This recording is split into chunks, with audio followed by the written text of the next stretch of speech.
In the 21st century, a rising star unexpectedly travels through time on a film set and encounters the top-tier celebrity Ning Yuan from a parallel universe. With two top stars clashing, sparks fly. Looking for a way home? First, she gets kissed by golden coffin and ends up in a different world, falling for a charming superstar. But she faces a wicked mother-in-law who tries to break them apart. Just when she feels disheartened, a foreign prince extends a helping hand. Enduring and biding her time, she is determined to make a powerful comeback. She tears apart the love rival, mercilessly torments the scumbag, and juggles love and career, securing the ultimate feel-good script. Chapter 1. In a dead end in the vast universe, there is a blue planet with a grand name, Earth. On Earth, countless creatures and plants thrive. In the eastern corner of this beautiful planet lies a charming ancient town named Jinyuan. Jinyuan is a place of picturesque mountains and clear waters, where remarkable people are born. Those who live here or have visited this beautiful place share a special bond with it. The gray stone paths, ancient blue bricks, unique eaves, long alleys, and old archways all tell many ancient stories. Surrounded by lush green mountains and flowing waters, it is a serene paradise.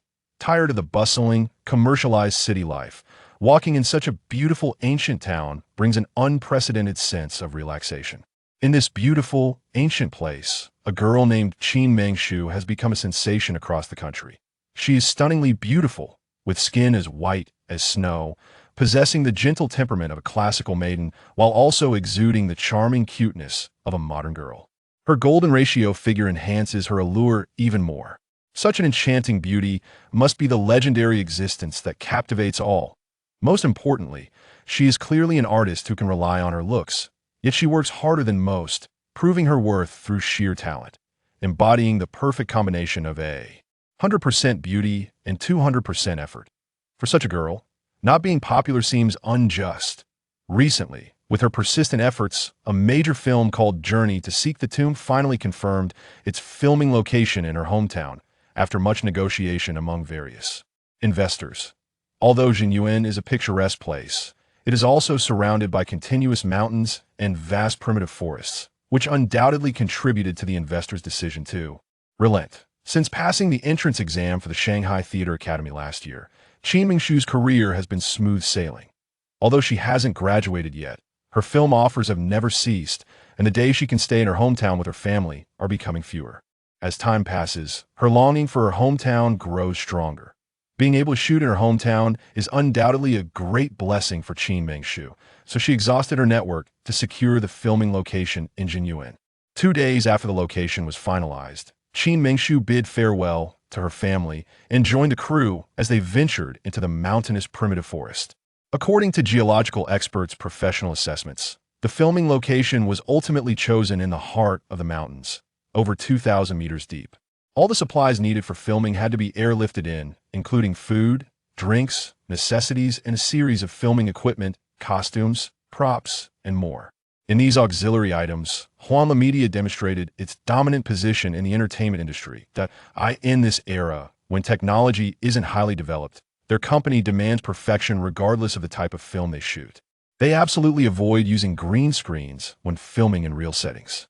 This serious attitude further solidifies their dominant position in the entertainment industry. The sunset is beautiful, but dusk is approaching. Bored, Qin Mengshu was earnestly memorizing a thick stack of lines, nearly half an inch thick, that in such harsh conditions, everyone, including Qin Mengshu, the director, the screenwriter, and the producer, had to set up tents and live in tents resembling Mongolian yurts. Fortunately, it was early autumn, and Jinyuan, known for its spring-like climate, had pleasant weather that was cool but not cold. Qin Mengshu wore a simple white checkered shirt and matching cropped pants, pacing comfortably in her tent while rehearsing her lines.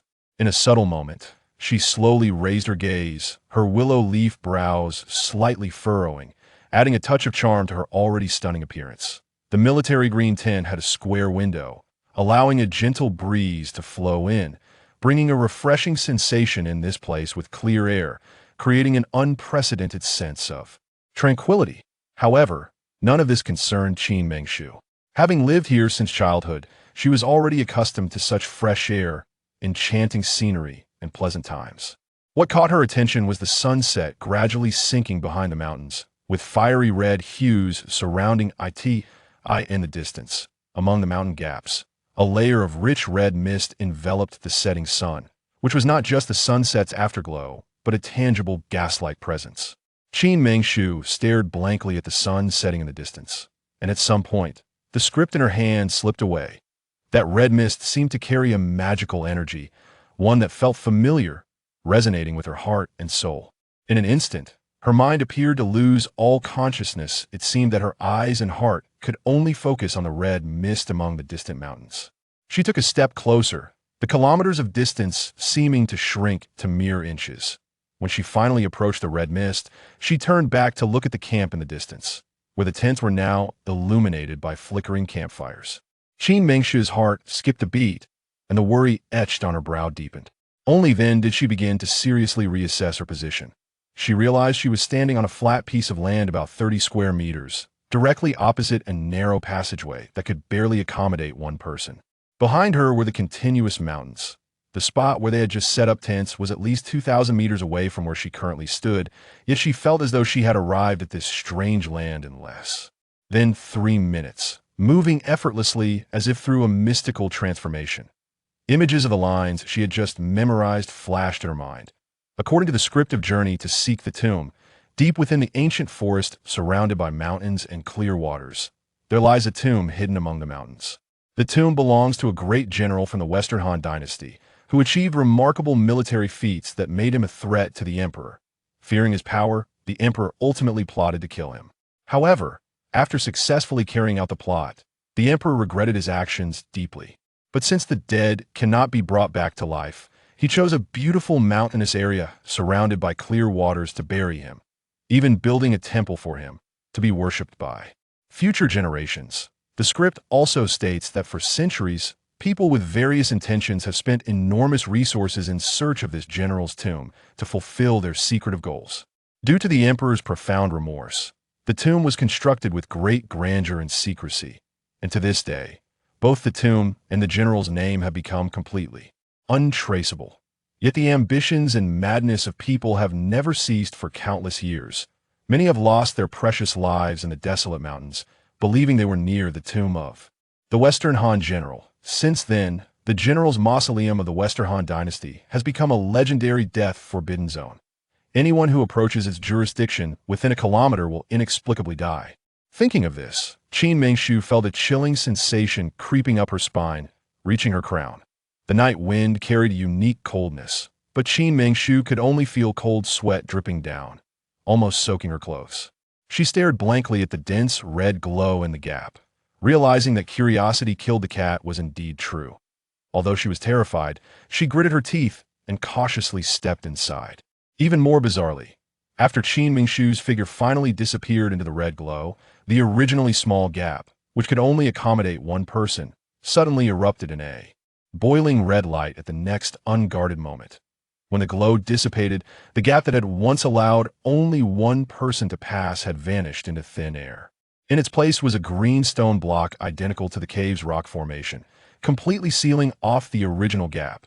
The natural patterns and textures seemed as if they had been this way for thousands of years. However, Qin Mengshu remained completely unaware of this bizarre occurrence. Within the narrow gap, only wide enough for one person to pass while wrapped in red light, lay a deep, narrow path. Qin Mengshu lit a dry twig, using its dim light to cautiously walk while observing carefully. Along the way, she felt an inexplicable sense of familiarity tugging at her, repeatedly urging her to stop and turn back. However, half an hour passed, and her footsteps did not halt. Instead, she finally reached the end of the narrow path. The red glow had completely faded, replaced by magnificent tall buildings and dazzling golden light. Qin Mengshu had to admit that her heart was filled with unprecedented shock at this moment. The ancient buildings around her resembled the descriptions of the general's mausoleum of the Western Han Dynasty in the journey of seeking the curtain, including the architectural style and the carved patterns and auspicious beasts on the structures. Naturally, what shocked her even more was that these ancient buildings, based on the descriptions in the journey of seeking the curtain, were undoubtedly structures from the Western Han Dynasty, if not the mausoleum itself. The Western Han Dynasty has a history of over 2,000 years. If this truly is a building from the Western Han Dynasty, it indicates that this place has existed for more than 2,000 years in the world. Yet, everything here appeared so magnificent, each exquisite building seemingly untouched by dust, as if someone had been meticulously cleaning it daily. Even more strangely, there were no signs of human activity in this enclosed space, and no water, no food, none of the necessities for living. Only in the center, half a meter above the ground, lay a dark red coffin made of golden silk nanmu, wood on a platform measuring about 5 or 6 square feet. Chains, as thick as a wrist, were haphazardly wrapped around the coffin, their ends controlled by a circular metal box of unknown origin hanging directly above the coffin. Seeing this, Qin Mengshu felt the sweat on her back almost turn into a river.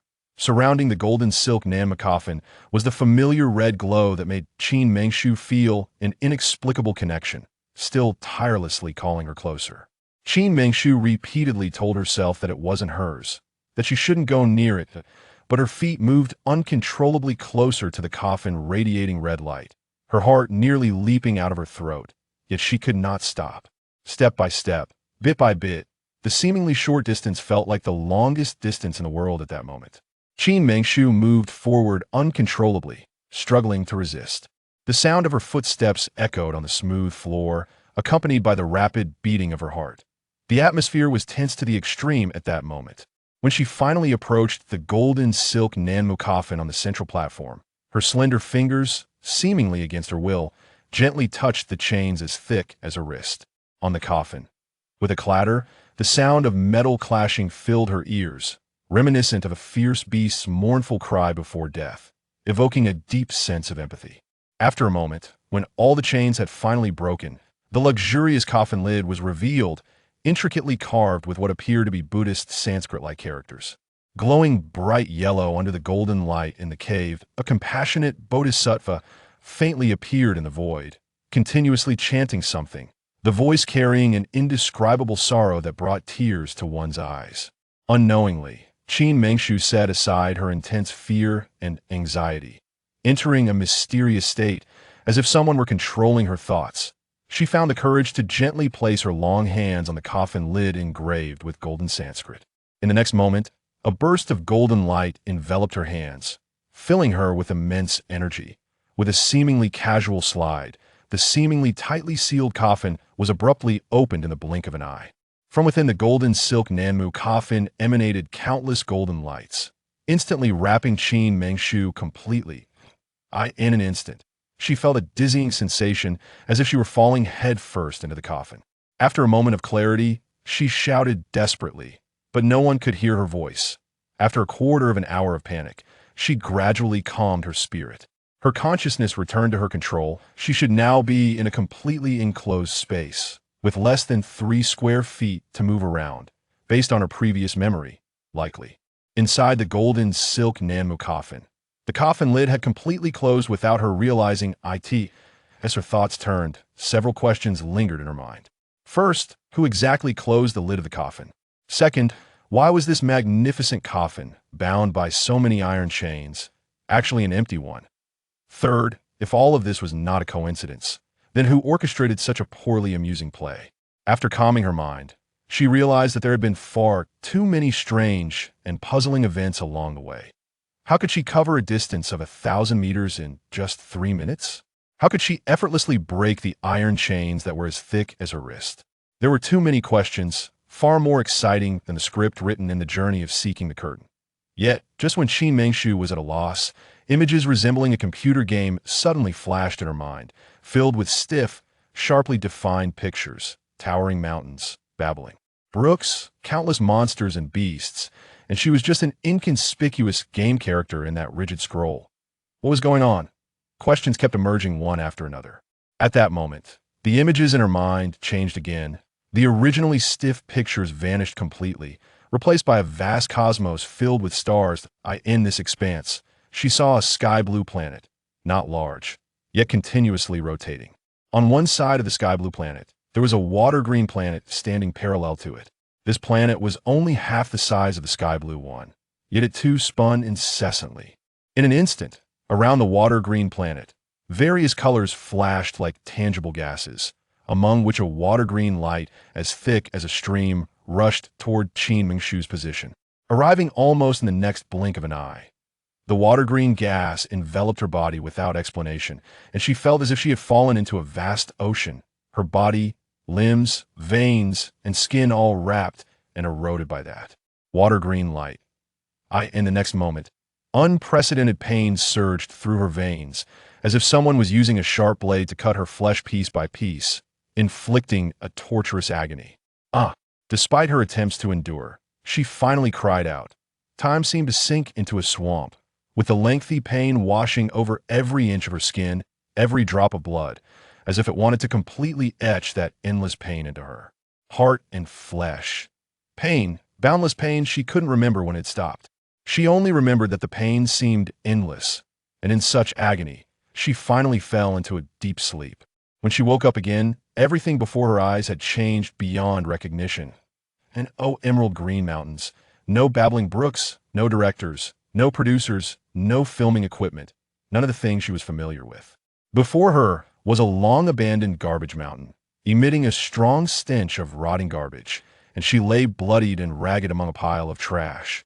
Qin Mingshu stood up with some difficulty, and as she looked around, she realized she was on a small hillside about 20 to 30 meters above sea level. Below the hillside was a vast plain stretching at least 1,000 meters away. At the end of the plain was a tranquil lake, shimmering with a greenish-blue hue. She widened her eyes, completely unable to comprehend this sudden turn of events. Her mind, however, was rapidly implanting some things, some vague notions. From those fragmented memories, she reached a shocking conclusion. Qin Mingshu, a dazzling star from the 21st century, a freshman at a prestigious university, had inexplicably crossed over. The planet she was now on was a small star called Water Spirit Star, and the vast land she was on was known as Biluo Continent. Water Spirit Star was a planet parallel to Earth, with an area only half that of Earth, a place where magic was highly developed and magical ranks determined social status, technological advancement, and everything else. And she was the legitimate daughter of a not-too-large family in the northwest of the three great empires of the Biluo continent.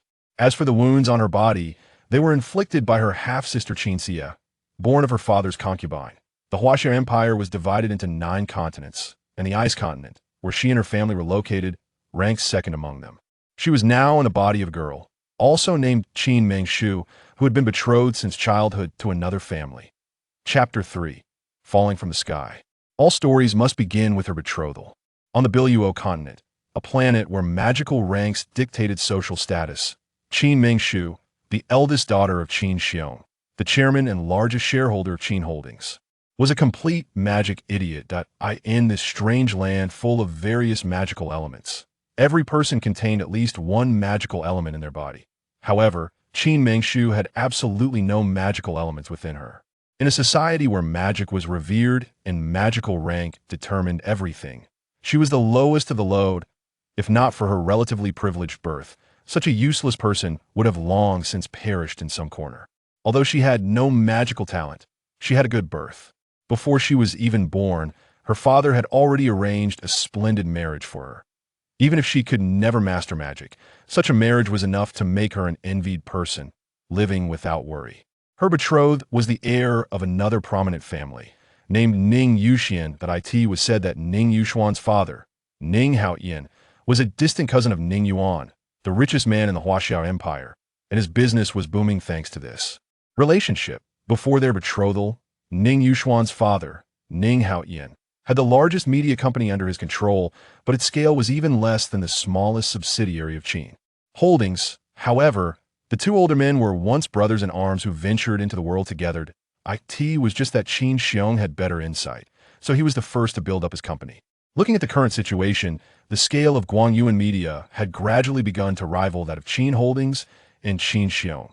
The chairman of Qin Holdings placed even more importance on this marriage. What was originally not considered a political marriage had gradually changed its nature due to subtle influences. However, Ning Yuan, the young master of Guangyuan media, looked down on Qin Mingshu, this magic idiot, from the bottom of his heart.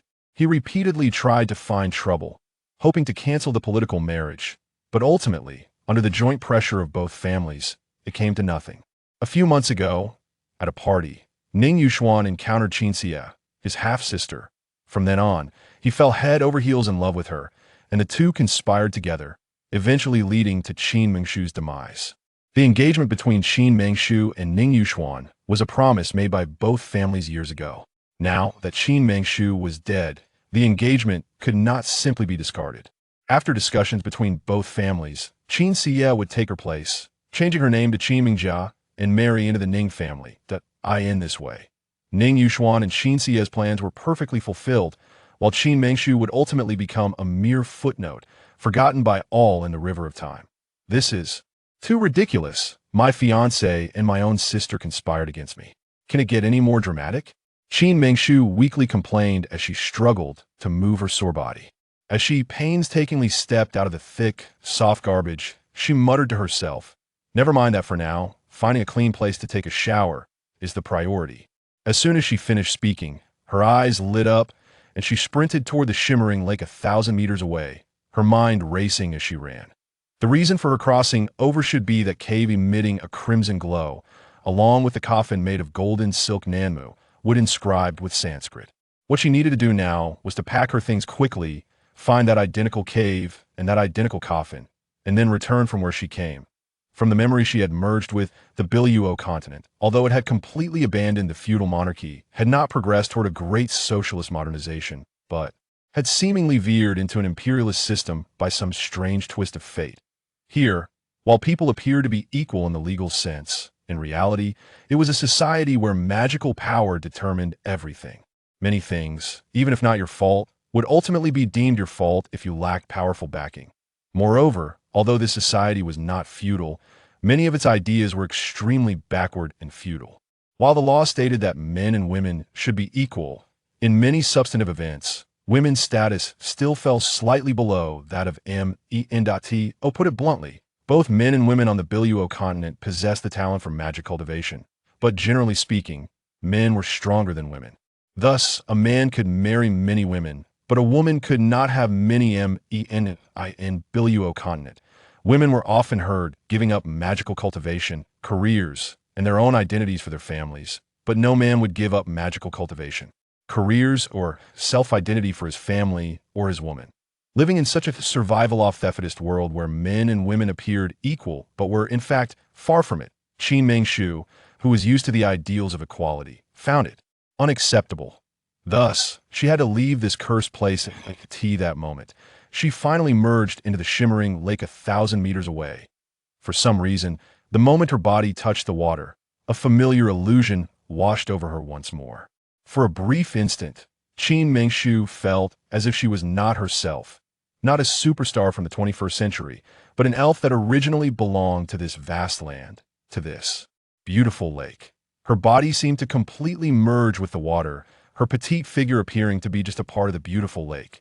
The wounds on her body, some deep enough to see the bone and still bleeding until the second before she woke up, began to heal at a visibly rapid speed in this beautiful, jade-colored lake.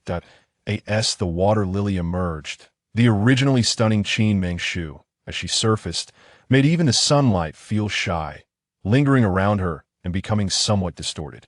When Qin Mengshu opened her eyes again, she was astonished to discover that the beautiful lake, which had spanned nearly 1,000 meters, was now rapidly closing in around her, gradually forming a huge encirclement, and she felt like the filling of a dumpling, helplessly watching her petite body being engulfed by the lake water, swirling in from all directions.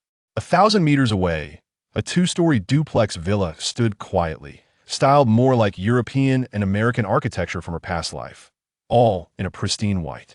This grand building covered an area of at least 1,000 square meters, including a two-story duplex villa, a flower garden blooming with various flowers, an endless golf course, and a beautiful natural lake. On a large open terrace of the duplex villa, a remarkably handsome young man, wearing dark sunglasses, lounged comfortably in a rattan chair, soaking up the sun while sipping rich coffee. He was only wearing a pair of plain, white, checkered shorts, revealing his perfect 8-pack abs. Although the sunglasses obscured his handsome face, they could not hide his innate charming demeanor. The beautiful lake where Qin Mengshu was bathing was indeed within the grounds of this handsome, young man's garden villa. Over a decade ago, a very sci-fi-looking old Taoist had earnestly told him that the destined woman of his life would be born from this beautiful lake. Thus, he purchased the land surrounding the lake, moving his residence to this picturesque location. The servants handling Qin Mengshu's body clearly did not realize that this was the territory of the well-known young master Ning Yuan. Perhaps due to the chaos of the night, they randomly found a garbage pile to dump her and then vanished. That time, young master Ning Yuan was enjoying the sunshine, but he suddenly heard the sound of crashing waves that resembled a mountain roaring. He impatiently took off his sunglasses. Not looking was fine, but upon looking, he was startled. The beautiful lake in the distance had somehow disappeared, replaced by a watercolored spherical object that was 3 to 4 meters high and wide. That watercolored sphere reflected 7 colors of light under the sun. His attractive brows furrowed instinctively, but in the next blinding moment, he saw that the distant watercolored sphere was shrinking at a visible speed shrinking. The soft watercolored light gradually pulled out sharp contours, the delicate curves soon outlined a beautiful figure. It was a graceful figure that only women possess. In the next instant, the sky darkened with thunder and lightning, and dark clouds gathered, as if some celestial being was undergoing tribulation. Ning Yuan looked up and saw that the enormous and continually shrinking crystal ball was moving toward him at light speed. Moments later, the anticipated heavy rain did not arrive, but the enormous and shrinking crystal ball was closing in on him. Ning Yuan had no time to prepare for any further actions when that massive crystal ball instantly transformed into a ragged yet breathtakingly beautiful girl, descending from the sky. At this moment, Qin Mengshu felt as if she had taken a beautiful nap. Every muscle and vein in her body radiated an indescribable comfort, as if she were soaking in a warm milk bath. Chapter 4. Fateful encounter. In an instant, her mind cleared momentarily. When she finally managed to open her eyes again, she found her tattered body floating in the void, completely unaffected by gravity. Moments later, a sudden feeling of weightlessness hit her as she began to plummet rapidly. Her heart skipped a beat, and she sensed the impending danger. All she could do now was cover her eyes and avoid witnessing the sight of herself splattering like a pancake. In a flash, the wind stirred her long, dark hair, and her body seemed to land softly without the pain of hitting the ground. It felt as if she had fallen into a warm embrace. She gently moved her delicate fingers away from her eyes and saw the most enchanting man she had ever encountered in her life.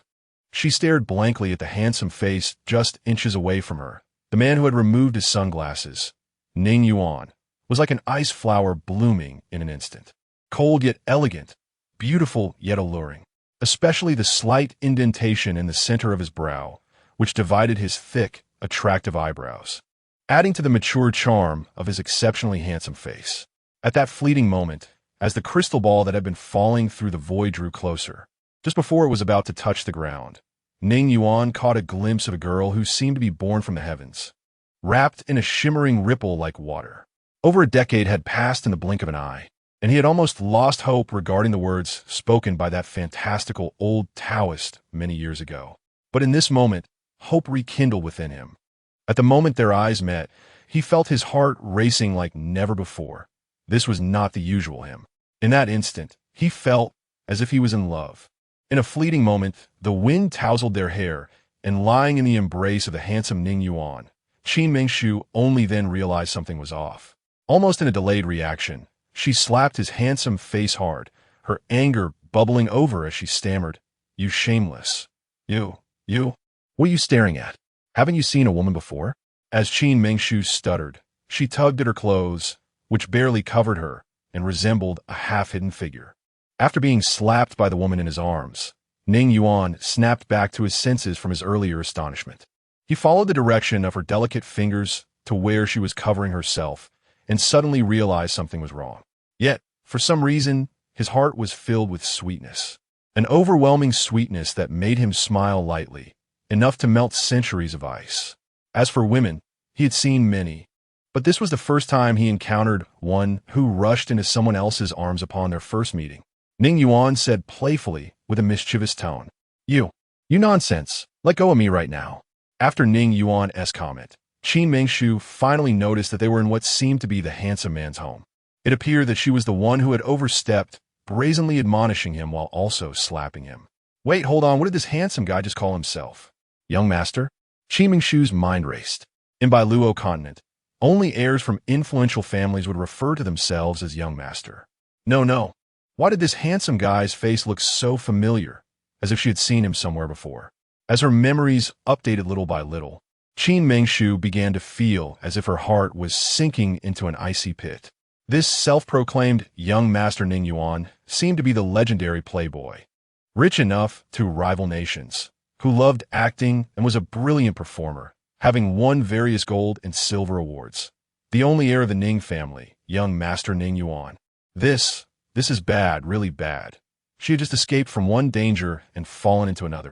If her merged memories were correct, this legendary young master Ning, who was referred to as Yuan Shao, though a flirtatious person, was also extremely proud and had a strong sense of masculinity. It was said that as a top star in the Huaxiao Empire and across the world, Yuan Shao had received countless accolades for his works, which naturally attracted a multitude of fans. 3 years ago, a female fan, who adored him to the extreme, waited outside his villa for an entire month just to see him. However, her obsessive love turned into a desperate plea, demanding to be taken as his concubine. This notoriously flirtatious young master, who had never married or taken a concubine, and who refused to bind his love within the confines of marriage, would never agree to such a demand. But that girl, after all, was his fan, and he couldn't be too harsh. In the end, he had to coax her away with kind words. What happened next? The girl showed no gratitude and leaked a video online of her pulling and tugging at Ning Yuan, who had been trying to persuade her gently. The so-called spiderweb was the most advanced network in Bailuo continent, akin to 21st century platforms like Baidu and Soho, but far more developed. This network utilized sophisticated magical arrays to function, rarely malfunctioning, and could monitor everything happening around it at any time, making it the most popular web service. Most importantly, the spider web, controlled by magical arrays, had a long lifespan and low cost, making it widely used. Returning to the topic of the video, it showed the girl being persistent, while Ning Yuan remained aloof, leading to a reluctant compromise on his part, accompanied by scenes of their physical interactions. More importantly, the girl had edited both the audio and video, so while one could hear them chatting, the content of their conversation was completely obscured, becoming the capital for her fabrication. This ambiguous video, combined with the girl's portrayal of herself as the weak party, led to rampant speculation. For a time, Ning Yuan's reputation plummeted, with rumors labeling him as a playboy, shameless, and abandoning those who loved him. As the wealthiest man in the Huaxia Empire and a top star, how could Ning Yuan tolerate this? He retrieved the surveillance footage from his villa and made it public, subsequently confronting that girl. After forcing her to publicly apologize, he made a subtle gesture at a press conference, and in the blink of an eye, the lively girl who had been crying transformed into a cloud of powder before everyone's eyes. From then on, in addition to being known as a flirt, young Master Yuan also earned a new label, ruthless and obsessed with his reputation. Recalling this, Qin Mengshu swallowed hard, feeling a wave of embarrassment wash over her. Although she hadn't done anything too outrageous, she had just slapped this young Master Yuan. Hitting someone is one thing, but hitting their face is another. She was truly doomed now. What you roll your eyes for? Ning Yuan didn't show any sign of letting her go, chuckling. I. Realizing she was in the wrong, Qin Mengshu felt extremely nervous, stammering and at a loss for words. Ning Yuan smiled faintly, holding her in his arms as if she were a weightless object, turning around and walking up the steps of the open balcony into the large ivory-white villa. He did not stop, directly carrying Qin Mengshu into his bedroom, and at the moment he gently placed her on the warm big bed. For some reason, his heart began to beat irregularly and rapidly again. What? What do you want? Qin Mengshu instinctively pulled the sky-blue quilt from the bed to wrap her tattered, almost half-clothed figure in it, her petite body curling up in a corner of the bed. Her eyes filled with fear, worry, and unease. What do you think I want to do? Ning Yuan asked with his hands on his hips, his 8 strong abdominal muscles appearing curvaceous and charming under the sunlight. He spoke in a teasing tone. His eyes filled with amusement as he seemed to greatly enjoy Qin Mingshu's current reaction. I, how would I know what you want? You. Don't do anything reckless. Qin Mingshu was almost so nervous that she was incoherent. Although this handsome guy was indeed very attractive, wealthy, powerful, and good-looking, she was not someone who would act casually. And how could such things that words cannot describe happen at the first meeting? Ning Yuan let out a sound that was half a laugh, rubbing his temples helplessly, and said playfully, "You're not bad-looking, and you even came to me yourself. But why are you stuttering? What are you playing at with this cat-and-mouse game? Do you think I'm an idiot? Even if you really like me, you should first look in the mirror and figure out your own worth. I've seen plenty of people like you, pretending to be reserved while being a stutter. Forget it. Forget it. I've lost all interest." Saying this, Ning Yuan really turned around and walked out of the room. At the moment the door closed with a snap, a familiar yet extremely impatient voice came from the other side. "They're my clothes in the closet. You can tidy up for yourself and go back where you came from." Chapter 5. Sweetness ahead. As soon as the words fell, Qin Mingshu's heart, which felt like it was about to leap out of her throat, slowly settled back down. She rushed to the door at lightning speed, locked it securely, and then gently patted her chest, letting out a long sigh, feeling completely relaxed. It seems that this young Master Yuanda isn't as terrifying as rumored. He's just a narcissist. Who would even like you? How ridiculous. Back on Earth, I was a superstar adored by thousands. Okay? So many people would swarm around me with various kinds of flattery, and I wouldn't even glance at them. Were you? How dare you put on airs in front of me? Having money makes you impressive? Now feeling completely safe, Miss Qin muttered to herself as she opened Ning Yuan's wardrobe. The moment she opened the wardrobe, she was shocked again. Is this guy really a man? How come there are more clothes in his wardrobe than in mine? But then again, as a top-tier superstar, how could Ning Yuan possibly lack clothing? Just the new items gifted by major brands every year would be enough to overwhelm anyone.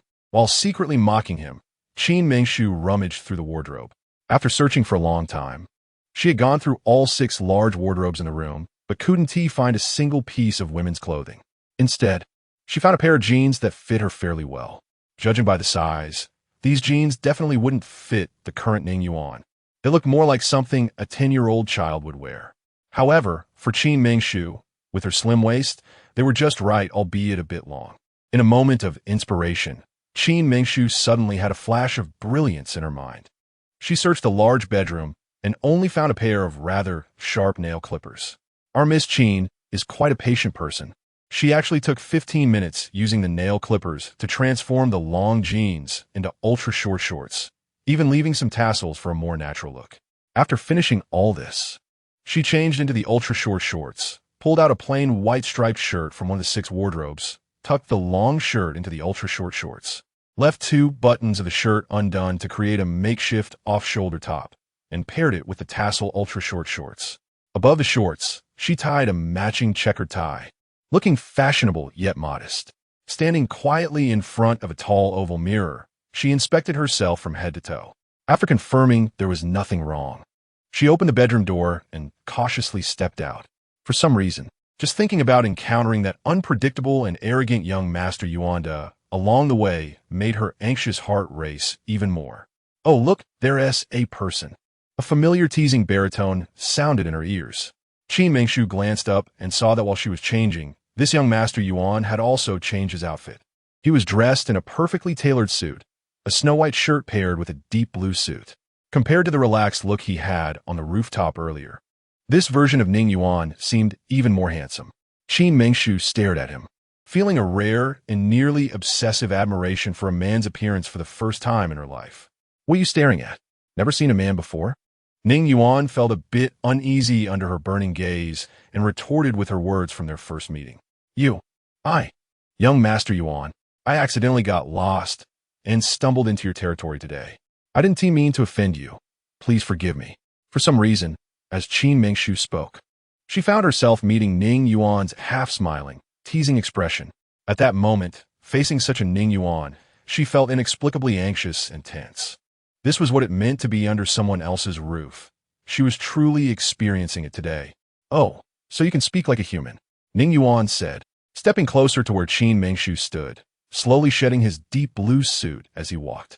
His movements were extremely slow, and the warm sunlight cast on his fair skin made him look exceptionally charming, step by step, inch by inch.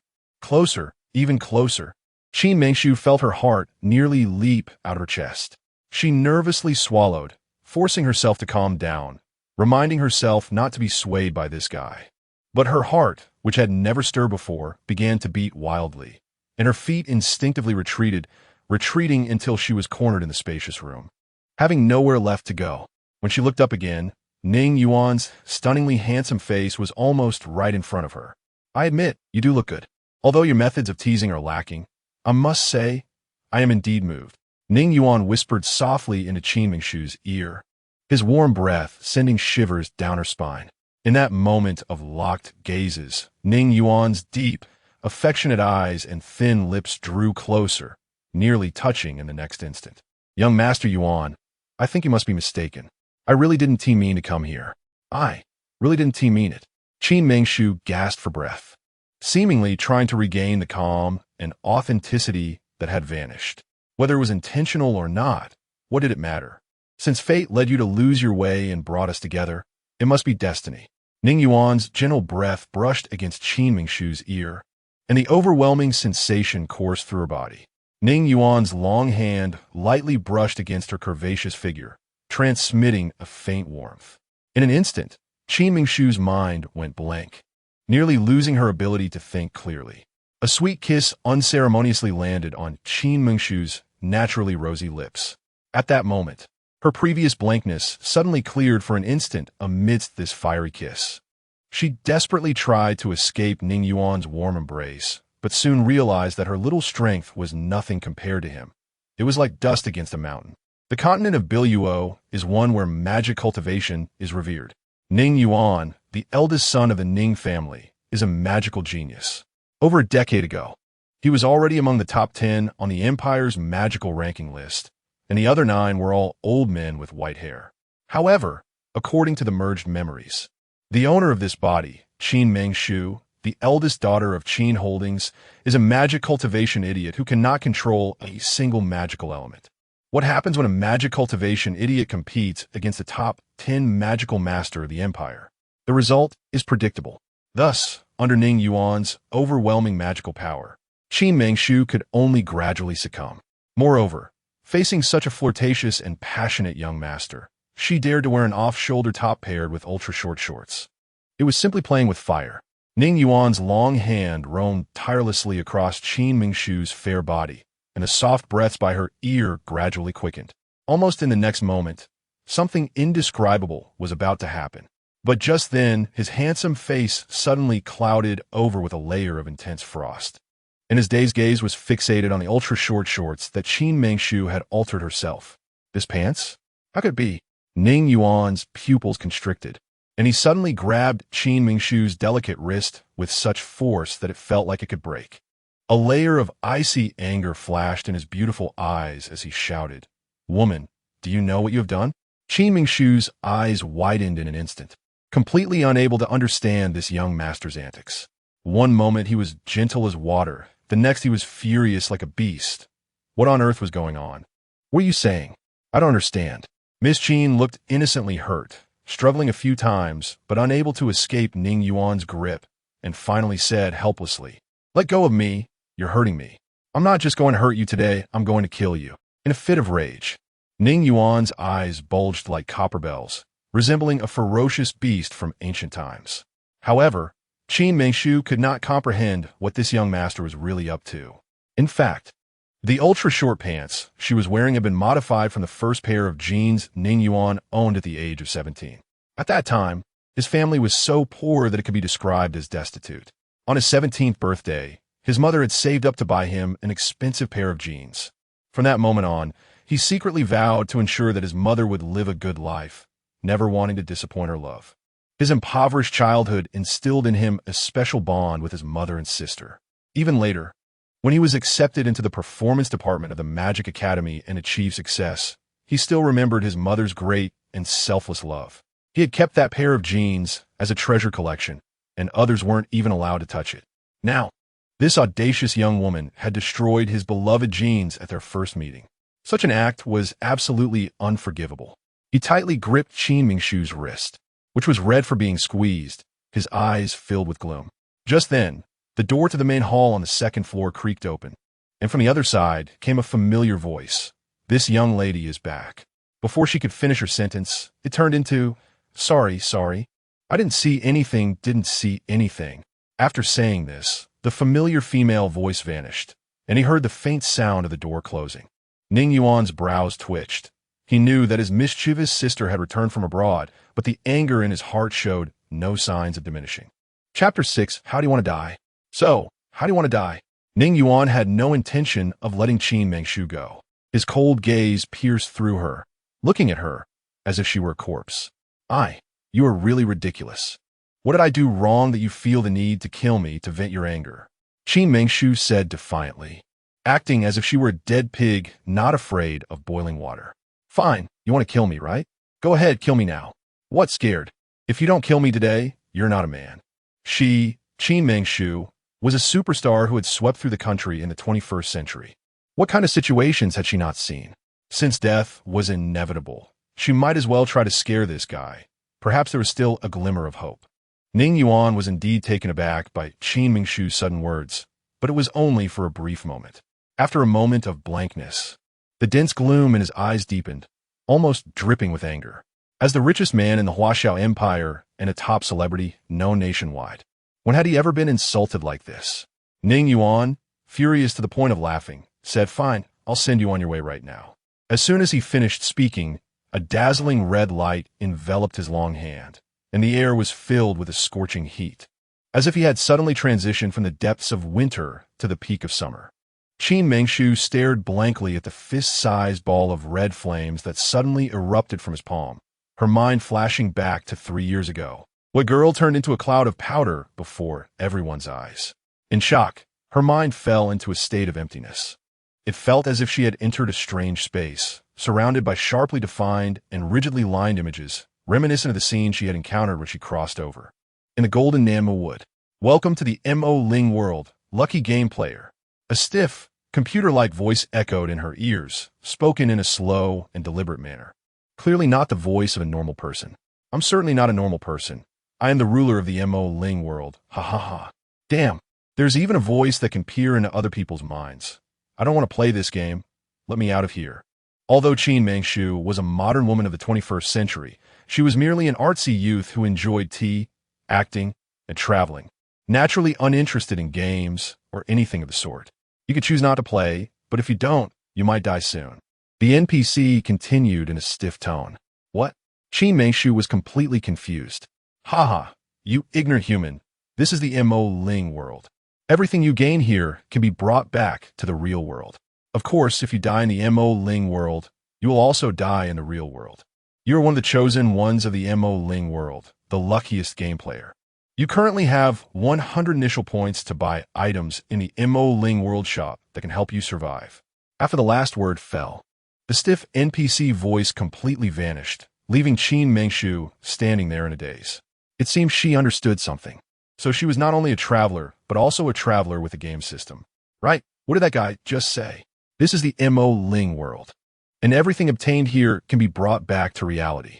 Although Qin Mingshu had never played computer games, she had received many endorsements for computer games, which she ultimately rejected. However, her agent had repeatedly recounted the details of those games, and while she didn't have an exceptional memory, she could vaguely recall some things. If the Mo Ling world game was similar to most games, then what the NPC had said about being able to purchase items from the Mo Ling world must not be a lie. If she could buy protective gear or assassination artifacts to bring back to the real world, that means she wouldn't have to die.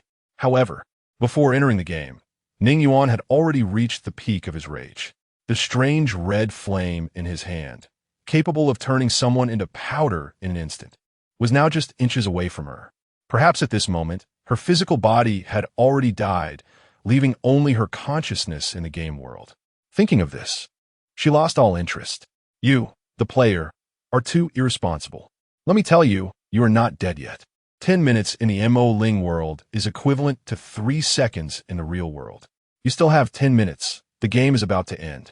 The stiff, Mechanical voice of the NPC sounded in her ears again. Qin Mengshu nodded. So that's how it is. In that case, she wouldn't die just yet. Since that was the case, she should hurry up. Where the hell is the shop in the Mo Ling world? Almost in the next instant of her thought, a window resembling a bank counter appeared just 3 to 5 steps away from her.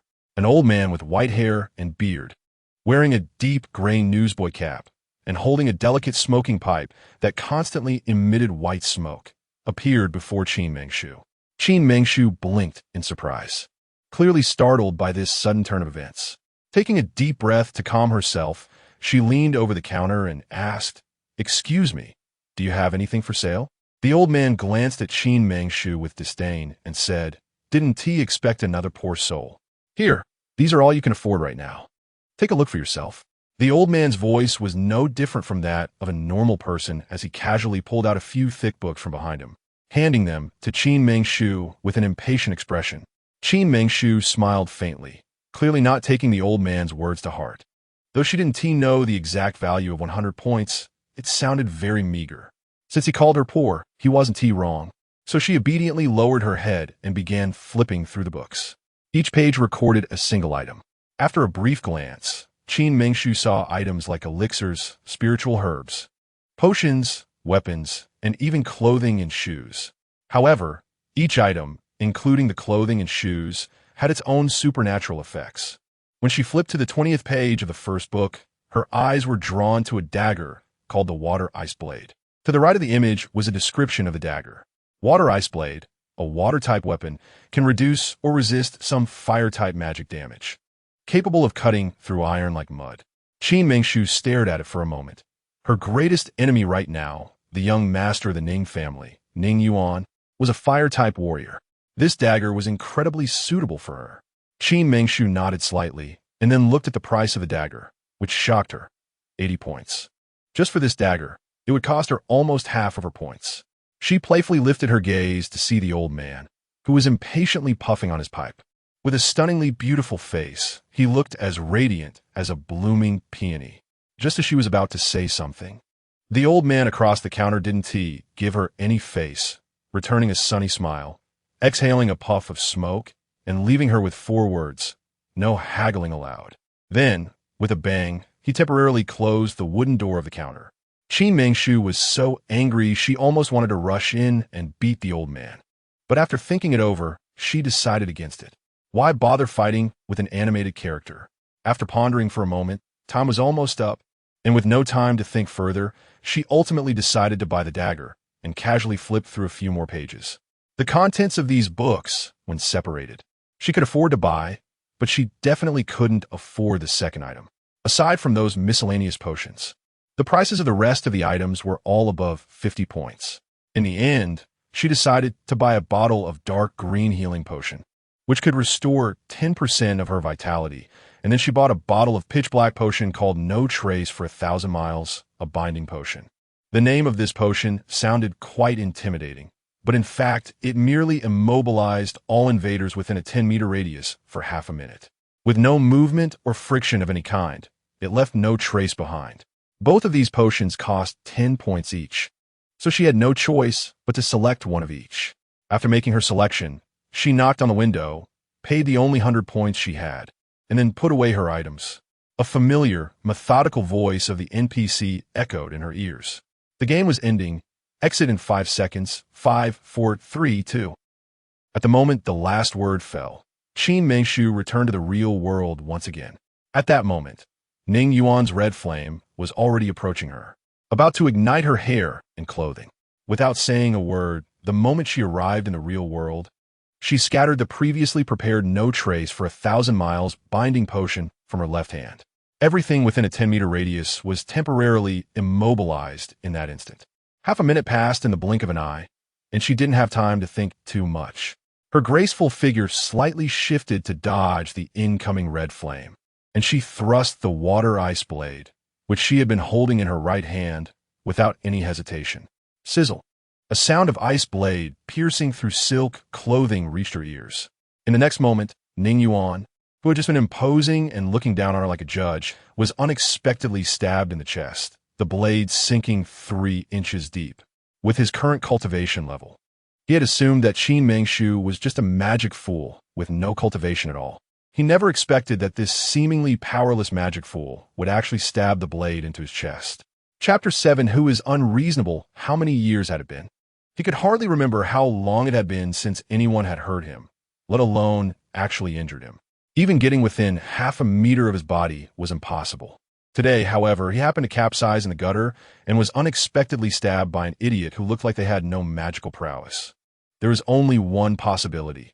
The beautiful girl in front of him must be pretending to be a pig to eat the tiger, sent to assassinate him.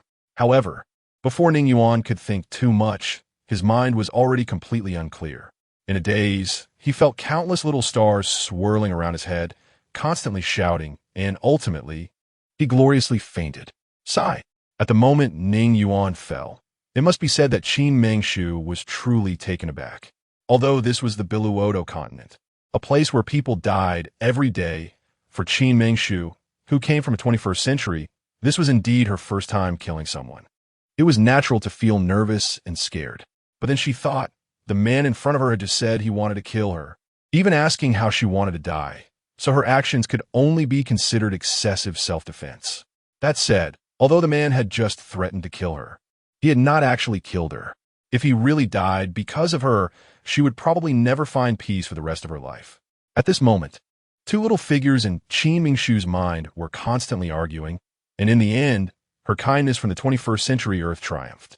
She mustered all her strength to help Ning Yuan lie down on the ivory-white European-style sofa in the living room, and took out the only healing potion to feed him. After a moment, Ning Yuan suddenly woke up. The blood flowing from his chest wound had also stopped. He grasped Qin Mengshu's slender wrist. Although the strength was not as strong as before, it still hurt a lot. Who sent you to kill me? You must be bold as a bear and leopard.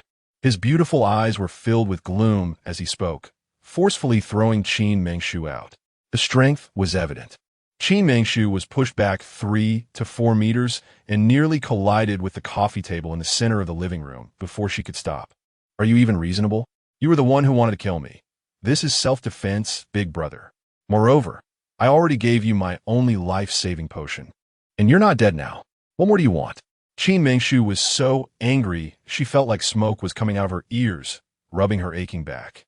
Ning Yuan glanced at the bloodied water ice knife on the coffee table and the empty potion bottle, replaying in his mind the entire process from meeting Qin Mengshu to wanting to kill her. To be fair, although this woman acted strangely and even drank a lake of his water, had he really done anything to threaten his life? That knife earlier could indeed be considered as self-defense. If it had gone in just a bit more, he might have already lost his life. After a moment of heavy silence, Ning Yuan finally raised his gaze and said, "You think I'm unreasonable and ruthless? You thought I really wanted to kill you? I was just trying to scare you, while you stabbed me for real. Who is being unreasonable here?" In fact, Ning Yuan had never really thought about killing Lu Xiaoxiao. He was just angry that she had ruined his beloved childhood. He was indeed furious and genuinely angry, but had never considered really doing anything to her. He just wanted to teach this fearless girl a lesson. He hadn't expected Qin Mengshu to take it so seriously. "You are being sophistical." Qin Mengshu stammered for a long time, but couldn't say a complete sentence, her cheeks puffing up in anger. She thought to herself, Ning Yuan was lucky he was an actor. If he were a lawyer, he could probably make a dead person jump up and down with his arguments. Now you know, don't you? You were scheming to kill me, pretending to be a pig to eat the tiger, trying to harm me. Now that you realize, you feel guilty, right? Ning Yuan covered his chest with one hand, a faint smile appearing at the corner of his lips, clearly enjoying Qin Mengshu's defeated look, continuing to press on. Then, "What do you want?" Our Miss Qin had completely lost her normal train of thought in just a few words. "Ouch, it hurts so much. I'm really in pain. I feel a bit thirsty. Could you pour me a glass of water first?" Ning Yuan groaned dramatically, clutching his chest. "You." Just as Qin Mengshu was about to retort, she thought better of it. After all, she had indeed injured him. Pouring a glass of water was just an apology. It wouldn't cost her much. Qin Mengshu struggled to stand up, supporting her waist, and after confirming she was seriously injured, reluctantly walked to the water dispenser to pour Ning Yuan a glass of water. "Here." Qin Mengshu impatiently handed the hot water to Ning Yuan. only managing to utter one word.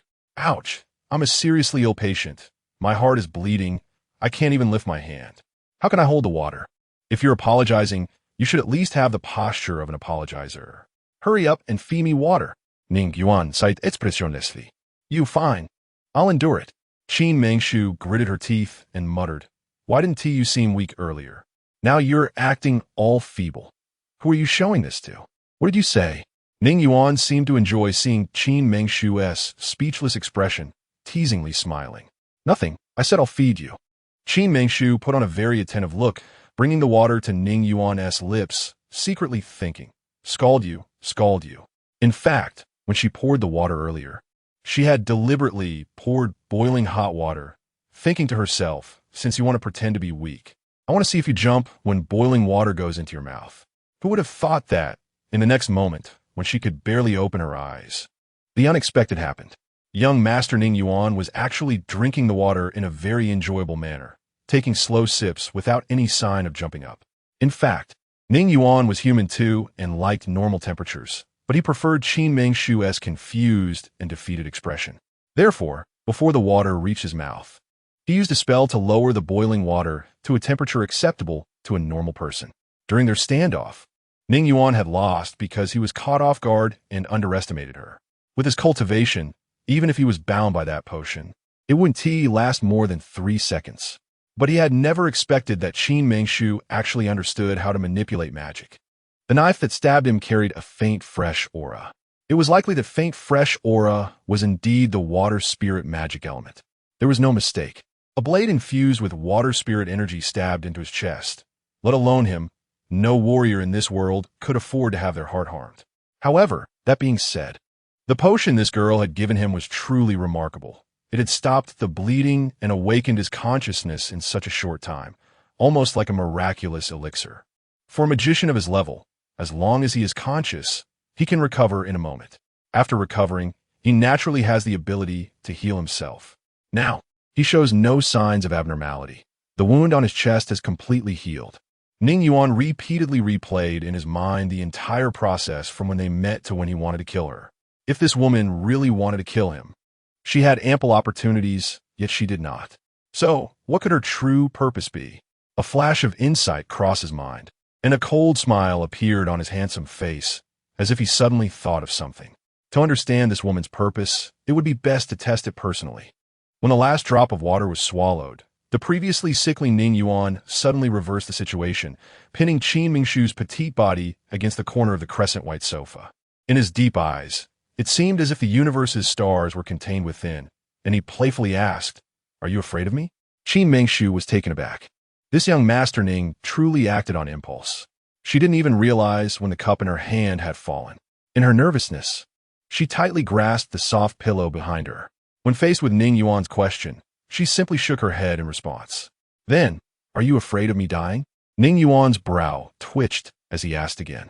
This time, Qin Mengshu first sincerely nodded, then put on a pretended indifferent demeanor and firmly shook her head. Ha ha ha! Ning Yuan laughed heartily, his exquisite face almost touching Qin Mengshu's unparalleled beauty, and then he softly said, Then you must like me. This time, however, Qin Mengshu shook her head very firmly. It doesn't matter if you don't admit it. You will soon become my woman, and by that time, you won't have a choice but to admit it. While speaking, Ning Yuan began to unbutton the few buttons on Qin Mengshu's chest. Qin Mengshu's mind went blank once again. This Ning Yuan must be crazy. His erratic thoughts were simply beyond comprehension. One moment he wanted to kill her, and the next he wanted her. This legendary young master of the Ning family, who was said to be as rich as a country, couldn't possibly be a schizophrenic, could he? Chapter 8. Reluctant to leave without time to think, she quickly reached out to grasp the 2 little white rabbits that were about to pop out from her chest. Just then, the door to the main hall on the 2nd floor was suddenly flung open with a loud bang, and this time, a pleasant male voice came through, Yuan-Ge, I'm back. Behind her was the girl who had appeared earlier, holding half an unfinished apple. She took a crisp bite and said, I tried to stop them, but couldn't. You all continue. After saying this, the girl attempted to close the door again. A deep black line appeared on Qin Mengshu's forehead, leaving her utterly speechless. She thought to herself, It's over. It's over.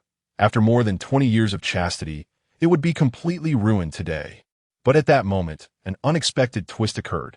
The instant she saw the young man, Ning Yuan surprisingly halted all his actions, his brow twitching, as he tossed the deep blue suit jacket from a short distance on a Qin Mengshu, then turned to the young man and said, "You're back. How did everything go?" The young man seemed accustomed to this scene and shrugged, saying, "Everything is settled. You continue. I'll take my leave with the lady." "What? Are you reluctant to leave?" Ning Yuan did not answer the young man's question, but instead fixed his gaze on Qin Mengshu, who was wrapped in his deep blue suit, looking pitiful. Upon hearing this, Qin Mengshu felt like she had been granted amnesty. Without time to think further or return Ning Yuan's clothes, she cleverly slipped out of his embrace like a loach, awkwardly smiled, and turned to leave. "Wait." At this moment, the ever-impulsive young master Ning called out to Qin Mengshu again, not knowing what he was up to this time. Qin Mengshu, though extremely unwilling, turned around. She clearly knew she was no match for this young master. With her stunning beauty, she forced a somewhat appropriate smile and said, "Is there anything else you need to instruct, young Master Yuan?" Hearing her words, Ning Yuan blinked a few times, completely unable to adapt to her seemingly appeasing demeanor. After a long while, he took a black snake ring off his pinky and personally placed it on her middle finger, grinning wickedly as he said, "This is a gift from me to you. Make sure to keep it safe. If you lose it, be careful, I take your life." Though Ning Yuan spoke with a smile, his tone was chillingly eerie. Qin Mengshu, a time traveler from the 21st century who had seen a lot, could only describe the gifts she received throughout her life as countless. However, it was her first time encountering someone who gave gifts in such a bizarre and domineering manner. Now, Qin Mengshu thought, accepting it would go against her principles, but refusing it could threaten her life. Ultimately, with great reluctance, she accepted Ning Yuan's gift and vanished like a wild horse at the end of the crescent-shaped white villa. Ning Yuan wiped the teasing smile off his face, replacing it with a cold demeanor. He walked up to his sister Ning Yuan and manager Chengyi, giving each a harsh slap on the back of the head, and coldly said, "Continue with your nonsense. Brother, what are you doing? I'm ignoring you." Ning Yuan pouted and ran down the stairs. It was her first time witnessing such a scene of her brother with another woman, so why make a fuss about it? Yuan Gu seemed to have genuinely fallen for her this time, even giving away the time ring. Chengyi, unafraid of anything, had been following Ning Yuan for about 10 years, and their relationship allowed for no secrets. "You're so clever. Hurry up and follow to find out the details." Ning Yuan stood with his hands behind his back, facing the sunlight. Many years ago, the old Taoist words had finally come true today, but many questions plagued his mind. Why had the lake in front suddenly dried up? Why did this woman drop down from the sky? Why did she clearly possess no magical elements yet could wield magic? What was the rich water's spiritual power lingering in her body? All of this was shrouded in mystery. He needed to understand the reasons behind everything, and the first step to understanding the situation was to clarify this woman's background. After leaving Ning Yuan's villa, Qin Mengshu fell back into confusion. The events of the day had been too surreal, and she needed to sort through them. As her footsteps moved away from the main gate of the courtyard, her hurried pace finally slowed. She needed to clear her mind. It would be best if she could find that identical cave and coffin, lie down in it, and traverse the time tunnel back to the 21st century. However, at that moment, she had nothing, and she didn't even know where the legendary cave and coffin were. Goo goo goo. At that moment, her stomach unexpectedly growled. Qin Mengshu helplessly searched her belongings, only to find nothing of value, not even the clothes she wore, which had been taken from young Master Ning. Wait a minute, Qin Mengshu thought, her mind racing. Looking at the bizarre black snake ring on her middle finger, she mused. This gift from young Master Ning should be worth something. This is a gift from me to you. Make sure to keep it safe. If you lose it, be careful, I take your life. As soon as Qin Mengshu had the thought of the black snake ring, Ning Yuan's words involuntarily surfaced in her mind. This guy is so neurotic. Forget it, forget it. I should think of another way. But what other way is there? Ultimately, Qin Mengshu abandoned the idea of selling the black snake ring. Her mind was racing with thoughts. The Qin Mengshu who traveled here, sharing her name, seemed to be a direct descendant of a prominent family. Even if she couldn't use the rumored magic, she should still be living a life of luxury. If that is the case, why not go back, con some food and money, and gain capital for escape? With that in mind, Qin Mingshu hesitated no longer. She hummed a little tune and bounced along the route she remembered. However, halfway there, under an ancient tree blooming with magnolias, she sensed something strange. This ancient magnolia tree was different from the one she had seen in the 21st century. This magnolia tree seemed extremely old, its shape enormous, requiring 4 or 5 people to encircle it. The tree had 2 branches that resembled 2 bun heads, each occupying half of the tree's space, while the area in between was spacious enough for a person to lie down. Qin Mingshu stared at it for a while, then yawned involuntarily. For some reason, standing under this ancient magnolia tree made her feel particularly fatigued, and even her hunger vanished at that moment, leaving only a strong sense of drowsiness. The next moment, something even more unimaginable happened.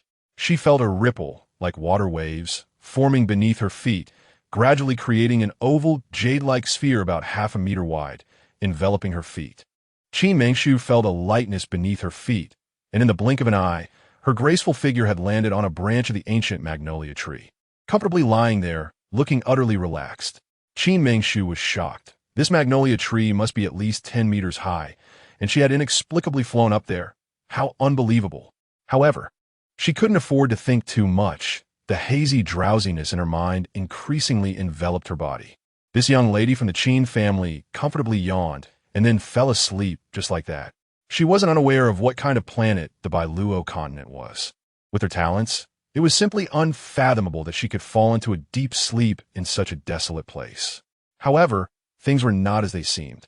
In fact, before Qin Mingshu crossed over, she had inadvertently recorded a computer game from the Mo Ling world in her mind. She had to enter the game at regular intervals to complete tasks in order to gain skill enhancements and sustain her life. To put it simply, Qin Mingshu's spiritual soul was closely connected to this computer game from the Mo Ling world. She had to enter the Mo Ling world regularly to gain renewed vitality and some special skills distinct from the so-called magical abilities of the Bailuo continent. Cheng Ye, who was closely following her, couldn't quite grasp the tricks of this young lady from the Qin family. Logically speaking, with his cultivation level, she shouldn't have been able to detect his tracking. So what could have caused this young lady to suddenly stop? He helplessly shook his head, looking puzzled, but could only stay in the shadows, waiting for her to wake up. Qin Mingshu soon entered the Mo Ling world, looking at everything familiar around her with hollow eyes. Unsure of what to do. Welcome, fortunate player, to the Mo Ling world. The familiar voice of the computer NPC rang in her ears, monotone and precise. Qin Mingshu sat cross-legged, displaying a nonchalant attitude as if she were a dead pig unafraid of boiling water, not wanting to pay any attention to it. In fact, she did want to obtain some spiritual herbs, treasures, weapons, and the like from here to take back to the real world. However, at that moment, she had not a single cent to her name and was very well aware that this meticulous NPC would definitely not provide her with a free lunch. Chapter 9 Initial Skills. Who would have thought that the NPC's next words would leave her somewhat incredulous? Lucky player, you can earn points by defeating monsters and clearing levels. Now, you can obtain an initial skill. Please choose. As the words fell, a clear, animated void appeared in front of Qin Mingshu, showcasing a total of 9 virtual screens, each the size of a playing card, moving up and down, left and right. You said these things are free. I'm just taking a look, Miss Qin said, appearing wary of being deceived. The computer NPC. Qin Mingshu impatiently raised her eyes to look, and on each card-sized virtual screen, there is an image of a girl dressed in various types of armor, wielding different kinds of weapons. TSK, TSK, TSK.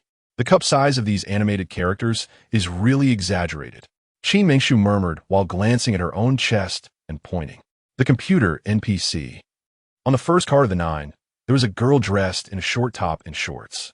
The fabric of her outfit looked like cheap coarse linen, and she had no weapons in her hands. Qin Mingshu gently tapped it, and the card immediately flipped over, revealing a detailed introduction of the girl. Barbarian, Earth Element, Initial Level 1. In the first level as a barbarian, one punch can deal 20 damage. Each punch consumes 5 mental power, and the body can withstand 20 damage. From level 2 to 4, the damage and resilience double, and above level 4, both damage and resilience triple. Below the introduction of the barbarian, there were two long horizontal options, one to choose to use and the other to give up using. After pondering for a moment, Qin Mengshu ultimately decided to give up using it. If that computer NPC wasn't lying, if she really chose the barbarian as her initial skill, then every time she fought, it would mean close combat. No, no, no. She wasn't someone who liked to fight hard. In this unfamiliar world, she hadn't even lived enough yet and was still looking forward to returning to Earth. This skill was too reckless. She would skip to the next one. The second card depicted a girl in a red smoke skirt, wearing a particularly strange hat with 8 corners. In her hand, she wasn't holding anything but a deck of playing cards, which flipped and changed in her grasp like beasts ready to pounce. Qin Mengshu nodded, showing great interest, and gently tapped it. The card flipped, and the back of the card clearly recorded this girl's detailed information. Magician Kasha, fire element, initial level, 1 at level 1, can withstand 20 fire magic damage. Each time a card is released, she can deal 20 fire magic damage, consuming 5 mental power. This magician named Kasha, like the previous barbarian, would also increase her energy release and damage tolerance as her level rose, while the energy consumption would decrease with leveling up. Seeing this, a strange thought flashed through Qin Mengshu's mind, and she unconsciously pointed her finger at her forehead. Sure enough, in the next moment, a description similar to those initial skill characters appeared in the void above her head, clearly stating, Qin Mengshu, ordinary person, water element, damage tolerance, 0, damage output, 0, mental power consumption, 0. Damn, you might as well just write useless Qin Mengshu. She spat in dissatisfaction and looked back at Magician Kasha's introduction. In fact, in her heart, the magician was the most suitable for her. After all, these long-reaching magicians could stay away from the center of the battle, which was relatively safer. Therefore, she was truly fond of this magician Kasha, but she also understood that as an ordinary water element person, choosing a fire element magician was akin to seeking her own death. So, in the end, she still gave up on magician Kasha and clicked on the next card. The front of this card featured a girl in a dark purple strapless dress, holding a long bow that shimmered with a cold light. On the bow, a sword glimmered with a dazzling, silvery halo. The exaggerated cup size under the strapless dress was estimated to be at least above D. Although Qin Mengshu looked down on it, she couldn't help but feel envious. Back to the point, after the card flipped, the back also contained detailed information about this girl. Magician Ailey, water element, initial level, 1. Each arrow release consumes 5 mental power, causing 20 water magic damage, and can withstand 20 water magic damage. Like the other initial characters, this magician Ailey would also grow stronger as her level increased. Qin Mengshu couldn't help but nod again. Buddha once said, if you move forward, you will definitely encounter better flowers. However, the one she first set her eyes on would never come again. So, Qin Mengshu ultimately chose to confirm the use. After clicking to confirm, all of Magician Ailey's equipment, including the dark purple strapless long dress, the crystal long bow that was as tall as half a person, and a quiver carved with a magnolia flower filled with endless arrows, equipped themselves onto her body. This seems pretty good, Qin Mengshu murmured to herself. For some reason, when all these equipments were fully donned, she felt an indescribable surge of blood boiling within her chest, as if she wanted to rush into battle immediately. Lucky player, you have half an hour left to exit the game. You can now go defeat monsters and clear levels. Remember, be careful. The damage and death you suffer here will also extend to your real life. Good luck. The familiar, mechanical voice of the NPC echoed in her ears. Qin Mengshu seemed to have fully understood something at this moment, and without hesitation, she raised her long bow and the shimmering, long arrow in her hands. The scene in front of her changed again, revealing 3 paths of equal width, each about 2 meters wide. She chose the furthest right path and stepped inside. Upon entering, a lush, vine-like plant-woven grid cave came into view. A sudden thought struck Qin Mengshu, although she had never played those so-called computer games. Her woman's intuition told her that something was amiss here. Her hands tightened around the long bow and the arrow, and she felt an unusual tension in her heart. Carefully, she circled around the back of the cave and, sure enough, saw a cluster of strange-looking creatures directly ahead to the east. With pointed heads and large bodies, They were entirely crimson and squawking loudly. The moment they saw Qin Mengshu, without a word, they brandished their claws and hurled some fist-sized fireball-like objects at her. Qin Mengshu didn't have time to think about anything else. She shot an arrow straight at the largest monster's head in the center. After being hit, the monster became even angrier, baring its teeth and claws, throwing fireballs with more vigor. It wasn't until this moment that Qin Mengshu noticed a red progress bar appearing above the injured monster's head. Under Qin Mengshu's constant sword-like attacks, the progress bar slowly decreased bit by bit. Only when she shot her third arrow did the creature finally fall, lifelessly lying on the ground. As it died, a burst of turquoise mist erupted from its body, merging directly with Qin Mengshu. In that moment, when the water-green mist enveloped her, Qin Mengshu felt her mental energy replenished, and the progress bar above her head slightly increased from halfway mark. She finally understood that defeating monsters could also enhance her stamina. Without hesitation, she swiftly drew 3 long swords from the quiver behind her, aiming at the remaining 3 little monsters, and dispatched them in one strike. At this moment, the progress bar above her head had nearly reached 80%, and surprisingly, a small score table appeared in the bottom right corner of her character, showing that she now had a score of 180 points. Qin Mengshu smiled slightly. It seemed those little monsters were quite valuable. However, just as she was about to continue hunting more little monsters to earn more points, the familiar, mechanical voice of the computer NPC echoed in her mind once again. Exit the game in 5 seconds. 5, 4, 3. Oh no, I still want to buy things. Damn it. Qin Mengshu shouted in frustration, but her words were completely ignored. 5 seconds later, she found herself back in the real world. The moment she returned to reality, she became fully alert. At that moment, she seemed a bit dazed. After looking around for a moment, she realized she was actually perched on a branch of a tree about 10 meters high. The instant she noticed this, she almost cried out. However, a flash of insight struck her mind, and she seemed to remember something. Just earlier, there had clearly been something resembling a mushroom cloud that had transported her up to the tree branch. Where did that thing go? As Qin Mengshu pondered this, she searched around, but in the next careless moment, her foot slipped slightly, and her face turned to one of sheer terror. She felt herself once again succumbing to the pull of gravity, plummeting downwards. Unconsciously, she let out a terrified scream. Her voice carried by the rushing wind as she fell, twisting her beautiful face into a grimace of fear. Chapter 10. The Qin family courtyard. However, after a moment, the imagined pain of falling did not come, and instead, a soft, fluffy sensation underfoot felt as if she were stepping on cotton. At this moment, Cheng Yi, who had been hiding not far away, looked completely bewildered.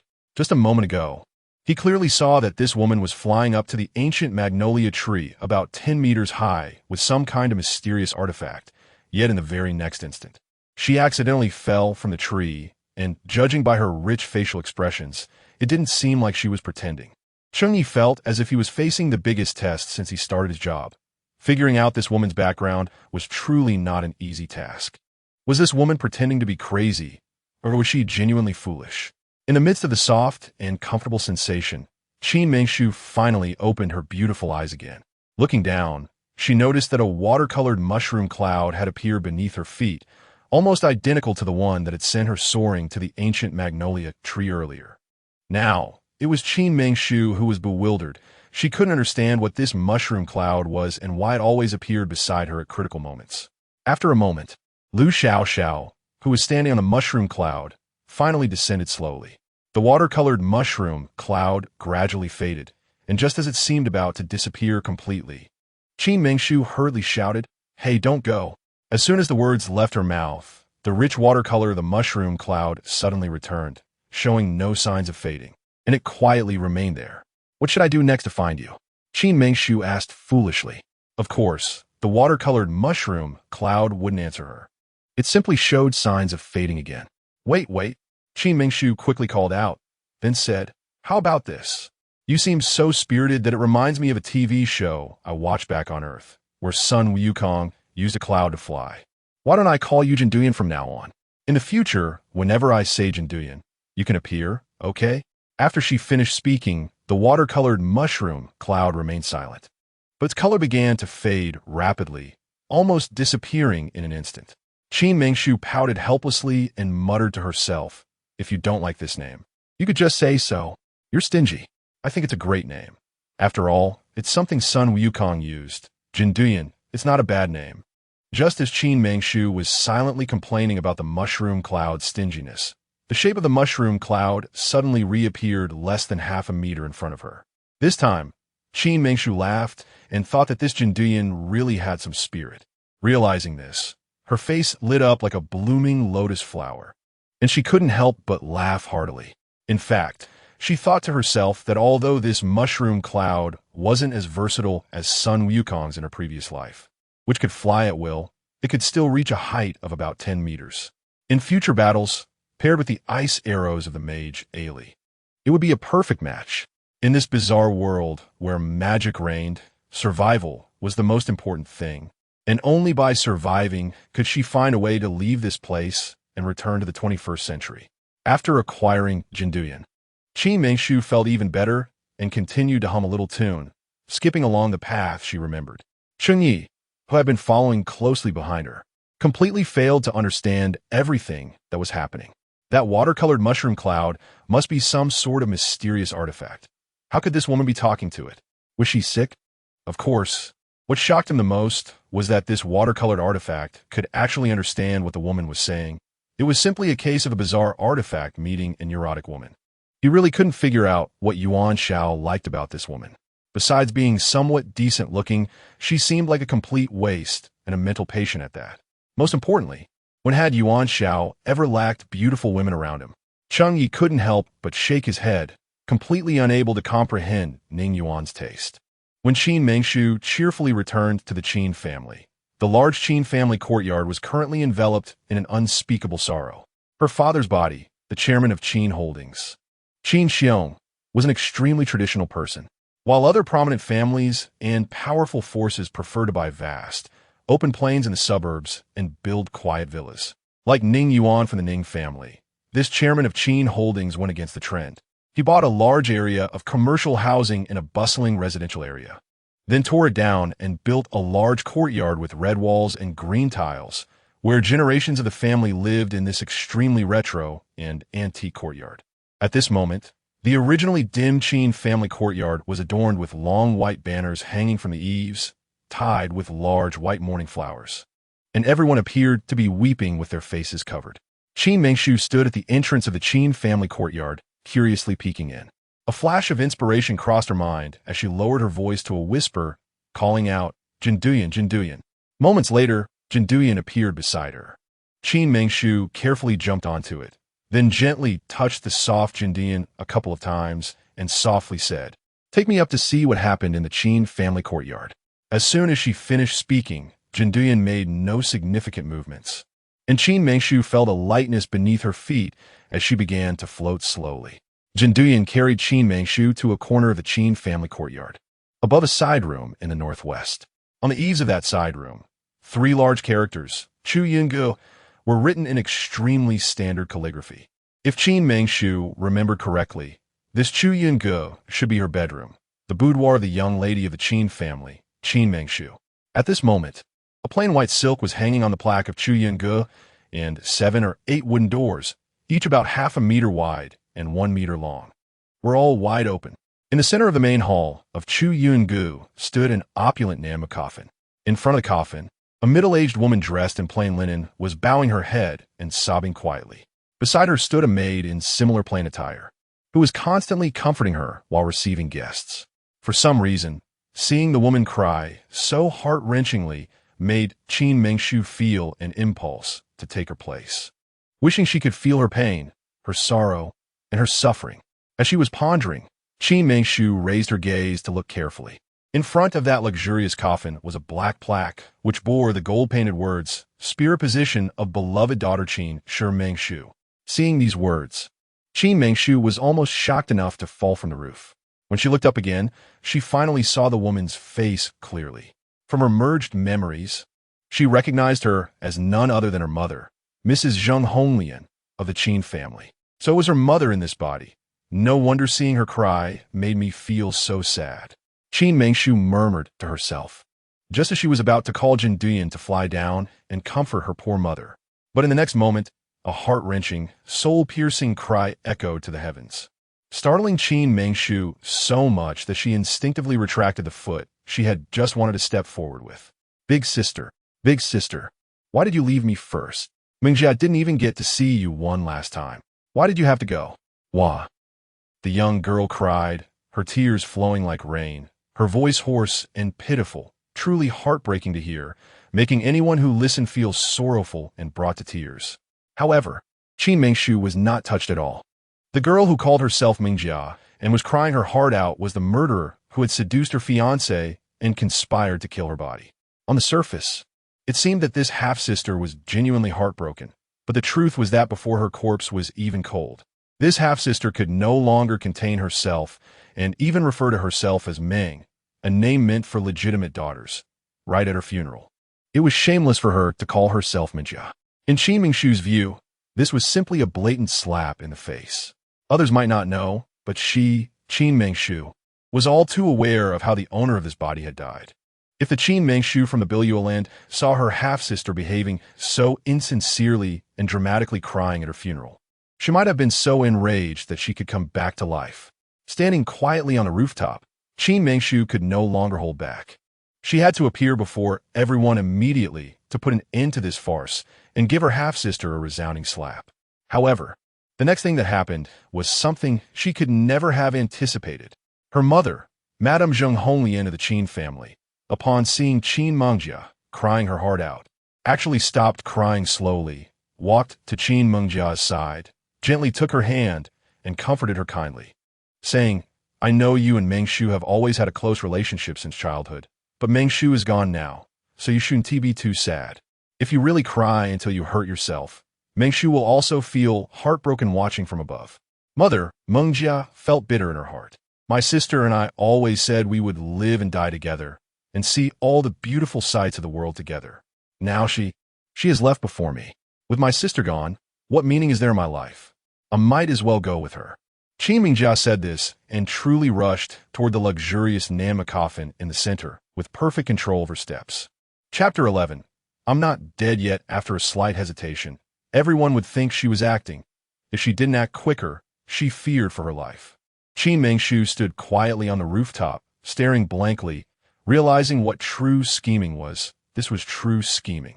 Deep down, she resented herself to the core, wishing for her own death, yet could still wail heart-wrenchingly in front of her own funeral.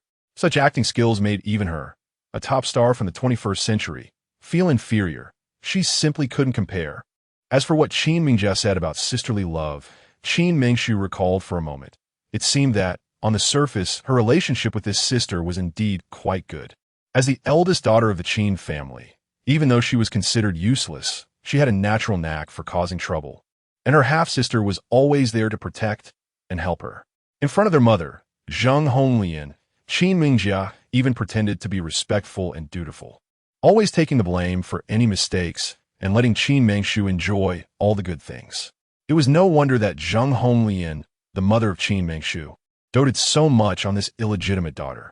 Zheng Honglian was originally a rich family's daughter, raised in a loving environment by her grandparents.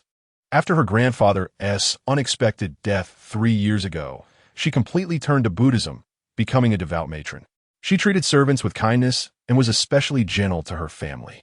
This woman, who had been pampered since childhood and lived like a goddess, had a daughter whose life was not as fortunate. When Zheng Honglian married Qin Xiong, she admired his ambition, charm, and intelligence. Ignoring her parents' objections and the disparity in their backgrounds, she insisted on marrying down to Qin Xiong. If it weren't for her mother, who couldn't bear to see her suffer and secretly helped with money and connections, how could these two, without any background, achieve such success in such a short time? However, good times didn't last long. The initial feelings and passion between them gradually faded amidst countless arguments. When the Qin family began bringing in concubines one after another, Zheng Honglian's heart was completely crushed. She only wanted to raise her daughter safely, turning a blind eye to everything else. Zheng Honglian naturally stopped Qin Mengjia's antics. Holding her delicate hand, with tears in her eyes, she said affectionately, Mengjia, do you think I haven't thought about going with your sister? But the dead are gone, and the living should respect themselves. You are still young. There are many days ahead. You will replace Meng Shu and marry into the Ning family. You call me mother, and I have never regarded you as a stepdaughter. From now on, you are my daughter, and I will treat you as I do Meng Shu. Mother, I pay my respects. Qin Mingjia's eyes brimmed with tears, displaying an expression of profound gratitude, ready to kneel down. But unexpectedly, in the next moment, a swift silver-white light descended from the sky, aimed directly at Qin Mingshu's kneeling knees, racing forward. Qin Mingshu felt a sudden sharp pain at her knees. Her body, which was originally kneeling towards Zhang Honglian, suddenly tilted in the opposite direction and fell flat on her back. I'm not dead yet. Are you that eager to become the legitimate daughter of the Qin family? Qin Mingshu stood quietly on the eaves, her voice booming. Her melodious voice echoed in the courtyard, and for everyone present, this sudden scene was nothing short of shocking. Among them, the most surprised was undoubtedly Qin Mingshu's mother, Zhang Honglian. Her face, which was elegant and dignified yet filled with tears, was suddenly illuminated with overwhelming joy, her excitement reaching an extreme where she didn't even know what to say. The most frightened, of course, was the murderer, Qin Mingjia. At that moment, a hint of panic flashed across her beautiful face, but it disappeared as quickly as it appeared, replaced by an excited expression. She struggled to rise. Ignoring the pain in her knees, clasped her hands together, and closed her eyes in a sincere manner. As if making a wish, thank heaven and earth for returning my sister to Mingjia. I thought I would never see my sister again. Is that so? You really want to see me again? Qin Mingshu asked sarcastically while slowly floating down on a cloud. The cloud descended slowly, and every angle of Qin Mingshu's descent seemed to be slowed down, while the white plum tree in the southwest corner of the courtyard was in full bloom, its petals fluttering in the wind against the deep blue sky, creating a breathtaking scene. The unparalleled young girl descended delicately, like a celestial being coming down to the mortal world. Qin Mingshu gently approached Zhang Honglian, slightly bowing. Daughter pays respects to mother. At this moment, everyone in the courtyard was engulfed in an indescribable shock and fear. Was this graceful and dignified Qin Mingshu, who had just descended from the sky, really the missing eldest daughter of the Qin family, who had even been reported dead? Wasn't she supposed to be a willful, tyrannical, ungrateful waste with no understanding of parental love, rebellious and unreasonable, and without any magical skills? At this moment, someone began to realize that the silver-white light that had just flashed by like an arrow was indeed emitted by Qin Mingshu. Upon reflection, everyone was shocked. The earlier silver-white light had been astonishingly fast, like an arrow, yet without any physical substance, resembling a swift ray of light. From Qin Mingjia's reaction, it was undoubtedly powerful. Otherwise, it couldn't have caused her, a level 1 apprentice magician, to be in so much pain that she could barely stand. Thus, it became evident that Qin Mingshu's current abilities were surely above that of a level 1 apprentice magician. In just 2 days, such rapid growth was simply unfathomable. At this moment, kneeling on the ground as if in prayer, Qin Mingjia slowly came to terms with her endless shock, Qin Mingshu's words echoing in her mind. She slowly stood up, smiled gently, and bowed again. Sister, what are you talking about? Mingjia certainly hopes to be with you for a lifetime. We've grown up together. What more can I say about our bond? Hee. Qin Mingshu chuckled, walking forward and circling around Qin Mingjia, her eyes scrutinizing her as if trying to see through her. After a long moment, she finally stood before her and said, Are you here today to cry over my memorial or to audition? Although you seem to be wearing mourning clothes on the surface, underneath, you're wearing something pink. Mingshu, you just returned. You should take a shower and rest. I think Mingjia didn't mean it. Over the years, Zhang Honglian had grown too familiar with her daughter's temperament. Now that she had just returned, she couldn't understand what was wrong with her daughter. As the matron of the Qin family and the mother of Qin Mingshu, she was accustomed to the relationship between the two and didn't want them to fall out over trivial matters. No, Mom, don't interfere. Qin Mingshu glanced back slightly, her expression serious. I didn't mean it, sister, Qin Mingjia saw Zhang Honglian clarify things for her and quickly explained. You. What about you? After a few days apart, you can't even speak clearly anymore? Qin Mingshu pressed on step by step, looking relentless and aggressive, saying, Remember this. I am the legitimate eldest daughter of the Qin family, and you are just a concubine's child. You don't deserve to use the character Meng, dream, You should change back to your original name. Also, this pink outfit, only I, the legitimate eldest daughter, am worthy to wear it. Please take it off immediately and change into blue or green. Furthermore, I, Qin Mengshu, am no longer the Qin Mengshu who could be manipulated as you wish. You know very well what you've done, and I won't say more. Faced with this barrage of words from Qin Mengshu, Qin Mingjia, no, she should now be called Qin Xie, was almost frozen in place. All her so-called little schemes and tricks seemed useless at this moment. From the bright and capable gaze of Qin Mengshu, she could almost clearly understand that this Qin Mengshu had not only survived but had thrived through adversity. The current Qin Mengshu must have known everything, and whatever she said now would have no effect. All that was left was to cry. At this moment, crying was all she could do. Meshu, what are you doing? Although Mingjia is a concubine's child, she has always been good to you and is kind-hearted. I treat you both equally and have never regarded her as a concubine's daughter. Now that you have returned, her name has been changed. So just consider her as an additional legitimate sister. Don't be so calculative. Regardless, you are still the legitimate eldest daughter of the Qin family, and no one can surpass your position. Zheng Honglian stood quietly by, listening to the argument between the two. She thought her daughter was angry about having a legitimate sister. After all, in the past, her daughter had been rather naive. She didn't want this small matter to hurt the relationship between the two daughters, so she tried to mediate. Chapter 12. The Rise of the Matriarch. Mom, you have no idea what's going on. You, a concubine, actually want to kill your own daughter. Can you really tolerate this? Qin Mengshu didn't want to discuss these dirty matters with her mother at this critical moment. However, over the years, her mother, Madame Qin of Qin Holdings, had been too weak, too passive, too ethereal. She had to help her mother, Zheng Honglian, stand up again.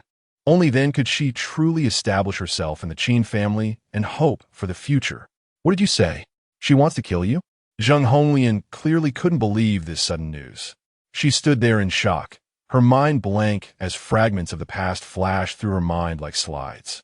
Over such a long time, Zheng Honglian could confidently say that she had never mistreated anyone in the vast Qin mansion. From the young ladies and young masters to the maids and bodyguards, she had always treated them with kindness, especially Qin Xie, this concubine, whom her daughter Qin Mengshu loved to play with. Zheng Honglian had nearly treated this concubine like her own daughter. In the past, although Qin Xie was nominally a concubine, she enjoyed all the privileges equal to those of her legitimate daughter, Qin Mengshu. Zheng Honglian would never have thought that this concubine, whom she had always regarded as her own daughter, would ultimately want to kill her real daughter. This was equivalent to wanting her life.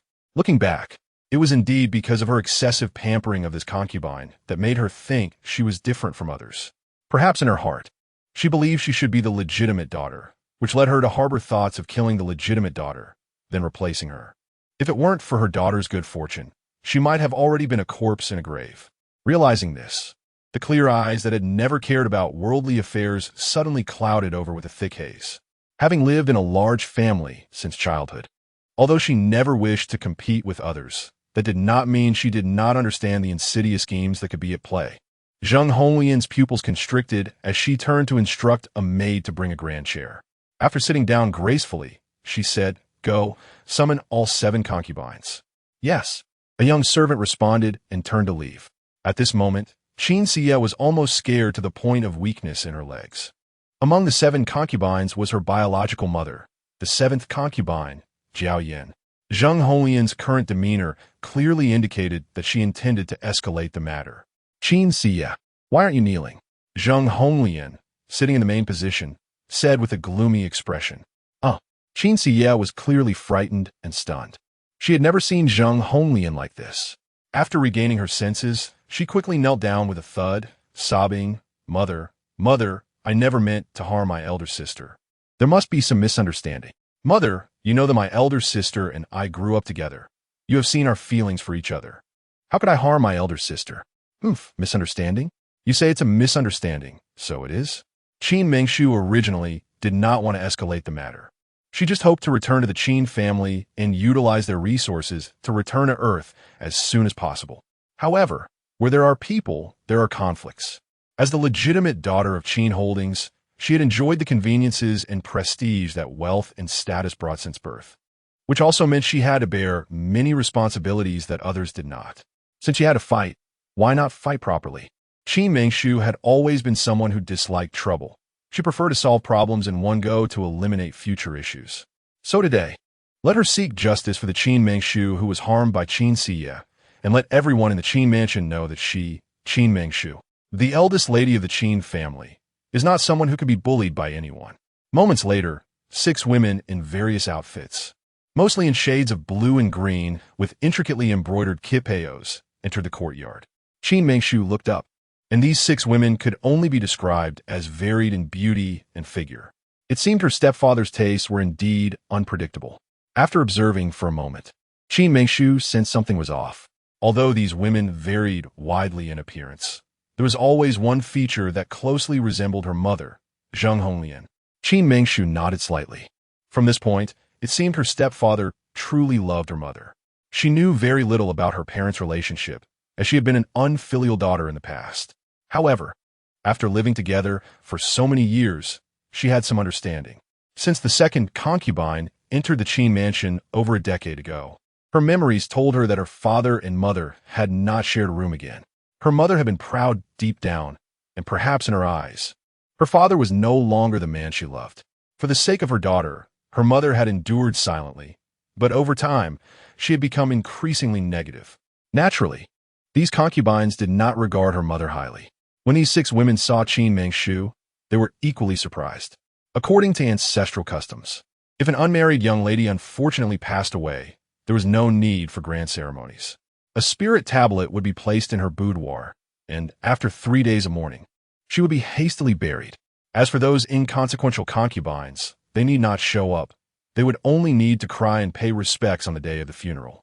Thus, they all knew Qin Mengshu was dead, yet they had not come to mourn. Seeing her suddenly reappear was indeed shocking. "Greetings, madam." "Greetings, young lady." The 6 women slightly bowed, acknowledging their presence. "Stand aside." Zheng Honglian waved her hand slightly, signaling everyone to rise. The 6 women stood in 2 rows, positioned on either side. Zheng Honglian's gaze swept over the 6 of them before she turned her head to her close maid and said, "Exiner, go check why the 7th concubine is delayed." As soon as she finished speaking, a charming laugh echoed through the courtyard filled with white plums. "Oh, the sun must have risen from the west today. The madam is not in the temple chanting, nor is she mourning for the young lady. Yet she has the interest to summon us. I wonder what the madam wants with us. I have so many matters at hand that I can hardly keep up." Without seeing the person, they had already heard her voice. Qin Mengshu looked up to see a stunningly beautiful woman dressed in a pink qipao that accentuated her voluptuous figure.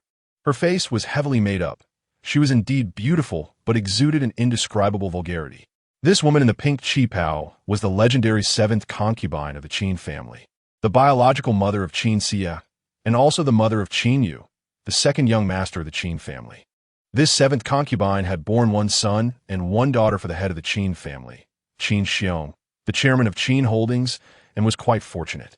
Unfortunately, this 7th concubine, sharing the same surname as her daughter Qin Xia, was a woman who was completely ungrateful. Since Madame Qin, Zheng Honglian, stopped concerning herself with worldly affairs. She has almost monopolized the power in the back courtyard of the Qin family, acting with authority and behaving like the main consort. The true Madame Qin, Zheng Honglian, seems to have become her mere accessory, an overshadowed figure. Therefore, wherever she appears, it is always accompanied by a retinue. And the spectacle is even more impressive than that of the legitimate Madame Zheng Honglian. It's only natural that she is busy, coming from a humble background.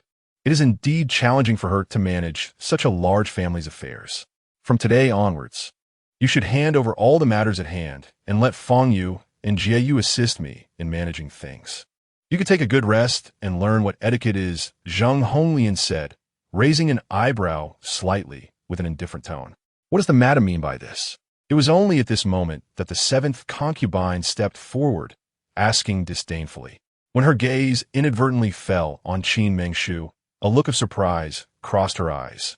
Then, glancing at the kneeling Qin Xie beside her, she seemed to understand something.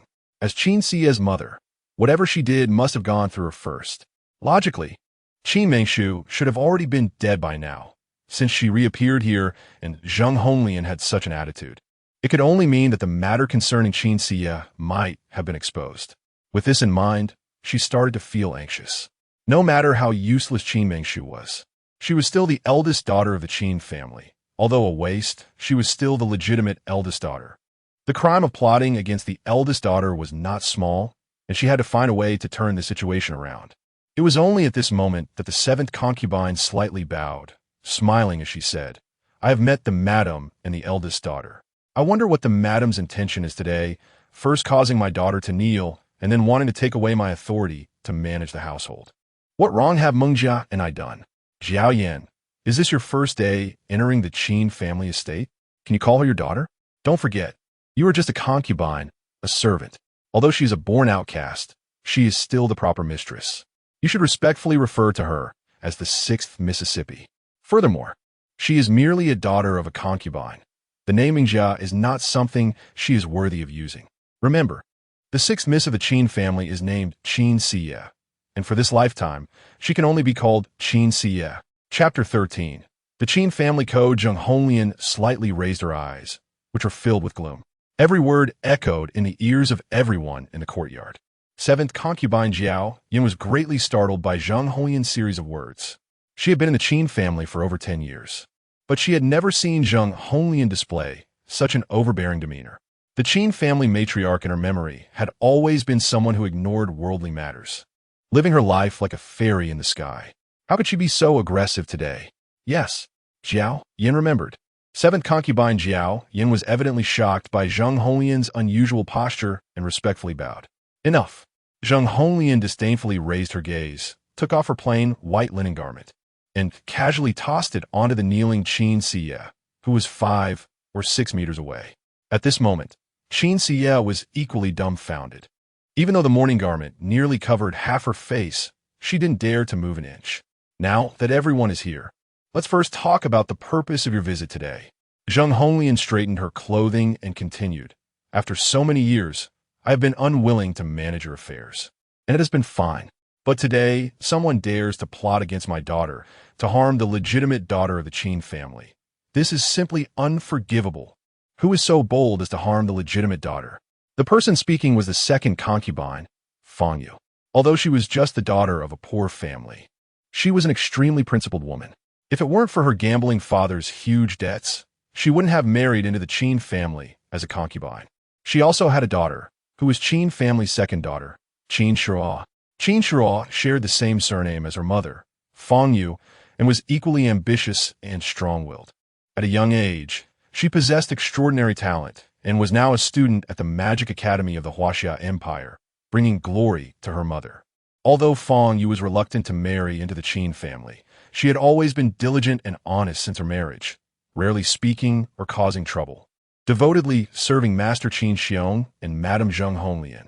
Zheng Honglian's impression of Fang Yu was fairly good, although she resented her for disrupting her relationship with her husband. She still admired her integrity and spirit. But this person is none other than the sixth young lady of the Qin family, Qin Xie, whom I have always regarded as my own daughter. She actually wanted to kill my daughter to take her place as the legitimate daughter of the Qin family and marry into the Ning family. If it weren't for Meng Shu's good fortune, I fear we wouldn't see you concubines here today. Zheng Honglian's words were heavy, resonating in the hearts of everyone present like a great bell. All those present were longtime residents of the Qin family courtyard. They had watched these two young girls grow up step by step to this day. In their memories, the only legitimate daughter, Qin Mengshu, had always been a troublemaker, while the sixth young lady had often shielded Qin Mengshu from troubles, prioritizing her above all else. It really is true that time reveals a horse's strength and a person's heart. This sixth young lady usually appeared very respectful. No one would have expected her to be so malicious. Not only malicious, but she could even commit fratricide. Malicious is too mild a term. This is simply unfilial. Indeed, a concubine's daughter daring to murder a legitimate daughter and coveting her place. This scheming, this malice? Ha! That truly elevates the word malicious. Wherever there are women, there are bound to be disputes and controversies. Among the 6 concubines, the second concubine Fang Yu and the third concubine Hua Jiyu had always been close, both disliking to talk too much. The other 4, if gathered to play mahjong, might be quieter, but if they had nothing to do, they could only gossip about this and that all day long. Over the years, 7th concubine Jiao Yin was the last to enter the Qin family. But because she gave birth to a son, she gained the master's favoritism and began to subtly overshadow the legitimate wife, receiving much disdain. Today, seizing such a good opportunity, how could she let it pass easily? One after another, they added fuel to the fire, eager to stir up trouble. Enough! What are you all arguing about? It's giving me a headache. Zheng Honglian gently rubbed her aching temples, and Qin Mengshu quickly leaned over, gently massaging her mother's temples. The technique she used was reminiscent of exercises from the 21st century, which were extremely soothing. Zheng Honglian felt gratified and patted her hand lightly. Then she raised her gaze and said, "Exiner, bring the family code." Yes. The girl named Exiner, who looked to be around 20, hurriedly bowed and left. After a moment, when she reappeared in the courtyard of Chuyun Pavilion, she held a thick book and a blood-stained thorny stick. "Exiner, read the Qin family's family code to everyone." Zheng Honglian sat in the main seat. Born into a wealthy family, she inherently possessed a dignity that others lacked. Even while sitting quietly, she exuded an imposing aura. The girl named Exiner was certainly clever. She immediately understood Zheng Honglian's intention, flipped through the book, and found a lengthy family rule in the middle. She read word for word. Article 151 of the Qin Family Code. Those who offend the superiors, plot against the family head, matriarch, legitimate daughter, or legitimate son, shall be punished with 100 blows of the bloodthorn and expelled from the family.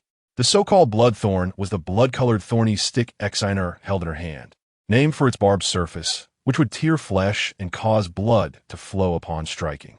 "No, madam, please see a no-no. The 6th young lady has not done anything. She really hasn't done anything. Madam, the 6th young lady has served by your side since she was young, and you should know her temperament best. She would never do such a thing, madam. Please, madam." At this moment, 7th concubine Jiao Yin finally realized the gravity of the situation. It seemed this time, Zheng Honglian was serious. She no longer cared about saving face. Kneeling down with a thud, banging her head on the ground, her originally fair forehead instantly covered with a layer of crimson, repeatedly begging for mercy and crying. Whether she did it or not is not for you to decide, nor for me to decide, but for the victim to say, although she grew up beside me. She is not my biological daughter. How could I know her temperament? My daughter Mengshu, as the legitimate eldest daughter of the Qin family, has always been gentle and obedient, treating Qin Xie as her own sister. If she truly did not do it, would Mengshu randomly accuse her? After Zheng Honglian spoke, her gaze fell on Exiner beside her. Raising an eyebrow, hit her 100 times, not one less. Mother, I really didn't do it. I really didn't do it." At this moment, Qin Xie still did not give up struggling, crawling to Zheng Honglian's feet, crying pitifully. "In the past, it was just this pitiful look that deceived me and my kind-hearted daughter. Until this moment, you still cannot repent?" Zheng Honglian's sharp gaze fell on Qin Xie, making her feel a chill all over, and then she turned back. "Why aren't you hitting her? What are you waiting for?" "Yes." Xine slichtly bot. Walked to Qin Xie's back and bowed again. "6 young lady, I'm sorry." As the words fell, she raised the thorny stick, and it was about to fall onto Qin Xie's fair and delicate waist. "Wait, I want to see who dares." At this moment, concubine Jiao Yin, slowly stood up and shouted, "Madam, please see clearly that it is I, Jiao Yin, who manages the backyard of the Qin family, not you. This matter was personally promised by the master, and it cannot be arbitrarily revoked by your mere words. Since I am still in charge, I should have the right to know and intervene in what happens in the backyard. Since Miss Liu has said that she did not do it, then I must trouble the eldest lady to present the evidence of Miss Liu's attempt to harm you. Otherwise, as long as I am here today, no one shall lay a finger on Miss Liu." Hee. Zheng Honglian was almost amused by Jiao Yan's words, and with a half-smile, she said, "If I remember correctly, the master's original words were that Honglian's health is poor, so for now, the 7th, Jiao Yin, will take care of the household affairs." At this point, Zheng Honglian paused, slowly stood up. Zheng Honglian was already 10 centimeters taller than Jiao Yin, and after standing, she looked down from a superior position and disdainfully said, "I always knew you were a daughter of a small family. I originally thought that no matter how small the family, you should have studied for a few years. But it seems that is not the case. You don't even understand the word temporary replacement.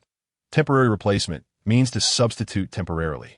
Since my mother is now in good health, naturally, if she wants to take back the authority, she can do so. What? Does concubine 7 naively think that having managed the household for a few days means she can truly bypass my mother? A concubine is ultimately a concubine, and no matter what, cannot surpass the main wife. Qin Mengshu saw that Zheng Honglian was tired of speaking and helped her sit down while saying, "Do you see? This is the young lady of a big family. At such a young age, she understands more than you." Zheng Honglian held on to Qin Mengshu's wrist and slowly sat down. A glint of coldness flashing in her eyes as she slightly raised an eyebrow. "Hit me." "Yes." Exiner slightly bowed, raised her hand, and with a crisp sound, a slap echoed in the air, followed by Qin Sia's heart-wrenching cry. "Ah." Chapter 14, The Fiancé. "Ah. Mother, mother, save me. Mother, save me." At this moment, Qin Sia, who had just been putting on a facade, cried out loudly without any regard for her image, constantly calling for her mother, though she didn't even know which mother she was calling for. In an instant, Qin Sia's back seemed to bloom with beautiful, dripping red flowers. Bright red blood seeping through her pink clothing, the heart-wrenching pleas for mercy accompanying the crisp sound of the willow sticks striking her skin, creating a symphony like a small band. You guys." Jiao Yin was completely furious at the mother-daughter duo of Qin Mengshu and Qin Sia, who were acting as if they were performing on a stage, and coupled with the continuous cries for help from her biological daughter, she was almost driven mad. "You guys. You wait, I'm going to call the master." Saying this, she was about to turn and leave, but was blocked by a silver-white radiance. That silver-white radiance was so frightening that it instilled terror. Before getting married, Jiao Yin was considered a first-rate apprentice magician. After marrying into the Qin family, although she neglected her training and spent most of her time on deceit and schemes, she was still a genuine apprentice magician. However, even so, she couldn't discern the level of that silver-white arrow of light blocking her path. This could only mean that the level of that light was beyond her understanding.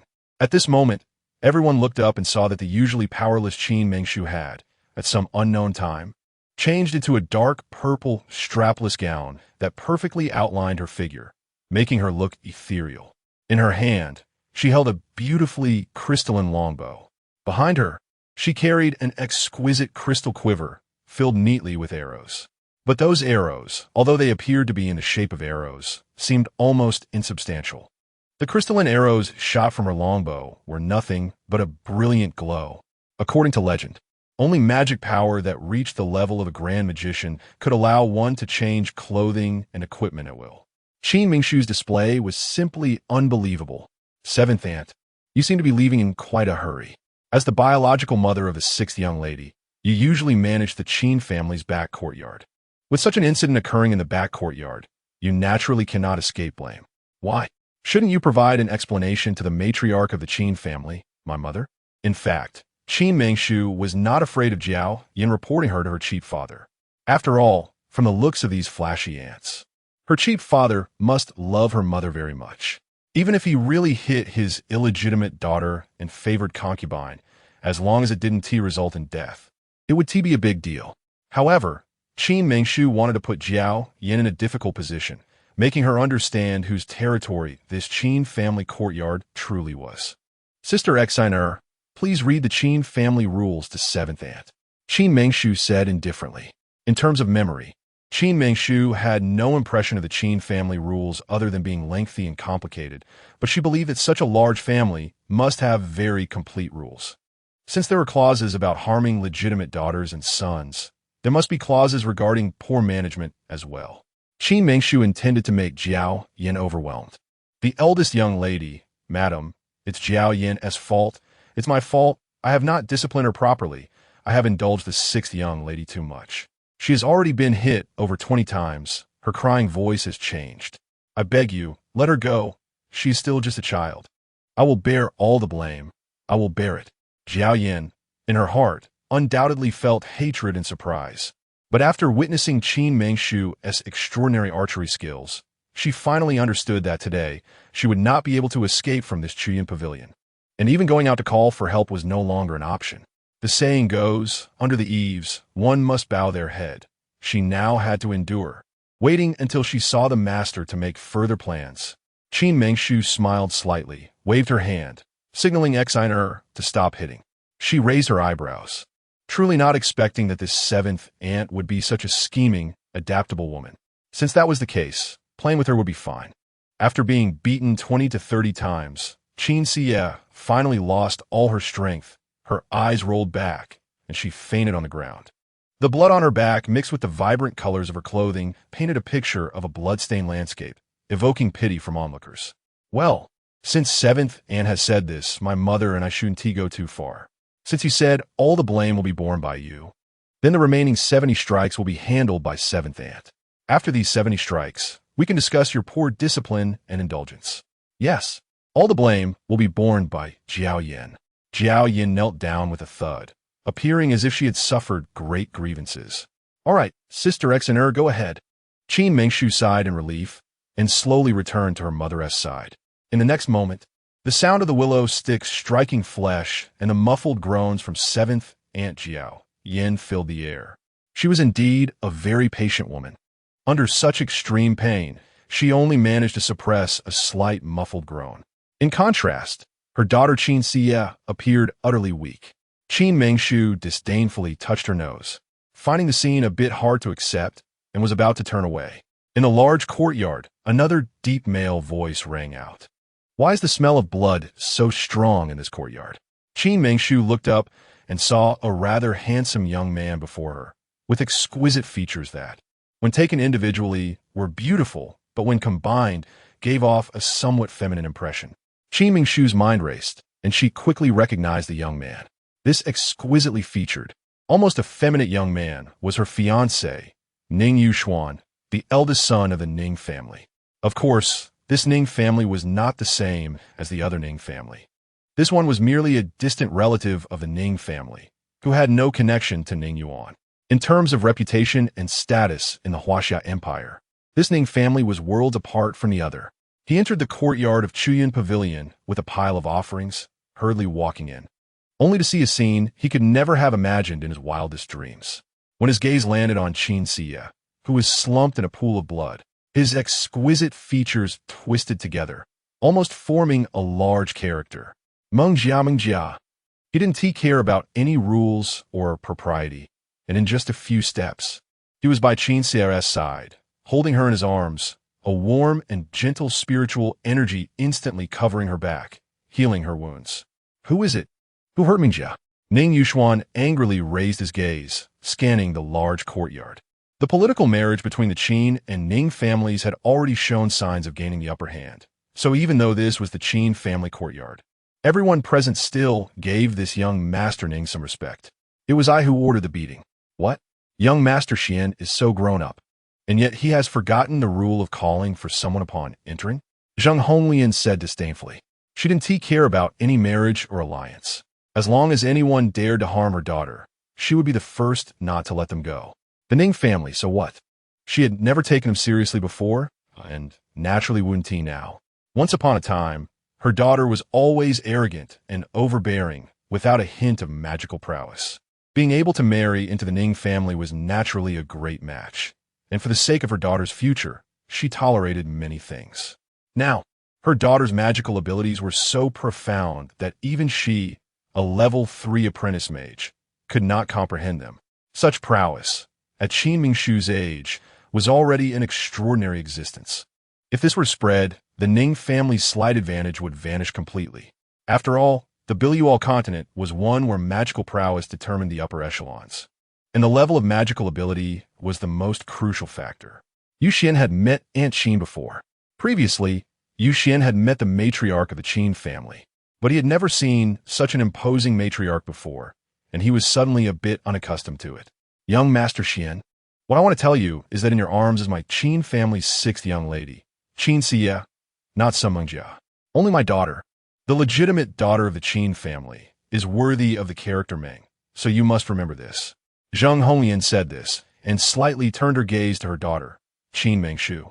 saying, "Make Shu, why aren't you quickly greeting your cousin Yuxian? Mother, this young master of the Ning family, Ning Yuxian, is cut from the same cloth as Qin Ziya. The two of them conspired to kill me. How could I have such a ruthless cousin?" At that moment, Qin Mengshu still had the magical energy of the mage, Ailey, surrounding her. Dressed in a dark purple strapless fairy dress, she looked radiant, holding a crystal longbow in her hand, resembling a goddess of war standing tall in this world, noble and inviolable. Ning Yuxian was about to refute, but lost his words the moment he saw Qin Mengshu in her dark purple dress.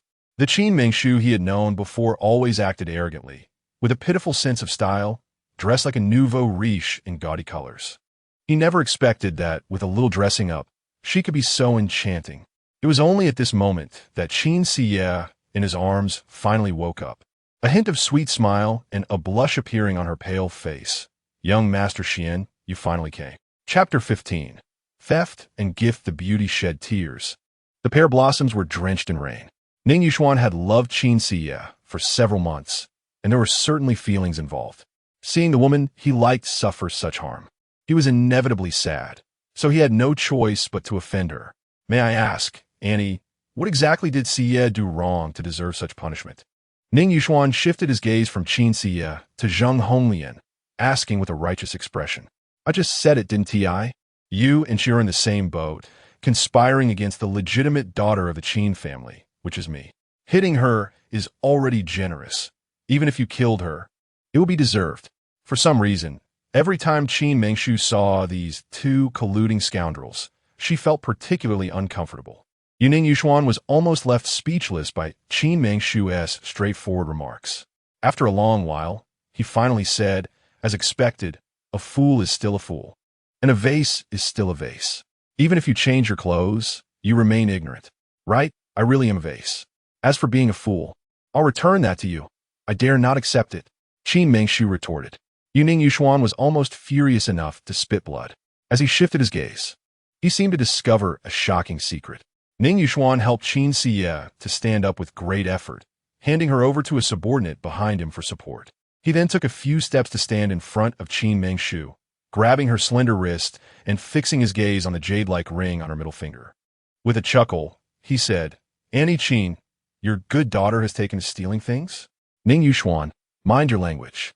Qin Mengshu exerted a little force and broke free from Ning Yuan's grip, coldly stating, "Are you really saying you didn't steal anything?" Ning Yuan had not expected that Qin Mengshu's strength had grown so much after just a few days apart. However, being simple-minded as he was, he pressed on aggressively with further questioning. "I don't understand what you're saying." Qin Mengshu looked down on the idea of explaining herself to such a person. "Huh." Ning Yuan let out a laugh. "You're clearly feeling guilty. If not, then please tell me, where did that time and space ring on your middle finger come from?" At this moment, everyone's gaze fell on Qin Mengshu's middle finger, exchanging looks and whispering among themselves. There are only 3 of these time and space rings in the world. The only one in the Huaxiao Empire is a beloved item of young Master Yuan. How could it be in the hands of the young lady? Yuan Shao is not an easy person to deal with. He has always had a violent temper.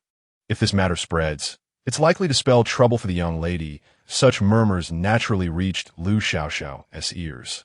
However, the young lady Qin was quite unconcerned as she raised her right hand high and shook it, saying, "Are you talking about this ring? Otherwise?" Without waiting for Qin Mengshu to say anything else, Ning Yuan slightly nodded to Mrs. Qin Zheng Honglian, who was seated at the head of the table, and said, "Annie, it's not that Yuan is being unreasonable, but this time and space ring belongs to my cousin Ning Yuan. If Mengshu has stolen it without reason and Ning Yuan finds out, it might not end well. Ning Yuan's temper has always been bad, and although Yuan is a distant relative of him, I'm afraid I won't be able to protect cousin Mengshu." Ning Yuan's words were extremely sincere and clever, placing himself in a position of righteousness while seemingly speaking up for Qin Mengshu as if he were on her side. In the end, he even invoked Ning Yuan to intimidate Zheng Honglian, putting on a good show. "Ning Yuan, you'd better mind your words.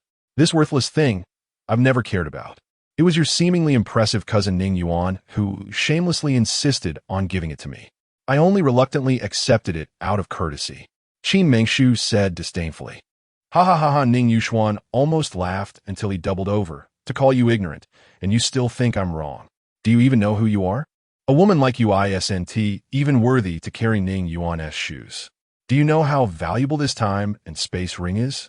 To audaciously claim it was a gift from Ning Yuan, not only I, but even a beggar on the street wouldn't believe it at this point. Ning Yuan stopped talking and turned to his subordinates behind him, shouting, "What are you still dawdling for? Hurry up and bind this ignorant Qin Mengshu. Take her to the Ning family villa. I want to personally take her to see cousin Ning Yuan." As soon as his words fell, Ning Yuan brought a group of subordinates, and except for the girl supporting Qin Siya, the other four youths rushed forward all at once. At this moment, Shiner, who had stopped executing the family law, returned to Zheng Honglian's side with a worried expression, her eyes filled with vigilance. Meanwhile, Jiao Yin, who was kneeling aside with a bloodied back, revealed a trace of smugness on her face, but truly, fortune turns, it was now her turn to watch the show. "I'll see who dares." Mrs. Qin Zheng Honglian shouted loudly, instantly silencing the scene. Her willow brows flicked slightly, then she said, "My daughter has already said it was a personal gift from Yuan Shao, so it must be a personal gift from Yuan Shao. I want to see who dares to take someone under my nose." "Mom, don't interfere." Qin Mengshu stepped forward, giving Zheng Honglian a reassuring look, and with a faint smile said, "All right, I, Qin Mengshu, am here today. You all better think carefully. Do you really want to take me to see Ning Yuan? You're quite bold. Is the name of Yuan Shao something you can casually mention?" Ning Yuan said with a furious expression, "Don't you dare take her away." As soon as his voice fell, several youths behind him charged forward, surrounding Qin Mengshu. Two of them swiftly executed a small joint lock, pinning Qin Mengshu's arms. Throughout the entire process, Qin Mengshu showed no signs of resistance, fully adopting a nonchalant attitude. She wanted to see what the scene would be like when she finally met Ning Yuan. But at this moment, the air gradually filled with a rich, scorching heat, as if they had suddenly jumped from the depths of winter to the height of summer. In the void, a figure dressed in a black suit and white shirt, a handsome young man, slowly descended. Qin Mengshu smiled faintly, realizing that this time, there was no need to go to the Ning family, because the person arriving was none other than Cheng Yi, Ning Yuan's manager. His arrival meant that the matter was already resolved without needing to say much. Ning Yuan clearly recognized this presence at a glance, moving closer with a smile, flattering, "Brother Cheng, what brings you here? I'm sure it's also about the time and space ring. There's no need for you to worry. I'll personally take her to deliver to Yuan Shao." Smack!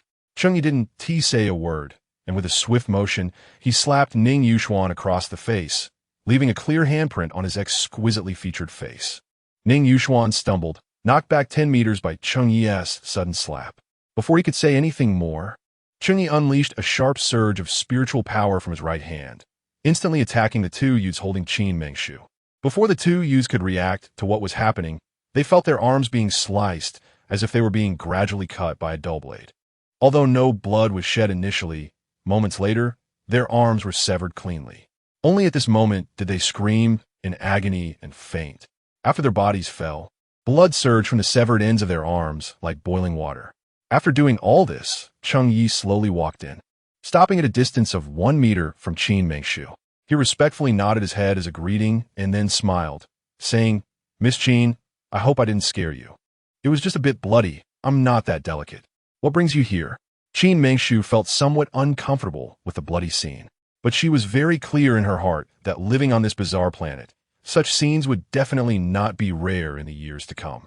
So after a few breaths, she regained her composure and smiled back, saying, "Yuan Shao asked me to escort you back and specifically instructed that no other man should touch you at all.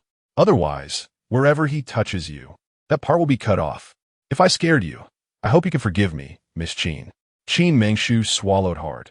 This Ning Yuan was indeed a peculiar person. It was just a touch on the arm. Did he really have to go so far as to have someone's arms chopped off? He was truly a pervert. Wait a minute. Who does Ning Yuan think he is to control me like this? What does my own body have to do with him? Qin Mengshu pondered for a moment, slowly calming herself down, and consoled herself, saying, "Forget it, it's better to keep a distance from this pervert in the future." The thought that Ning Yuan was a pervert made her lose any desire to see him again. So, with a bold and awkward smile, she said, "You're just in time. Hurry up and tell Ning Yuan whether this ridiculous time-space ring was stolen by me or if it was personally given to me by your Yuan Shao." At that moment, Ning Yuan, who had just managed to get up from the ground, his face swollen like a pig's head, was almost stunned. He could not comprehend what had just happened. The shocking scenes he had just witnessed had clearly informed him that Qin Mengshu was not lying. This time-space ring was indeed a personal gift from Ning Yuan. However, what worried him even more was Chang Ye's words from earlier, when he had briefly held Qin Mengshu's wrist. His heart had completely sunk into an ice cave. Chapter 16 wrapped up and delivered at this moment. Cheng Yi finally turned slightly, his gaze landing on Ning Yuan, and with a smile that was not quite a smile. He asked, "Young Master Xian." Cheng Yi only said 2 words, but Ning Yuan was almost scared silly, stammering, "Misunderstanding. Misunderstanding, it's all. All. Misunderstanding. I seem to have seen your dirty hand grip our Miss Qin's wrist just now. I wonder if it was my eyes playing tricks on me?" This.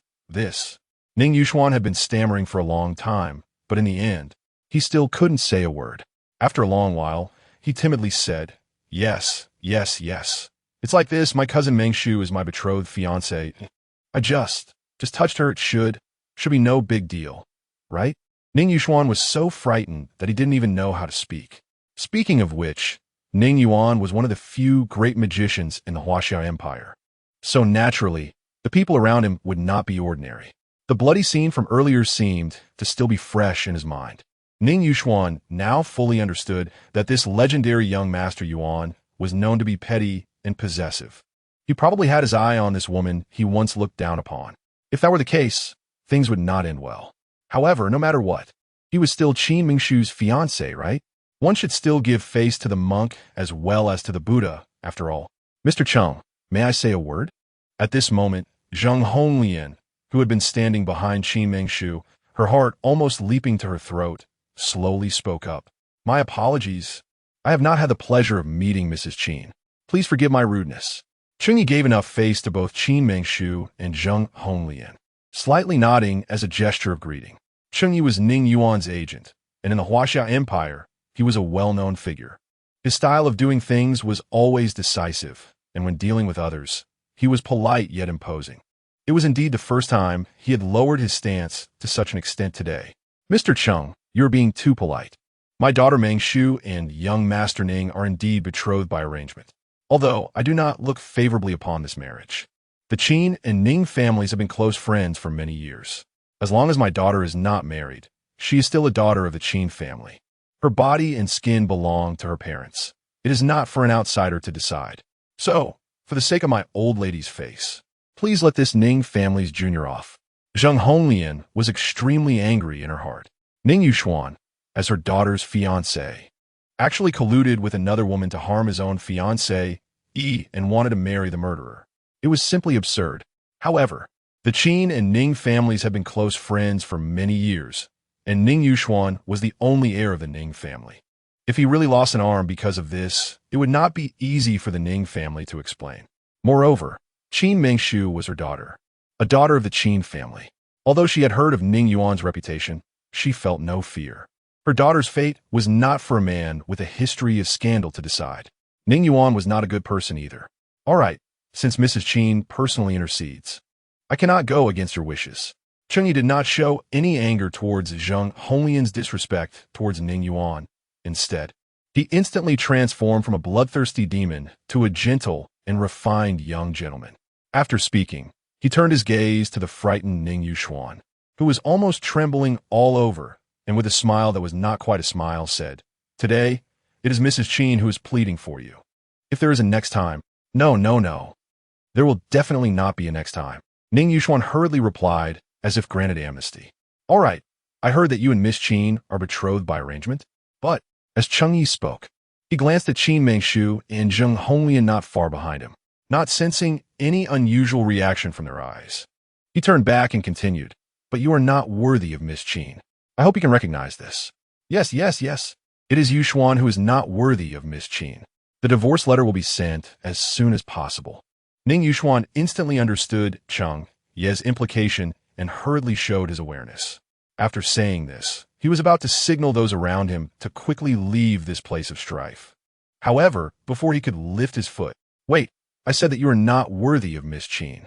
This divorce letter should naturally be written by Miss Qin to annul the engagement with you, Ning Yuan." Cheng Ye's words were quite pointed. In the history of the Biluo continent, there had only been women who were divorced by men. It was the first time he had heard of a man being divorced by a woman. If this got out, Ning Yuan's reputation would likely be ruined forever. Qin Mengshu chuckled. This young Master Yuan really had thought this through. Since she didn't look favorably upon this delicate-looking pretty boy anyway, it was better to annul a marriage she had never agreed to. If she could use this to embarrass young Master Xian, it would be a good idea. With this in mind, our Miss Qin shouted domineeringly, "Exiner, bring me some writing materials." Miss, why don't you speak, and I'll write for you." Exiner hesitated for a moment, but in the end, she still spoke very tactfully. Hearing Exiner say this, Qin Mengshu suddenly remembered that the previous her was just a foolish girl who did nothing all day. Although she was not illiterate, she did not recognize most of the characters. The most critical point was that her handwriting was terrible, utterly ugly, and could not stand on any occasion. However, the star Qin Mengshu from the 21st century was a modern beauty who had learned calligraphy since childhood. She had starred in countless period dramas, many of which included letter-writing scenes. Most stars, for the sake of their image, would use a ghostwriter, but she had always done it herself. Therefore, on this not-so-advanced planet of Biluo continent, where brush writing was still in use, Qin Mengshu's handwriting was certainly presentable. "You're doing a better job with this task. Just get the materials and stop talking so much." Qin Mengshu feigned anger. "Yes."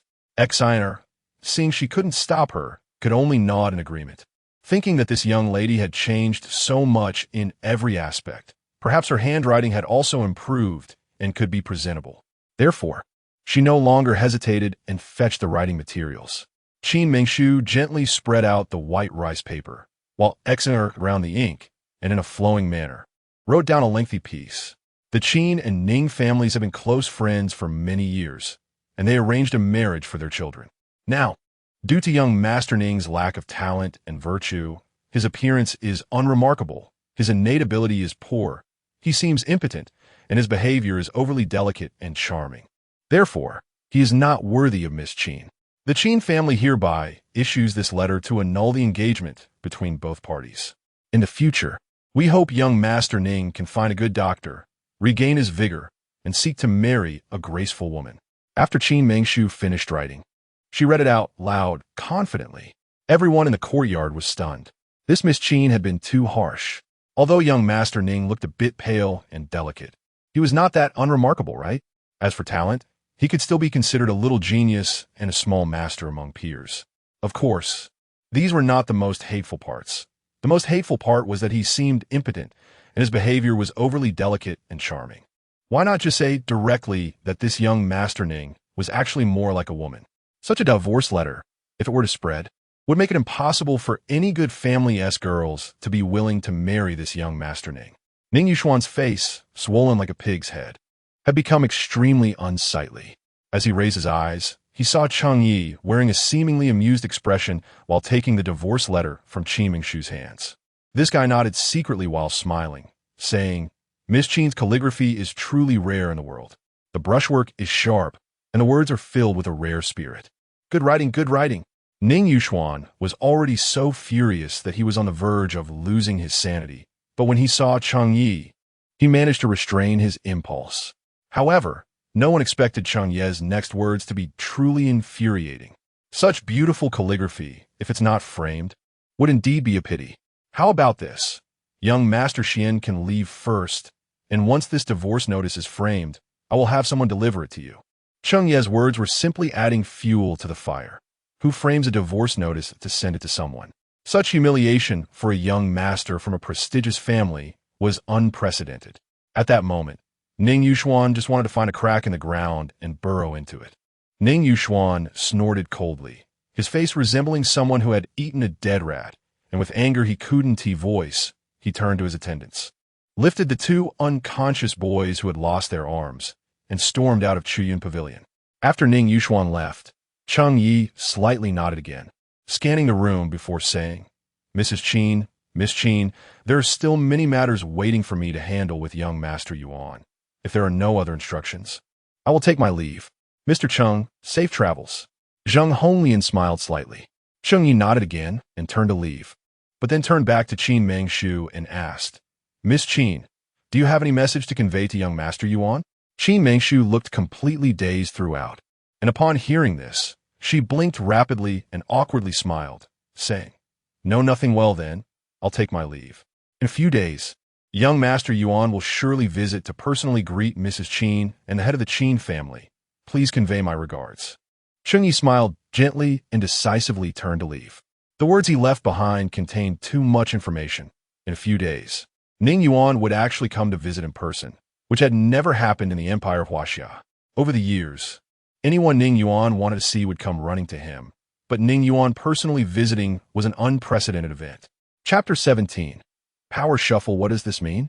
Could it be that this world-renowned young Master Ning has really taken a liking to their Qin family's eldest daughter, Qin Mengshu? This is simply a fortune that comes once in 800 years. However, upon reflection, this matter was never something that could be accomplished by others from the very beginning. In the past, Qin Mengshu had no magical powers at all. She was completely useless. In just a few days, her cultivation has made such rapid progress, and she now possesses so many magnificent and powerful weapons and equipment. All these precious things, aside from Ning Yuan, who else could provide them? After understanding all the connections, the crowd looked at Qin Mengshu with a gaze filled with envy and awe. This originally awkward, talentless young lady of the Qin family has completely risen to prominence from today onward. Mengshu, how did you meet young Master Ning? Until Cheng Ye's presence completely disappeared from the courtyard of Chuyan Pavilion, Zheng Honglian finally took Qin Mengshu's delicate hand and gently asked, Mom, it was young Master Ning who saved me. As for the rest, I'll tell you later. Right now, we should deal with the immediate matters first. Qin Mengshu replied with a faint smile, casually explaining. Zheng Honglian nodded slightly. Although she lived behind high walls, Ning Yuan's reputation was indeed deafening. She also roughly understood that Ning Yuan was not someone easy to deal with. Over the years, rumors about this person had been overwhelming, with mixed praises and criticisms, making it difficult for her to grasp what kind of person Ning Yuan truly was. However, since he saved her daughter's life and gifted such valuable treasures, even if he was as violent and unapproachable as the rumors suggested, at least he had no ill intentions towards her daughter. Qin Siye, 7th concubine. As for me, I've always been kind-hearted. I'm not in the mood to quarrel with you now. Today's incident should serve as a lesson for you. From now on, behave yourselves, or don't blame me for being unfeeling, Qin Mengshu said coldly. She had vented her anger and was tired, not wanting to continue the struggle. Thank you, young lady. Thank you, young lady. Originally waiting to watch a good show, Jiao Yan's heart was now like a roller coaster, but ultimately, it sank into an endless abyss. Hearing Qin Mengshu's words, Jiao Yan felt as if she had been pardoned and hurriedly bowed, turning to support her daughter and retreating. Wait. At that moment, Mrs. Zheng Honglian stopped the two who were about to turn away, glancing at them with disdain and saying, Although my daughter doesn't wish to argue with you, it is indeed inauspicious for a pure young lady like Mengshu to sleep in a coffin, even if it's just a ceremonial one. This matter cannot be simply overlooked. Madam, Sia has already been punished. For a young lady, having such scars on her body is a tremendous humiliation. Please have mercy and let Sia go. If you still bear any resentment, direct it towards me, Jiao Yan pleaded, having been thoroughly defeated by the mother-daughter duo of Qin Mengshu and Zheng Honglian, losing all her previous arrogance. Her pitiable demeanor was exactly like when she first entered the Qin family courtyard, equally heart-wrenching. I never said I would do anything to you. No matter what, Qin Siye is still the master's daughter and has called me mother for over 10 years. She can harm my daughter without regard for maternal affection, but I cannot be as unfeeling as she is. Zheng Honglian sat in the main position, her aura dominating the entire courtyard, contrasting sharply with her previous demeanor of piety. Thank you, madam. Jiao Yan quickly bowed. You can thank me later. While I won't do anything to you or your daughter, my daughter cannot suffer this injustice in vain. As the matriarch of the Qin family, I punish Qin Siye to sleep in this coffin for 2 days and nights, and no one is allowed to approach. As for her birth mother, Jiao Yan, You can stay in this courtyard and cry for her. You may only stop when I am satisfied with your weeping." Zheng Honglian announced, each word resonating powerfully. "Please, madam, don't. Xie is not married yet. If this matter gets out, how will she face anyone?" Jiaoyan begged, falling to her knees in madness. She, like everyone else in the courtyard, had already realized that Qin Mengshu was favored by Ning Yuan, and her birth mother, Zheng Honglian, despite being silent for many years, was still the matriarch of the Qin family. Zheng Honglian's influence was becoming unstoppable, with Ning Yuan as her solid backing. Even if she killed Jiao Yin and her daughter today, it was likely that Qin Xiong, the head of the Qin family, would not utter a single word of complaint. Now, all Jiao Yin could do was plead for mercy. However, Zheng Honglian did not respond to her pleas.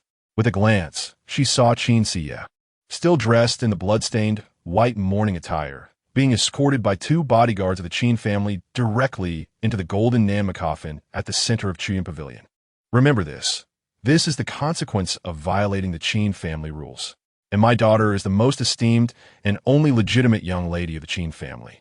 Anyone who wishes to harm her will face consequences far worse than what Jiao Yin and her daughter are experiencing, Zheng Honglian declared, ignoring the almost fainting Jiao Yin. Yes, the other concubines and servants in the courtyard were terrified by Zheng Honglian's demeanor, and upon hearing her words, they quickly bowed in agreement. After concluding this matter, Zheng Honglian slowly stood up, took her daughter Qin Mengshu's hand, and walked out of Chuyan Pavilion while whispering softly, "This Chuyan Pavilion is not suitable. Mom will arrange a new place for you to stay. Just listen to Mom." "Good, but that place still needs to be cleaned. For the next few days, you can stay with me and make do." "Okay, where have you been these past few days?" Mom was so worried. As they talked, the conversation became lengthy, and it was better to return to the room so that her daughter could slowly share with her. For some reason, being held by Zheng Honglian and listening to her gentle words, Qin Mengshu felt an unprecedented sense of relaxation and joy. Perhaps it was due to this body that allowed her to establish a precious mother-daughter bond with Zheng Honglian in such a short time. The Qin family courtyard was originally a chaotic power struggle.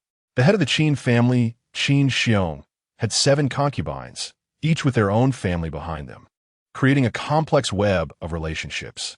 Previously, the 7th concubine, Jiao Yin, had almost monopolized all matters in the Qin family's rear courtyard, with the other 6 concubines merely serving as her backdrop.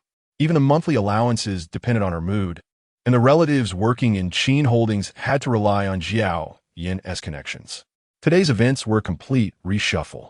Jiao Yin, who had always wielded power and made the entire Qin family courtyard resentful, had fallen. Now, with no one coming to her aid, all the support had swiftly shifted to the rising matriarch of the Qin family, Zheng Honglian. The events that took place in the Chuyanj quickly spread throughout the entire Qin family courtyard through various means, leading to a significant reshuffling within Qin holdings. That night, Qin Mengshu moved into Rui Pavilion with Zheng Honglian. As a prominent family in the middle class of the Huaxia Empire's capital, Jingping, the Qin family naturally places great importance on dining. Qin Mengshu, who comes from the 21st century, has seen all kinds of grand occasions and has filmed various historical drama series. Over the years, she has encountered numerous elaborate setups, but filming a TV show is different. Large banquets are not something one typically experiences, as they are usually edited in post-production, shot with clever angles, or involve props. Only today did she truly witness a grand family banquet. Although there were only her and her mother, Zheng Honglian, sharing dinner, the meal consisted of 6 meat dishes, 6 vegetable dishes, 6 cold dishes, 6 hot dishes, 6 soups, and 6 desserts. Each dish was exquisitely prepared, making one's appetite instantly awaken. "You must have suffered a bit these past days. Come, eat more."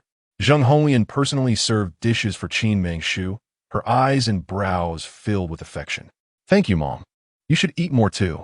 I bet you were worried while I was away. You've lost weight," Qin Mengshu said, also serving dishes for Zheng Honglian. She remembered the dishes her own mother loved to eat and served them to Zheng Honglian. Coincidentally, their tastes were remarkably similar. From such a distance, they could hear the voices of the mother and daughter.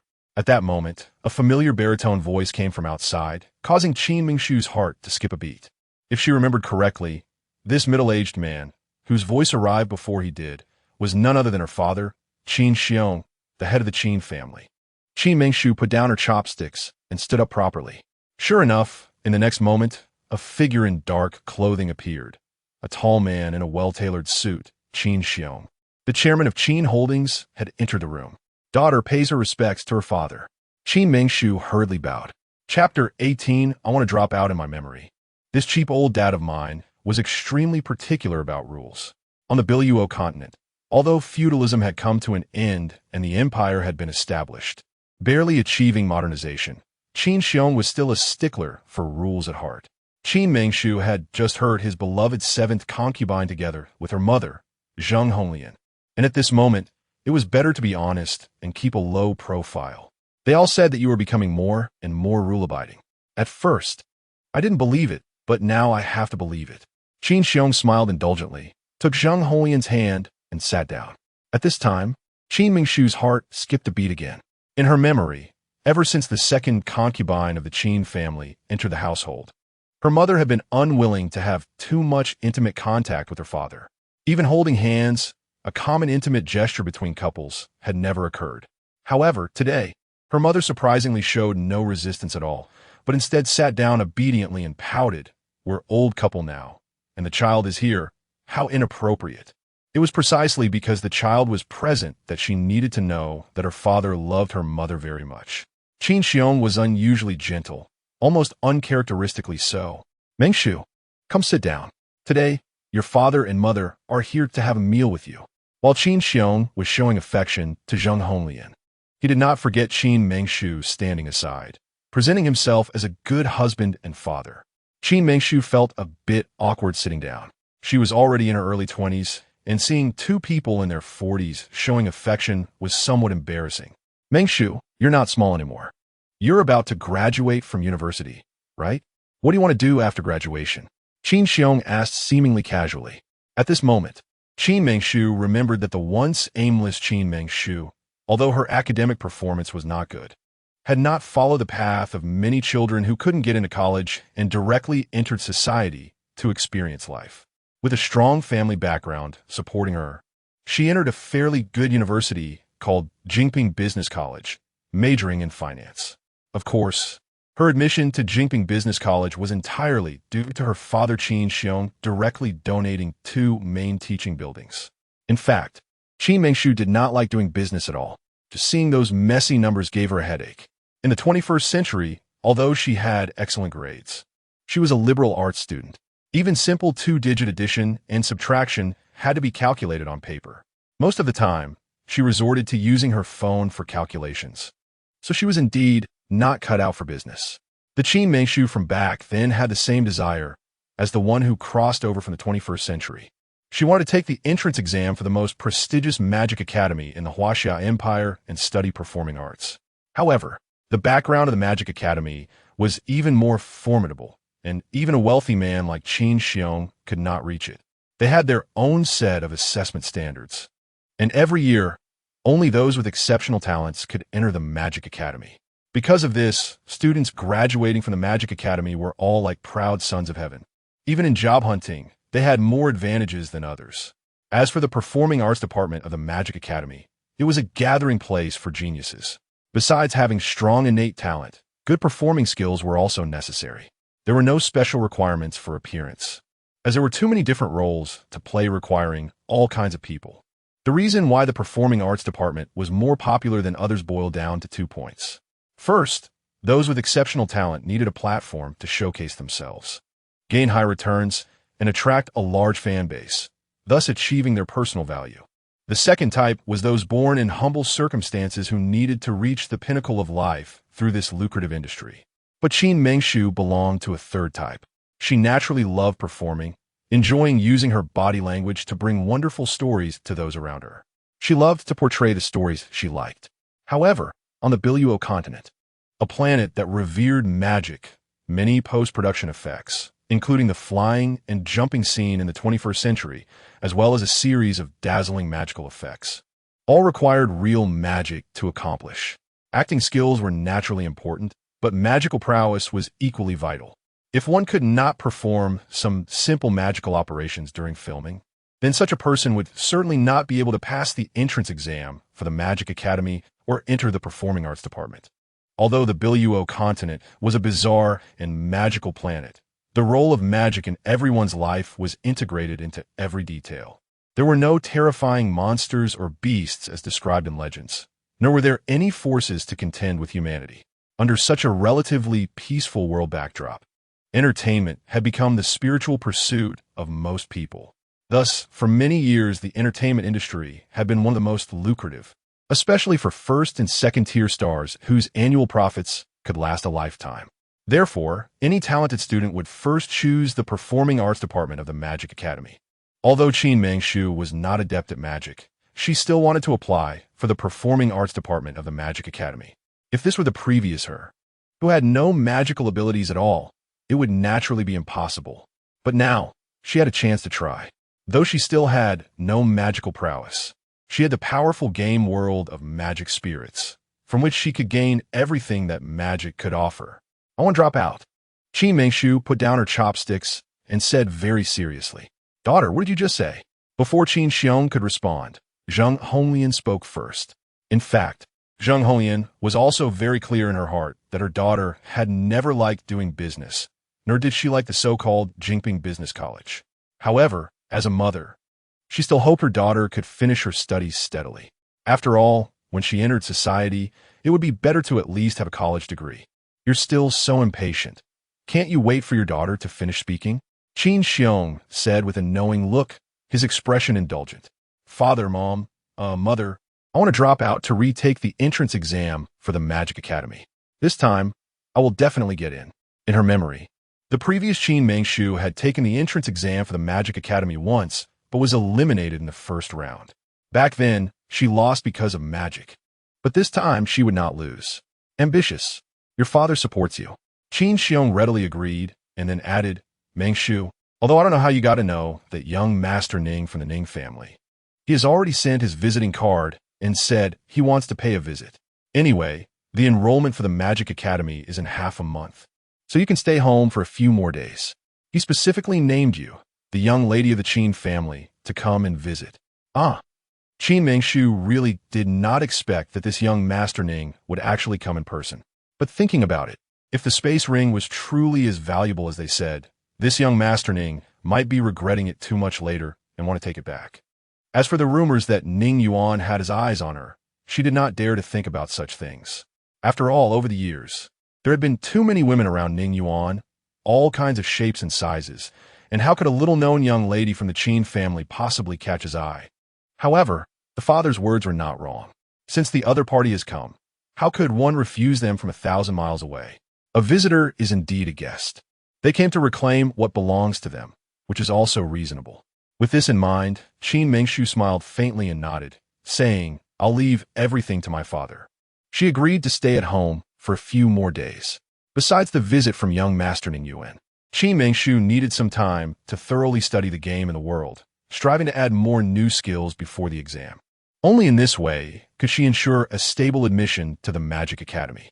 Only by being admitted to the Magic Academy, solidifying her foundation, and possessing excellent abilities, could she have the capability to travel the world and almost find her way back to the 21st world. After dinner, Qin Xiong showed no intention of leaving, and Zheng Honglian also had no intention of forcing him to go. In this case, Qin Mengshu could only be very understanding and say, Father, Mother, I suddenly remembered that I have an important book to read today. I'm going to the study now and will stay there tonight. You two can talk slowly. I will take my leave first. Zheng Honglian smiled dreamily, realizing that her daughter had become someone she could hardly understand. The Qin Mengshu of the past was never as meticulous as she was today. Qin Xiong said generously, Exina, follow the young lady and don't forget to bring her the supper she likes. Yes. Exiner also responded very understandingly. By the way, you must remember that Exiner loves cream sago at night, and the cream must be fresh. Make sure to instruct the kitchen to prepare it for her. Qin Xiong rarely gave such instructions. At this moment, Zheng Honglian felt her heart sweeter than that cream sago.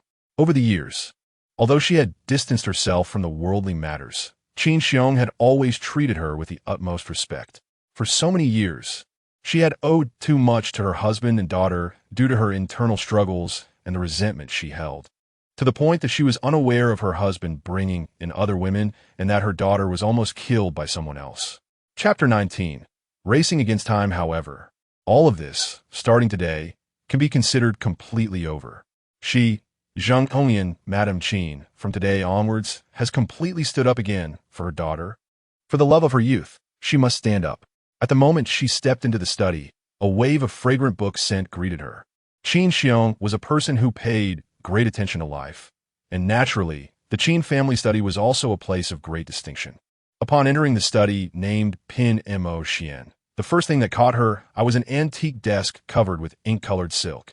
Although modernity has swept the globe, every decoration in the Qin family courtyard is still very ancient, exuding a unique poetic charm. On the 8 Immortals table, there was a set of antique purple clay teapots, with a faint tea fragrance wafting from the spout. On a row of dust-free Nama bookshelves, various books were neatly arranged, and each type of book had a palm-sized card providing a delicate introduction to it. Qin Mengshu casually picked up a basic manual on water magic martial artist training and reclined comfortably in the southwest corner of the study, enjoying her reading. However, at that moment, a wave of drowsiness washed over her mind. Qin Mengshu felt her head spinning and, without realizing it, she fell asleep. Welcome, lucky player, to the Mo Ling world. The familiar, formal voice of the NPC echoed in her ears. Qin Mengshu looked around at everything familiar beside her. Having grown accustomed to entering the game, this time she felt particularly excited. With the experience of entering the Mo Ling world twice before, she understood the rules here. To become strong in the real world, she must work hard in this game world. This time, she was determined not to waste a moment. Having entered the Mo Ling world game twice, she gradually figured out some patterns. The first time she entered, she stayed for about 15 minutes. The second time, it was half an hour. If this pattern continued, she could expect to stay in the Mo Ling world for about 45 minutes to an hour. If it wasn't a gradual increase, it would be an exponential increase. However, for safety's sake, she decided to conservatively estimate her time at about 45 minutes. Thus, after entering the game, she was no longer as carefree as in the previous 2 times. Without a second thought, she equipped all of Mage LES gear and followed the familiar path to the cave where the monsters lived. This time, the arrows she shot seemed much more powerful than last time. With just 2 arrows, she killed the largest monster. As for the other smaller monsters, she took them down with 3 arrows in one go. After handling everything, she felt an immense curiosity and entered the cave guarded by the little monsters. Once inside, her eyes lit up. In this cave, which was naturally the dwelling of those monsters, Qin Mengshu never expected to find 2 large red boxes, each a meter tall and wide, neatly placed inside. The boxes were wide open, filled with shimmering red stones. These stones emitted a dazzling light, and although Qin Mengshu didn't know what they were or their purpose, she gradually moved all of them to the wide open area at the entrance of the path. As her thoughts turned, she casually asked, "Is the old man who sells things there?" Moments later, a house of moderate size appeared before her without warning. At the window resembling a bank counter, the familiar old man with his pipe looked at Qin Mengshu with impatience and said, "How come it's you again?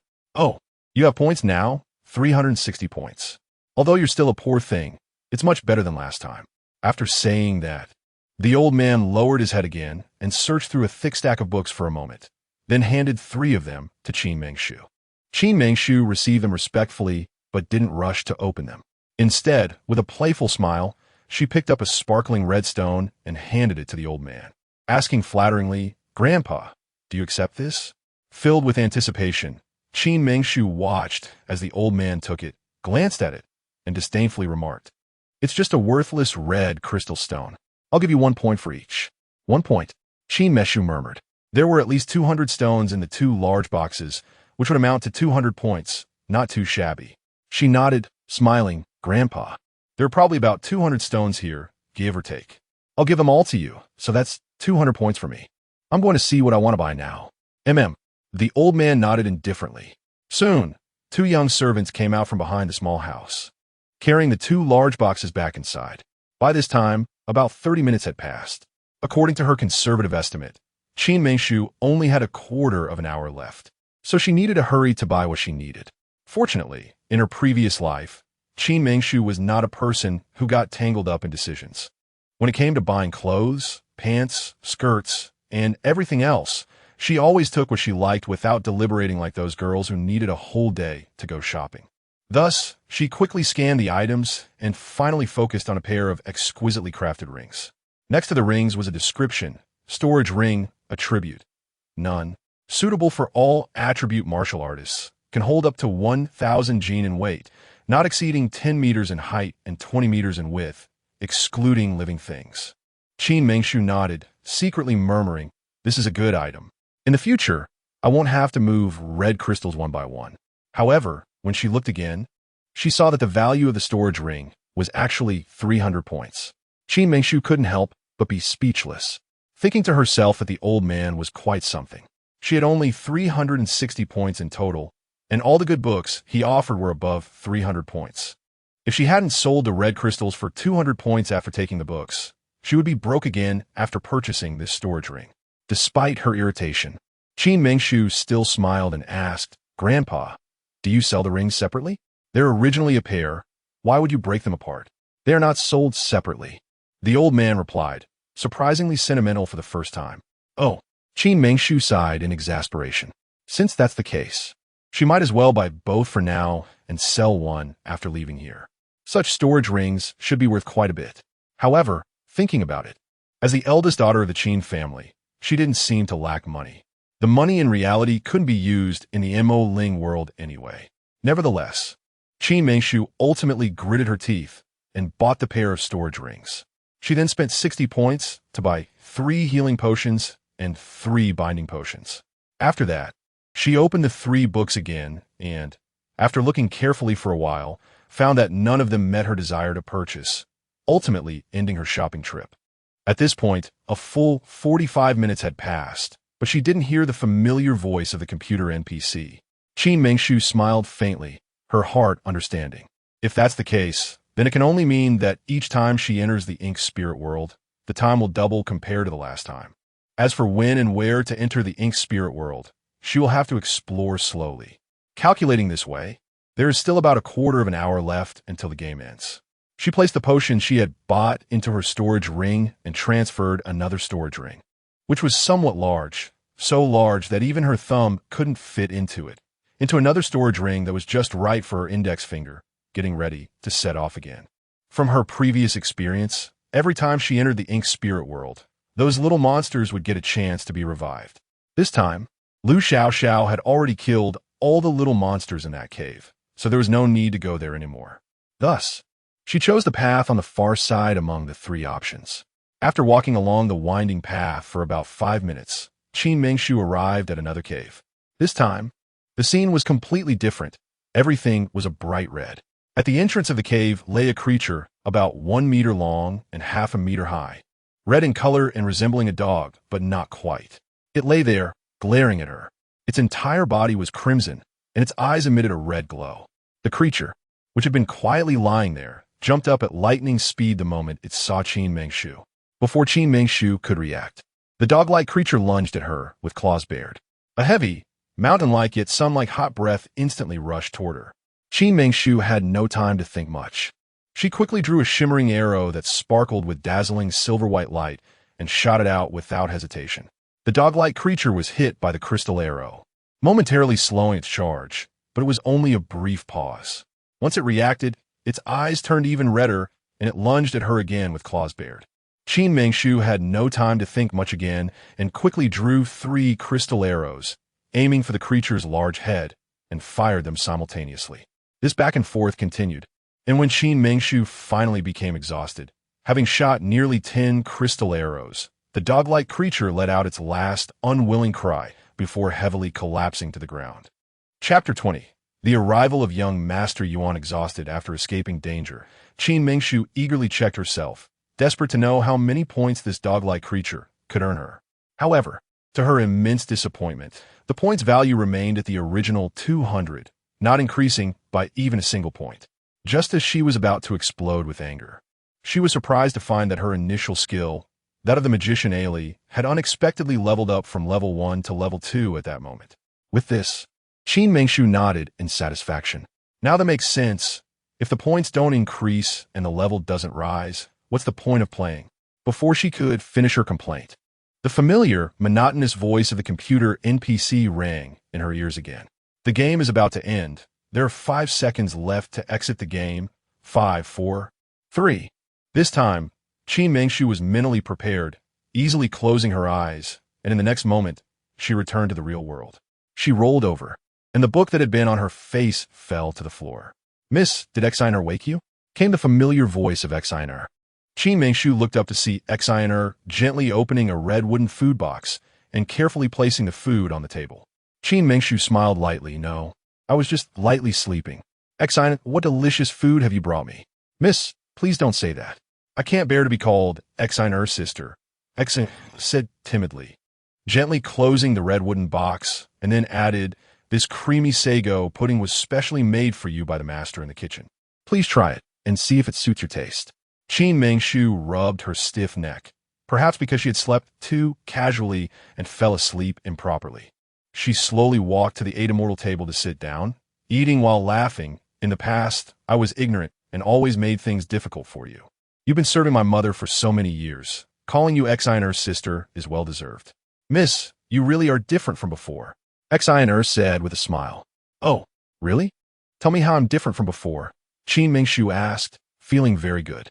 After leveling up as a magician, she could clearly feel the increase in energy within her body and even felt her mental strength was much stronger than before. With her good mood and increased mental strength, she naturally wanted to converse a bit more with those she spent time with daily. "You're just different, but we all like the current you," Exiner said proudly, almost forgetting herself like a child. After all, she wasn't very old, just a woman in her late 20s, but she always pretended to be mature and steady, which was indeed a bit difficult for her. Hearing Exiner say this, the smile on Qin Mengshu's face gradually faded, and fragments of the past replayed in her mind little by little. She recalled the old Qin Mengshu, and even she herself disliked that version of herself. Seeing Qin Mengshu's heavy expression, Exiner thought she had said something wrong, which upset her, and hurriedly apologized. "I'm sorry, miss. I didn't mean to imply that you were bad before. It's just that everyone likes the current Miss more." "Definitely not. No need to explain, Exiner's sister. I know what I was like before. Even I didn't like it, so how could you all like it? I'm not angry. You can go back to rest. I also—" Qin Mengshu's words were interrupted by a little girl dressed as a maid who walked into the study, breaking the conversation between the two. The girl was very delicate and timidly greeted, "Miss, the master instructed that you should rest early tonight, as young Master Ning from the Ning family will visit tomorrow." "I understand," Qin Mengshu nodded, thinking to herself that this young master was indeed decisive. He mentioned he would come today, and within less than a day, he truly arrived. Since that's the case, she should rest well tonight to welcome this young master tomorrow. "Miss, rest early." The little girl timidly bowed again before turning to leave. After she left, Exiner also bid farewell. Qin Mengshu enjoyed a hot bath and then had a good sleep. Strangely enough, in the past, she would inexplicably fall into a deep sleep before it was time for bed. Yet now, when it was indeed time to sleep, she couldn't enter the game world no matter what. Qin Mengshu tossed and turned, trying multiple times to no avail, and eventually fell asleep in a daze. It wasn't until the first ray of sunlight spilled into her room the next morning that Qin Mengshu slowly woke up. Today, she chose a watercolored, one-shoulder, knee-length evening gown, accentuating her originally voluptuous figure even more alluringly. With light makeup on her face, she resembled a fresh lotus flower, naturally beautiful, giving off a refreshing vibe. After completing all of this, just as she was about to open the study door, there was a rhythmic knock from outside. Qin Mengshu thought to herself, this legendary young Master Yuan wouldn't have arrived so quickly, would he? Without time to think further, she opened the study door. A stunning figure immediately caught her eye. The person knocking was an extraordinarily beautiful woman. However, the heavy makeup on her face was a bit much, making her otherwise stunning features appear overly exaggerated, giving off a rather gaudy impression. This person was none other than Qin Xiong's second wife, Fang Yu's biological daughter, Qin Shuo, the second young lady of the Qin family. Although Qin Shiruo was also friendly with Qin Mengshu, she was always more reserved in front of her, like a little sister. In the past, Qin Mengshu had liked this second sister very much. Before she went to university, they had spent every day together. More importantly, Qin Shiruo was the most talented among the Qin family's children, having entered the Magic Academy at a young age, bringing honor to herself and her mother. Perhaps due to the previous Qin Mengshu's influence, upon seeing Qin Shiruo, Qin Mengshu always felt an instinctive closeness, as if she were meeting a long-lost close friend. Qin Mengshu smiled lightly and feigned anger. "When did you come back? You didn't say anything in advance, or I could have gone to pick you up. I wanted to surprise my big sister." Qin Shiruo replied with a gentle smile, resembling a blooming peony. "Miss, second miss, the master requests your presence." At that moment, the little maid who had come to remind Lu Xiaoxiao to rest early yesterday arrived on cue, timidly bowing. "Got it." The two exchanged smiles and said in unison. Following the little maid, who was always timidly keeping her head down, the two walked side by side for about 10 minutes before arriving at the main hall of the Qin family. At that time, the main hall was busily being prepared, looking as if they were facing a formidable enemy. "Father, are we expecting a distinguished guest?" Qin Xie asked with a smile. "Yes, young Master Yuan is coming personally today." Qin Xiong's mood today was quite good, with a broad smile on his face. "Young Master Yuan?" A flash of lightning crossed Qin Xie's mind, and her pupils widened as she asked, somewhat unclear in her words, "Which young Master Yuan are you referring to, father?" "You silly girl. Who else in the Huaxiao Empire could be worthy of being called young Master Yuan other than young Master Ning from the Ning family?" Qin Xiong was in a great mood and didn't want to dwell too much with his daughter, only playfully pretending to be angry. This, after receiving an affirmative answer from Qin Xiong, Qin Xie's stunning beauty was instantly tinged with a faint rosy hue. Ning Yuan.Caught, what kind of existence was that? To be able to visit in person? That must be quite a fortunate matter. However, it seemed that the Qin family and the Ning family had never had any interaction. Qin Xiong, her father, had tried many times, even willing to incur losses to connect with the Ning family's business, but had always been unsuccessful. Today, this young Master Ning actually came to visit in person. It was truly puzzling what it was all about. Turning her gaze, Qin Xie heard the melodious voice of Qin Shiruo, like a lark, ringing in her ears. "Elder sister, do you know why Yuan Shao came to visit today?" I'm not really sure. Maybe it's to take," Qin Mengshu said hesitantly, as she truly didn't know how to explain the matter of the time-space ring, because if she really explained it, it would indeed be something hard to articulate. However, before she finished speaking, Qin Shiruo, with a shocked expression, nodded excitedly and said, "Elder sister, you don't need to say any more, I understand." At that moment, Qin Shiruo's mind was filled with every moment of her encounters with Ning Yuan, because this young master from the Ning family was not just a simple young master or a first-line star.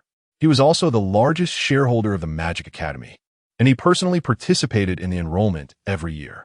If he found one or two good candidates, he would even personally set the questions and perform a specific scenario himself. A year ago, when Qin Shiruo overcame numerous challenges to reach the final stage, she had the chance to meet this legendary figure who only existed in tales, in the spider webs, and on television. As one of the judges, Ning Yuan personally set a question, and the then aspiring Qin Xie, who had not yet truly entered the entertainment industry, acted alongside the first-line superstar Ning Yuan and received high praise from him. Chapter 21. Infatuation. Since then, Qin Xie's reputation at the Magic Academy has soared. Even before graduating, talent agencies began to approach her with offers that were quite tempting. After that incident, Qin Xie visited Ning Yuan several times at his office in the academy. Although they occasionally exchanged a few words, their interactions were always lukewarm. As she learned more about Ning Yuan, she gradually realized that this wealthy young master was someone accustomed to flirting with beautiful women. The numerous charming girls around him made it hard for her to guard her heart. In over a year, she had never seen Ning Yuan genuinely treat a girl kindly. He was always smooth and charming.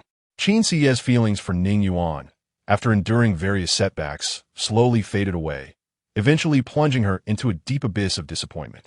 She never expected Ning Yuan to personally visit her home. To her recollection, apart from her, no one in the Qin family had ever had any contact with this wealthy young master. Furthermore, Her elder sister had just mentioned that he had come to propose. It seemed her waiting and hopes were not in vain. She had finally seen the light at the end of the tunnel. As a concubine of the Qin family, it was unlikely for her to join the Ning family and become the young mistress. But if she could catch Ning Yuan's eye, even as a concubine, it would still be a glorious rise for her. Moreover, to be sought after personally by Ning Yuan, even as a concubine, meant she would be a favored and esteemed one. Thinking of this, her already stunning beauty flushed with a bit more color and a smile. Since the day she was born, she had been burdened by her status as a concubine. Her talent was the best among the Qin family's children.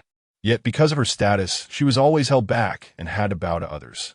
If she could marry into the Ning family, her life would have no regrets. From then on, she, Qin Xie, could finally hold her head high and walk with confidence. Elder sister, I just remembered I have some things to do. Please keep father company. I'll be right back. Thinking of soon meeting her idol, Qin Xie felt nervous yet lacked confidence deep down. Before going home, to showcase her status as the second young lady of the Qin family and let everyone see her brilliance, she specially dressed up, accentuating her already stunning beauty to an extreme. However, she was very clear that her idol, the legendary Ning Yuan, was not someone who liked superficial beauties. He preferred lively and cheerful girls, who were as fresh as lotus flowers and disliked those who were overly adorned and perfumed. Qin Xie knew all of Ning Yuan's preferences, so she needed to change her clothes and redo her makeup. For Ning Yuan, she could give up her colorful cosmetics, expensive makeup, ornate yet complicated clothing, and even her own preferences and self. As long as it was what Ning Yuan liked, she would like it. If he disliked it, she would dislike it too. Go quickly. Qin Mengshu was completely bewildered. She couldn't understand why her second sister suddenly blushed, why there was suddenly so much expectation in her eyes, or why she had become so inexplicably different. However, none of this seemed very important. She just needed to return what belonged to Ning Yuan today. She didn't want to think about anything else. Originally, Qin Xiong only wanted to invite Qin Mengshu, as the invitation from Ning Yuan clearly stated that he was coming to visit the eldest young lady of the Qin family. Thus, he wanted to ask Qin Mengshu if there was anything else that needed to be arranged. Coincidentally, today his second daughter, Qin Xie, was on holiday from school and had returned home. The two daughters had been close since childhood and shared a deep bond. As a father, he naturally didn't want to show favoritism, so he called both of them together. Now that Qin Xie had left for a while, he didn't think much of it. Father, did you call me for something? Qin Mengshu casually found a bench and sat down properly to ask.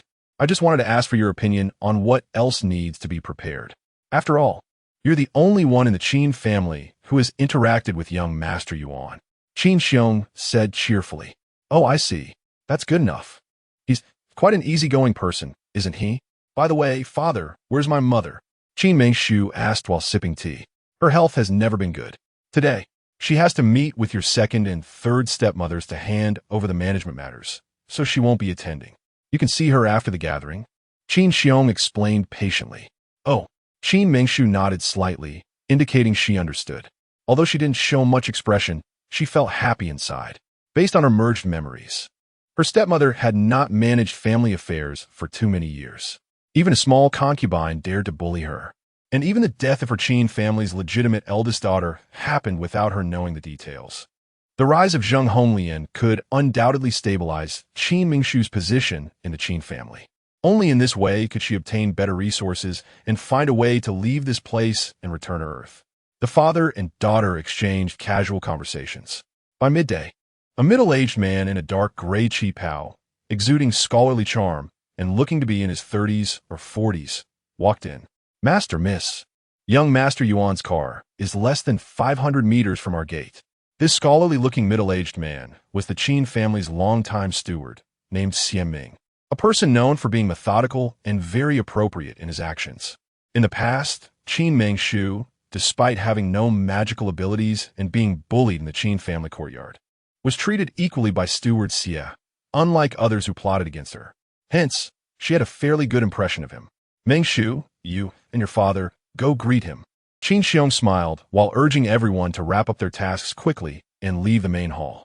Qin Mengshu raised her eyebrows, thinking that this young master's arrival was quite grand. Why make such a fuss over it? However, despite her complaints, considering her father's feelings. She slowly stood up from the bench and followed her father towards the Qin family's main gate. In the continent of Biluo, where magic prevailed, cars were commonplace. However, the engines were not like those of the 21st century, which were developed through precise calculations and research. Instead, the engines on Biluo were made up of various small magical arrays, and the cars were powered by multiple small magical arrays working together. Those who could lay down these magical arrays were naturally high-level mages. Thus, in Biluo, only relatively wealthy individuals could afford cars. Of course, owning such a car required more than just wealth. Even the most skilled mage needed to input some spiritual energy to start the vehicle. So, on the continent of Biluo, anyone who can drive and afford their own car must be someone wealthy, powerful, and highly capable. For such people, it's best to curry favor if possible. If not, it's better to keep a respectful distance. If one inadvertently offends them, it could lead to endless troubles. The car Ning Yuan is currently driving resembles a business vehicle from the 21st century, with a spacious and comfortable interior. Coupled with a small magical array, it can meet various needs for water, power, rest, and sleep, making an ideal choice for a big star like him, who is constantly busy with business and events. However, one should not underestimate the value of this business vehicle just because it's categorized as such. According to the Fused Memories, the car's logo belongs to Batian Automobile, one of the top 10 luxury car brands in the world. The previous Qin Mangshu was quite fond of cars, and with the Qin family's influence, buying a car was no big deal, as simple as an ordinary family purchasing a bag of salt or a bottle of vinegar. However, despite her love for cars, Qin Mangshu couldn't drive herself. For someone without any magical power, driving was almost a luxury. Standing quietly in place, she seemed to see a business opportunity. If she could modify the engine to create a car that could be driven without magical power, wouldn't that be fantastic? For a planet with advanced magic but extremely backward industry, it would be a golden opportunity, wouldn't it? Thinking of this, Miss Qin unexpectedly smiled without caring about her image. Originally very beautiful, her smile resembled a blooming peony. What? After a few days apart, Menger sees the young master and, is this happy? It's worth the young master's daily thoughts, Ning Yuan said as he confidently stepped out of the business car, smiling as he walked toward Qin Mangshu. Chapter 22. The so-called love. Qin Mangshu blinked helplessly, thinking that this man's face was indeed thick-skinned, and his self-indulgence was quite impressive. From the moment he saw Qin Mangshu, Ning Yuan's gaze had never left her. Her father, Qin Xiong, being an astute man, could certainly see through the subtleties of the situation. With a smile, he said, knowing that young Master Yuan was coming, Mangshu specially prepared your favorite Yunwu Maojian tea. Please, young Master Yuan. Only at this moment did Ning Yuan's gaze briefly settle on Qin Xiong, looking him up and down before smiling and saying, Uncle, you're too polite. Please go ahead. Ning Yuan's respectful address of uncle was quite straightforward, without any sense of awkwardness. Those who didn't know would truly think he was Qin Xiong's nephew. What kind of existence was Ning Yuan to earn such a heartfelt and respectful title? Qin Xiong was almost shaken, realizing that everything he received today stemmed from Ning Yuan's respect, which fundamentally originated from his daughter. Thus, Qin Xiong's gaze toward Qin Mangshu softened a little more. After several rounds of polite exchanges between Qin Xiong and Ning Yuan, they finally entered the Qin family's main courtyard. The main hall of the Qin family was the most imposing place, decorated in the style that Qin Xiong favored, primarily featuring carved redwood. Walking into the main hall of the Qin family, one would feel a sense of ancient charm and comfort from within. Uncle Qin is truly elegant. The decor here gives me the illusion of being on a film set, Ning Yuan joked as he sat down generously under Qin Xiong's hospitality. Young Master Yuan is too polite. Qin Xiong smiled and gestured, then said, Serve the tea. Before his words had fully left his lips, a graceful figure entered, holding a redwood carved tray, walking in with a gentle sway. This person was none other than Qin Xiong's second daughter, Qin Shiru. She had changed out of her extravagant attire into a pure white lace knee-length dress with shoulder straps. Her stunning beauty had washed away the heavy makeup, replaced by a light touch that made her look like a water lily, exuding a unique and refreshing charm. Indeed, old Master Qin has exceptional taste. Even the maid is this lovely. When Qin Shiru approached Ning Yuan with the tea, he casually took a cup to sip, hardly paying attention to the tea server. However, Cheng Yi, who had been quietly standing behind him, gasped in surprise upon seeing Qin Shiru. Mr. Cheng has misunderstood. This is my second daughter, Qin Shiru. Qin Xiong explained with a smile, then turned to Qin Shiru. Isn't she a servant? Why did you come to serve personally? At this point, Qin Shiru finally raised her eyes, those deep and affectionate eyes fully landing on Ning Yuan, and with an elegant smile, she said, Father, you may not know, but young Master Yuan is a guest professor at the Magic Academy. I have met young Master Yuan a few times at the academy. Today, as my mentor visits, I should naturally serve him tea. As her words fell, Ning Yuan's gaze briefly rested on Qin Shiru's face, and he raised an eyebrow slightly. So it's you. You are Meng Tere's sister. At such a young age, with extraordinary talent, your future is indeed limitless. Miss, please don't be in a hurry. Come and sit down for a cup of tea with us. The main hall of the Qin family was traditionally the most imposing place. And with a distinguished guest like Ning Yuan present, a daughter of illegitimate birth like Qin Shiru would normally not have the qualification to sit with them. However, since Ning Yuan had spoken, Qin Xiong couldn't refuse. Qin Xiong originally thought that among the Qin family, only his legitimate daughter Qin Mengshu had interacted with young Master Yuan. But he did not expect that his second daughter Qin Shiru also had such a connection with him. If both daughters of the Qin family married into the Ning family, it would be a tremendous boon for the Qin family. Thus, Qin Xiong smiled and said, Since young Master Yuan has invited you to sit, then you should sit down? Yes. Qin Shiru replied expressionlessly, awkwardly sitting down with a stiff posture. Ning Yuan's earlier words had made it abundantly clear, in Ning Yuan's tone. Her elder sister Qin Mengshu was already at a legendary level, while she was merely an inconsequential student. The hope she once had was now met with equal disappointment. She had originally thought that Ning Yuan's visit today was to seek her hand in marriage as the second daughter of the Qin family. But she never imagined that her seemingly useless elder sister could catch Ning Yuan's eye. Could it be that the rumors circulating throughout the Qin family were true? That Qin Mengshu, the eldest daughter of the Qin family, was indeed not a useless person? But that seemed unlikely. After all, that person had clearly stated that under his influence, Qin Mengshu would never be able to control spiritual power or practice magic in her lifetime. What exactly was wrong? What had gone awry?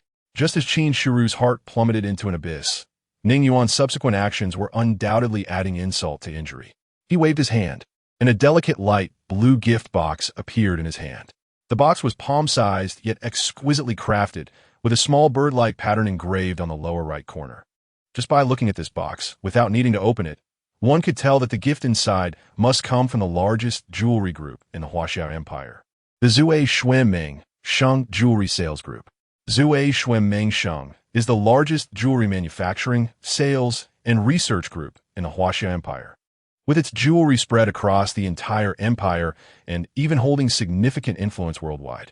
Common low-end jewelry can be found anywhere, but judging from the box that Ning Yuan held, the gift inside was certainly not ordinary. At the very least, it was a limited edition. Ning Yuan flashed a charming smile and with a snap, opened the light blue box. Instantly, a dazzling light burst forth, brilliant and eye-catching. Although it was merely an extremely simple diamond ring, the brilliance emanating from it was extraordinarily striking, almost blinding. At that moment, even Qin Xiong, who was accustomed to grand occasions, was momentarily stunned. The diamond ring that Ning Yuan held was a limited edition diamond ring released by the Zue Shui Group this year. There were only 3 in the entire world, and each was the most precious existence. It had a dreamy name, Crystal Love.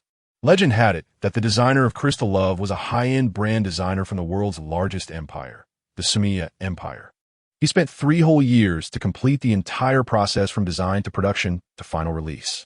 Within 5 minutes of launching Crystal Love, all 3 rings have been sold out at a price of 80 million each, which was simply astonishing. Of course, this Crystal Love was not merely a ring expressing love. It was also a storage ring with an enormous space. Its storage space was almost more than 10 times that of the storage rings Qin Mengshu obtained from the Mo Ling world. In terms of both appearance and content, it was incomparable to the storage rings Qin Mengshu currently possessed. Qin Mengshu was equally taken aback for a moment. She had seen storage rings before, and from the first glance at crystal love, she felt deeply that in her lifetime, even on the distant earth, she had never seen such a stunning, perfect, and irresistible diamond ring. Every girl has a soft spot in her heart, a beautiful image of a handsome prince riding a white horse, cutting through thorns and brambles, bringing the princess her most beloved diamond ring, gracefully arriving and kneeling down to propose. Although Qin Mengshu comes from Earth in the 21st century, she's also a lovely girl with romantic dreams and fantasies, and she too is moved by this extraordinary diamond ring. However, the moment her gaze falls on Ning Yuan, the legendary prince, all her beautiful fantasies are completely shattered. Qin Mengshu knows very well what kind of person Ning Yuan is: hot-tempered, brutal, and unpredictable. To spend a lifetime with such a man would be the greatest torment in the world. Yet at this moment, Ning Yuan is incredibly affectionate. He gently takes Qin Mengshu's slender, jade-like fingers and slowly places the crystal ring on her ring finger. Since Qin Mengshu left, Ning Yuan's heart has become extremely restless. Images of the girl's every move, every smile, inexplicably flash through his mind, as if someone has used a sharp blade to carve Qin Mengshu's voice and appearance deeply into his heart, mind, and even into his veins and limbs. Before meeting Qin Mengshu, he had encountered various kinds of women, some gentle, some pure, some charming, some fiery, but none had truly entered his heart or disturbed his thoughts and life like Qin Mengshu. When he sees Qin Mengshu, his heart inexplicably feels joyful and fulfilled. But when he doesn't see her, he feels an emptiness inside, as if something is missing. After tossing and turning all night, he finally understands that perhaps what truly entered his heart is far more than just Qin Mengshu. It is also the so-called love that he has never experienced in nearly 30 years. Chapter 23. Return the favor. Every time he thought about it, the idea that such a woman, who captivated his soul, would marry someone else and become another's beloved, made his heart ache as if it were being cut by a knife, to the point of suffocation. After coming to terms with everything, he made up his mind to marry her, to keep her by his side. Qin Mengshu watched as the dazzling crystal of love, emitting a faint blue glow, slowly slid onto her ring finger. Her heart raced so hard it felt like it would jump out of her throat. Wait. Qin Mengshu awkwardly retracted her hand and smiled, saying, "Mr. Yuan, I believe your visit today is to retrieve your time-space ring, right? The time-space ring originally belonged to you, so there's really no need to exchange it for anything else." As she spoke, Qin Mengshu took off the black snake-shaped time-space ring from her middle finger and pushed it, along with the sparkling crystal of love, into Ning Yuan's hands. Ning Yuan's face, which had been smiling lightly, darkened in an instant. Even Qin Xiong, who was sitting beside them, wore a gloomy expression. Qin Mengshu was indeed the first person to dare refuse a gift from Ning Yuan. However, Qin Shiru, who sat awkwardly beside them, felt a fleeting joy. It turned out that what her elder sister had mentioned about taking something was referring to this time-space ring. The value of the time-space ring could be said to be priceless, and Ning Yuan cherished it greatly. Even if the affectionate Ning Yuan truly fell in love with a woman, he shouldn't have used the time-space ring as a gift. At the moment Ning Yuan affectionately called Qin Mengshu Menger, Qin Shiru's heart sank completely. Perhaps this young master of the Ning family, Ning Yuan, truly had feelings for Qin Mengshu, but as a woman herself, Qin Shiru could see from Qin Mengshu's eyes that she was unwilling. Her elder sister was indeed foolish to refuse a man like Ning Yuan. But this was good. Qin Mengshu was the legitimate eldest daughter of the Qin family, and her status had been superior to hers since birth. If she truly married into the Ning family, then Qin Shiru would have no chance to shine. It was a great thing that Qin Mengshu was not interested in Ning Yuan, as it meant Qin Shiru had a chance to rise. She couldn't let herself and her mother be trampled by others forever. She absolutely could not let these two come together. At this moment, after the initial moment of surprise, a thick layer of frost spread across Ning Yuan's handsome face. "Qin Mengshu, do you remember what I said to you?" Ning Yuan's extraordinarily handsome face twisted in displeasure like a child who hadn't received candy, gritting his teeth as he asked, I. You said so many things to me. How could I remember them all?" Qin Mengshu's gaze was hazy. She knew very well what Ning Yuan was referring to at this moment, but she didn't want to recall those words, so she feigned ignorance and replied intermittently, "Well, since that's the case, let me remind you. The gift I gave you should be cherished as life itself. If it's lost, I will find it for you again." Qin Mengshu looked at Ning Yuan speechlessly, expecting him to say something shocking. Even his threats were so endearing. For some reason, at this moment, a strange feeling began to spread in her heart. She watched as Ning Yuan put the crystal of love on her, and she watched as he handed her the time-space ring. This time, Qin Mengshu didn't resist at all. Instead, she earnestly observed everything happening before her, as if she wanted to understand the strange feeling that had just emerged in her heart. However, as time passed, she still couldn't see clearly what she truly felt, until Ning Yuan finally put the crystal of love on her with satisfaction. He looked at her like a child who had just received candy and said with a doting smile, "Ming'er, remember my words and cherish every gift I give you. By the way, since I've given you so many things, shouldn't you return the favor?" As soon as these words came out, the little goodwill Qin Mengshu had felt vanished in an instant. This Ning Yuan really had a peculiar way of thinking. Qin Mengshu smiled awkwardly and said, "What good things could I have? I fear you wouldn't even want them." But Ning Yuan feigned anger and said, "Call me Yuan, or Brother Yuan. Don't call me Mr. Yuan. You're different from others in my heart. I don't like you calling me Mr. Yuan like everyone else." Qin Mengshu was left speechless, feeling a headache from this young master's thinking. He was as unpredictable as a child. While Qin Mengshu was inwardly exasperated, Ning Yuan smiled wickedly again and said, "As long as it's a gift from Ming'er, I like it. Since you say that, you must have prepared something, so hurry up and take it out." Qin Mengshu felt again that she was inexplicably drawn to this man. She seemed unable to refute anything he said, and she wanted to satisfy his request from the bottom of her heart. She shook her head helplessly, thinking to herself, No, I can't be swayed by this man. This is a problem that needs to be resolved." Qin Mengshu shook her head again, dispelling the haze in her mind. After pondering for a moment, she realized that although this man was a bit self-righteous and nonsensical, he had always been good to her since they met. First, he had given her the legendary time-space ring, and today he gifted her a rare blue diamond ring, the crystal of love. For Qin Mengshu, Ning Yuan could not be categorized as a bad person. In fact, he could even be considered her benefactor.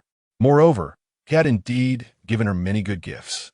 In 21st century China, which has always been a nation of etiquette, Qin Mengshu, who came from the 21st century, naturally understood that reciprocity is the essence of hospitality. So, after thinking for a long time, Qin Mengshu finally took out a slightly larger storage ring from her storage ring, which originally matched the one she was using now, and handed it to Ning Yuan. Ning Yuan carefully took the legendary gift from Qin Mengshu's hands. The expression and action he displayed were not like he was taking a storage ring, but rather like he was taking the most precious treasure in the world. Men are like this. When they care about someone, they naturally regard everything about that person as a treasure. Ning Yuan carefully put the ring Qin Mengshu gave him on his middle finger. It fit perfectly as if it had been custom-made. His extraordinarily handsome face broke into a smile like a child who had just received candy, looking at Qin Mengshu with affection and saying so, in Meng'er's heart, "I'm so different. The first gift is to capture my heart." Upon hearing this, Qin Mengshu suddenly realized, feeling like slapping herself. She had forgotten that in this strange world, on the continent of Biluo, giving a man a storage ring meant to bind him to her heart and know everything about him. On this planet, people carrying backpacks on the streets are few and far between. Most people use storage rings or space storage bags. Generally speaking, everyone keeps their favorite items and things they want to carry with them in storage rings or space storage bags. The mutual affection between men and women is, after all, a matter of propriety. Storage rings have an extremely lightweight design, and the designers of these rings have given them a beautiful definition to dominate the market. If a woman gives a man a storage ring, it means she wants to know everything about him and to win his heart.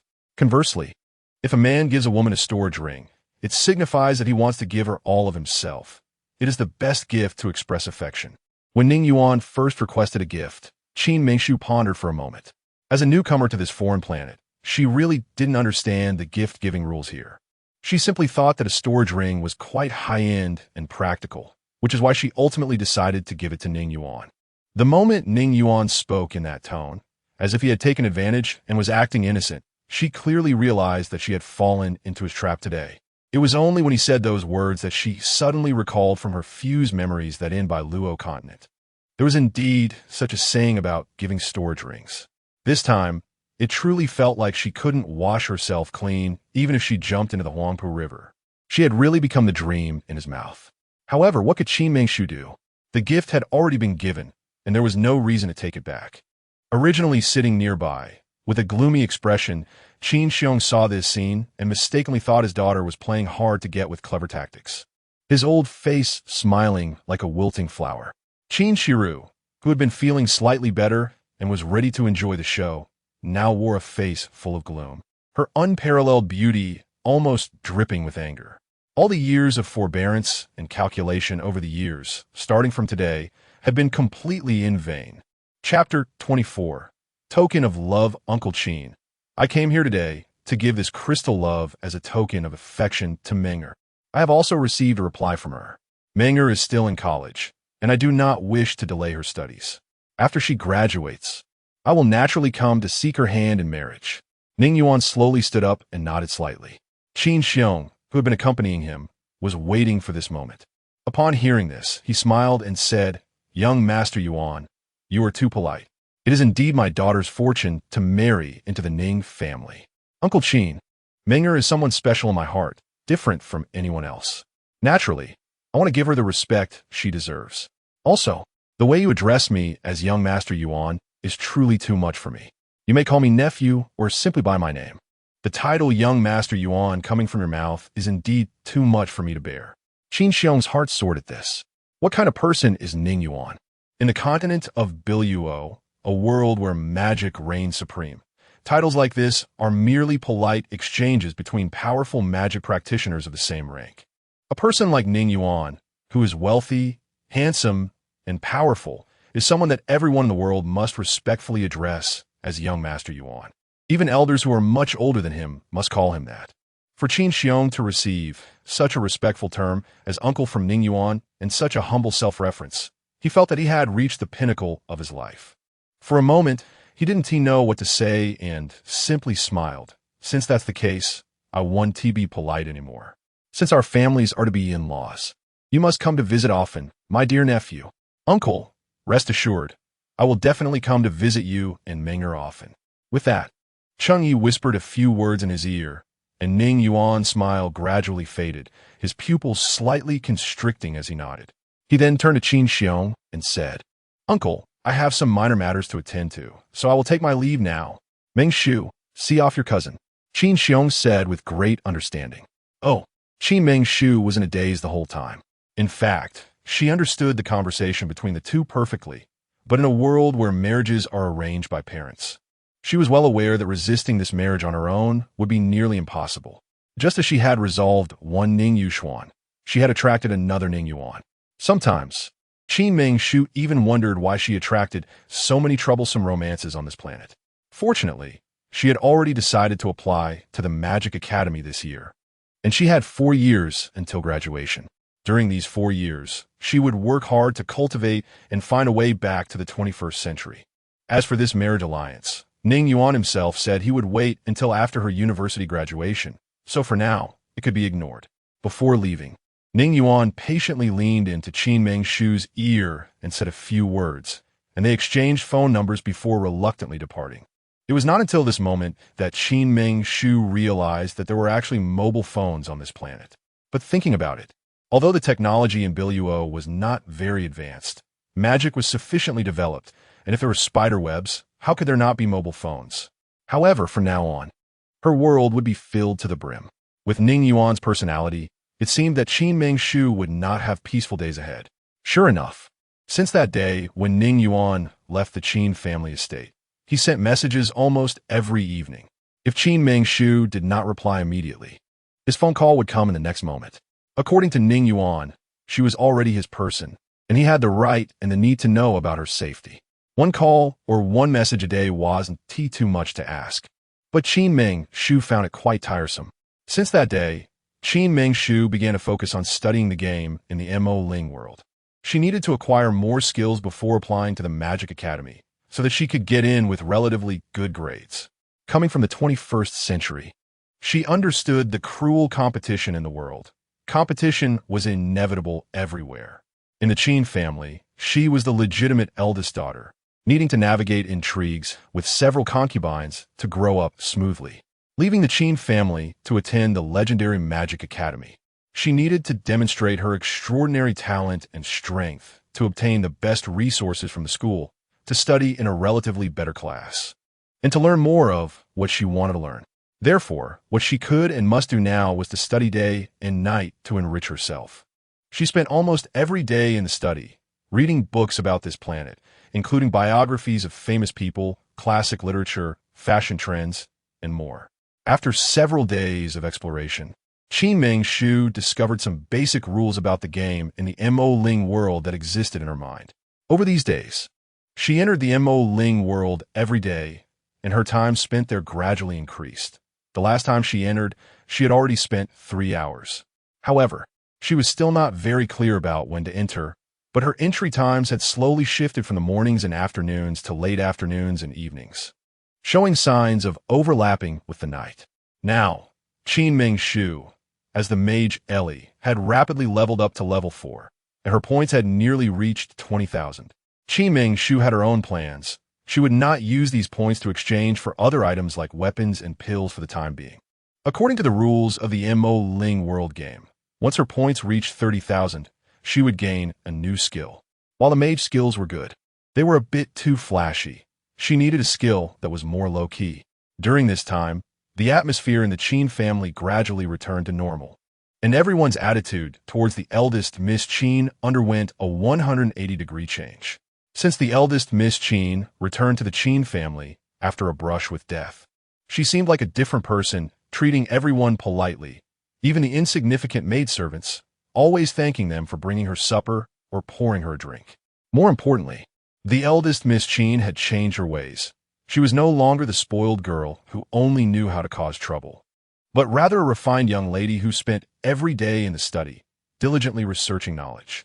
Qin Xiong and Zheng Holian's relationship also seemed to spark anew, as they were very affectionate, with Qin Xiong almost staying overnight in Zheng Holian's room every day. The several children of the Qin family appeared to be harmonious on the surface, with brothers and sisters getting along well. The entire Qin family was filled with a strong sense of ambition and vitality. However, beneath this serene and beautiful picture, Qin Mengshu, who often locked herself in her room, could always sense the strong smell of gunpowder that permeated the entire Qin family during her brief outings. Sure enough, on a sunny afternoon, the tension in the Qin family finally reached a peak and erupted in a subtle moment. At that time, Qin Mengshu was comfortably reclining on a luxurious chaise lounge, holding a book titled Miscellaneous Records of Biluo, similar to a historical narrative, and was reading it with great interest. This book mainly discussed the origins of the human race on the Biluo continent, much like the Earth's 5,000 years of history of China, but this book was comparatively more detailed and exquisite. This is a set of books that Qin Mengshu is currently reading, just one of them. For Qin Mengshu, reading such a book feels more like reading a fantasy novel, because every story that happens on this planet filled with magical energy is full of legendary colors. Sometimes it is astonishing, and sometimes it is regrettable. Just then, the intricately carved wooden door creaked open, and a familiar figure fluttered in. The eldest sister is really working too hard. A familiar voice of Qin Shiruo reached her ears. Qin Mengshu raised her eyes and casually set the book aside, smiling as she said, "The exam is coming up soon. Of course I need to catch up. What brings you here?" Well, Shiruo heard that the eldest sister was going to report to the Magic Academy, so she specifically brought the books that Shiruo used when she applied back then. After finishing her sentence, Qin Mengshu noticed that Qin Shiruo was indeed holding 4 or 5 thick books, each about 4 or 5 inches thick. Her second sister, who had always been close to her and prioritized her in everything, had truly sent these books at a critical moment. "There's no need for you to come in person. You could have just sent a maid." Qin Mengshu graciously approached and took the books from Qin Shiruo's hands. "It is necessary." Shiruo came not only to deliver books, but also to explain the entire process of applying to the Magic Academy back then in detail.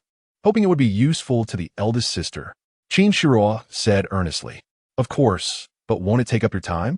Qin Mengshu was naturally happy. This was like getting a preview of the exam content, which was incredibly useful for her. Qin Shua took Qin Mengshu's hand, and the two sat side by side. For the next half an hour, Qin Shua vividly recounted the entire application process. At first, Qin Mengshu listened very seriously. It turned out that applying to the Magic Academy on this planet was indeed so difficult. Those who ultimately entered the Magic Academy could be described as having passed through 5 passes and slayed 6 generals. Chapter 25. Temptation and Destruction. First came the talent test. The so-called talent test was to determine whether there were any magical elements within the students' bodies and if they could cultivate magic. Back then, Qin Mengshu had directly failed at this stage.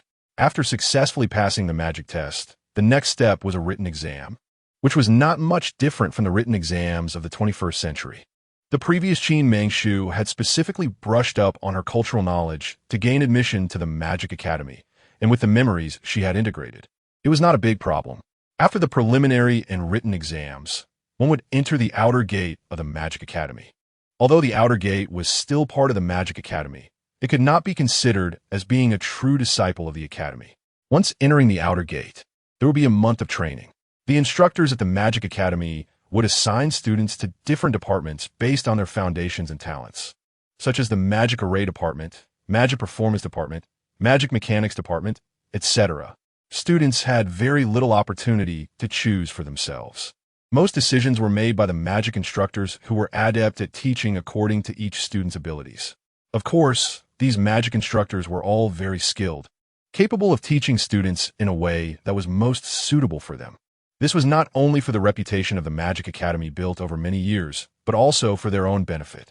Students who graduated smoothly from the Magic Academy would soar to great heights in the future, and as their mentors, they would also gain immense fame and fortune. During this 1-month training period, the Magic Academy would hold 3 assessments of varying sizes, covering many aspects. However, do not think that successfully passing these 3 assessments would mean truly becoming a disciple of the Magic Academy. After a month of training and assessment, students who passed would have to undergo another new magical talent test and written exam. Those who successfully passed the second round of talent tests and written exams would be the luckiest, entering the Magic Academy's performance department. They would then face the final assessment, which was an impromptu performance. At that time, Ning Yuan, the largest stakeholder and guest professor of the Magic Academy, would attend this annual performance department's final assessment. If he took notice of a student he deemed exceptionally talented, he would personally create a prompt and act as a supporting role, performing an impromptu scene with that student. To be able to perform an impromptu scene with Ning Yuan, a top-tier superstar, meant that the student would undoubtedly enter the Magic Academy and become someone who would soar to great heights. Back when Shi Ruo applied to the Magic Academy, she was fortunate enough to have an impromptu performance with Professor Ning Yuan. His acting skills were undoubtedly superb. She still remembered that the exam question was for them to portray a pair of lovers about to part ways, deeply in love but forced to separate due to various external factors. The question was personally set by Professor Ning Yuan, who was very professional in his role. He was indeed an extremely dedicated actor, never using a stunt double. Even now, Shi Ruo could still remember his kiss, which was particularly sweet. As Qin Shi Ruo spoke seemingly casually, she carefully observed the gradually fading smile on Qin Mengshu's face. Blushing, she took Qin Mengshu's hand and smiled lightly, saying, "At that time, I was even wondering what kind of legendary woman could be worthy of Professor Ning Yuan. I never expected that this legendary woman would actually be my elder sister." Upon hearing this, the original vibrant smile on Qin Mengshu's stunning face had almost completely disappeared. For some reason, when she heard Qin Shi Ruo mention Ning Yuan, a sweet feeling surfaced in her heart. However, when she realized that Ning Yuan had kissed another woman under the guise of an exam question, she felt a deep sadness within her. Why was this all happening? An unsettling thought gradually emerged in her mind. Perhaps she might really have developed feelings for this inexplicable man. Elder sister, observing the increasingly dark expression on Qin Mengshu's face. A faint smile of triumph flashed in Qin Shi Ruo's eyes. Watching Qin Mengshu's melancholic state, she patiently pretended to be clueless and asked, "What is elder sister thinking about?" Qin Mengshu came back to her senses. shaking her head with an awkward smile and saying, "Nothing, nothing at all. Elder sister should be careful. Although you have accepted Professor Ning Yuan's token of affection and returned the courtesy, by all accounts, you two have a legitimate engagement now. However, over the years, Professor Ning Yuan has had numerous rumors with many women. Yet, he has never openly acknowledged any of them as his girlfriend. So, there are many women around him. Elder sister should be careful. Sharing such an excellent man with others must feel quite unpleasant." Qin Shi Ruo added fuel to the fire. Although Qin Shi Ruo had initially shared amusing stories from when she applied to the Magic Academy with a relaxed demeanor, she was determined to irritate Qin Mengshu. This was not the end. After saying all this, she continued to recount Ning Yuan's various scandals over the years. However, to be fair, over the years, this young master of the Ning family had indeed been quite restless. Each time a new drama was released, various rumors about him and the female leads would explode online. If those rumors were to be believed, the number of girlfriends Ning Yuan had dated would exceed 10. Coming from the 21st century, Qin Mengshu felt a different kind of pride. People often said that a man's first girlfriend was like the bed at home. It was unforgettable. The second girlfriend was like a sofa. Although it could also provide comfort, it was never as pleasant as the bed. As for the third girlfriend, that was a chaise lounge. Its comfort level went without saying, while the fourth was a wooden stool and the fifth a low stool. If the tabloids were to be believed, then what was Qin Mengshu now? She probably didn't even measure up to a disposable cup or a speck of dust in a house. How could she not be angry? Was her elder sister angry with Shi Ruo? Did Shi Ruo say something wrong? Qin Shi Ruo looked innocent. "No, how could I be angry with you?" Qin Mengshu forced a smile. If elder sister isn't angry with Shi Ruo, then she must be angry with young Master Ning. "Elder sister, I have something to say, which may not sound pleasant, but for your sake, I still want to share it." Qin Shi Ruo put on a hesitant posture, speaking timidly. Yet it was precisely this hesitant demeanor that made Qin Mengshu even more curious about what she wanted to say next. "We are sisters who grew up together. Is there anything we can't talk about? If elder sister wants Shi Ruo to speak, I will speak. Please don't be angry. As women, it has always been the case that many women are infatuated, but truly devoted ones are few. With young Master Ning's status, even if elder sister really marries into the Ning family and becomes the young mistress, the Ning family will likely also be like our Qin family, bringing in new brides one after another. If elder sister is angry now, I fear how much more anger there will be later."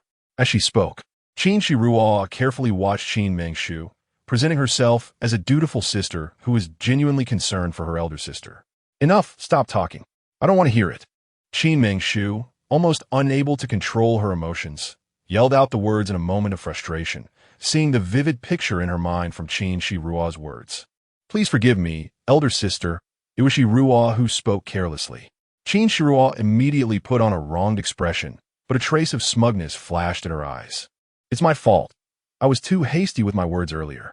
Please don't be angry." Qin Mengshu put away her little emotions and consoled her with a faint smile. How could Shi Ruo be mad at her elder sister? "Oh, right, elder sister. The most crucial thing about entering the Magic Academy is actually the mastery of magic." Shi Ruo heard that her elder sister had finally awakened her spiritual power recently and could control it well. Since Shi Ruo had nothing to do, she thought it would be good to spar with her elder sister and teach her a few moves. A cold glint flashed in Qin Shi Ruo's eyes. The entire Qin family was spreading the word that Qin Mengshu had mastered her spiritual power. Recently, she specifically sought out the old man who had sealed Qin Mengshu's spiritual power for money back in the day. According to that old man, the seal within Qin Mengshu had not been lifted at all. As for why Qin Mengshu was able to control her spiritual power, that mysterious old man was also quite curious. He was currently hiding in an inconspicuous corner of the Qin family, needing to witness this incredible event with his own eyes before taking further action. Therefore, today, Qin Shi Ruo came to disrupt the relationship between Qin Mengshu and Ning Yuan, and naturally, to test Qin Mengshu as well. Upon hearing this, Qin Mengshu nodded slightly. Ever since the magician Ailey's level rose to level 4, she had never truly fought in the real world, except for dominating in the Mo Ling world. She was also eager to know what the realm of a level 4 magician was like. As for that fickle Ning Yuan, Qin Mengshu had never liked him from the beginning, and now she liked him even less. Upon reflection, Why bother worrying about such a person? The two extraordinary young ladies exchanged smiles. In the next moment, in a large courtyard, Qin Mengshu instantly donned her magical attire. Wearing a light purple strapless flowing fairy dress and holding a magnificent, dazzling crystal bowl. Chapter 26. Hero Saves Beauty. This scene was enough to leave Qin Shiruo in shock. The ability to change in a battle attire at the flick of a thought could only mean that Qin Mengshu had mastered spiritual power. More importantly, the dark purple strapless flowing fairy dress that Qin Mengshu was currently wearing was simply exquisite, glamorous yet not gaudy, dignified yet elegant. Under the sunlight, it even emitted a faint purple glow, dazzling to the point of being blinding. According to rumors, this magnificent battle outfit and the crystal bowl in her hand were gifts from the dashing Ning Yuan. Initially, Qin Shiruo did not believe it, but now she had no choice but to accept it. In the Huaxiao Empire, there was probably no one else who could give away such treasures without batting an eye. Qin Shiruo's pupils contracted slightly. Could it be that the legendary Ning Yuan, known for his romantic exploits and yet never willing to express his feelings to any woman, had truly fallen for someone this time? Shiruo, are you ready? Qin Mengshu asked, holding her bow gracefully and smiling charmingly. Snapped back to reality by Qin Mengshu's voice. Qin Shiruo raised her blood-red whip and responded with a smile. Eldest sister, be careful. In the next moment, the two figures intertwined like lightning.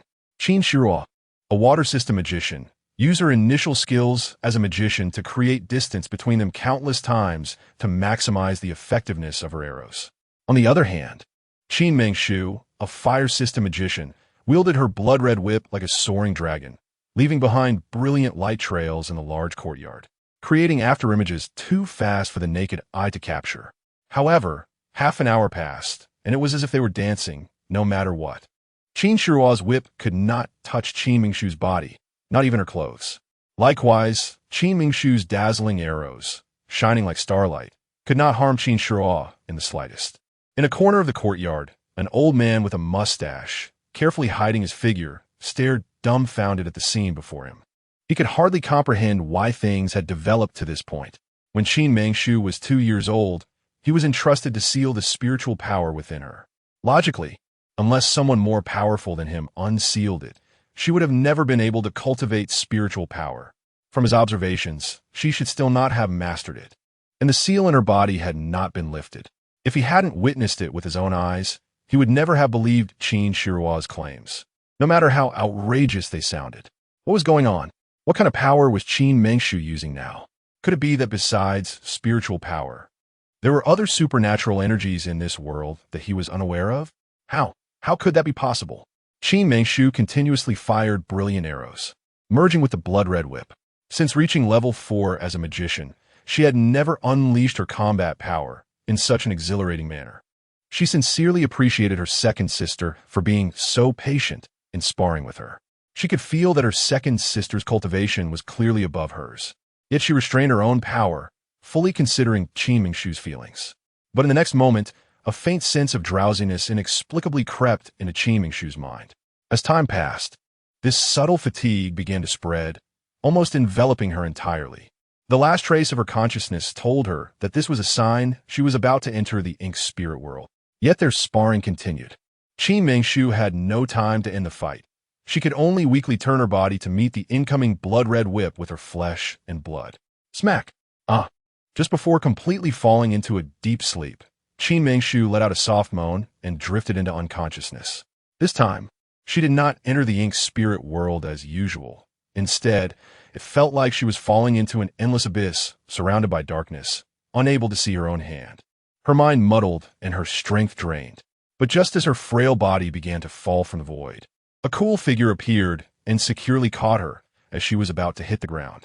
Half an hour earlier, Ning Yuan was at a high-class ball, and in a moment of free time, he sent a message to Qin Mengshu but received no reply.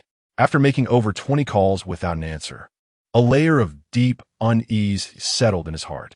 As the main guest of the ball, Ning Yuan abandoned everyone, including important business clients and longtime partners, and rushed to the Qin family estate. However, despite his vigilance, he still arrived too late. When he saw the long blood-red whip mark on Qin Mengshu's back, bleeding profusely, his face instantly filled with a layer of frost. Qin Shiruo, who had been sparring with Qin Mengshu, was nearly dumbfounded. In fact, throughout the battle, she had been extremely careful. This was the Qin family estate, and Qin Mengshu was the legitimate daughter of the Qin family. Although she was Qin Mengshu's younger sister, there is a clear distinction between legitimate and illegitimate children, and she never dared to act recklessly. Qin Shuo was not foolish enough to be like Qin Xie. She would never openly oppose Qin Mengshu at the Qin family estate. Therefore, during the fight, she had been cautious to keep her displayed cultivation level on par with Qin Mengshu's, only intending to test her sister's abilities. She never once considered injuring Qin Mengshu in such a setting. Seeing Ning Yuan's handsome face darken to a freezing point for some reason, Qin Shuo felt as if she were being stared at by death itself. A chill ran down her spine, and her clothes were soaked with cold sweat. I didn't mean to. I never thought I would hurt my elder sister. We were just sparring. I didn't expect it to turn out like this. Qin Shuo weakly explained under Ning Yuan's furious gaze. Ning Yuan struggled to suppress his anger, reminding himself countless times that this person was his sister-in-law, the second daughter of the Qin family, and Mengshu's younger sister. He could not hurt her, he must not. However, his anger was impossible to dissipate, a breath stuck in his chest that could not be released. He held Qin Mengshu in one arm, and with the other hand, a rich layer of watercolored spiritual power enveloped him, filling the air with an extremely refreshing sensation that permeated every inch of space around him. Without hesitation, he unleashed a surge of powerful spiritual energy, uprooting nearly all the plants in the courtyard outside the study, scattering them everywhere. In that swirling air, Ning Yuan sensed something unusual. He noticed that his right hand had once again been enveloped by a rich layer of watercolored spiritual energy, sweeping towards an inconspicuous corner under the eaves. The vast watercolored spiritual energy surged like a dragon emerging from the water, instantly attacking. Moments later, the watercolor dragon firmly wrapped around the old man with a mustache, bringing him before Ning Yuan. Ning Yuan's already furious expression turned even colder in that instant. He curled his lips, coldly glancing at the old man with a mustache and the stunned Qin Shuo, who looked almost scared silly. With a dark face, he coldly said, "You two better pray that Menger is fine, or else I will make you accompany her to the grave." Although the mustached old man's cultivation was at the intermediate level of a level 5 mage, which was more than enough to deal with Qin Mengshu, Qin Shuo, and even the Qin family's patriarch, Qin Xiong, in Ning Yuan's presence, he was nothing more than a worthless speck of dust, not worth mentioning at all. The mustached old man was completely trapped by Ning Yuan's water spiritual power, and at this moment, he couldn't even muster a defense, falling into a brief stupor. Qin Shuo was utterly frightened. Her mind was completely blank. She didn't want to think, nor could she afford to think about what would happen if everything from that year was made public. What kind of fate would she and her biological mother face? According to the Qin family's rules, plotting against the legitimate daughter would result in punishment and expulsion from the family. No, she absolutely could not let such a thing happen. She had to come up with a complete plan before that. Ning Yuan gently held Qin Mengshu in a warm princess carry as he walked into the study, instructing a nearby maid to summon Madame Qin and Master Qin. When Qin Xiong and Zheng Honglian arrived, both of their hearts tightened simultaneously. They were astonished to see a long scar on Qin Mengshu's back, continuously oozing blood, while Ning Yuan, with a grave expression, was personally treating her wounds. His face clouded with concern. Zheng Honglian's eyes brimmed with tears, instinctively wanting to rush forward, but she was stopped by Qin Xiong. Qin Xiong gave Zheng Honglian a reassuring look, and only then did she come back to her senses. In the entire room, there was probably no one with a higher cultivation than this young Master Yuan. Even if she rushed over now, she wouldn't be able to help him at all, and might even disturb him. Realizing this, she forced herself to calm down, although her heart felt like it could leap out at any moment. Ning Yuan patiently healed the long scar on Qin Mengshu's back, but it still left a deep red bloodstain, after which he checked her pulse. Chapter 27. The truth comes to light. It was not good to take the pulse, but with this one check, Ning Yuan's entire expression became increasingly grim. His brow twitched slightly, and he had almost guessed something. Ning Yuan slowly stood up and gently covered Qin Mengshu with a quilt, tucking in the corners. Only then did he slightly turn to the side, clasp his hands in a gesture of respect, and said, Ning Yuan has met Uncle Qin and Aunt Qin. Young Master Yuan, no, my dear nephew, how is Mengshu's injury? Qin Xiong asked anxiously. Mengshu's back only has superficial wounds. Her muscles and bones are unharmed, so it's not serious. I don't understand why she is unconscious, but her internal spiritual energy is. Ning Yuan said up to this point, but did not continue. He had just taken Qin Mengshu's pulse and clearly sensed a vast ocean of powerful water spiritual energy within her. However, that intense water spiritual energy was suppressed by another force and could not be released at all. It seemed that it must have been sealed by someone else. Today, he intended to personally catch that person, so some things couldn't be said too directly. But how? Zheng Honglian tightly clutched the silk handkerchief in her palm, her worry evident. Ning Yuan coldly smiled, his brow twitching as he said, Aunt Qin need not worry too much. I think this matter will need to be asked of this uninvited guest. As he spoke, he waved his hand, lifting the restrictions on the old man with the mustache, binding only his hands and feet. He frowned impatiently and coldly asked, Do you know who I am?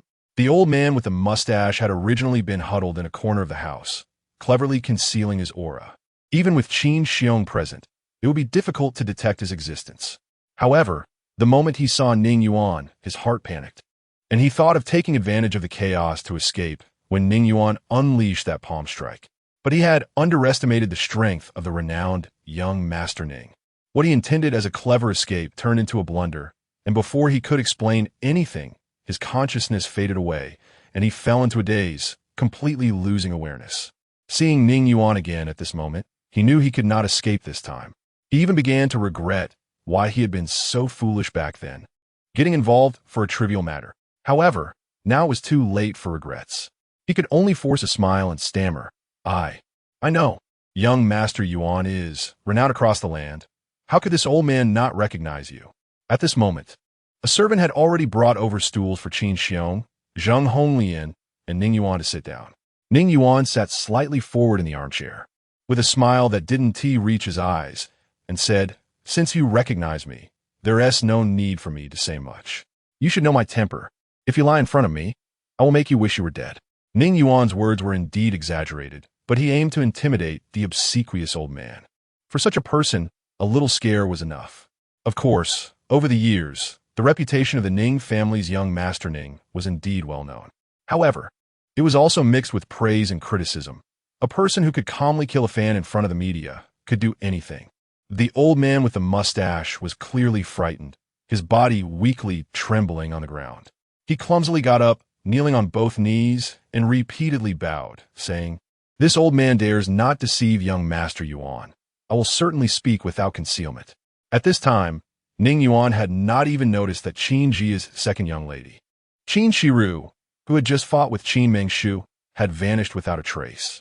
The old man with the mustache nervously looked around the study, and after finding nothing, he scratched his head and said, This old man only takes money to do favors for others. I don't know that this young lady Qin is someone young Master Yuan has taken a liking to. If I had known, even if you gave me 100 times the courage, I wouldn't have dared to do such a thing. The old man spoke hesitantly and nervously, while the elder Qin couple sat quietly to the side, looking bewildered. Qin Xiong could no longer hold back and said, Nephew, what is going on? Ning Yuan looked at Qin Xiong helplessly and thought to himself that this patriarch of the Qin family, at least a mid-level mage, had never considered why his legitimate daughter could not control any magical energy at all. It was truly speechless. However, despite the complaints, Ning Yuan patiently explained, Uncle Qin, you may not know, but when I took Mengshu's pulse just now, I found that she actually possesses a very rich water spiritual energy within her. Given her talent, her future is certainly limitless. However, her water spiritual energy has been suppressed by someone, which is why she has been unable to normally cultivate magical energy all these years. Qin Xiong was stunned upon hearing this. He had originally thought his legitimate daughter had no spiritual energy at all. Over the years, he had sought many people to treat Qin Mengshu, and the results were always the same. Are you saying that this old scoundrel suppressed Mengshu's internal spiritual energy? But why is it that over the years, I have sought so many magical experts to treat her, and the results have always been that Mengshu originally had no spiritual energy? Ning Yuan was nearly driven to tears by Qin Xiong's ignorance. He truly could not understand how such a person managed such a large family business. Perhaps even wise men can make mistakes. Qin Xiong might have put too much energy in a business, leaving him powerless when it came to managing his daughter and a household. Thinking of this, Ning Yuan raised an eyebrow and coldly cast a glance at the kneeling old man with a mustache, saying meaningfully, "This is something that must be asked of him. I believe no one knows better than he does." At this point, Ning Yuan paused, his gaze sweeping around the study before slightly frowning and asking, "I think before he speaks, could Uncle please have someone bring Qin's second young lady here?" Initially, Ning Yuan had indeed been furious about Qin Shiru injuring Qin Mengshu, but upon reflection, it was inevitable for two sisters who had grown up together to get hurt while sparring. Although he was angry, he did not want to take it out on Qin Shiru, who was Mengshu's sister, and ultimately decided not to pursue it. However, when he caught the old man with the mustache and saw the nervous expression on Qin Shiru's face, he began to understand something. Later, after personally checking Qin Mengshu's pulse and understanding her physical condition, he realized why Qin Shiru looked so uneasy when she saw the old man with the mustache. Everything must be related to Qin Shiru. Thus, before the old man spoke, it was necessary to summon Qin Shiru. Anyone who dared to harm his Mengshu, anyone who wanted to harm her, would not be spared. As his words fell, Qin Xiong's heart skipped a beat. From Ning Yuan's expression, he seemed to understand something. However, he was unwilling to believe what he had guessed, because his second daughter was the most talented in magic among all his children. Moreover, Mengshu and Shiru had been close since childhood, and he truly did not want to believe that this matter was related to his second daughter. But no matter how unwilling he was to believe it, he still instructed those around him to summon Qin Shiru. Even if this matter was indeed related to his second daughter, he needed to hear it with his own ears for it to count. When Qin Shiru saw the old man with a mustache being caught by Ning Yuan, she momentarily froze in shock. After regaining her senses, she hurried to the Tingyu Pavilion where her biological mother, Qin family's second concubine Fangyu, lived. Mother, something's wrong, mother." Qin Shiru called out intermittently as she rushed into the Tingyu Pavilion.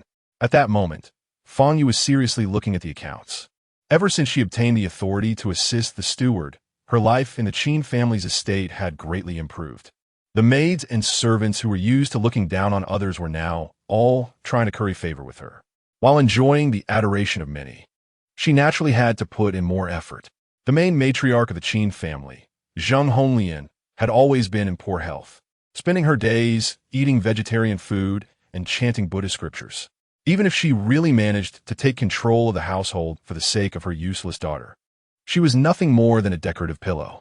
The multitude of affairs in the Qin estate ultimately fell upon Fangyu and the third concubine, Hua Jiyu. Hua Jiyu was always taciturn. Although she had given birth to the eldest son of the Qin family, she always appeared as a submissive maid. Years ago, she was merely a maid serving in the study, and even after having a child, she still looked pitiful, making her involvement in household management less favorable than Zheng Honglian, the sickly beauty. Therefore, when the seventh concubine, Jiao Yin, fell, the backyard of the Qin family became Fang Yu's domain. Human desires are never satisfied. Once one gains a little, they want more.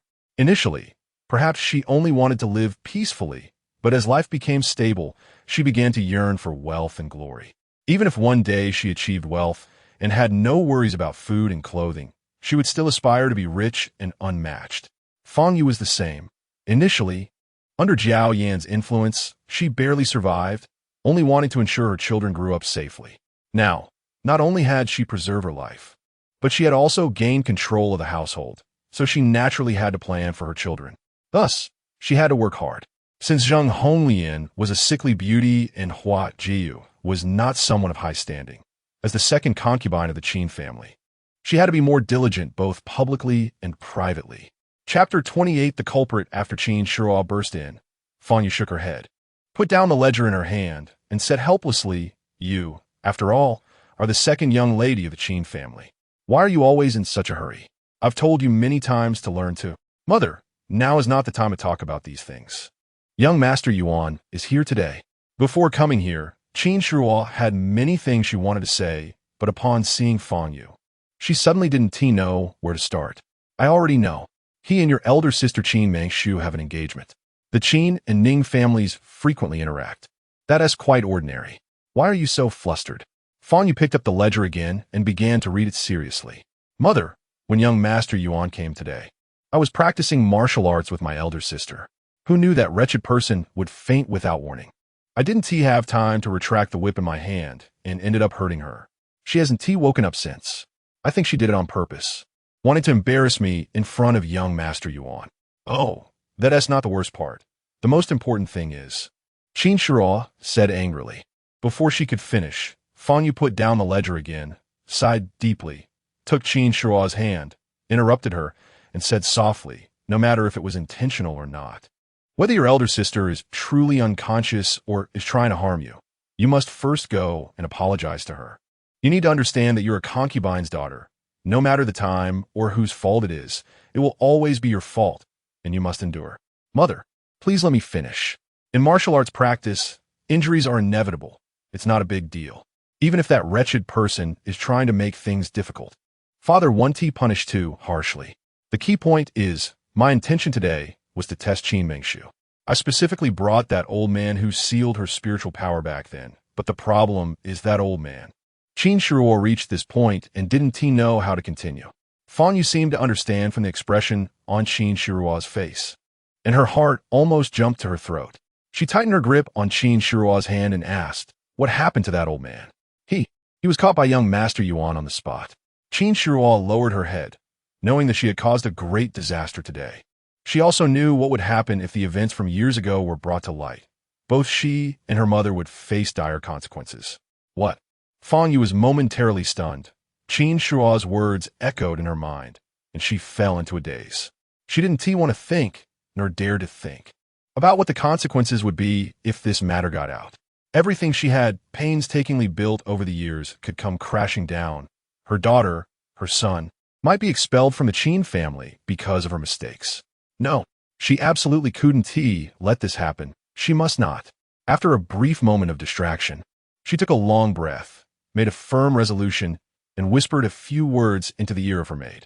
Once she finished issuing her orders, a servant squeezed into the Tingyu pavilion, respectfully asking to take away her daughter, Qin Shiro. Mother, Qin Shiro was almost scared silly, letting out a final call. Don't worry, with your mother here, I will accompany you. No one can harm you. A glint of determination flashed in Fan Yu's eyes as she went to the Qin family study with Qin Shiro. At that moment, Qin Xiong was sitting in the main seat of the study with a dark expression, his eyes filled with gloom. When Fan Yu entered the study, her previously cold heart felt as if it had fallen into an ice cave. Having followed Qin Xiong for many years, she could tell with just one glance that he was already furious beyond measure. Greetings, Father, Qin Shiro said. With Fan Yu's company, her initial anxiety and unease eased considerably, and she forced out a somewhat appropriate smile, slightly bowing as a greeting. Kneel, Qin Xiong shouted, his face showing extreme restraint. Qin Shiro was startled by Qin Xiong's sudden shout, her body trembling. Although she was a concubine's daughter, she was the most gifted and talented among all the Qin family children. Qin Xiong had always been kind to her, and it was the first time she had seen him speak so harshly. However, her biological mother, Fan Yu, subtly tugged at her clothing, giving her a reassuring look. At that moment, the unease in Qin Shiro's heart was slightly suppressed. She tightened her fists and nodded slightly, kneeling down in a pitiful manner. Say what needs to be said, otherwise you will die, Ning Yuan coldly stated, not even glancing at Qin Shiro, his icy gaze sweeping over the old man with the mustache. The old man with the mustache was equally startled, his back drenched in cold sweat. And he swallowed hard before saying, it was this lady, she, when Miss Qin was just a child, paid me handsomely to seal the spiritual power within Miss Qin. Years ago, the old man with the mustache had subjectively thought that Madame Zheng Honglian of the Qin family was a person who had long lost her political influence, and all the power in the back courtyard was in the hands of the seventh concubine, Jiao Yin. At that time, Fan Yu's request was not unreasonable, and the money offered was substantial. The old man had never imagined that this girl, who had been poorly protected by her mother from birth and had been schemed against since childhood, would eventually catch Ning Yuan's eye and become his fiancée. Now, he truly regretted it. Had he known today would come, he would never have done such a thing. All he could do now was to honestly confess in hopes of reducing his punishment. As Qin Xiong listened to the words spilling from the old man's mouth, his heart gradually turned cold. Fan Yu had originally been someone sold to the Qin family by her own father. Qin Xiong had always felt sympathy for her. She had suffered so much at a young age, and since she had given birth to a son and a daughter for the Qin family, he had always treated her well. In front of Qin Xiong, Fan Yu had been a woman who knew how to be considerate and satisfied. After having children, she devoted herself entirely to them, raising both her son and daughter to be well-behaved and understanding. He had never thought that such a person could be so malicious as to harm a mere child. Had he not heard it with his own ears today, he would never have believed it. Qin Xiong shot a cold glance at Fan Yu, remaining silent. However, Fan Yu seemed to have seen through everything and knelt down straight. Did this second young lady of the Qin family participate in this? Ning Yuan pressed on. The old man with the mustache collapsed on the ground, looked at the icy Ning Yuan and then at Fan Yu, who was kneeling with a hint of malice in her eyes. For a moment, he didn't know how to respond. At that time, this second young lady of the Qin family had also been just a child, and he had only met her a few days prior. He couldn't say she had participated, but she certainly knew something. After all, this second young lady had even thought about testing Miss Qin and what might follow after that. Thus, this second young lady of the Qin family could not be considered innocent. The old man with the mustache found himself in a dilemma, unsure how to answer this question. But Fan Yu, who was kneeling to the side, seized the opportunity to speak, her expression unchanged as she bowed and said, "It's my fault. Everything is my mistake. It has nothing to do with the second young lady. I was the one who hired someone to seal the spiritual power within the eldest young lady. And I was also the one who bribed the doctors when the master called in various physicians to treat the eldest young lady, making them report to the master that there was never a trace of spiritual power within her. I have always treated you well. So why are you doing this?" Qin Xiong was so angry that he was about to explode. If only he had something handy nearby, he would have smashed it. However, Fan Yu's eyes unknowingly shed 2 lines of hot tears. She knew in her heart that today, no matter what, she could not avoid it. Since she couldn't avoid it, she could only brace herself and face it. Over the years, the master had indeed treated her well, and she was quite satisfied. However, everything changed when she had Shiru and Yuer. They were all the master's children. So why did her children have to be inferior just because they were born out of wedlock? Any good food was reserved for the eldest young lady first, and any new toys were also given to her first. Her daughter and son were children too. They would also like those delicious treats and fun toys. But she could only tell them through tears that their status was different from that of the eldest young lady, and no matter what, they had to give way to her. By the time she reached this point, Fan Yu was almost in tears, her eyes hazy as she glanced at Qin Xiong, then cried out. They also hoped to receive the master's love, hoping that the master would cherish them. But why? Why does the master only see the eldest young lady? Just for a piece of clothing, a piece of clothing. Shiru cried in my room for an entire day, a whole day. Why can't my daughter, born out of wedlock, wear beautiful clothes? My daughter is also a girl. She also wants to look pretty from a young age. I am unwilling. My daughter, my children are not worse than anyone else. So why must they endure this from childhood? This is unfair. By the end, Fan Yu's pupils were clearly filled with bloodshot veins, and her voice sounded like a roar from deep within, infecting others with her emotions and bringing an indescribable heaviness and sorrow to their hearts. Yes, that's right, they are all the master's children. Before Qin Xiong could say anything, Zheng Honglian could no longer hold herself back and stood up. Chapter 29. Strength to protect his wife, she walked closer to Fan Yu, examining her for a while, as if trying hard to discern what kind of person this woman was. Qin family's second concubine, who had always been meek and pitiful in front of her. However, after a long time, Zheng Honglian seemed unable to see through her. Yet she knew that it was this woman, for her own selfish reasons, who had ruined her daughter, making the entire Qin family believe that her eldest daughter had no magical talent, and leading everyone to think that the Qin family's eldest young lady was actually a cultivation fool. It was also this woman who had subjected her daughter to a detestable childhood, causing her to become increasingly disillusioned with life, gradually undermining her power within the Qin family. If the 7th concubine, Jiao Yin, was an overt financial predator, then this second concubine, Fang Yu, was like a venomous snake lurking in the shadows, ready to strike at any moment. As the saying goes, it is easy to dodge an open attack, but difficult to guard against a hidden arrow. Most of the time, hypocrites are more terrifying than true villains. Zheng Honglian, filled with rage, smiled grimly and said, "You are right. They're all the master's children. However, there is a distinction between legitimate and illegitimate children, a rule passed down by our ancestors. From the day you married into the Qin family, you should have known that you are merely a concubine, and the children you bear will always be illegitimate. Even if they are more talented than my daughter, they will always be looked down upon. Furthermore, I must remind you that while they are indeed your children, you are just a servant in the Qin family. Although they are illegitimate, they are still the masters, and as a servant, you cannot call them by their names, let alone consider yourself their mother." At this point, Zheng Honglian turned her gaze to Qin Mengshu, who was still lying on the bed, unconscious. A flicker of deep pity crossed her eyes as she continued. "As a servant and concubine of the Qin family, you actually conspired against the legitimate master of the Qin family, against the legitimate eldest daughter. Because of your selfishness, you nearly ruined her life. Do you know that not only you, but even the second young lady and the third young master could be punished because of your mistake?" Zheng Honglian spoke very slowly.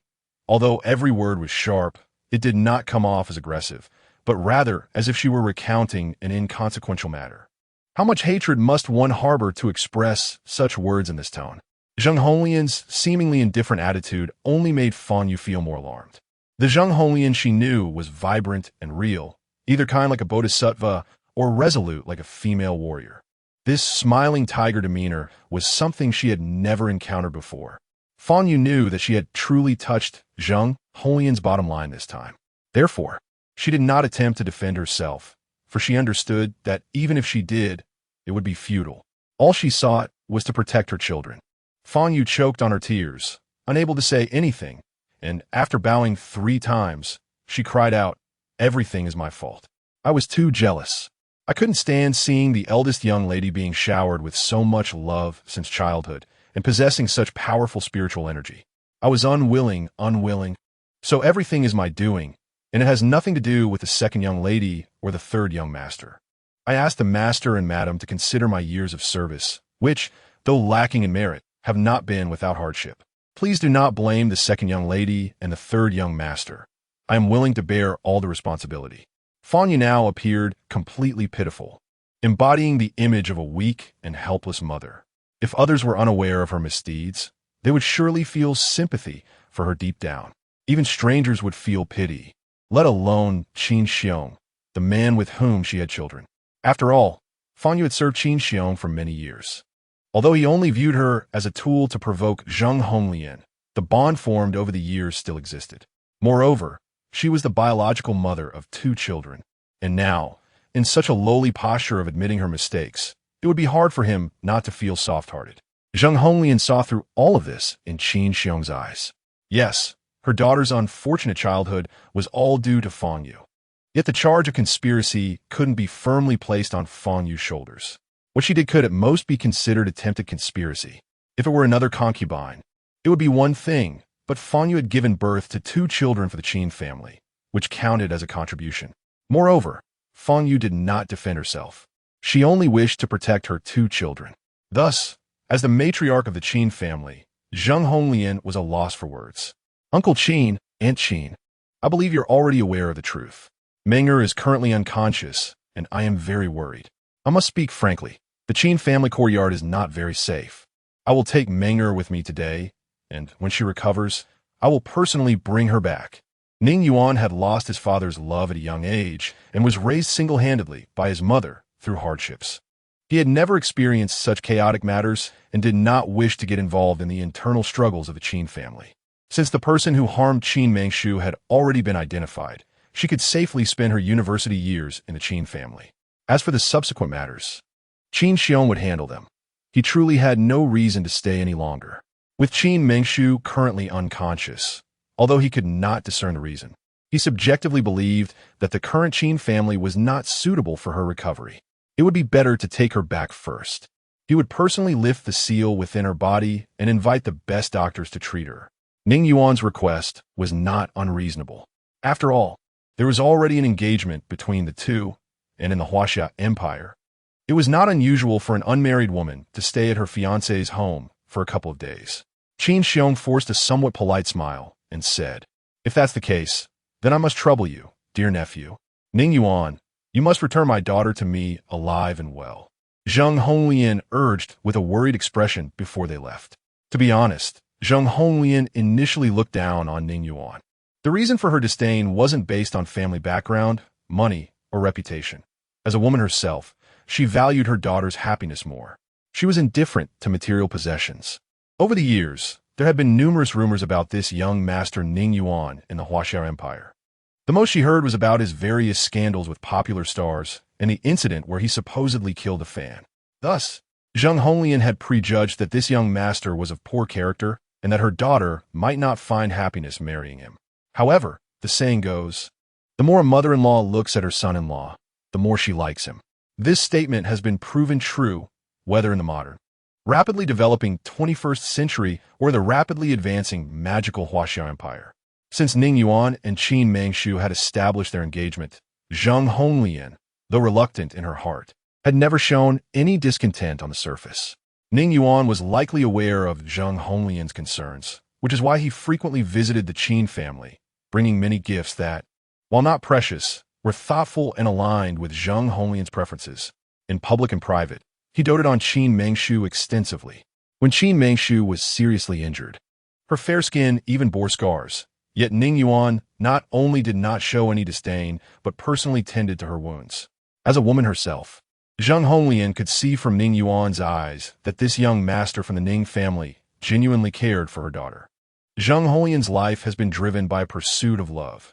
Her own life has already been ruined by her capriciousness, and she cannot allow her daughter's life to be similarly destroyed. Therefore, now that she understands that Ning Yuan truly loves her daughter, she has genuinely let go. As long as the two children are well, she will be fine with anything. Aunt, rest assured, your nephew will ensure that Menger is safe. I guarantee it with my life. Ning Yuan smiled knowingly, realizing that from the moment Zheng Honglian spoke these words, he had fully gained his mother-in-law's approval. All his efforts over the past few days had not been in vain. Zheng Honglian returned the smile and personally saw Ning Yuan off as he held Qin Mangshu in his arms. It wasn't until Ning Yuan's business car disappeared into the distant horizon that Zheng Honglian returned to the Qin family study. This process took about 15 minutes, during which everyone waited in complete silence. Even Qin Xiong, the head of the Qin family, showed no intention of bypassing Zheng Honglian to resolve the matter directly. In Qin Xiong's heart, the matriarch of the Qin family has always been his first wife, Zheng Honglian. Even though her health has been poor over the years, he has continued to respect her. Although he may have wanted to favor Fang Yu in his heart, he ultimately did not directly go against Zheng Honglian. Although this matter was a family issue within the Qin household, if it were to spread, it would still damage both his daughters and his own reputation. Qin Mangshu had been sealed of her spiritual power since childhood, yet she grew up happily. Unlike those magic practitioners who had to endure various forms of training and suffering from a young age. Regardless, as long as she is safe, that is what matters most. For a businessman like him, the best outcome is to minimize the situation. Although he did not express much outwardly, his demeanor and actions already showed signs of favoring Fang Yu. After Zheng Honglian returned to the study, Qin Xiong was extremely attentive, personally helping her to sit down, appearing as though he would listen to her on everything. However, Zheng Honglian was acutely aware that Qin Xiong's low posture was actually a deliberate attempt to let off Fang Yu's two children and even to lightly punish Fang Yu herself. Chapter 30. Colluding together to be honest. Zheng Honglian has always treated Fang Yu's son and daughter very well, equally, as if they were her own. Although she deeply loves Qin Xiong, she has never oppressed the concubine like the matriarchs of other families do, regarding the children born of concubines as thorns in her eyes. She really doesn't understand why her attitude has resulted in such an outcome. It's impossible to say she doesn't hate it. If it weren't for these two children, Fang Yu wouldn't have had such a drastic change in temperament, and it wouldn't have affected her Mangshu. However, on the other hand, what wrong could the children have done? When Mangshu was still a baby, these two children were just babies too. All the blame indeed lies with Fang Yu. As the matriarch of the Qin family, Zheng Honglian could let these two children go, but this Fang Yu, the main culprit, cannot be spared. Zheng Honglian sat beside Qin Xiong, sighed deeply, and said seriously, Fang Yu, considering your years of diligent service to the master, I want to hold too much against these two children. But you cannot be let off lightly. Otherwise, if others follow suit, the Qin family will be thrown into chaos.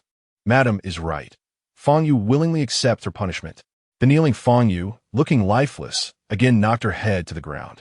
All right, since you say so, I will punish you with 100 lashes and expel you from the family.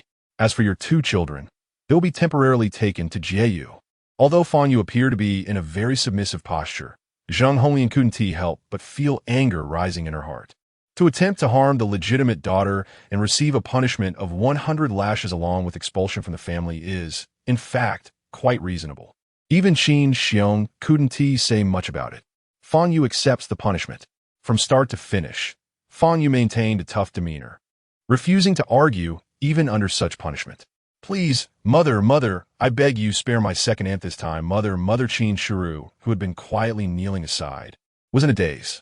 When she heard Zheng Honglian's final decision regarding her mother, she finally snapped back to reality. However, she couldn't do anything. The only thing she could do now was plead for mercy. Take her away. Zheng Honglian didn't even glance at Qin Shiru, expressionless, and then turned her gaze to the old man with a mustache slumped on the side, coldly saying, as for this old scoundrel, since he can harm my child, he can harm others' children too. For the sake of social stability, to prevent such a malignant tumor from causing harm, cut off his tendons and throw him out. As soon as her words fell, four burly men quickly entered the spacious study. Two of them dragged the old man, who was slumped on the ground, out cleanly, while the remaining three stood there, hunched over. At this moment, Qin Shiru had completely come out of her state of panic, and her intelligence finally returned.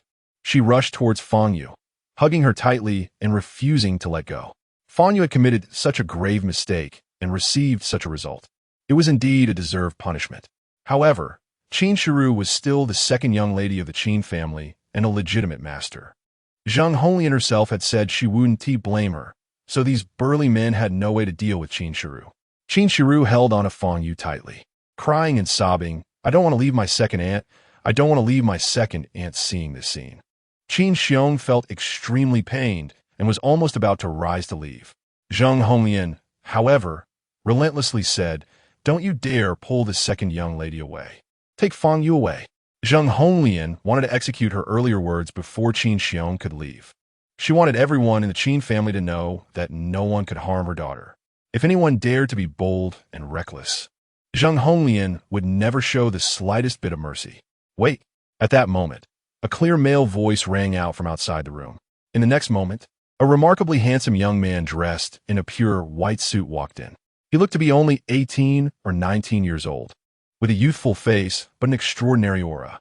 This jade-like young man was none other than Qin Yu, the second young master of the Qin family, the biological son of the seventh concubine, Jiao Yin. Son, I have seen your father and mother. Qin Yu was exceptionally good-looking, radiant like jade, and his voice was soft, making it pleasant to hear. You is back. Qin Yu, the second young master of the Qin family, although lacking in magical talent, was always knowledgeable and exceptionally gifted in medicine.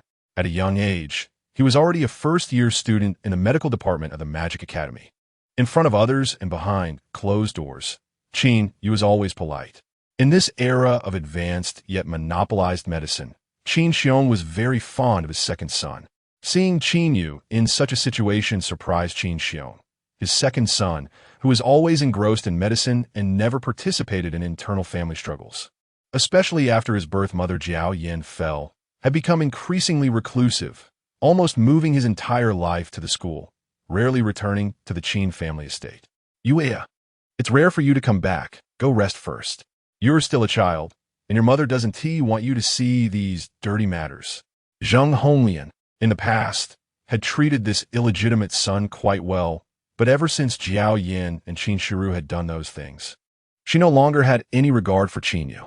Every time she saw him, she would think of the suffering that Qin Mengshu had endured, And who knows how she managed to say the word Even if my son doesn't want to see it, he has seen it. My son has come this time to say a few words. I asked my father and mother for a few minutes. In fact, Qin knew very well that it was his biological mother and sister who were in the wrong, but they were still his sister and mother, blood-related. No matter what, he still had some reservations against Zheng Honglian. When Jiao Yin found him with her still unhealed body, seeing her once spirited face now increasingly haggard as a son, how could he truly bear it? He had also said he would only help this once, the only time. For some reason, Zheng Honglian felt that today, as Qin Yu was somewhat strange, but she couldn't pinpoint what was odd. Fang Yu and Jiao Yin had always been incompatible. Yet Zheng Honglian vaguely sensed from Qin Yu's eyes and tone that he seemed to be leaning towards helping Fang Yu. Let us talk about it later. Zheng Honglian smiled faintly, her demeanor as kind as before. My son wants to speak now. If it's too late, I fear it will lead to a great mistake. Qin Yu insisted. All right, let Yu speak first. Qin Xiong seemed to sense that inexplicable ambiguity. In his heart, he probably still wanted to spare Fang Yu. After all, the bond built over so many years still existed.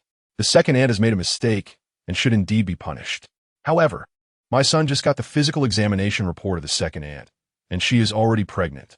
I fear she won't be able to withstand the Qin family's laws. I asked my father and mother, considering the hardship the second aunt has endured in bearing children for the Qin family, to temporarily spare her. Even if punishment must be given, let be after the younger brother is born. In the Biluit continent, once a woman is pregnant for a month, she can first glimpse the gender of the child in her womb. As a top student in the medical department of the Magic Academy, Qin Yu's words naturally had basis and were hard to disbelieve. Although the Qin family is a large family, Qin Xiong has 8 concubines. Aside from the eldest concubine, who has been in poor health since a miscarriage many years ago and has been kept at home, the other 7 concubines, along with the main wife Zheng Honglian, certainly make for a household with many wives and concubines. Over the years, Zheng Honglian has never actively suppressed these concubines, but the 7th concubine, Jiao Yin, is not an easy character. As a result, despite Qin Xiong having many wives and concubines, he has also lost quite a few children. If any concubine were to lose a child and Jiao Yin found out, it might be acceptable if it were a daughter, but if it were a son, then there is an 80% chance the child would not survive. The Qin family has only 3 young masters. One is Jiao Yin's own son, the second young master Qin Yu, and the other is the eldest young master Qin Jia, born to the 3rd concubine Huajiu before Jiao Yin entered the household. The remaining one is the 2nd young master Qin Wei, son of the scheming 2nd concubine Fang Yu. For many years, Zheng Honglian has not been blind to these dirty affairs. She simply turns a blind eye and chooses not to intervene. The age-old tradition has been that women marry out while men marry in. So for the continuation of the family line, it is naturally better to have more sons. Currently, Fang Yu is pregnant and has already been confirmed to be carrying a boy. Therefore, the earlier plot to harm the legitimate daughter must be put on hold. If a son is truly born in the future, this matter will likely be left unresolved. Zheng Honglian's dignified and noble face was suddenly overshadowed by a thick veil of gloom. It is a great injustice for her daughter that she cannot punish Fang Yu. Zheng Honglian had just been wondering why Fang Yu appeared so calm today, seemingly fearless. It turns out she already has a protective charm in her womb. However, this is not the most concerning issue. The most worrying thing is that, judging by Qin Yu's attitude, Jiao Yin has completely united with Fang Yu, and both open and covert attacks will be directed at her and her daughter Qin Mengshu. This makes the road ahead even more difficult. Next, Qin Xiong, without surprise, was excited and happy as he personally helped Fang Yu, who was kneeling, supporting her seemingly frail figure as they walked outside. Chapter 31. A treasure found. Fang Yu smiled lightly, feigning weakness as she collapsed into Qin Xiong's arms. Naturally, Qin Xiong felt a pang of heartache, providing warm companionship. In fact, a month ago, Fang Yu had already learned of her pregnancy. However, at that time, the Qin family was still under Jiao Yan's control, and she didn't dare to confront her. Even though she was pregnant, she couldn't bring herself to speak about it.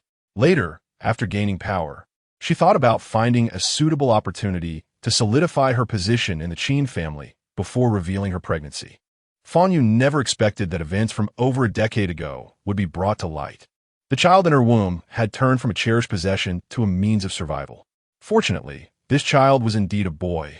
Otherwise, the outcome today would be uncertain.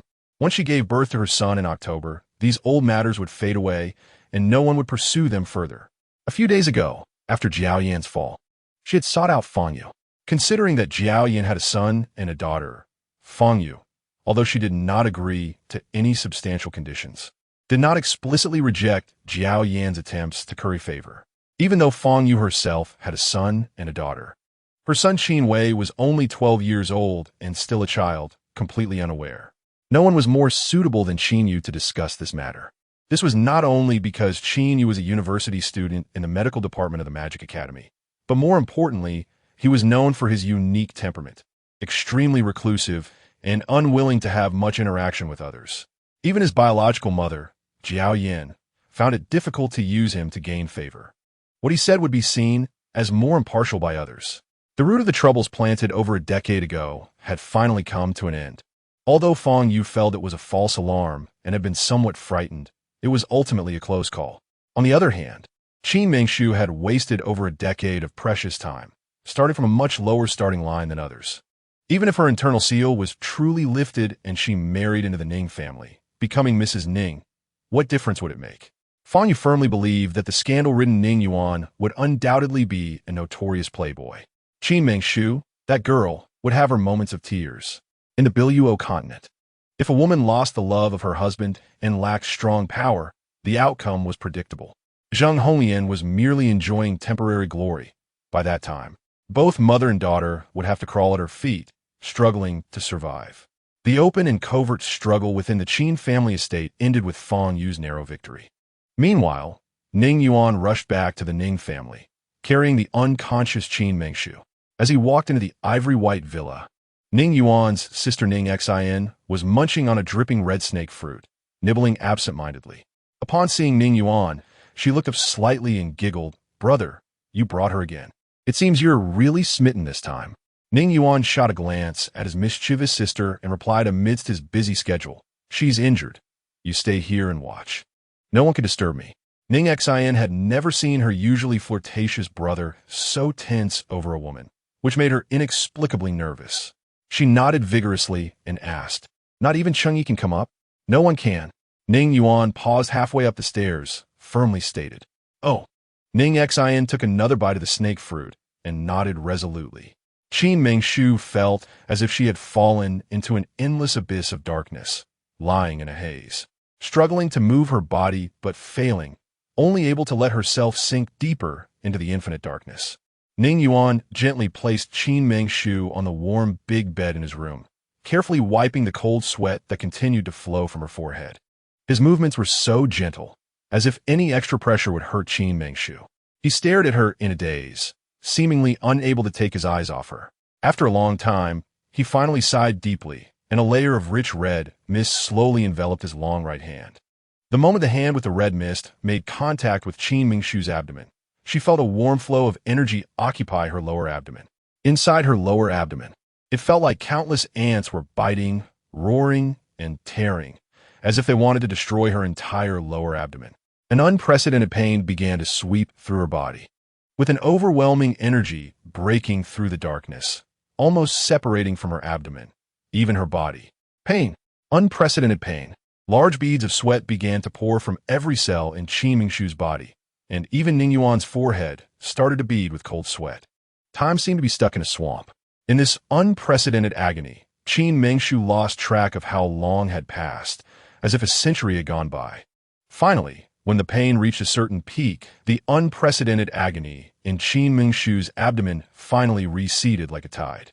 Her limbs and bones felt wrapped in some mysterious, refreshing energy, bringing an unprecedented cleansing.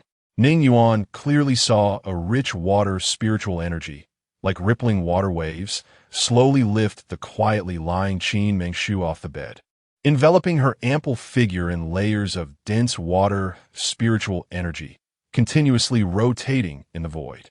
With each rotation, the surrounding water spiritual energy surged into Qin Mengshu's body, leaving Ning Yuan dumbfounded as he watched this bizarre scene unfold. This process was extremely slow, until the sunset completely disappeared, and the moon and stars emitted a cold light. Only then did all the water spiritual energy enveloping Qin Mengshu finally flow into her body, and, at the same time, her suspended body gently returned to the big bed. In the next moment, a towering water-green flame erupted from Qin Mengshu, reaching 5 or 6 meters in thickness, piercing through the crescent-white ceiling of the Ning family villa, illuminating everything within 100 meters of the Ning family in that water-green flame. Fang Yu was right.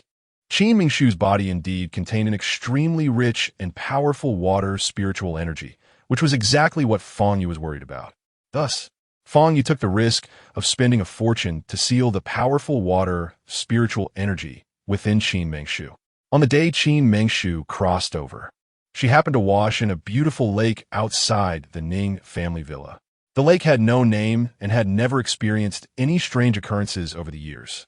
If it weren't for that strange old man telling Ning Yuan years ago that his true love would come from this lake, he wouldn't have bought the lake and everything within 1,000 meters. However, this beautiful lake was not as simple as it appeared. It had existed in this world for far too long. The water of the lake hid an extremely powerful water spiritual energy, waiting for its fated person, waiting for a master worthy of it. Clearly, Qin Mengshu, who came from the 21st century, was the destined master of this beautiful lake.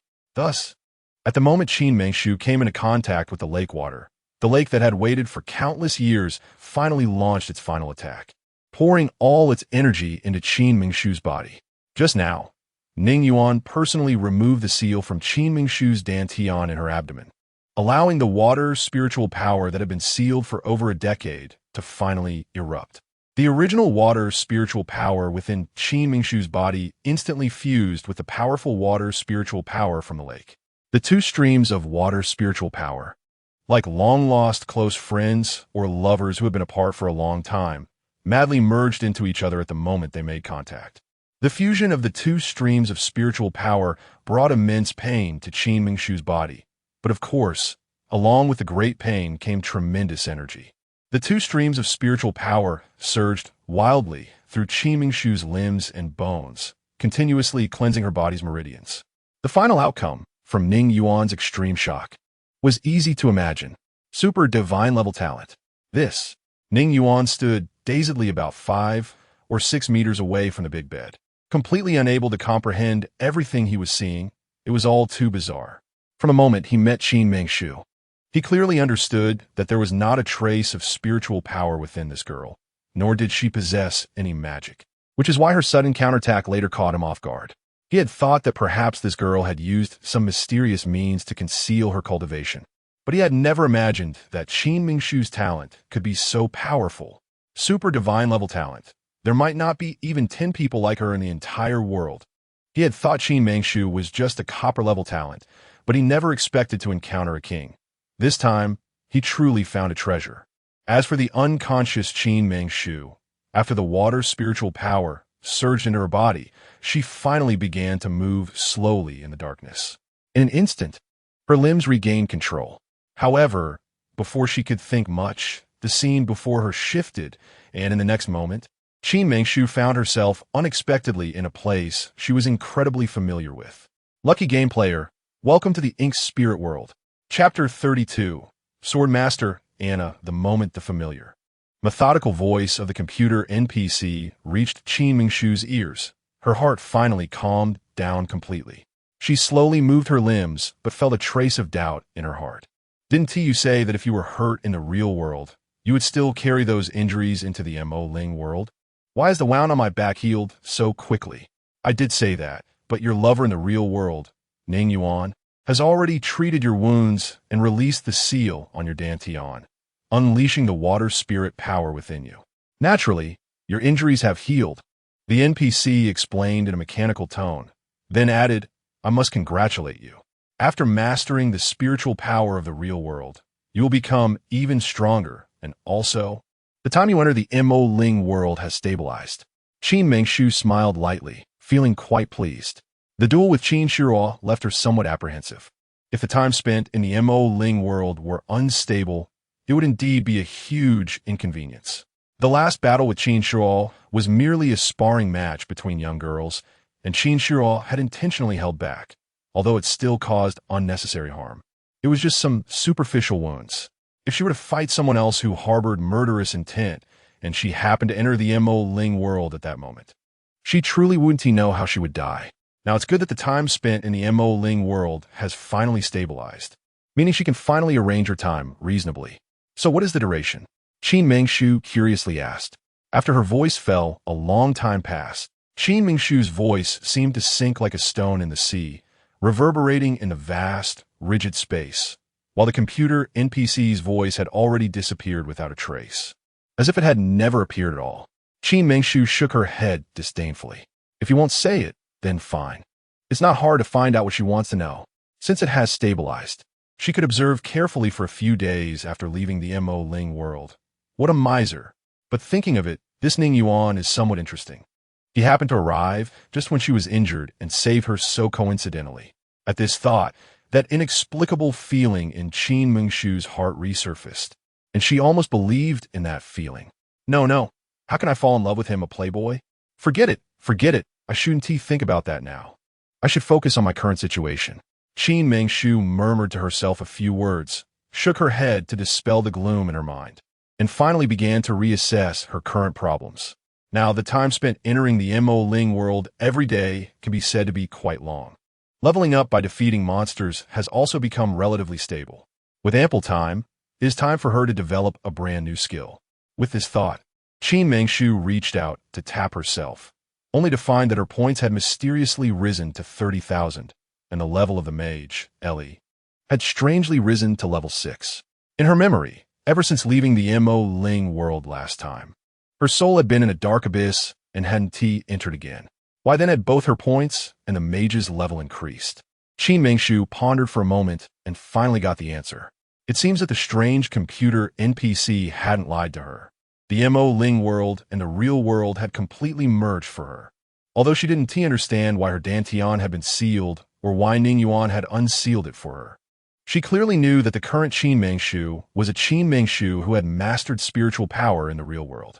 A Qin Mengshu who had mastered spiritual power was naturally incomparable to the previous one who hadn't, so her physical condition in reality improved, and the level of the mage Ellie in the Mo Ling world naturally increased as well. As for the extra points, Qin Mengshu couldn't figure that out. But having more is better than having less. With these 30,000 points, she could finally develop a new skill again. As her thoughts turned, the old man wearing a duckbill cap, who was constantly smoking a large pipe, and a small shop filled with countless treasures and secret techniques, appeared before Qin Mengshu without warning. Qin Mengshu walked forward slowly, unable to distinguish whether it was morning or evening, her face beaming with a bright smile as she said, "Good morning." The old man in the duckbill cap didn't show any more expressions or actions due to Qin Mengshu's flattery or 30,000 points, as if he always wore a face that looked like someone owed him 5 million without paying, and said coldly, "What do you want to buy this time?" Qin Mengshu was not upset by the old man's cold attitude. The smile on her face grew even brighter as she said playfully, "This time I want to buy a new skill."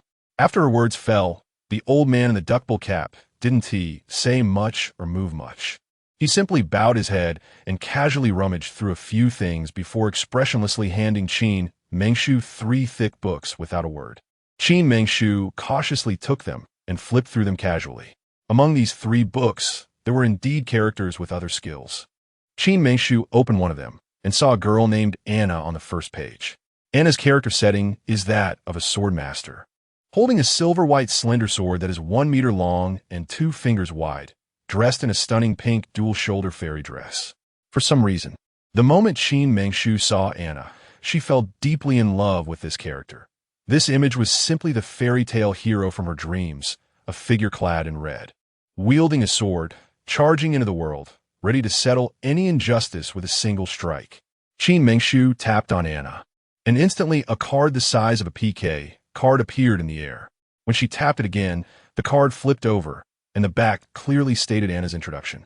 Swordmaster Anna, Water System, Initial Level 1, Master Swordsmanship, consumes 5% of mental power per strike, can deal 20% water magic damage. can withstand 20% water magic damage. After reading the introduction about Swordmaster Anna, Qin Mengshu liked this character even more.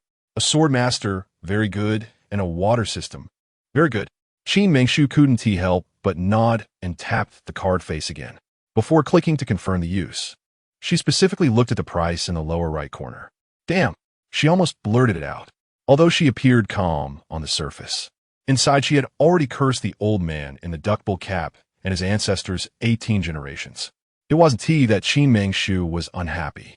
It was just that this old man was too shrewd, knowing that Qin Mengshu only had 30,000 points. The 3 books he provided her were all just below 30,000 points, with the Swordmaster Anna being the most outrageous, priced at the maximum limit of 30,000 points. Complaining aside, feeling unhappy aside, Qin Mengshu ultimately gritted her teeth and stomped her foot, choosing to confirm the use. Immediately, the sound of crisp metal clashing echoed in her ears, and Qin Mengshu knew this sound was deducting her points. Well, it's fine, points can be earned back. If she missed such a character who was so compatible with her, it would indeed be a loss. With skills, she could earn back any amount of points. With this in mind, Qin Mengshu no longer hesitated. The mage Ellie had already reached level 6, and, according to the game's design, advancing further was quite difficult. Moreover, that flashy and ostentatious skill was too showy when cast. Compared to that, Qin Mengshu preferred the Swordmaster setting of Anna. After a brief contemplation, Qin Mengshu ultimately changed into the equipment of the swordsman Anna and charged into the wilderness once again. In the continuous battles, she not only gained points, but also solidified the new skills she had mastered. Time flew by, and Qin Mengshu spent an entire night in the game world of Mo Ling.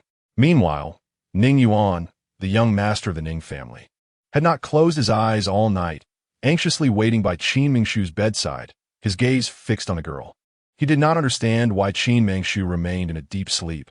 Her injuries were clearly just superficial, and he had meticulously checked her, finding no signs of hidden injuries. Therefore, he ruled out the possibility of other injuries causing her unconsciousness. Ning Yuan also suspected that a new injury had triggered the seal in her dantian, causing her to remain unconscious. As a result, he personally removed the seal from Qin Mengshu's dantian. The spiritual energy released from her body made Ning Yuan clearly aware that the seal in her dantian had been lifted. Since there were no hidden injuries and the seal had been removed, he was left wondering why Qin Mengshu remained in a coma. He felt anxious, but could do nothing but wait for the moment she would finally awaken. A long time passed, until the first ray of morning sunlight streamed through the translucent curtains of the floor-to-ceiling window. Ning Yuan could no longer hold on and fell into a drowsy sleep. At that moment, in the Mo Ling world, Qin Mengshu was wielding a long sword, battling a scarlet monster that was 5 to 6 meters long and 3 to 4 meters tall. When her fine sword finally pierced the creature's body for the 21st time, the massive being let out one final whimper and collapsed heavily. Lu Xiaoxiao was still not in a hurry to celebrate when the familiar, mechanical voice of the computer NPC echoed in her ears. 5 seconds until you exit the game. 5, 4, 3. In the next moment, Qin Mengshu felt a rush of time travel and found herself lying on a warm big bed. Chapter 33, I come to feed you. Qin Mengshu drowsily opened her eyes, her mental strength reaching an unprecedented fullness. It didn't feel like she had just been on a rampage in a dream, but rather like she had enjoyed a beautiful sleep, extremely comfortable. Miss Qin lazily stretched, only to be surprised to find a man lying beside her bed. The moment she saw Ning Yuan's sleeping figure, for some reason, a faint layer of sweet affection unexpectedly rose in Qin Mengshu's heart, like taking a bite of sweet honey, the sweetness almost instantly wandering through every corner of her body. Qin Mengshu gently brushed back the hair on Ning Yuan's forehead, only to realize that this legendary man was frowning tightly even in his sleep. She couldn't help but wonder how many things he had hidden in his heart. However, in the next moment, Ning Yuan woke up. As he drowsily saw Qin Mengshu, he instantly became fully awake. Without saying a word, Ning Yuan tightly embraced Qin Mengshu, holding her so close that she could hardly breathe, yet she seemed to enjoy his warm embrace immensely. I promise you, I will never let anyone hurt you again. Ning Yuan's pleasant voice reached Qin Mingshu's ears, and in that instant, she understood she had been here before, that this was Ning Yuan's home, his room.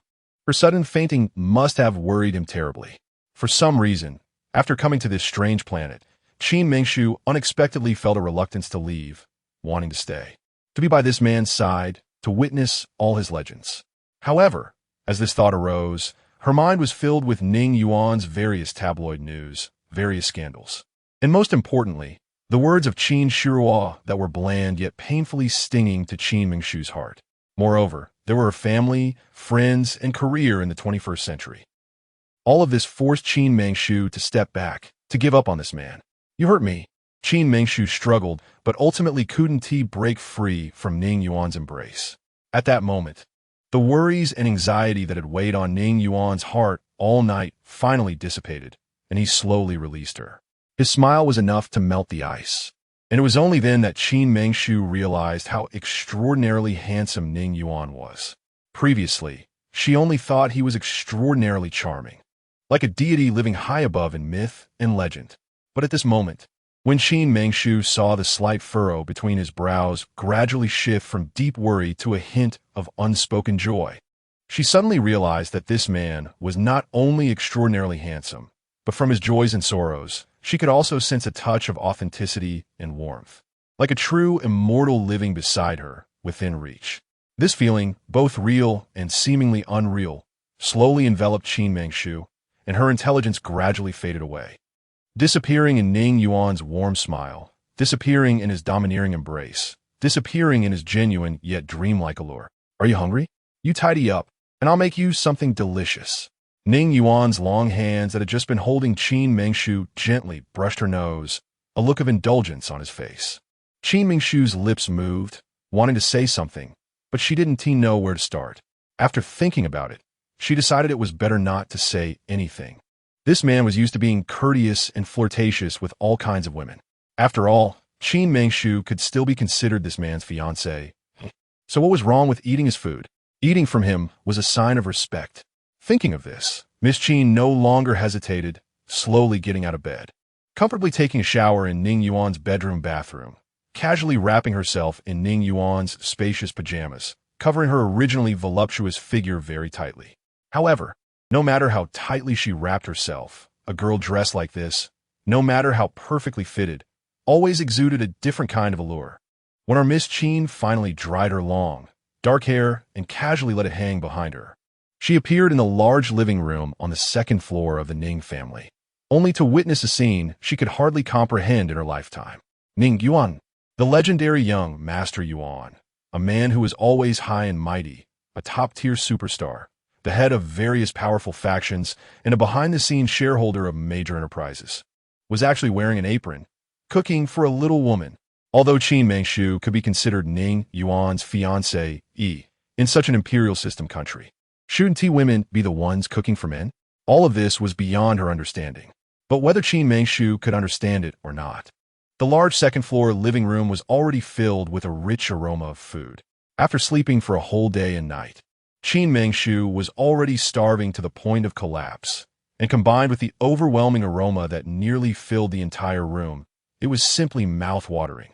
As a top-tier superstar in the 21st century, Qin Mingshu had always exercised extreme restraint regarding food. Although her height was around 173 meters, not particularly tall, but not petite either, her weight had consistently remained below 100 pounds for many years. She firmly believed in the saying, "A good woman shouldn't weigh over 100. Thus, her daily meals consisted of nothing but leafy vegetables, or soups with hardly any oil, or the same old fruits. Her stomach had never truly enjoyed the delights of good food. However, after coming to this strange planet, she was surprised to find that the thinner people seemed to eat more, and those with higher cultivation levels could eat even more. She felt the same way, always feeling unsatisfied. However, after several experiments, she discovered that practicing cultivation consumed an excessive amount of mental and physical energy, and even if she consumed more food, her weight never increased at all. So she could almost confirm that, after starting her cultivation, she could slightly increase her food intake. It was precisely because of this discovery that she increasingly realized her true nature as a foodie. Every day, when hunger struck, especially in a situation like this where she hadn't eaten for a day and a night. Her hunger was intensified to an unbearable level. Just as Miss Qin was about to starve to the point of collapse, young Master Ning finally brought the mixed rice to Qin Mengshu, who was leaning against the sofa. I don't know what flavor you like, so the left side is sweet, the right side is spicy, and underneath is rice. Ning Yuan, like a domestic cook, introduced his creation while affectionately ruffling Qin Mengshu's little head. At this moment, Qin Mengshu actually had a feeling of returning home to see her father. With a hint of helplessness, she took the mixed rice, and in her extreme hunger, she didn't care whether it was sweet or spicy, quickly taking a few bites. Cough, cough. But she didn't realize whether it was because she was eating too quickly or because she was too nervous seeing Ning Yuan. Before she could finish 2 bites, she started coughing. Seeing this, Ning Yuan hurriedly patted Qin Mengshu's back with his right hand, while a faint red mist instantly enveloped his left hand. A cup was magically retrieved from the water dispenser 10 meters away, filled with water that was neither hot nor cold, and was instantly sent to Ning Yuan's hand. Ning Yuan snatched the spoon from Qin Mengshu's hand, pushed the mixed rice aside, and then handed the water to her. After Qin Mengshu drank a couple of sips of water, she felt much better and was about to continue eating, only to find that the spoon in her hand had mysteriously disappeared. As she raised her eyes, she saw Ning Yuan looking extremely angry, holding a plate of mixed rice in one hand and a spoon in the other, with a misty expression saying, "I say, Qin Mengshu, are you such a grown-up that you can't even feed yourself?" Facing Ning Yuan's questioning, Qin Mengshu felt like 1,000 horses were galloping through her mind, wondering why she was so nervous. If it weren't for him constantly watching her, would she be so tense? Who needs to be this close to someone else just to eat? If she weren't nervous, would she choke? All right, don't explain. I'll feed you. Ning Yuan looked at Qin Mengshu's bewildered expression, which was rather cute. The softest part of his heart skipped a beat, and a rich sweetness began to spread within him, as he earnestly started to feed her. Perhaps, in the eyes of Ning Yuan, the usually aloof superstar who was used to various flattering women, he increasingly liked Qin Mengshu's indifferent demeanor. Moreover, her earlier confused expression made him feel an impulse to protect this woman from the bottom of his heart. However, Qin Mengshu was 100% unwilling. As she watched the spoon laden with delicious food inch closer, she clearly wanted to take a bite. Yet she refused to accept such ambiguous actions, leaving her with a dazed and helpless expression. Just then, the door to the main hall on the second floor was suddenly flung open with a bang, and Cheng Yi stormed in, looking furious. Right behind her was the second Miss Ning, Ning Xian, who seemed to never finish eating her snake fruit.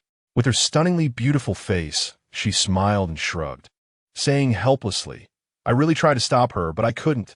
After saying this, Ning Xian smiled and turned to slip away, trying to mask the awkward atmosphere.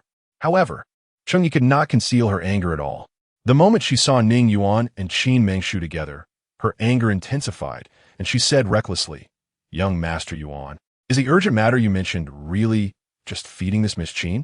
Do you know that those people have been pestering me all night, and in the end, the negotiations still fell through?"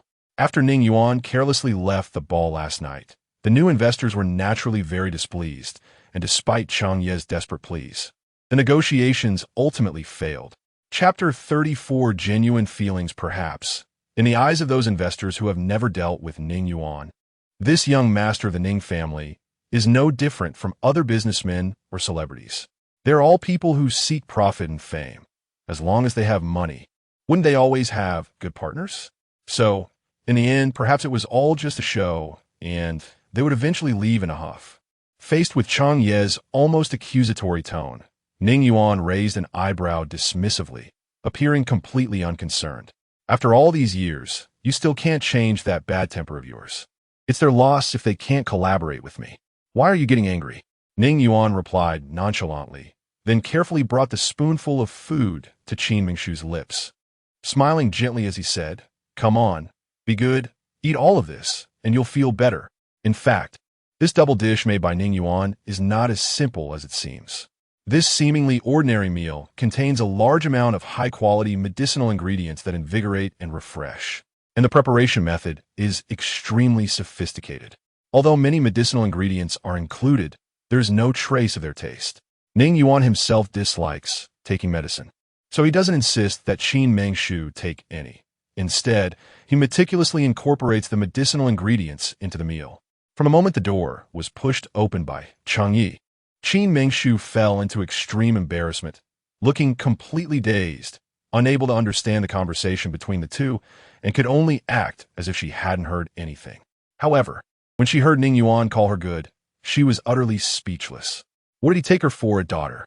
The usually decisive Cheng Yi couldn't comprehend what he was witnessing and angrily turned to leave, shutting the door behind him. He felt like an over 100-watt light bulb in this situation. Cheng Yi had been with Ning Yuan for at least 10 years and had never seen the profit-driven Ning Yuan act like this for a woman, disregarding everything else. It seems that the flirtatious Ning Yuan has finally found someone who can tame him. Indeed, what can conquer one is another. After all, they are just a few insignificant and shallow foreign investors. The potential profit wouldn't exceed 1 billion. To Ning Yuan, trading 1 billion for a woman he truly likes might be a worthwhile deal. Wait, what was Miss Qin wearing? Standing outside the door, Cheng Ye's anger gradually subsided, and reason began to take over. His face was filled with shock. If he remembered correctly, Miss Qin was wearing Ning Yuan's bathrobe, and her hair was still damp. Without needing to think, he already understood what had happened. No wonder Miss Ning had been guarding downstairs, not allowing anyone upstairs. This Ning Yuan, so early in the morning. Hopeless, Cheng Yi muttered to himself. Ning Yuan had a mild obsession with cleanliness and never allowed others to touch his belongings, especially intimate clothing. As for women, although he was flirtatious and always had affairs outside, he never brought anyone here. He had a very strong sense of territory and possessiveness and was extremely attached to his private space. Not even his own sister, Ning Xian, was allowed to sleep in his bed. It seems at this time, Ning Yuan has truly developed genuine feelings. This young lady from the Qin family is indeed lucky. Perhaps, in everyone's eyes, it is the same. To be the woman that Ning Yuan likes, to be the one he personally cooks for, to receive his sincere feelings. That woman must have saved the entire universe in her past life to deserve such immense happiness. However, all of this felt like a slow-acting poison in Qin Mengshu's eyes. She kept telling herself that this man was not her type, that she couldn't grasp the love he offered, yet at the same time, she seemed to enjoy the sweetness and happiness he brought her. In the past, as a top star on Earth, Qin Mengshu was always surrounded by admiration and lights wherever she went, the most dazzling presence. But everything changed when she arrived on this strange planet. Ning Yuan, this unpredictable man who never followed the rules, made Qin Mengshu feel for the first time the desire to be protected, the wish to be in a romantic relationship. Compared to those men who always flattered her, or those so-called investors who were bloated and only thought with their lower halves. This Ning Yuan was not only not annoying, but also somewhat endearing. Under Ning Yuan's soft persuasion, Qin Mengshu finally managed to eat most of the double dish. With her hunger satisfied, her complexion gradually became more radiant. Young Master Yuan, is there any delivery service here, like delivery to home? It has to arrive the same day in the city. I want to buy 2 pieces of clothing. Qin Mengshu simply wanted to change into clean clothes. But every minute spent with Ning Yuan made her extremely nervous, her heart hanging in the air like it was on a roller coaster. Fearing she might say the wrong thing, Ning Yuan, however, said nothing and affectionately patted Qin Mengshu's small head before leaving with a smile. For some reason, every time Qin Mengshu saw Ning Yuan like this, while her heart was filled with sweetness, she also felt a hint of unease, always sensing that there was something unkind hidden behind his smile. With a restless heart, Qin Mengshu quietly curled up on one end of the sofa, carefully waiting. It wasn't until after a few minutes that young Master Ning appeared before her, carrying a large pile of clothes in various colors. Qin Mengshu's eyes widened almost instantly. A woman's love for clothes surpasses even that for food. The moment she saw the colorful dresses, all her defenses dropped, and she looked like a child wanting candy, her stunning beauty shining with joy. She jumped up, picking this and that. Ning Yuan's taste was indeed good.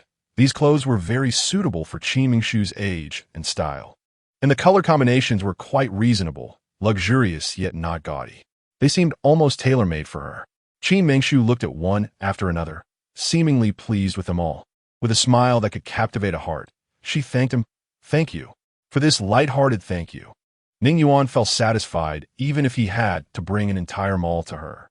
Seeing Qin Mingshu's happy smile, he felt a sense of achievement beyond anything else, as if he had gained the most precious treasure in the world. As long as you like it, but I don't want to hear it repeated. If I hear you call me young Master Yuan again, I will. At this point, Ning Yuan didn't continue his sentence, but let his gaze drift, eventually landing on Qin Mingshu's chest wrapped in the oversized bathrobe. With just a glance, he didn't need to say much to convey his intention.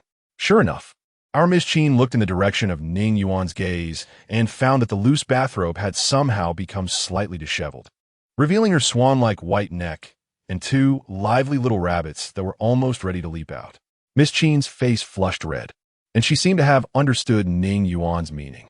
She hurriedly adjusted her clothes on both sides, wrapping herself up tightly again, and casually picked a sky-blue long dress with shoulder straps before bashfully rushing into the bedroom on the second floor. Yes, she admitted that Ning Yuan was indeed a tall, rich, and handsome man, the diamond bachelor that most women dream of marrying. If it were another woman, she might have already thrown herself into Ning Yuan's arms, dreaming of marrying into a wealthy family. But she, Qin Mingshu, was an exception. On a strange planet, she had given up everything from her past, her efforts, her possessions, her love, friendship, and career. She was not yet able to do that. Moreover, if a woman were so humble as to use her body to exchange for a man's affection, such love would ultimately not last. Even if one day she, Qin Mingshu, wanted to fall in love and find someone to marry, it must be because she genuinely wanted to marry that man, willing to give her life for love. Otherwise, she would never completely give herself away. Ning Yuan's earlier words were indeed quite blunt, and she understood the implication behind them. If he didn't want her to call him that, then she wouldn't. Why did he have to say such shameless things? Young Master Ning watched Qin Mingshu flee in embarrassment and couldn't help but laugh a couple of times. The woman he had his eye on was indeed the most exquisite beauty in the world. Even when shy, she was so lovely and charming that it made one's heart race. In the following 2 days and nights, Miss Qin seemed to have started living a life almost equivalent to that of a retired wealthy lady, eating the meals that Ning Yuan personally cooked for her, sleeping in Ning Yuan's warm, big bed, and using the daily necessities that Ning Yuan had carefully prepared for their life together. The wonderful, leisurely life was extremely pleasant. What surprised Qin Mingshu the most was Ning Yuan's attitude, which had made a complete turnaround. In fact, ever since they had established their engagement in the Ning family courtyard last time, Qin Mingshu had already been considered Ning Yuan's woman in his heart. Chapter 35 Prepared for his woman. Ning Yuan's attitude has naturally made a complete turnaround. But our carefree Miss Qin has stubbornly held on to Ning Yuan's prejudices and has chosen to remain oblivious. Before meeting Qin Mingshu, Ning Yuan was truly in a position to have whatever he wanted. He had a variety of women vying to climb into his bed. However, after encountering Qin Mingshu, the usually flirtatious Ning Yuan surprisingly felt for the first time a desire to protect a woman, wanting to give her the best things in the world, to share in her happiness and sadness. Therefore, during these 2 days and nights, although Ning Yuan stayed by Qin Mingshu's side at all times, he never had the thought of winning her heart. Having been in the dating scene for many years, he could clearly sense that he had not yet reached the level where he could fully give himself to her. He wanted Qin Mingshu to truly fall in love with him and willingly give herself to him. Over the past 2 days, Ning Yuan prepared various medicinal meals for Qin Mingshu, and the spiritual energy within her body, which had yet to fully merge with her meridians, was finally completely integrated. After 2 days of careful observation, Qin Mingshu also discovered that every night she felt particularly sleepy. Previously a night owl, she would fall into a deep sleep at midnight and enter the world of Mo Ling during her slumber. In these 2 days, her level as a swordsman in the Mo Ling world, as Anna, finally reached level 3. During her stay at the Ning residence, Ning Yuan told Qin Mingshu everything that had happened in the Qin family courtyard. Originally, he wanted to protect her well, so she could live in a fairy tale. But then he reconsidered. In this era of rapidly developing magical technology, living in a fairy tale might not be a good thing. Thus, Ning Yuan ultimately decided to inform Qin Mingshu of everything that had happened. On one hand, he wanted Qin Mingshu to be more vigilant while living in the Qin family courtyard. on the other hand, he wanted to keep her at the Ning residence to help her recover from her injuries, while also alleviating his own longing for her. Throughout this time, Qin Mengshu listened attentively. In fact, she firmly believed everything Ning Yuan said, as he had no motive to deceive her, and she had a deep understanding of what the Qin family courtyard was like. The 2 days also eased Qin Mengshu's misunderstandings about Ning Yuan. This legendary figure, known for his capriciousness and extreme violence, seemed not as terrifying as rumored. Even if they couldn't become a couple, being friends was still a good option. Their relationship improved significantly over these 2 days and nights, and Qin Mengshu also gained a sincere friend, the second Miss Ning, Ning Xin. Ning Xin had relied on Ning Yuan and their mother since childhood, rising from the lowest poverty to the current position of the richest person in the Huaxia Empire. The sweetness and bitterness of life were known only to her. Thus, this Miss Ning did not have the bad habits of arrogance and extravagance typical of rich young ladies. Her character was excellent, and her stunning beauty was always accompanied by a gentle smile.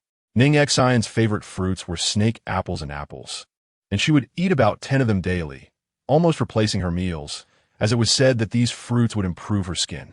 Unlike Ning Yuan, Ning Xian did not possess exceptional talent and was not fond of fighting. She preferred reading, tasting tea, or traveling alone. This time, she had just returned from a 2-month, 30-day journey to the Sumia Empire. During these 2 days, Ning Xian and Qin Mengshu became close friends, sharing everything. Ning Xian showed Qin Mengshu all the photos she had taken in the Sumia Empire, explaining each one and reminiscing about many childhood stories, even recalling moments when Ning Yuan wore shorts. However, no matter how happy she was at the Ning residence, it was time for Qin Mengshu to leave. The enrollment for the Magic Academy was approaching, and she could not stay there forever. Although Ning Yuan was not a bad person, he could not change his nature as a flirtatious and heartless man. His relentless pursuit of Qin Mengshu could easily lead to encounters with other women, likely Mengshu or Zhang Mengshu, a situation she could not bear. Therefore, Qin Mengshu decided to return. Earth was more suitable for her. When it came time to say goodbye, Ning Yuan did not stop her because he knew that this woman was not an ordinary girl. She had her own thoughts, unique ways of thinking, and loved freedom over being restrained. At first, Qin Mengshu thought her farewell would upset Ning Yuan, but the legendary possessive young master of the Ning family said nothing extra, only smiling and saying, "I'll see you off." In front of the ivory-white villa door of the Ning family, 2 equally stunning young girls embraced tightly. Leaning gently close to Qin Mengshu's ear, Ning Xian said with a hint of melancholy, "You are the most special young lady from a noble family I have ever met. My brother's taste has finally improved. You must take good care of each other. I can see that my brother truly likes you, unlike anyone else." Even after getting into Ning Yuan's car and leaving the Ning family's ivory-white villa, Ning Xian's parting words continued to echo in Qin Mengshu's mind.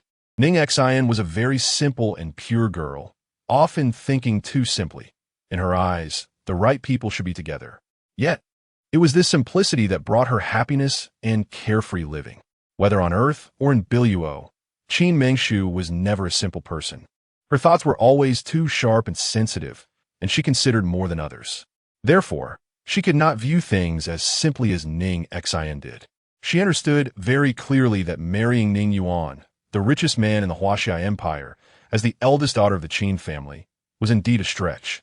If this Ning Yuan were truly as perfect as portrayed in online novels, a devoted husband, domineering yet gentle, it would be one thing. However, this Ning Yuan was a flirtatious and domineering CEO, leaving his heart all over the place, and was also a top-tier star with fans all over the world. Although Qin Mengshu had felt a slight attraction, she lacked the confidence to handle such a man. Thus, it was best to keep a respectful distance from this young Master Yuan, maintaining a peaceful coexistence. When Ning Yuan's car stopped in front of the Qin family courtyard, the matriarch Zheng Honglian had been waiting there for about 5 minutes, her mind filled with thoughts of her daughter. Knowing her daughter was coming home today, she had asked the butler to wait outside early. As soon as she saw the car's shadow, she came out to wait. When Qin Mengshu finally appeared before her, beaming with sunshine, Zheng Honglian's heart, which had been hanging high, finally relaxed a bit. "How do you feel? Are your injuries better?" Zheng Honglian's eyes were swollen, She hadn't had a good night's sleep since her daughter left home. "I'm fine, don't worry, Mom." Qin Mengshu held Zheng Honglian's hand, and the mother and daughter spoke softly to each other. "All right, you two go inside and talk. There are guests." Qin Xiong, who had been quietly accompanying Zheng Honglian, said gently as he glanced at Ning Yuan, who had been silently standing behind Qin Mengshu. "Uncle Qin, Aunt Qin, I specially brought Mengshu back for you today." Ning Yuan smiled slightly, charming everyone. "Thank you." Zheng Honglian revealed a modest smile. This time, it was a very sincere expression of gratitude. "It's only right." Ning Yuan didn't take credit for it. Every word and action of his was as graceful and proper as that of a legendary young gentleman. The Qin family surrounded Ning Yuan, exchanged a few pleasantries, and then invited him into their home. Ning Yuan said he was returning Mengshu, but he had no intention of leaving. His private business car was already prepared with several changes of clothes, clearly having come well prepared. After dinner, Qin Xiong politely offered to keep Ning Yuan, and he generously decided to stay. This stay lasted a full week. During this week, Ning Yuan completely transformed into a leisurely person, not engaging in plays or business, spending every day on just one thing, accompanying Qin Mengshu and guiding her cultivation. With the seal on her dantian lifted, Qin Mengshu officially began her training. Currently, she was cultivating in both the Mo Ling world and the real world, and her level of improvement had reached an almost astonishing degree. Generally speaking, all magical practitioners start as level 1 apprentice magicians, and Qin Mengshu was no exception. However, she completed the level 1 and level 2 apprentice magician training in just 1 week, leaping to the level of a junior magician. It's important to note that for most cultivators, advancing a level is an extremely difficult task. It requires transforming bodily functions through magical energy, enabling the magical energy from the outside world to be effectively utilized by oneself, which is inherently a life-changing endeavor. Magical elements are the only supernatural energy widely present on the continent of Biluo, and over the centuries, people have developed a relatively complete system through various deductions and speculations. Chapter 36. Rumors abound, generally speaking. The first stage of a magician's training is that of an apprentice magician, followed by junior magician, intermediate magician, senior magician, mage, and archmage. Each cultivation realm is further divided into different levels. Typically, apprentice magicians have levels 1 and 2, junior magicians have a total of 4 levels, intermediate magicians have 6 levels, and senior magicians have 8 levels. The higher the level, the more detailed the divisions become. Although there's only a small difference between one level and its adjacent level, the magical power that can be summoned is vastly different. On the continent of Biluo, it is nothing surprising for a level 2 apprentice magician to defeat a level 1 apprentice magician. If one can't even achieve that, they might as well go home and take care of children instead of practicing magic. However, if a level 1 apprentice magician defeats a level 2 apprentice magician, that would be unprecedented. The two realms of apprentice magicians, namely level 1 and level 2, represent a particularly challenging stage, requiring one to start from scratch.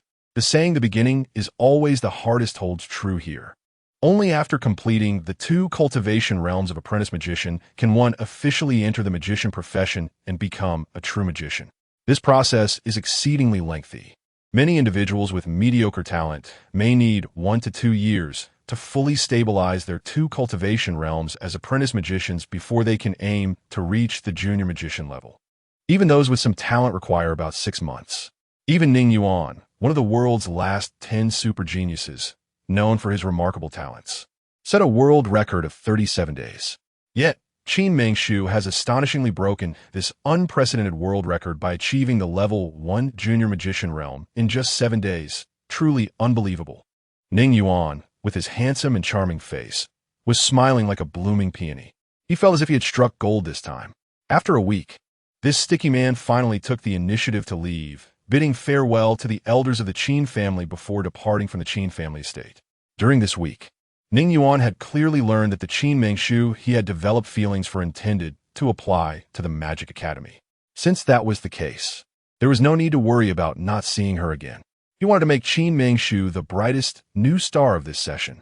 Miss Qin, however, was completely absorbed in her training and her anticipation for the legendary Magic Academy, entirely oblivious to Ning Yuan's unusual behavior. Time flew by. The annual enrollment of the most influential magic academy in the Huaxia Empire finally commenced on a sunny morning. As a student who had already studied for 2 years before dropping out to reapply, Qin Mengshu stood among thousands of spirited young men and women, most of whom were around 18 or 19 years old, her heart beating like never before. After hundreds of years of development, the enrollment process of the Magic Academy had formed a relatively perfected system.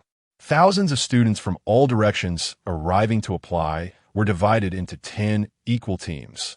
In a large square at the front gate of the Magic Academy, bright red flags hung high in the air, as if stained with blood.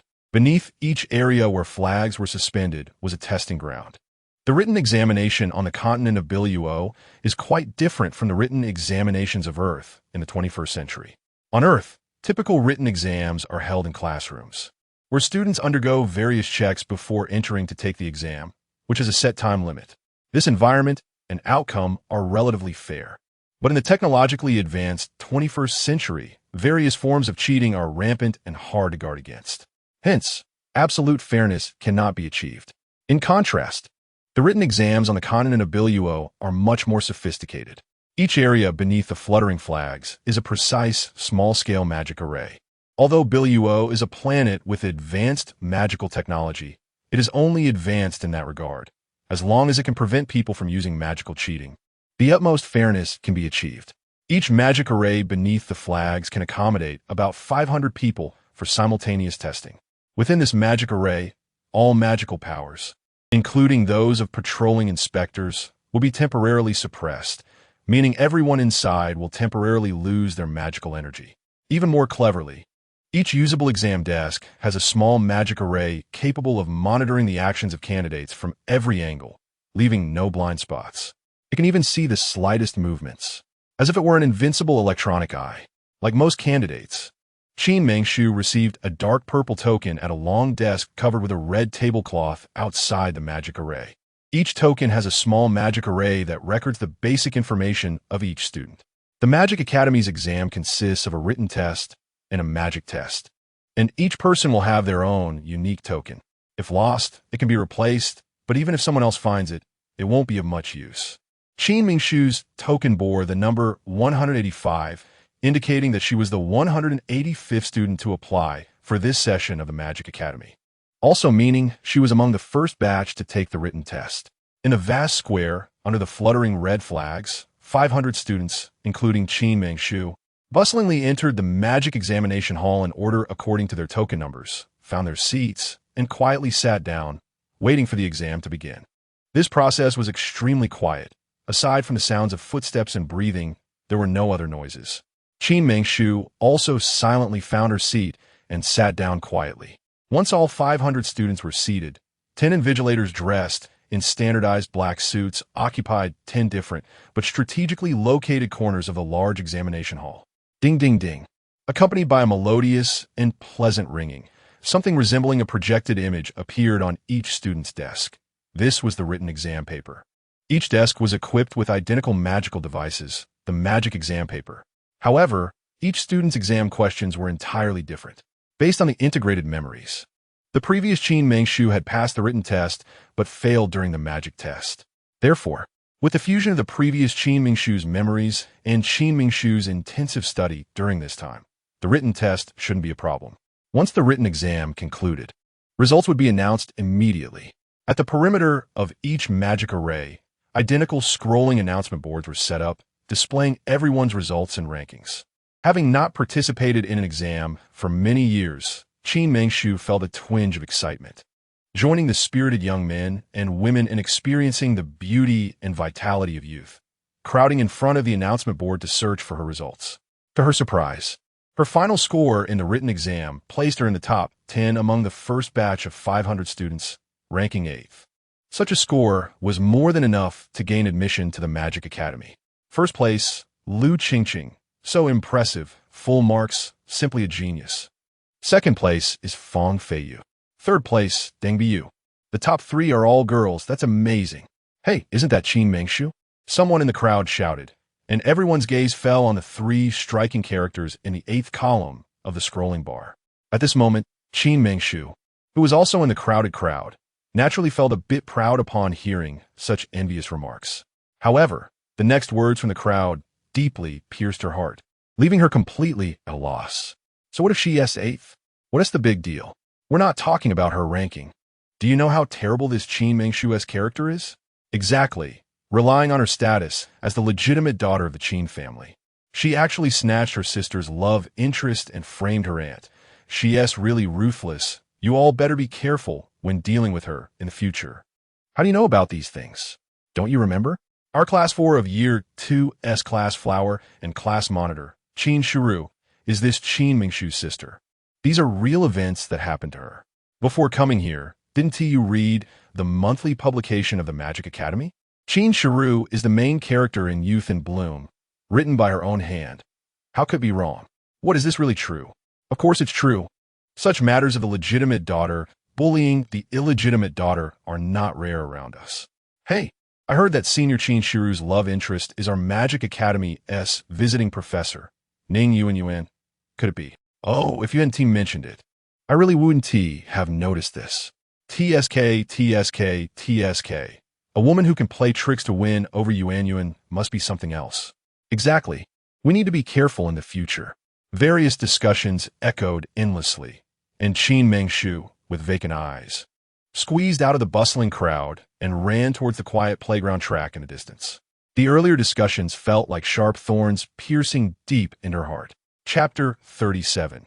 Using stillness to control movement. Qin Mengshu never imagined that on this unfamiliar planet there would be a group of people similar to keyboard warriors, eager to watch the drama unfold and stir up trouble. Many buried memories, perhaps memories that should never have been kept in mind, began to surge in Qin Mengshu's heart like a tide. Back in the day, with her excellent academic scores, sunny and beautiful appearance, special talents, and extraordinary acting skills, she forcefully gained admission to the Shanghai Theater Academy. Less than a year after entering the academy, Qin Mengshu had a steady stream of film offers. In order to relieve her family's burden and seek more opportunities for her acting career, she began accepting roles she liked during her spare time without neglecting her studies. Originally excelling in academics, she also had an exceptional talent for acting. A performer who could rely on her looks chose instead to prove the dual competence of acting skills and appearance. As time went on, Qin Mengshu's fame began to echo throughout the entertainment industry, and even foreign film companies sought her out multiple times, hoping for international collaborations. However, with fame comes controversy. This is a common concern shared by nearly all artists who have entered the entertainment industry and achieved fame. Once the name Qin Mengshu gradually entered the public eye, various evaluations, both good and bad, began to emerge. Accusations of rebellion, being a small-time girl, and bar hopping, among others. Even rumors about sleeping with directors started to flood the internet headlines. But the truth of the matter was known only to Qin Mengshu herself. As a natural person, she was no different from ordinary people, whose youth wasn't wild. Whose youth didn't involve rebellion. Being a small-time girl, does having 2 ear piercings and wearing a couple of tank tops and ripped jeans qualify one as such? As for bar hopping, with the passage of time, KTVs and bars have become places for relaxation and entertainment. Living in this bustling 21st century, how many adults haven't been to KTVs and bars? Such rumors naturally fall apart on their own. However, as the saying goes, 3 people talking can be more ferocious than a tiger. Over time, various rumors began to take on a life of their own, and as lies were repeated, some people gradually started to believe them. Among the most outrageous was the rumor about sleeping with directors. At the tender age of 20, Qin Mengshu almost gave up her studies, her beloved acting career, and all her previous efforts due to this unfounded rumor, choosing to withdraw completely from the entertainment industry. If it weren't for her teacher's support, how could there have been the later star, Qin Mengshu? Now, this raises the question, who would spread such untruthful rumors? Fellow actors? Perhaps. Haters? Perhaps. Trolls? Perhaps. Thinking of this, Qin Mengshu couldn't help but recall her classmate from the same year in class at the academy, a girl from Xinjiang named Gu Kana. After Qin Mengshu became popular, Gu Kana hired numerous trolls to spread unsavory and untrue rumors beneath Qin Mengshu's Weibo posts. Initially, Qin Mengshu was unaware of these dirty dealings and felt disheartened. At that moment, Gu Kana, like most best friends, personally took to Weibo to clarify for Qin Mengshu, writing a grandiose statement beneath her Weibo post. Gu Kayana's original words were, "Please stop talking about Mengshu here. I beg you, don't spread these false rumors. Mengshu and I are good friends, and I believe she is not that kind of person." Such a statement and clarification on Weibo naturally brought Qin Mengshu some comfort. However, the joy of receiving comfort was in stark contrast to the heartbreak and disappointment upon discovering the truth. After Gu Kana posted this message, the people in Qin Mengshu's studio, through IP address comparison, uncovered a shocking secret. The statement posted from Gu Kana's Weibo account coincidentally came from the same IP address as one of the troll accounts that had been attacking Qin Mengshu. What did this indicate? It could only mean that Gu Kana was both hiring trolls and participating in the smear campaign against Qin Mengshu with her own account, all while publicly claiming to support her. After discovering this, Qin Mengshu's heart, which had already been disheartened, plummeted into an abyss. That little warmth from a best friend evaporated in an instant, being betrayed by the best sister, the best friend, who acted so deceitfully in front of her. Such feelings were unimaginable. During that difficult time, Qin Mengshu nearly fell into depression. Ultimately, guided by her mentor, Qin Mengshu used legal means to protect her rights, striking back against those who spread rumors online and restoring her reputation. As for a friend like Gu Kana, she naturally kept her distance. After their relationship turned into that of strangers, news about Gu Kana hiring trolls and using fake accounts to slander Qin Mengshu flooded the internet, causing a sensation. After the incident, Gu Kana personally sought out Qin Mengshu. Naturally, she vehemently denied the facts and continued to act in front of Qin Mengshu, saying many grandiose statements, trying to clear her name. But Qin Mengshu's studio had solid evidence, making their split inevitable. Back on Earth in the technologically advanced 21st century, people's words could be so terrifying. Now, on the continent of Biluo, which is also a place of rapid information dissemination, how could it be any better? Opening her phone, Qin Mengshu found the latest issue of the online magazine Magic Academy, titled Blossoming Youth. In the most recent issue, she saw a striking bold headline: "The legitimate daughter bullying her half-sister, stealing love, framing her aunt, outrageous." Qin Mengshu suppressed her rage and read through it word by word. She had to admit that her half-sister was indeed the main character in Blossoming Youth. With such writing skill and expressive ability, the sharpness of her words was simply astonishing. Not only those unfamiliar with Qin Mengshu, but even Qin Mengshu herself began to dislike the version of herself presented in this article. In this piece, Qin Shuo portrayed herself as a humble figure who had silently endured and harbored feelings for many years. Finally, she had a chance encounter with the person she loved and received his affections, only to be brutally robbed of her love by her legitimate elder sister. The version of Qin Mengshu depicted in the article was portrayed as ruthless to the point of being appalling. Not only was she a domineering, legitimate daughter, but she was also portrayed as a spoiled and excessive character who bullied her half-sister and even went so far as to bully her half-sister's mother. The article was written in the first person. "My biological mother, after all, is your aunt. She has been obedient since childhood, never daring to overstep, serving devotedly in front of my sister and mother, never uttering a word of complaint for many years. I respect my sister as the legitimate daughter from the bottom of my heart. If my sister has any grievances, she can take it out on me. Even if there is any fault, it's my fault. Although my second aunt is just an aunt, she is still my mother, so I hope my sister will spare her." This article was written with such heartfelt emotion, portraying a sense of grievance and vulnerability. Back on Earth, Qin Mengshu could still protect her rights through legal means. In the current era of the Baluti continent, where the law is seemingly perfect but various unspoken rules prevail, seeking a fair and just ruling through legal means is undoubtedly a challenging task, even if Qin Mengshu were to present all her evidence to prove her innocence. By that time, onlookers might only see her as someone who bullies the weak. At that moment, her half-sister might write an article claiming that the legitimate daughter of the Qin family spent a fortune to prove herself, disregarding the law. Qin Mengshu never expected that her half-sister, who always prioritized her in her memories, would actually outmaneuver her from behind. Well, she quite likes this feeling of tearing off the facade. It's certainly better than hiding in the shadows forever. Since her sister has drawn her sword first, Qin Mengshu won't hesitate to pull out her own. Gossip and slander. In the 21st century, she has already endured too much. This little matter is not enough to bring her down. After Qin Mengshu reported to the Magic Academy and ultimately ranked 100th in the written test among nearly 10,000 candidates, entering the first round of the talent assessment, rumors about this young lady from the Qin family bullying her half-sister and framing her aunt spread more wildly throughout the Magic Academy. However, the person at the center of this, our Miss Qin Mengshu, remained indifferent, as if she were completely unaware of the situation.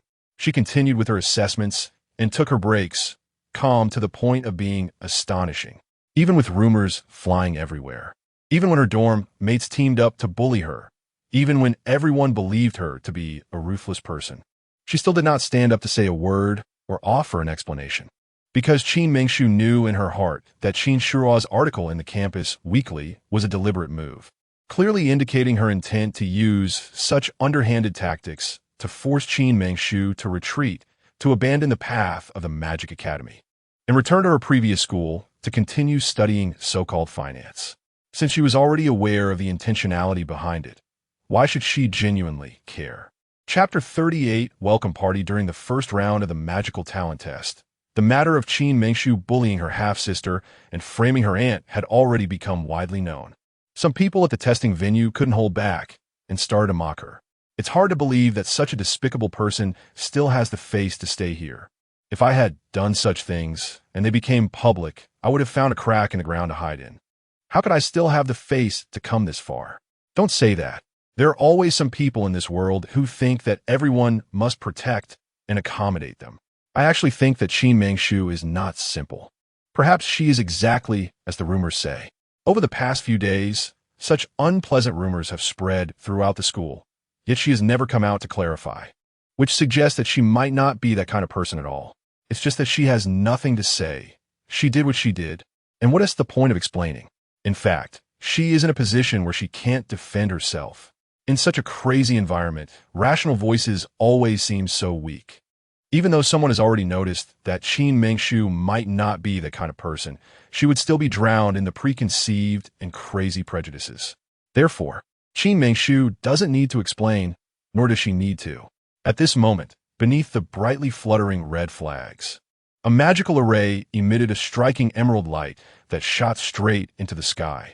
The so-called magical talent test took place within a small magical array, where different types of magical elements were input, such as the more common gold, wood, water, fire, earth, lightning, wind, or special and uncommon magical elements like light and darkness. Once the magical elements were input, they could be preserved for at least 20 years, and the results of the test were fair and just, without a doubt. Each type of magical element was input into a large pillar about 1 meter long and half a meter wide. The tester only needed to place their hands on the testing crystal pillar, which would emit different flames based on different people and their magical talents. The length and width of the flames represented the strength of the tester's magical talent, while the color reflected the types of magical elements contained within the tester's body. For example, red for fire, green for water, white for lightning, black for darkness, and so on. Throughout the thousands of years since the establishment of the Magical Academy, there have always been a few exceptionally talented students in each cohort. These talented youths have witnessed the growth of the Magical Academy and the glorious process of how it has come to be today. At this moment, such a soaring light column is only the second occurrence in the more than 500 years since the Academy was founded. The last time it happened was a few years ago when a boy from a remote town, now a world-renowned superstar, Ning Yuan, had a similar anomaly during his magical talent test. The examiner, standing quietly to the side, looked utterly dumbfounded as he watched the calm Qin Mengshu, who had yet to remove her hands from the testing crystal pillar, as if he had seen a ghost. The magical talent of the infamous Qin family's eldest daughter, known for her ruthlessness and bullying of her half-sister, was surprisingly extraordinary, which was simply unbelievable. Qin Mengshu, however, remained unfazed and calmly looked at the emerald light column that pierced the clouds, asking nonchalantly, "So, What level of talent is this? Ah. The testing examiner swallowed hard, and after a long moment, he finally came to his senses and smiled broadly, saying, "Student, you have a super divine level talent. Here is your hand card. Please keep it safe." Qin Mengshu blinked and accepted her hand card. In fact, she completely understood the stark contrast in treatment from the examiner. When she came for the test, the examiner had already recognized her as the Qin family's eldest daughter, who had been embroiled in recent scandals. Perhaps due to various prejudices against her, the examiner had not held high hopes for Qin Mengshu, displaying a look of utter disdain.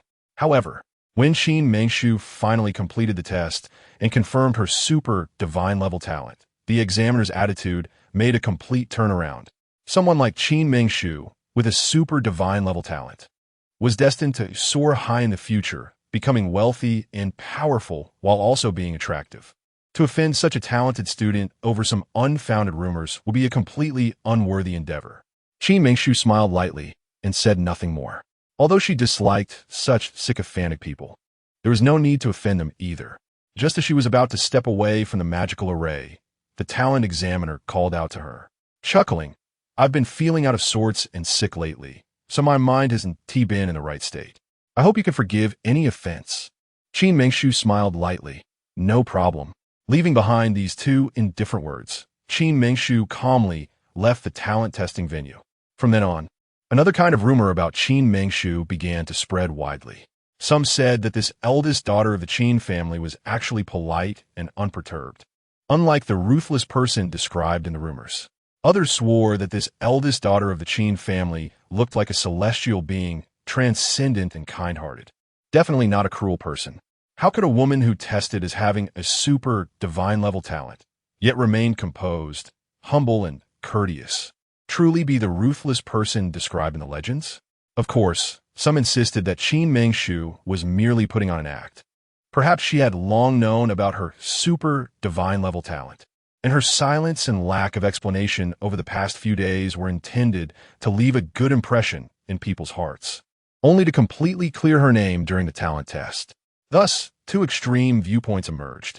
Regarding this, the real Qin Mengshu remained indifferent, ignoring the rumors from the outside world. She was waiting for an opportunity to personally clear her name in front of a large audience. According to the long-standing tradition of the Magical Academy, all students who pass the first round of written tests and the first round of talent tests will have a welcome party organized by the Academy before the second round of magical talent tests and written exams. The students who successfully pass the first round of written tests and magical talent tests will undergo a month-long training period. The Magical Academy holds the welcome party at this time to allow students to have a preliminary understanding of the school and their fellow classmates before formal classes begin. Of course, once these students finish their month-long training period, there will be another welcome party after the second round of written tests and talent tests. In fact, such welcome parties are essential for every school, serving as a means to help students find a sense of belonging and responsibility on campus.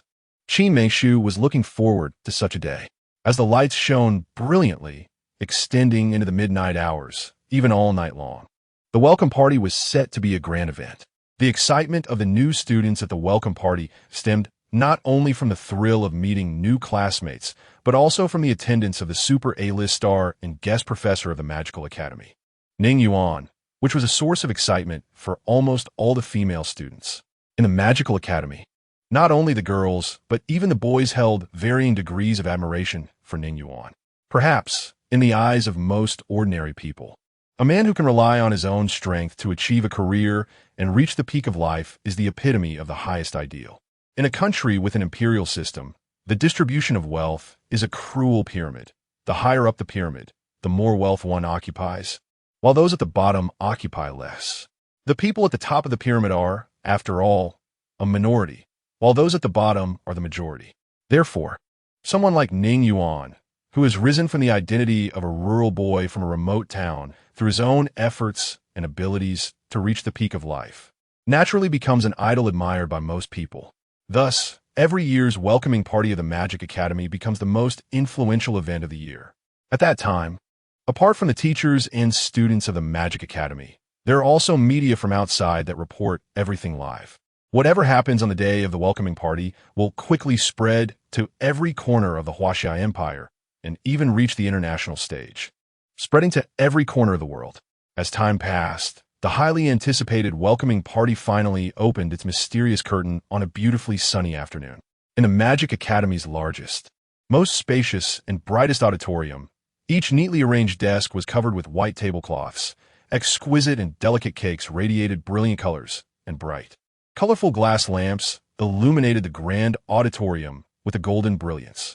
The lengthy opening ceremony featured various school leaders and directors giving important speeches. Among them, the most impressive was Qin Shi Ruo, the second sister of Qin Ming Shu, who spoke on behalf of the student council. She was so amiable and full of spirit. Qin Ming Shu would bet that if she hadn't unraveled the facade of hypocrisy behind Qin Shi Ruo's pleasant demeanor early on, she would have liked this student council president for a lengthy but engaging speech. However, now, every minute Qin Ming Shu looked at Qin Shi Ruo, she saw her hypocritical face and her aggressive penmanship. Even though everyone else was applauding and moved, she remained indifferent, appearing as if she was unaffected by it all. Chapter 39 Prince Arthur. After various lengthy ceremonies, under the order of Principal Chi Hao, everyone finally entered the last stage, which was free activity time.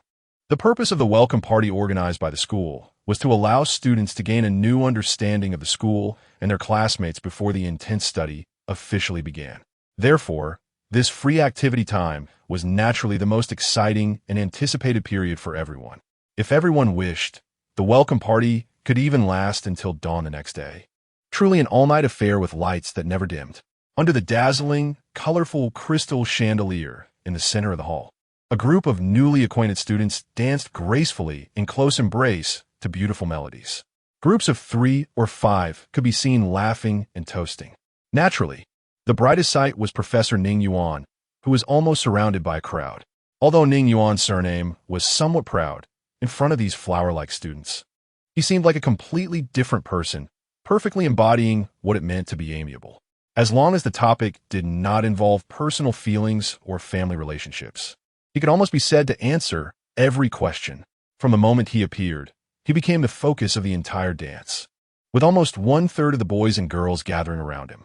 Tonight, Qin Mengshu wore a pure, white knee-length, strapless princess dress made of 3 layers of snow-white tulle, appearing exceptionally radiant and charming under the colorful chandelier. Leaning elegantly in a corner, she sipped red wine from her glass, resembling a celestial being. Qin Shuo's tearful writing had turned Qin Mengshu, a star meant to shine brightly, into a malicious woman in everyone's eyes. Although her reputation had improved somewhat upon entering, no one was willing to socialize with her in such a setting. Thus, even though she was dressed so ethereally, no one dared to invite her to dance. However, Qin Mengshu displayed an appearance of calmness, waiting with a face that seemed unfazed. In fact, although she appeared exceptionally calm on the surface, there was a hint of anxiety in her heart. She was waiting for an opportunity that might never come. Just when she was anxious and at a loss, a young man with golden hair and blue eyes, sharply defined features, and extraordinarily charming, came strolling in under the gradually brightening stars outside the spacious main entrance. His arrival instantly attracted the attention of nearly 2/3 of those present, including the professors. Qin Mengshu also raised her gaze. This young man was truly beautiful, no? The word beautiful seemed inadequate for him. It should be described as enchanting. His golden hair, azure eyes, tall and upright figure, graceful as jade, mesmerizing and captivating. Everyone was deeply drawn to the sight of this young man approaching. Even Ning Yuan, with his extraordinarily handsome face, showed a moment of surprise. As a top-tier superstar, he seemed to have never encountered such a nearly otherworldly young man. These students, about to step into university life, naturally did not recognize this charming young man. However, just because the students did not recognize him did not mean the professors were oblivious. After a brief moment of astonishment, Principal Chi Hao, nearly 40, approached with a beaming smile, respectfully nodding in greeting and saying, "I did not know the 7th prince was coming. I apologize for not welcoming you properly." The word 7th prince echoed like thunder in everyone's ears. The world is progressing, and the times are developing. There is more closeness between people and less formality. In the continent of Biluo, ordinary people do not have to kneel and bow when seeing royal princes or even kings, but the distinction between high and low always exists, and no one can overstep it. The nobility of the royal family is inherent. Once Chi Hao announced the title of seventh prince, everyone had to respectfully stop all activities and bow their heads in unison, saying, "We meet the seventh prince." The king of the Huaxiao Empire does not have a seventh prince. The one who is being so respectfully treated by the principal of the Magic Academy and possesses such exotic charm is the seventh prince of the largest empire in the world, the Sumia Empire. It is rumored that this seventh prince of the Sumia Empire is named Andrew Arthur. On the day he was born, an extraordinary phenomenon occurred. He is the most favored prince of the Sumia Empire, and at a young age, he is proficient in multiple languages and possesses extraordinary talent. A year ago, Prince Arthur began to travel the world to broaden his horizons. In that year, he visited countless places and wrote numerous notes. His writing is sharp yet beautiful. Qin Mengshu had read the poetry and prose of this Prince Arthur, and for some reason, every time she read it, she would think of the legendary enchanting monk from Earth, Sangyang Yatso. Each line of Prince Arthur's poetry gave her a sense of enchanting allure reminiscent of not disappointing the Buddha, nor disappointing you. From his poetry, it is not difficult to see that he is an extremely extreme individual, with such talent and a face that captivates all. He is naturally the dream lover of countless young girls. Unexpectedly, this Prince Arthur had wandered into the Huaxia Empire and appeared at the welcome party of the Magic Academy, indicating that in his heart, the Magic Academy was also among the places he deemed worthy of visiting. If he could write a note about the Magic Academy before leaving, it would naturally serve as the best promotion for the Academy. Thus, the principal of the Magic Academy treated this prince with great courtesy. Everyone need not be restrained. I am here to experience the welcome party of the Magic Academy, so you can treat me as an ordinary student. Andrew Arthur, who had been traveling abroad for many years, spoke the language of the Huaxia Empire exceptionally well. So much so that even Chi Hao doubted whether this seventh prince had grown up in the Huaxia Empire. Prince Arthur's humble and approachable demeanor instantly put everyone at ease, dispelling their fears and awe of the royal family. Those bolder among the crowd actively approached him, engaging in casual conversation. For these students, if they could catch a glimpse of this Prince Arthur, their futures would naturally be bright. It was one thing to miss an opportunity before, but now that the chance was right in front of them, who would let it slip away? For a moment, Prince Arthur became a favored figure, surpassing even Professor Ning Yuan in popularity, with students flocking to him like adhesive plasters, while those surrounding Ning Yuan noticeably dwindled, nearly revealing his entire figure. However, this Prince Arthur was merely putting on a facade of approachability. All those who wished to dance with him were politely declined. His gaze swept across the large hall, seemingly searching for something. Throughout it all, Qin Mengshu merely held her wine glass, sipping it with indifference. She too was curious, but she was willing to take a gamble. This Prince Arthur, being different from ordinary people, naturally possessed a unique pride and was an extremely extreme person. Her years of experience in the entertainment industry taught her that such individuals would be less inclined to care if one rushed to curry favor. Rather, the colder one was, the more attention they would attract.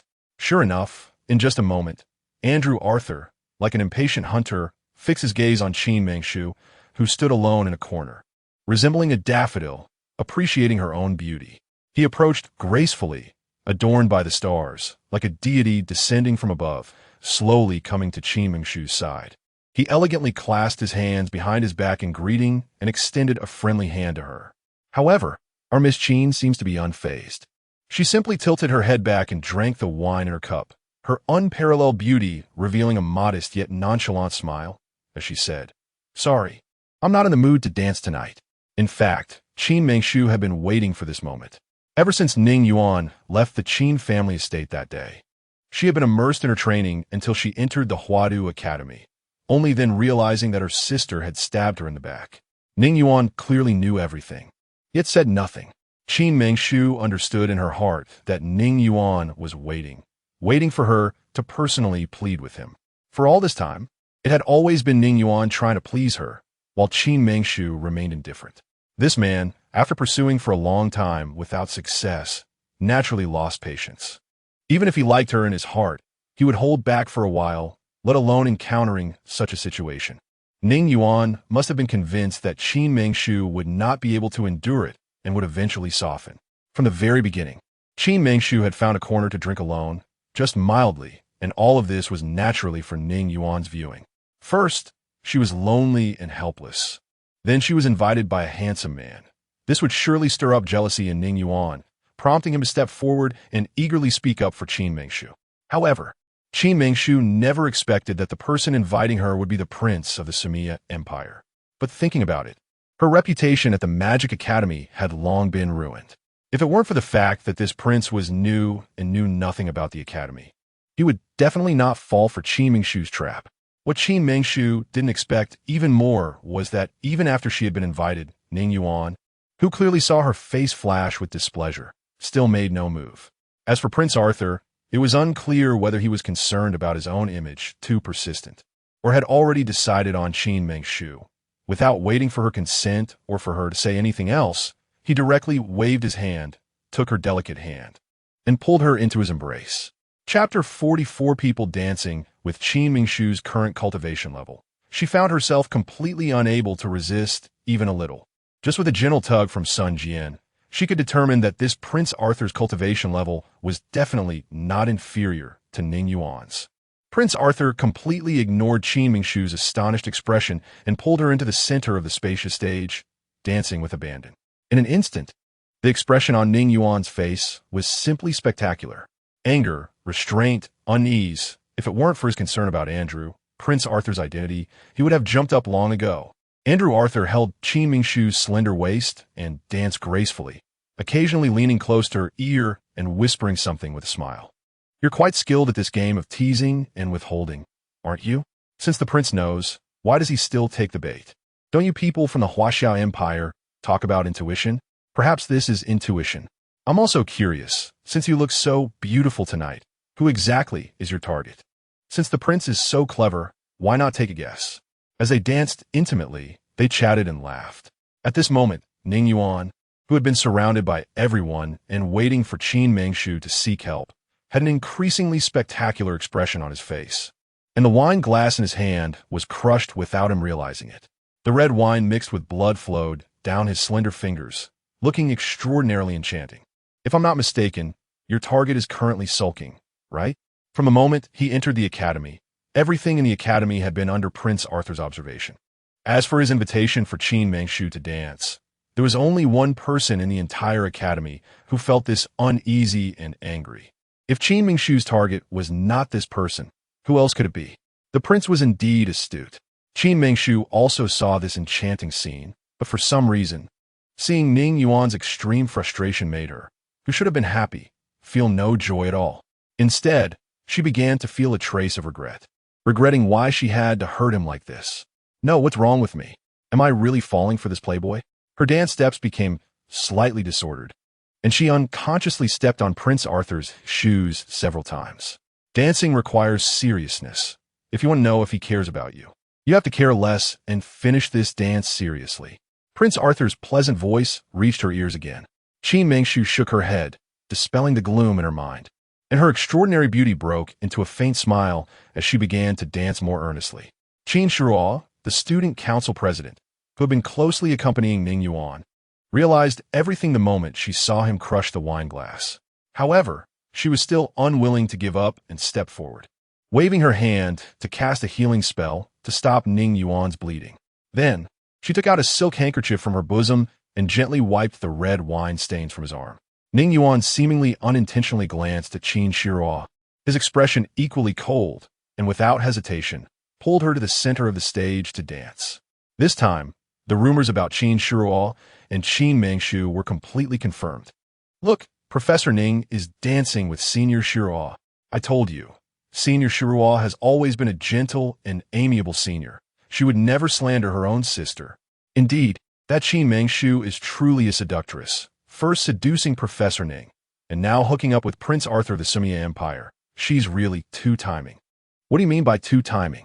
That's called being promiscuous. Various discussions began to spread throughout the large academy. It seems your reputation in this magic school isn't very good.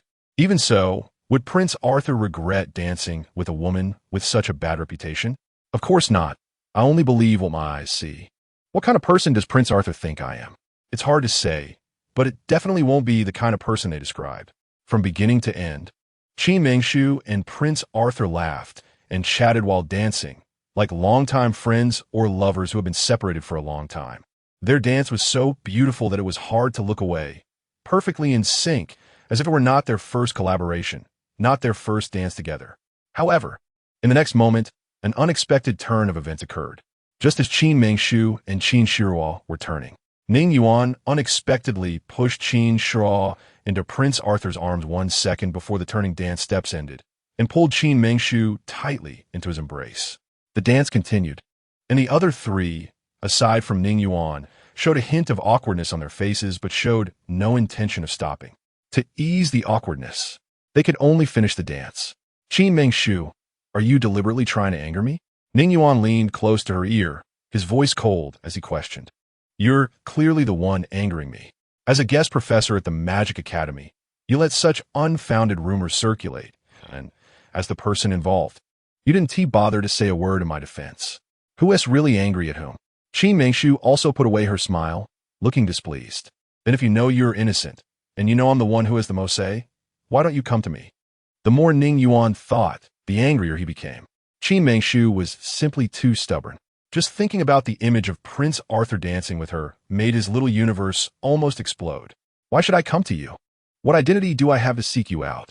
Qin Mengshu retorted disdainfully. Of course, I'm your fiancé. Ning Yuan was almost amused by his own anger.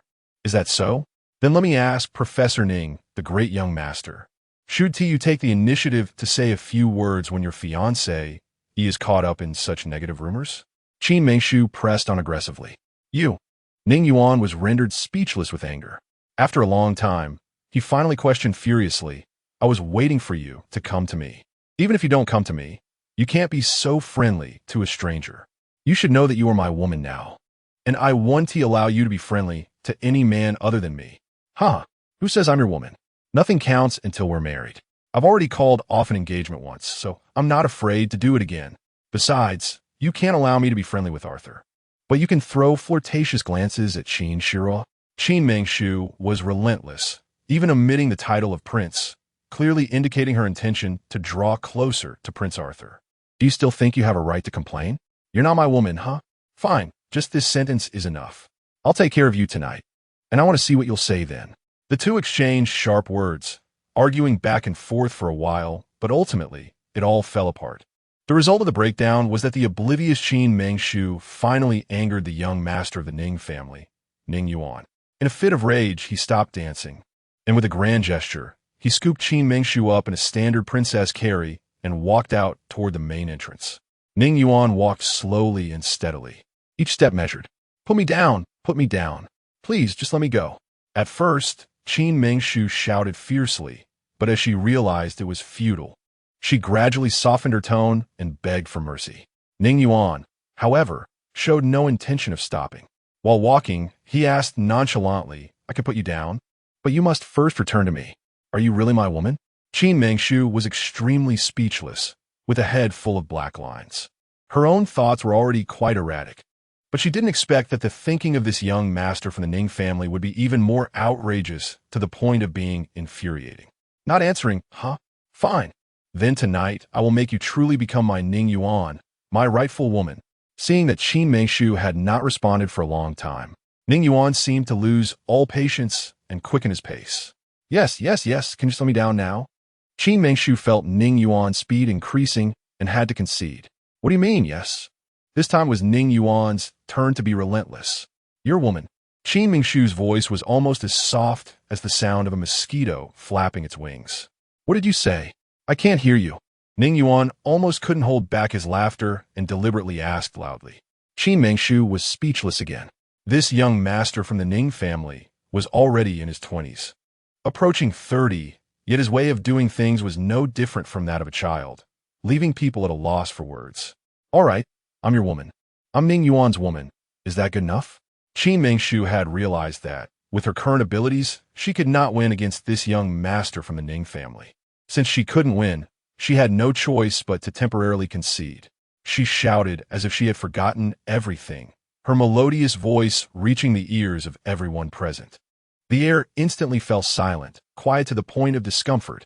Qin Mingshu's face turned red from her cheeks to her ears.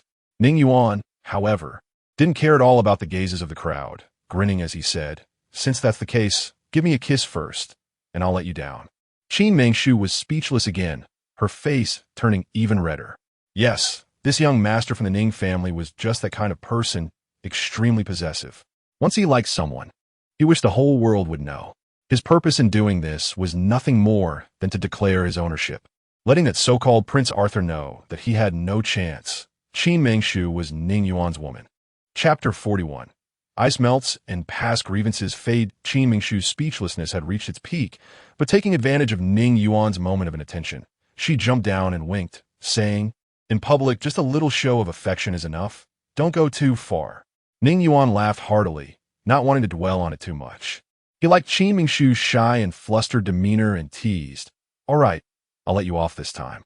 Thus, a dance piece unfolded amidst one surprising event after another.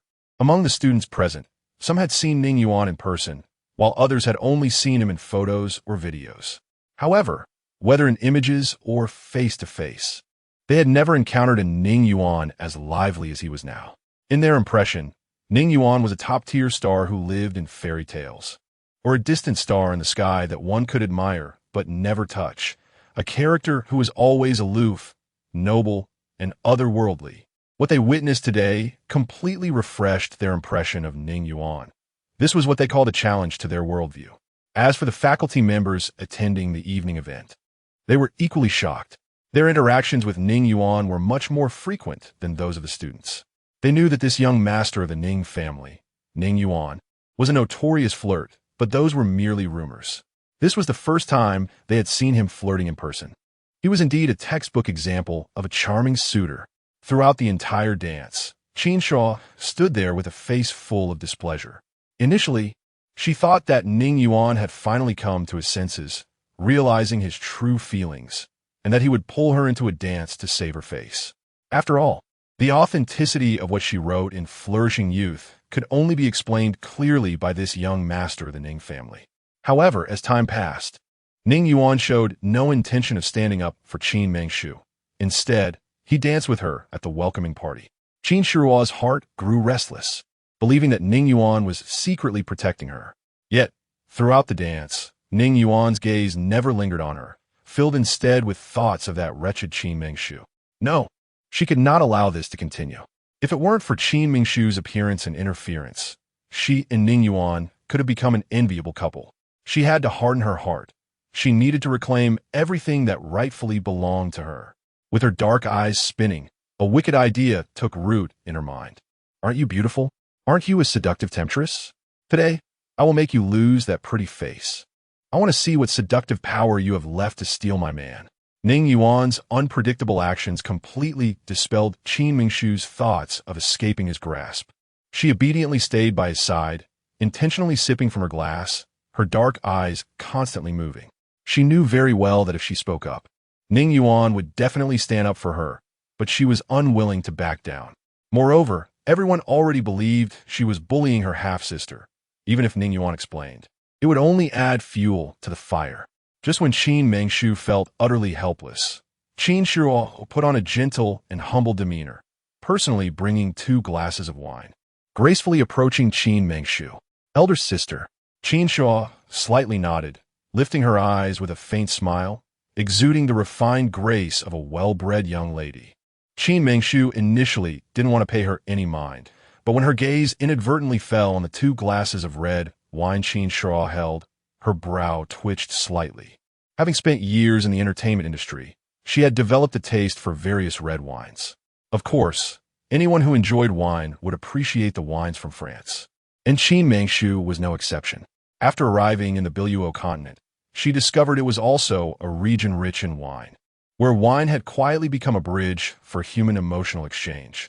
However, the wines on the Biluo continent were all products of the Sumia Empire, monopolizing the industry. This was almost an open secret in the industry.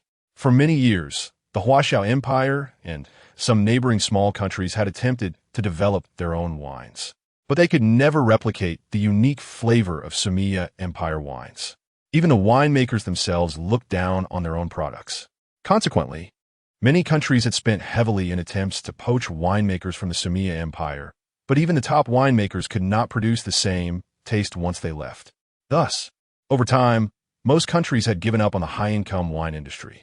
Despite the Sumia Empire wines being renowned worldwide, their prices were within the range of public acceptance, leading most people to eventually abandon them. The Sumia Empire's red wine had a slightly bitter taste, but a remarkably sweet aftertaste, with a rich and irreplaceable aroma that lingered on the lips, akin to a sweet cake that, once tasted, left one unable to resist. However, the most notable feature of Sumia Empire red wine lay in its color, resembling ripe Xinjiang grapes, stunningly beautiful and free of impurities. The wine flowed through transparent glasses without leaving a trace of residue. The glasses remained unchanged, only retaining the rich aroma within. Looking back at the two glasses of wine in Qin Shihua's hands, one glass was bright and stunning, like something from the heavens. The other glass, however, was a deeper red, even slightly purplish. When placed together, the difference was noticeable to most, but as a wine enthusiast, Qin Mengshu could tell at a glance that there was only a slight difference in shade between the two glasses. So, the question arose, why did Qin Shi personally bring over these two glasses of wine with such a color disparity? The welcoming party of the Magic Academy was an upscale gathering. How could they serve inferior wines, or what people commonly referred to as fakes? Since that was unlikely, why was the deeper-colored wine so strikingly vivid? If Qin Mengshu guessed correctly, that glass of wine must have been personally prepared for her by her half-sister, containing plenty of good stuff. This was the opportunity Qin Mengshu had been waiting for. Since it was brought to her door, how could she waste such thoughtful intentions? The saying, use their own tricks against them, was indeed the best strategy. With this in mind, Qin Mengshu raised an eyebrow slightly and smiled. Your heart is truly big. Second sister, I am a malicious woman who bullied you and your mother, yet you still have the grace to bring me wine? Qin Mengshu was, of course, putting on an act. Although she had seen through everything, she couldn't push too hard. If she made Qin Shi aware or cautious, the show tonight would become difficult to manage. Qin Mengshu was certain that the more arrogant she was, the more Qin Shi would be compelled to pour that glass of wine into her stomach.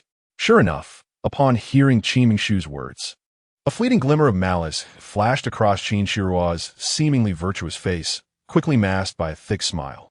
The eldest sister laughed it off, saying that in the Qin family, she was the true master. The second concubine had offended her, and regardless of the reason, it was naturally the second concubine's fault. The younger sister had simply failed to understand and had misunderstood the eldest sister, and now she felt immensely regretful. Today, she asked the eldest sister to drink this cup of wine, hoping to resolve their misunderstandings as sisters. In Qin Shihua's eyes, besides deep affection, there were also glistening tears. As she spoke, her words were sincere and heartfelt. Each statement she made was like a hat being placed on someone else's head, and if Qin Mengshu truly refused, it would only further solidify her guilt of bullying her half-sister and framing the concubine.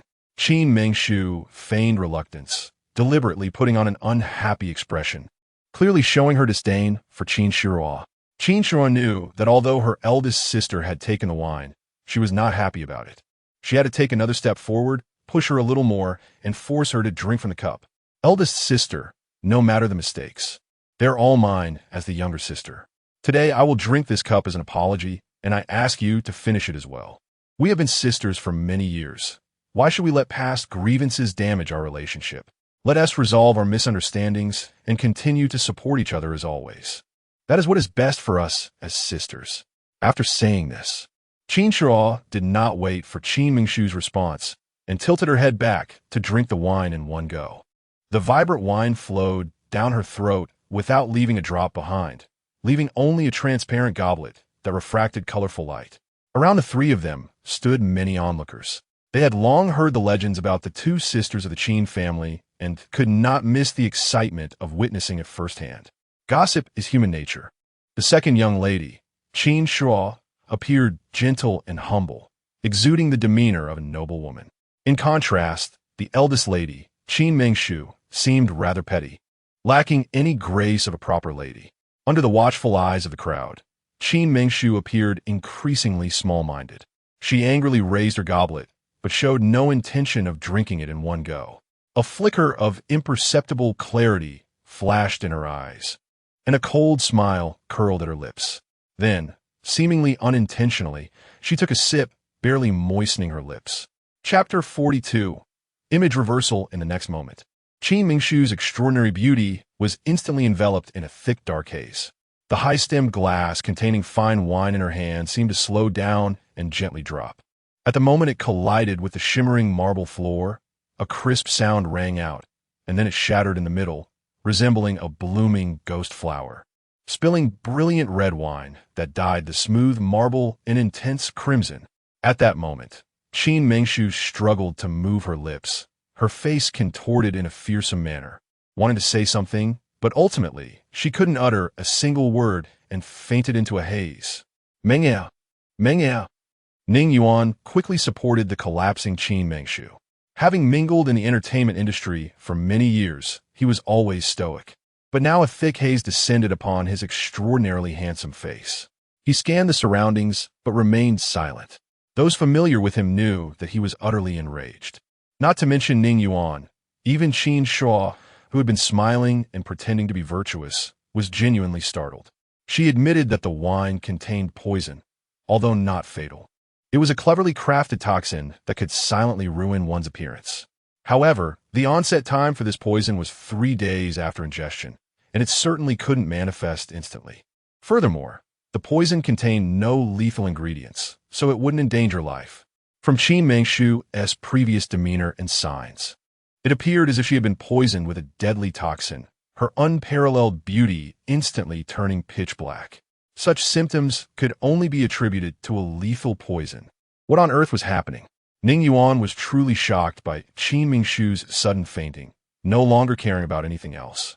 A thick red haze spread over his right hand, and gentle strands of spiritual power flowed into Qin Mingshu's body through her veins, reaching her heart and blood. After a moment, the dazed Qin Mingshu, still in a stupor, spat out a mouthful of pitch-black blood. Her once unparalleled beauty instantly lost its inky hue, becoming as pale as tin foil, and she gasped, You harmed me. Is it not enough? Do you want me to die? Having finished this fragmented sentence, the last bit of her strength was completely drained, and she fainted once more. Qin Mingshu's words were heavy, as Ning Yuan was well aware of everything that had transpired between her and Qin Shuo. Before fainting, Qin Mingshu's words were most fitting.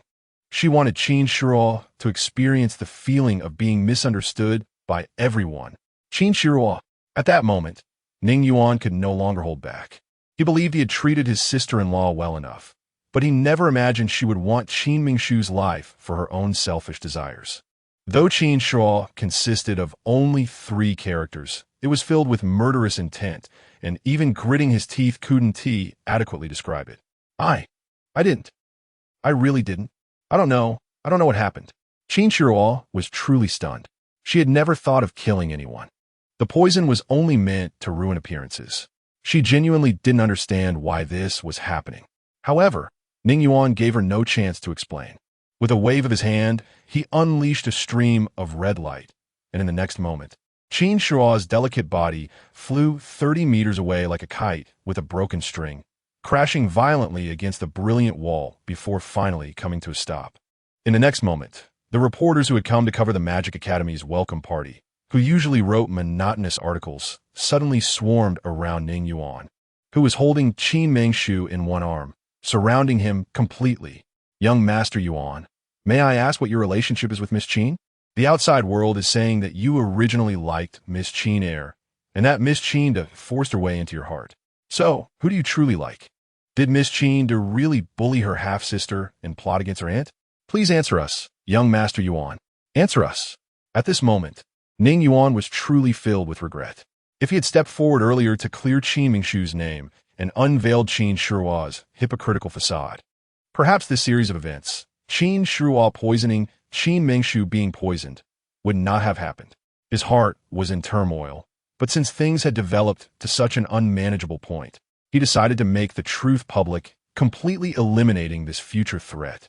Ning Yuan patiently answered all the reporters' questions, recounting everything that had happened in the Qin family courtyard to clear Qin Mingshu's name. Afterwards, he carried Qin Mingshu away. Throughout all, most people's attention was focused on the dramatic image reversal of the two Qin sisters, with no one noticing the seventh prince of the Sumia Empire, Andrew Arthur, whose enchanting face revealed a keen interest. He smiled slightly, nodding to himself, knowing that what could catch his eye wouldn't be those so-called ordinary women. This Qin Mingshu was indeed special. Ning Yuan carried Qin Mingshu, and after a few flashes, he had returned to the Ning family villa. At this moment, he felt an immense regret. Ning Yuan swore to the heavens that from now on, whatever Qin Mingshu wanted, he would give her, never again doing anything against her wishes. Nor would he ever harm this woman again due to meaningless tests. Looking at the deep pallor on her face, Ning Yuan's heart was filled with worry to the utmost. Most importantly, Ning Yuan had sought out over a dozen famous doctors, and even with his own magical abilities, he could not discern what poison Qin Mingshu had been afflicted with. Afterwards, he confronted the severely injured Qin Shuo, but under duress. She still maintained that it was the poison called Wu Hua San in Qin Mingshu's body. Although Ning Yuan was not a poison expert, he had heard of Wu Hua San. It was indeed a slow-acting poison that merely ruined one's appearance and would not take a life. Moreover, according to the consultation with Ning Yuan and the dozen doctors, only a small amount of Wu Hua San existed in Qin Mingshu's body, and after Ning Yuan's seemingly effortless healing, it had already been expelled, having no effect on her. So why was this all happening? What could possibly cause Qin Mingshu to remain unconscious? After the Magic Academy's welcome party concluded, major newspapers, including the China Daily, which typically reported on military and political matters, published articles about the event. The content of the articles, although written by different editors with varying perspectives, all centered around one theme. Calculating woman poisons her legitimate elder sister. Young Master Yuan fiercely protects his wife. At the welcome party, Ning Yuan not only recounted the events at the Qin family courtyard, personally unveiling Qin Shuo's hypocritical facade, but he also officially announced to the media that Qin Mingshu was now his fiancée, for the first time acknowledging a woman as his girlfriend, even fiancée. This was the first woman Ning Yuan had publicly acknowledged on screen. With Ning Yuan's personal affirmation, along with the eyewitness accounts of everyone at the welcome party, the truth that Qin Shuo had indeed attempted to poison and assassinate Qin Mingshu was undeniable. It can be seen that everything Ning Yuan said, including Qin Shuo hiring someone to seal Qin Mingshu's spiritual power, Qin Shuo's biological mother bribing the divine doctor, the gloomy spiritual power being sealed, and Qin Shuo severely injuring Qin Mingshu under the guise of a martial arts competition, has all been revealed one by one. Public opinion was instantly overturned.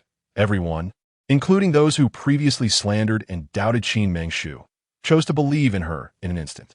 This was not just out of respect for Ning Yuan, but they were even more concerned about the truth of the matter. This is a story that sends chills down the spine upon recollection. Qin Shuo's heart is truly ruthless. Her schemes and traps against her own sister are simply insane. Although Qin Mingshu appears aloof, she is inherently noble.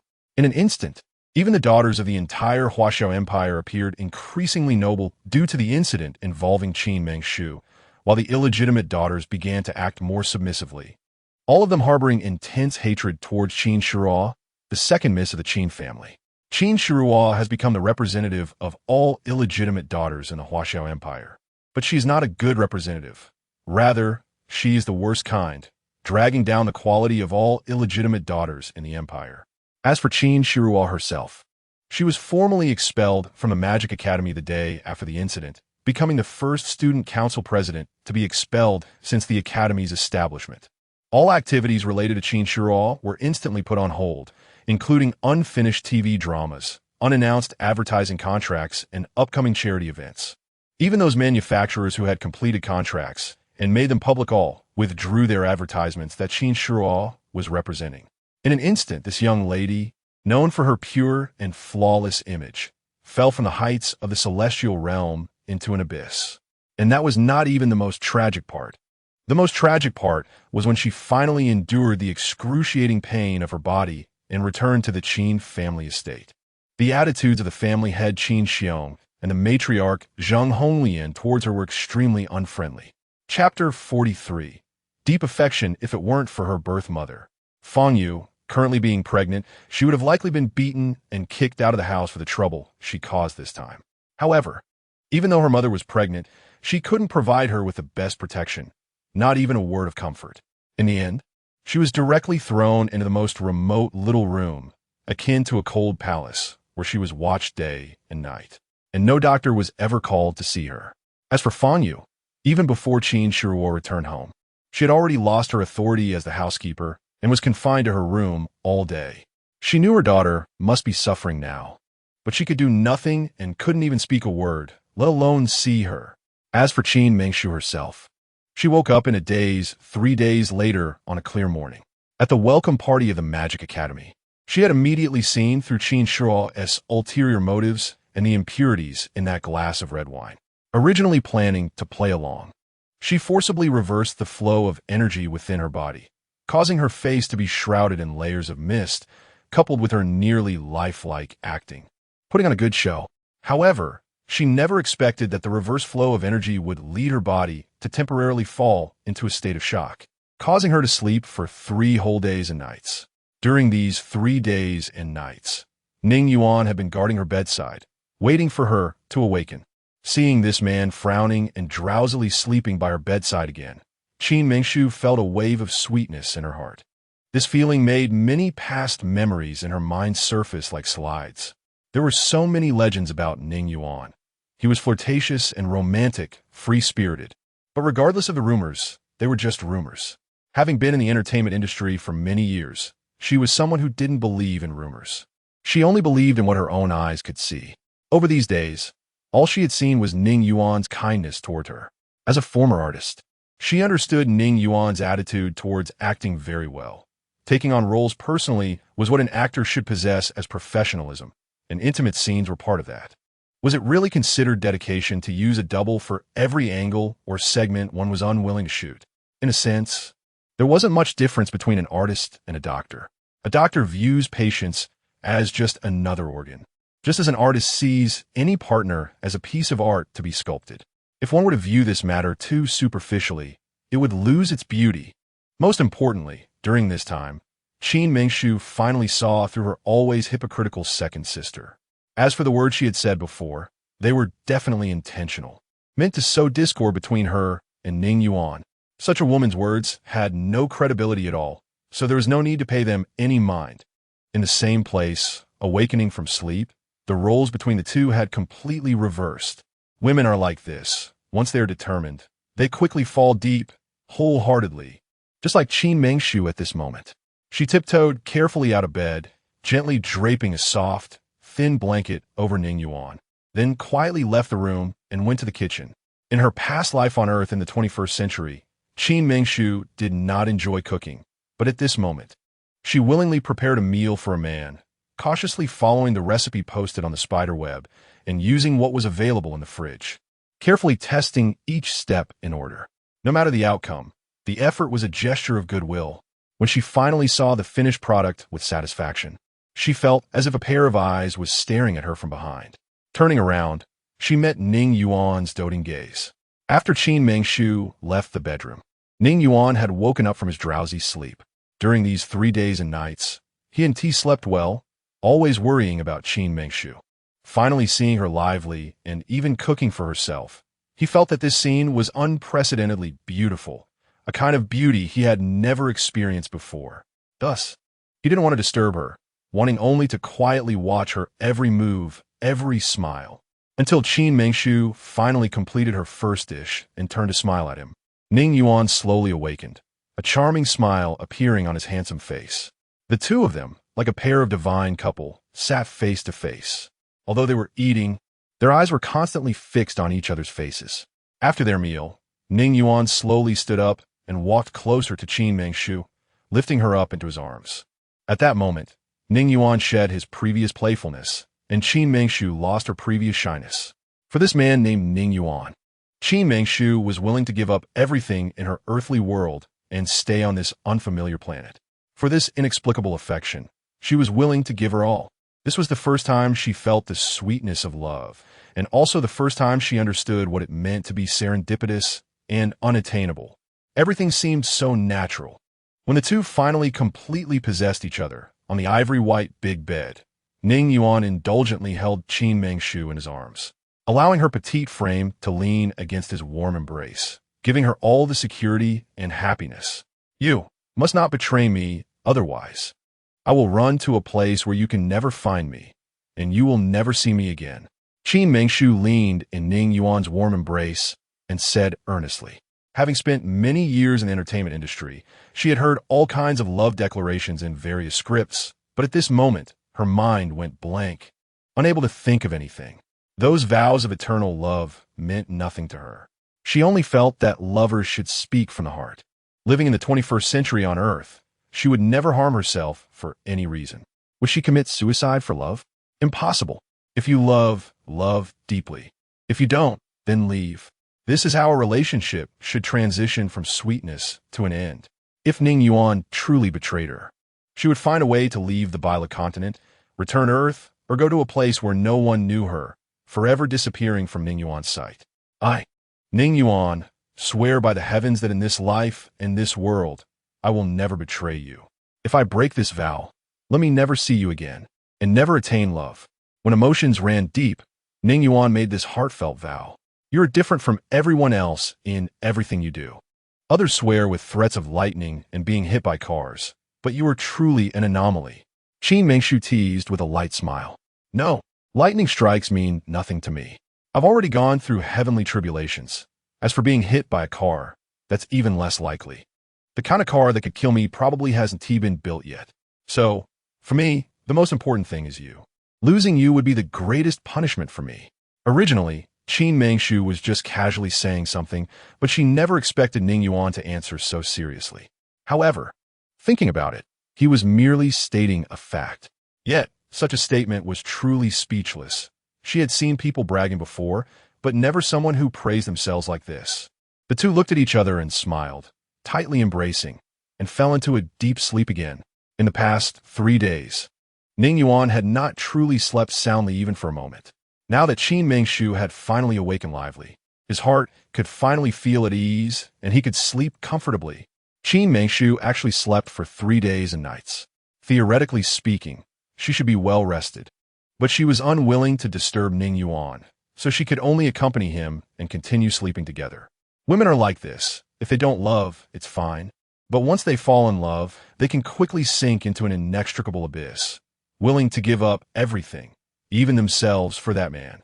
Time flies, and in the blink of an eye, it was already sunset. Tonight, Ning Yuan had a very important business ball to attend. The organizer of this business ball was Ning Yuan's company, Joy Entertainment. Attending this ball, in addition to dozens of leading figures from a business world, were some popular and recognized female artists from the entertainment industry, known for their looks and acting skills, people who usually only exist on television. In addition, there would be some moderately famous entertainers from the entertainment circle who would perform as warm-up acts, singing a few songs and dancing a few numbers at the appropriate times. As for our heavyweight core figure, Ning Yuan, he was the center of this ball. His company, Joy Entertainment, was planning a large-scale costume drama based on a novel of the same name by the famous online writer Yami, set against the backdrop of the history of the Huaxiao Empire, titled Legend of Yinchuan. This ball was a meeting with investors, and of course, it was also a meeting to reselect the female lead. Since Ning Yuan announced his temporary retirement from acting 2 years ago, he had spent most of his energy on his business and charitable activities during these 2 years. In various occasions, he has never denied the fact that he comes from a remote small town, and it is precisely because of this open-mindedness that he has gained more fans. It is also because he grew up in a remote small town that he truly understands what a poor child needs in order to work hard, escape poverty, and achieve the pinnacle of life. Chapter 44. The business ball in the 2 years since he stepped back from the spotlight. It can be said that most of the subsidiaries under Ning Yuan have flourished during this critical period. Over these 2 years, His subsidiaries have actively or passively ventured into many emerging industries, earning an immense amount of money. However, it is precisely because he has gained so much that he feels an increasing sense of emptiness and loneliness, always feeling that despite achieving everything he desired through his efforts, there is still something missing in his heart. After much contemplation, the slight regret he feels may perhaps be what is referred to as the value of life. The value of being a natural person, an artist, and a businessman. There are many ways to realize life's value, but for Ning Yuan, the most meaningful way is, of course, to do his part in helping those in need who have dreams. In them, he seems to see a reflection of his younger self. Thus, he personally established the Dream Fund to build roads, bridges, and schools in remote towns, providing opportunities for children with dreams who lack support and chances. 2 years have quietly passed, and Ning Yuan's footprints have almost traversed every remote corner of the Huaxiao Empire. His philanthropic endeavors over the past 2 years, although they did not manage to alter his originally flirtatious image, have made his identity as a charity ambassador widely known throughout the Huaxiao Empire. Now, this once immensely popular superstar, Ning Yuan, is finally active on screen again, returning strongly with a brand new work. This time, he is filming a large-scale historical drama that has stood the test of time, almost an annual production, mainly recounting the ancient stories of the Huaxiao Empire. The film is planned and produced by Ning Yuan's Huanyu Films, and the script, director, and actors have all been finalized. Notably, the originally scheduled female lead was Qin Shiru, a model student and student council president from Huadu Academy, who has been quite popular in recent years. Over the past 2 years, Qin Shiru has become synonymous with high ratings and good reputation. However, this prominent figure has recently been embroiled in scandals, leading all commercial activities to be passively and forcibly halted by various investors. Huanyu Films is no exception. Therefore, tonight's ball, aside from discussing advertising collaborations, has another crucial point: to select a new female lead. This large-scale historical drama titled Legend of Yunshuang originally had Ning Yuan as the male lead, who has been away from the spotlight for 2 years. Thus, from the beginning of the casting and investment for this drama, it was destined to be a production with both high ratings and good reputation. Many actresses even offered to participate for free, clearly aiming for Ning Yuan. However, Huanyu Films ultimately chose Qin Shiru. Once the female lead was confirmed, those eager actresses who were vying for the role were thoroughly disheartened. After all, Qin Shiru, the second young lady of the Qin family, has been a hot topic these past 2 years and has even been rumored to be involved with Ning Yuan. With such a guaranteed ratings draw confirmed and publicized, how could they possibly replace her? Yet just a few days ago, something that was once thought impossible happened. This highly talked about female lead ended up embroiled in negative rumors and scandals, effectively ending her star path, making a change in casting inevitable. Since the announcement of Qin Shiru's replacement, the previously potential actresses have all popped up, trying to catch Ning Yuan's eye, hoping to become the next leading lady. At the moment when the sunset was particularly beautiful, Ning Yuan woke from his dreams, feeling as if he had never slept so well in over 20 years. At that time, Qin Mengshu had already woken up, resting her chin on her hand, staring intently at Ning Yuan's handsome face, which seemed to be on the verge of waking up, lost in thought. Want to sleep a bit more? Ning Yuan, groggily waking up, playfully rubbed Qin Mengshu's small face and smiled. You've been sleeping for 3 days. If you keep this up, you'll turn into a pig. Tomorrow morning, I'm going back to school. Qin Mengshu's heart raced to the extreme.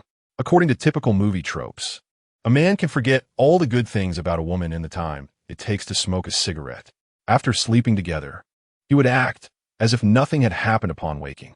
However, Ning Yuan's reaction after waking up genuinely pleased her, adding a bit more sweetness to her heart. Let us not talk about that. There's an important ball tonight. You have to accompany me.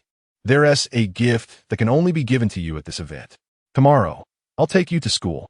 Ning Yuan turned over and sat up, rubbing his neck as he spoke. Oh, Qin Mengshu nodded slightly, smiling sweetly, feeling a warm happiness in her heart, but she didn't say much else. A man wanting to have her by his side at all times is the greatest respect and gift for a woman on earth. Most female artists are not allowed to openly date or even acknowledge relationships before their official marriage announcement, as their public image is often that of a pure and innocent fairy. Therefore, even if they are in a relationship, they will hide it as much as possible. Ning Yuan, as a male artist on the continent of Biluo, also faces the troubles of being an artist. Before Qin Mengshu, he had been in a passionate relationship, back when he was still a student at the Magic Academy, with someone who was also a student there. They were a pair that even gods would envy. Unfortunately, aside from being fellow students at the Magic Academy and both being exceptionally talented, they had no common ground. At that time, Ning Yuan was just a poor boy from a remote town who traveled a long way to study at the Magic Academy, while the other party was a high-up princess, the youngest princess of Huadu Academy. This girl, named Huang Zixuan, was the youngest princess of the Huaxia Empire, cherished by the king, and had been pampered since childhood. For such a privileged and extraordinary girl to fall in love with a remarkably talented boy should have been a widely celebrated love story. However, from the moment she was born, the fate of the princess had been predetermined. She could never marry a commoner. No matter how beloved this princess was, no matter how talented and beautiful she was, she would ultimately become a political pawn.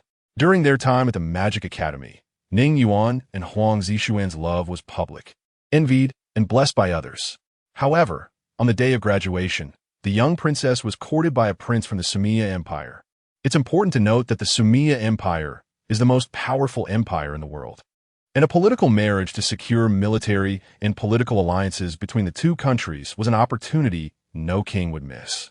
Thus, under the king's pressure, Ning Yuan and Huang Zixuan, this pair of perfect lovers, ultimately parted ways.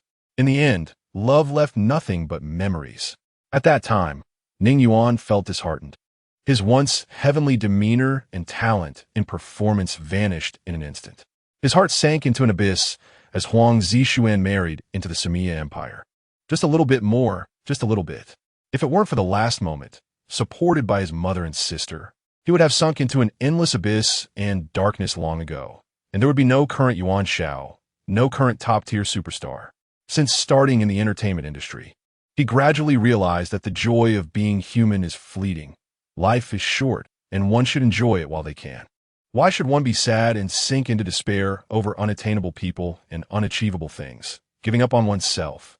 Since then, Ning Yuan learned to conceal, to disguise, to hide his emotions, to be charming and flirtatious, yet never devoted. After entering the entertainment industry, rumors about him and various female artists have never ceased, but he has never admitted to any of them in public or under the media's gaze. What kind of films to shoot, who to associate with, and who to have rumors with were all prearranged by the management company. So the rumors about Ning Yuan in the entertainment industry have never really stopped. This time, the incident with the Magic Academy can be seen as Ning Yuan's first public acknowledgement under the media's lens that he is finally in love, finally taken. Before this, the entertainment industry had been buzzing that Ning Yuan was heartbroken over Princess Huang Zixuan, completely becoming someone who only wanted flings and wouldn't engage in serious relationships. Some also said that Ning Yuan was actually just trying to spite himself and showing Huang Zixuan that even after leaving her, he could still live well. It wasn't until the moment Ning Yuan finally announced his relationship that everyone realized it turned out he wasn't unwilling to love, nor was he trying to spite anyone. He just hadn't met the right person. Tonight's commercial ball is different from the gatherings of student days. It lacks some innocence and is filled with more commercial aspects. Destined to be a tiring ball, the moment Ning Yuan appeared under the flash of cameras with Qin Mengshu, he became the focus of the world. Tonight's commercial ball is held on the first floor of a five-star hotel named Tianxin Restaurant. Even before Ning Yuan's car arrived, the entrance of Tianxin Restaurant was already surrounded by reporters from major magazines and newspapers, making it impossible for anyone to get through. The moment Ning Yuan got out of the car, those reporters who had been waiting and the fans who came to greet him unsurprisingly surrounded him. Chapter 45. The Mysterious Gift, Mr. Ning. May I ask if this ball is to select the leading lady for your new play? After Qin Shuo was banned, do you have someone in mind? Are you truly engaged to Miss Qin Mengshu of the Qin family? Can you reveal the wedding date? Please say a few words. Just a few words. Today, Ning Yuan appeared to be in exceptionally good spirits, not signaling to the bodyguards surrounding him to block the reporters, but rather accepting a lengthy interview that lasted for a quarter of an hour with great ease. Indeed, this was about the casting for the leading role, and I already have someone in mind. I assure you, I won't disappoint everyone. As for the wedding date with Ming'er, that is still to be determined. We should at least wait until she finishes her studies. Lastly, I want to thank everyone for their attention and support for Legend of Yuxuan. After 2 years, I believe I will bring a brand new work that will provide everyone with a visual feast. That's all. After he finished speaking, Ning Yuan's brow twitched slightly. The reporter's questions were endless, so it was inevitable that he would have to use his bodyguards to create a barrier. Qin Mengshu, the eldest daughter of the Qin family, accustomed to various grand occasions, maintained a standard expression with a faint smile throughout, saying nothing more, simply accompanying Ning Yuan quietly, her delicate hand linked with his arm, exuding the demeanor of a legitimate wife. When the door of the five-star hotel was opened by a handsome man in uniform, all the starlight converged upon Ning Yuan and Qin Mengshu at that moment.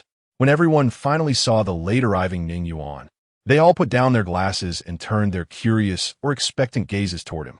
However, when they looked at Qin Mengshu standing beside Ning Yuan, everyone's eyes suddenly lit up. This woman was even more stunning than Qin Shira, who had shot to fame 2 years ago overnight. She looked like a fairy descending from the heavens, breathtakingly beautiful to the point of being almost intolerable. What was most striking was the trace of arrogance and grace at the corners of her eyes, like orchids and lotuses, only to be admired from afar. At that moment, most of the female artists displayed a trace of indescribable disappointment in their eyes. 2 years ago, Qin Shira had merely been fortunate enough to perform a short scene with Ning Yuan during her entrance exam and had become an overnight sensation, renowned across China. Today, the character of Yuxuan was destined to become immensely popular. Everyone understood the significance of tonight's ball, yet Ning Yuan appeared openly with a female companion, indicating what exactly? It should be noted that before this, Ning Yuan had never brought a female companion to such an important ball. In the past, he always acted on his own terms. For him, such a ball was more like a diversion, and if he took a liking to someone at the ball, then that was it.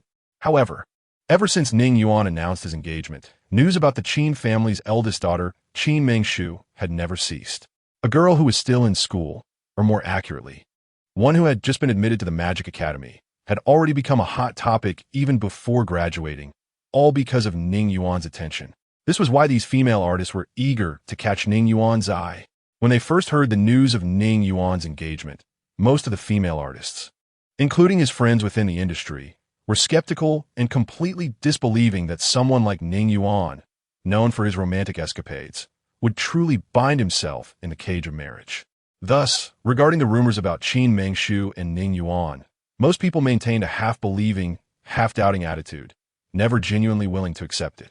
Until today, when they saw Ning Yuan and Qin Mengshu appearing together at such a ball, in such a loving manner, all the rumors were finally confirmed. Our free-spirited top star Ning Yuan had finally found his own love, which was a significant event and a great fortune for the entertainment industry. Ning Yuan's wedding would undoubtedly become a topic for major newspapers to report on, and with Ning Yuan having found a partner, there would no longer be more rumors about him. Many female artists who had previously collaborated with him or were set to collaborate in the future would also be completely free from rumors about having been involved with Ning Yuan in one way or another. However, the female artists present at this ball had long been scheming to use this opportunity to elevate their status. Upon seeing Ning Yuan actually bring a schoolgirl, his rumored fiancée, to the event, they naturally felt displeased. As expected, the entire ball revolved around Ning Yuan and Qin Mengshu. The female artists in the audience were all fuming, yet ultimately, they had nothing to say. Sure enough, at the climax of the ball, Ning Yuan finally announced the casting choice for the leading lady of Legend of Yuxuan. At that moment, when the enormous surprise landed on Qin Mengshu, her reaction was calm and indifferent. Having been in the entertainment industry for many years, she had learned well how to keep her emotions in check. Moreover, before coming here, she had already guessed the outcome from Ning Yuan's mysterious demeanor and had pieced together the purpose of the ball. For her, acting was a job she loved, and working with Ning Yuan was a fantastic opportunity to soar to great heights. However, at this moment, she was not the top star of the 21st century. In the realm of Biluo, she was merely a newcomer, without works or popularity. In the eyes of others, she currently resembled those cunning women who relied on men to ascend. Therefore, today's surprise was not particularly joyous for her. Nevertheless, she was grateful for Ning Yuan's carefully prepared gift. She wanted to use her own strength to prove herself worthy of being a woman truly deserving of Ning Yuan. From the night of the ball onward, Qin Mengshu gradually stepped into the audience's view as both an actress and Ning Yuan's fiancée. Legend of Yushuang tells the story of the previous dynasty, the Ming and Qing dynasty, which is the closest historical period to the Huaxia Empire. The female lead, Yushuang, was originally a top assassin of the empire, but fell in love with her target while on a mission. Her target was none other than the sixth prince, favored by the king. After falling in love with the sixth prince, she became a double agent, brave and resourceful, ultimately helping him ascend to the throne. Her infatuation, righteousness, and beauty, under Qin Mengshu's portrayal, were profoundly compelling, giving people the illusion that Qin Mengshu was Yushuang and Yushuang was Qin Mengshu. With a top star like Ning Yuan supporting her and the deep affection between them, portraying a pair of deeply entangled lovers naturally resonated with the audience. Because of this drama, Qin Mengshu's fame soared, transforming her from an obscure student into a national goddess. Those who had once doubted Qin Mengshu's acting skills were all captivated by her remarkable talent, turning from critics to fans. In an instant, the love story between Ning Yuan and Qin Mengshu became the talk of the town, both inside and outside the industry, with various reality shows exaggerating their relationship to the extreme. After Legend of Yushuang, Qin Mengshu began to utilize her summer and winter breaks, as well as weekends, to shoot continuously without pause. Under the remote control of Ning Yuan, Qin Mengshu either performs indispensable scenes without emotional entanglements or shoots more deeply affectionate scenes with Ning Yuan. As an artist, Ning Yuan, in the past, could be said to be a dedicated performer, but since meeting Qin Mengshu, everything has changed. He has started to use a stunt double for intimate scenes, and although he can still portray deep feelings with other women, he can never fully let go of his reservations.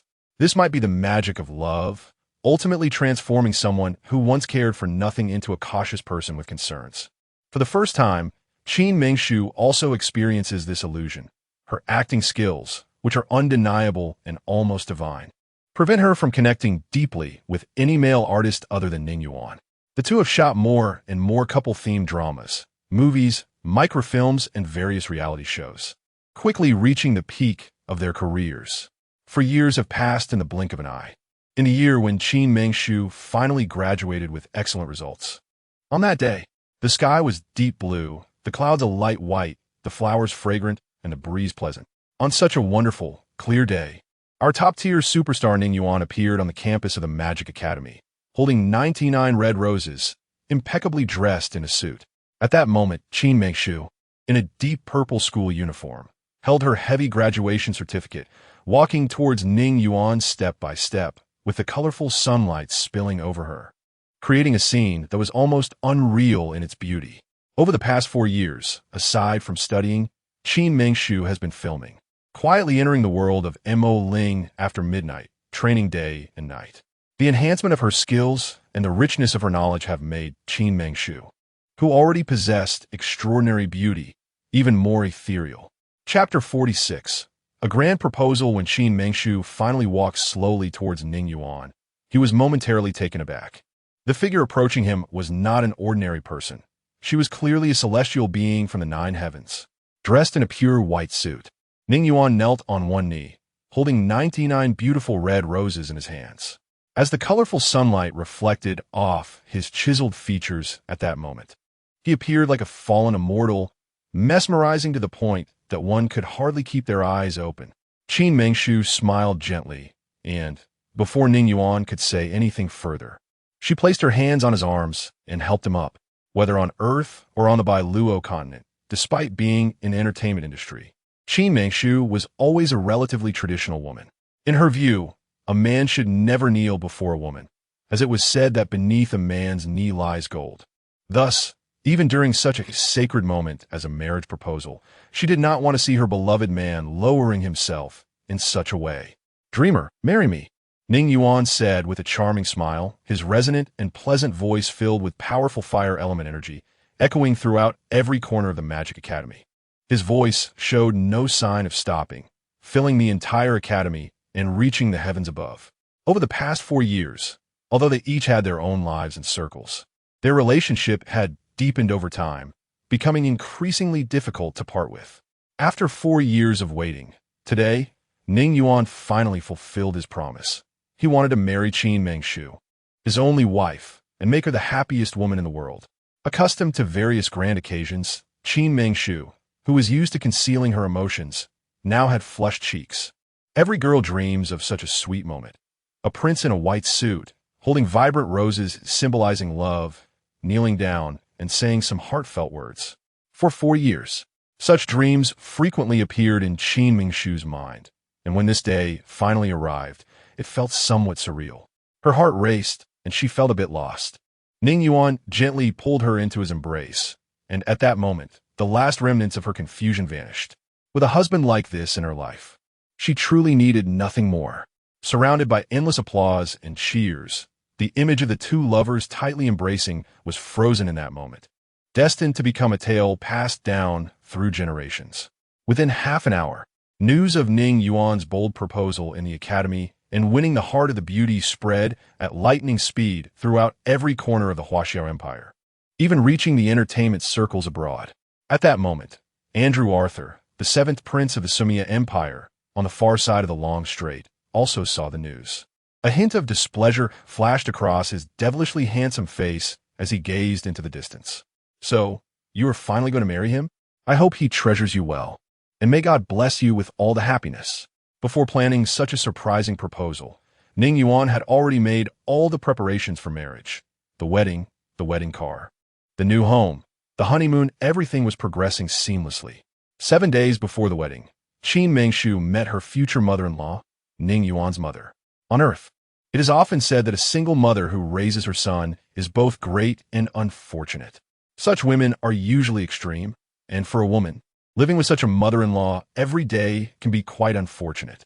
In her mind, her son always comes first, and, as an outsider, the daughter-in-law can never truly enter her heart. The mother-in-law and daughter-in-law relationship has been an age-old problem, unsolvable whether in the 21st century on Earth or in the Huaxia Empire on the Bailuo continent. However, the moment Qin Mengshu met Ning Yuan's mother, she felt welcomed. Ning's mother was not like those legendary difficult and harsh wealthy mothers-in-law. She was a very kind woman, with the passage of time leaving deep lines on her face, taking away her youthful beauty but never diminishing her ethereal grace, elegance, and approachability. Qin Mengshu and Ning's mother hit it off immediately, and with the super supportive help of her sister-in-law Ning Xin, Qin Mengshu quickly integrated into the Ning family. On the wedding day, light rain fell in the air, bringing an indescribable melancholy to the Qin family courtyard, which was originally filled with an ancient atmosphere. The Qin family had early on hung red silk decorations, festively adorning their traditionally charming home, with bright red lanterns lit day and night and joyous music playing incessantly. As guests nearly trampled the threshold of the Qin family courtyard, Zheng Honglian, the matriarch of the Qin family, personally dressed her daughter Qin Mengshu in a pure white wedding gown, doing her hair and makeup. The two women, with tears in their eyes, laughed and cried together. "Mom, I'm just getting married, and I'm marrying so close by. I'll come to see you often. Look at you, your eyes are swollen from crying." Although Qin Mengshu said this, she felt incredibly happy inside. On Earth, she never had the chance to wear a wedding dress accompanied by her parents, marrying her dream prince. Now on this strange planet, over the long years, Zheng Honglian's kindness was always in her heart. Over the years, she had never stopped searching for a way back to Earth. For Ning Yuan, she was naturally willing to stay here, but if she could find a way back to Earth and bring her parents to her side, how perfect that would be. Then her life would have no regrets. However, all her efforts over the years had yielded no results. Perhaps she would never leave here in this lifetime. Yet, Zheng Honglian's kindness made her think of her own parents, of her relatives and friends back on Earth. So her feelings for Zheng Honglian were sincere, flowing from the depths of her heart. Today, as a daughter, she was getting married. Although she was not Zheng Honglian's biological daughter, Zheng Honglian was truly Qin Mengshu's mother. They embraced tightly, reluctant to part. This was the last thing Qin Mengshu could do for her former self. With the sound of firecrackers, Ning Yuan finally approached Qin Mengshu after giving out at least 1 million in red envelopes. Son-in-law pays respects to my esteemed mother-in-law. Today, Ning Yuan, clad in a pure white suit, with a handsome face that always wore a smile, knelt down to pay his respects to Zheng Honglian the moment he saw her. Get up. Zheng Honglian helped Ning Yuan up while wiping away her tears. When Zheng Honglian finally took Qin Mengshu's delicate hand and placed it in Ning Yuan's hands, her smiling face once again shed warm tears. Ning Yuan, from today onwards, I entrust my precious daughter to you. You must treat her well for the rest of your life. If you let her down, son-in-law will never let dreamer down. Please rest assured, mother. Zheng Honglian's words had not yet been finished when Ning Yuan took over. His handsome face and sweet smile momentarily disappeared, replaced by a determined expression. Such a promise was heartfelt. Mom, don't worry, we'll be just fine. Qin Mengshu's eyes were already wet, and at this moment, she burst into tears. Look, it's all my fault. It's a day of great joy, so why am I crying? All right, let's go quickly. Don't miss the auspicious time. Zheng Honglian forced a smile and urged them on. Ning Yuan replied with a smile, and in the next moment, he gently exerted force with his hands, lifting Qin Mengshu's almost weightless body into his arms. In the air, the light rain continued to fall, but it could not dampen the passionate hearts of the newlyweds. Meng'er, you look truly beautiful today. Ning Yuan held Qin Mengshu tightly against the wind and rain, while their manager, Cheng Yi, diligently held a large umbrella over them. Ning Yuan, disregarding any concerns about his image, felt his heart melt the moment he saw Qin Mengshu in her pure white wedding dress. The cheesy love words flowed from his mouth unconsciously. Qin Mengshu instinctively wrapped her slender arms around Ning Yuan's neck, and aside from the sweet smile on her face, there was a hint of shyness in her eyes. Haha, my Meng'er, are you shy? Ning Yuan laughed heartily. He loved this side of Qin Mengshu. This Meng'er. Qin Mengshu's cheeks instantly turned red, and with a slight smile, she buried her little head deeper into Ning Yuan's warm embrace, which from now on would belong only to her. As Ning Yuan carried Qin Mengshu's figure, finally rounding the winding corridor and leaving the Qin family courtyard, the area outside was already bustling with crowds. There were those coming to welcome the bride, those coming to observe, musicians playing, and reporters from various newspapers and entertainment outlets, all unafraid of the rain, crowding around the courtyard until it was completely packed. The professional photographers, if not for the bodyguards protecting them, would have likely been pushed to the back of the crowd by the overly enthusiastic reporters. When Ning Yuan finally placed Qin Mengshu into a supercar named Geely, adorned with beautiful fireworks, the sound of firecrackers erupted again outside the Qin family courtyard, ringing out in 1,000 bursts. Chapter 47.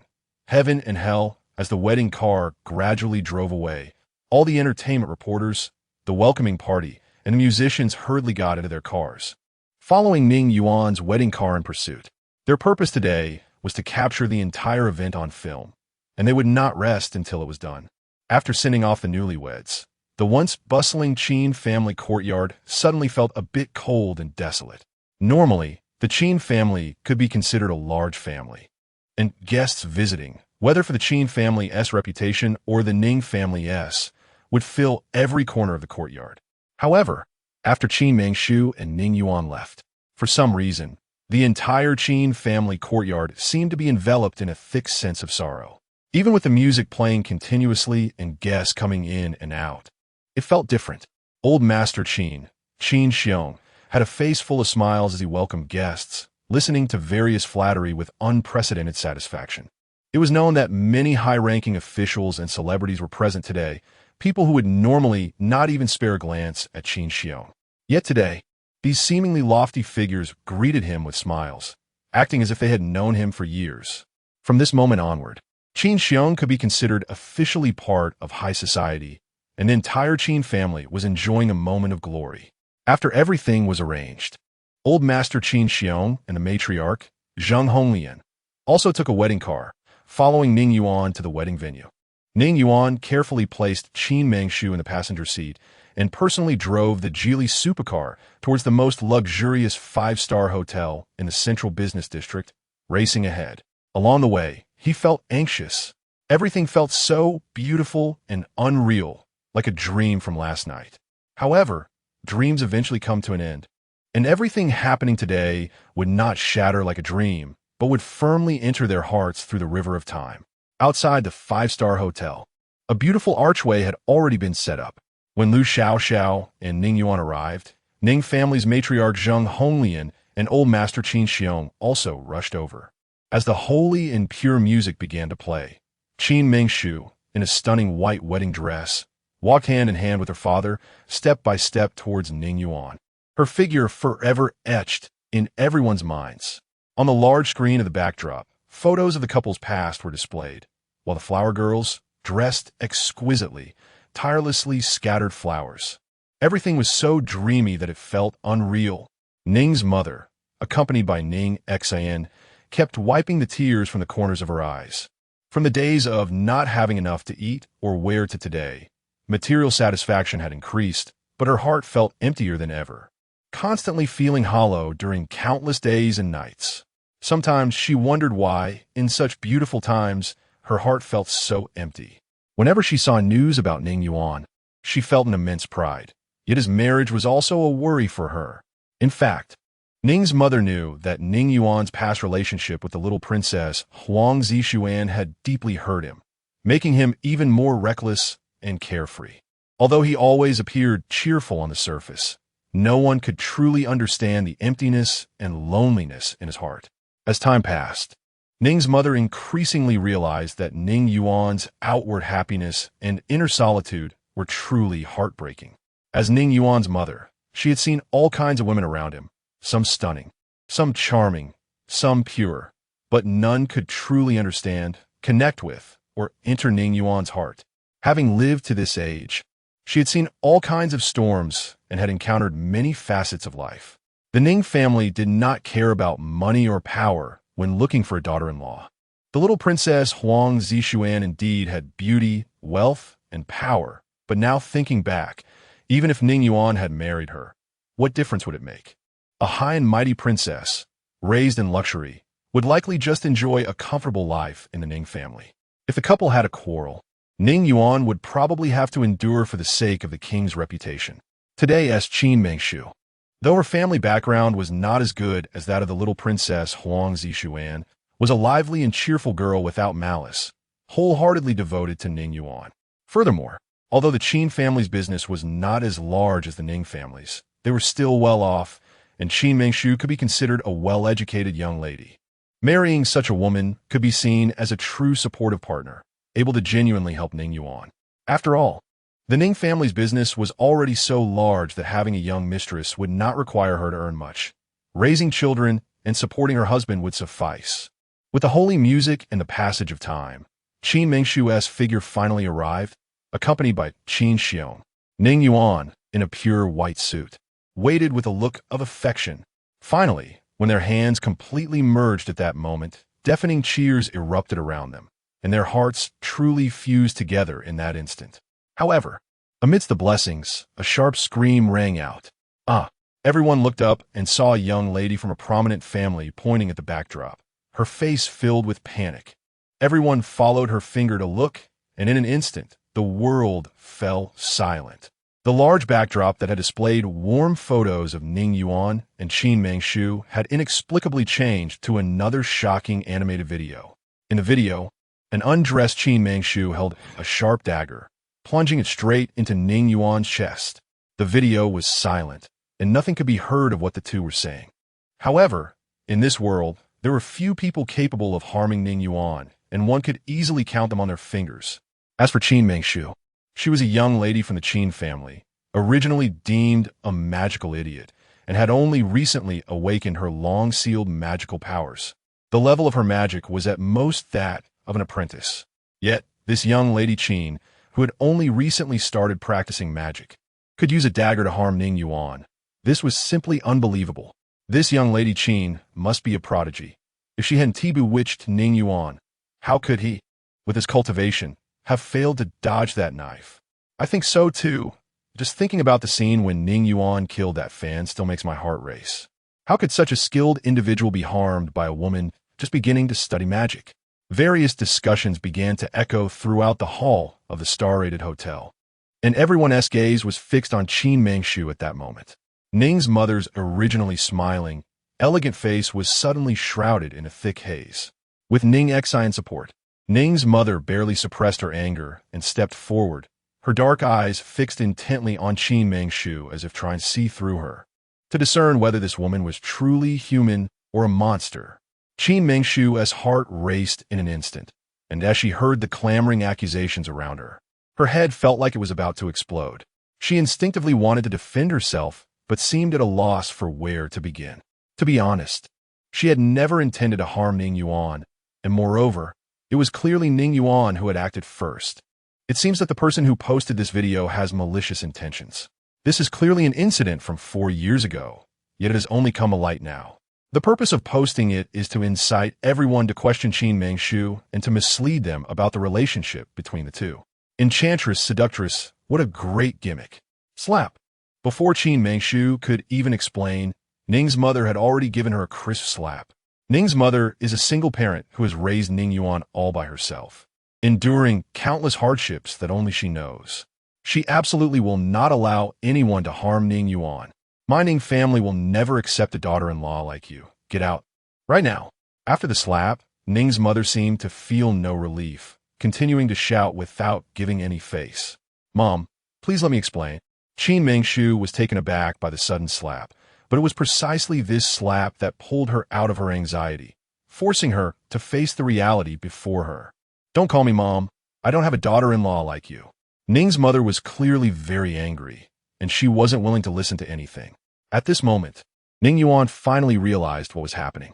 In just a few steps, he reached Qin Mengshu and Ning's mother, gently touching Qin Mengshu's face marked by 5 red fingerprints, giving her a reassuring look while supporting his mother.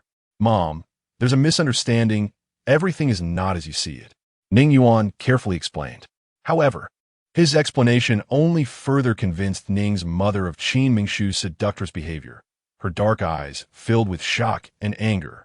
Divorce her immediately, if you insist on being with her. I will no longer have a son like you. Ning's mother pointed at Qin Mengshu's nose, clearly at the edge of her fury. Mom, you are my mother. I love you. She is my wife, and I love her too. How can you ask me to divorce her? She hasn't done anything wrong. If I divorce her, how will you let her live her life afterward? Ning Yuan said, looking troubled. Chapter 48, Emotional Crisis after Qin Mengshu met with his mother. Both sides got along well, and Ning Yuan also lived comfortably, once believing he was the happiest man in the world. As a relationship between his mother and wife was so harmonious, he had never thought that these old matters would resurface. He clearly understood that in his mother's heart, he was the only one. His mother's fondness for Qin Mengshu largely stemmed from him, but he had never imagined that things would develop into the current situation. Ning family mother, you need to reason this out. Both children have said this is just a misunderstanding. Your son is your precious treasure, and my daughter is also our precious treasure. As an elder, you slapped her, and while I can't retaliate, I cannot overlook it. Today is the day of the 2 children's wedding, yet you treated our Mengshu this way. How will she establish herself in the Ning family from now on? Zheng Honglian, the matriarch of the Qin family, had always been gentle and graceful, but today she was surprisingly aggressive. Over the years, Zheng Honglian had been involved in both active and passive struggles with the concubines in the Qin family, having seen too much darkness.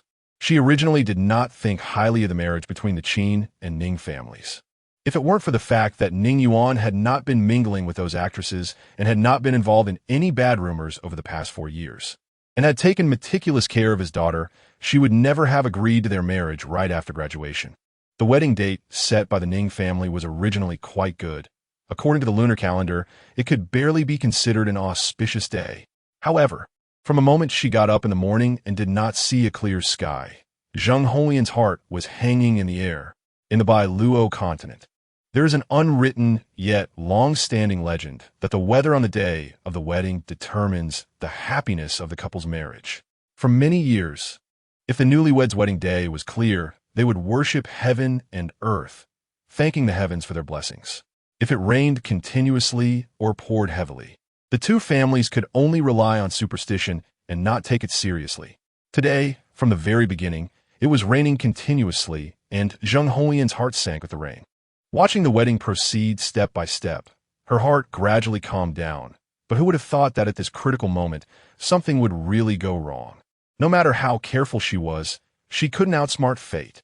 If it weren't for Ning's mother's slap, Zheng Holian wouldn't have been so aggressive.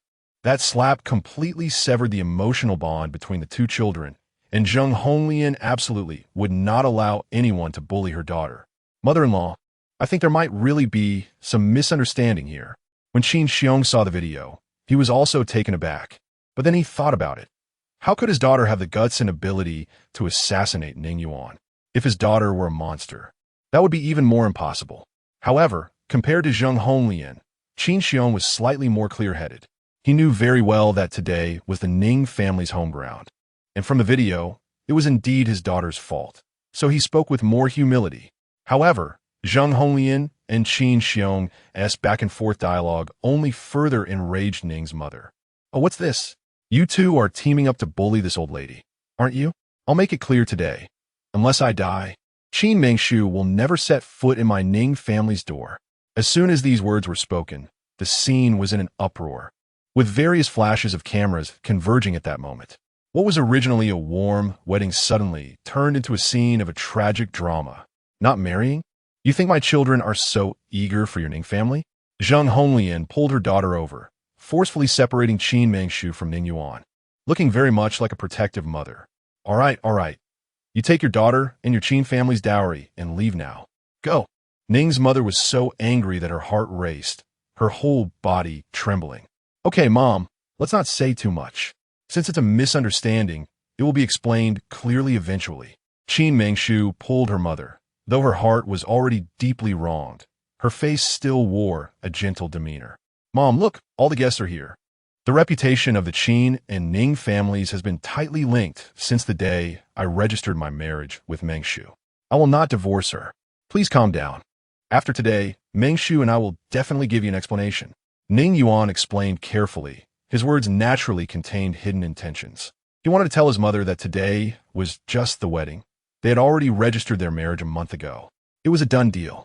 And this was an unchangeable fact. However, Ning Yuan's intention was merely to calm his mother down and smooth things over, wanting her to understand that now was not the time to pursue those matters, and everything could be discussed after the wedding. He did not expect that this statement would become the last straw that broke the camel's back. As soon as Ning Yuan said this, Ning's mother wore a look of panic and anger, gasping heavily, her eyes growing dimmer, clutching her chest, and she fainted from anger.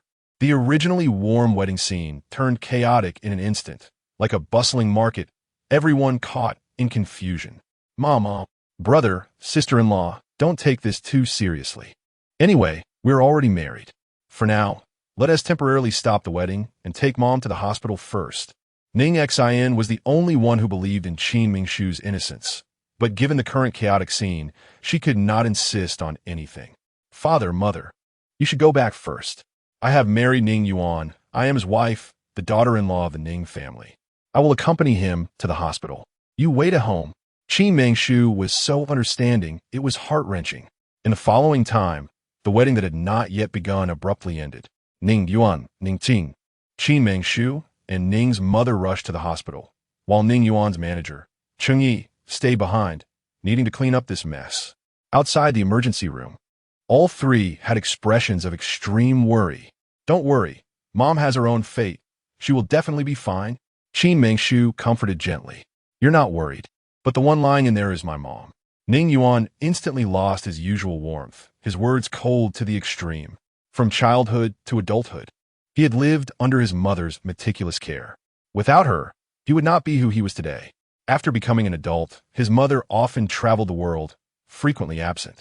Ning Yuan understood that although his mother often said she was old and just wanted to go out and walk around, it was actually because of the unpleasant past with his father during his childhood that she did not want to intervene too much in Ning Yuan's private life. Coupled with the fact that Ning Yuan had grown up and no longer needed her protection, she often said those in different words.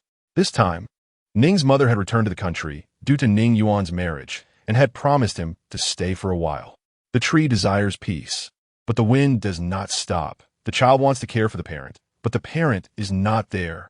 Ning Yuan was someone who cherished deeply. He only hoped to have more time to accompany his mother during the years he could. He felt regretful towards her. Qin Mengshu had never seen Ning Yuan like this before. In the past, Ning Yuan always had a pampering and gentle demeanor. This was the first time Qin Mengshu saw Ning Yuan lose his temper, and she felt extremely awkward and heartbroken by his words. "I am sorry, I didn't mean it that way. Forget it. You should go back first. When I have time, I'll come to pick you up. With my mom in this state, she probably can't see you." Seeing the anxiety and sadness on Qin Mengshu's face, Ning Yuan instantly realized he had said the wrong thing. Although he was overly anxious, he was indeed too troubled, which led to such words.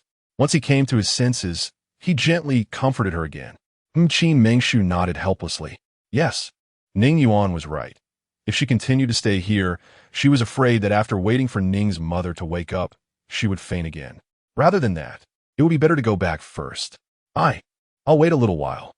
Once my mom is okay, I'll go back. It's also good to let my parents know I'm safe. Qin Mengshu twisted the corner of her clothes, looking uneasy.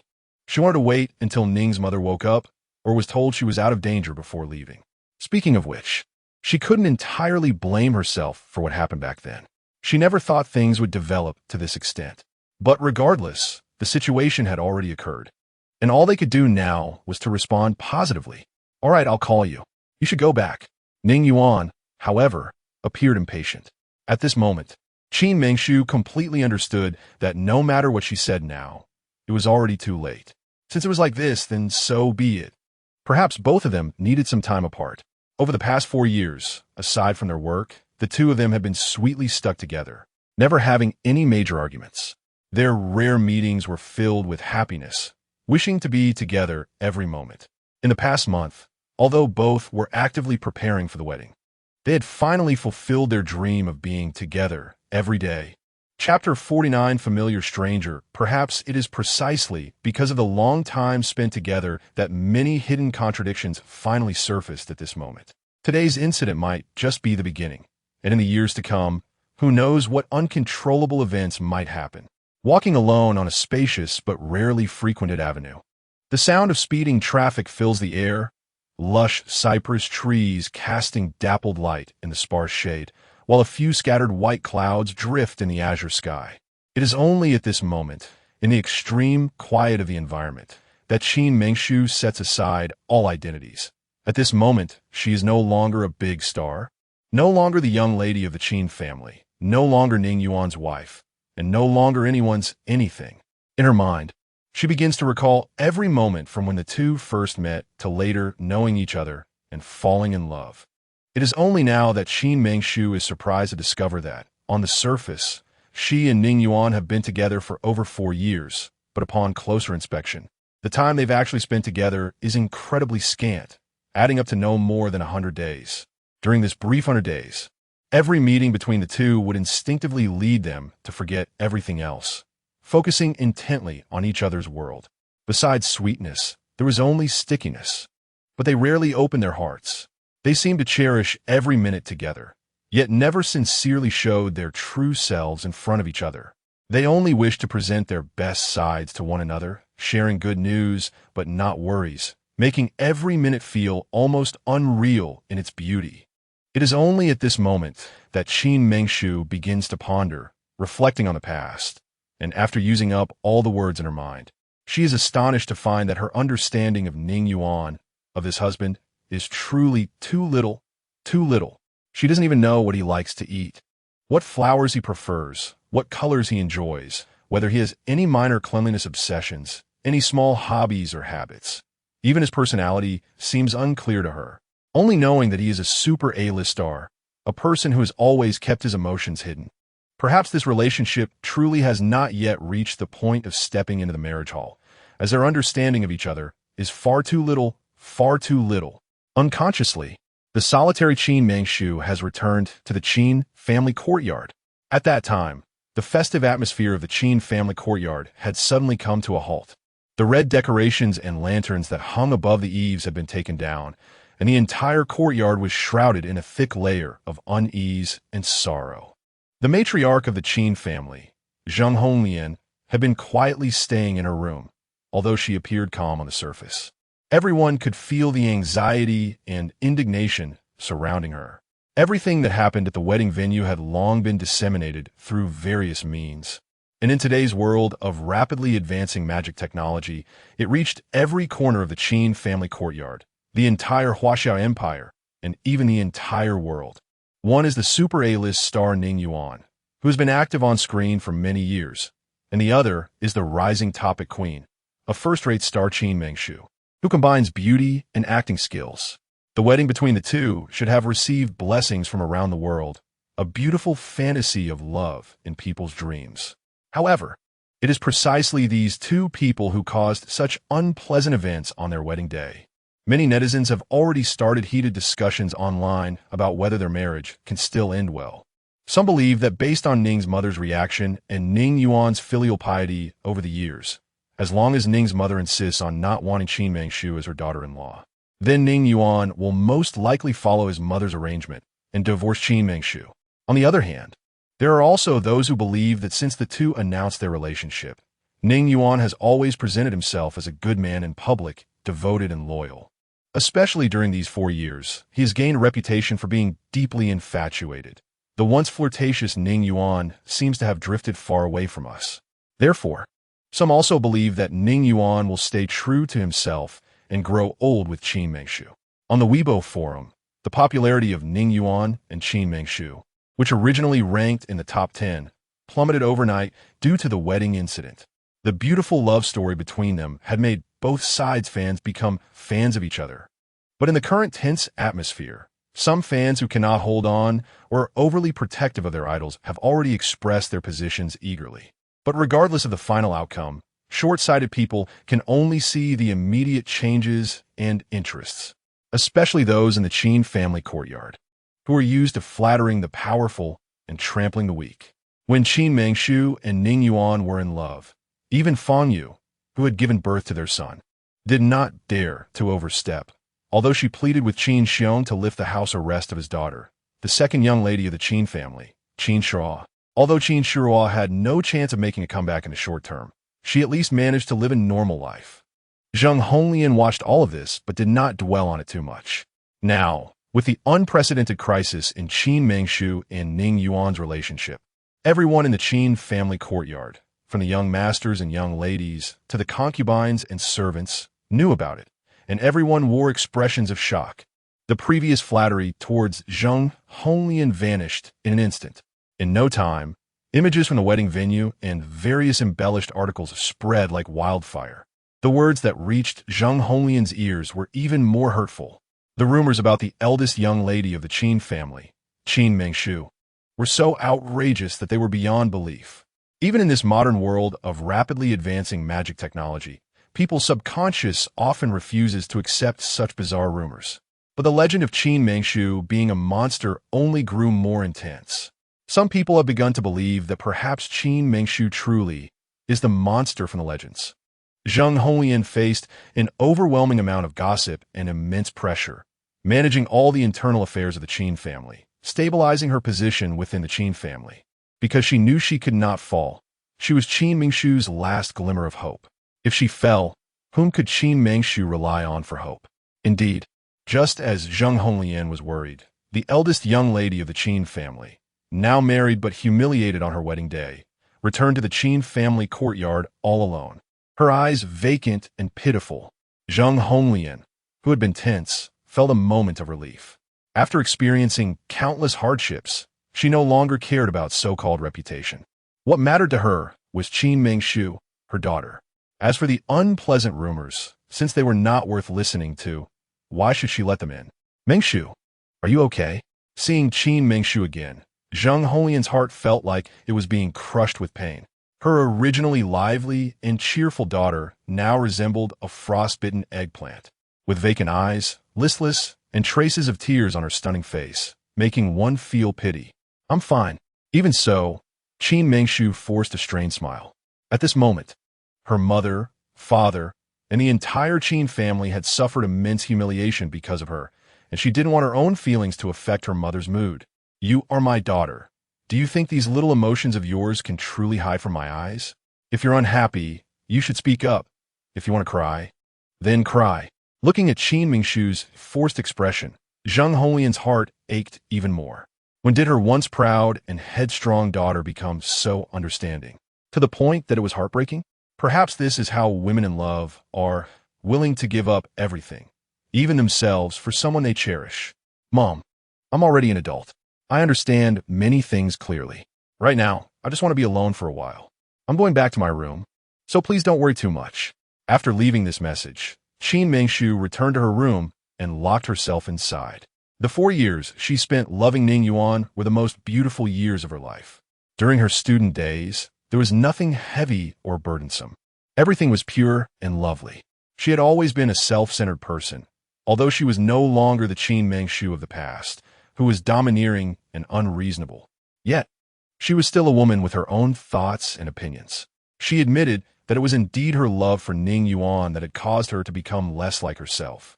However, now she felt powerless. This relationship truly pained her. But at the same time, it was something she couldn't extricate herself from. If she were to take the initiative to end this relationship now, she could only say that she couldn't do it. When love arises, it runs deep. She was a persistent person, willing to completely lose herself in a relationship rather than end it. Qin Mingshu locked herself in her room for a whole day. It wasn't until the golden rays of the setting sun streamed in through the moderately sized window that her tightly held phone suddenly lit up. Yes, she was indeed waiting for the phone call that Ning Yuan had promised. However, the day passed quickly, and she did not receive the promised call from Ning Yuan. All she got was a bland message. Chapter 50 Crisis Turning point. From this text message, the only information she could gather, apart from her mother being well, was nothing else. Ning Yuan only mentioned that he would come to pick her up after some time, but when exactly that would be remained unknown. Qin Mingshu, as the only woman who married into the Ning family and the only one who openly possessed Ning Yuan, had finally transitioned from fiancé to wife. Yet the most critical moment of the wedding, such a huge change occurred. A married woman could not live with her beloved husband and could only live reluctantly at her natal home. Such a situation, let alone in the prominent Qin and Ning families, would not happen in any ordinary family either. It was simply the greatest humiliation for a woman. On her wedding day, she was actually driven away from her own wedding. Heaven was truly playing a cruel joke on her. The love she once longed for had also played a trick on her.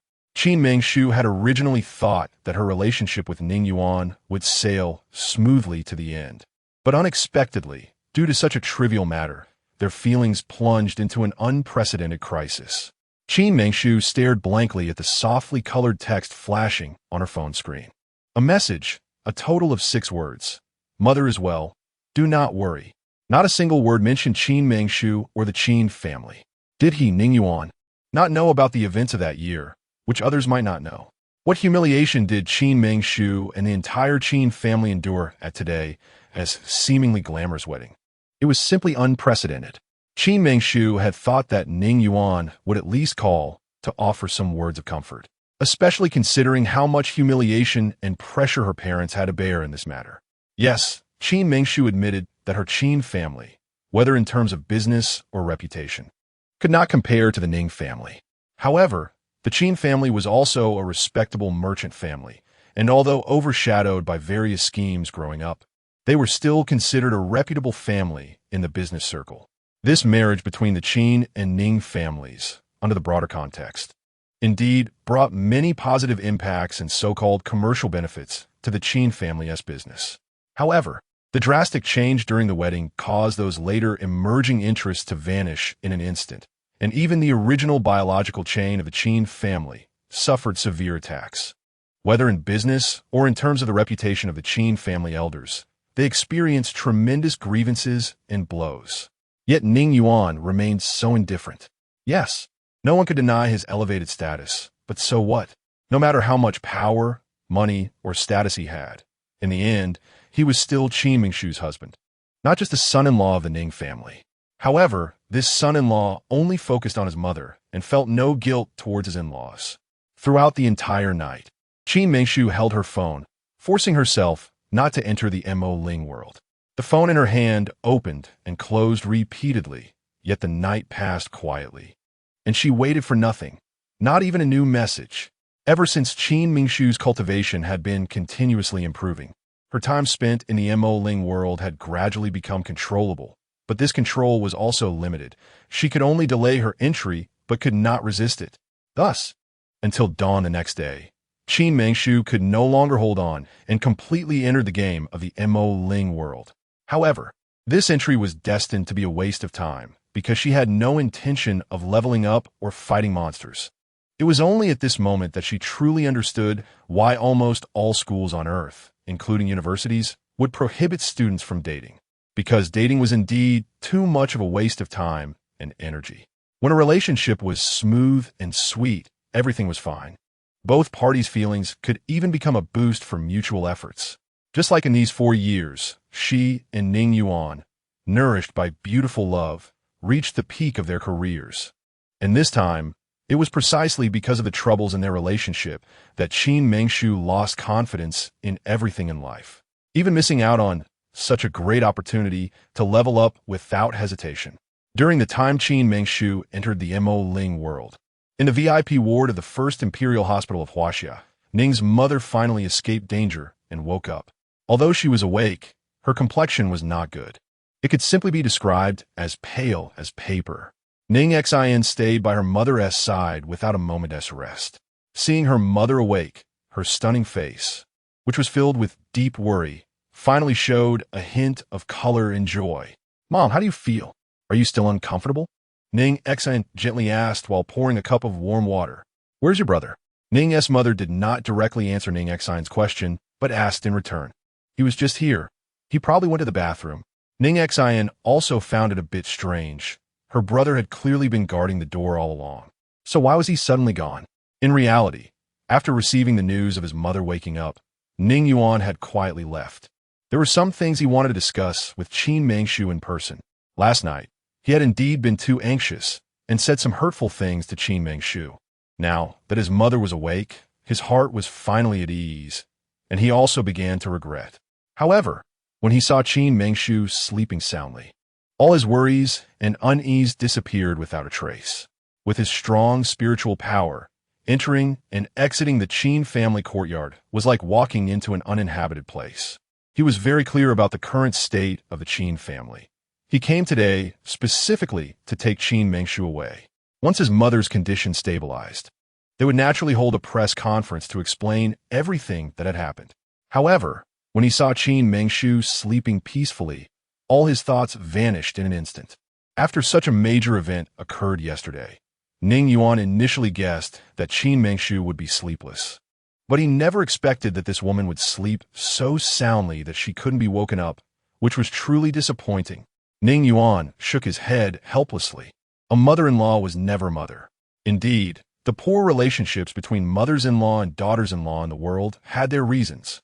These so-called modern girls only knew how to complain online about how difficult it was to serve their mothers-in-law, unable to love them like daughters. Yet did these girls truly treat their mothers-in-law with the same love and care as their mothers? After 4 years of sweet love, Qin Mingshu had always been elegant and playful in Ning Yuan's eyes, yet he never thought that Qin Mingshu would turn out to be like this. The perfect image maintained for 4 years had begun to show signs of loosening all at once. Ning Yuan came softly and left angrily. Throughout the entire Qin family courtyard, including Qin Mingshu, not a single person noticed his arrival or departure. At that moment, Ning Xin was tirelessly speaking well of her newly promoted sister-in-law. "Mom, I say, you're of a certain age, yet you still believe in those nonsense things. Where in the world are there monsters? My sister-in-law is what kind of person? The daughter knows best, and my brother loves her so much. Just rest assured and don't worry about so much. As long as my brother can be happy, that's all that matters." Ning Xin said, while carefully peeling a fine apple. "With your brother's cultivation, that woman was actually able to hurt him. If she is not a monster, then what could she be? In any case, I absolutely will not agree to this marriage. Unless I die, there is no way I will accept that woman." Facing Ning Xin's kind words, Ning's mother completely looked like she couldn't take it in. You see, if sister-in-law were truly a monster, on the day of the wedding, after suffering such humiliation, she would have already turned into a monster and taken us all down. she wouldn't still look so wronged, pitifully returning to her family. Moreover, brother and sister-in-law are now legally married. If brother were to divorce, it would be bad for himself, for sister-in-law, and for both the Qin and Ning families. You should take a step back. While handing the peeled apple to her mother, Ning Yuan advised with strong logic.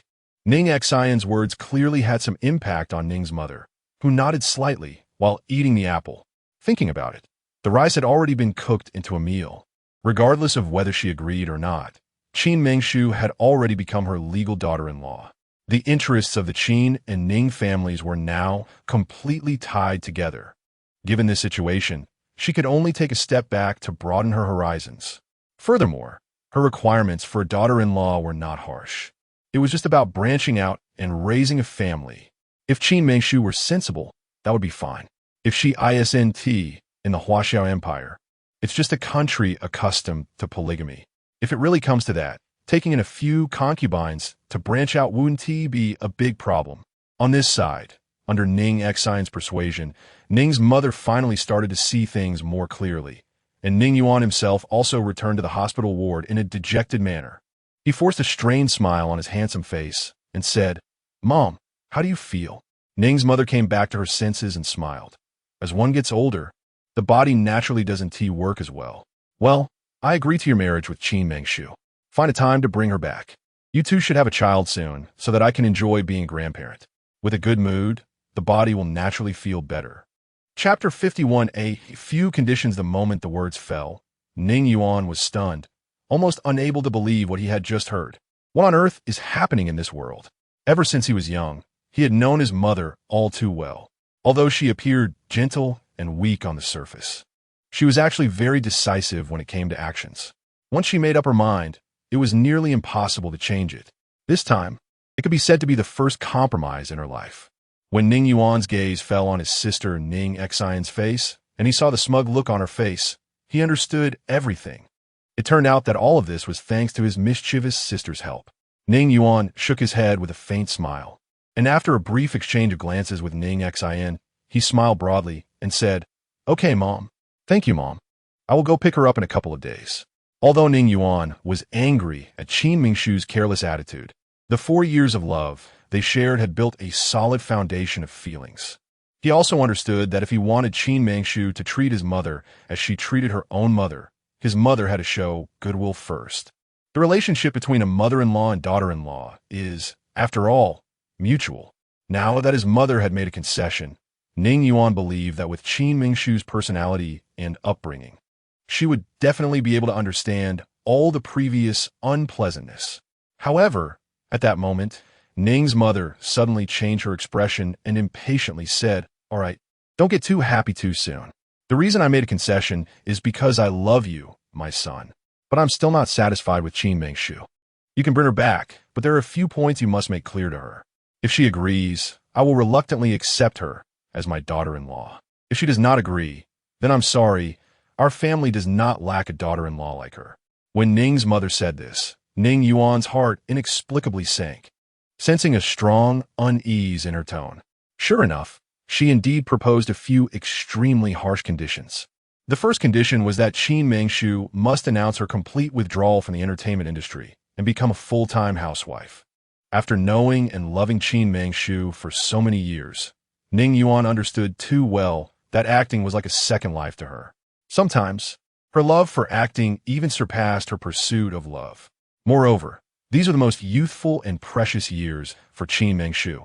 The best time in a woman's life always comes quickly and leaves in a hurry, especially for a female artist. Whether she can reach the peak of her career depends on these few years. Of course, Ning Yuan also understood his mother's desire to have grandchildren.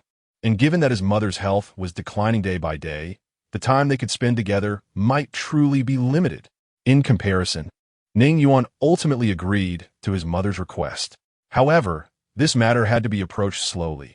After all, his Mengshu was also a woman with her own thoughts and ideas. Asking her to give up her life and completely part ways with her beloved career was not an easy thing to do. The second condition was that Qin Mengshu and Ning Yuan must immediately enter a state of preparing for pregnancy, aiming to have a child as soon as possible. This condition was much better than the previous one, and Ning Yuan agreed without much thought. After all, as a man, especially one approaching middle age, he also had a yearning for children. The third condition was also directed at Qin Mengshu, stating that as the young mistress of the Ning family, she could not interfere with Ning Yuan taking a concubine. Ning Yuan agreed to this condition as well. Although it seemed that ever since Ning Yuan broke up with the little princess Huang Zixuan of the Huaxia Empire, he had turned into a flirtatious person. It was not true.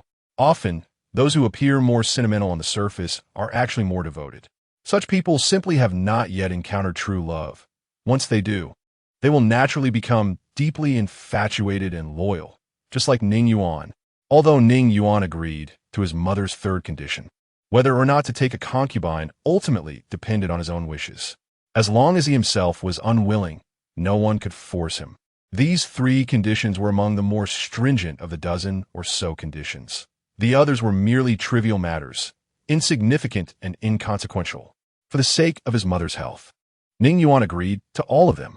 Ning Yuan originally thought that these conditions were just for show, merely to negotiate with Qin Mengshu on the surface. But he never expected that his mother took it seriously and even printed them out, making 2 copies and forcing Ning Yuan to sign them. Moreover, she explicitly stated that if Qin Mengshu agreed and signed, she could return to the Ning family and officially become Ning's daughter-in-law. If Qin Mengshu did not agree, then the marriage would end there, and the two should quickly obtain a divorce and go their separate ways.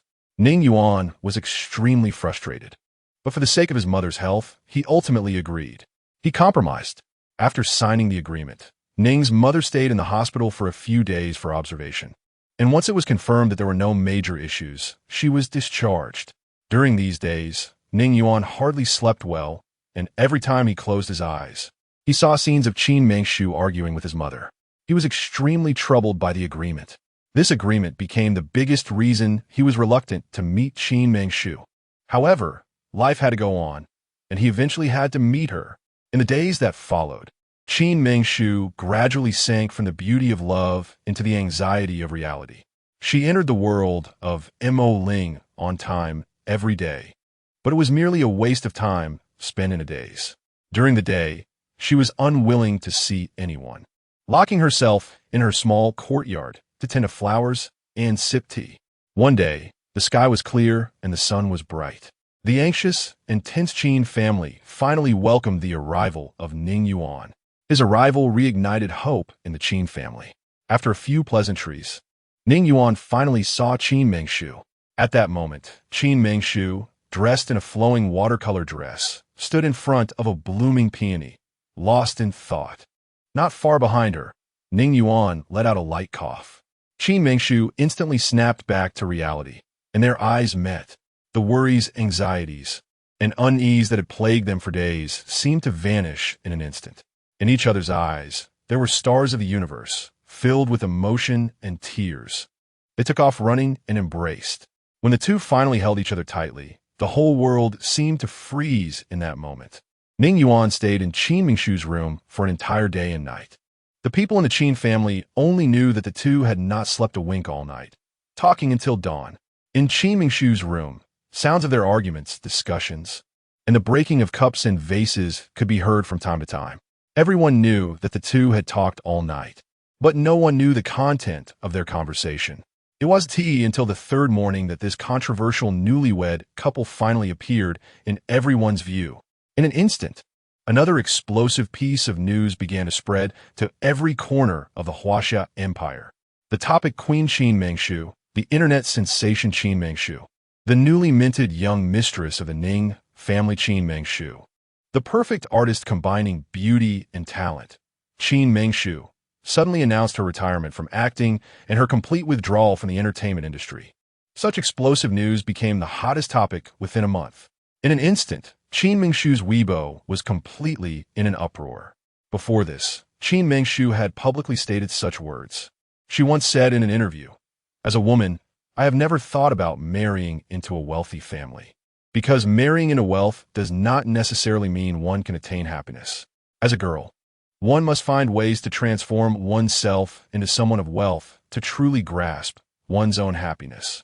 A woman's life requires 2 essential things: independence of personality and financial independence. In the past, Qin Mingshu's words can be said to have inspired generations of women, and many housewives have become more self-reliant because of her words, even cutting off ties with men. Yet, the woman who once said such things ultimately gave up her beloved career for Ning Yuan, the legendary richest young man in China. Could it be that her past words and the motivational speeches were merely empty talk? During the wedding incident, Qin Mingshu's Weibo followers had already decreased by over 200,000 in a short time, and now, after the recent hiatus from the spotlight, her followers have halved. Many of those who supported Qin Mingshu expressed their disappointment, openly engaging in fierce battles in the comments. Did you really just talk nonsense? Or is it all just empty words? Is this really the Qin Mingshu you are? Didn't you claim to be from a wealthy family? In the end, you still gave up yourself for marrying into wealth. I truly look down on you. I don't want to say much more. I'm utterly disappointed. MMB, you tricked me into working, but you returned to your family. Gao. Various, even unspeakable words fell on Qin Mingshu's ears, and ultimately, the former queen of topics and internet celebrity Qin Mingshu could no longer bear the pressure and completely shut down her Weibo, becoming a proud full-time housewife. Chapter 52. Slap in the face. The beginning of a love story is always beautiful, filled with hope for tomorrow. A woman who initially rejects love and views it as worthless eventually finds herself helplessly falling in love and deeply infatuated. Although this process is slow, it is deadly. It is like a slow-acting poison that gradually erodes a woman's true feelings. Over time, many of her original boundaries, after being offended time and again, ultimately fall apart. This is exactly how Qin Mingshu feels at this moment. She was originally an independent and self-sufficient girl, filled with hope for life and her career.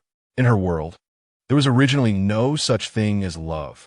Back on Earth, it was precisely because she was reluctant to fall in love and unwilling to place her happiness in the hands of man that she became the little fairy in everyone's heart, living freely and carefreely.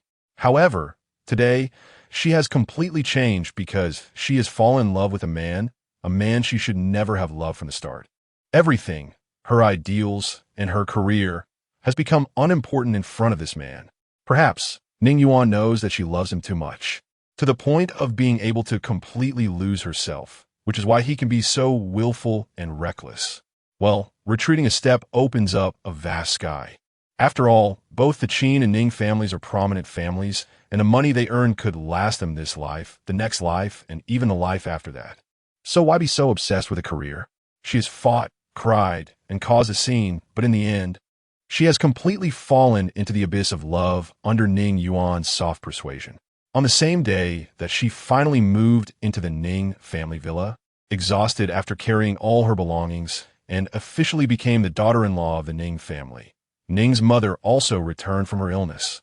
But this time, she is not alone. Besides Ning Xian's company, there is another woman by her side. This woman is none other than Zhao Xueyao, Qin Mingshu's classmate from back then, who shared a dormitory with her. True to her name, Zhao Xueyao is indeed as fair as snow and as graceful as a jade tree, moving with an enchanting elegance. She is exceptionally beautiful. When Qin Mingshu first entered the Magic Academy, it was Zhao Xueyao who organized all the female classmates to define Qin Mingshu as a ruthless daughter. Indeed, Zhao Xueyao is also a daughter of a concubine. Every woman, especially those studying magic, harbors the same dream: to catch the attention of Professor Ning Yuan and become his woman, or at the very least, the next Yuan girl. Although Zhao Xueyao is a daughter of a concubine, she shares this dream as well, which is why she orchestrated that scene at the wedding. In fact, there were no written records or videos of the relationship between Qin Mingshu and Ning Yuan released back then. It was just that Zhao Xueyao, upon accidentally learning of this past, used photos of Qin Mingshu and Ning Yuan to create a silent video. However, the way Qin Mingshu and Ning Yuan handled that unexpected incident was quite poor, and with Ning's mother assisting that day. Even if there were misunderstandings between Qin Mingshu and Ning Yuan, it could only be left unresolved. Zhao Xueyao is also aware that for many years, although Ning Yuan appears to be flirtatious on the surface, he is actually a deeply infatuated person. Once he is committed to Qin Mingshu, there is little room for change. So for her, she can only proceed gradually. During the time Ning's mother was hospitalized, Zhao Shuiyao often visited. There are many small celebrities like her who are somewhat known but not overly popular. Yet she understands Ning's mother's thoughts the best and often chats with her about Ning Yuan's childhood stories. When a mother talks about her child's early years, she naturally becomes animated, and Zhao Shuiyao shows great interest, making Ning's mother exceptionally happy. It is precisely this time spent together that makes Ning's mother increasingly fond of this sweet-talking and sunny Zhao Shuiyao. Although both Ning Yuan and Qin Mengshu claimed it was a misunderstanding regarding what happened at the wedding to Ning's mother, it feels like a thorn deeply embedded in her flesh, constantly reminding her that Qin Mengshu is not simple. She may have ulterior motives concerning her son and must be guarded against. No matter how one puts it, she is getting old, and she absolutely cannot allow this malicious woman to always be by her son's side. At the very least, someone should be there to keep an eye on her, to balance her position in her son's heart. Thus, Zhao Shuiyao enters her line of scrutiny. Currently, the whole world knows that the super first-line star, Ning Yuan, the young master of the Ning family, has taken a legitimate wife, the eldest daughter of the Qin family. Therefore, a divorce would indeed be detrimental to both parties' reputations. Those noble daughters are always proud and would never compromise to marry Ning Yuan as a concubine. But Zhao Shuiyao is different. She is a daughter of a concubine herself, having struggled in the entertainment industry for many years without much fame. However, if she could marry Ning Yuan, even as a concubine, it would be like flying up the branches. In the entertainment industry, first line, second line, and even third line and fourth line artists earn a decent income. Excluding necessary public relations and charity expenses, they can barely maintain their own living expenses. But for those outside the fourth line, it is difficult to say the same. The Biluoyuo continent is not Earth. People's enthusiasm for celebrity culture is not nearly as intense, making it tough for those below the fourth line. During times of economic downturn, maintaining a basic living can be a big problem. For someone like Zhao Shuiyao, a fifth-line artist, even marrying Ning Yuan as a concubine would mean entering a wealthy family. Moreover, with Ning Yuan's protection, she would naturally gain family honor, and she might even rise to become a first-line star like Qin Mengshu. Thus, Ning's mother and Zhao Shuiyao hit it off. However, Ning's mother understands her son quite well. When she initially insisted that Qin Mengshu and Ning Yuan sign a post-marital agreement forbidding Qin Mengshu from interfering with Ning Yuan taking concubines, she could see from her son's expression that whether Qin Mengshu intervened or not, getting him to take a concubine would be extremely difficult. Yet even so, Ning's mother still wanted to give it a try. She didn't believe that with someone as thoughtful and caring as Zhao Shuiyao around, nurturing warmth and attention, over time, feelings wouldn't develop between them. However, Ning's mother's move was indeed a bit too ruthless. As she brought Zhao Shuiyao into the Ning family on the very first day Qin Mengshu entered the Ning household, even personally selecting a room for her and promising that she could stay in the Ning family villa indefinitely. This was clearly a blatant slap in Qin Mengshu's face. Although Qin Mengshu felt unhappy, she said nothing. Her expression was grim, but she still maintained her composure, since she had already decided to give up everything for that man. She must win her mother-in-law's favor. Only by resolving family conflicts can she truly ensure harmony between husband and wife. Furthermore, although her mother-in-law brought a woman back and is watching closely, Ning Yuan has sworn an oath in the Qin family courtyard, declaring that in this life and the next, he would never take a concubine and would only love her, Qin Mengshu. Yes, Qin Mengshu knows that such oaths cannot be fully trusted, but she inexplicably wants to believe in Ning Yuan. Indeed, in love, men often play the role of deceivers, while women invariably take on the role of fools. Currently, one can only pray that Ning Yuan, this deceiver, can fool Qin Mengshu for a lifetime, and that Qin Mengshu, this fool, can continue to trust Ning Yuan so naively for a lifetime. Sometimes, closing one eye and not the other may be the most perfect way for lasting peace. Qin Mengshu forced a smile, barely holding herself up, taking care of everything for Ning Mu, as if she were a nanny. However, Ning Mu's attitude towards Qin Mengshu was always cold and indifferent, as if nothing Qin Ming Shu did could satisfy her. Zhao Shui Yao, brought back by Ning Mu, was also quick-witted, always centering everything around Ning Mu. No matter what she did, Ning Mu always appeared very pleased, dragging her around to look at this and that. As a result, Ning Mu and Zhao Shui Yao seemed like a pair of mother and daughter-in-law who were very close, while Qin Ming Shu resembled a high-class nanny hired by the Ning family. Watching her mother and Zhao Shui Yao walking side by side, Ning Yuan also felt worried for her sister-in-law, her face full of concern, and finally spoke to comfort her. "My mom is getting older, and many things take time to grasp. Sister-in-law, please don't take it to heart. That Zhao Shui Yao is extremely flirtatious and smooth-talking. My brother definitely won't like her." Ning Yuan's attempt to comfort ended up solidifying the idea that the mother-in-law wanted Ning Yuan to take a concubine, and the forced smile on Qin Ming Shu's face vanished in that instant. "Sister-in-law, did I say something wrong?" Ning Yuan asked, noticing the smile on Qin Ming Shu's face gradually disappearing and furrowing her brows. "No, I'm just tired." What else could Qin Ming Shu say? She knew Ning Yuan meant well, and that her words were not intentional. After all, it was just her own jealousy. Now, one could only pray that Ning Yuan would keep his vows. A day passed quickly. When Ning Yuan returned to the Ning family, it was already late at night. Due to a night shoot that day, he had finished work very late. Qin Ming Shu forced herself not to enter the world of Mo Ling, not to fall asleep. Reheating the dishes she made over and over, just to wait for Ning Yuan's return. Chapter 53. Aggrieved. Fortunately, no matter how late it was, Ning Yuan finally came back.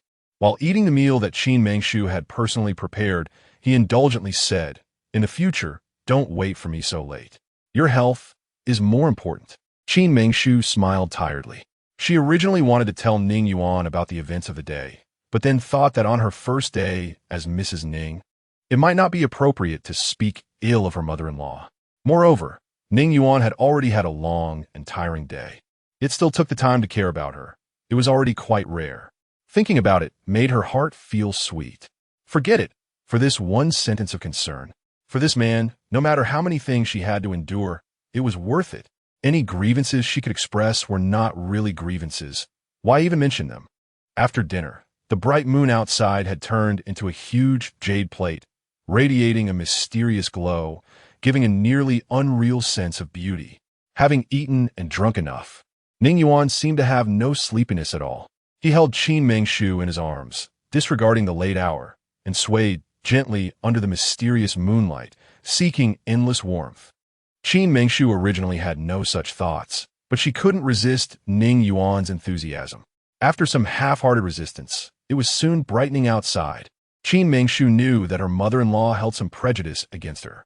The next morning, she intended to wake up early to prepare breakfast and wait for her mother-in-law. However, no matter how hard she tried, she still couldn't escape the world of Mo Ling. After sharing warmth with Ning Yuan, Qin Ming Shu eventually fell into a deep sleep and re-entered the world of Mo Ling. In the past few days, she had wasted a lot of time. Now, Qin Ming Shu, as the magician Ellie, had reached level 7, equivalent to a level 5 intermediate magician. Meanwhile, the swordswoman Anna had also reached level 6, equivalent to a level 4 intermediate magician. If following the original progress, Qin Ming Shu's current level should at least be above level 8, which would mean she should be a proper level 1 high-level magician. However, over the years, Qin Ming Shu had spent too much time on romance and acting, neglecting her cultivation. Moreover, the tedious matters of the past few days had left her overwhelmed. Only by comfortably lying in Ning Yuan's arms could she feel the long-lost sense of security. Once she entered the world of Mo Ling again, she couldn't forcefully end the game early. So, she thought it would be better to continue cultivating. Even though she would have no use for it in the future as a housewife, it was still a good way to pass the time. Thus, after a quick thought, Qin Ming Shu changed into the magician Ellie's gear and re-entered the jungle, embarking on a new journey. Over the past 4 years, she had nearly explored every corner of the Mo Ling world. Where there were monsters, opportunities, or crystals, she could easily visualize it all in her mind. Like a living map, her cultivation progress had also hit another bottleneck. Facing these low-level monsters, she could indeed grasp the scale well and earn the best rewards and experience points from them. However, having killed these monsters too many times had made it rather uninteresting. Qin Mengshu spent the entire night cultivating without pause. By the next noon, just a second before finishing her training, the magician Ellie leveled up, jumping from level 7 to level 8. The level 8 magician status was equivalent to a level 1 high-level magician in the real world. Just as Qin Mengshu was about to feel happy, the scene before her suddenly changed. The originally clear and animated scene refreshed in an instant, and the entire world of Mo Ling was enveloped in a thick crimson light, transforming the whole space into an eerie scarlet. The originally flat plains, hills, mountains, forests, monsters, and crystals all vanished, replaced by a barren and desolate desert. Golden sand carried an indescribable aura of death, and the north wind howled, leaving the world vast and desolate. Before Qin Mengshu could react, the familiar voice of the computer NPC rang in her ears again. 5 seconds until exiting the game. 5, 4, 3, 2. As the countdown ended, Qin Mengshu exited the game without any symptoms, waking up from her daze. At that time, it was already midday. After a simple wash, the large living room on the first floor was filled with the aroma of food. When Qin Mengshu finally appeared in the living room, she found Zhao Shuiyao busily arranging the dishes with a flattering smile. Ning's mother was seated at the main table, listening to Zhao Shuiyao's chatter while praising her. Your cooking is even better than that of a 5-star restaurant chef. It's best if Annie likes it. I'm happy if you like it. You've been busy for half a day. Let's sit down and eat together. That's not good. The hostess ISNT here. She, a woman, on her second day of marrying into the family, actually gets up later than me, the mother-in-law. Such a woman is qualified to be the hostess of the Ning family? What a joke. Auntie, don't be too angry. It's newlywed bliss. Understanding is key. You're a good girl. If our Yuan married you, that would be the greatest fortune. The two chatted back and forth, while Qin Mengshu, halfway up the spiral staircase, was unsure whether to appear or not. What? Do you find me, the old lady, so unpleasant? Sleeping until midday is one thing, but you're not even planning to serve lunch? Ning's mother clearly noticed Qin Mengshu's embarrassment, but she didn't mind turning that awkwardness into something even more pronounced. Once Ning's mother said this, it was impossible for Qin Mengshu to turn back and leave. The Bailuo continent is not the 21st century Earth. It does not have the human rights promoted in the 21st century. In a family structure, the mother-in-law is the true hostess, and, as a daughter-in-law, one must be filial and serve, never showing any reluctance. Thus, Qin Mengshu had no choice but to brace herself and serve. However, no matter what dishes Qin Mengshu prepared for Ning's mother, she always wore an extremely disdainful look, even making Qin Mengshu stand by while she pulled Zhao Shuiyao to sit down and dine with her. After lunch, Ning's mother continued to chat and drink tea in the villa's small garden, leaving all the management of the large Ning family villa to Qin Mengshu. Before going to tea, she made her expectations very clear. I'm an old lady, and I don't like crowds. So, my daughter-in-law, the cleaning of the house will be left to you. I have slight nasal inflammation and can't stand any dust. Also, these pieces of furniture are extremely precious, so don't use any magical power to clean them. Just clean them thoroughly by hand, and before dark, cook dinner. That's all, whether in the 21st century Earth or in the Qin family courtyard of the Bailuo continent. Qin Mengshu had never done these things. She originally thought that in such a world of advanced magical powers, returning to the family would merely mean being a leisurely young mistress. The Ning family was so wealthy that they could easily hire a cleaner for such tasks. Yet Ning's mother insisted that she do it all by hand. This was simply too much. For a moment, Qin Mengshu even thought about leaving in a huff. However, just as she was about to lose her temper, what flashed through her mind was not Ning's mother's aggressive demeanor, but rather Ning Yuan's exceptionally handsome face. That's enough. It turns out she didn't handle her relationship with her mother-in-law well. Over time, people's true nature is revealed. She firmly believes that with time, her mother-in-law will understand what kind of person she, Qin Mengshu, truly is. Days pass by. During this time, Zhao Shuiyao has been by Ning Mu's side, becoming even more important than Ning Xin Ning Xin has always been a simple and straightforward person, and what she dislikes the most are these dirty, deceitful matters. She knows she cannot help Qin Mengshu at all. Staying in the Ning family's villa every day only adds to her frustration.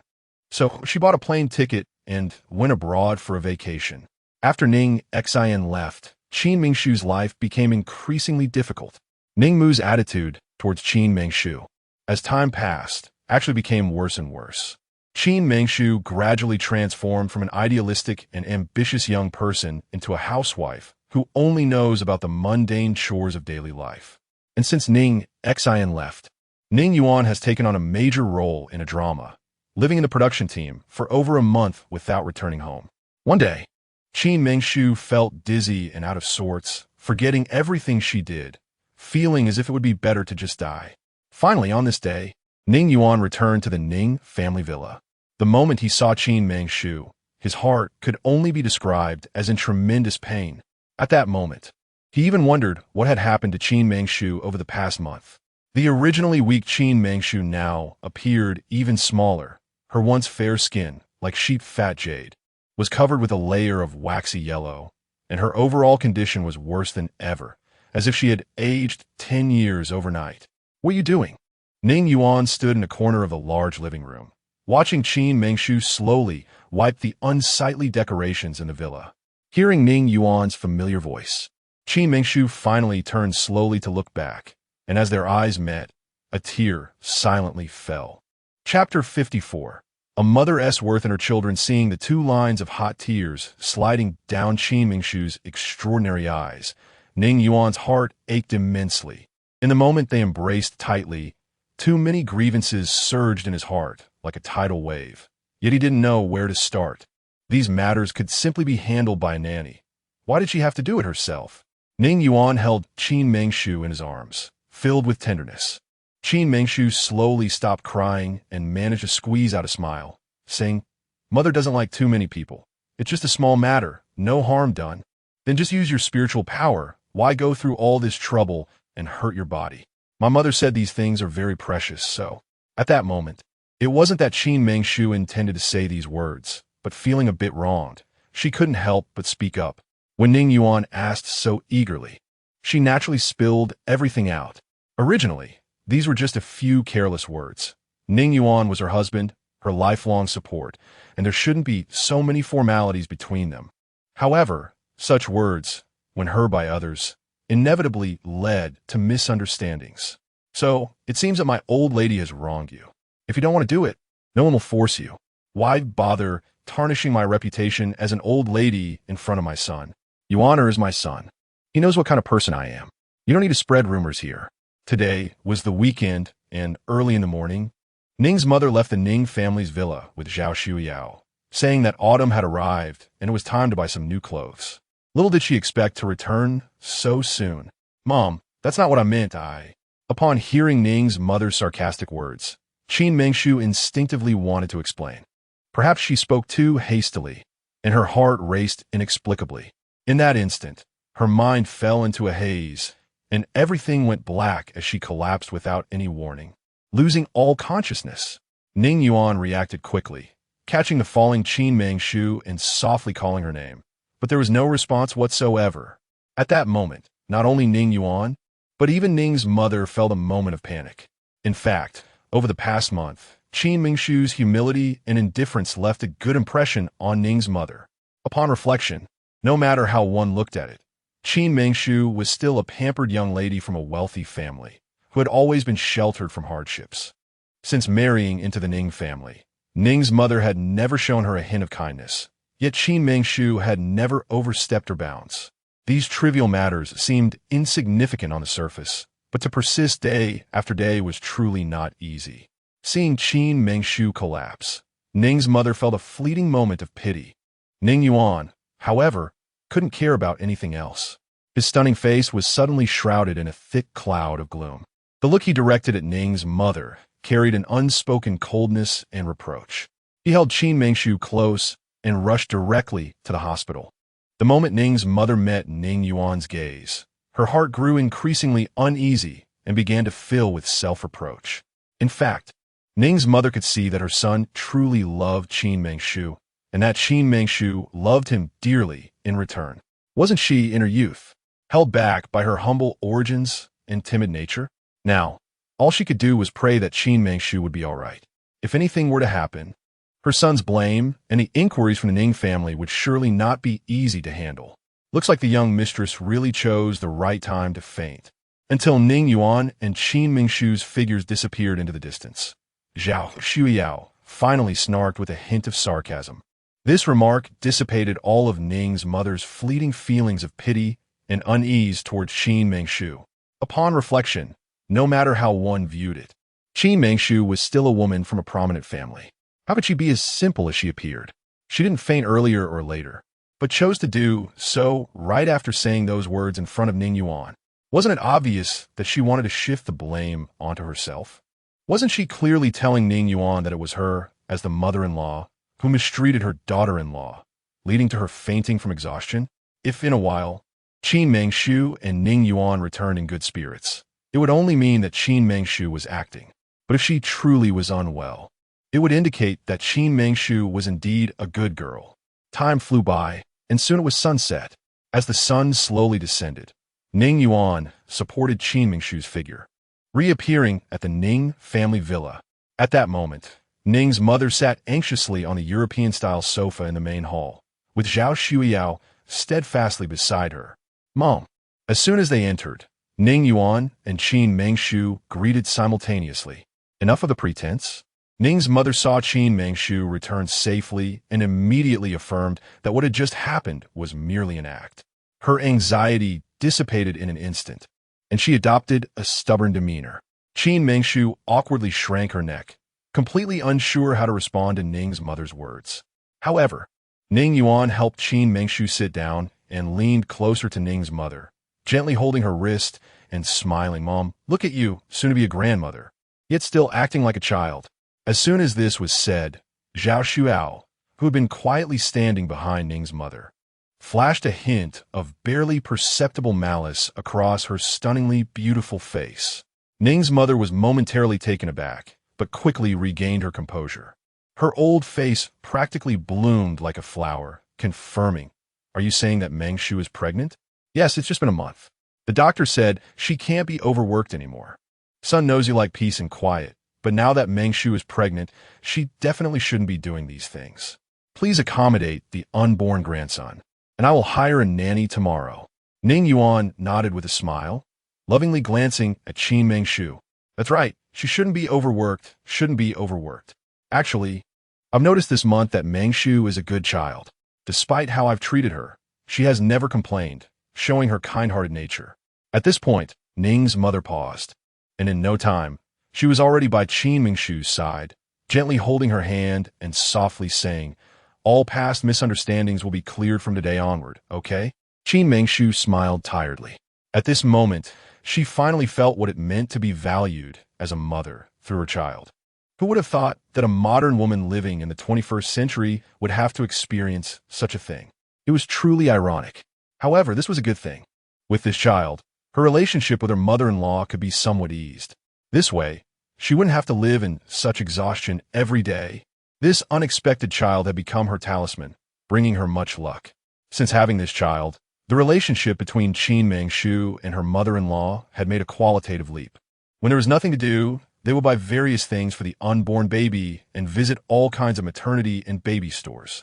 After becoming pregnant, the spiritual power within Qin Mengshu temporarily vanished, and she couldn't enter the ink spirit world, which was quite normal on the Biluit continent.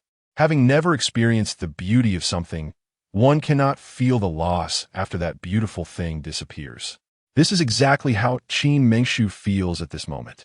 When she had spiritual power protecting her, she never realized how important it was. Now that her spiritual power is temporarily lost, she is shocked to discover that a body without spiritual power is so weak. Day after day, all she does is eat, sleep, or shop, and she still feels tired. It's truly enough. Since Qin Mengshu became pregnant, Zhao Xueyao has completely disappeared from the Ning family. Her mother-in-law has never mentioned Zhao Xueyao again. The woman who once threatened Qin Mingshu's position and was likely to marry into the Ning family because of her mother-in-law's influence has vanished, as if she never existed.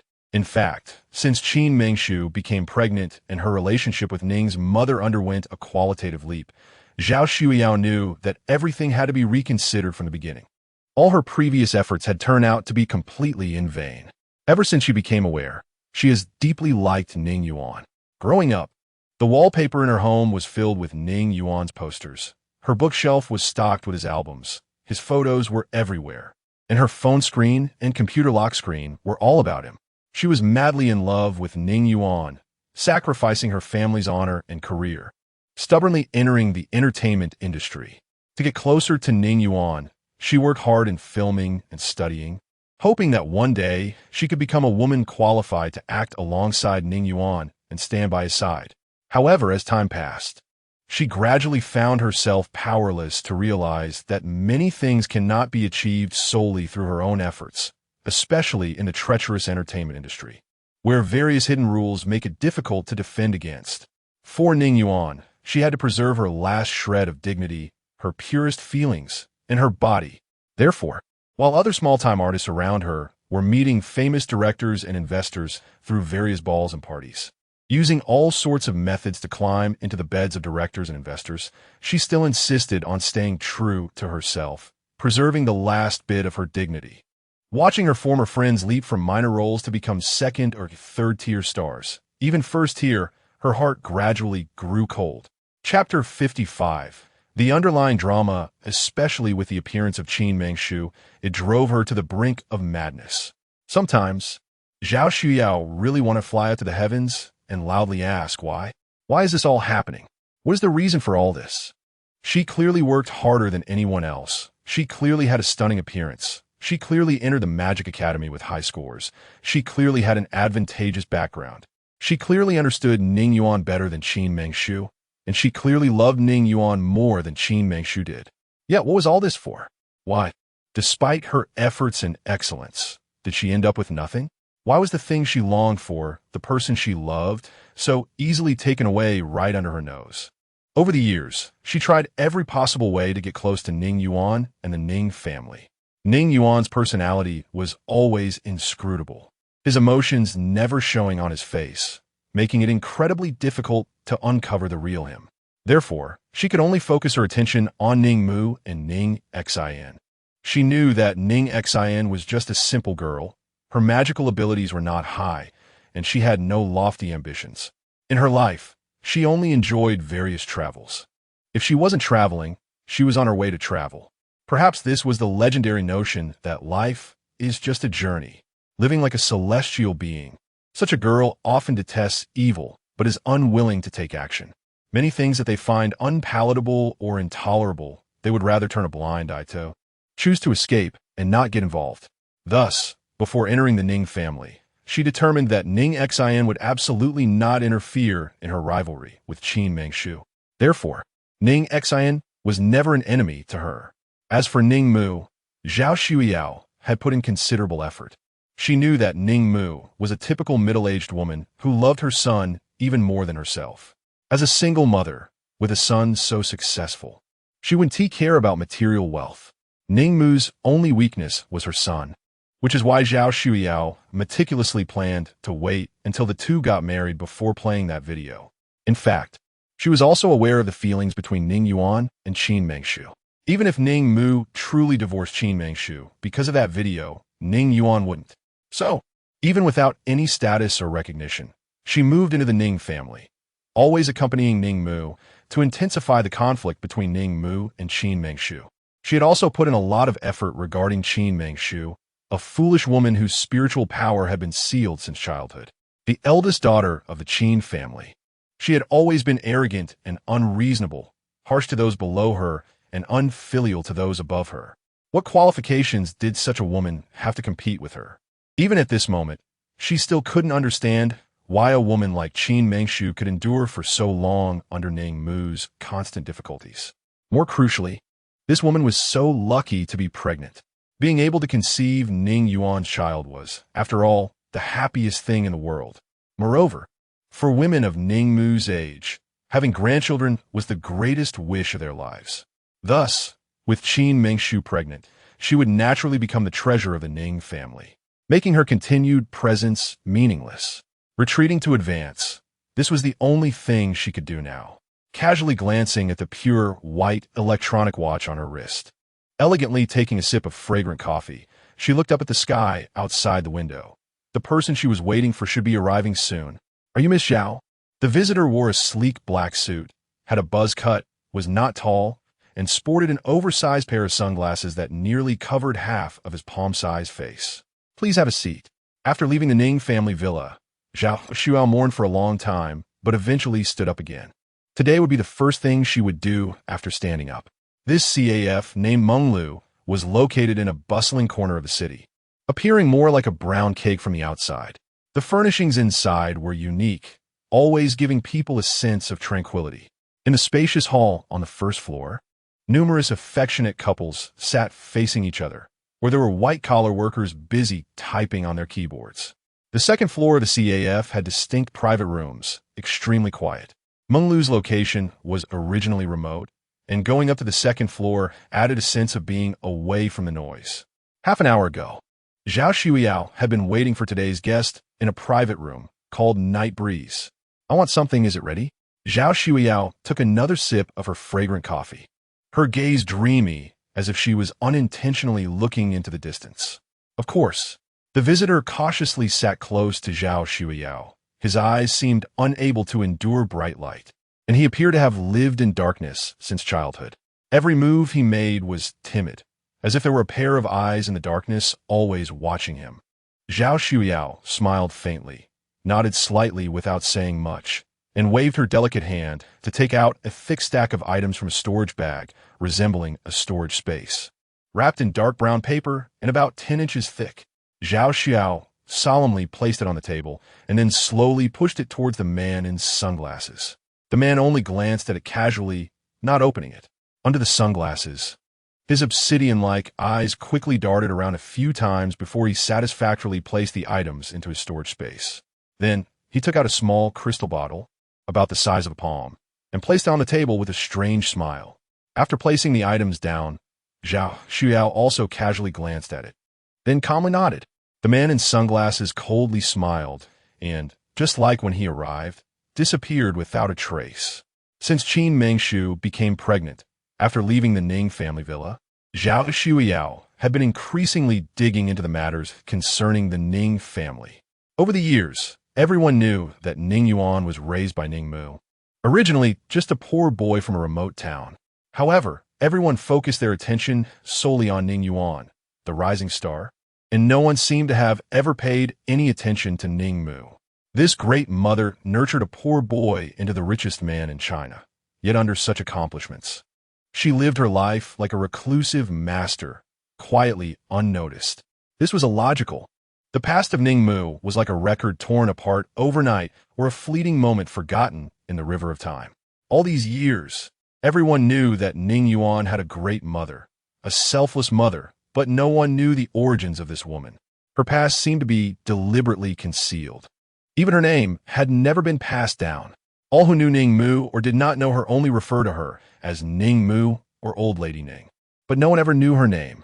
Even Zhao Xueyao, after spending considerable resources, still couldn't uncover the sealed past. However, although the past could not be traced, it was not without clues. After much effort, Zhao Xiao finally learned that this great mother was neither widowed nor divorced, but had never been married, never worn bridal attire. She was a legendary case of being pregnant before marriage, ultimately abandoned cruelly, and her child never even met her biological father.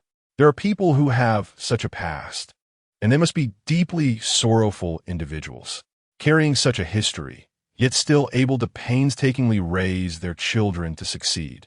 Such a woman is not indifferent to the pain of the past. She simply chooses not to dwell on it. Some things can only exist in memory, and if no one reveals them, they want to feel the pain. So, since that's the case, Zhao Xiao doesn't care to stir up this sealed memory, reigniting new waves in Ning Mu's heart. Only after finishing the fragrant coffee in her cup did Zhao Xueyao smile and put away the small crystal glass bottle on the table. if she remembered correctly. Ever since Qin Mengshu became pregnant, Ning Yuan had expedited the filming of his ongoing drama and had made it clear that after finishing this drama, he would temporarily step back from acting to stay by his wife's side until she gave birth safely. As for the filming schedule for the next project, it seemed to be indefinitely postponed. Once this news spread, those actresses who had once tried every means to marry Ning Yuan and still hadn't given up were all gnashing their teeth in hatred. One wonders if Qin Mengshu had saved the entire galaxy in her past life to easily win Ning Yuan's heart. Ning Yuan, who was once such a flirtatious person, had gradually gained a reputation for being infatuated ever since Qin Mengshu appeared. All of this was indeed a miracle. Of course, that was all for later. The most important thing was that Ning Yuan's current drama was nearing completion, and in just 3 to 5 days, he would return to the Ning family villa to be by Qin Mengshu's side. This 3 to 5 days was also Zhao Xuyao's last chance.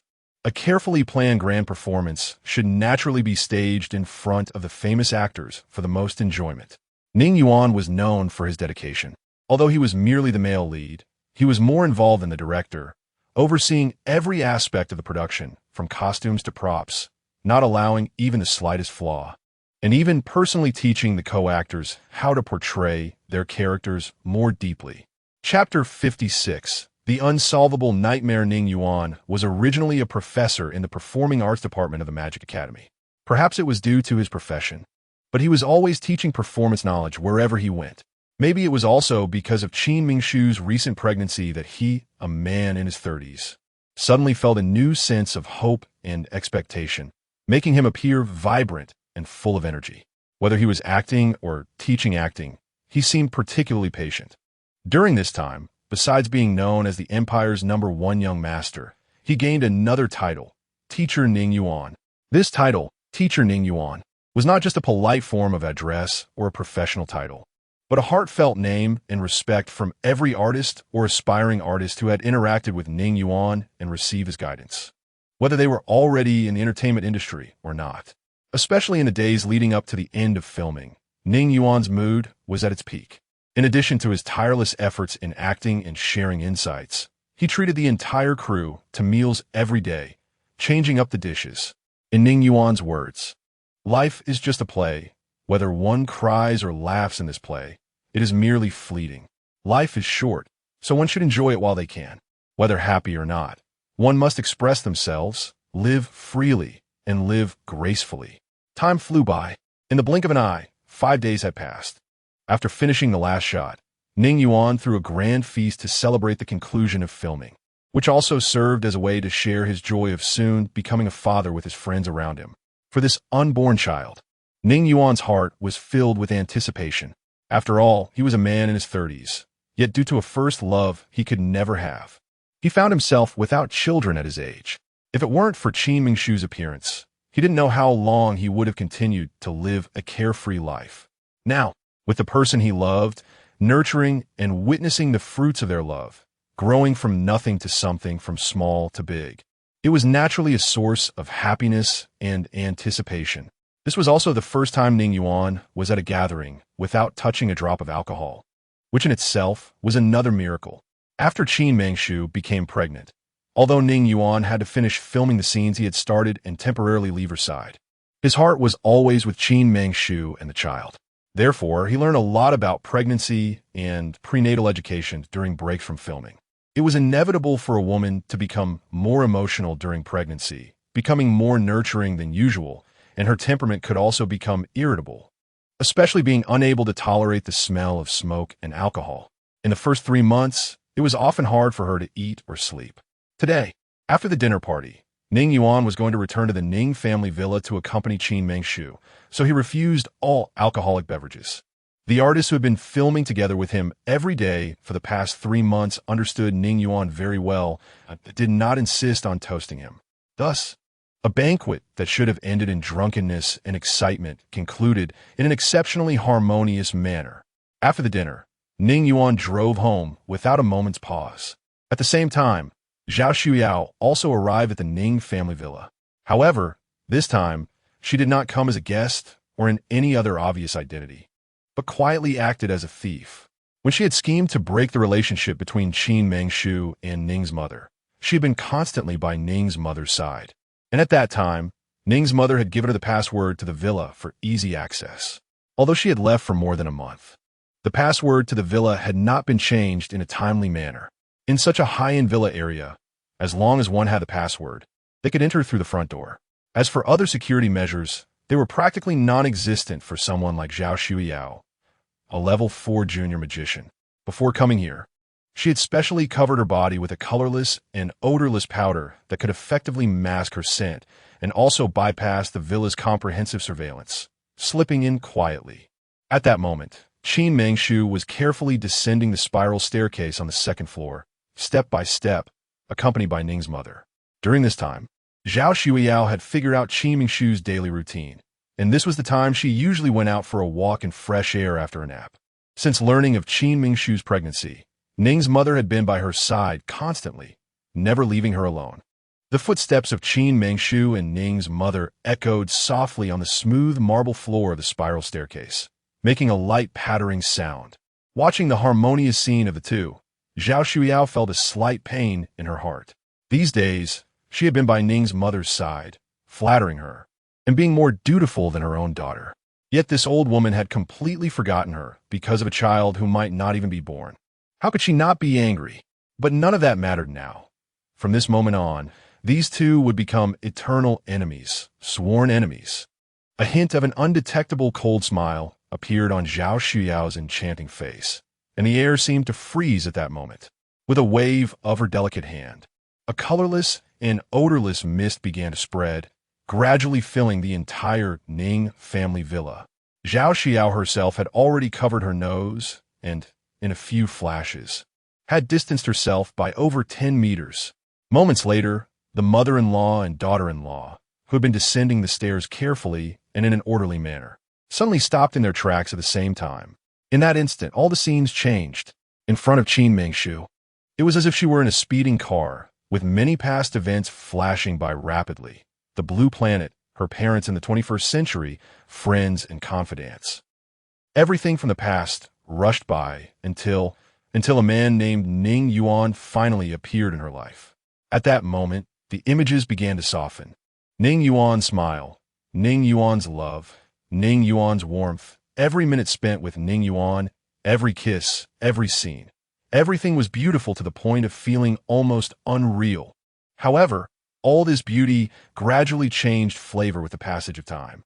For Ning Yuan, for this love, Qin Mengshu gave up her career, her life, and everything. She devoted herself to being a good wife and mother, managing the household. Yet despite all her efforts, she did not receive lasting love from this man. The feelings between them gradually faded, eroded by the mundane details of daily life. Beyond the legal obligations and relationships, there was no trace of affection left.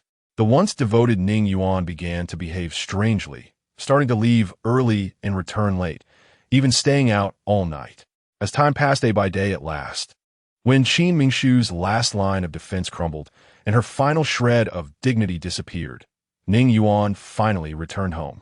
However, the first thing he did upon returning was to file for divorce. Property, children, feelings, everything in a legal sense belonged to Ning Yuan. After struggling her whole life, in the end, the one who sacrificed the most, Qin Mengshu, received nothing but an empty-handed outcome.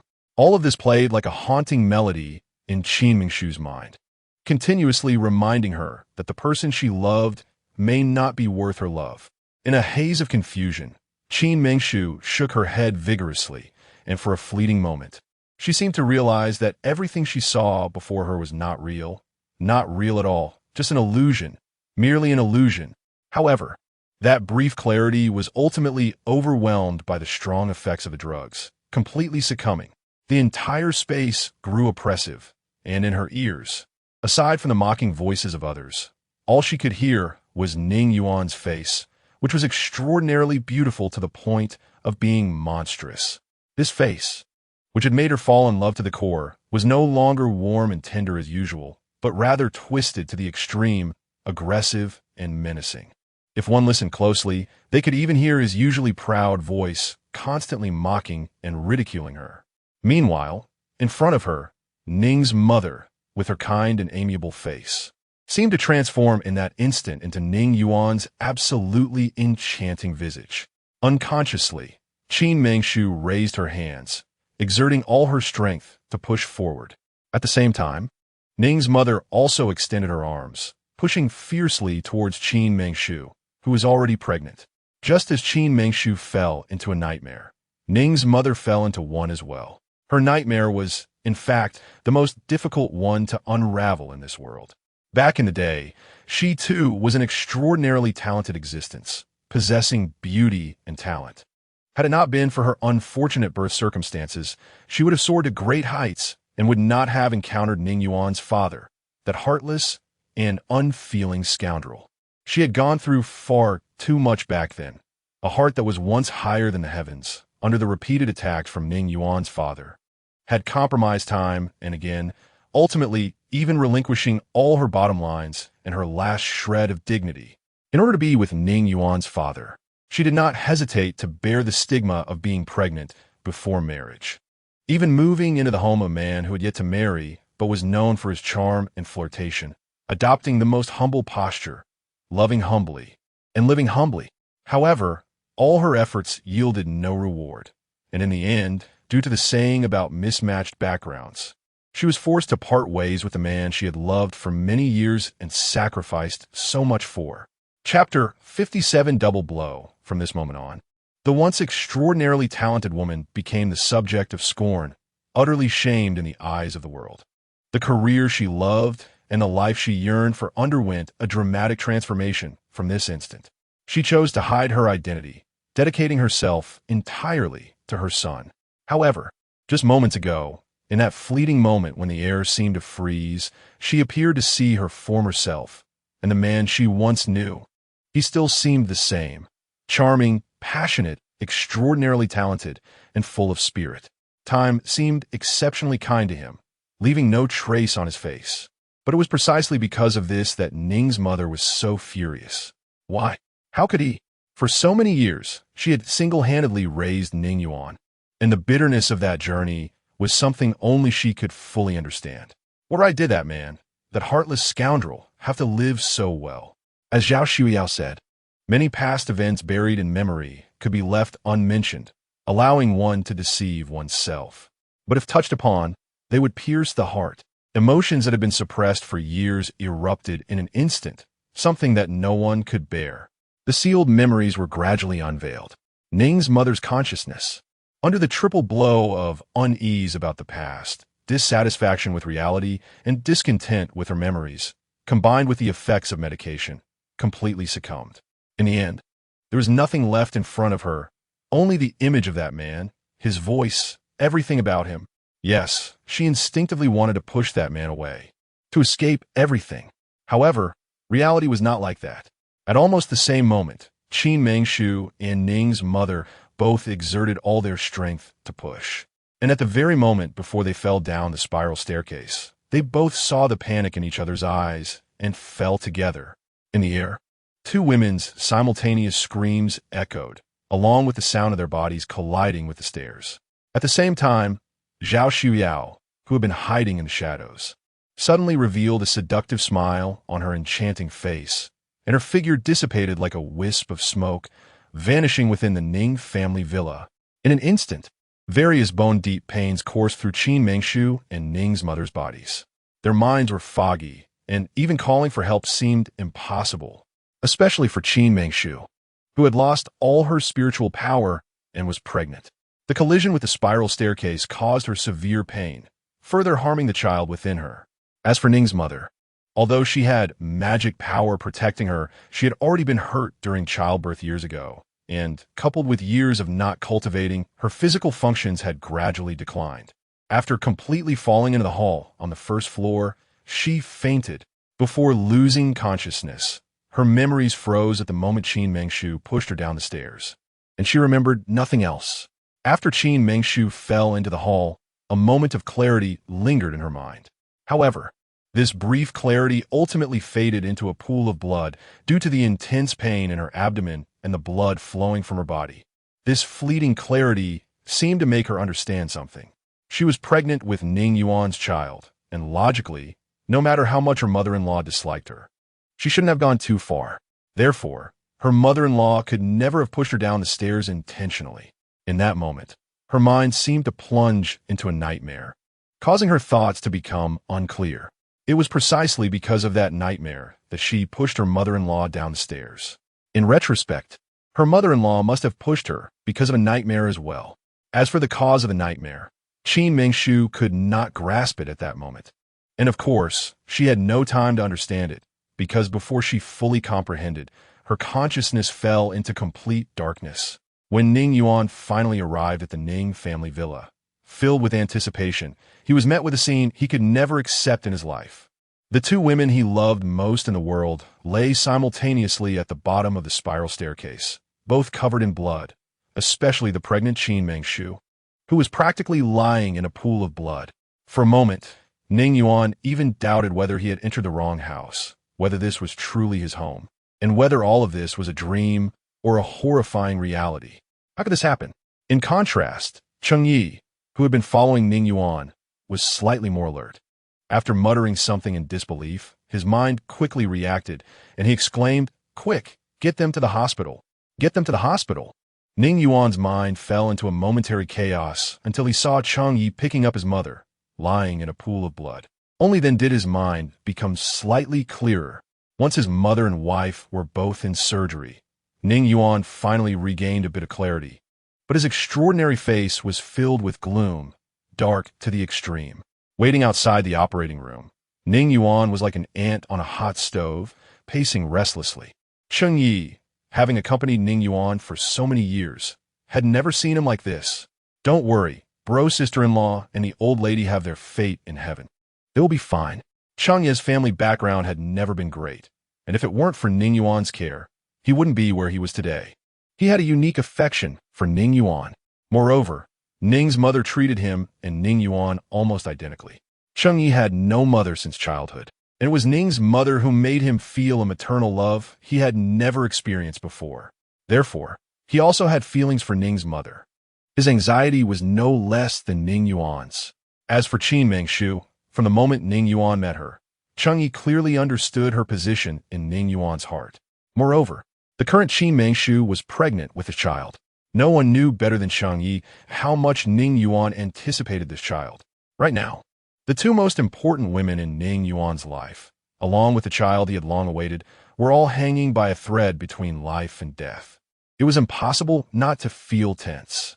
And aside from comforting him, Cheng Yi could do nothing else. In fact, Ning Yuan knew that worrying was unnecessary. He could only wait and could not help in any way. If he could, he would gladly suffer in their stead. As the saying goes in dramas, one would wish to exchange places with another. In the past, he could not fully understand this sentiment. At this moment, he comprehended it completely. Time seemed to crawl like it was trapped in a swamp, every minute and second feeling unbearably oppressive. After a long time, as the sun set and the moon rose, and the moon set and the sun rose, until the first ray of sunlight broke through the clear sky the next morning. Illuminating the operating room, the light above the door that had been shining all night suddenly went out. The doctor, clad in a white coat, emerged from the operating room, drenched in sweat and exhaustion after a night of treatment. At that moment, Ning Yuan finally ended his prolonged anxiety and waiting, rushing forward with a face full of gloom, asking, "How is it, doctor?" The doctor in the white coat was a middle-aged man in his 40s with a square face. Upon hearing Ning Yuan's question, he wiped the fine beads of sweat from his forehead, glanced at Ning Yuan, and a flicker of surprise flashed in his eyes, quickly followed by a look of indignation. "How could you be such a son? How could you be such a husband?" Faced with the doctor's questioning, Ning Yuan was at a loss for words and showed no intention of explaining. Indeed, this was all his fault, and he bore an inescapable responsibility for what had happened. Therefore, he could only apologize, saying, "I'm sorry, this is indeed my mistake." What has happened to them now? The square-faced doctor naturally knew that he was facing a top-tier superstar, Ning Yuan, but out of a doctor's instinct, he had to say those seemingly harsh words. Upon seeing the worry on Ning Yuan's face and sensing the anxiety in his tone, the compassion of a healer was fully displayed at that moment. The square-faced doctor sighed deeply and spoke in a tone of great regret. Your wife and mother have both escaped life-threatening danger, but your child. He paused, then continued. Moreover, your mother has suffered severe head trauma, with brain hemorrhaging and significant pressure on some of her memory nerves. It is very likely that she will have lasting aftereffects for a long time to come. One was the loss of a child, and the other was a severely injured mother. Such a blow in one night was enough to bring any strong man to his knees in an instant. The child. My child, Ning Yuan murmured, and 2 lines of cold tears unexpectedly slid down his extraordinary face. Please accept my condolences. You're both still young, your wife's health is good, and there will be other children in the future. As a doctor, aside from these comforting words, he didn't even know what else to say. Ning Yuan's mind fell into a momentary blank, feeling dizzy and disoriented. The experiences of the past day and night gave him a sense of unreality. It was only at this moment that his mind was thoroughly and intensely pained, completely jolted awake. Naturally, it was this awakening that made his heart ache to such an extreme. When he raised his gaze again, his once proud eyes were now filled with crimson bloodshot and glistening tears. Doctor, you just said my mother would have after effects. How serious is it? Will it endanger her life? Chapter 58. Someone wants to kill me. As soon as Ning Yuan said this, the tension on the face of the square-faced doctor eased considerably. He pondered seriously for a moment before raising his gaze and saying, "There's no life-threatening danger, but you may lose some of your previous memories." Amnesia? Ning Yuan's heart skipped a beat, and he asked gravely, "Is it serious? Will she even forget her family? Is it possible to recover the lost memories?" Based on the extent of the patient's brain injury, it isn't too severe. She will only lose some memories. If you have time, take her to visit places she has been before and meet people she has seen in the past. Over time, she might recover her memories. Thank you, doctor. With the doctor's words, Ning Yuan felt a glimmer of comfort in the depths of despair. In just one night, the child was gone, the mother had lost her memory, and now his wife was still in a coma. Ning Yuan couldn't imagine the scene when Qin Mengshu woke up and found that the child in her womb was gone. During the days that followed, although Qin Mengshu didn't say much, Ning Yuan could clearly sense her anticipation for the unborn child during their rare meetings. This child had improved the relationship between his wife and mother and brought new hope to Qin Mengshu. For her, this child was a unique existence. Since the child came into being, Ning Yuan had watched the relationship between his mother and wife improve day by day. Now that the child was gone and his mother was ill, this blow was undoubtedly the greatest in his long life. Quietly accompanying his comatose wife at her bedside, watching her once peach-like face turn pale as paper, her breath faint, the softest part of Ning Yuan's heart was submerged in agony, unable to extricate itself. The memories of the two, from their hurried first meeting to gradually walking into each other's hearts. Beautiful scenes like a stunning painting emerged bit by bit in Ning Yuan's mind. Thinking back, the days he had spent with Qin Mengshu from their meeting, knowing, cherishing, and loving each other were few enough to count on one hand. For him, love had not yet reached the point of being etched into his bones. Perhaps it was because of this incident, because he realized how fragile this woman truly was, that Ning Yuan finally understood that love had already taken root in his heart, blossoming into a flower that would never wither. After this matter was settled, he must spend more time by Qin Mengshu's side. The promised trip and honeymoon could not be missed. Before Qin Mengshu could wake up, his mother, Ning Mu, regained consciousness first. But this time her subsequent words struck Ning Yuan like a thunderbolt, deeply embedding themselves in his heart. "Mom, are you okay?" Ning Yuan tightly grasped his mother's hand, eager to know her current condition. However, Ning Mu was uncharacteristically anxious. In Ning Yuan's heart, his mother had always been dignified and unflappable, even in the face of great danger. Yet today, she resembled a frightened bird that had been startled and injured.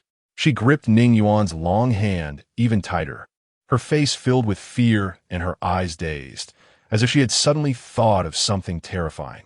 "Someone wants to kill me. Someone wants to kill me. Someone wants to kill me." These words struck Ning Yuan's heart like a heavy bell. Their weight was indeed significant.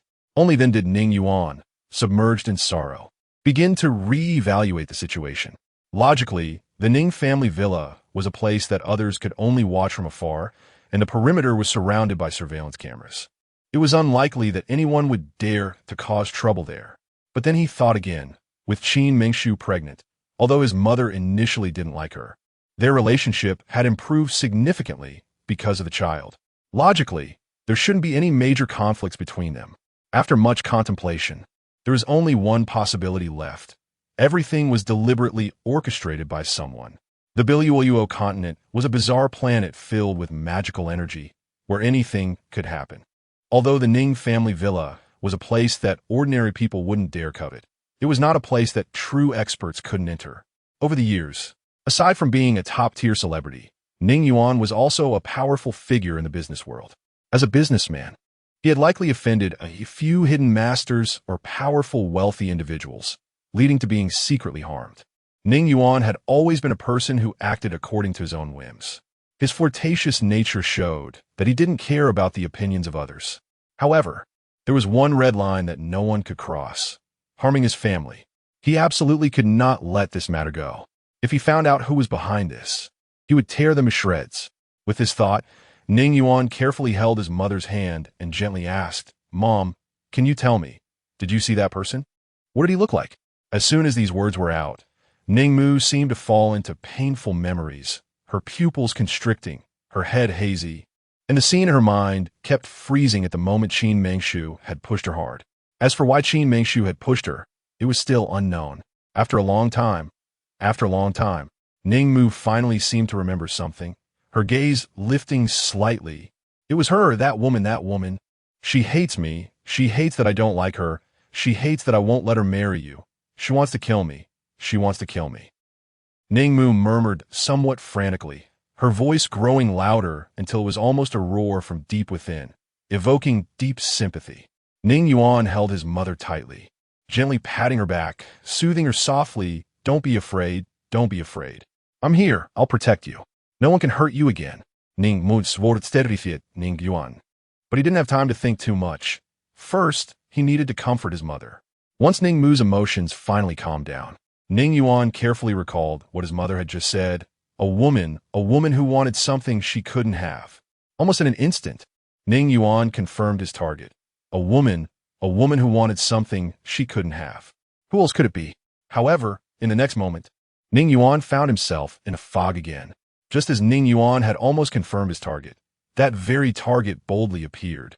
Today, Zhao Shuiyao wore a knee-length light blue dress, had a light makeup look, and held a bouquet of pure white lilies, with a stunning face adorned with a gentle smile. She also showed a hint of worry, clearly looking like she had come to visit. At that moment, Ning Mu's emotions had settled down well. She was half reclining on the elevated hospital bed, tightly holding Ning Yuan's hand as if it were a lifeline. Upon seeing Zhao Shuiyao, Ning Yuan instinctively wanted to explode. But his mother's reaction was beyond what he could have imagined.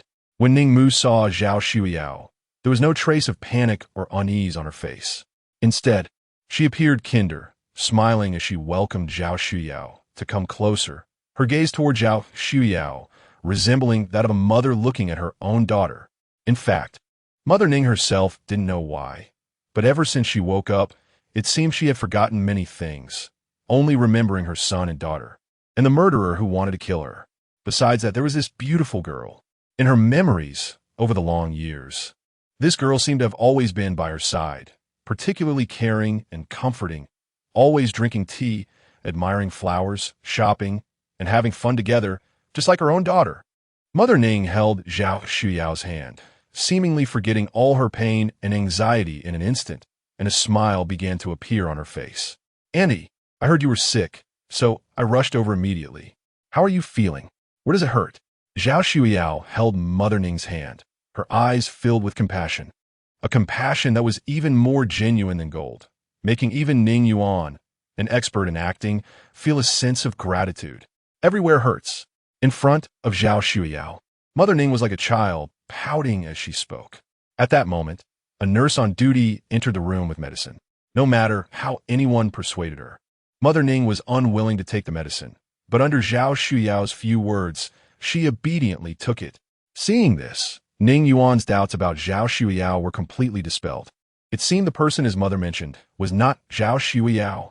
Over the years, the women who wanted to marry him could probably line up from here to outside the hospital gate, but perhaps it was just a woman he had yet to meet. With his mother seriously ill and in a confused state, this matter could wait a few days to discuss. After taking the medicine, with Zhao Shui's company, Mother Ning eventually fell into a drowsy sleep. Only then did Zhao Shuiyao slowly get up and come to Mother Ning's side. Auntie is already asleep, and I have other things to do. I'll come back to visit her another day, she said, and with that, Zhao Shuiyao really left gracefully without any hesitation, as if she had never put Ning Yuan in her heart, and was merely there to visit Mother Ning. Chapter 59. Heartache to the extreme. Ning Yuan originally thought that this woman had helped him a lot in this matter, and should have taken credit in front of him. However, he did not expect that the woman who once desperately wanted to marry him would be so indifferent after doing all these things, and would actually leave. His strange sense of pride was greatly impacted as Zhao Shuiyao's figure slowly disappeared into the distance. A woman who once loved him deeply and tried every means to marry him was now so cold and indifferent in front of him. For some reason, at this moment, Ning Yuan's heart actually had a strange flutter, as if many things that seemed within reach had suddenly vanished. There was a sense of annoyance in his heart, as if it was always stuck there, making it hard for him to breathe. Just before Zhao Shuiyao's figure was about to completely disappear, Ning Yuan finally spoke up. Wait. The moment these two words came out, a flash of smugness appeared on Zhao Shuiyao's enchanting face. Her willow-like eyebrows slightly twitched as she changed to a calm demeanor, turning back with a smile and saying, "Does young Master Yuan have something to instruct?" "Oh," as he called out to Zhao Shuiyao, Ning Yuan's heart became strange again. Many things he wanted to say suddenly seemed less important. After being in a daze for a while, he finally said, "It's like this. My mom and my wife both fell ill on the same day. Right now, I'm stretched thin. My mom likes you so much. Can you stay and accompany her a bit longer while I take some time to care for my wife?" In fact, although Ning Yuan's pride had been greatly hurt under Zhao Shuiyao's calm demeanor, he thought about it and realized that he already had Qin Mengshu. His heart was only this big and could not accommodate anyone else. Why make things difficult for himself and end up making all three of them unhappy? If he had not met Qin Mengshu before this, he might have really developed an interest in this woman who could let go so easily. Now, since he already had Qin Mengshu, who had just lost a child, it was indeed not the right time to have such thoughts. Since his mother liked this woman so much, even if they couldn't have anything between them, being friends would be great. Moreover, for everyone in the entertainment industry, becoming Ning Yuan's friend would be a beneficial thing with no harm. However, Ning Yuan had never realized that all feelings often started from these seemingly unintentional friendships. That's fine. I also like Annie very much. Annie is very much like my mother. I'm just worried that if I keep hanging around in front of you, you might get annoyed. Since you say so, I naturally have no problem. Zhao Shuiyao knew that truly getting into Ning Yuan's heart was not an easy task. As long as she could stay by Ning Mu's side, it was equivalent to staying by Ning Yuan's side. Men are such strange creatures. The more you care about them, the more they hold back. Conversely, if you let go, you might unexpectedly gain something. Ning Yuan was just one of many men, without any other difference. Therefore, this law also applied to him. Don't say that. You're very cute. From now on, we are friends. Don't keep calling me young Master Yuan or you. My sister is the same age as you, so you can call me Brother Yuan or just Brother, and I'll call you Shuiyao. Ning Yuan was someone who, once he decided a person was a friend, would treat them sincerely. However, from childhood to adulthood, he had never actively interacted with friends of the opposite gender. In his mind, a purely platonic relationship with the opposite gender simply did not exist. Just like Princess Huang Zixuan of the Huaxia Empire and his current wife Qin Mengshu, his proactive approach had always had a purpose. Aside from love, he would not engage with friends of the opposite gender. Zhao Shuiyao was his first and last female friend. However, typical love often begins with such so-called brother-sister relationships. A man and a woman are attracted to each other, and over time, feelings naturally develop. Ning Yuan had never thought about these things, while Zhao Shuiyao had approached Ning Yuan with this mindset from the beginning. In her view, being able to accompany Ning Mu was the first step toward success in becoming a woman by Ning Yuan's side. Once this solid step was taken, Everything else would be smooth sailing.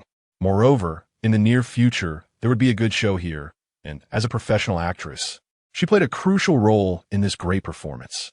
How could she leave now? Zhao Shuyao believed that after this great show was released, the relationship between Ning Yuan and Qin Mengshu would gradually show cracks and eventually be completely torn apart into pieces. At that time, on one side would be a resolute love, and on the other side would be a painful weight and silent longing. Only when a man is at his most vulnerable can one enter his heart in the easiest and most thorough way. After a simple exchange of pleasantries, watching Zhao Shuyao return to the ward and carefully accompany his mother with gentle eyes, Ning Yuan's heart finally settled down at that moment. Now that his mother had someone to accompany her, it was time for him to go see Qin Mengshu. At that time, Qin Mengshu had not yet awakened, but already showed signs of waking up. Her previously pale complexion gradually gained a bit of color after a few hours of recovery. Her willow-like eyebrows were constantly furrowed, as if she was not sleeping well in her dreams, and her stunning face was filled with anxiety and unease. After entering the operating room, although Qin Mengshu's body fell into a long coma, her consciousness was clearer than ever. She could distinctly feel the tiny life in her abdomen gradually ebbing away from her body. As a first-time mother, she desperately wanted to keep this poor child who had yet to see the world, but unfortunately, all her efforts were in vain. She could only watch helplessly as this poor child slipped away under the intense pain in her body. Time flew by, and once the child completely disappeared from her abdomen, the original vitality in her body began to gradually recover. This process from nothing to something was extremely slow, and her body endured immense pain, as if it were constantly soaking in sulfuric acid. When the pain finally reached a certain moment, in an instant, Lu Xiaoxiao's mind regained a moment of clarity, and her eyes, which had been glued shut, finally saw light again after several struggles. At the moment she saw Ning Yuan's stunning face, tears instantly welled up in Qin Mengshu's extraordinary eyes, rolling down like hot threads that could not be stopped. "I'm sorry, Mengna. It's my fault for not protecting you." Ning Yuan looked at Qin Mengshu like this, and his heart felt like it was stabbed by a sharp blade. Watching the woman he loved endure such immense pain, he could do nothing but offer comfort. Qin Mengshu weakly shook her head, her gaze hazy, seemingly speaking to herself without focus, or perhaps weakly responding to Ning Yuan's words. "It's not your fault. It's just that I don't have this fortune, coming from a 21st century." Qin Mengshu originally did not believe in the so-called ghost and god stories. She only believed in modern technology and did not believe in cause and effect. However, after experiencing this event, she gradually gained some clarity. Perhaps this is what is called fortune, what is destined by fate. She is a woman without fortune, a woman who cannot even protect her own child. Originally as proud as a celestial fairy, Qin Mengshu, at this moment, revealed her most vulnerable side, like most mothers who have lost their children. She became negative, even blaming herself for something as normal as rain falling from the sky. "Mengya, don't be like this. It hurts me to see you like this. The doctor said we are still young, and your health is good. There will still be children in the future, so don't be too sad. It's not worth it to hurt yourself." In fact, apart from Qin Mengshu herself, Ning Yuan was the person in this world who most looked forward to this child. However, he had to endure immense pain to comfort his wife. He could not drown in sorrow because he had great responsibilities on his shoulders. "By the way, where is Mom? How is her health? Is she okay?" Qin Mengshu was deep in sadness, almost at the point of being unable to extricate herself. But when she saw the deep concern in Ning Yuan's brow, a flash of lightning crossed her mind. It seemed that her mother-in-law had also fallen down the spiral staircase. At her age, Qin Mengshu was still young and had a miscarriage, but her mother-in-law, at such an old age, was likely. With both her and her mother-in-law suffering such great misfortune on the same day, Ning Yuan was the one who felt the most heartache. Now, he silently endured all the pain and carefully comforted himself. Thinking of this, no matter how much grievance Qin Mengshu felt in her heart, it diminished a lot at that moment. Yes, no matter what, she and Ning Yuan were already adults. Since they were adults, they could not remain immersed in sorrow. Life must go on, Dwelling in sadness ultimately does no good. Her mother's condition was fine. She had already woken up, but had lost some memories. So far, she could still remember her younger sister, but regarding other things, it was unknown. Chapter 60. Schemes or conspiracies. Watching Qin Mengshu gradually calm down, Ning Yuan's heart, which had long been shattered, found a glimmer of comfort. "I want to see my mother," Qin Mengshu said, trying to get out of bed. Hey, don't move. Your body isn't well yet. There's no rush. I can take care of you, mother. Once you're better, I'll accompany you to see her." Ning Yuan's words were naturally for Qin Mengshu's good. On one hand, given her current physical condition, it's really not suitable for her to move around too much. She should be resting. On the other hand, Zhao Shuyao is looking after his mother. Zhao Shuyao had once pursued Ning Yuan so crazily. If these two women met, who knows what kind of chaos would ensue. Therefore, considering all aspects, it would be best to wait until both his mother and wife were fully recovered before they met. However, Qin Mengshu had always been a person of action. She couldn't wait to do what she wanted and couldn't wait to see the people she wanted to see, especially Ning Yuan's mother. Her mother-in-law? She had invested so much effort in improving her relationship with her mother-in-law during this time. At this moment, as a daughter-in-law, she felt she had to be by her mother-in-law's side to take care of her. Hence, despite Ning Yuan's objections, she insisted on going to see her mother-in-law immediately. Yes, she acknowledged that her past relationship with her mother-in-law had not been handled well.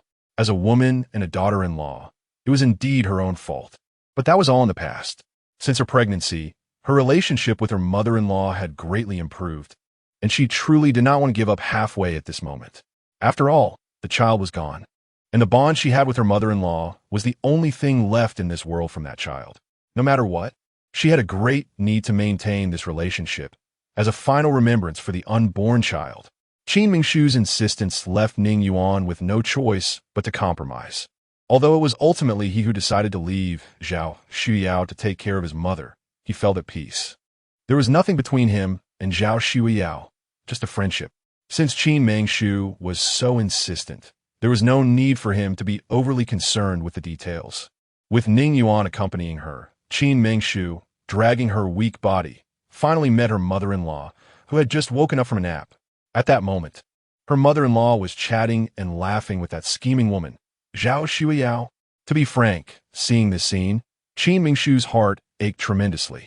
She was all too clear about what kind of person Zhao Shuyao was, especially since this woman had once gained her mother-in-law's approval and was once about to marry her husband as a concubine. Now, Qin Mengshu had already lost the child, and her heart was in shambles. With such a fragile heart, how could she not feel pain from such a blow? However, she had no reason or evidence to prove that this woman had any improper relationship with her husband. Moreover, from Ning Yuan's calm eyes, Qin Mengshu found a bit of comfort.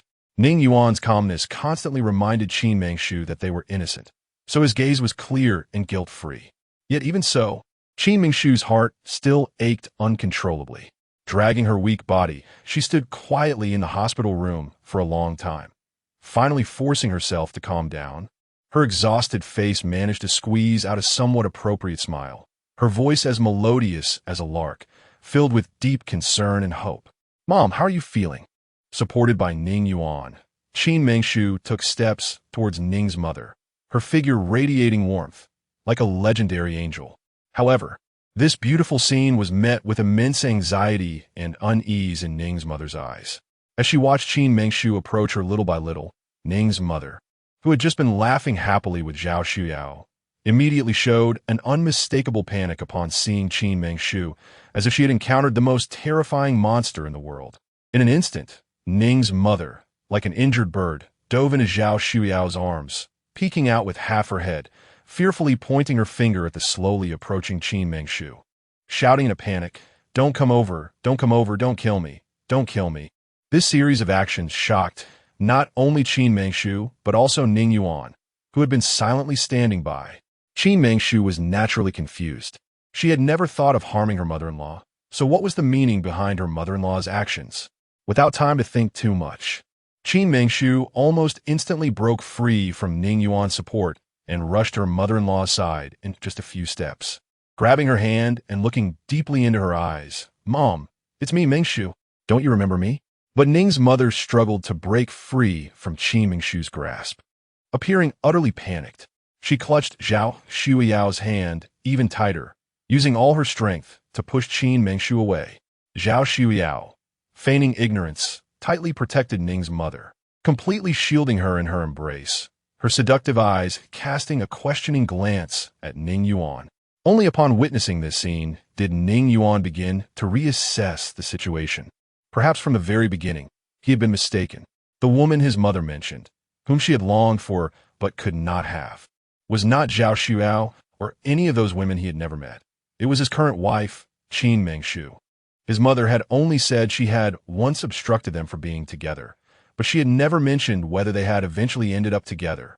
Reflecting on how they had met and grown to love each other, perhaps he had indeed been wrong from the start.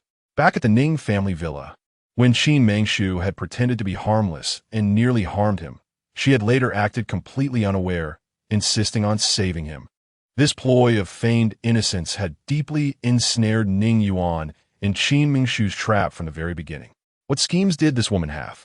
Perhaps it was time to reassess everything from this moment on. The one thing Ning Yuan could not tolerate in his life was anyone daring to harm his family, especially his only mother and sister. Qin Mingshu, from the very beginning, had been advancing step by step, first making an impression on him, leaving a deep mark in his heart, then gradually entering his heart, eventually gaining all his love and expectations. Even more absurdly, they had ended up having a child together. Yet at this moment, all of this seemed so unreal, so tragically laughable.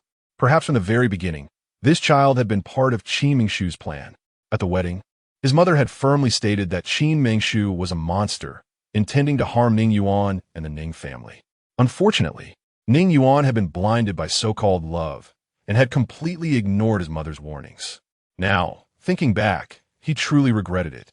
Using a child to bind his mother's heart and bring her closer, then harming that child, and in doing so, striking against both his mother and himself. Such schemes could only be described as vicious and ruthless. No, this is all not true.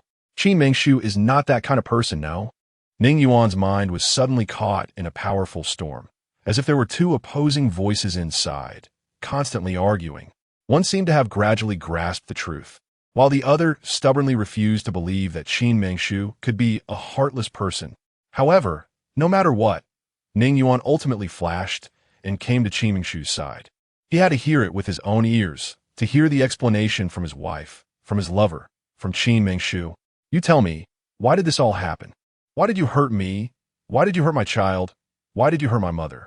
Ning Yuan grasped Qin Mingshu's delicate and weak figure, powerful spiritual energy spreading throughout his body under extreme anger. His gaze was hazy, yet it seemed like a roar from the depths of hell.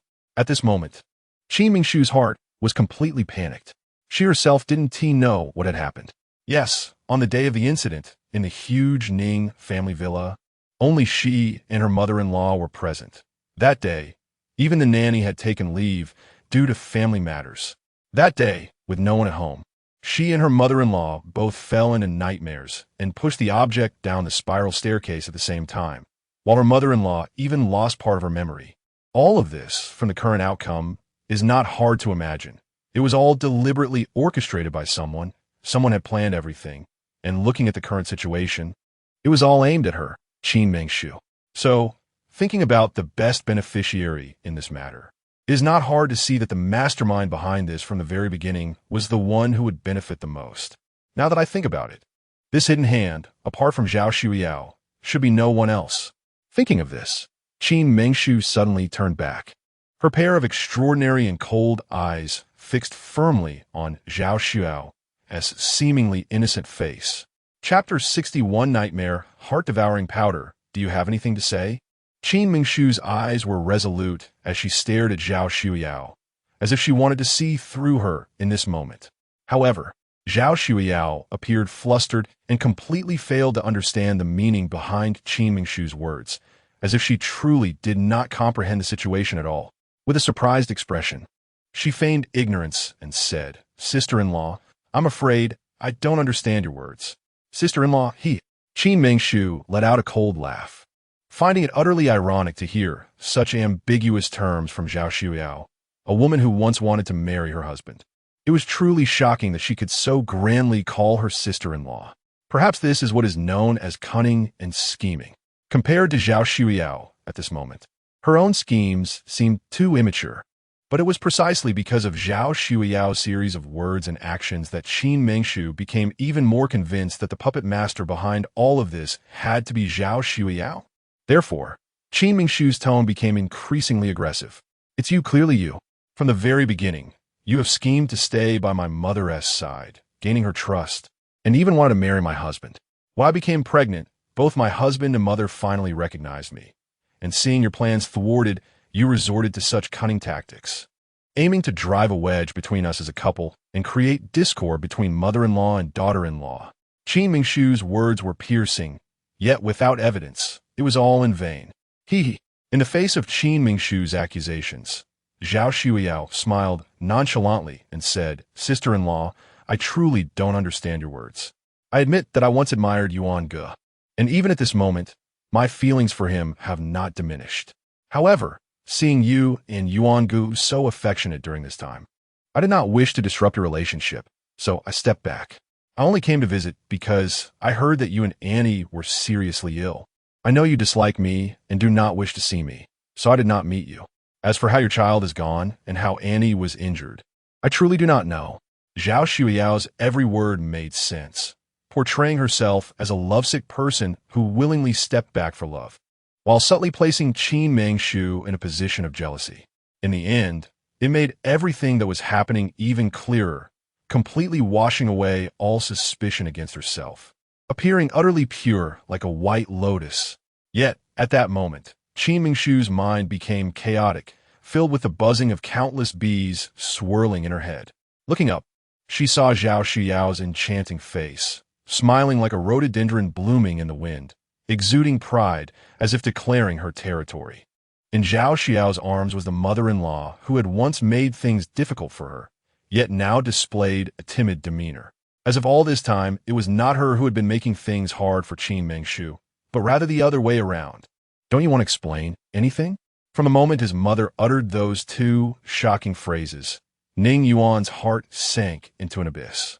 He kept telling himself that the Qin Mengshu he knew could not be that kind of person. However, once the seeds of doubt were sown, they would take root deep within, uncontrollably sprouting and blooming into black flowers, washing away all the trust he once had. The familiar yet chilling voice of Ning Yuan echoed in his ears, and at that moment, Qin Mengshu's heart plummeted to freezing point. The loss of her child, her mother-in-law's distrust, Zhao Shuyao's framing, the intense pain in her body, and the unprecedented agony in her heart. All of this barely fell within her mental endurance. Yet, the final straw that broke the camel's back was still coming. She absolutely could not bear the distrust from Ning Yuan, from her own husband. It would turn her still warm heart to ice. As their eyes met, Qin Mengshu seemed to see the true thoughts in Ning Yuan's deep, extraordinary gaze. Disgust, doubt, disdain, disbelief. If I said I knew nothing, that all of this has nothing to do with me, would you believe me? With countless struggles within, some words were contemplated in her mind 1,000 times, yet she never knew whether she should speak them out loud. In the end, all those words condensed into a single sentence. If Ning Yuan nodded, if he chose to believe, then she, Qin Mengshu, would spend her life proving her innocence and would forever tie her heart and body to this man. Perhaps love would truly begin at this moment. However, in the face of Qin Mengshu's inquiry, Ning Yuan's thoughts fell into endless turmoil once again. On one side was his mother, and on the other was his wife. Currently, although his mother had lost part of her memory, she could still remember him, his sister, and Zhao Shuyao. Naturally, there was no need to mention his sister, but Zhao Shuyao's recent attentive company left a good impression that his mother could remember and like, which was understandable. But Qin Mengshu, his wife, the woman who should have been remembered fondly by his mother, had instead become the one who was to kill her in his mother's memory. His mother had already lost most of her memories, perhaps having long forgotten everything about Qin Mengshu, both the good and the bad. However, she clearly remembered that it was Qin Mengshu who wanted to kill her.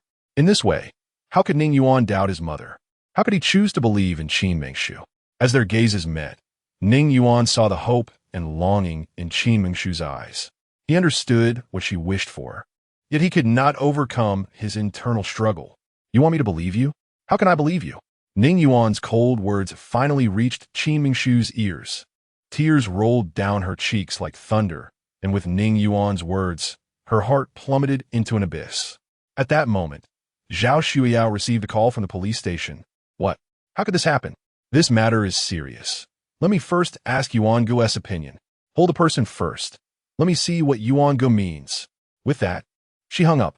After hanging up the phone, a trace of unspeakable malice flashed across Zhao Xiao's enchanting face, but it was well concealed behind her gentle demeanor. She comforted Ning's mother to sleep again and slowly rose to Ning Yuan's side. Yuan-Gu, I just received a call from my cousin. My cousin is the director of the Jingping branch of the Imperial Police Department. Just now, they arrested a smuggler who made a living by trafficking drugs. That smuggler had a ledger in his hands, recording large orders or substantial transactions, among which was a transaction between your wife and the drug dealer. What? As soon as the words fell, Ning Yuan seemed to understand something in an instant. Could it be? Continue. Ning Yuan suppressed the anger rising in his heart.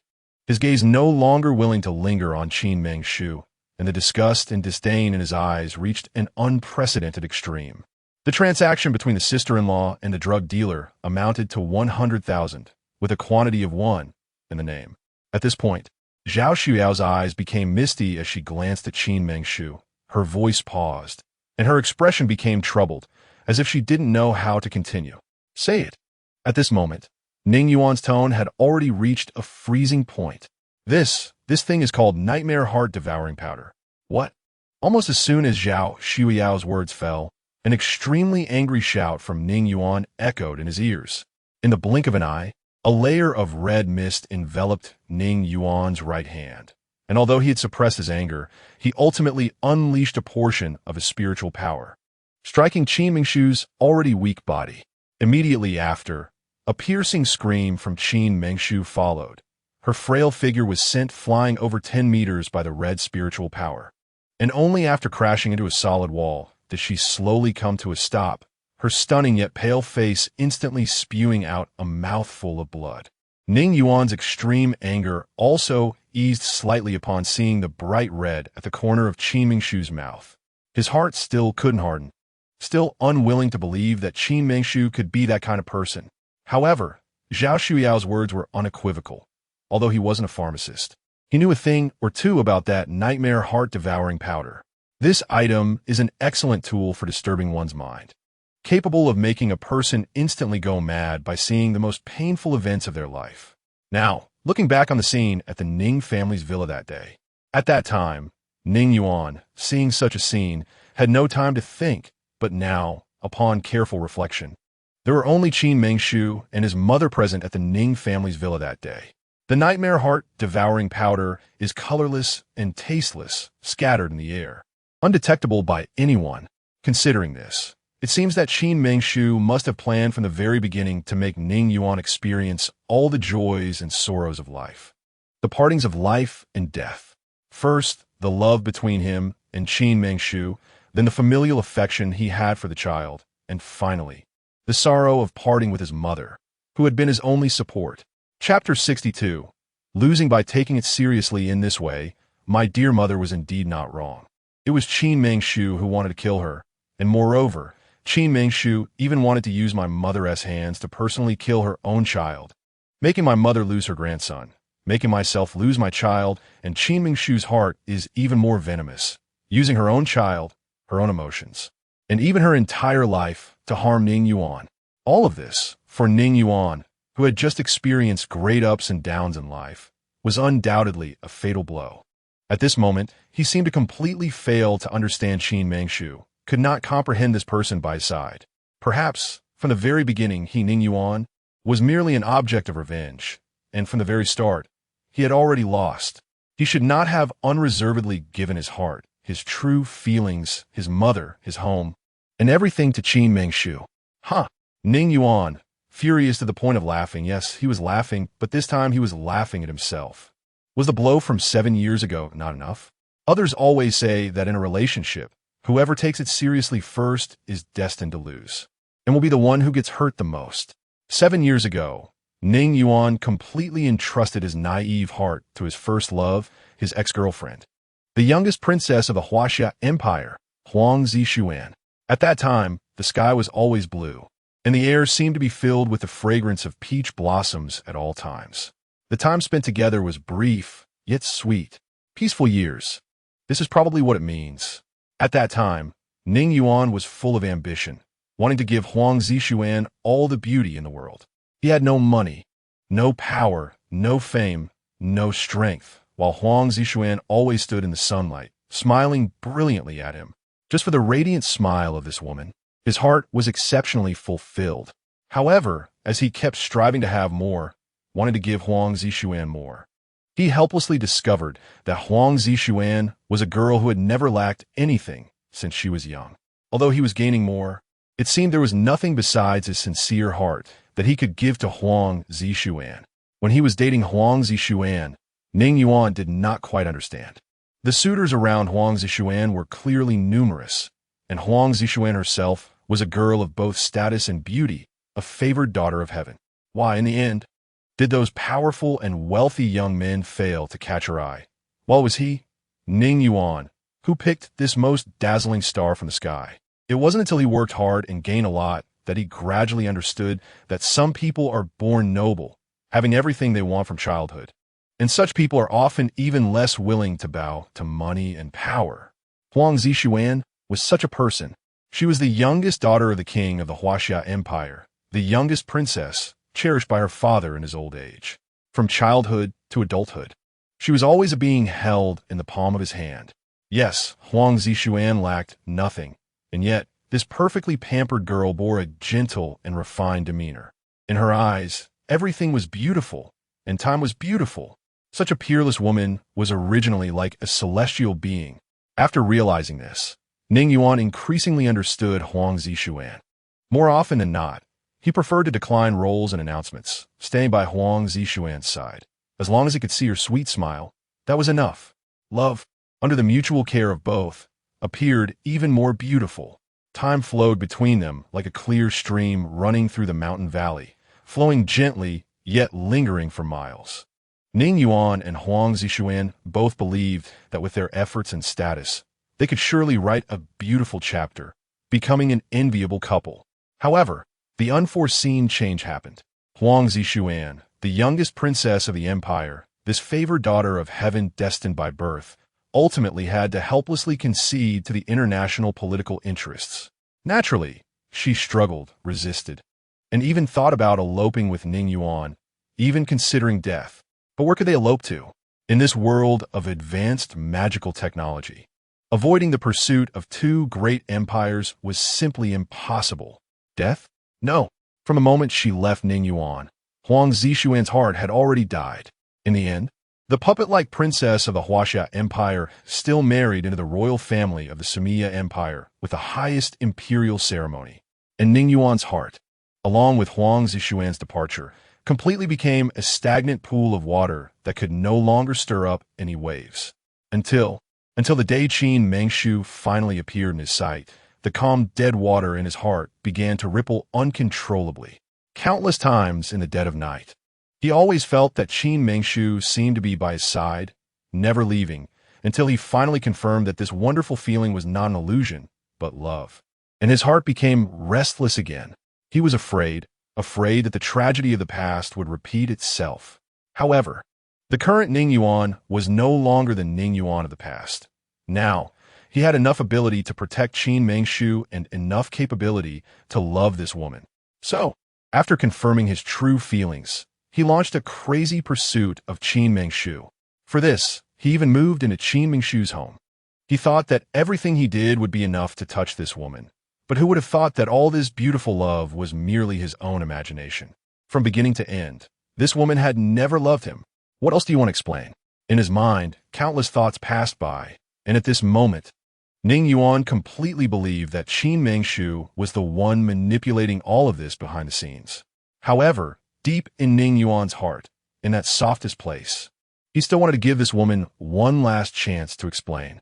Originally weak and frail after losing her child, Qin Mengshu, under the attack of Ning Yuan, who had only a thin layer of power, reached the extreme of what her body could endure. When Qin Mengshu heard Ning Yuan's question, she was clutching her heart in pain with one hand, barely holding on to her consciousness, but her mind had already become muddled, almost about to collapse. Witnessing all of this, when Qin Mengshu saw the extreme coldness in Ning Yuan's eyes and heard his chilling words, she seemed to understand the truth of the entire affair. It must be Zhao Xueyao who masterminded all of this. Such a thought was truly shocking. Using a knife to kill someone, schemes within schemes, seduction tactics, self-harm tactics, and the tactic of letting go to catch later. The 36 strategies had all been exhausted by this woman. At this moment, what could Qin Mengshu still say? What could she explain? She could only weakly look at Ning Yuan, sharing a final gaze with this man. Yet at this moment, her eyes had long lost the affection of the past, lost the sweetness of yesteryears, cold to the extreme. At this moment, she was not gazing, but rather engraving this moment into her memory, forever. Well, since you don't want to explain, I don't want to listen either. At the moment of locking eyes with Qin Mengshu, Ning Yuan felt an unprecedented sharp pain in his heart. Qin Mengshu's reaction had already explained everything. Typically, when confronted with evidence, those who cannot argue back and have no way to deny it are mostly like the current Qin Mengshu. As an active super A-list star, Ning Yuan has intricate business relationships, since he has publicly declared that his wife is Qin Mengshu, the legitimate eldest daughter of the Ning family. This matter should not be made public. It concerns the business ties of both families and Ning Yuan's reputation. The so-called family disgrace should naturally not be aired. The key point is that Ning Yuan must understand the true purpose behind Qin Mengshu's actions and whether there are others manipulating her from behind.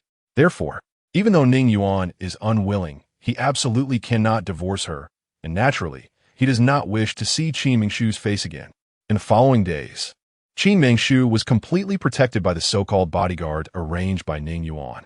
After her miscarriage, she needed to stay in the hospital for half a month to recover before she could leave, while Ning Yuan also arranged for his mother to be transferred to another hospital and did not visit her. Ning Yuan cannot let Qin Mengshu die. He must get to the bottom of everything. As for Qin Mengshu herself, she knows she is under house arrest, but can do nothing. She cannot prove her innocence or escape. All she can do now is to resign herself to fate. Out in the world, rumors about the Ning family's villa, Ning Yuan, and his wife and mother have spread like wildfire, with all sorts of speculation about marital discord, mother-in-law and daughter-in-law conflicts, even rumors of family ruin. As a result, Ning Yuan has no choice but to temporarily avoid the spotlight and spend all his time by his mother's side. Since the transfer to the new hospital, Zhao Xueyao has become increasingly attentive, almost accompanying Ning Yuan's mother every day, appearing more frequently than Ning Yuan himself. For this, Ning Yuan is naturally grateful. Sometimes, watching Zhao Xueyao take care of his mother with such care, under the bright blue sky and sunshine with a radiant smile, even gives Ning Yuan a sudden illusion of returning to his student days, sweeping away much of his mental and physical fatigue. Chapter 63. House arrest time flies. And in the blink of an eye, a month has passed.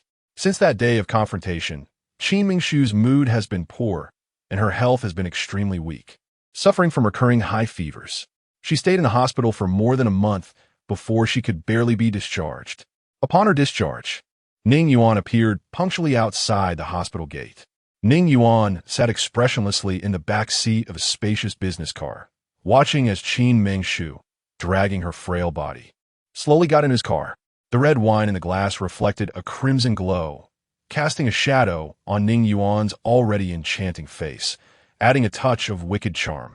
"Do you have anything to say?" The brilliant sunlight illuminated Ning Yuan's stunning features, making him look almost unreal. He asked Qin Mengshu a question, but his gaze never lingered on her face for even a moment. The one responding was Qin Mengshu, who also had an expressionless face.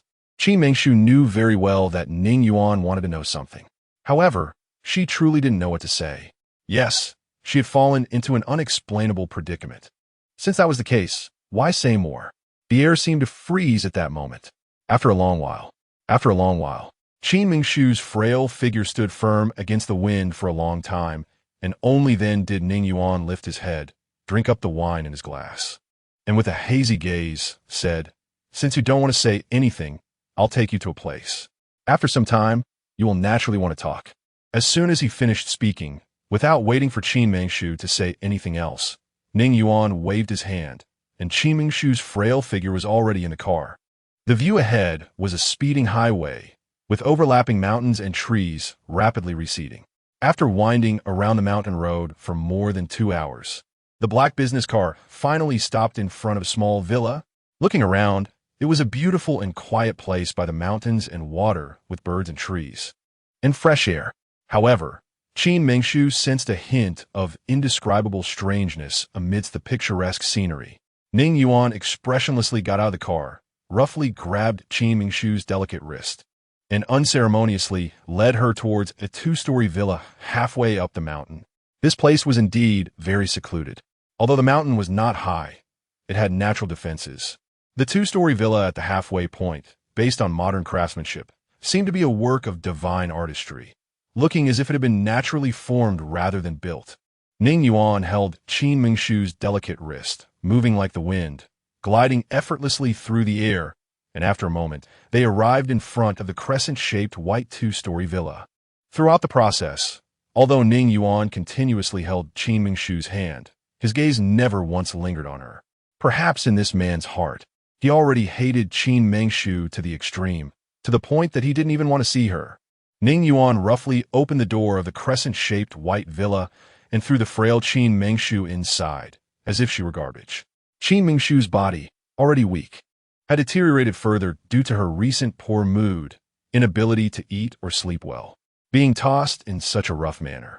She felt like a kite with a broken string, instantly flying into the hall of the crescent-shaped white villa.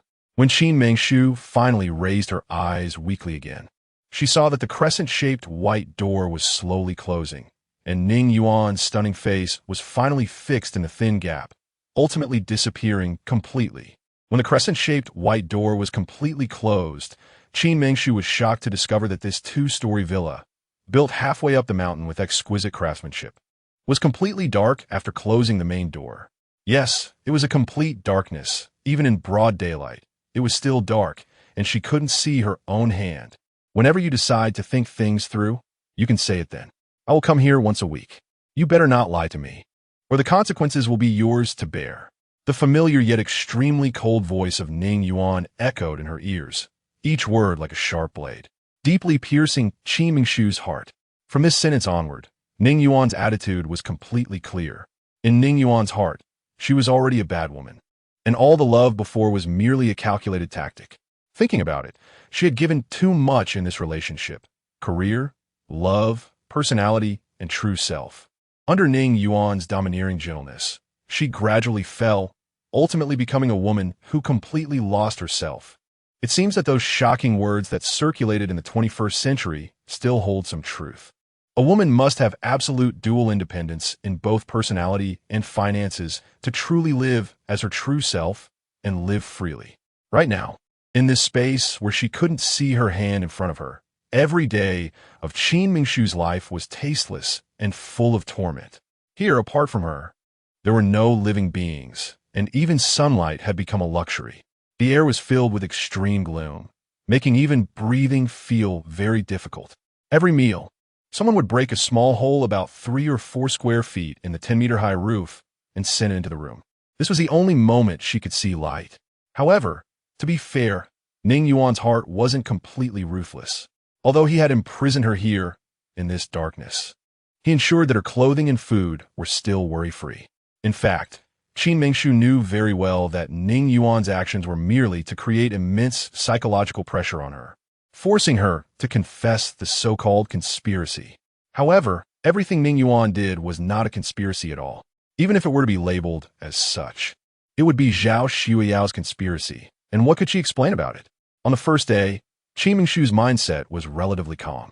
In the darkness, she could roughly find everything she needed for survival.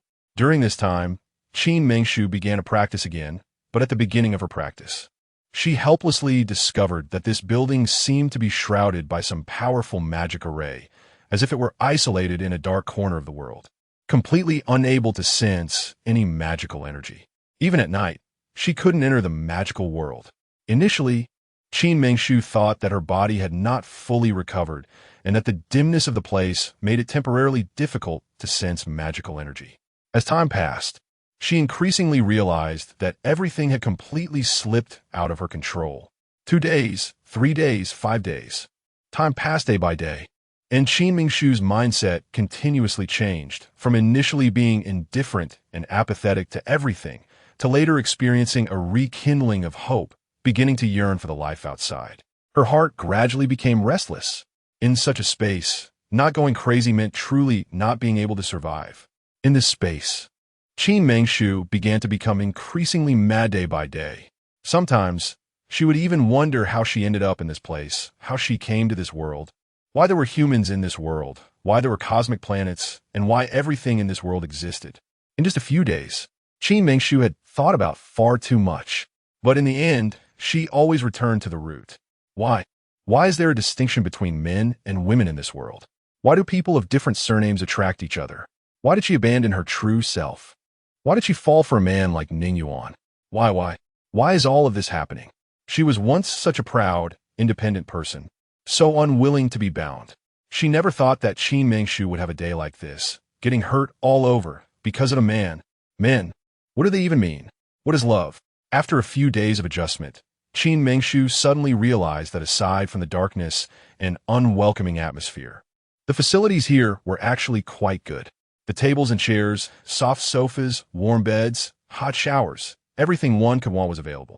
Especially in the attic on the second floor, there were many fine wines stored, all high-quality grape wines. Although in this dark space, there was no fine luminous cup to accompany them. Having such fine wines to enjoy could still be considered finding joy in hardship. Since Ning Yuan had imprisoned Qin Mengshu here, his heart had been exceptionally restless. During this time, the events at the Ning family villa had been widely discussed outside. The public relations team at Ning Yuan Studio had done an excellent job, doing everything possible to minimize all negative impacts. Recently, Ning Yuan had also begun to re-emerge on screen, but no matter what he did, there was always a peculiar illusion. There was always a feeling that Qin Mengshu had never left and was always by his side. No matter what he was doing, there was always a shadow floating in his mind, even though he had worked hard enough to try to let go and not think of this shadow. He himself didn't know when this feeling had started, but once this indescribable feeling began, it could not be suppressed. Only today was the only exception, because today, the crown prince of the Sumia Empire, Andrew Jason, would arrive with his legitimate wife, the youngest princess of the Huaxia Empire, Huang Zixuan, to represent the Sumia Empire in a visit to the Huaxia Empire. Chapter 64. The Temptation of First Love. The visit will take place during the day.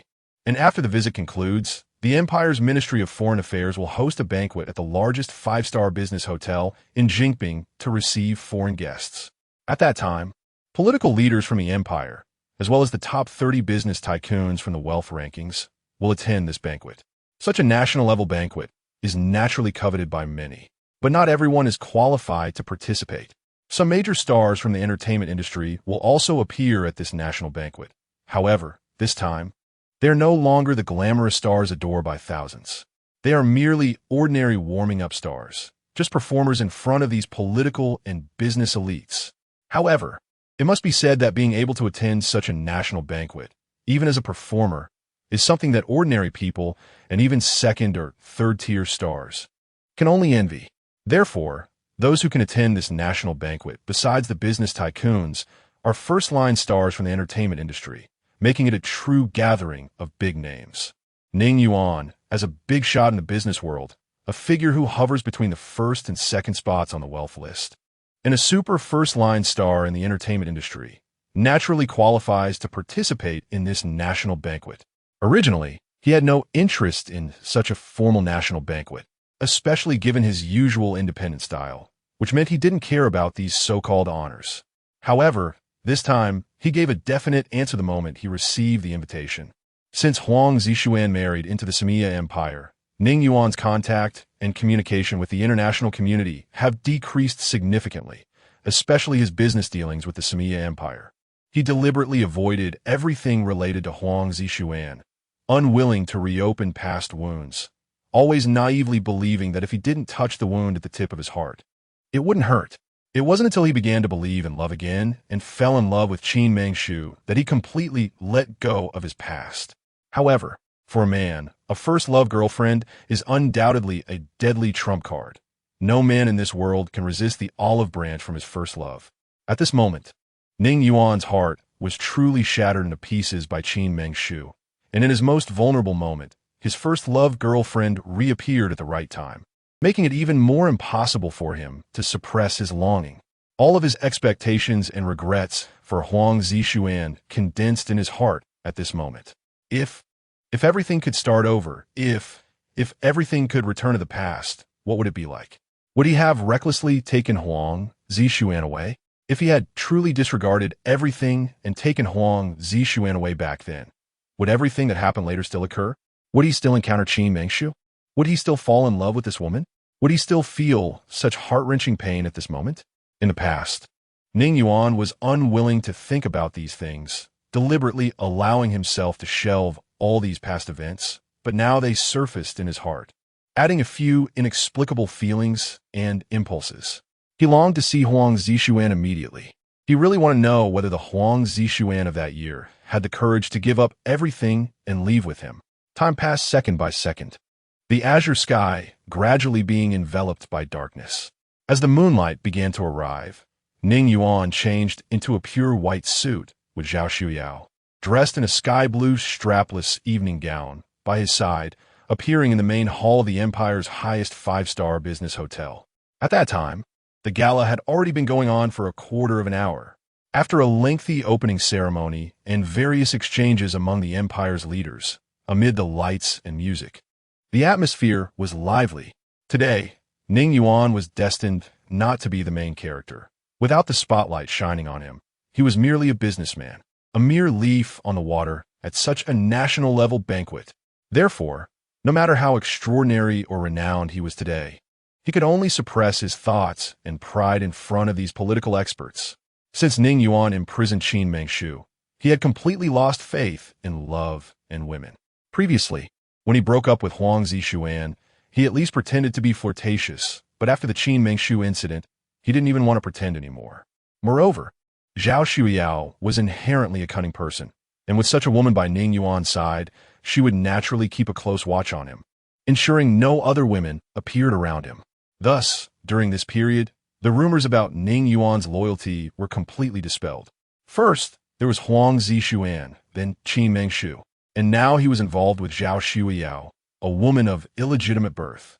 For a time, Ning Yuan's reputation as a flirt spread again, but this time, the leading lady of the incident had become Zhao Shuyao.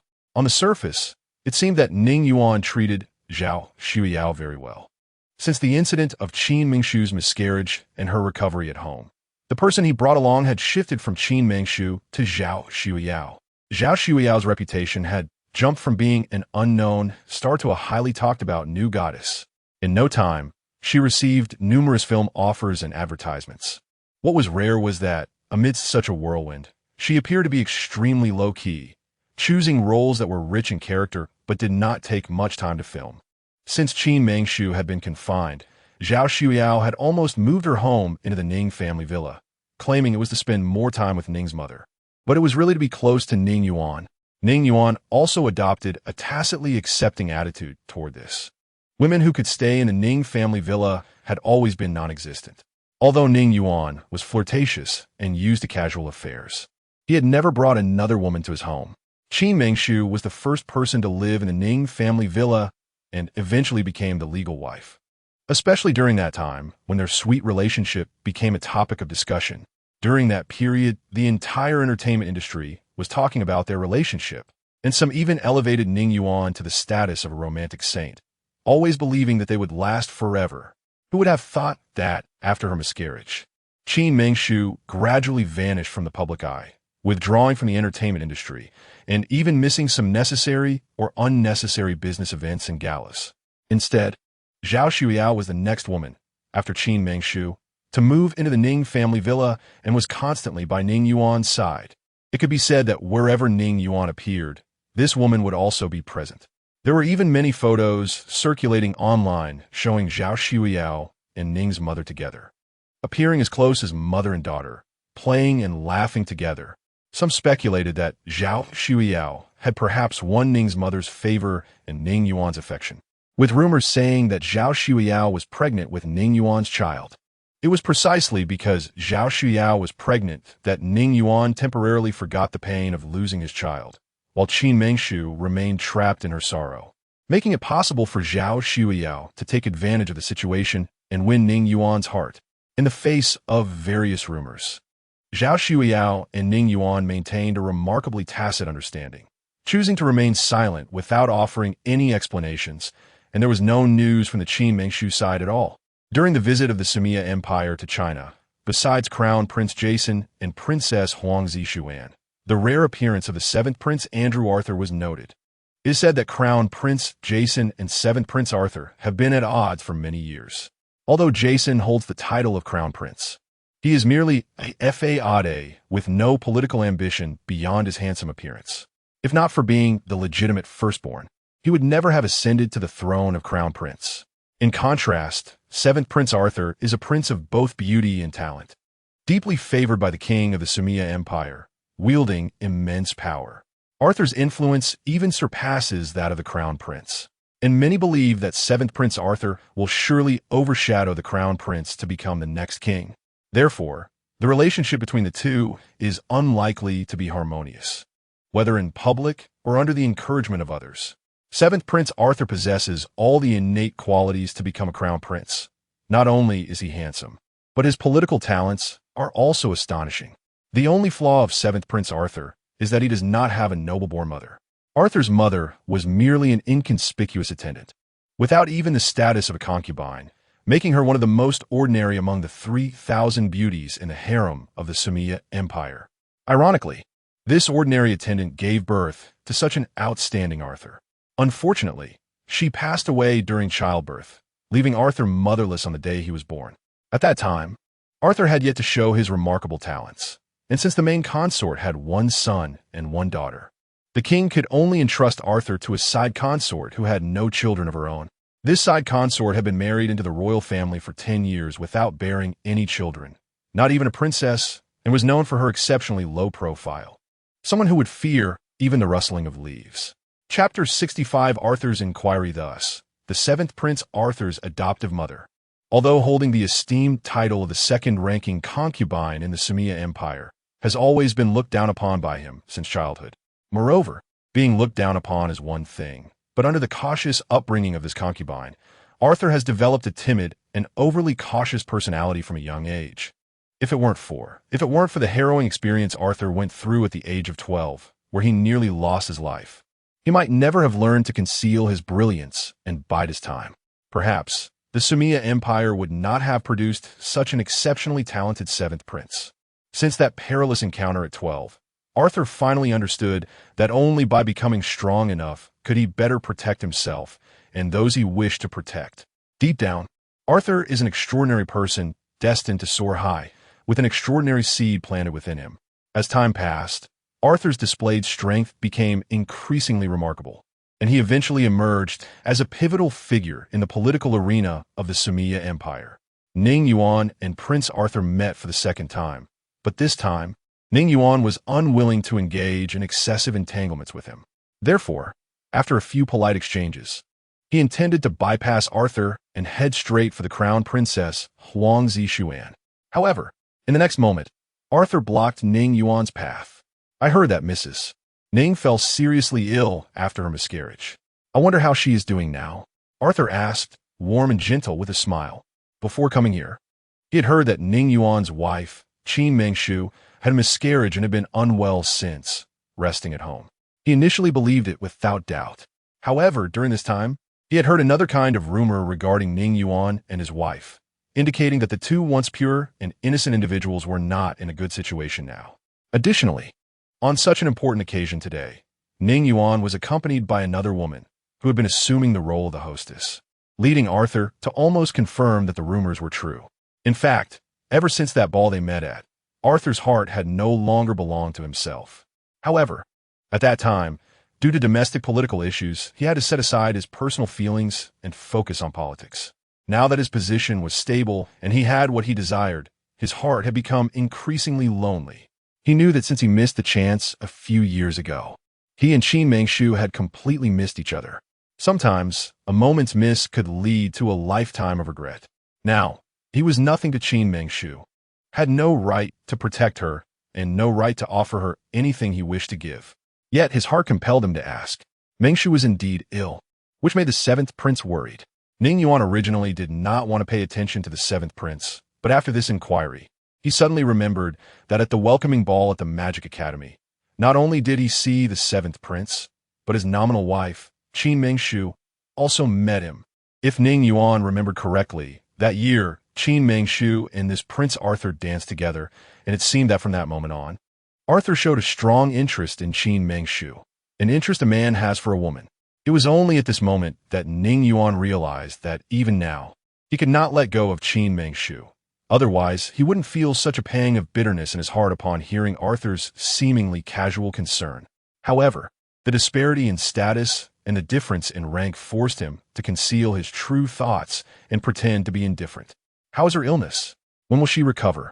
After confirming Qin Mengshu's condition, Arthur's worry grew more intense, losing the previous warmth and composure, and his tone became sharper. At this point, Ning Yuan's bitterness deepened, and his expression darkened, almost dripping with anger. Thank you for your concern, seventh prince. Mengshu's health is not serious. Leaving such a bland remark, Ning Yuan lost all desire to engage with Arthur further, merely nodding slightly as a greeting, then bypassing Arthur to head directly towards Huang Zishuan, who was drinking alone.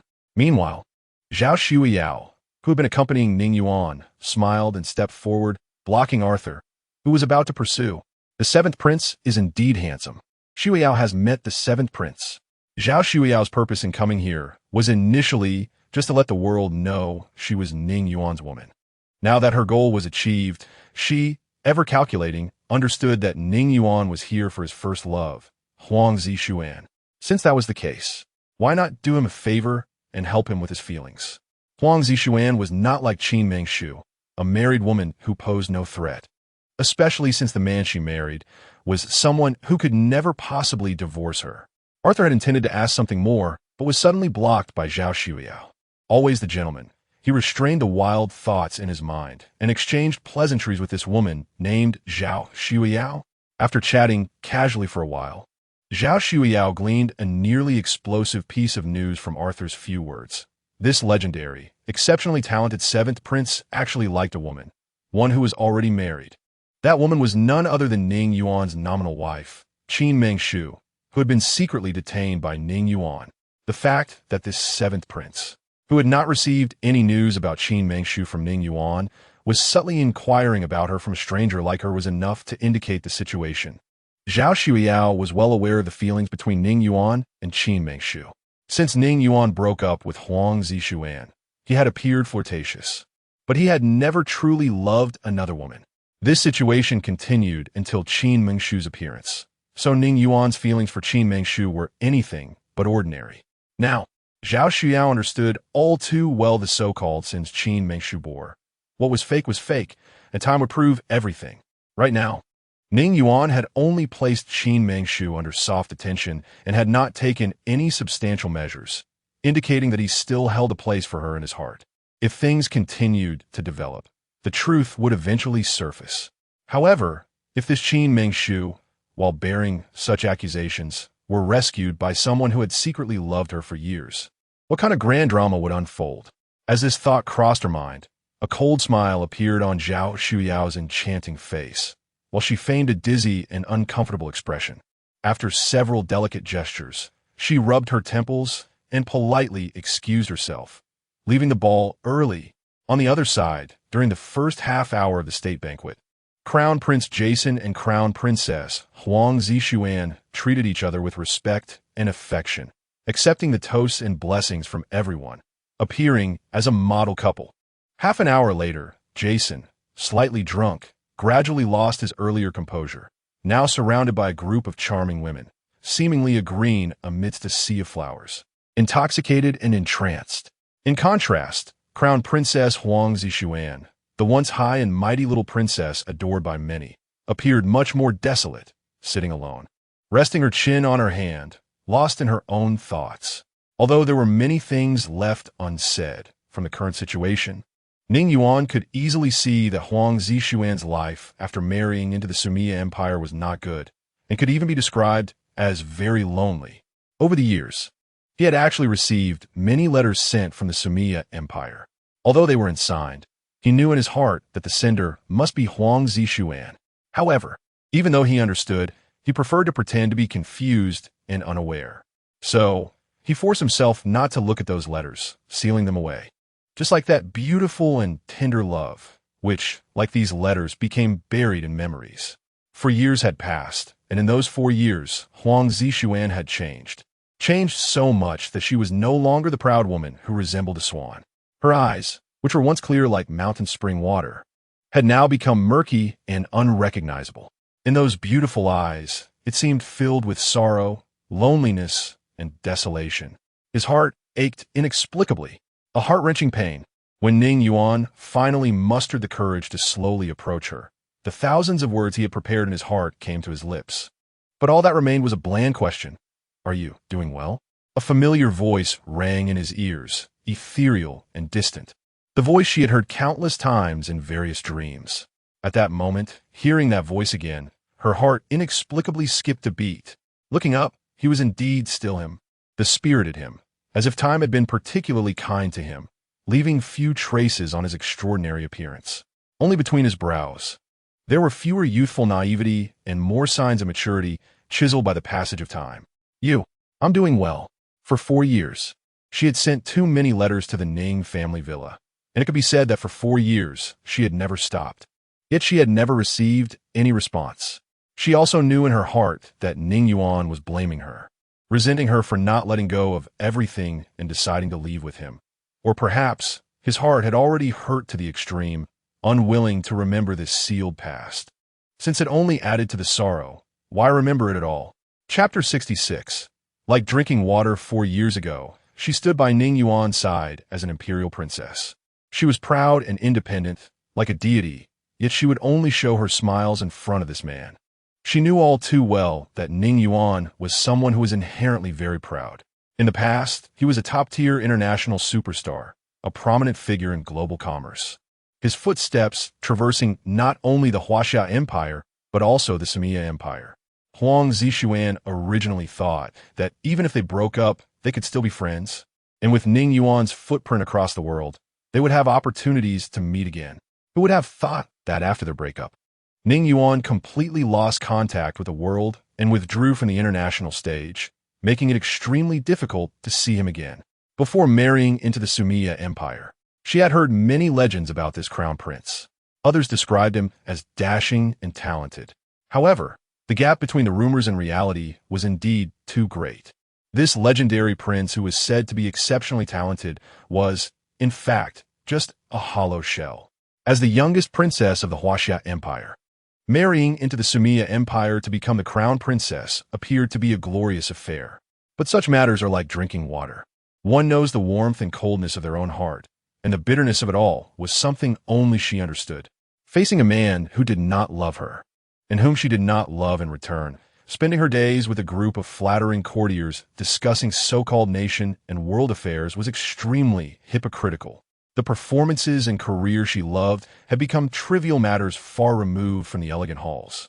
In such a grand backdrop, even if one were a celestial being, they would be tainted by reality, becoming a soulless puppet without their own thoughts, merely being pulled along by others. She had many words hidden in her heart that she wanted to say to Ning Yuan. At the moment they met again, she had truly longed for this moment for far too long. However, when dreams turned into reality, and when she finally saw Ning Yuan, everything changed. All her grievances, at that moment, in front of this man, under his simple greeting, no longer mattered. "I'm Fina," This might be the last comfort she could give him. Fate is like this. Two people who should have been together ended up not being able to unite, while two who should not have come together were forced to spend their lives together due to a twist of fate.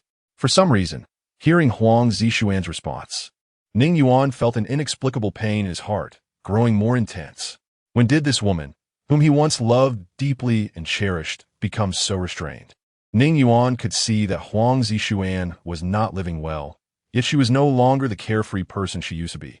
Instead, she was suppressing herself. Why did she have to suffer and live unhappily without voicing it? Unconsciously, Ning Yuan also picked up a glass of vibrant wine, and the two exchanged knowing smiles before drinking it all in one go. 4 years ago, these two extraordinarily talented young individuals now met again, raising their glasses and toasting. All the unpleasantness and melancholy could vanish in a thin air with this cup of dazzling wine. As they exchanged cups, they unknowingly flushed their cheeks and quickened their heartbeats. Past memories faded like smoke, gradually dissipating in each other's hearts. Yet at this moment, they began to resurface amidst the vibrant lights and wine. The past between them unfolded like exquisite paintings, revealing themselves gradually, enchanting their eyes while also captivating their hearts. At such a high-level national banquet, after midnight, most people had already dispersed. Crown Prince Jason, surrounded by various beautiful courtesans, had long since disappeared. The royal maids who had been waiting by Crown Princess Huang Zixuan's side were also sent away early by her. The venue's lights dimmed further, almost reaching a yellowish hue, and the originally dazzling and piercing melodies gradually became soft and elegant, creating an illusion that was refreshing. Time flew by, and soon the moon was high in the sky. The whole world knew that before the little princess of the Huaxia Empire, Huang Zixuan, got married, she had a legendary romance with Ning Yuan, the wealthiest man in the Huaxiao Empire and the top superstar. Although the crown prince of the Samia Empire, Jason, was a hollow shell, he was also particularly proud and inherently male chauvinistic. He had never liked this legendary little princess. As the eldest prince of the Samia Empire, he had always been pampered, getting whatever he desired. He only liked women who were obedient and shallow.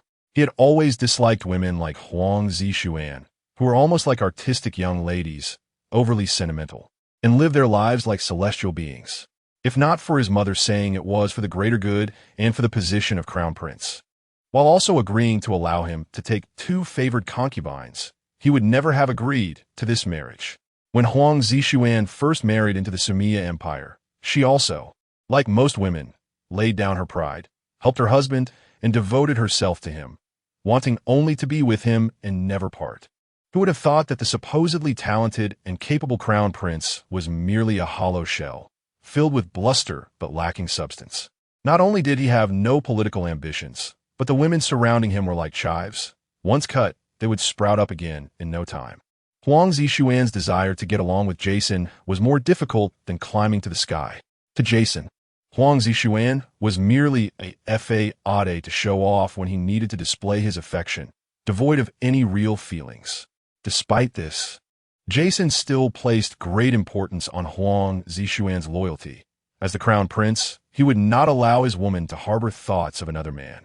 Today, although Jason appeared to be lost in revelry, he had arranged for several imperial courtesans to accompany Huang Zixuan until midnight, after Jason was surrounded by a group of beautiful courtesans and left. The palace maids finally found the drunken Huang Zixuan and the equally intoxicated Ning Yuan in a corner of the banquet. "Crown Princess, it's time to go back," said one blonde girl with a high ponytail, dressed in a black suit, bowing respectfully in broken Huaxiao language. At this moment, Huang Zixuan was already drunk and felt like she had returned to 4 years ago, to the carefree and loving days spent with Ning Yuan. She seemed to forget that she was no longer the little princess of the Huaxia Empire, but the crown princess of the Samia Empire. Ignoring the girl's words, she clutched her crystal glass and kept murmuring something. Meanwhile, Ning Yuan, under the influence of alcohol, had completely numbed himself, temporarily forgetting his identity in the past 4 years. As if only Huang Zixuan remained in his memory. Time flows like water, never to return, since being intoxicated could numb oneself and temporarily forget pain. Then why bother to be sober? Crown Princess. Crown Princess. The girl repeatedly asked, but eventually shook her head helplessly, then waved her hand lightly, signaling the palace maids behind her to prepare to forcibly take her away. Just as the maids were about to lift the drunken Huang Zishuan away, Ning Yuan finally stirred awake. In his mind, there was a moment of darkness, and time seemed to return to the past. Back to the year when he and she were forced apart. That year was filled with heartbreak. If everything could start over, he would surely not let the tragedy of that year happen again. In the next moment, Ning Yuan recklessly grabbed Huang Zishuan's delicate wrist and gently pulled her into his embrace. Young Master Ning, please behave yourself. She is the crown princess of our Sumia Empire. This is not appropriate. The blonde-haired, blue-eyed girl did not immediately fight back. She knew in her heart that this was the crown princess's first love, Ning Yuan, the richest man of the Huaxia Empire. For the crown prince to ascend the throne smoothly, they must not have any conflict with him. However, royal dignity must not be trampled upon, even for the throne. It cannot be. The people of Huaxia value etiquette before conflict, and she had already shown enough courtesy. When these words fell into Ning Yuan's ears, his temporarily darkened heart found a moment of clarity.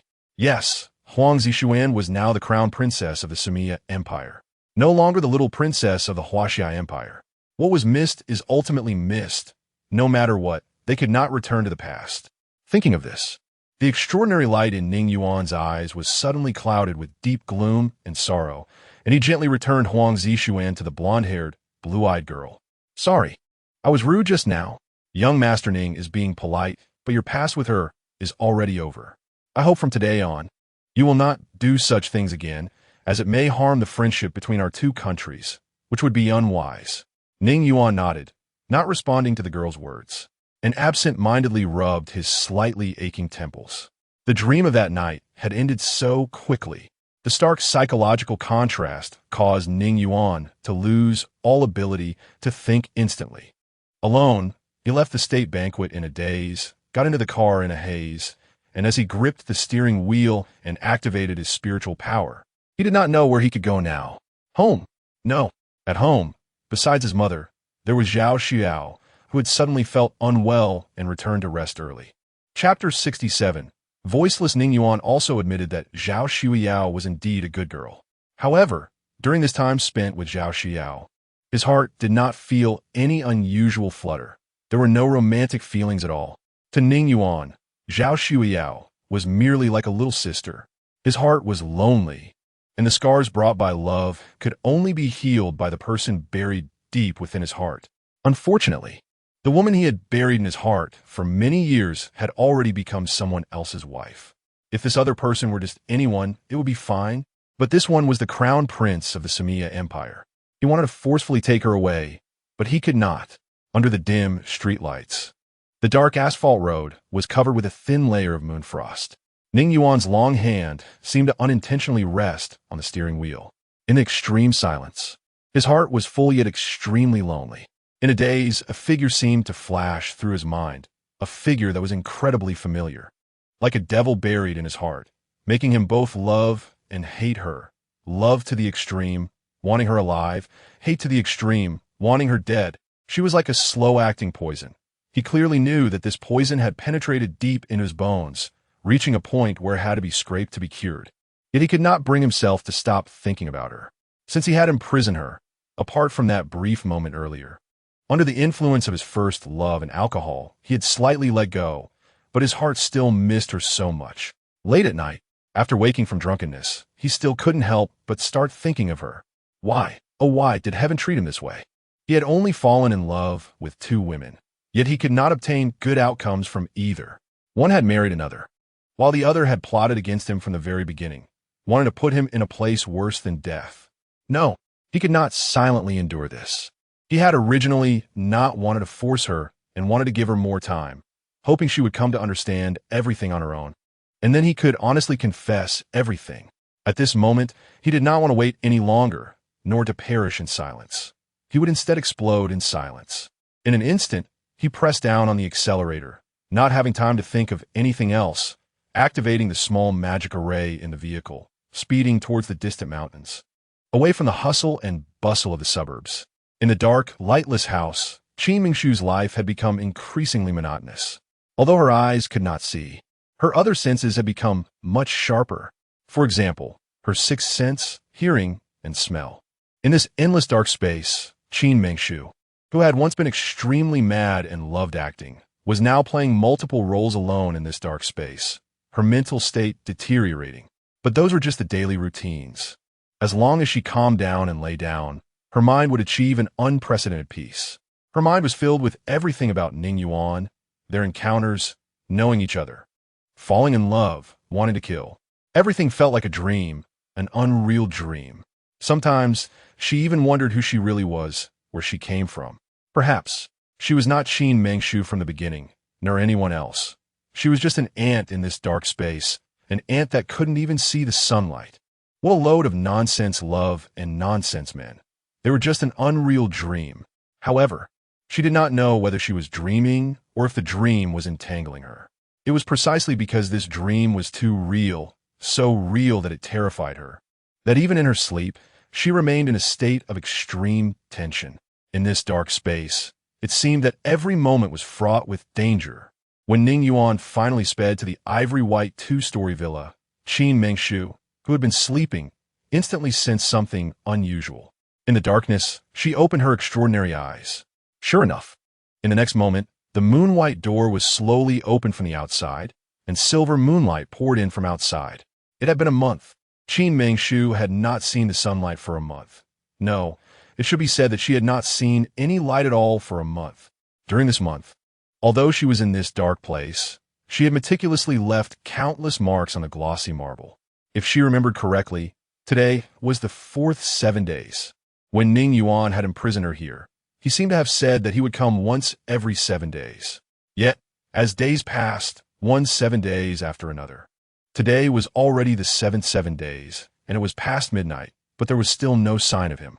Therefore, Qin Mingshu had to reluctantly go to sleep, realizing that she should not hold too much hope for this man who had sworn as casually as changing clothes, breaking promises as easily as eating and drinking. Who would have thought that after falling asleep, this man would truly appear, showing up under the stars and moon? Qin Mingshu, who had not seen light for a month, felt her body functions greatly weakened. Even this dim moonlight gave her a sense of something she could not directly face. Yet, even so, she still slowly stood up and walked towards the moonlight. It was only at this moment that she truly understood the meaning of freedom. No wonder in the 21st century on Earth, such a saying was always popular. Money is indeed precious.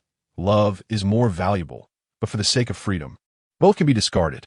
At this moment, she finally understood that money, power, status, and love were all inferior to freedom, which made one truly carefree. As she walked toward the moonlight, her hair was disheveled, and although she bathed every day, she could not manage herself well. Despite being stunningly beautiful, she was utterly exhausted. Dressed in a red gown, with her hair flowing, she walked toward the moonlight, resembling a bloodthirsty female vampire under the moonlight. Although Ning Yuan had drunk a lot, so much that he could not even count, when his heart ached to the bone once again, he had fully awakened. Watching Qin Mingshu, dressed in red with her long black hair cascading down, walking toward him with expectation, his heart once again raced in that moment. Yes, it was the feeling of a heartbeat, the feeling of a softened heart. He truly wanted to rush over, hold her, kiss her, and be entwined until dawn. However, just as this thought arose in his heart, a flash of lightning passed through his mind. Memories of the past flooded back. No, this woman was not a slow-acting poison, but a devil, a thorough demon, one who wanted to subtly destroy his life and everything he cared about. How could he forgive her? Qin Mingshu, however, had never thought so much. She just wanted to walk out of this dark house into the moonlight, to bathe in the sunlight. Yet, just as her foot was about to step out the door, a huge shadow suddenly appeared before her. The shadow flashed suddenly, and before Qin Mingshu could react, she was already thrown into Ning Yuan's embrace. "Where do you think you're going?" Ning Yuan's voice was still as cold as ever, his starry appearance carrying the mixed scent of various strong liquors. It was a long-lost scent, and Qin Mingshu could almost smell the joy from the banquet among the chaotic smells. sensing the joy displayed on Ning Yuan's extraordinary face. Hearing Ning Yuan's voice, Qin Mengshu instinctively opened her mouth, but found she could say nothing. She struggled for a long time, trying to make sounds, yet she could not utter a single word. Then she realized that in this past month, apart from talking to herself, she had never spoken a word to anyone else. Even when she talked to herself, she had not made any sound. She understood herself, so why did she need to say it out loud? A sense of foreboding suddenly enveloped her heart. No. Qin Mengshu shook her head weakly. She had actually lost her voice. She really had lost it. After realizing this, despite several attempts, Qin Mengshu found them all futile and ultimately had to helplessly accept the reality. And all of this, in Ning Yuan's eyes, was merely a form of resistance. It seemed that you still didn't want to speak. Since that's the case, I'll take my leave first. You can continue to think about whether there's anything you want to say to me. After saying this, Ning Yuan pretended to push Qin Mengshu back into the room and then turned to leave. This time, Qin Mengshu truly panicked. She didn't want to stay in such a dark place any longer. She didn't want to continue like this. Right now, she had only lost her voice. But who knew what would happen in the future? At this moment, she inexplicably felt a strong desire to survive. For an artist, losing their voice was already a significant misfortune. If she were to lose something else in the future, then what meaning would her life have? Thus, Qin Mengshu couldn't care less about so much. She quietly grabbed Ning Yuan's dark suit, tightly clinging to his long arm, and made desperate attempts to say something. This time, Ning Yuan finally noticed something was off with Qin Mengshu. He stepped into the crescent white room, and with a wave of his right hand, a powerful surge of spiritual energy illuminated the entire room. The red flames, like crimson starlight, bathed the whole room in a scarlet hue, and after adjusting to the moonlight, Qin Mengshu's eyes did not show any significant abnormality in the face of such red light. The scene before her could only be described as a mess. Over the past month, although Qin Mengshu couldn't see, she could clearly remember how each part of the room was arranged and what items were present. In this room, aside from Qin Mengshu, there was no one else.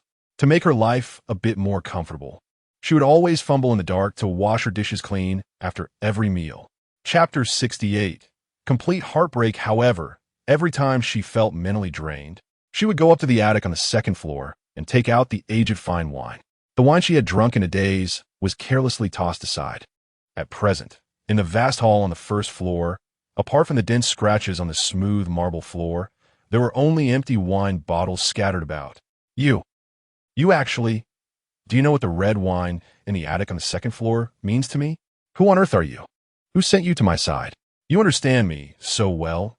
Every time, you can just perfectly provoke my heart, destroying the things I care about the most.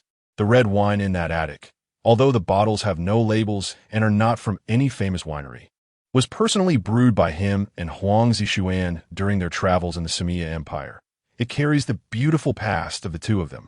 Back then, they agreed that this personally brewed red wine would be celebrated on the day they entered the halls of marriage, under the gaze of everyone, to celebrate with the heavens. The vow still lingers in my ears, yet now, everything has changed. Since Huang Zixuan married into the Sumia Empire, Ning Yuan had hidden the red wine they brewed together back then here, never expecting that Qin Mengshu would discover this secret in the darkness and destroy it in an instant. Ning Yuan's eyes were filled with gloom, pressing closer, cornering the already flustered and speechless Lu Xiaoxiao into a dead end. At this moment, his deep and extraordinary eyes were filled with rage. Like a beast about to go berserk, Qin Mengshu seemed to sense the overwhelming fury in his gaze, and reflecting on his earlier words, along with the chaos before her. She seemed to understand much. She wanted to explain something, but after countless attempts, she couldn't say anything, only making sounds like a child. Her eyes filled with anxiety and unease, seeing her cherished wine, like a beautiful memory that could no longer be traced, dissipate into the world at this moment. Ning Yuan's heart fell into an abyss, completely losing its normal cognitive ability. Dazed, he walked out of the room. Dazed, he closed the door again, dazed. He imprisoned Qin Mengshu in a completely closed space once more. In this back and forth, while bringing light to Qin Mengshu, it seemed to have taken away her originally ethereal and melodious voice. Watching Ning Yuan Yuan.'s familiar figure gradually disappear from view. The longing and anticipation for freedom in Qin Mingshu's heart dissipated bit by bit, eventually turning into nothing. She helplessly closed her eyes again. Why has everything become like this today? Back in the 21st century, she was a top star with countless admirers, and in the Qin family courtyard. She was an esteemed eldest lady. Even when she entered society, she was a topic queen. Now looking back, what exactly caused her, who was originally exceptionally talented and extremely proud, to become the way she is today, a sight she herself loathes to see? After thinking it over, it seems that everything is just because of a man who makes her heart race, a man she once loved to the core. Despair is often not about one or two things, but a series of events accumulating together, like a cup that keeps being filled with water. Even if each time only a little water is added, even if the pouring is extremely slow, but the capacity of the cup is ultimately limited. And with the passage of time, there will eventually be a day when it overflows, and that day will be when the cup can no longer bear it. And Qin Mingshu is that cup that only knows how to silently endure. From the moment she fell in love with Ning Yuan, this man has constantly challenged her limits. Like a kettle that doesn't know how much liquid it has, continuously pouring in a Qin Mingshu's cup. This moment is when the water spills over. The moment when Liu Xiaoxiao's heart can no longer bear it. In this month, if Qin Mingshu's initial expectations of Ning Yuan were 100%, with each passing week, her heart gradually diminished from 100 to 90, 80, 70, 60. Just now, when Ning Yuan completely ignored her physical condition and closed the door to this house again, leaving her behind, her expectations of Ning Yuan plummeted to rock bottom. She has never been a woman who would passively endure. It's just that this man has gradually challenged her limits, turning her into her current self. But deep down, she is a proud woman. She cannot continue like this, cannot. She must find a way to leave here. Even if she can no longer speak, she must leave. She wants to make this man regret everything he has done to her. Time flies, and in the blink of an eye, 3 days have passed. That night, a starless and moonless night. After leaving the national banquet of the Huaxiao Empire, Andrew Arthur's heart has been in turmoil. From Ning Yuan's reaction at the banquet and the response of the woman beside him, it is clear that Qin Mingshu must be going through a tough time. As the 7th prince of the Sumia Empire, who holds a high position and power, he cannot even protect a woman he likes. Nor does he have the right to protect her, only praying alone under the dark night sky during countless starless nights, hoping that this woman can be safe and sound. Even if they never meet again in this lifetime, he wishes them both well. As long as they can still breathe the same air under the same sky, it would be as if they had never separated, and his heart would be content. However, at the moment he learns of her troubles, his heart aches so much. If, like before, he had not temporarily set aside his personal feelings due to the domestic situation and power dynamics, perhaps the man accompanying her now would not be Ning Yuan, but him. But now, it seems that everything is already too late. Some things once missed are missed for a lifetime, such as love. Yet, just as Prince Arthur sighed endlessly, a few very regular knocks on the door sounded in his ears. "Come in." Arthur instantly concealed his myriad of sorrows and adopted the gentle demeanor he usually wore, replying calmly. Ever since he faced danger at the age of 12, he had presented himself this way in front of others, but his seemingly gentle demeanor was merely for show. No one knew the complex thoughts that lay beneath that seemingly warm exterior. The person who knocked and entered was a young man with golden hair and blue eyes, looking only in his early 20s. Yet his face bore an expression of determination that did not match his age. After slightly nodding in greeting, he respectfully said, "Your Highness." The 7th prince, a lady from the Huaxiao Empire named Zhao Shuiyao, insists on seeing you regarding an important matter. She also mentioned that you have met her before. Since the news of Arthur's mission to the Huaxia Empire arrived, the hotel where the 7th Prince Arthur stayed, at the Sumia Empire's embassy in the Huaxia Empire, has become a focal point of attention. This legendary prince, known for his gentle demeanor, graceful bearing, and exceptional talent, has unknowingly become the dream lover of countless girls. The best match. Therefore, every day, various women plead to meet Arthur, almost lining up from the embassy to Jingping People's Square. Naturally, those who work beside Arthur are not fools, and Arthur has never been one to keep people at arm's length. Thus, He simply instructed that they be presented as appropriate. For instance, those women who are obviously infatuated, or those who are incoherent and a bit crazy. What difference does it make whether they are seen or not? As the seventh prince of the Sumia Empire, Arthur is well aware of the importance of diplomacy. He would still meet with the daughters of prominent families or business tycoons. As for Zhao Shuiyao, although she has not yet reached the first tier in recent times, she has become quite a topic of discussion. However, Arthur is not very interested in the entertainment industry. Although he knows a bit, he does not understand it well. Initially, upon hearing this name, Arthur instinctively wanted to refuse the meeting, but just before the words of rejection could leave his mouth, a flash of lightning crossed his mind. Yes, he had met this woman before. If you remember correctly, she was the one who accompanied Ning Yuan at the state banquet that day. He just didn't know what she was doing here so late. Seeing Arthur lost in thought, the boy who knocked and entered cleverly said again, "If His Highness the Seventh Prince does not wish to see her, I can reply. No need, just bring her in." Arthur gave an answer that was completely opposite to what the boy had imagined. The women coming to meet His Highness the Seventh Prince today could almost be described with phrases like countless. These women are quite diverse, there are all kinds, including those from prominent families. But no matter who they are, His Highness the Seventh Prince is very decisive. If he wants to see them, he will, and if he doesn't he won't. Zhao Shuiyao, however, is an exception. The boy seemed somewhat confused and had a hint of doubt, but he nodded and said, "Yes." Moments later, Zhao Shuiyao, dressed in a sky-blue long dress, approached Arthur. Chapter 69. A late-night visit with just a glance from Arthur, the golden-haired, blue-eyed youth. Nikolai Jerry respectfully bowed and left, closing the door behind him. He had been selected for the royal family at the age of 12, to uphold his family's honor and future, and was fortunate enough to become the royal companion to the seventh prince, Arthur. At that time, Arthur was not as outstanding and powerful as he was today. The other royal companions and servants assigned to Arthur soon sought other paths. But Nikolai remained steadfastly by Arthur's side for 10 years, unwavering in his loyalty. One could say that he was the person who understood Arthur best in this world. Over the past decade, they had developed a deep mutual understanding. There were many things that Arthur did not need to articulate for Nikolai to grasp them. Zhao Shuiyao had met the seventh prince. She smiled slightly and nodded, acknowledging his presence. "What brings Ms. Zhao here at such a late hour?" Arthur was always warm and patient. Regardless of the occasion or the person he faced, he maintained the demeanor of a refined gentleman.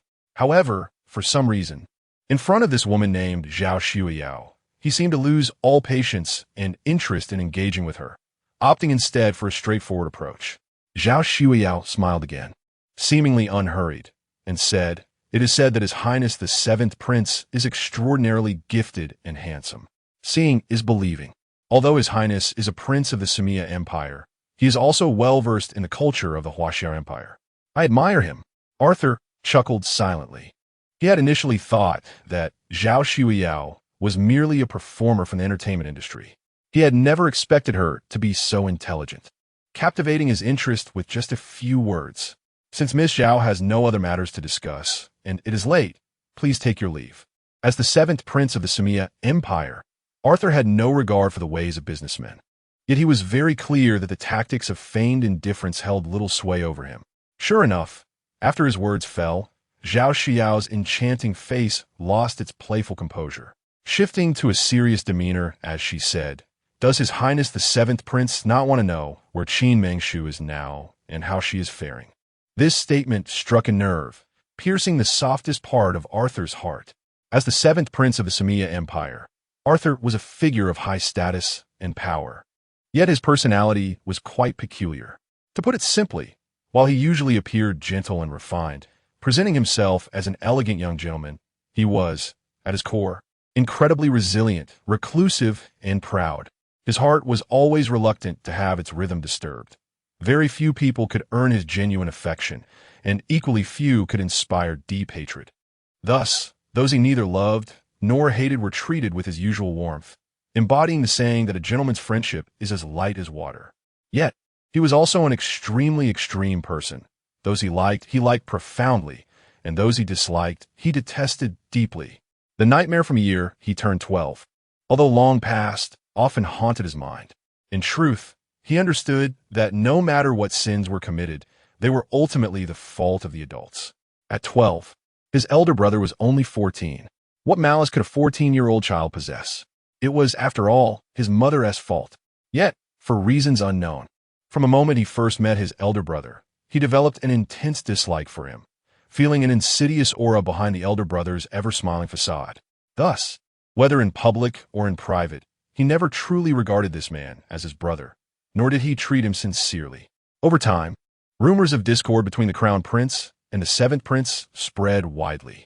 In fact, Arthur himself knew that, whether for political reasons or other factors, he should not have taken things so far, but his heart was uncontrollable, unwilling to reveal any friendly side to this elder brother, even if it was merely for show.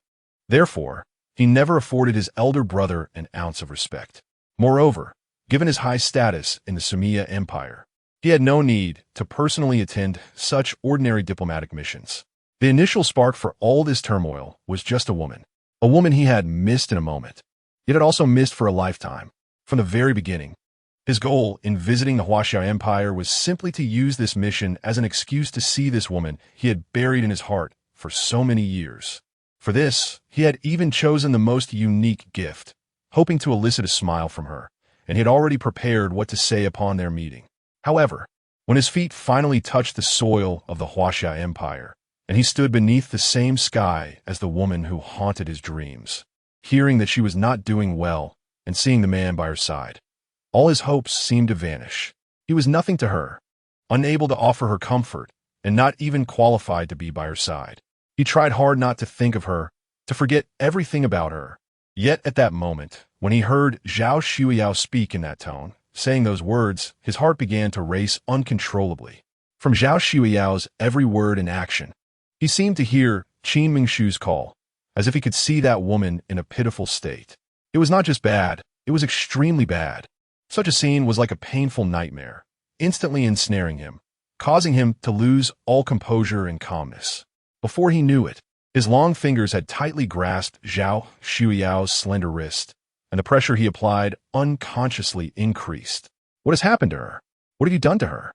In that moment, Zhao Shuiyao felt a chill run down her spine. She had never seen Arthur in such a state. Could this truly be the legendary seventh prince? Extraordinarily gifted and gentle, he looked like a frenzied beast, terrifying beyond measure. Zhao Shuiyao's heart was shrouded in anxiety and unease. After a while, she finally stammered, "Your Highness the seventh prince, you're hurting me." As her words fell, the nightmare that had enveloped Arthur seemed to dissipate slightly. He abruptly released his grip on Zhao Shuiyao's wrist and apologized. "I'm sorry, I did not mean to offend." "It's fine."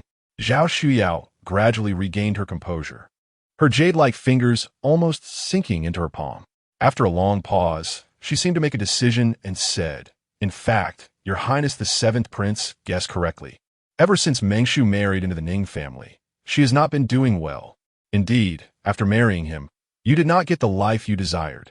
The moment Zhao Shuiyao's words fell, Arthur's resolve solidified. 4 years ago, although he had given up on pursuing Qin Mengshu, his feelings for her had not faded. Not even a little. For the past 4 years, he had immersed himself in power struggles, but his concern for Qin Mengshu had never wavered. Since Qin Mengshu announced her marriage to Ning Yuan, and that unexpected incident occurred at the wedding, Arthur's heart has been in turmoil.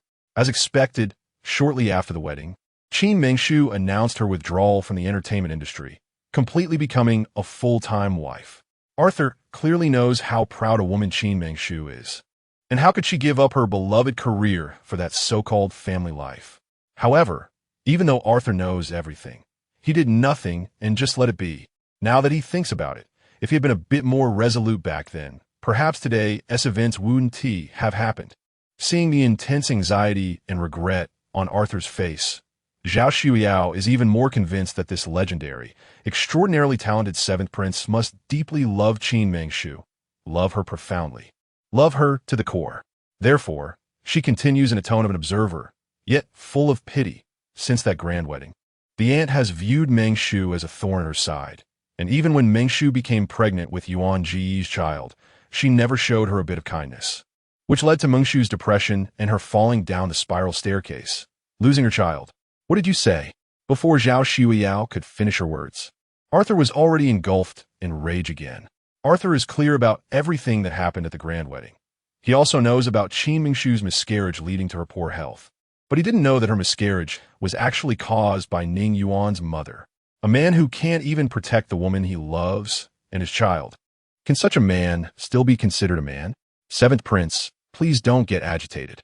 Yuan-Ge has always been filial. The loyalty of love and the respect for parents are inherently difficult to reconcile.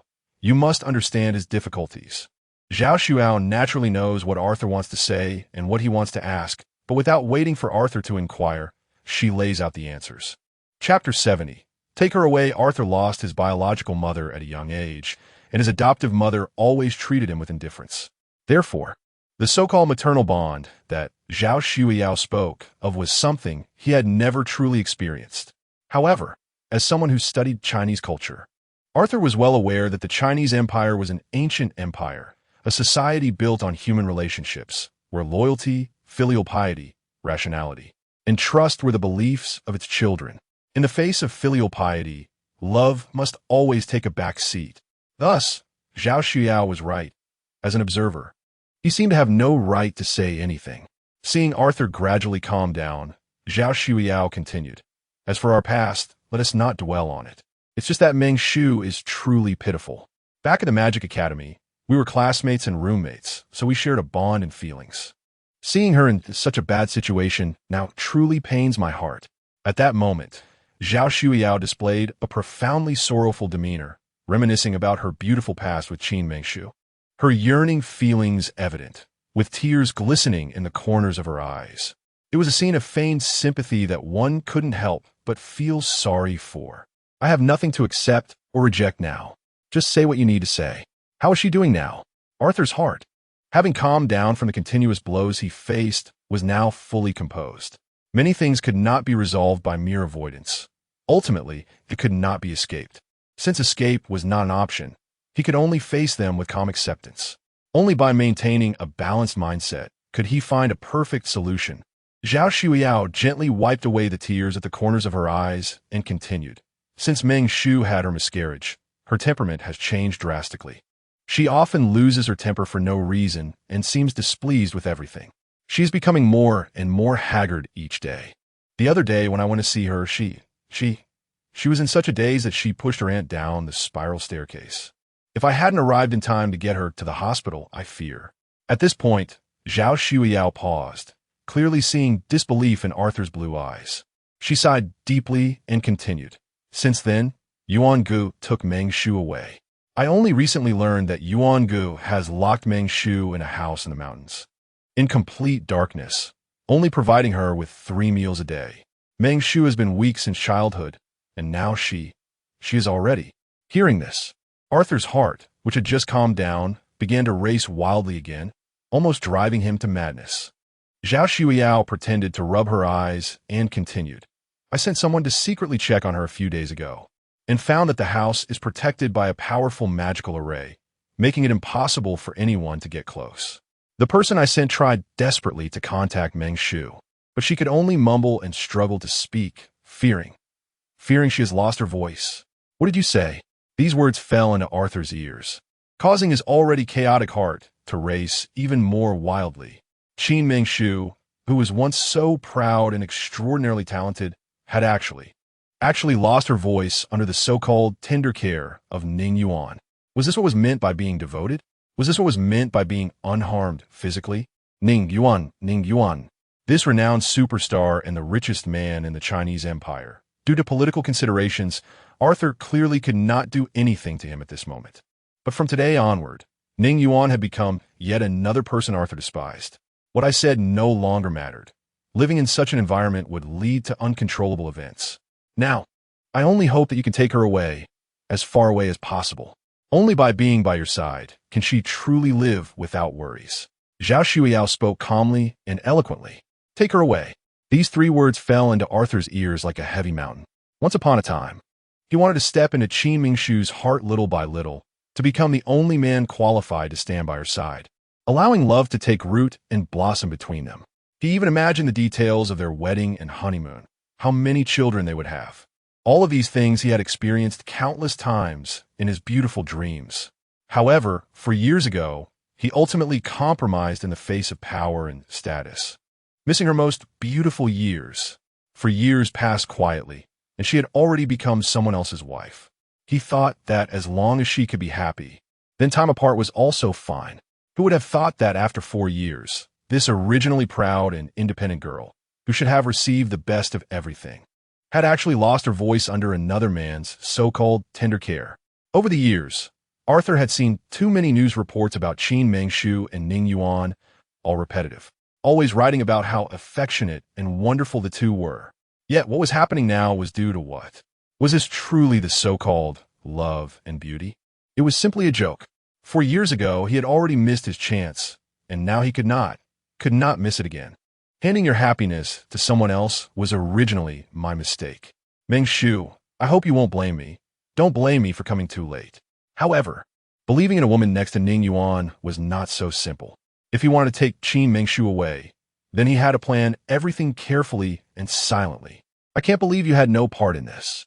The outside world has always rumored that you liked Ning Yuan and were trying every means to marry him. Could it be that you would truly give up the person you liked for your best friend? Arthur was half skeptical about Zhao Xuyao's words. After all, Ning Yuan was a top superstar, and no matter how things had changed between them, she was still his legally wedded wife. Even if their feelings had faded, external influences shouldn't make things too absolute. Although Arthur had little interest in the entertainment industry, he was very curious about everything related to Qin Mengshu. He also knew a bit about Zhao Xuyao's background. Therefore, he had to ask this question. Your Highness, the seventh prince, is right. I have indeed loved Yuan Good deeply since I was a teenager. Just like you love Mengshu, but I'm not as fortunate as you. As the one I love is a charming and flirtatious gentleman, while the one you love is a steadfast and unwavering woman. If Mengshu and I could both let go of some things, perhaps we would have found our happiness long ago.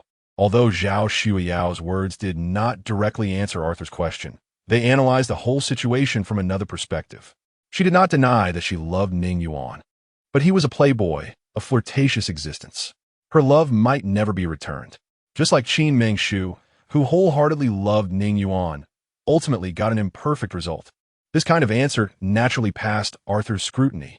Indeed, we are all lost souls in this world. Ultimately, he only loved Qin Mengshu. As for this woman, let her be. Now, can you tell me where Mengshu is? Also, what kind of reward do you want for coming here to inform me? Mengshu, I will help you out. You just need to find someone to assist you. That house is covered by a powerful magic array. Anyone who enters will have all their magical energy completely suppressed. Without Brother Yuan's voice control, no one can get in. I will find a way to bring voice control so I can get Mengshu out. At this point, Zhao Xuyao paused again, chuckling softly. As for the reward, Mengshu's happiness is the best reward, and it makes our acquaintance worthwhile. Moreover, only when Mengshu truly leaves Brother Yuan do I and Brother Yuan have a real chance to be together. As her words fell, Arthur slightly nodded. Perhaps this time, his sixth sense, aside from a minor issue, suggests that Zhao Xuyao is indeed not the person from the legends or his imagination. At least, this Zhao Xuyao is sincere. He has no interest in the friendship between the two women, nor in Zhao Xuyao's feelings for Ning Yuan. However, if they can really bring Qin Mengshu back to the Sumia Empire, it would be a good thing for both Qin Mengshu and him. If Qin Mengshu continues to stay in that dark place, it might not just be a matter of losing her voice. There could be more problems. And when that time comes, it would be too late for regrets. Taking Qin Mengshu away now, by estimating the time, she has only been mute for a month or two. If they can safely bring her back to the Sumia Empire and treat her, perhaps in time, she will be able to speak again. All right, it seems Arthur has underestimated Zhao Xuyao's character, so he hopes she won't mind. Arthur finally put on a gentle and refined demeanor again. It's fine. Zhao Xuyao, however, remained calm and lighthearted throughout. Since that's the case, then I will trouble Miss Zhao to take Mengshu away as soon as possible. Arthur will bring Mengshu back to the Sumia Empire and take good care of her. At this moment, Arthur sounded more like he was making a vow. Then, I will trouble His Highness the Seventh Prince. Chapter 71 Rescue. The two exchanged a few pleasantries before getting to the point, carefully designing a rescue plan. After reaching a consensus, Zhao Shuiyao left discreetly. Until Zhao Shuiyao departed, as the darkness on the horizon was gradually consumed by the morning light, Arthur's heart remained restless, standing alone and gazing into the distance. I hope you won't blame me for taking you away without your consent. I know you are a woman with deep feelings. Once in love, it is a lifetime commitment. Leaving him might bring you temporary pain, but staying by his side will only lead you into endless suffering. Arthur quietly stood in front of the floor-to-ceiling window that had already drawn back its curtains, staring blankly outside at the light that was slowly consuming the darkness, mirroring his current state of mind, as well as Qin Mingshu's situation at this moment. After Zhao Shuiyao left the embassy of the Sumia Empire, she headed straight home. Having survived in the cracks since childhood, she had long learned what it meant to win from 1,000 miles away. Therefore, there were many things she would never take in her own hands. Only by not getting involved could her hands remain clean, leaving no trace of dirt. Time flew by, and in the blink of an eye, 3 days had passed. Ever since the national banquet, where he saw Huang Zixuan, the crown princess of the Sumia Empire, Ning Yuan's heart had completely cooled. He isolated himself in his room, refusing to see anyone. Even his mother had a hard time meeting him. Years ago, he was forced to separate from Huang Zixuan. At his status back then, he truly was not worthy of the lofty little princess. Nor did he have the right to compete with the empire's crown prince for anything. For Huang Zixuan's happiness, and for the dignity of both the Huaxia Empire and the Sumia Empire, he ultimately chose to concede. At that time, he always thought that for Huang Zixuan, this union between empires should be a happy one.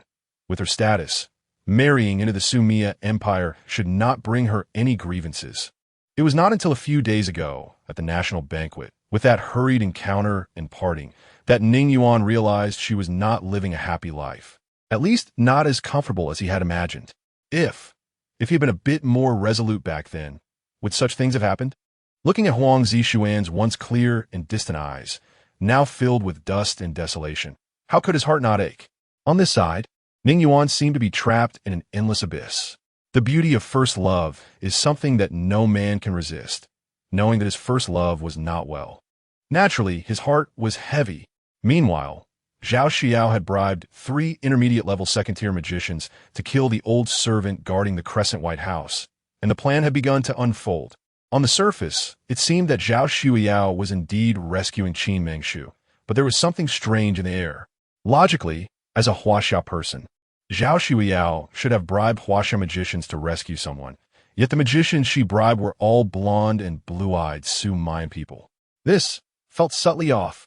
The entire Crescent White room was shrouded in a powerful magic array. For 3 days, Ning Yuan had not stepped out of the house. And even if Zhao Shuiyao really wanted to gain sound control, it would have been nearly impossible. But time was slipping away day by day. To avoid prolonging the dream, they had to take a more direct approach.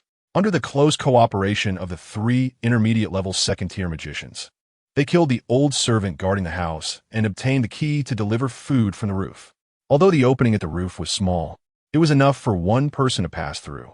One of the small-stature magicians was responsible for going down into the house to make contact with Qin Mingshu, while the other 2 waited on the roof to assist and keep watch. That night, the moon was bright and the stars were few. The cold moonlight fell sharply on the crescent white walls, casting layers of exquisite and mysterious light, giving a person a refreshing illusion. The magician Helen, dressed in night clothes, descended from the roof, and the usually cautious Qin Mingshu had already opened her eyes. Ever since Ning Yuan left last time, although the house remained completely sealed, it had gained some light, albeit dim yellow light, which brought brightness to Qin Mingshu. Having been in a fully enclosed space for a long time, she became increasingly cautious. Any slight movement would not escape her ears. The person who came at night was of unknown identity and with unclear intentions. All Qin Mingshu could do was find a relatively safe place to hide. When Helen's footsteps finally landed firmly, he did not see Qin Mingshu. "Excuse me, is Miss Qin Mingshu here? I am a personal guard of His Highness Arthur, the 7th Prince of the Sumia Empire. His Highness instructed me to come here to take you away. I mean no harm, Please come out to meet me. Helen searched around for a while, but did not see Qin Mingshu's figure. In this space, his magical powers were temporarily sealed, and he could not use magic to sense where Qin Mingshu was. So he had to resort to this most primitive method to try to locate her. At first, upon hearing Helen's words, Qin Mingshu was skeptical. Having spent so long in such a completely enclosed space, she had become increasingly reclusive and cautious, even developing a bit of paranoia, being on edge all day. Therefore, even though Helen spoke with certainty, Qin Mingshu had no intention of revealing herself. Helen was quite perceptive. Upon entering this environment, he understood that any normal person would become paranoid after staying in such a fully enclosed space for too long. Fortunately, before coming here, Zhao Shuiyao had thoughtfully anticipated all potential sudden situations and provided solutions. Seeing that normal methods could not bring Qin Mingshu out, Helen boldly cleared his throat, split his role into two, and began his performance. Your ploy of emotional manipulation is quite skillful. Since the prince knows, why still fall for it? Don't you Huaxia people talk about sixth sense? Perhaps this is what they mean, and I'm quite curious. You're dressed so beautifully tonight. Who is your target? Since the prince is so clever, why not take a guess? In fact, deep down, Qin Mingshu was eagerly anticipating leaving this dreadful place. She had even prepared a lengthy letter of over 2,000 words, waiting to hand it to Ning Yuan the next time they met, to explain everything clearly. Yes, in such a dreadful place, she had finally decided to give up all her little thoughts. She really had no interest in continuing this game. However, although she stated the facts, whether Ning Yuan would believe her words remained uncertain. If Ning Yuan insisted she was lying, then perhaps her remaining life would truly be spent in such a place. As for His Highness Arthur, the seventh prince of the Sumia Empire, there indeed had been a connection between him and Qin Mingshu during the welcoming banquet at the Magic Academy. But at that time, she was proud like a swan, and in her heart, there was no room for anyone else besides Ning Yuan. Even the exceptionally talented seventh prince of the Sumia Empire was merely a handsome man she could use in her eyes. She had never imagined that the one coming to rescue her in such a predicament would be this person. When she first saw Helen, Qin Mingshu was originally disbelieving. After all, apart from that one encounter, which could hardly be considered a meeting, she had no further connection with the legendary and exceptionally talented seventh prince. Qin Mingshu herself admitted that this seventh prince of the Sumia Empire was indeed an extraordinary and handsome individual. Moreover, coming from the 21st century, Qin Mingshu once had a fondness for the poetry of this remarkable figure, having collected several sets in her room at the Qin family estate. However, aside from a spiritual connection, she had never had any meaningful interaction with him. After all she had been through, Qin Mingshu had long ceased to believe in love. Now, as a married woman, it was even less likely that a prince would take notice of her. So she truly had no reason to believe that this legendary seventh prince would actually send someone to rescue her. Yet, when she heard from Helen about their familiar past, time seemed to revert to that moment, back to that starry night 4 years ago, back to that lavish ball. At that time, she had just met Prince Arthur. She was proud, beautiful, and independent. He was handsome, humorous, and held a high position of power. 4 years had passed in the blink of an eye. Although Qin Mingshu had once been a top star and a queen of topics, she had gradually faded from the public eye since marrying into the Ning family. If anyone could possibly remember what had happened 4 years ago at that ordinary birthday party, the casual exchanges between the two of them, it would likely be only her, with no second possibility. Therefore, when Qin Mingshu heard Helen playing both roles and struggling to communicate in broken Huaxia imperial language, desperately recounting their past, the last psychological barrier in her heart had crumbled. However, the absurdity of the situation was hard to ignore. A man she barely knew was so recklessly trying to take her away at such a moment. Yet Ning Yuan, the man to whom she had dedicated her happiness, her career, and everything else, could not offer her the slightest trust. Chapter 72. A sleepless night beneath the moonlight. Everything is truly heartbreaking. 2 lines of silent tears slipped down Qin Mingshu's unparalleled face. She instinctively wanted to speak, but after several attempts, she found that she seemed unable to say anything. Gently wiping away the hot tears from the corners of her eyes, she silently exposed herself to Helen's realization. "Are you Miss Qin?" The moment Helen saw Qin Mengshu, she wiped the sweat from her forehead and asked eagerly. Qin Mengshu weakly nodded, as a form of consent. Helen also nodded. Before coming here, the employer Zhao Shuiyao had already informed her that this Miss Qin had lost her voice and could not speak, so naturally, she could not provide a direct answer. Miss Qin, His Highness the Seventh Prince sent us to take you away. Let's hurry and leave this place. Qin Mengshu nodded again. After Helen helped Qin Mengshu leave the crescent-white room from the roof about 20 meters high, her mood finally relaxed a little. Freedom is indeed the most important thing in this world. The free air outside the room is intoxicating, enchanting, and addictive.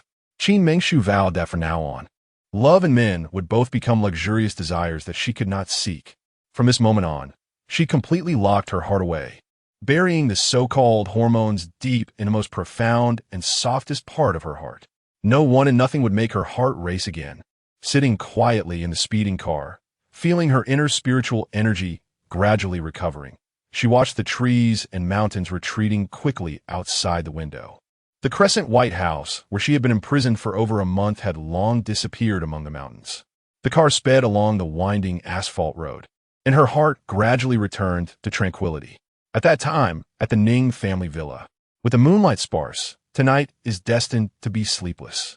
Usually, at this hour, Zhao Shuiyao would have already lulled Mrs. Ning to rest, and then returned to her own room to rest early. However, tonight was an exception. Tonight, Zhao Shuiyao was alone in the vast garden of the Ning family villa, turning on the brightest lights and drinking to excess. The angle she chose was excellent. It was the closest spot in the entire garden to Ning Yuan's room. Ning Yuan only needed to raise his gaze to the window to clearly see Zhao Shuiyao, who was drinking alone.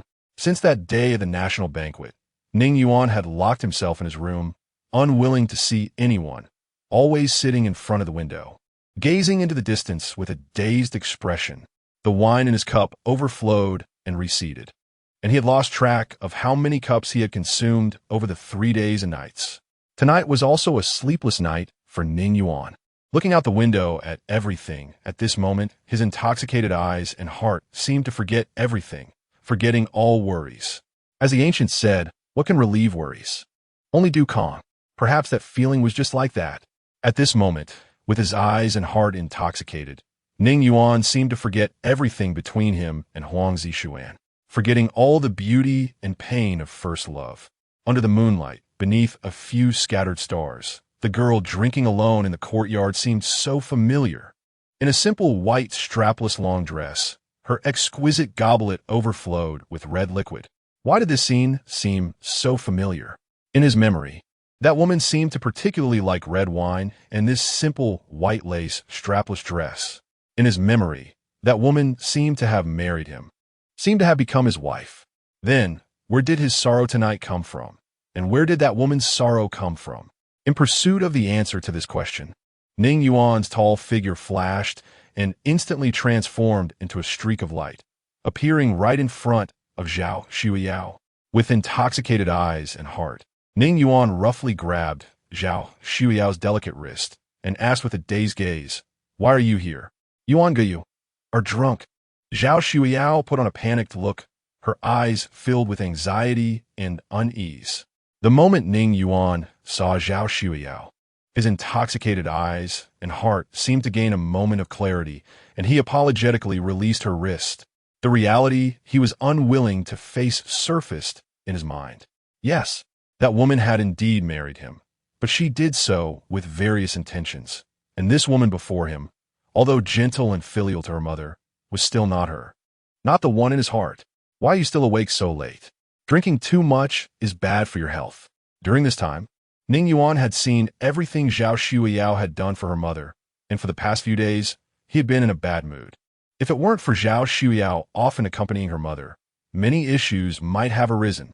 Therefore, Ning Yuan had gradually begun to care for this sister-in-law, just as he would for Ning Xian, his own sister.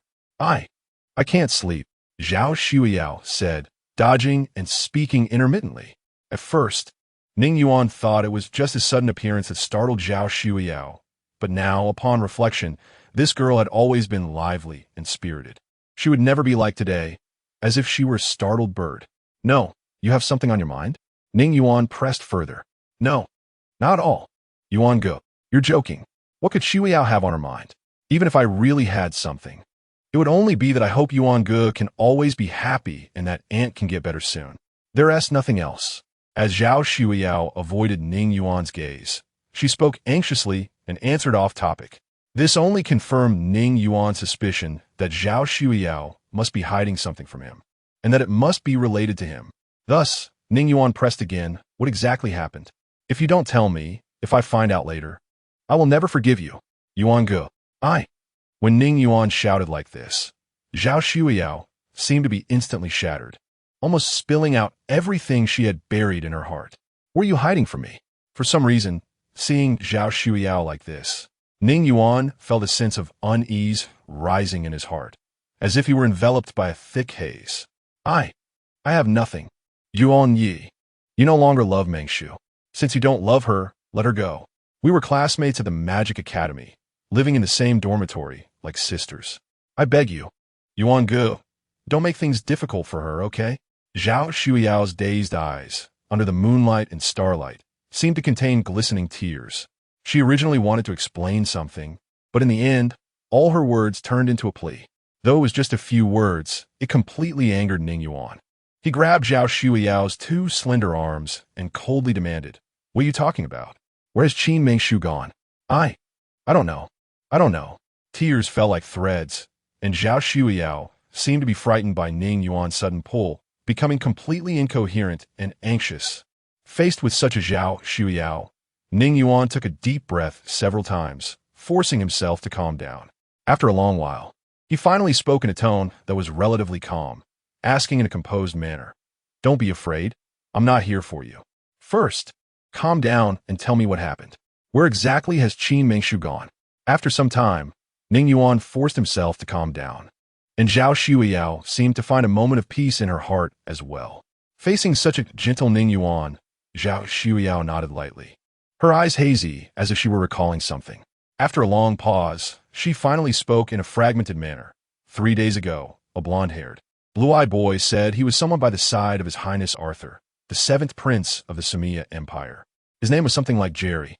He said the 7th Prince wanted to see me, so he took me to the Sumia Empire's embassy in the Huaxiao Empire.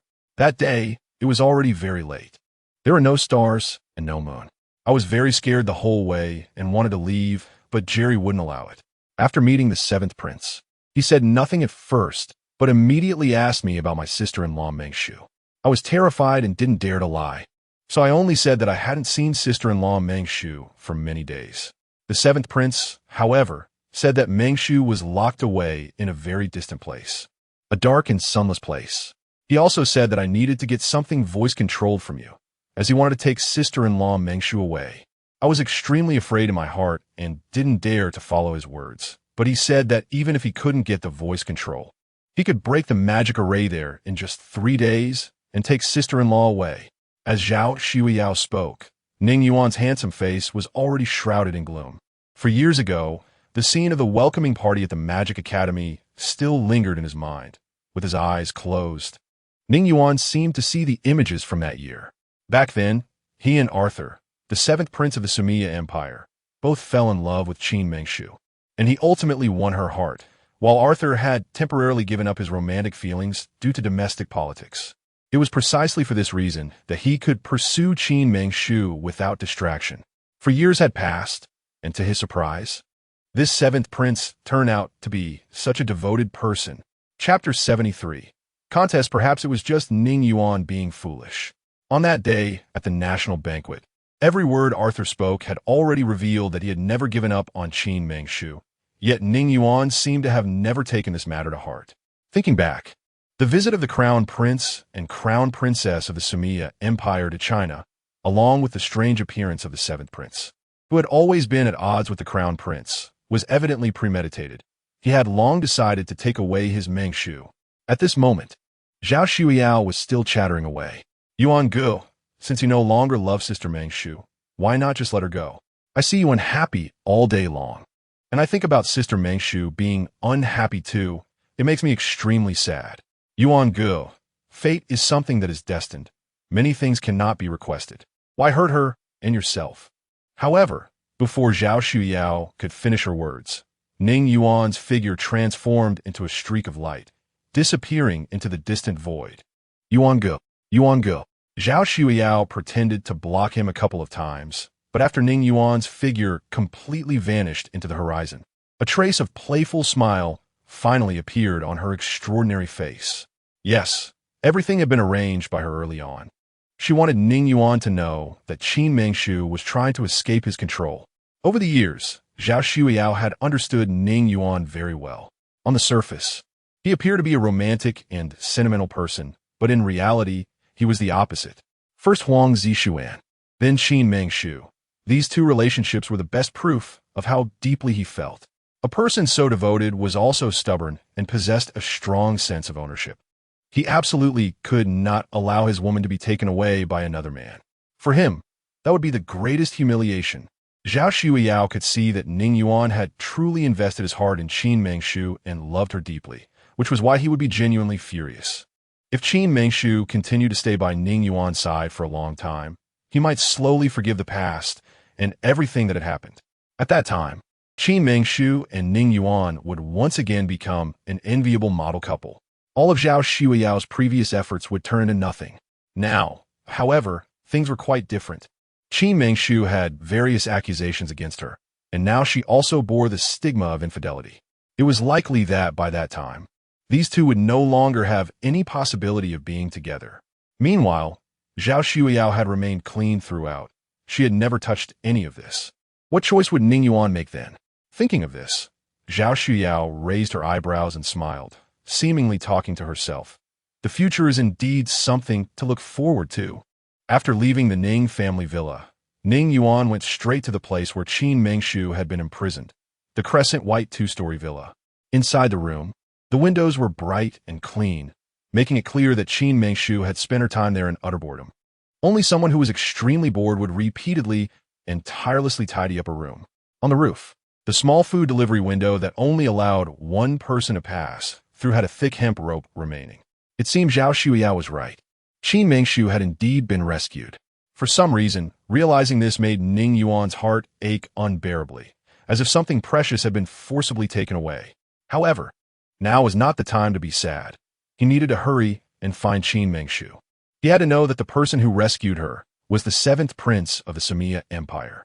If they waited until she had left the country, it would be impossible to find her trace outside the borders. His mind raced as he thought if it was indeed Prince Arthur who had rescued Qin Mengshu. Where would they be right now? If Ning Yuan were Arthur, he would definitely be eager to leave the country. Only by taking Qin Mengshu away from the Huaxiao Empire could they be truly safe.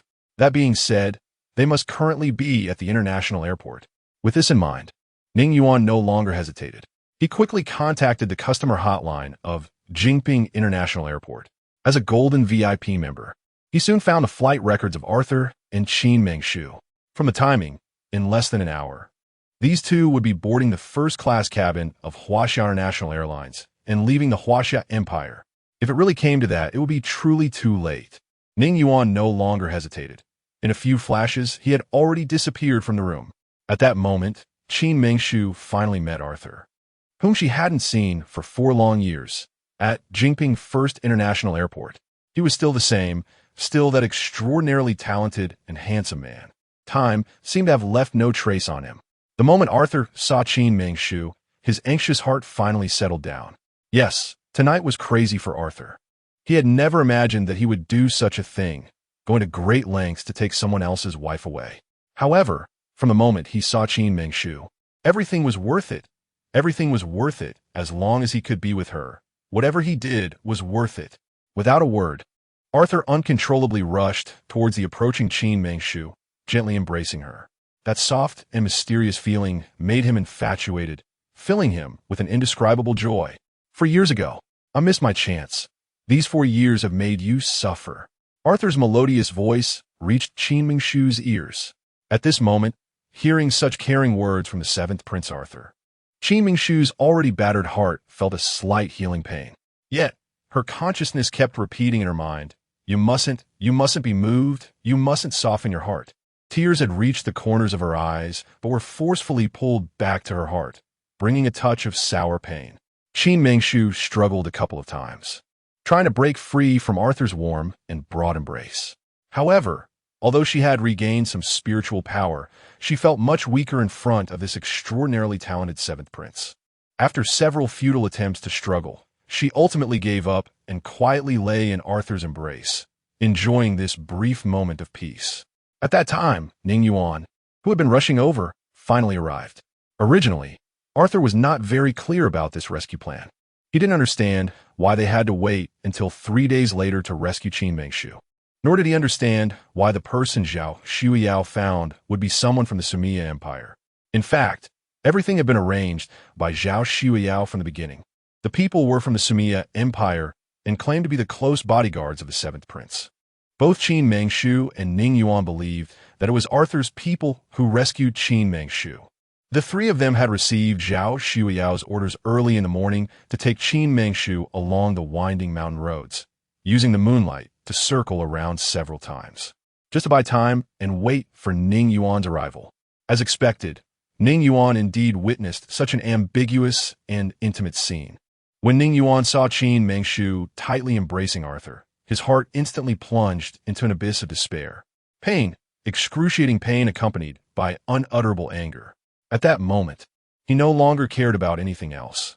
In a few flashes, he had already arrived in front of the two, without a word. He forcefully pulled Qin Mengshu out of Arthur's arms. It seemed like just a gentle tug, but it carried the energy of world-destroying magic. That is, the magical energy is almost on par with Arthur. This slight pull marks the first contest between these two men. Describing this first contest as not comparable is still extremely fitting. Both Ning Yuan and Arthur were taken aback at the same time. While Ning Yuan was shocked, he unhesitatingly gave Qin Mengshu a resounding slap, sending the already frail Qin Mengshu flying 10 meters away. Everything happened in the blink of an eye, before Arthur could react. Arthur's heart was still immersed in joy, his mind filled with memories of meeting Qin Mengshu, the 4 years of waiting, and the limitless expectations for the future. Yet, at that moment, the person in his arms inexplicably vanished, and when he raised his eyes again, he was faced with Ning Yuan's furious expression. Watching Qin Mengshu almost fly away, Arthur's heart ached to the extreme. As the seventh prince of the Sumia Empire, he should not, for political and diplomatic reasons, engage in any unnecessary conflict with an international figure like Ning Yuan in such a situation. However, Qin Mengshu was his Achilles heel. The moment he decided to take her away, she had already become his woman in his heart, and, as his woman, she could not be humiliated by anyone. However, just as Arthur was about to move, Ning Yuan had already acted. His tall figure flashed a few times and arrived by Qin Mengshu's side, his long hand seemingly inadvertently pulling her up and bringing her behind him. In Ning Yuan's peerless eyes, displeasure was written all over. As he suppressed his anger and coldly turned to Arthur, saying, "Your Highness the seventh prince, Qin Mengshu is now my wife. Our matters do not concern you. So please remember your identity and do not overstep your bounds. Whether in the Huaxia Empire, the Sumia Empire, or any country in the world, as long as a couple is not divorced and is still legally married, others have no right to interfere in their affairs." Chapter 74. Enraged Fury. Thus, Ning Yuan's seemingly strong and domineering words were not excessive. After he spoke, the seventh prince Arthur forced himself to calm down. He already knew about Qin Mengshu's current situation and that she was not doing well. Although Ning Yuan was Qin Mengshu's husband, he did not care for her. Since he did not care and did not love her, it was even more impossible for him to keep an eye on her at all times. Given this, why should he rush to confront Ning Yuan directly? After all, Qin Mengshu was still Ning Yuan's wife, wasn't she? Such matters should be handled gradually and with careful planning. A foolproof strategy had to be devised. In the end, Arthur remained dazed, watching Ning Yuan take Qin Mengshu away, their figures gradually disappearing in the distance. Ning Yuan roughly pulled Qin Mengshu along, his feet swift as they raced back to the white crescent-shaped house in the woods. Throughout the journey, Ning Yuan said nothing, but Qin Mengshu's heart was constantly in her throat. The more silent Ning Yuan was, the more it indicated his inner anger. The howling wind rushed past her ears, while scattered stars and the cold moonlight drifted overhead. Looking back, it seemed that in the seemingly long 4 years she had been with Ning Yuan, They had never been as quietly together as they were tonight. If they were like this during their passionate romance, it would have been a unique and beautiful romance. But now, it was merely the calm before the storm. Time passed quickly, and Ning Yuan's footsteps never stopped. Finally, after a quarter of an hour, the reality that Qin Mengshu dreaded the most arrived. In the vast and ethereal room, which constantly emitted a dim yellow light, Ning Yuan unceremoniously threw Qin Mengshu onto the European-style sofa in the hall, while he took off his outer coat and unbuckled his dark leather belt. As the leather belt brushed against Qin Mengshu's stunning face, Ning Yuan's dazed eyes filled with gloom. How could you not be able to withstand loneliness? After a few days apart, you want to elope with another man? At that moment, Ning Yuan's gaze was filled with displeasure and disdain, as if he were looking at a promiscuous woman, a whore who had been ridden by thousands. Qin Mengshu wanted to say something, to explain, but after opening her mouth and struggling for a while, she ultimately said nothing, only tears of grievance falling uncontrollably. Speak. Why don't you speak? Weren't you always so eloquent? Playing hard to get, like a spy, weren't you skilled at it? Why can't you say anything now? Have I caught you red-handed? No explanation to be found? Ning Yuan's furious voice grew louder, his pupils dilating to an almost unbearable degree. He stood up, the leather belt in his hand rising and falling, striking down on Qin Mengshu's frail figure. With each rise and fall, Qin Mengshu's delicate back blossomed with crimson flowers. Qin Mengshu could not articulate her pain, but the agony forced her to cry out. In this space, her entire cultivation was subjected to unprecedented suppression. The little recovery she had made was once again stifled upon re-entering this place, without the protection of magical powers. She had to endure Ning Yuan's furious wrath with her flesh and blood. Qin Mengshu's painful cries echoed ceaselessly in the vast room, each sound piercing and heart-wrenching. However, Ning Yuan, a man who once deeply loved Qin Mengshu, was now utterly cold-blooded, like a machine devoid of emotions. Even as Qin Mengshu's cries reached a point where she could barely breathe, he showed no signs of softening. In truth, Ning Yuan's heart was not that cruel. Each lash of the belt, though it struck Qin Mengshu's back, was not without pain in Ning Yuan's heart. After all, this woman was someone he had once loved deeply. The feelings he had invested in her were never in vain. He was a man of flesh and blood, easily ensnared by emotions. Yet, this time, Qin Mengshu's actions had truly disappointed him. He had originally confined Qin Mengshu here just to have her clarify the truth behind the series of events, to know who was truly behind her, and who was scheming against him. He had never thought to do anything to Qin Mengshu. Ning Yuan had always been a man who valued emotions. His feelings could even consume him at times. Even if Qin Mengshu said nothing, he would not truly harm her. Over time, it could be overlooked. However, he never imagined that Qin Mengshu could manage to contact Arthur even while imprisoned in such a dark, secluded place, as if it were a deep mountain forest, and that she could be rescued by Arthur. Over the years, as a business tycoon, Ning Yuan had a considerable understanding of the main powers in every developed country. Based on his knowledge of Arthur, everything Qin Mengshu had done before had nothing to do with him. If that were the case, it could only mean that everything Arthur did was all because of Qin Mengshu.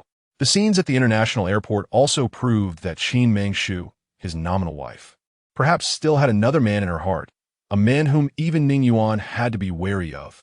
Moreover, if he had not arrived in time today, that man would have taken her away to a place Ning Yuan could never find.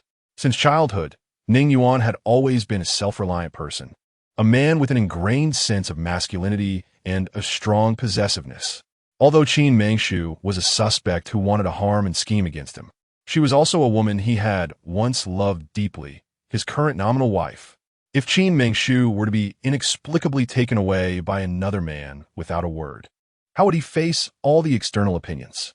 Even if he did not care about public opinion, he still cared about his own heart and that inexplicable sense of possessiveness. Choosing to vent all his anger on Qin Mengshu in such a cruel manner, Ning Yuan originally just wanted Qin Mengshu to know that he was a man with dignity and pride.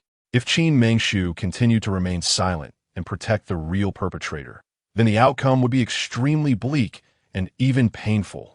Everything he was doing now was merely a warning. He was waiting for a plea for mercy or an explanation from Qin Mengshu. However, there was none. Nothing at all. From beginning to end. Although Qin Mengshu was constantly calling out and venting her physical pain, she had never uttered a single word of plea for mercy. This left Ning Yuan's already deeply frustrated heart even more frustrated. Ning Yuan's furious outburst lasted about a quarter of an hour, and during this time, Qin Mengshu's entire back had turned a dazzling crimson. The scene was terrifying to the extreme. In this brief yet lengthy quarter of an hour, Qin Mengshu kept shouting and enduring. But the pain on her back made her unable to bear it any longer. How much she wanted to speak, how much she wanted to plead for mercy. Yes, in front of this man, Ning Yuan, the once proud and independent her, had completely lost her temper and dignity. If a plea for mercy could truly bring her peace, then she would accept it. However, countless efforts only resulted in ultimate despair. Despair for life, despair for existence, despair for everything. In the end, when the pain finally reached a certain extreme, the nerves of Qin Mengshu, which had been constantly stimulated by pain and kept awakening, gradually fell into a blurred state. Ultimately, Qin Mengshu helplessly closed her eyes, completely losing all consciousness. It was only at this moment that Ning Yuan seemed to have vented all his anger. Looking at Qin Mengshu, who had completely fallen into a coma, his heart finally softened. Originally, he had never intended to do anything to this woman. It was just that he couldn't control his emotions for a moment. Now, seeing her like this, his heart still ached. Indeed, this woman was truly his nemesis. No matter how outrageous his actions were, he could still forgive her. Ning Yuan weakly dropped the bloodied belt in his hand, staring blankly for a while. In the end, a faint, glaring red mist inexplicably spread across his hands, and gentle spiritual energy began to flow over Qin Mengshu's frail body, bringing a little clarity to her already unconscious nerves. Ning Yuan cautiously removed Qin Mengshu's outer garment. He initially just wanted to change her into a new outfit to heal the wounds on her back, but inadvertently discovered another maddening secret.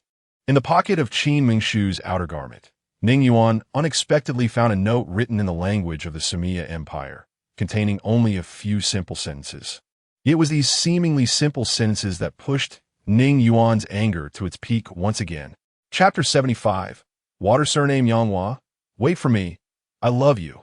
Originally, the anger that had been suppressed little by Ning Yuan due to Qin Mengshu's coma erupted violently at this moment, like a volcano erupting, uncontrollable.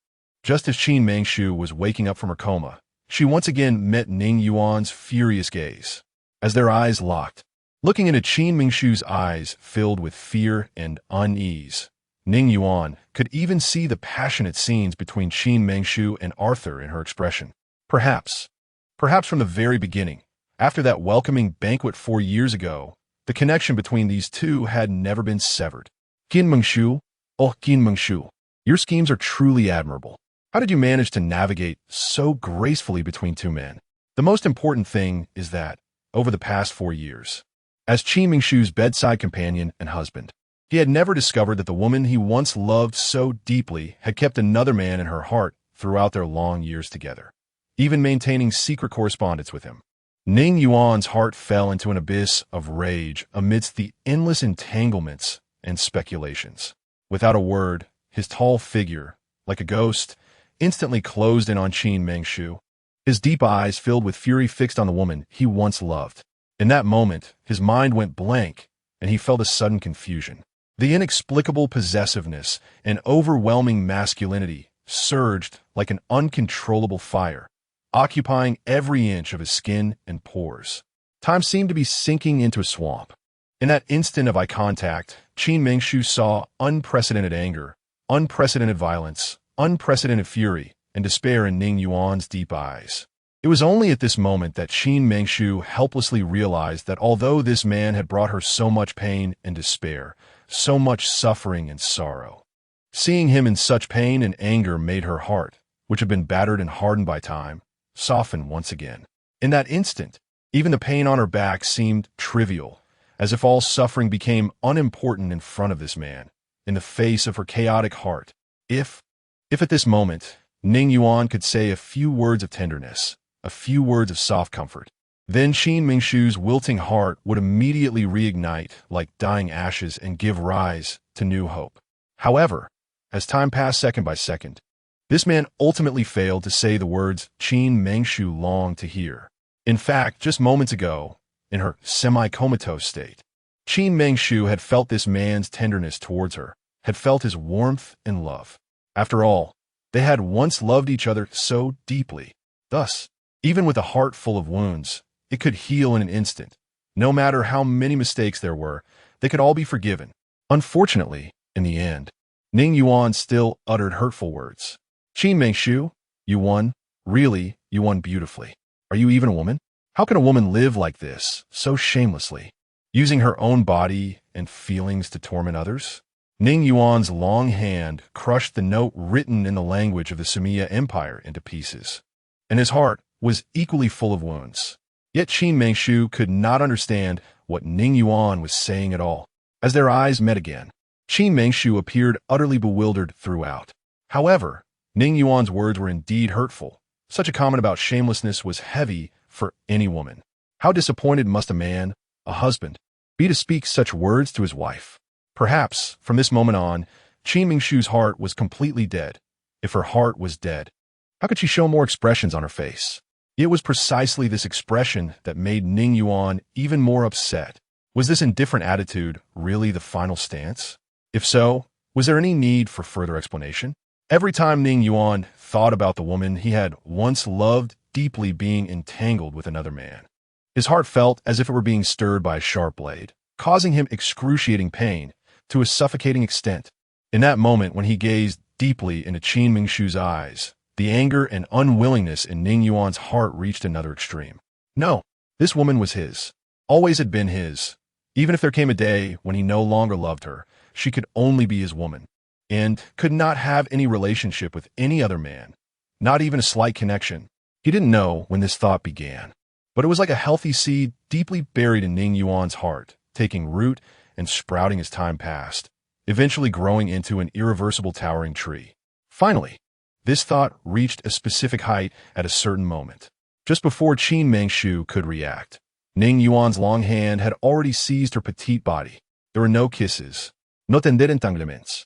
Everything Ning Yuan did next was so rough. Every action, every exertion felt nothing like treating a woman he had once loved deeply, but rather like venting all his anger and dissatisfaction. Qin Mengshu naturally wanted to escape. Yes, she was a woman, also Ning Yuan's woman, and legally his wife. However, her heart was no longer his. Just in that moment of eye contact, when Ning Yuan spoke those hurtful words, her heart had completely died. A heart that was already dead could only protect the last remnants of breath in this skin. Women are like this. When in love, they deeply invest, giving their bodies and everything, but once the love is gone, even holding hands or kissing feels disgusting, let alone such loveless intimacy. Such love was no different from that of mindless beasts, only for reproduction. Therefore, at this moment, Qin Mengshu was resistant, from her heart to her body. However, the more Qin Mengshu resisted, the more displeased Ning Yuan became. In Ning Yuan's mind, the affair between Qin Mengshu and Arthur was already a settled fact. Having caught her in the act, Qin Mengshu no longer had to continue pretending. Even this routine love was met with such resistance. This kind of resistance struck Ning Yuan's strong possessiveness and masculinity with unprecedented blows. The one currently entwined with Qin Mengshu was clearly him, yet in his mind, the imagined scenes of Qin Mengshu and Arthur together relentlessly surfaced, tormenting his heart and making him increasingly irritable and mad. However, from beginning to end, Qin Mengshu remained silent, except for the screams that came after the pain from her back being pulled and pressed again. Ning Yuan, on the other hand, became increasingly mad because of Qin Mengshu's inexplicable demeanor. Would you resist in the same way if you were with him? Is my technique better, or is his technique better? If I hadn't arrived in time today, would Prince Arthur have had offspring in 2 or 3 years? Each word was a piercing stab to the heart, like blades of rain, each cutting into Qin Mengshu's ears, causing her heart to plunge deeper into an abyss. At that moment, Qin Mengshu even forgot the pain coming from her back and body. After 4 years, does Ning Yuan really distrust her this much? Does he truly see her as such a person? A water-like flirt, fickle and romantic. In an instant, Qin Mengshu's heart turned to ashes, and her body became a stagnant pool, unable to stir even the slightest ripple.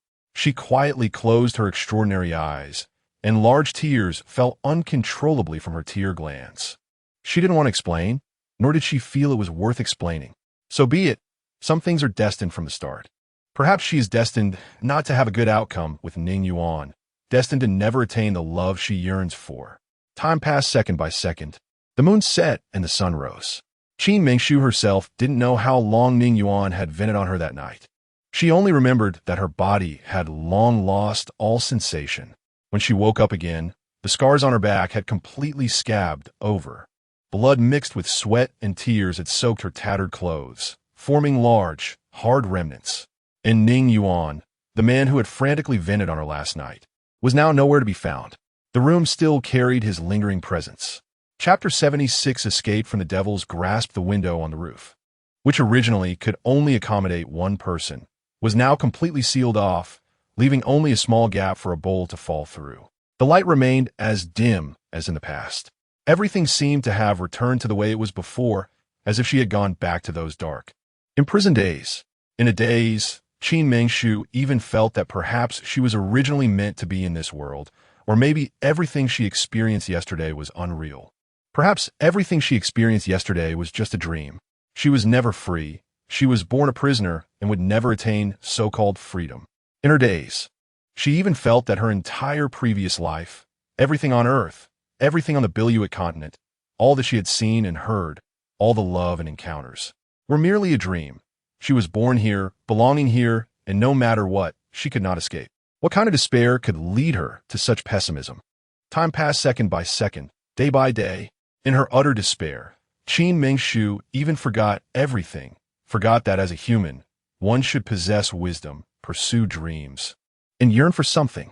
The wounds on her back and the hurt in her heart were all felt deeply. Each day felt more desolate than the last, each day more hopeless than the previous one. During these days, Ning Yuan always came, but every time he came, apart from rage and venting, torment and whipping, it seemed there was nothing more. In such living conditions, Qin Mengshu felt more like a puppet, a plaything, a puppet manipulated in someone's palm, just like a pet. When happy, Ning Yuan would hold her tenderly, passionately. When unhappy, it was endless torment and whips. Ning Yuan himself seemed like a patient with split personality, always living in an endless cycle of love and hate for Qin Mengshu. Time flowed on, without suspense or surprise, until one day, a day just like any other, but the air seemed to emit hope. Qin Mengshu found new hope in her daily identical meals. Hidden beneath layers of rice, she received a note again, a note written in the script of the Sumia Empire. The note was long, the handwriting chaotic. From the disordered writing and incoherent logic, Qin Mengshu could tell that during these days of being imprisoned, beyond this dark life, there was another person who was always thinking of her. This person was Arthur, the seventh prince of the Sumia Empire, a man who had once given her hope and then disappointed her. Yet this time, Qin Mengshu was still willing to choose to believe in Arthur. She longed too much for life outside. She yearned too much for freedom, even if there was only a 1 in 10,000 chance. Even knowing that failure in escaping again would incur even more intense wrath from Ning Yuan, she still wanted to give it a try. She could not just become a prisoner, a vessel for venting.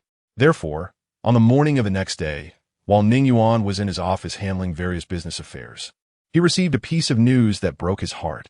This news came from the new guard, who was responsible for delivering food to Qin Mengshu daily. A middle-aged woman who looked very honest. When he heard the news, Ning Yuan could hardly believe it. He had thought about the possibility of Qin Mengshu choosing to hang herself due to unbearable suffering, which was why he had set up formations in the room to prevent her from having thoughts of seeking death. He could not understand how, under such circumstances, Qin Mengshu could have done it, how she could have died. Yes, Qin Mengshu was dead. The woman who had once made him love her deeply and hate her deeply, whose love and hate intertwined to the core, the woman he could hold but could not let go of, was truly gone. When Ning Yuan saw Qin Mengshu in a white dress, her face pale, his heart ached inexplicably. It was as if someone was using a sharp blade to slowly cut into his heart, and at the moment he confirmed that Qin Mengshu had truly lost her breath. He could no longer endure the intense pain in his heart. So powerful, yet because of a woman, the woman who harmed his mother and harmed him. He felt his blood surge, vomited blood, and fainted. 3 days later, both the Ning family and the Qin family held funerals. Qin Mengshu was dead. This once immensely popular first-line star, the young mistress of the Ning family, was gone. Ning Yuan followed Qin Mengshu's last wishes and did not cremate her, but instead chose an unprecedented voluntary burial for her. On the day of the coffin sealing, at the funeral, Ning Yuan's face was pale, his stubble and hair long. Utterly dejected, weeping uncontrollably. In those 3 days after Qin Mengshu's death, it seemed as if Ning Yuan's heart had also died. Some people, only after losing, come to understand how to cherish, how to appreciate her goodness. Qin Mengshu was gone, taking with her Ning Yuan's expectations for love and everything. First, it was Huang Zishuan. Then it was Qin Mengshu. Perhaps he could never love again in this life. But this time, this blow seemed to be even more powerful for him. The day after the funeral, Ning Yuan publicly announced through official platforms that he would forever withdraw from the entertainment industry. All business affairs were handed over to his adopted sister, Zhao Shuiyao, and manager Cheng Yi, while he remained at Qin Mengshu's grave, drinking away his days. Meanwhile, the Crown Prince Jason, the Crown Princess Huang Zishuan, and the 7th Prince Arthur, after a grand farewell party in the Huaxia Empire, left the Huaxia Empire together. 3 days later, in the royal castle of the Sumia Empire, Crown Prince Jason, having solidified his position for many years, was finally granted the title of the first duke among the many princes of the Sumia Empire by the king after this visit to Huaxia. In the Sumia Empire, a first duke is equivalent to a prince in the Huaxia Empire, with power and status second only to the king and crown prince. Below the first duke are second marquises, third earls, fourth viscounts, and fifth barons. Since the founding of the Sumia Empire, all first dukes were conferred after the crown prince ascended the throne. This time, it was truly unprecedented that a first duke was conferred before the crown prince ascended the throne. Therefore, the political circles of Sumia were filled with immense respect for the newly appointed Duke Arthur. Rumors about succession spread wildly throughout the empire. As for Arthur himself, his mood was naturally excellent, but beyond the joy of being conferred a title, there was an added joy that made his heart race with excitement. After being conferred a title, a prince would receive his own castle and fief. Duke Arthur's fief was rich and not far from the capital. Usually, he could make a round trip between the capital and his fief in just 1 hour, generally speaking, before the conferment of the title. The empire would hasten to build the duke's castle, so that on the day of conferment, he could move in, a house that belonged solely to him. A woman he loved waiting in that house. This is the motivation a man is willing to fight for. At this moment, the Duke Arthur's residence was bustling with people, yet Arthur himself had no intention of mingling with them. After returning to the Duke's residence, he immediately went to the backyard, to a room called the Orange Castle. This house is specifically decorated by Arthur for a woman in orange, which is his favorite color throughout his life. It is gentle yet not ostentatious, resembling a shade of red that is full but not overflowing, just like his character. The room faces south and is situated in the north, receiving ample sunlight. The courtyard features a small bridge and flowing water, exuding the elegance and beauty of a Western castle, while also embodying the essence of Eastern architecture with its mountains and waters. In the courtyard, a woman dressed in a long, watery-colored gown leans dreamily against the small bridge, gazing at the carefree fish swimming in the lake. The warm sunlight shines down on her, as if draping her in a thin layer of rosy light. At this moment, Arthur's originally good mood suddenly became serious. Right at the moment he received an unexpected piece of news.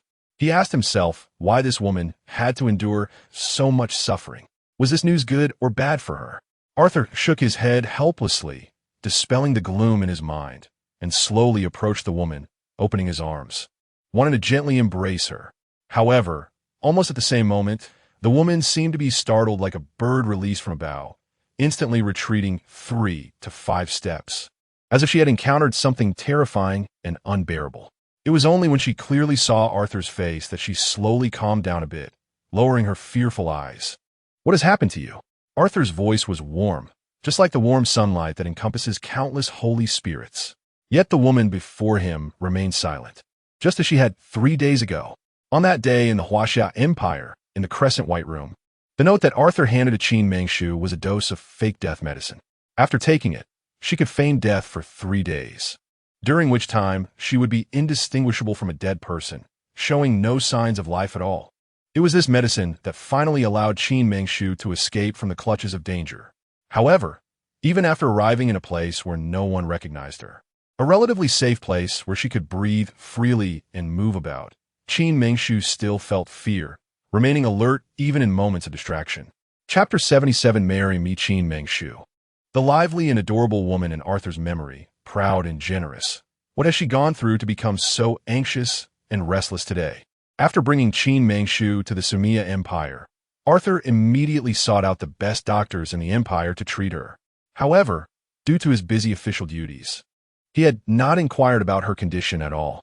The injuries on Qin Mengshu's body could be treated, but the scars on her heart could never be healed.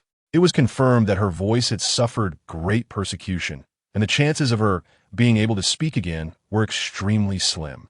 Moreover, Arthur received another piece of news. A piece of news that was uncertain whether it was good or bad for Qin Mengshu. A piece of news that left Arthur unsure whether he should tell her.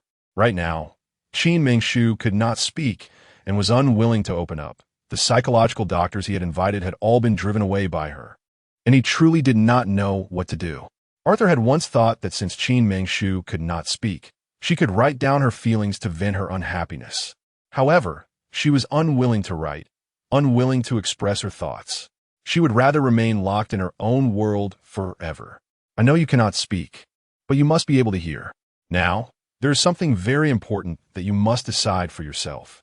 Arthur pondered blankly for a moment, struggling countless times in his heart, and in the end, he decided to tell Qin Mengshu this news.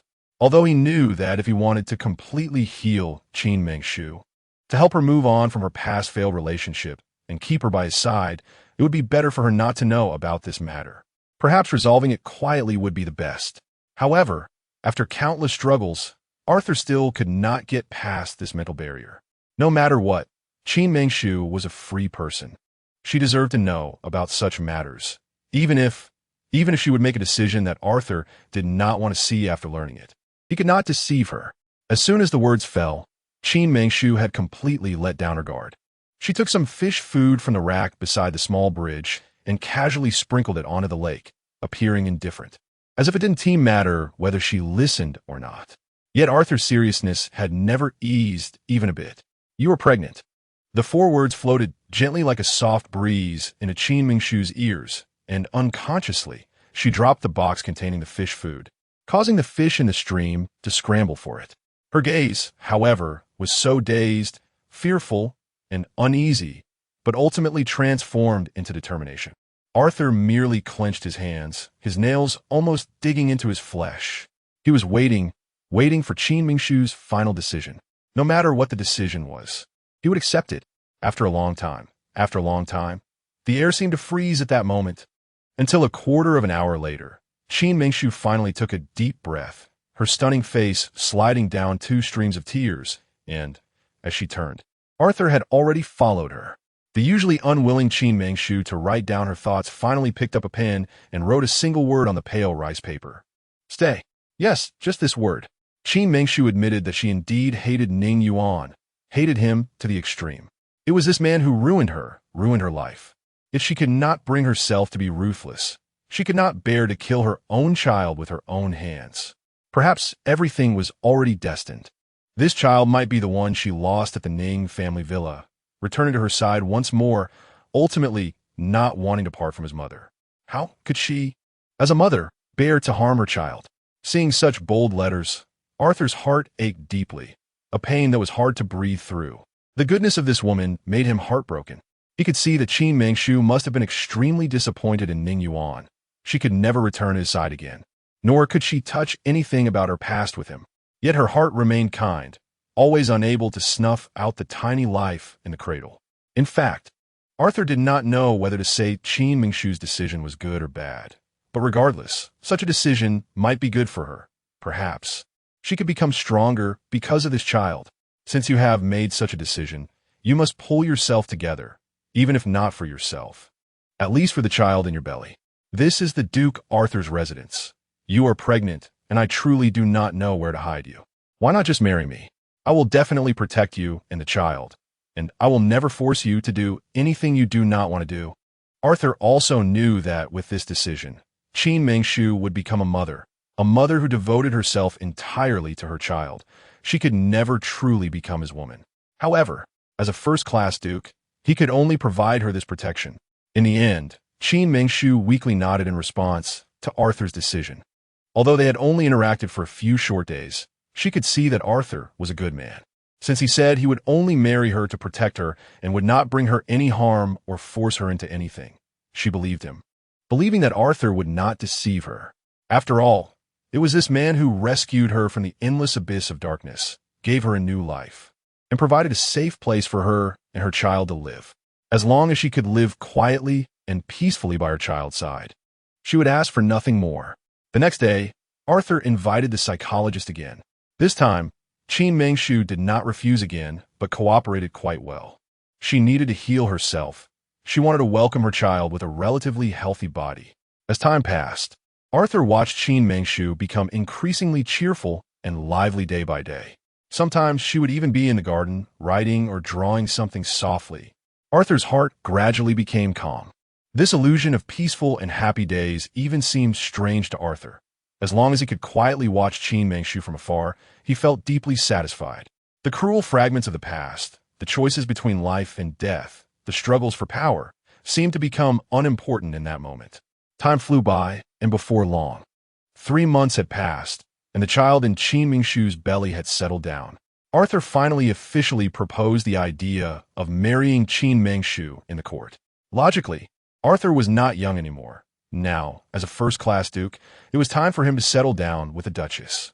Under Arthur's arrangement, Qin Mengshu finally became the goddaughter of the third-class Earl James Urson, James Catherine. James Urson was a third-class Earl of the Sumia Empire, and his grandfather was a great general during the current king's reign, making significant contributions to the country. Therefore, the title of the third-class Earl of the James family had been hereditary since the beginning of the dynasty.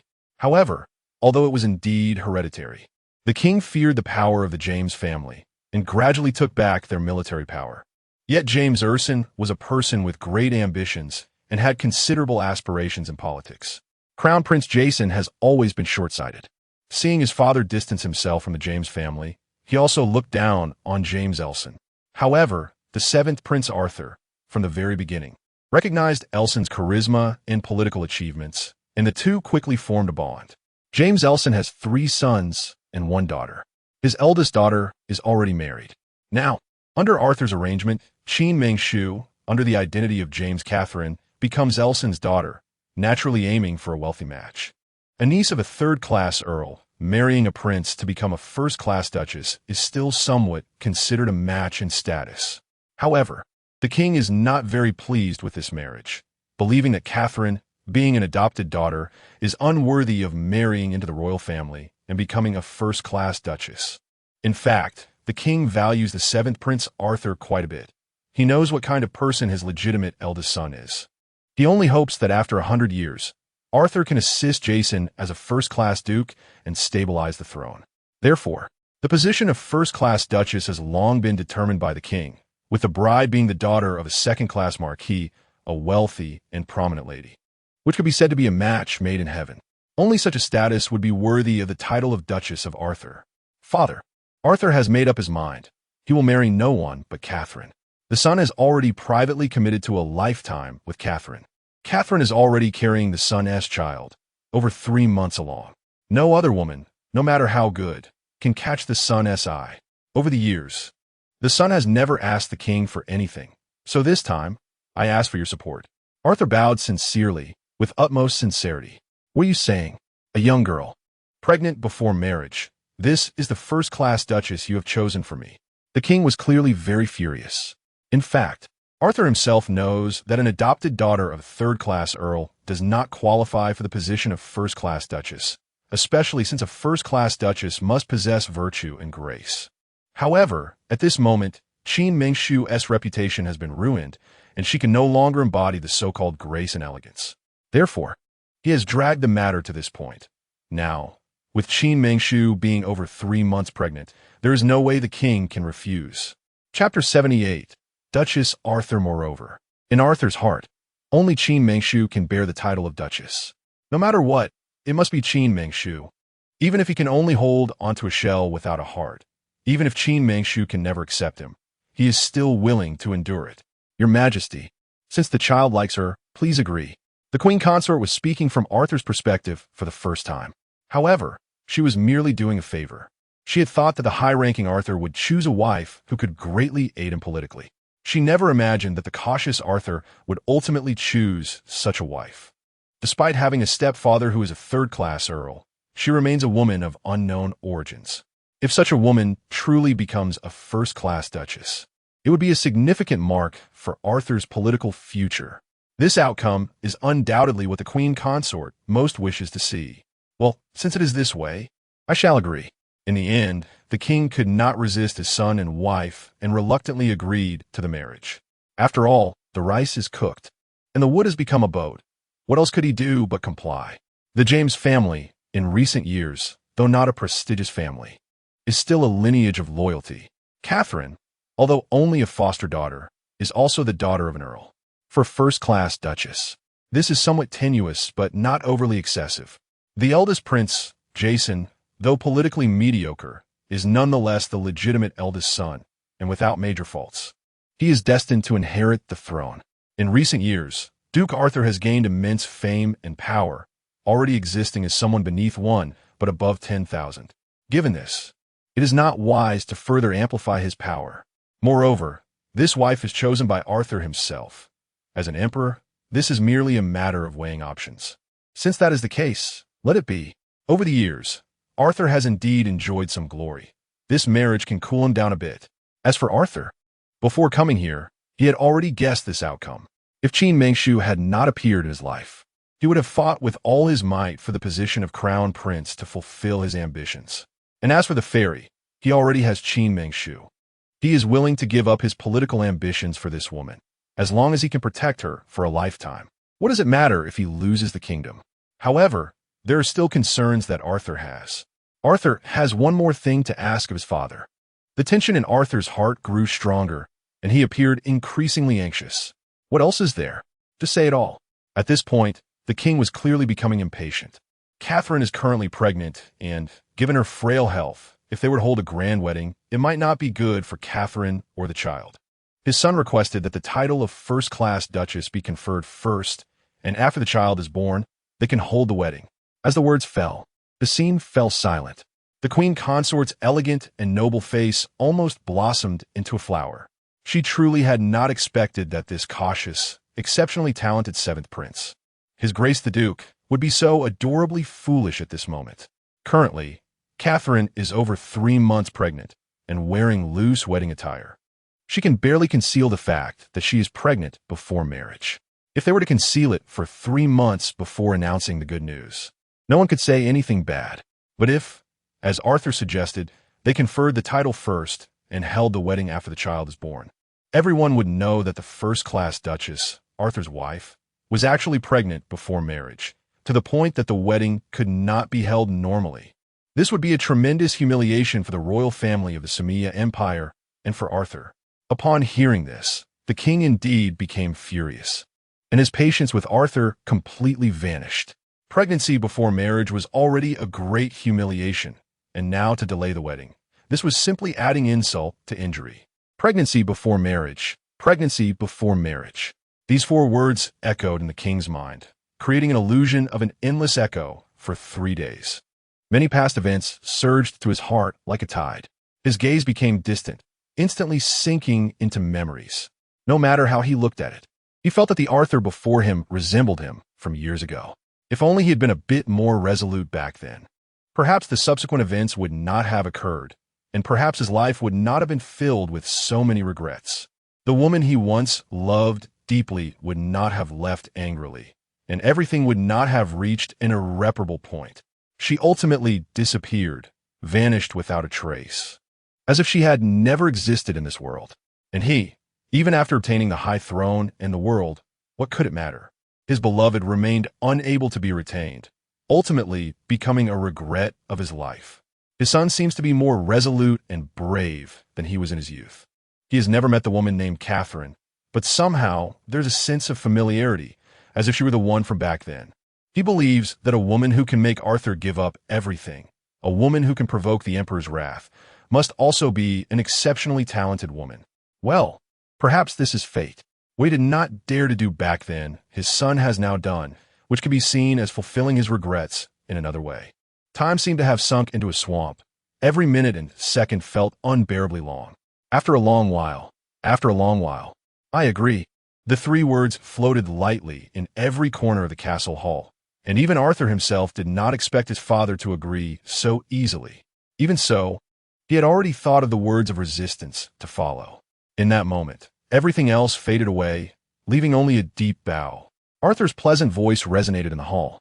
"Your son thanks the king." After the court meeting, news of the seventh Prince Arthur's marriage spread throughout the capital of the Sumia Empire. Everyone was filled with infinite curiosity about the Duke's wife, who had never formally appeared in public. For a time, various magazines and newspapers speculated about Catherine, making it one of the hottest topics.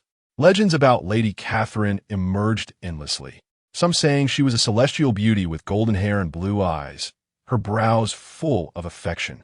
Others said she resembled a fallen fairy, gentle as water, extraordinarily talented, and beyond compare. Yet, no one could guess that the legendary Duchess of Arthur was actually an Eastern woman with black hair. At the center of the topic, our current Lady Catherine, originally a first-line star Qin Mengshu, under Arthur's meticulous care, became increasingly gentle after becoming a mother, radiating a maternal aura. In her eyes, a bit of her past sorrow and anxiety faded away, replaced by tranquility and beauty. On this day, with the weather fair, Qin Mengshu, who had long been mute, quietly stayed in her room, pulling in several well-known craftsmen to create a uniquely shaped object. Inside the room, wood shavings flew everywhere, and when Arthur entered, he saw Qin Mengshu with a group of craftsmen, drawing and sketching something. "Catherine, what are you doing?" Arthur smiled slightly, but the flying wood shavings made it nearly impossible for him to open his eyes. Qin Mengshu turned back with a smile, exuding charm, and pulled Arthur's long hand. Leaving the room, on the coffee table in the living room, Arthur saw a sketch. The sketch was exquisitely detailed, giving a sense of wonder, but Arthur was completely puzzled. On the drawing, there seemed to be something about a meter long, resembling an enlarged gourd, which had been split in half. The upper half of the gourd was unusually long and slender, while the lower half was exceptionally wide, making the proportions quite unbalanced. In the upper right corner of the sketch, Arthur saw two small figures, written in formal Sumian Empire characters, spelling out the words Yuji. "Yuji? What is this?" As soon as he finished speaking, Qin Mengshu smiled and picked up her pen, lightly writing two characters on the rice paper. "Guitar?" The guitar was originally a very popular musical instrument on Earth during the 21st century, introduced from the West and had already spread to China in the mid to late Qing dynasty. However, at that time, the feudalists did not appreciate such instruments. It wasn't until the establishment of New China, with the development of various functions, that music gradually entered people's hearts and instruments became a trend of the times. Qin Mengshu had learned to play the guitar since childhood. Her first guitar came from the Sun family, named Yuji, meaning to bring joy to others and happiness to oneself. Right now, she couldn't speak, but if she could produce beautiful melodies through the guitar, even if she couldn't communicate with her child through words, she could use another language to tell her, "Mom loves you." After arriving on this strange planet, she helplessly discovered that there were no guitars on this planet, and she, aside from being in a relationship, was entirely focused on acting, leaving no time or mood for the guitar. Now, she had become an idle person, waiting for an angel to be born. As a mother, she couldn't teach her child like a normal mother, but if she could use music to create a different form of communication with her child, it could still be considered a connection of souls. Although Arthur was confused, he did not want to disturb Qin Mengshu's thoughts and quietly waited for the outcome, until he saw Qin Mengshu holding the guitar, her long, delicate fingers plucking beautiful notes from the 6 strings of different thicknesses. He was completely mesmerized, standing there in a daze. Chapter 79. encouragement, and affected sentiment. The craftsman, who originally couldn't understand Qin Mingshu's previous actions, stood there, mesmerized, completely immersed in the beautiful notes. At this moment, Qin Mingshu resembled a fairy lost in the rhythms of music, and around her, exquisite paintings gradually emerged. Closing her eyes, she could even hear the gentle wind by her ear and smell the faint fragrance of flowing water. Everything was beautiful and tranquil, as if walking between heaven and earth. The piece Qin Mingshu was playing at this moment was called By the Baikal Lake. This piece was originally composed by Li Jian, a creative singer from the 21st century on Earth. He was a top student from Tsinghua University, possessing an elegant demeanor like a graceful young gentleman, always giving people an extremely comfortable feeling. The music was poignant and expressive. Both the melody and lyrics, as well as the artistic conception, were beautiful beyond compare. At first listen, it sounded like a wonderful love story, tender and moving, captivating one's imagination, but in reality, it was not. Lake Baikal is located in southern Siberia, Russia, within the Irkutsk region of the Buryat Republic. It is the world's deepest lake and the largest freshwater lake on the Eurasian continent. With an elevation of over 400 meters and a vast area, it is considered Russian territory. However, all of this is merely a historical misunderstanding.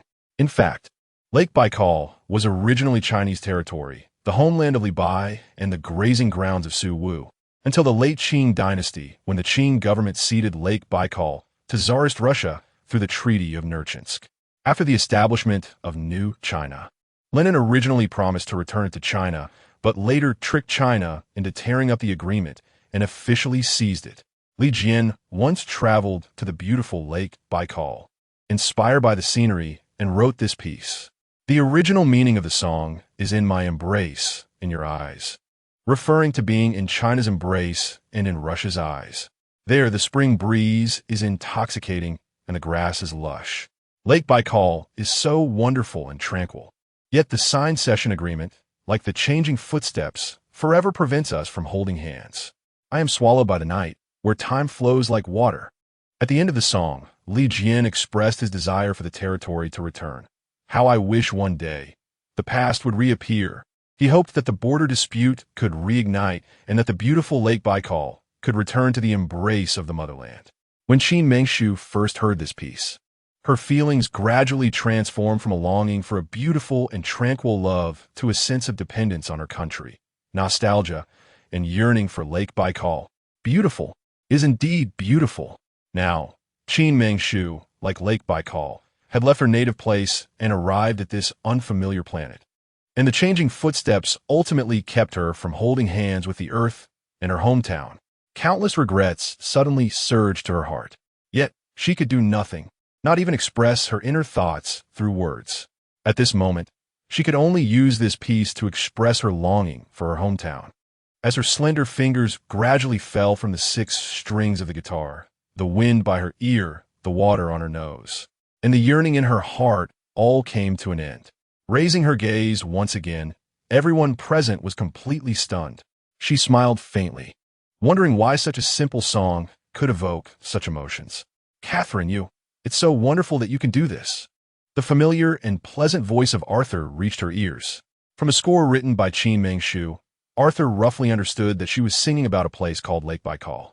Although Arthur did not know where Lake Baikal was or fully comprehend the meaning of the piece, the fact that such a seemingly simple object could produce such beautiful melodies was indeed captivating. Only at this moment did a not-so-mature thought emerge in Qin Mingshu's mind. If possible, she would like to spread this guitar across the entire Biluo continent, using it to express her longing for her hometown. In the days that followed, aside from the necessary exercises and resting, Qin Mingshu locked herself in her study, writing down every note and phrase she had learned about the guitar. She wanted to open a guitar class and pass on all of this. Arthur naturally supported all of this wholeheartedly. Seeing Qin Mingshu becoming more and more graceful and happier day by day, gradually finding her purpose and hope for life, satisfied him. As for the piece that Qin Mingshu played, after adding lyrics, Arthur translated it into the script of the Sumia Empire, allowing it to spread. For a time, rumors about the Duchess of Arthur, who had never appeared in formal occasions, grew increasingly mysterious. Although Arthur translated it, he did not prevent the circulation of the Chinese version. As a result, many famous composers and singers from the Huaxia Empire became infatuated with the mysterious Catherine because of this piece. Originally a top-tier star, Ning Yuan had been waiting by Qin Mingshu's grave every day since her death. Day after day, month after month, his hair and beard had grown long, even covering his shoulders, resembling a beggar by the roadside. His clothes were already in tatters, and he appeared extremely haggard. During this time, Zhao Shuiyao had almost taken control of all of Ning Yuan's assets, while Chengyi became her target of suppression. Although he held the title of general manager, he had little real power. After Zhao Shuiyao took control of all of Ning Yuan's business, she turned her attention back to Ning Yuan. From the very beginning, she knew that Ning Yuan was an extremely complex person with deep emotions, loving fiercely and hating fiercely. Qin Mingshu's death was something Zhao Shuiyao had anticipated. For any normal person, surviving in such misunderstandings and circumstances would be quite rare. But then again, for a useless woman like Qin Mingshu, death might be the greatest relief for her. As those weaklings say, perhaps there would be no such intrigues in heaven. Zhao Shuiyao also knew that Ning Yuan's only flaw in this life, apart from the two women he loved in succession, was his mother. Otherwise, she wouldn't have been able to use Ning's mother to drive a wedge between Ning Yuan and Qin Mingshu. Now, just over 3 months after Qin Mingshu's passing, Ning Yuan was still in extreme pain, unable to extricate himself. Sadness was inevitable. However, wallowing in sadness was not beautiful. During these 3 months, Zhao Shuiyao was fully aware of Ning Yuan's condition, but she had no worries at all. After all, as long as Ning's mother was still alive, Ning Yuan wouldn't become too despondent. Now, she had completely controlled all of Ning Yuan's businesses, and it was time for Ning Yuan's heart to ease a little. The rumors about her and Ning Yuan in the outside world were naturally varied, with all kinds of speculation. Some said she was merely Ning Yuan's adoptive sister, managing his business affairs on his behalf, with all power still in Ning Yuan's hands. After all, if Ning Yuan truly felt differently about her, he wouldn't have made the decision to completely withdraw from the entertainment industry due to Qin Mingshu's death, nor would he have waited by Qin Mingshu's grave for 3 months. Naturally, some also said that Ning Yuan's actions were merely for show, as the relationship between him and Qin Mingshu was seen as a perfect match. A talented man and a beautiful woman in the eyes of the public. Currently, Qin Mingshu has passed away, and on the surface, Ning Yuan still has to put on a facade. Although Zhao Shuiyao appears to be nothing more than Ning Yuan's adopted sister, one must ask, what man in this world would entrust everything to a sister with no blood ties? Moreover, this man is as wise and powerful as Ning Yuan. Unless this adopted sister is not as simple as she seems. For Zhao Shuiyao, from the very beginning, her goal was not merely to be Ning Yuan's adopted sister. It was much more than that. What she wanted was Ning Yuan, everything about him. At present, she has already taken control of all the industries under Ning Yuan, but that is still far from enough. She wants the outside world to know that she is not just an adopted sister to Ning Yuan. She must make Ning Yuan let go of those 2 women in his heart. She wants both the country and the man. On this day, the weather is pleasant and the sky is clear. It has been 3 months, and Zhao Shuiyao has given Ning Yuan a full 3 months' time. After all, for a man, it should be enough time to grieve. Since it is enough, today is the day for Ning Yuan to leave this graveyard. Brother Yuan, a familiar voice of Zhao Shuiyao reached his ears. Ning Yuan, with disheveled hair and a dirty face, looked up to see a face that had been ravaged by wind and sand, with only her pair of eyes still clear and bright among the tangled, withered hair. You're here.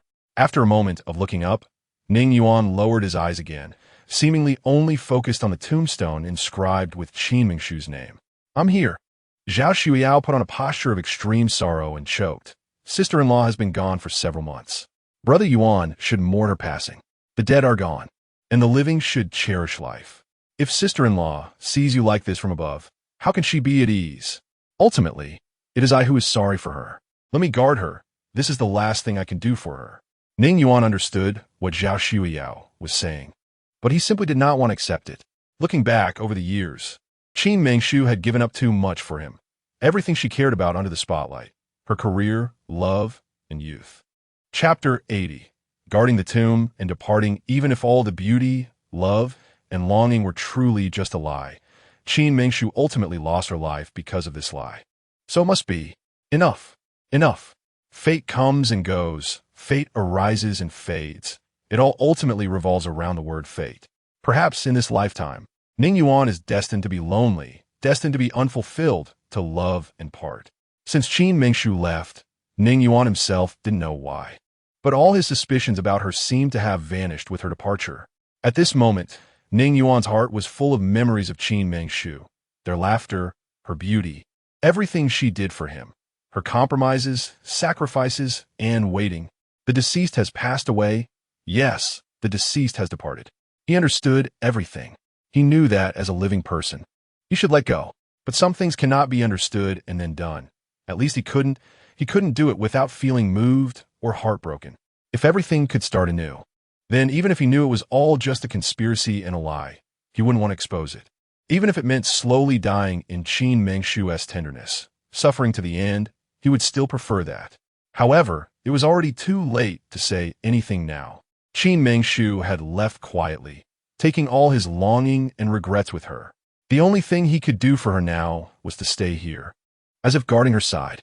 Those promises of growing old together, since they couldn't be fulfilled while alive, would now be kept in this other way, through this life. Thinking this way, it seemed he had fulfilled the promise made back then, and it hardly seemed inappropriate. Could it be that Brother Yuan really has to give up everything for sister-in-law, even ignoring Annie? Seeing Ning Yuan's appearance, Zhao Shuiyao was naturally both angry and resentful. Over the years, she had done so much, calculating every move, to stay by Ning Yuan's side in a legitimate manner.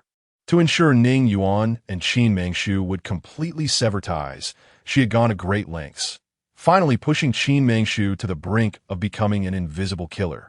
A woman who abandoned her husband and family, leading to Qin Mengshu's bitter disappearance from this world filled with resentment and grievances. Yet even so, Ning Yuan still couldn't let go of that woman. The one who had even threatened his life, caused his family to fall apart, and even put a green hat on him. Zhao Shuiyao was unwilling. However, now everything seemed less important. Ning Yuan truly loved Qin Mengshu, loved her to the bone, but what difference did that make? After all, Qin Mengshu was dead. A dead person had no right to compete with her.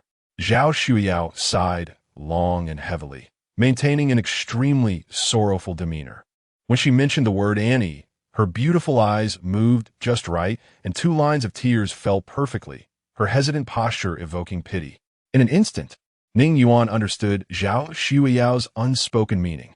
It seemed her visit was for her mother. Thinking back to her earlier words, could it be that her mother was not well? What had happened? Realizing this, Ning Yuan almost instantly stood up from the lush green grass. Auntie's health seemed not to be good. Facing Ning Yuan's questioning, Zhao Shuiyao stammered, her eyes hazy as she replied, "What happened to my mom?" At that moment, Ning Yuan seemed to forget the pain in his heart. The days spent at Qin Mengshu's grave brought him an unusual peace, but at this moment, his heart suddenly felt restless. Zhao Shuiyao's next words drove Ning Yuan to madness. "Auntie's health is not good," the doctor said. "She may not have much time left." "What did you say?" Almost the moment her words fell, Ning Yuan grabbed Zhao Shuiyao's slender wrist. Disbelief written all over his deep-set eyes. "Impossible, this can't be true. My mom has always been fine. How could she suddenly be unwell? What on earth happened?" In the face of Ning Yuan's nearly frantic questioning, Zhao Shuiyao could only shake her head helplessly, tears welling in her eyes. "Why didn't you say it earlier? When did it start?" Ning Yuan's 2 questions came out like a roar from deep within, shaking the heart. It was Auntie who didn't want to say. She said, after all, sister-in-law died because of her. Her health has been poor since she fell down the spiral staircase. And these days, she's been worrying about you, so her condition has worsened. Zhao Shuiyao spoke in fragments, but Ning Yuan felt an overwhelming discomfort. Zhao Shuiyao's words were exquisitely crafted, first placing Ning's mother on an extremely benevolent pedestal, even feeling guilty for the death of the woman who wanted to kill her because of Qin Mengshu. Then, she laid bare how Ning's mother worried about Ning Yuan every day. These seemingly simple words constantly reminded Ning Yuan that the woman he was now vigilantly waiting for was someone who once wanted to ruin his family, harm his mother, and kill his child. Naturally, after hearing such words, Ning Yuan fell into deep contemplation. Qin Mingshu's sudden departure seemed to dissolve many of his misunderstandings about her. In this sorrowful time, he almost forgot that his mother's health had originally suffered because of Qin Mingshu. Thus, he truly couldn't consider himself a good man, a good son, or a good husband. He had forgotten his mother's nurturing love because of his own emotions. Enough, enough. After all, Qin Mingshu was gone. The wrong she committed would remain unresolved. Now, caring for his mother's health was the most important thing. The two most important women in his life were Qin Mingshu and his mother. Now that Qin Mingshu had left him, he absolutely could not let anything happen to his mother. Go back. Go back immediately. As soon as he spoke, Ning Yuan's figure transformed into a streak of light, instantly disappearing from a spot. Zhao Shuyao, however, did not chase after him immediately. She sneered coldly, suddenly turning around to look at the tombstone inscribed with Qin Mingshu's name, and said with a cold smile, "Qin Mingshu, I never expected that your aunt and sister couldn't overcome you, yet you ultimately fell into my hands. From up there, watch how I take control of everything you once possessed." After leaving the cemetery, Ning Yuan did not head directly to the Ning family's villa. As Zhao Shuyao had mentioned earlier, his days of guarding Qin Mingshu's grave had caused his mother to worry about him every day. Although he had not seen his reflection since March, apart from eating, drinking, and relieving himself, he had almost never left the grave and had not done anything else. His hair and beard had grown down to his shoulders. Such a disheveled appearance was surely disheartening. If his mother saw him like this, she would likely be even more worried. Finally, the largest beauty salon in Jingping welcomed back Ning Yuan, a familiar customer, after a 3-month absence. When the pretty young girl at the front desk saw the scruffy Ning Yuan, she waved her hand dramatically, and in a flash of brilliance, took out an extraordinary golden VIP card from the salon, her delicate expression perfectly illustrating disbelief.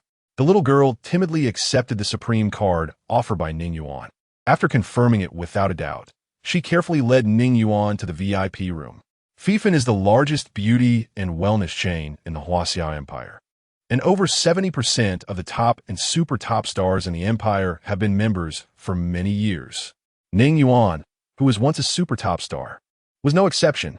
The reason Fifan can stand out in such a bizarre backdrop and outshine others, apart from its incredibly strong financial support and supreme, home-like service, is its long-standing commitment to cultivating its own beauty, hairdressing, and wellness therapists. Even if someone were truly a beggar or looked unappealing, as long as they entered Fifan, they would undoubtedly leave with unprecedented confidence. Although Fifan appears to be just a beauty and wellness salon on the surface, in fact, it possesses even more cosmetic effects than those plastic surgery hospitals, truly offering cosmetic-level beauty. Most of Fifan's clients are high-end customers, including first-line and super first-line stars, daughters of influential families, and daughters of officials. Therefore, Fifan provides extreme privacy protection for every customer. Even when the golden VIP Supreme card is swiped at the front desk to confirm identity, it only displays the membership level, with absolutely no member information revealed.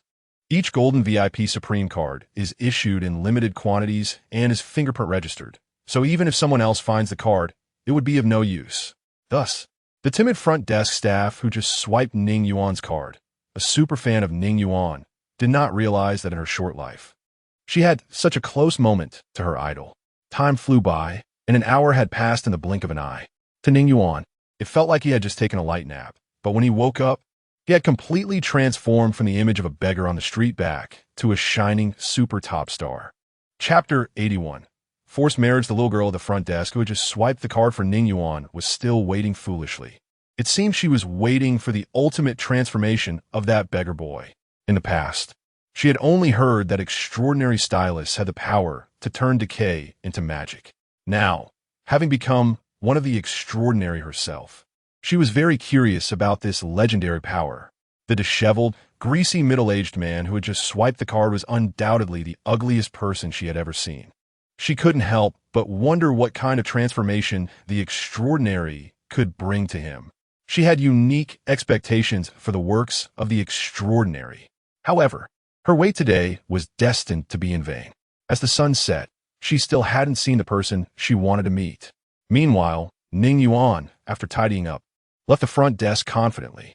Just an hour ago, they had barely met, and now, an hour later, there was an illusion of being strangers. Almost in a fleeting moment, the little girl at the front desk recognized Ning Yuan's identity. However, before she could react, Ning Yuan, in his sharply tailored suit, tall and elegant as a jade tree, had already transformed into a streak of light and disappeared into the distant void above the extraordinary. In the sky, only a few scattered clouds remained, pulling out large swathes of crimson light. It always gave one the illusion that the sunset was infinitely beautiful, but close to dusk. What a pity. Clearly her idol was right in front of her, yet she couldn't even get a glimpse or a signature. Ning Yuan had now announced his complete withdrawal from the entertainment industry. This dream, from now on, would probably only remain a dream. After leaving the extraordinary, Ning Yuan sped all the way to the Ning family villa in just 15 minutes. At that time, Zhao Shuiyao had already returned from the cemetery. When Ning Yuan arrived, his mother was weakly leaning against the crescent white big bed, holding Zhao Shuiyao's delicate jade-like fingers, murmuring something. "You've been through a lot these days, having to take care of this dying old lady while also managing Yuan's business. When you have some spare time, you even have to look after Yuan's well-being. It's a pity that Yuan doesn't see such a good girl and spends all day for that woman." Ning's mother indeed looked like she was on the verge of death, with darkened temples and a pale face, haunted by nightmares, drifting in and out of consciousness. Only with Zhao Shuiyao by her side could she find a brief moment of peace. Because of this, during this time, Zhao Shuiyao had become the most important person beside Ning's mother, even more so than Ning Xin. "Auntie, please don't say that. You are in good health. You haven't seen Yuan get married and have children yet, so how can you say you're dying? Shuiyao won't allow you to say that. Moreover, everything Shuiyao does is out of her own willingness. It's not hard at all. As for Yuan, he loves his sister-in-law deeply. Now that she is gone, of course, he is sad. Shuiyao believes that with time, Yuan will pull himself together." In front of Ning's mother, Zhao Shuiyao always presented herself as humble and accommodating, silently giving, with a look that made one pity her. In fact, during these 3 months, Zhao Shuiyao had given everyone that kind of feeling. Even Ning Xin, who had always stood by Qin Mingshu's side, had come to believe from the bottom of her heart that Zhao Shuiyao had indeed sacrificed a lot for her brother, for their mother, and for this family. Now that the sister-in-law had passed away, regardless if it was right or wrong back then, it no longer mattered. Time would not eternally remain at the initial starting point. Anyone and anything would not stay at the beginning, waiting indefinitely. Her brother was still young, and life, no matter what, had to move on. If a woman were truly to enter the Ning family, Ning Xin would rather it be Zhao Shuiyao. Shuiyao is right. Your health is good. Look who has come. Since Qin Mingshu's passing and their mother's illness, Ning Xin had ended her unfinished travels and returned to the Ning family villa, spending all her time accompanying her mother. Once, she had thought countless times about going to her sister-in-law's grave to tell her brother about their mother's condition, hoping to uplift her brother, who was in despair. However, Zhao Shuiyao was right. Her brother loved his sister-in-law deeply. Perhaps it was better to give him some time. After all, one needed time to heal from sadness. She had been waiting for this day for a long time. Seeing her brother finally return to his former self and reappear in the Ning family villa, her heart felt a sense of solid grounding. However, this time when she saw her brother, although on the surface he seemed fine, still the same brother from before, those eyes of his seemed different, as if they held some indescribable weight that made one feel heartache just by looking at him. Sure enough, the moment Ning's mother saw Ning Yuan, her gaze instantly softened. Yes, in this world, there is no mother who does not love her child, nor is there a mother who can truly blame her child. Ning Yuan sat obediently beside his mother, and Ning's mother's well-maintained, yet pale hands gently pulled the hands of Ning Yuan and Zhao Shuiyao together, full of expectation, placing their hands in her palms. Mingshu has already left. No matter what, life must continue. During this time you were absent, thanks to Xu Yao, who has been so considerate. I know she has long admired you. Mother's health is getting worse day by day. I don't know if I will still have the chance to see you married and have children. Ning's mother's words were naturally forceful and direct. Although she had not explicitly stated that Ning Yuan should marry Zhao Xuyao, the implication was clear. She even brought up her own impending death. As a son, Ning Yuan truly had no reason to refuse. Speaking of which, during these days, whether at home or outside, Ning Yuan was indeed grateful to Zhao Xuyao. But for some reason, every time he saw Zhao Xuyao, he always felt an indescribable discomfort in his heart, as if a heavy mountain was pressing down on him, giving him a sense of suffocation. If he were to regard her only as a sister, that would be fine, but to marry her, he truly found it impossible. He couldn't deceive himself to that extent. Mom, none of this is important now. Your health is the most important. After a long time, Ning Yuan contemplated for a long time. Although he found it impossible to voice his refusal, he also could not agree to marry a woman he did not like. Take it slow. If it could be delayed, then let it be delayed. On that day, although both his mother and Qin Mengshu fell from that spiral staircase at the same time, his mother, after all, was still a magician, wasn't she?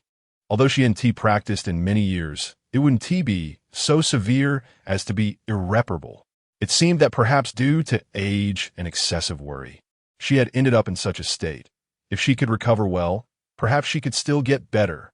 He, Ning Yuan, once a remarkably talented man, was now utterly disheartened. His mother was his only support for living. He absolutely could not let anything happen to her. As for marrying and having children in this life, he feared he was destined to be without that. Cough, cough, cough, cough, cough, cough. However, upon hearing Ning Yuan's response, Ning's mother almost instantly couldn't contain her emotions. Her disordered breath caused her to cough uncontrollably. Zhao Xuyao quickly took out a handkerchief, and when she looked up again, a drop of crimson had even appeared on Ning's mother's pale lips.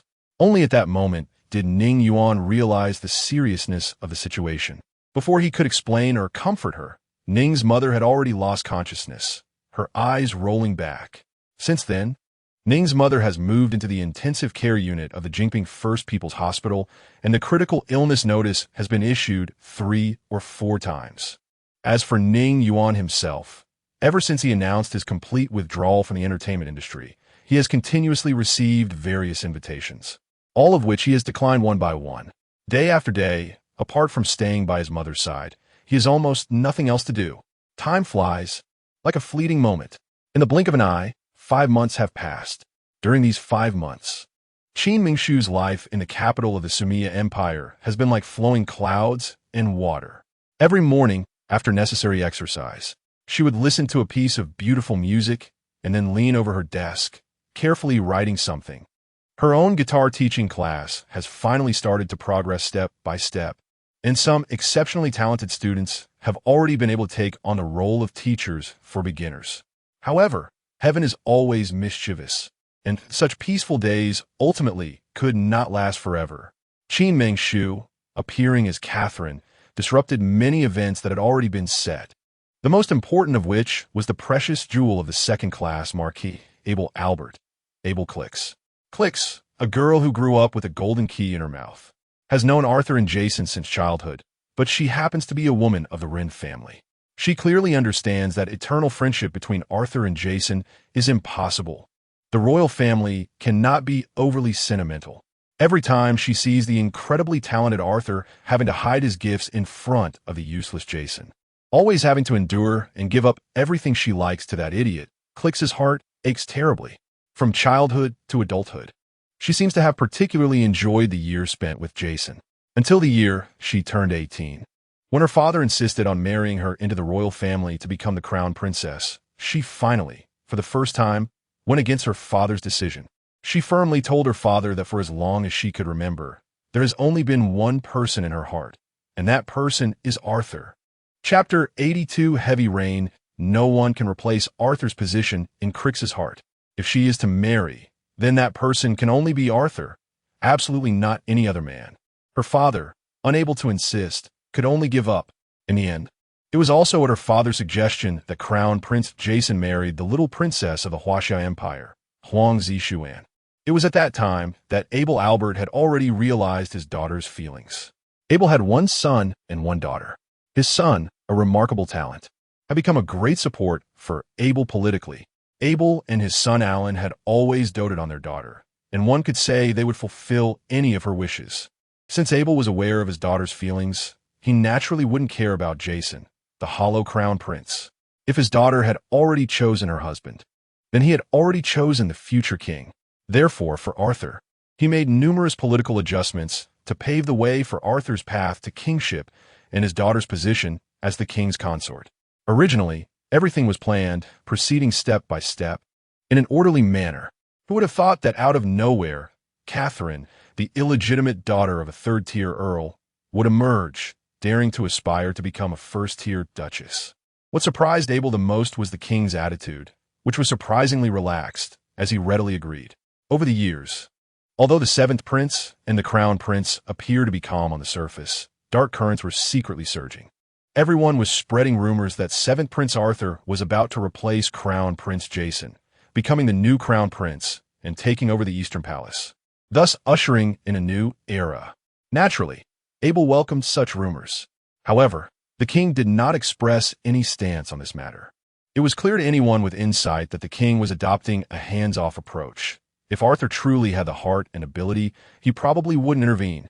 After the Sumia Empire's visit to Huaxia, the king even personally conferred the title of first-tier duke upon seventh Prince Arthur, a tremendous honor, which only fueled the rumors of Arthur's ascension. Who would have thought that right at the peak of this momentum, Arthur would voluntarily propose to marry a third-tier earl's illegitimate daughter, which was tantamount to ruining his future and pushing his political life to the brink of death. Yet, the king actually agreed. As a result, Arthur's political life was effectively over. Abel, being an astute man, naturally understood all of this. No matter how one put it, his daughter could never marry a first-tier duke who had lost all political prospects, resigning herself to being a concubine. Therefore, Crix's deep affection for Arthur could only come to an end in her father's eyes. Abel laid all the facts before Crix, attempting several times to persuade his daughter not to act beyond her limits for such a man. But Crix, a young girl in love, would not give up her beloved for her father's talk of political careers. In the end, Crix convinced her father. No, it should be said that Crix made a deal with her father. As long as she could get Duke Arthur to divorce his wife and marry her as his legitimate wife, then Abel would reconsider the prospects of Arthur's political future. Women, especially those deeply in love, often possess an inexplicable confidence. In Crix's view, Arthur was merely bewitched by a mysterious woman. As long as she could help him see that woman's true face, he would surely change his mind and marry her. Over these days, although Qin Mangshu had not officially opened her guitar class under the name of Duchess Arthur, the song by the Baikal Lake had already become widely known. Qin Mangshu had not explicitly stated it, but almost everyone understood that the real boss behind this guitar class was Duchess Arthur. Therefore, the guitar quickly became a high-class instrument, a subject that most socialites and ladies were eager to learn, as most hoped to find a husband as talented as Arthur. All of this naturally did not escape Crix's notice. Although Qin Mangshu had not had many students lately, many of her guitar training institutions were managed and taught by her disciples. Whenever Qin Mangshu personally taught, she would always be veiled, accompanied by a messenger. At first, everyone thought there was nothing wrong with this. After all, this Lady Catherine was also a first-tier duchess, and it was indeed inappropriate for her to show her face. Wearing a veil and sending messages through others seemed, on the surface, to be quite reasonable. Until later, Crix's spy in the guitar class finally discovered that this Duchess Arthur was not concerned about her image. Her actions were merely to conceal a hidden secret. As Duchess Arthur, she was actually mute. This revelation almost made Crix jump for joy. No wonder when Arthur sought the royal decree, he did not immediately hold a wedding. Crix, like most people, initially thought that this duchess was weak and pregnant, which was why the wedding was postponed. Royal weddings are complicated, and royal duchesses, marquises, and countesses should all be dignified and elegant, especially on the wedding day, when they must meet high-ranking officials and personally recite vows. now that she thought about it. Duke Arthur must have been worried that others would find out that the first-tier duchess he personally chose was a mute, which is why he postponed the wedding. Thus, she felt that she needed to do nothing but patiently wait for the day the child was born. Waiting for the day when they would inevitably have to hold a wedding. All problems would be resolved. She had no desire to harm a child and naturally did not worry about becoming a stepmother. As long as she could stay by Arthur's side, she was willing to do anything. When Catherine gave birth, it would be her time to rise. Naturally, it would also be her day to become Duchess Arthur. Even if the king dotes on Duke Arthur, he would never allow his own son to marry a mute as his wife, even as a concubine. His Catherine would be unworthy. Time passed second by second, and Qin Mengshu, in this leisurely life, almost forgot everything, focusing entirely on her guitar, teaching, and the child in her womb.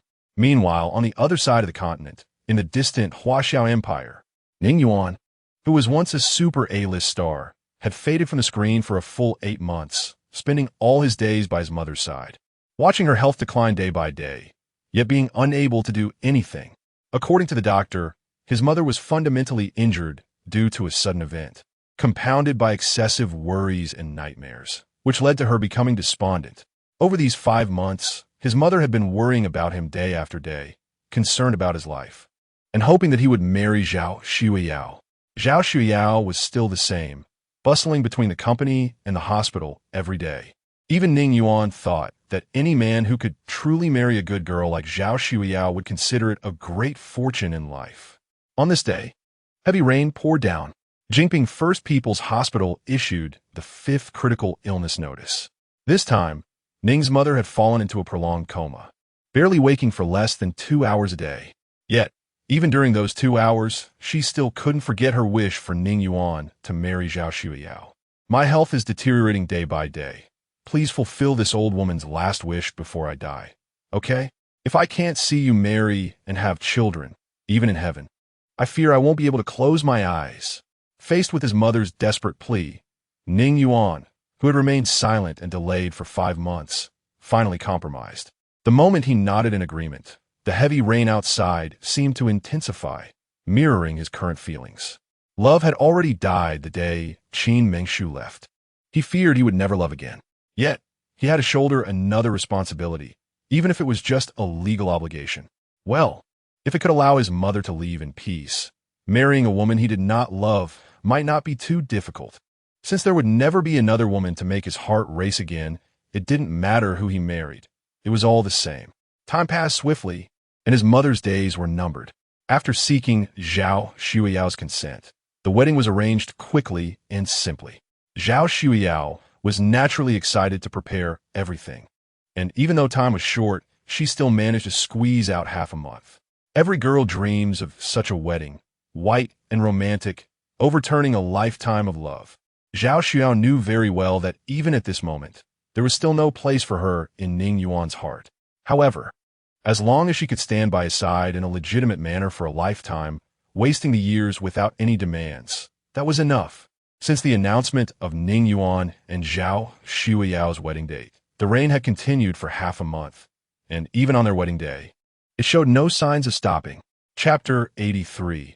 Achievements and Compensation. The Biluoluo continent, like Earth, is an independent planet existing in the vast universe, and many things are naturally no different from those on Earth. The Huaxiao Empire and the Sumia Empire are located on either side of a long strait. The vast sea surface that stretches between the Huaxiao Empire and the Sumia Empire is known as the Abyssal Strait Sea, covering thousands of miles and immeasurably deep. To put it this way, with an airplane flying at a normal speed of 900 kilometers per hour, it would take a full 15 hours to fly nonstop across the Abyssal Strait Sea. Therefore, there is also a time difference between the Huaxiao Empire and the Sumia Empire. When it is 9 in the morning in the Huaxiao Empire, it is 9 in the evening in the Sumia Empire. However, the strange thing is that in these two countries, which are separated by such a great distance, heavy rain has continued for months in almost parallel time, persisting until the day of Ning Yuan and Zhao Xueyao's wedding. On this day, although there was torrential rain in the sky and the water outside was deep enough to reach one's knees, it could not stop the people of Jingping from being curious. Today marks the wedding day of Ning Yuan, once a top-tier superstar, and the current hot topic queen Zhao Shuiyao. On this day, Ning Yuan's mother seemed particularly spirited. Normally, she would sleep for 20 hours a day, but today she woke up early, and even her pale complexion seemed to have improved, showing a hint of rosy vitality. Dressed in a pure white suit, Ning Yuan's face was gloomy and cold as ice, almost as if he had descended from the heavens. Almost everyone present was immersed in joy, except for him. Aside from putting on a show in front of his mother, he maintained a cold expression every minute and second. When he married Qin Mengshu, the scene was bustling with friends from inside and outside the industry. Although the later part of the wedding was not pleasant, he was particularly careful and excited about every detail of the wedding. It could be said that everyone present that day was free to say and do whatever they wanted. No matter what was said or done, Ning Yuan greeted everyone with a smile, never holding grudges. Today, although it was also a day of wedding joy, the scene was almost several times more magnificent than that year, but he was not happy at all. Qin Mengshu had left, taking his heart with her. And from that moment on, his heart could no longer beat erratically. Brother Yuan, Zhao Shuiyao, dressed in a pure white wedding gown, was naturally beautiful. Every girl has a beautiful dream in her heart. A pure white wedding dress, a handsome prince, and the blessings of everyone. At the moment a girl dons her wedding gown, she is beautiful, breathtakingly so. Zhao Shuiyao, originally charming, in this pure white wedding dress, suppressed some of her allure but revealed a hint of ethereal beauty. The colorful lights shone upon her, making her dazzling to the point of blinding. However, such beauty, such stunning grace, meant nothing in Ning Yuan's eyes. She was no different from the bustling guests around. This call of Brother Yuan, although it caught Ning Yuan's attention, did not capture his heart. Zhao Shuiyao walked over gracefully, enveloped in countless lights. She gently took Ning Yuan's long hand. Her gaze dreamy. Shuiyao knows that you still think about Sister Mengshu in your heart, but she has already left. I also know that you're marrying me today, just to ease Annie's worries. As long as you are happy, Shuiyao is willing to do anything. Shuiyao does not ask for anything else, only that you can give me a beautiful wedding. Even if we are just a couple on the surface, it would still fulfill Shuiyao's face. As for anything else, Shuiyao does not expect. Zhao Shuiyao's words were impressively graceful. On the surface, she was willing to do anything for Ning Yuan. As long as he was happy, she had no regrets. But between the lines, it was full of ambition, yes. She wanted nothing but a wedding. A man's heart is always soft, at least it once was, faced with such a silently devoted woman. Even if Ning Yuan's heart was like ashes, it should still stir up some dust.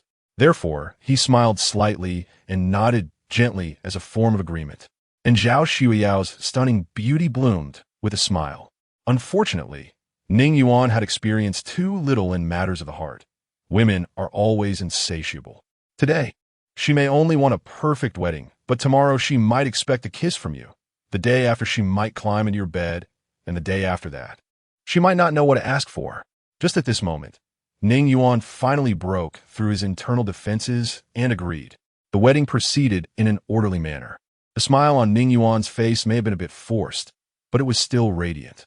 Having worked in the entertainment industry for many years, if he wanted to present a happy and satisfied demeanor to everyone, it was never a difficult task. Over the past few days, he had seen everything Zhao Shuiyao had done for him, for her mother, and for the Ning family. Today, it could be considered the realization of her small dream.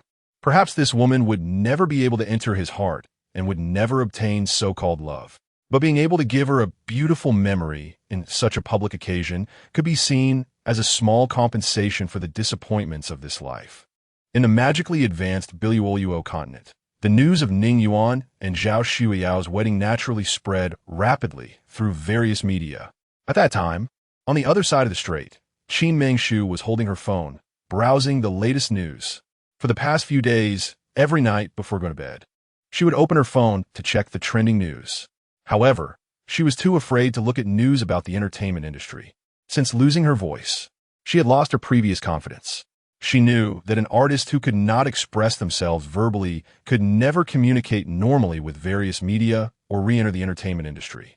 After all, in this restless social environment, No one would be willing to go to great lengths for an outdated star who had faded from the industry and lost her voice. After all, there are too many stars, and the marketing strategies are ever-changing, with all costs rising without limit. No one would be willing to expend double or more effort to do these meaningless things. Therefore, given her current state, wanting to re-enter the entertainment industry was almost impossible. Moreover, in that seemingly glamorous entertainment circle, there was a past she could not face directly, a past that Qin Mengshu still could not confront. Thus, she had never dared to look, nor was she willing to.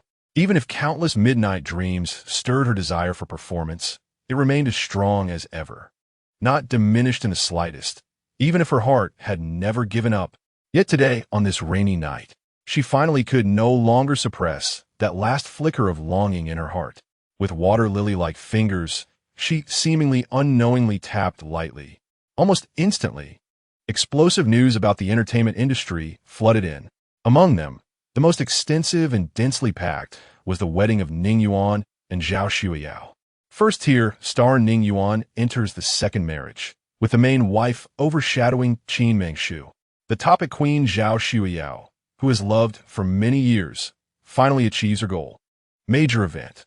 Ning Yuan is in the spotlight again, remarrying a beautiful wife.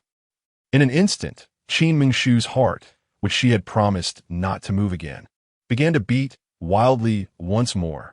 In just 8 short months, 8 months after she had died as Qin Mengshu, this man could not bear the loneliness and remarried before her bones were even cold.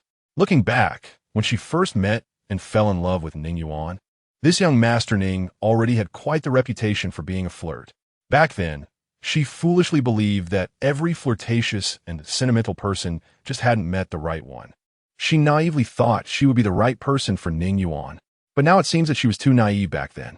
This young Master Ning has never been a good man, and now, with his wife's body barely cold, he is already busy finding a new partner. His reputation for being a flirt will probably continue for years to come. Unfortunately, in the Bailuo continent on this planet, a man's flirtatiousness is not something to be ashamed of. Rather, the more flirtatious a man is, the more it demonstrates his charm and capabilities. She had promised herself not to be moved, not to feel pain. However, the moment she saw Ning Yuan sweetly embracing Zhao Xueyao, her heart still couldn't help but ache painfully. Just as Qin Mengshu was unable to adjust her mood, her breathing became rapid, and a sudden sharp pain struck her lower abdomen. The phone in her hand, with its screen lit up, suddenly fell, shattering the glass. Immediately after, there was Qin Mengshu's heart-wrenching scream. Since marrying Arthur, he had kept the promise he once made, never forcing Qin Mengshu to do anything she did not want to do. Qin Mengshu liked solitude, so Arthur chose a garden villa for her in the large castle, where apart from the servants for food and clothing, there was only a little girl named Linda who kept her company all day. Linda was still young, only about 15 or 16 years old, but she was very well-behaved and caring, staying outside Qin Mengshu's chamber every night, cautious and attentive. Qin Mengshu felt sorry for her at such a young age, having lost her parents and relatives, so she invited her to come inside and sleep with her, but Linda stubbornly refused, saying she preferred to nap outside in comfort and ease.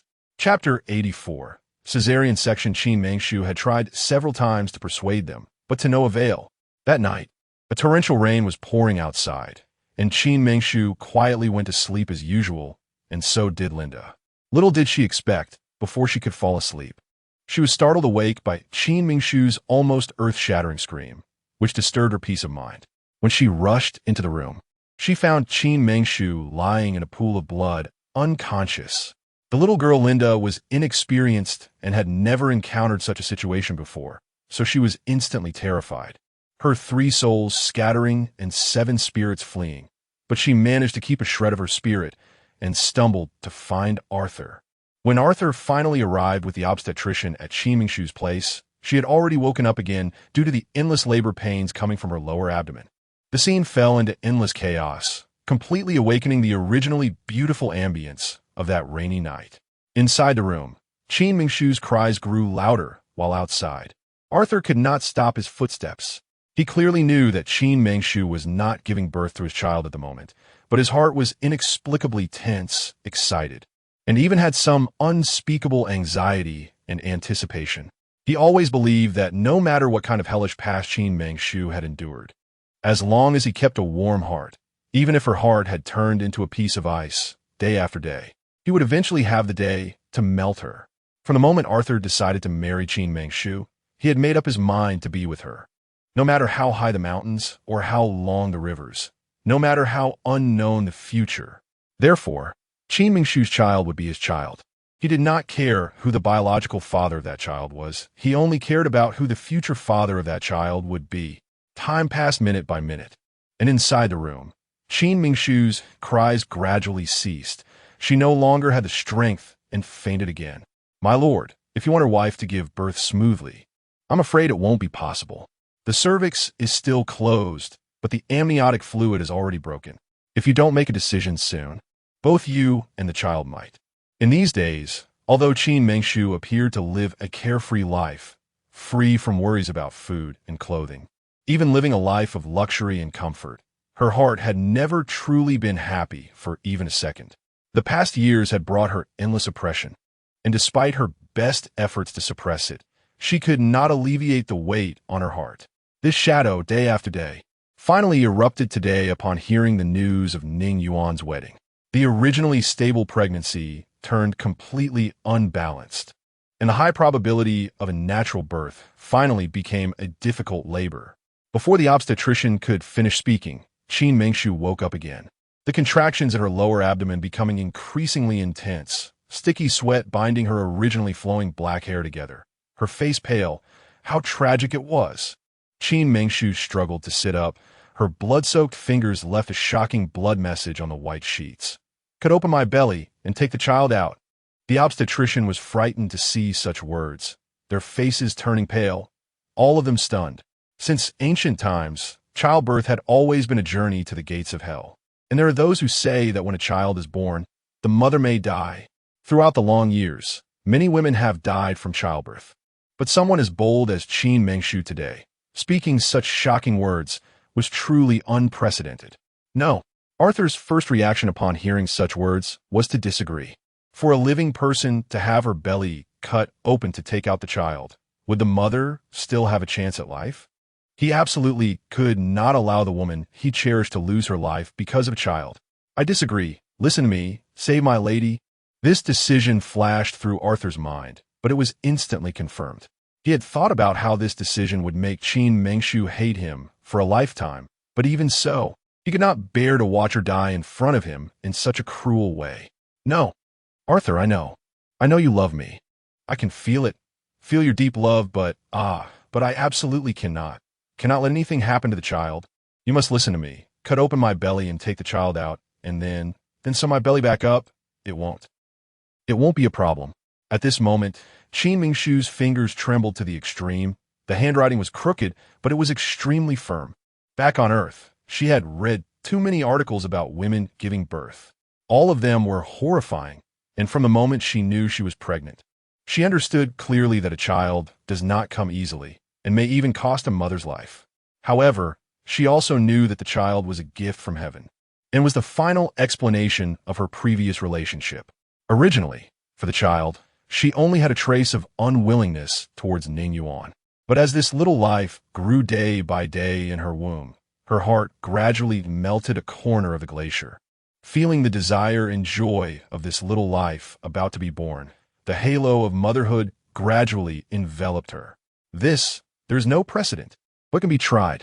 Seeing Qin Mengshu so determined, Arthur did not have time to say anything, but the experienced obstetrician suddenly had an epiphany. Although Qin Mengshu's thoughts seemed shocking, it was not without merit. Perhaps it could be tried. No, even if it doesn't kill her, it will still cause unbearable pain. I cannot agree. Although Arthur was not a medical expert, he had never heard of anything like a cesarean section. He only knew that Qin Mengshu's life was the most important thing, and no matter the reason, he simply disagreed. "Arthur, this is my first time. Begging you, please, you must listen to me. You must save my child, definitely. If he doesn't survive, I will never live alone." the moment she wrote the last word. Qin Mengshu was once again tortured by the tidal wave of pain and fainted away. And Arthur's heart was in a constant struggle. Qin Mengshu's words meant to tell him that if the child died, she would certainly follow the child, but if the child survived, it was likely that Qin Mengshu's young life would end here. This was the first time he felt so conflicted, so helpless, so powerless in deciding someone else's life or death. On the other side of the distant coast, the grand wedding belonging to Ning Yuan and Zhao Shuiyao was proceeding in an orderly manner.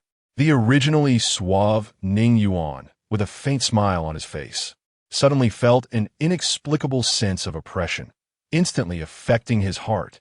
It was a strange feeling of heartache, as if someone were using a sharp blade to slowly pierce his heart, repeatedly entering and exiting the softest part of it. His mind was filled with a wave of dizziness, and this master of magic, with profound skills, unexpectedly fainted without any symptoms, before losing consciousness in his hazy state. He seemed to see Qin Mengshu's familiar yet pale face. He weakly reached out his hand, wanted to offer her some comfort, but his body felt unprecedentedly powerless, even lacking the strength to open his eyes. Beside him, Zhao Xiao, with a radiant smile, suddenly lost her color, almost a quarter of an hour after Ning Yuan fainted. Various reports about the wedding scene of Ning Yuan and Zhao Xiao, centered around the Ning family villa, quickly spread in all directions. Sweat. Ning Yuan's mother fainted at his first wedding, and he fainted at his second. At the grand wedding, Ning Yuan suddenly fainted, leaving the bride, Zhao Xiao, pale. Ning Yuan fainted suddenly at the wedding scene, and netizens wondered, did the ex-wife show up? In the hands of entertainment editors, although it was just a simple fainting incident, it created explosive news like a meteorite hitting the earth. For a while, Ning Yuan once again topped the trending searches due to the wedding, becoming the #1 on the hot search list, staying there for a long time. On the other side, after a tense 15 minutes, Arthur finally nodded in agreement to Qin Mengshu's bold idea. Yes, he deeply loved Qin Mengshu, but it was precisely because of this deep love that he had to compromise. This time, Qin Mengshu, on her own, had made a huge contribution, perhaps saving countless lives of mothers. Moreover, she had indeed threatened Arthur with her life, forcing him to take action. Well, since it has come to this, then he would fight to the death. If anything happened to Qin Mengshu, he would raise the child himself and never marry for life. On this planet where magical technology is rapidly developed, magic technology occupies almost 80% of the technological field, but in terms of medical care, it has always been a weakness from ancient times to the present. After all, every magician practicing magic believes that magic can change everything, including bodily functions. Sometimes, the pain brought by practicing magic feels more like an experience of overcoming tribulation. Only by enduring great hardships can one become extraordinary. When the sharp scalpel slowly cut through 8 layers of Qin Mengshu's muscles without any anesthesia, Qin Mengshu, already tortured to the brink of unconsciousness by the pain, was once again awakened by an unprecedented agony. After a heart-wrenching cry, she fell into a long state of fainting. Accompanying her fainting was the crisp cry of a baby, clear and ethereal, echoing through the heavens.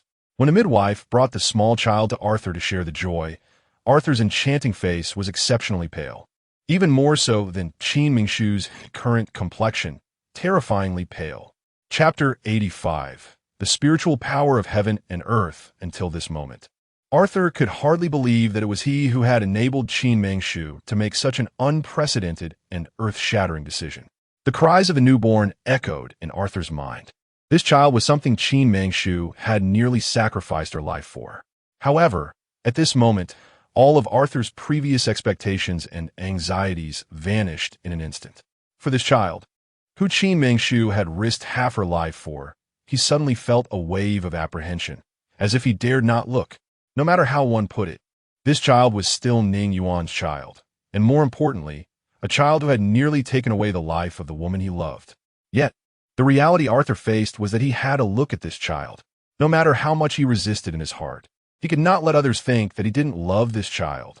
With a heart full of complex emotions, the moment he saw the little girl, his heart melted, The newborn girl appeared smaller than the little kitten in the courtyard.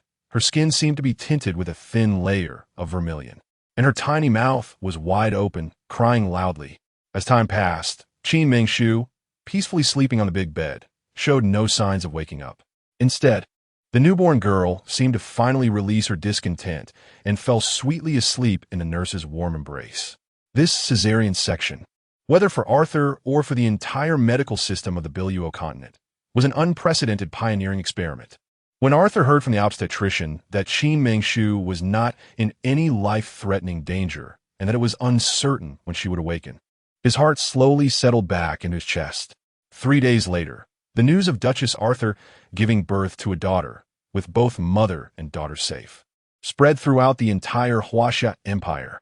The high and mighty king, in his 50s, tasted the joy of becoming a grandfather for the first time. The moment he received the good news, he excitedly went to the imperial treasury and selected more than 20 gifts to send to the Duke Arthur's residence. In an instant, the entire Samia Empire was filled with an overwhelming atmosphere of joy. Amidst this joyful atmosphere, it was only Arthur, as the main character of this great occasion, who consistently wore a gloomy expression. However, his demeanor did not attract any public criticism.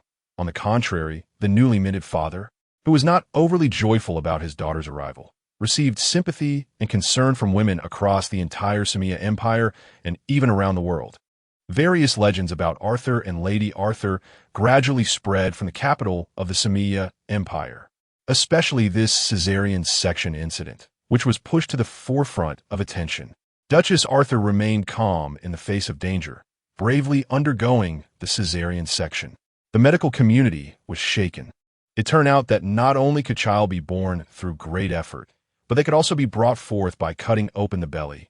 The first extraordinary woman of ancient and modern times, unraveling the childbirth experience of Duchess Arthur.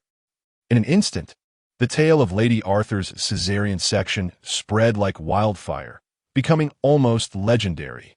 Someone even wrote a lengthy article analyzing the entire event, leading to Arthur's romantic fame being spread far and wide.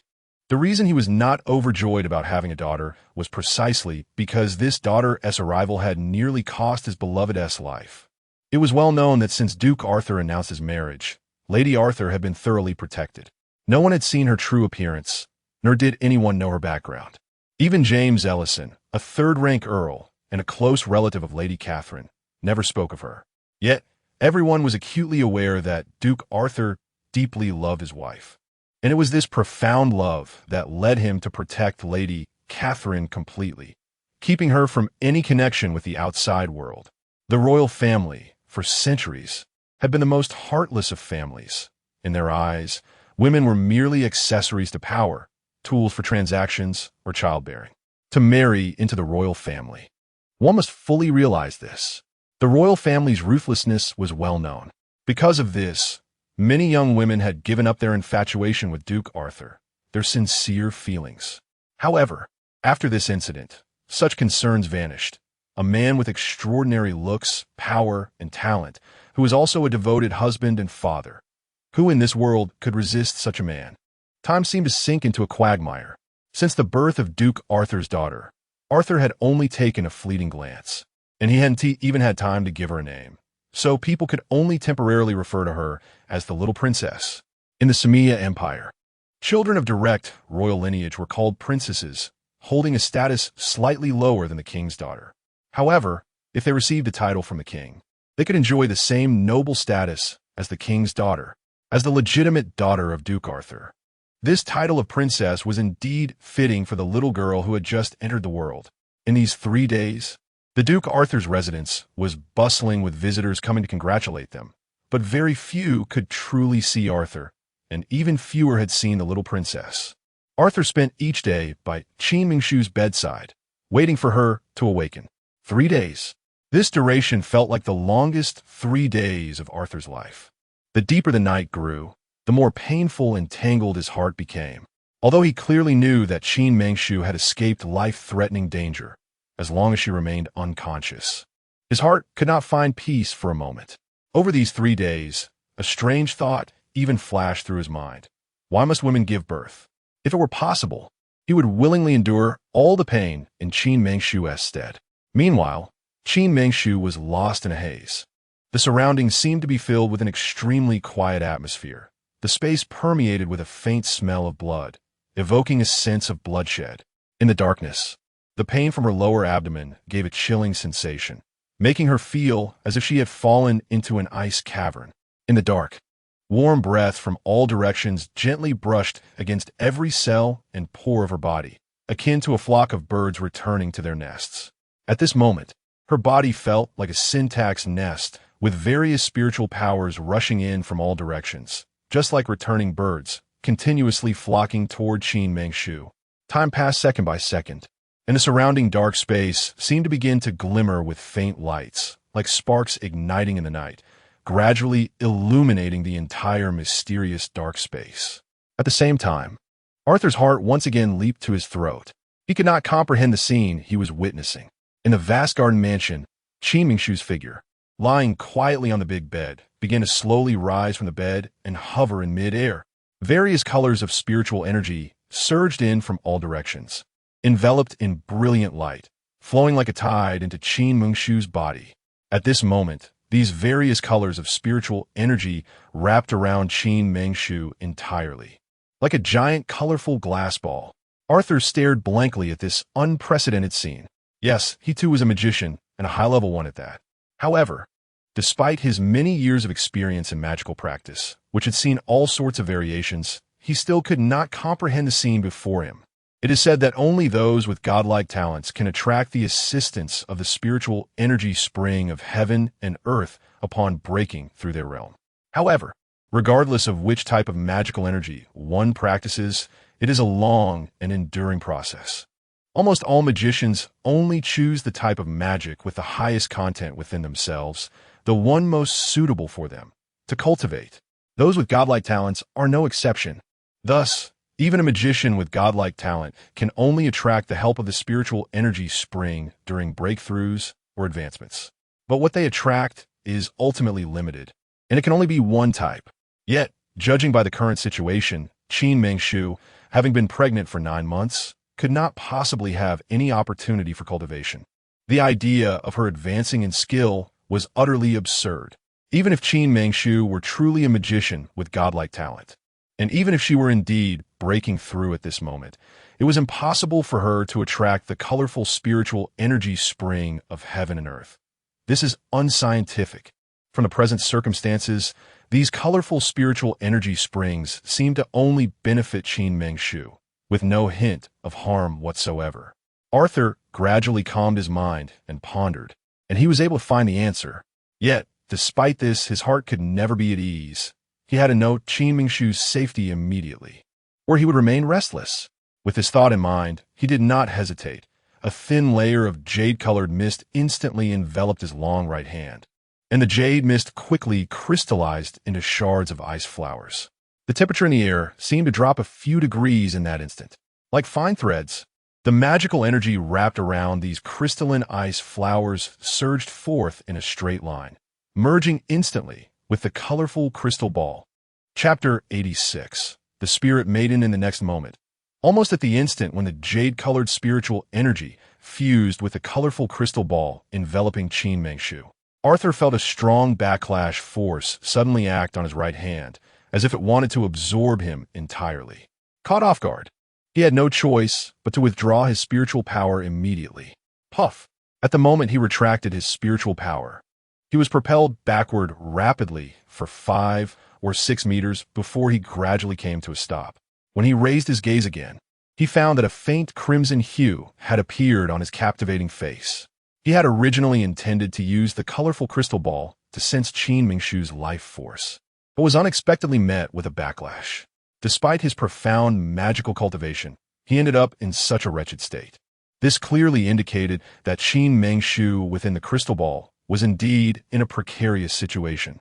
At the same time, Qin Mengshu, who had been enveloped in darkness and confusion, finally slowly opened her eyes. During the long 72 hours that had passed, her body felt as if it had been soaked in sulfuric acid, with every moment painfully suffocating. Throughout these 72 hours, She had been striving to open her eyes and absorb any spiritual energy she could, in an effort to alleviate the endless pain coursing through her limbs.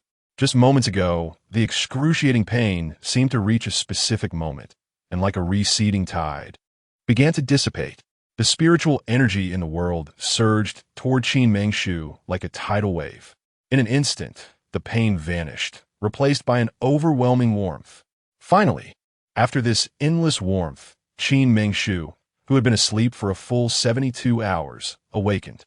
Before her was a scene that looked like a blood-soaked landscape. The distinct contours appeared as if from an animated film, with meticulously drawn landscapes and various small monsters that only existed in video games. In an instant, Qin Mengshu felt utterly overwhelmed. The scene before her seemed very familiar. It was the Mo Ling world she had been away from for nearly a year due to her pregnancy and imprisonment by Ning Yuan.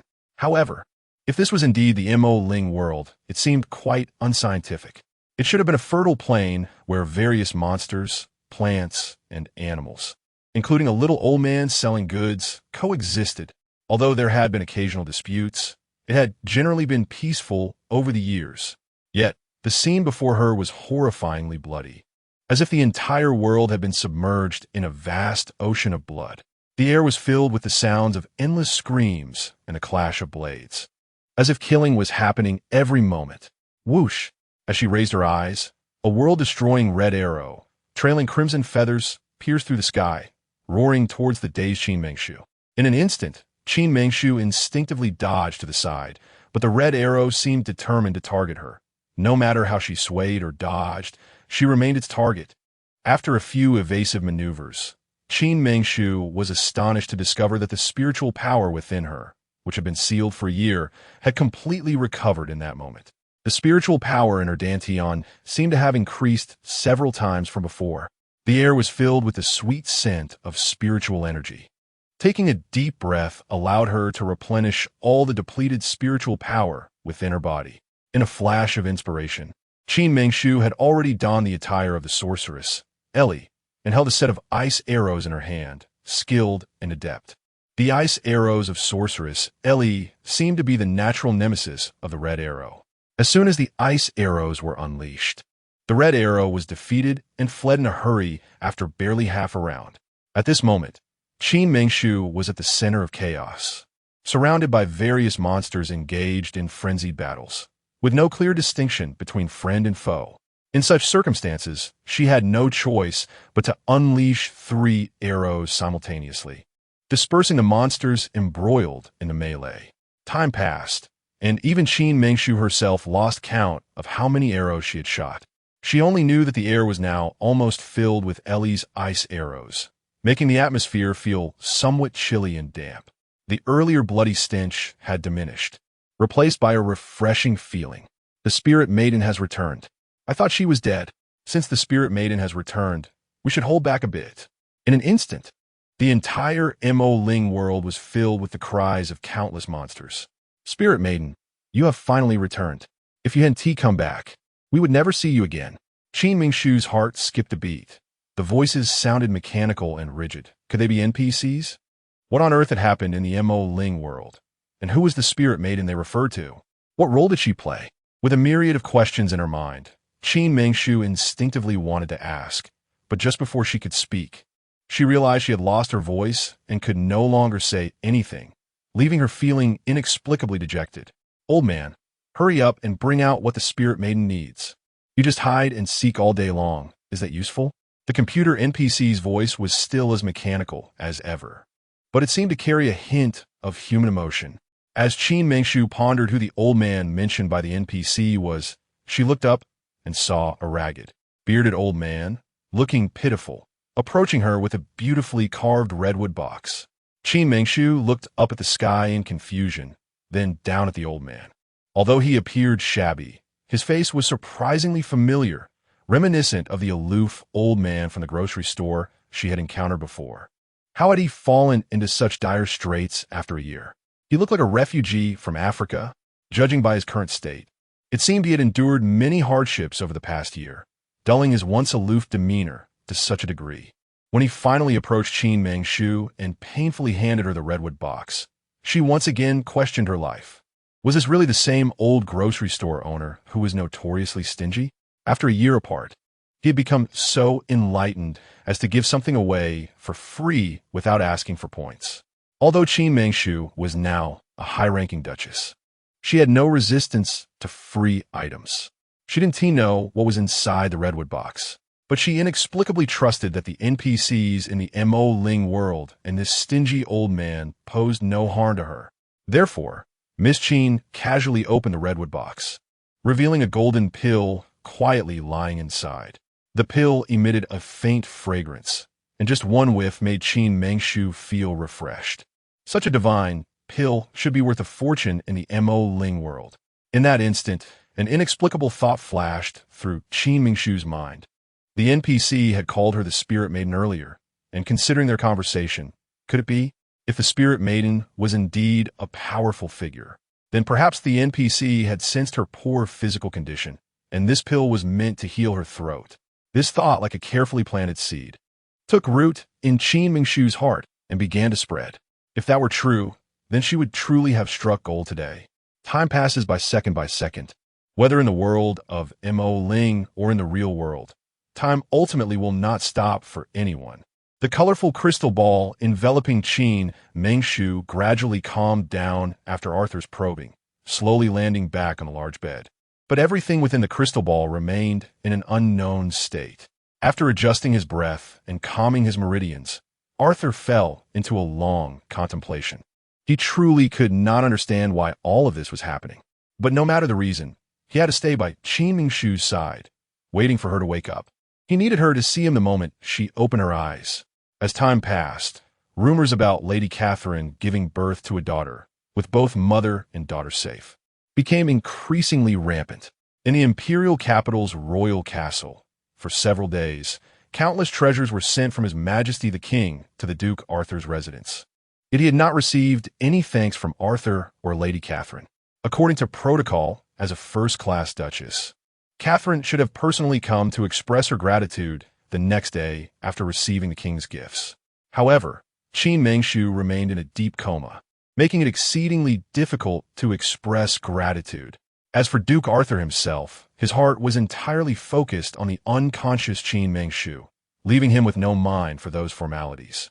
Until finally, His Majesty the King could no longer contain himself and sent someone with a decree, which was written in grandiose terms, essentially requesting to see his granddaughter. It was at this moment that Arthur slightly regained his senses from his daze. Since he had married quietly, Qin Mangshu had always been in the spotlight. Now that there were generous rewards, although she was in a coma, he should at least take the little princess to meet His Majesty the King.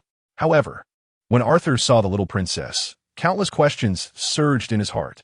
Logically speaking, Qin Mangshu was from the Huaxiao Empire, and Ning Yuan was also from the Huaxiao Empire. The love child between the two should possess the genes of the Huaxia Empire. Chapter 87 Healing. However, the little girl in front of Arthur was exceptionally beautiful. Her features were not as soft and delicate as those of Eastern women, but rather had a distinct Western outline, especially her pair of eyes, which seemed to encompass the stars of the universe. They were nearly dark purple. Not to mention in the Huaxia Empire, even in the Sumia Empire, only the imperial princesses could have such purple eyes. Most importantly, among the countless princesses of the empire, there could only be one with purple eyes. Legend has it that the founding ancestor of the Sumia Empire was born with silver hair and purple eyes, enchanting all living beings. His wife, the first princess in the history of the Sumia Empire, also possessed a pair of deep and captivating purple eyes. Since the establishment of the Sumia Empire, the purple eyes have been passed down through generations, but due to their rarity and the number of royal consorts, the children born with purple eyes were already few and far between. Over time, in the entire Huaxia Empire, only the legitimate daughters of the royal family could have such a purple-eyed princess among countless others. Since reuniting with Qin Mangshu, she has indeed given Arthur many surprises. First with the power of the heavens and earth, and now with a daughter with purple eyes. He truly needed a reasonable explanation for all of this. Sure enough, when Arthur was ready to present the little princess to His Majesty the King, The not-yet-month-old princess quickly became the focus of the entire royal family. Ha! I am greatly comforted. I did not expect that Arthur's daughter would be born with such a rare purple eye. Only the royal princesses can be born with such purple eyes. This girl is invaluable. It was not hard to see that His Majesty the King was in an extremely good mood at that moment, due to the rarity of purple eyes. For thousands of years, any king who could receive a purple-eyed princess or prince during his reign would mean the blessings of his ancestors and a sign of the royal family's great prosperity. After learning that the little princess had not yet been named, and that her mother, Qin Mengshu, who was disguised as Catherine, was still in a coma, His Majesty the King ordered the royal physician to help Qin Mengshu awaken, and then personally named the little princess. This little girl represents a sign of royal prosperity. Today, I shall name her Andrew Elisa. Elisa symbolizes beauty, nobility, and purity, and from this name, one could see the king's affection for the little princess. After bestowing the name, the excitement on the king's face did not seem to fade in the slightest. After a moment of contemplation, he suddenly seemed to remember something and said, "No, I not only want to name her, but I also want to give her the title of royal princess. Even if she is my daughter, I cannot bypass her." Absolutely not. Arthur was the first to object. He knew very well the kind of person Qin Mengshu was. She had always been indifferent and would not likely appreciate such titles. Most importantly, if this child truly was his and Qin Mengshu's child, he would naturally want to give her all the nobility and glory in the world. However, Elisa was not his child. He had no right to decide what to give her. If one day in the future, Qin Mengshu wanted to take Elisa away, he would have no right to stop her. If he bestowed all the nobility upon Elisa now, it might seem like affection, but in reality, it would be countless constraints. If the time ever came when she wanted to shed those burdens, it would not be so easy. However, from the perspective of Duke Arthur, from the perspective of Elisa's father, he seemed to have no position to oppose. After all, receiving the honor of being a royal princess would be the utmost nobility and glory for Elisa. Arthur's straightforward objection naturally displeased His Majesty the King. "Arthur, I love my granddaughter. As her father, what right do you have to oppose?" Of course, after years of navigating the political arena, Arthur's mind turned quickly. The moment the king's words fell, he knelt on one knee and sincerely said, "Right now, this child's mother is still in a coma, her life and death unknown. For the king to bestow such a noble title upon this child, whether she can bear it is secondary. At the very least, we should consider her mother more." Arthur's words were meticulously crafted. If the child bore too much nobility, it would likely bring misfortune upon her mother, with her biological mother's fate uncertain. Hastily bestowing titles was indeed inappropriate. Let us wait until her mother awakens before conferring the title. His Majesty the King waved his hand slightly. Over these days, he had heard quite a few rumors about this son and his daughter-in-law he had never met. He was quite aware of the position the daughter-in-law held in his son's heart. If that were the case, why should he be the villain? When the two had their grand wedding, bestowing the title of princess then would be a double celebration. Wouldn't that be better? After leaving the royal castle, Arthur handed Princess Elisa over to the wet nurse and returned to Qin Mengshu's bedside. Although he had only been away for a day and a night, it felt to Arthur as if he had been gone for a long time, while Qin Mengshu still looked as she did when he left, wrapped in the brilliant multicolored crystal, showing no signs of waking up. Meanwhile, in the world of Mo Ling, after receiving the golden elixir, Qin Mengshu swallowed it without a moment's hesitation. As the elixir traveled down her throat, through the meridians, and into her bloodstream, she felt a warm current enveloping her entire body, as if she were comfortably soaking in hot milk, every cell in her body relaxing completely. The equipment of the sorceress Ailey retracted the moment Qin Mengshu swallowed the pill, leaving her in a strange hospital gown. As time passed, Qin Mengshu felt that the warm current in her body seemed to be rising continuously, and her body became increasingly hot. She moved slightly, but found that her limbs felt as if they were shackled, unable to move at all. The heat that spread throughout her body showed no signs of subsiding. It felt as if she were placed in a steamer, continuously being heated. As time went by, Qin Mengshu could even feel the stickiness after her back had soaked through. her skin gradually changing from a normal flesh color to a slight red, then deep red. In this painful torment, time seemed to sink into a swamp. Finally, just as Qin Mengshu was about to collapse, the endless heat seemed to reach a certain peak and suddenly stopped. Her eyelids fluttered slightly, her fingers moved a bit, and the control of her body returned to her without any symptoms. Before Qin Mengshu could even feel happy, the intense heat had burned her skin to a bright red, and deep black, foamy substances began to seep out little by little. That substance oozed from Qin Mengshu's body, accompanied by a slight itch. As time passed, Qin Mengshu felt an unprecedented sense of comfort throughout her body, as if she had just taken a nice bath and had a good sleep. Until the black substance that seeped from her body completely dissipated, she instinctively let out a long breath. Spirit Maiden, how do you feel now? The familiar, precise voice of the computer NPC sounded in her ears. Qin Mengshu instinctively nodded and awkwardly asked, What are you talking about? What is a spirit maiden? After a year of silence, this was the first time Qin Mengshu spoke in a year. There was a slight pain and discomfort in her throat, but she was finally able to speak normally. At that moment, hearing her own voice, Qin Mengshu felt a surge of emotion in her heart. She gently touched her flat abdomen, thinking that the little baby who had been in her belly for over 8 months must have arrived in the world by now. As a new mother, she was naturally overjoyed, although she had nearly lost her life for that little one. Just the thought of being able to see her soon and talk to her filled Qin Mengshu's heart with immense satisfaction. Unconsciously, a faint smile appeared on her unparalleled face. The computer NPC naturally did not understand why Qin Mengshu was happy, but he still respectfully answered her question. The Spirit Lady is the ruler of the Mo Ling world. Ruler? Almost immediately after the words fell, Qin Mengshu felt unwell. It sounded like the Spirit Lady the computer NPC mentioned was undoubtedly her. But how could she be called a ruler? How could it be seen that she was the ruler of a world? A person who couldn't even control her own fate was hardly in a position to talk about ruling a world. For the next 15 minutes, the computer NPC finally adopted an expressive tone, leading Qin Mengshu into a brand new world. It turned out that the Mo Ling world was not just a game world in Qin Mengshu's mind, but a planet existing in the vast universe, similar to Earth or the Bailuo continent. For countless years, under the leadership of the Spirit Lady, the Mo Ling world coexisted peacefully with the demon beasts.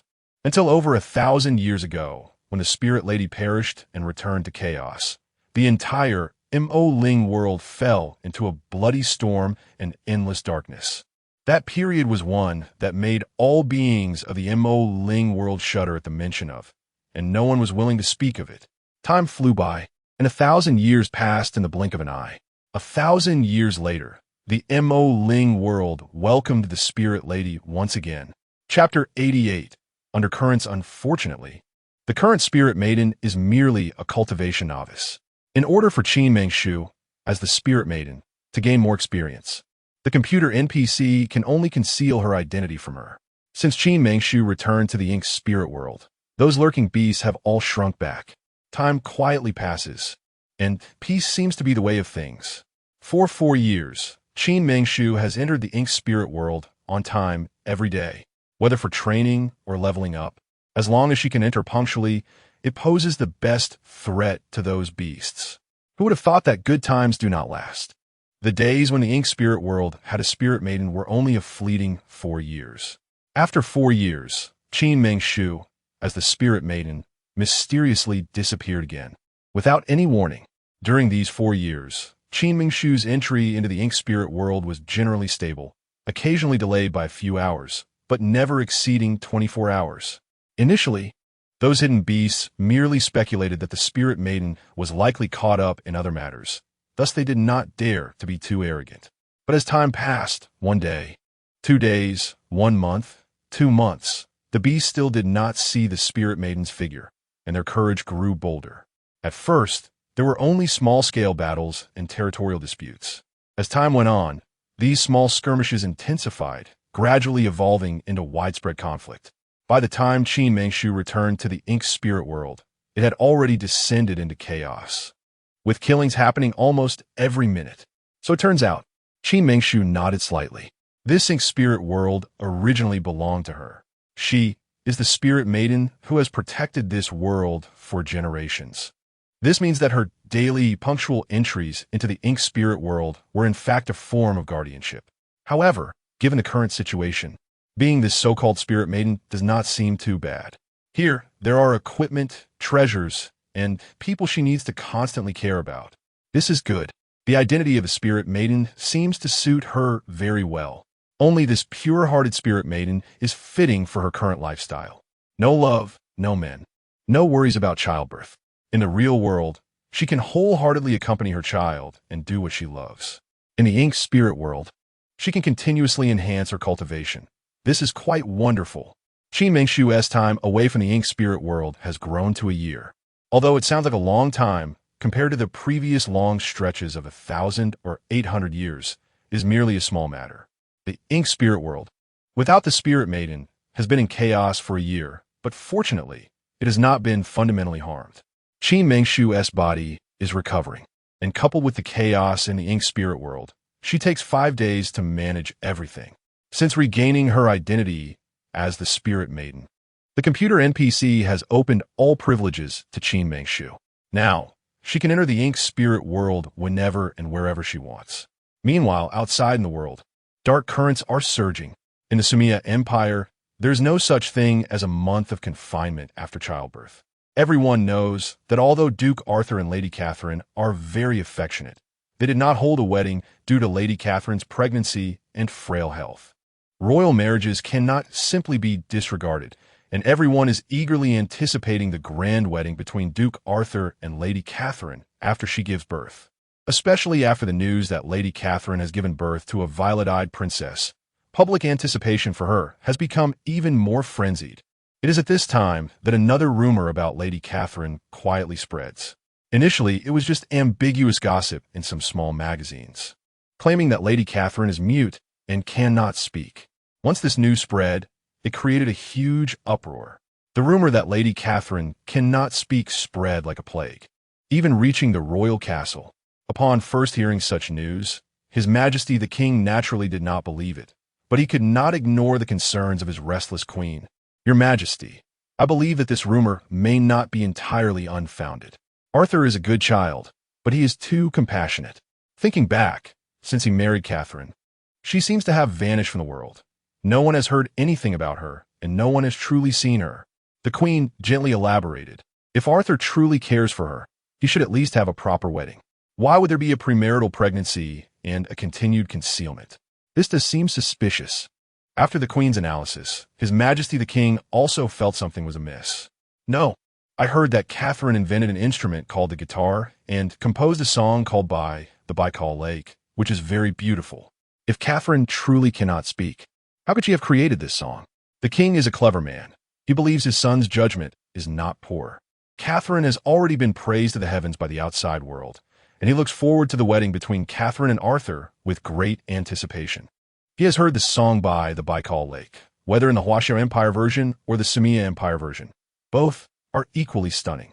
He cannot believe that a woman who can compose such music cannot speak. However, the queen's next words began to shake the king's convictions. Your Majesty, I have also heard that song. It is indeed heavenly. This song is indeed composed by Catherine, but everyone knows that it was Arthur who sang it. No one has ever heard Catherine's version. If she could truly speak, why would she not sing such a heavenly song herself? As her words fell, His Majesty's brows furrowed tightly. He had never considered this issue before. Indeed, it seems a bit suspicious. From that song By the Baikal Lake, it is clear that this Catherine should be a woman of great talent. How could she write such beautiful music and not sing it herself, but instead hand it over to someone else? Coupled with Arthur's previous series of unusual actions, it is truly strange. Forget it. Let this matter be for now. Currently, Catherine is unconscious, and everything must wait until she wakes up before a decision can be made. Your Majesty, I think her current unconsciousness may be the will of heaven. If she truly cannot speak, what right does a mute woman have to be the mother of Princess Eliza and the wife of Duke Arthur? Her current unconsciousness may be heaven's way of showing that she is unworthy of her position. The queen's words carried an overwhelming weight. Her concerns are certainly not unfounded. Right now, it is merely a rumor, and nothing has been confirmed. The royal family still has plenty of time to manage public relations. If it turns out that Catherine is indeed mute, it may be too late to do anything then. The Queen's words are meant to put Catherine in a perilous position. The implication is clear. Her current unconsciousness may indeed be the will of heaven. Each word strikes directly at the king's heart. And everything Arthur has done is with his consent. He originally thought that this was the cycle of fate. The things he dare not do back then were ultimately done by his son, which could be considered as fulfilling the regrets he had not completed in the past. As for this daughter-in-law he had never met, he felt a certain degree of favoritism in his heart. However, as an emperor, he was very clear that he could not have such favoritism. An emperor should not have such feelings at all. At present, the only person who could unravel this mystery was Arthur. If that Catherine truly was, as rumored, a mute, then he would have no choice but to let her sleep forever, never to wake up before she had opened her eyes. You may leave now. I wish to see Arthur. When the royal palace maid hurriedly came with the imperial decree to summon Arthur, Arthur felt an inexplicable thumping in his heart, as if it were weighed down by a mountain. Before leaving, he specifically instructed to take good care of Qin Mingshu's residence, and only after confirming that the little princess, Elisa, was safe did he leave the Duke Arthur's residence and head to the royal castle. At that time, His Majesty the King was sitting on the throne with an extremely displeased expression, his face dark and unsightly. Arthur respectfully saluted.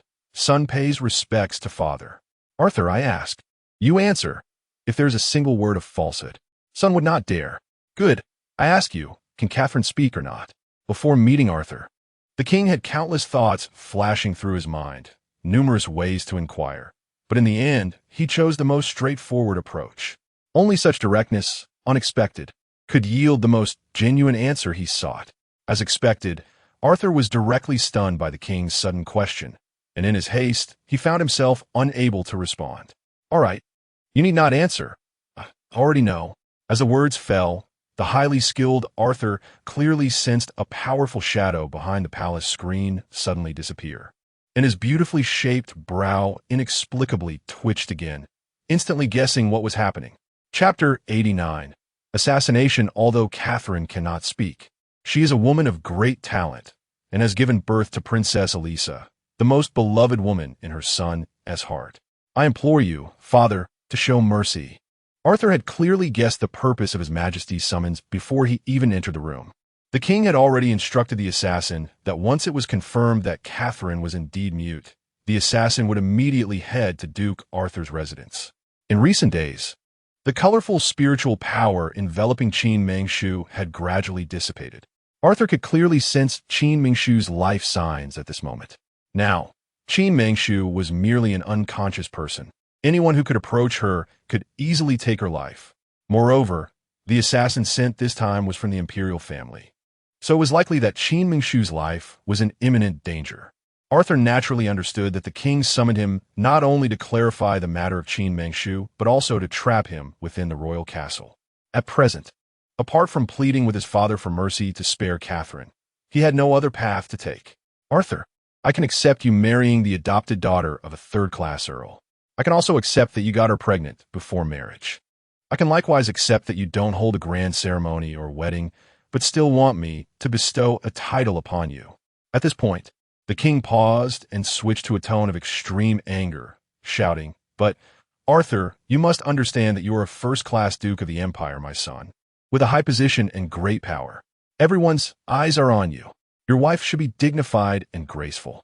How can a mute woman possibly hold the position of a first-class duchess? If this word gets out, wouldn't it be a huge joke? Father, I understand everything you said.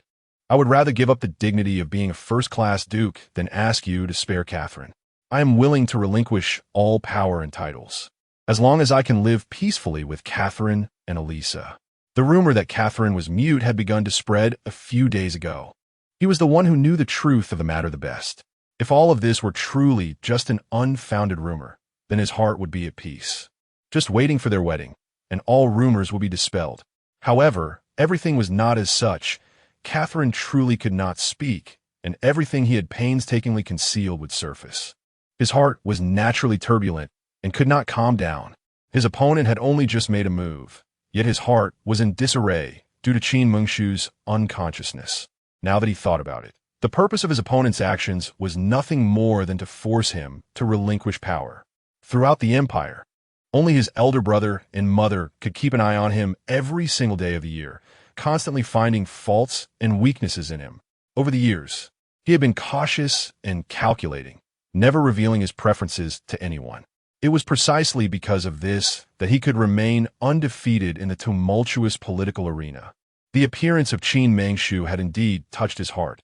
He had naively believed that with his current strength, he could protect Qin Mengshu well and love her deeply. Looking back, ever since he brought Qin Mengshu back to the country, he had finally revealed his weakness for the first time in front of enemies and the outside world. Now, he had fallen deeply in love with Qin Mengshu, and she had naturally become his greatest vulnerability. From beginning to end, Qin Mengshu had never appeared. To these people, she was merely a tool to be used, and her life and death were not that important. The ultimate goal of the hidden hands behind the scenes was merely to use Qin Mengshu to force him to relinquish his power. Well, he admitted that this time, he had indeed lost. In the face of political power and Qin Mengshu, he would resolutely choose Qin Mengshu without hesitation. Now he proactively offered to give up all power, hoping that the hidden hands would cease their actions. At the same time, he wanted to use this matter to remind his father of things he currently could not see. However, this time, he miscalculated. What kind of person was the king? As the ruler of a nation, he could naturally see beyond the surface to the schemes and tactics beneath. But regardless of whether all of this was a conspiracy, he could not gamble, nor risk the dignity of the royal family on a meaningless bet. I have made up my mind, Arthur. I will definitely arrange for you to marry a gentle and virtuous woman. I will not let my lovely granddaughter lose her mother from a young age. The king's words also served as a reminder to Arthur. He was no longer alone. He still had a daughter, and even if he did not consider himself, he had to consider his daughter. Father, Arthur knelt on both knees, wanting to say something more, but His Majesty did not give him the chance to continue. When the royal assassin arrived at Duke Arthur's residence and entered Qin Mengshu's room as if it were unguarded, Qin Mengshu had already awakened. After sleeping for 7 days and nights, upon waking, she gently touched the long scar on her abdomen, her eyes filled with tenderness. Now, she only wanted to dress up properly and go meet her lovely child. However, just as she was about to change into a dress, she sensed a trace of ominousness and murderous intent in the originally sweet air. Who? Qin Mengshu suddenly turned around, and a sharp dagger was already swiftly flying toward her chest. The man before her was dressed in black, standing at 7 feet tall, his face covered by a black veil, holding a 10-inch dagger that gleamed sharply under the light. The black-clothed man seemed surprised that Qin Mengshu was an Eastern woman, and she was not a mute as the rumor suggested. However, regardless of whether Qin Mengshu was mute or not, his orders were to kill this woman. Although the king only wanted to eliminate the mute Catherine, the queen's intention was to ensure that this woman must die. As a royal assassin, he should be under the king's command, but his family had all fallen into the queen's hands. Only news of Catherine's death could secure his family's safety. Thus, he had no choice but to kill Qin Mengshu. Almost at the moment the light flashed, Qin Mengshu unexpectedly donned the attire of the swordwoman Anna, holding a jade-colored longsword, moving it with skill and grace. In fact, before Arthur left, he had already arranged for guards to protect Qin Mengshu's safety. Now, as long as Qin Mengshu shouted loudly, dozens of guards would rush into the room. However, having not fought in the real world for over a year, Qin Mengshu felt a surge of battle spirit and wanted to stretch her muscles. The black-clothed man clearly did not expect that Qin Mengshu's cultivation would be so high, and her swordsmanship was exquisite. As a royal assassin, he had been selected into the royal family since the age of 12, undergoing training and honing that ordinary people could hardly imagine, his personal strength ranking among the best in the Sumia Empire. Yet he did not expect to be defeated by a young woman today. With Qin Mengshu's current cultivation, killing the black-clothed man before her was as easy as pie. But at this moment, she was extremely patient. Since arriving on this strange planet, she had been forced to realize that in this world, Simply not harming others would not guarantee a peaceful life. Only by being immensely powerful can one protect oneself and those one wishes to protect. Sometimes, necessary cunning methods are required, so she would not kill this man in black. Instead, she intended to capture him alive. She had to find out who was so intent on putting her to death. The man in black seemed to have noticed Qin Mingshu's thoughts. His deep blue eyes turned several times, and then a palm-sized black fireball appeared in his right hand without any warning. Before Qin Mingshu could react, the fireball was already ignited and charged towards her. In an instant, the entire room was engulfed in a haze, resembling a severe smoggy day, rendering everything unclear. By the time Qin Mingshu finally cleared her vision, the figure of the man in black had vanished. After leaving the Duke of Arthur's residence, the man in black rushed towards the royal castle. According to the royal assassin's code, if one fails to kill the target, one must take their own life to repay the grace of heaven. However, before the action, the king had made it very clear, if Catherine was indeed a mute, then she must be killed.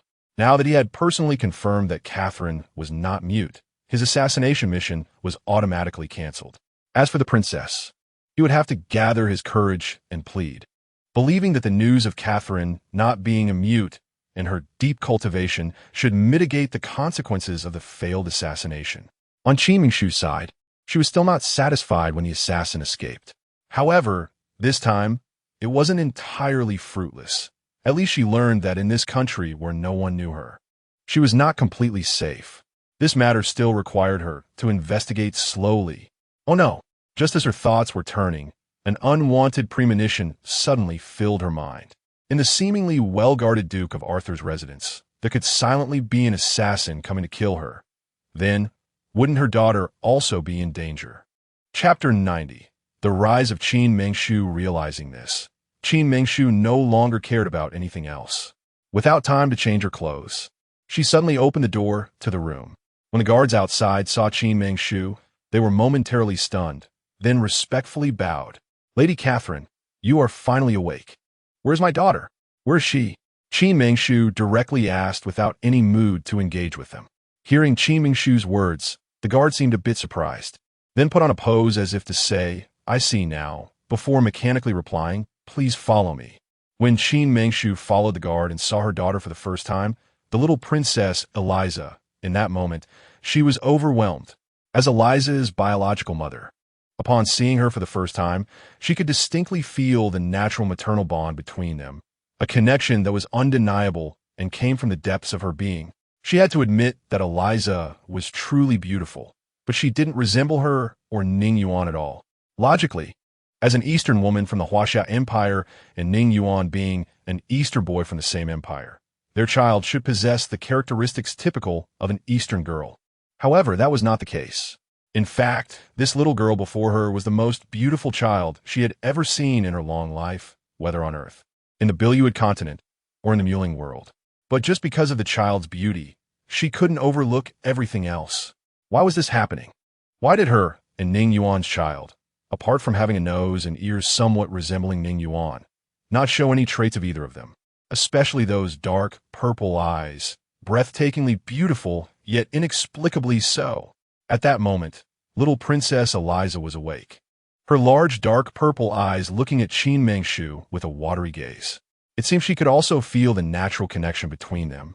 The warmth, sweetness, and adorableness in her gaze melted Qin Mingshu's heart.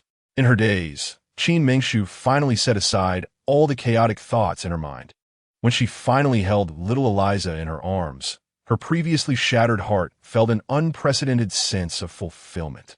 At that very moment, Arthur, covered in dirt and dust, returned home from the imperial castle. Just moments before, he had sensed the presence of the imperial assassin returning to the castle, and at almost the same time, the king had lifted his confinement. Feeling the assassin's return, his heart plunged into an abyss of despair.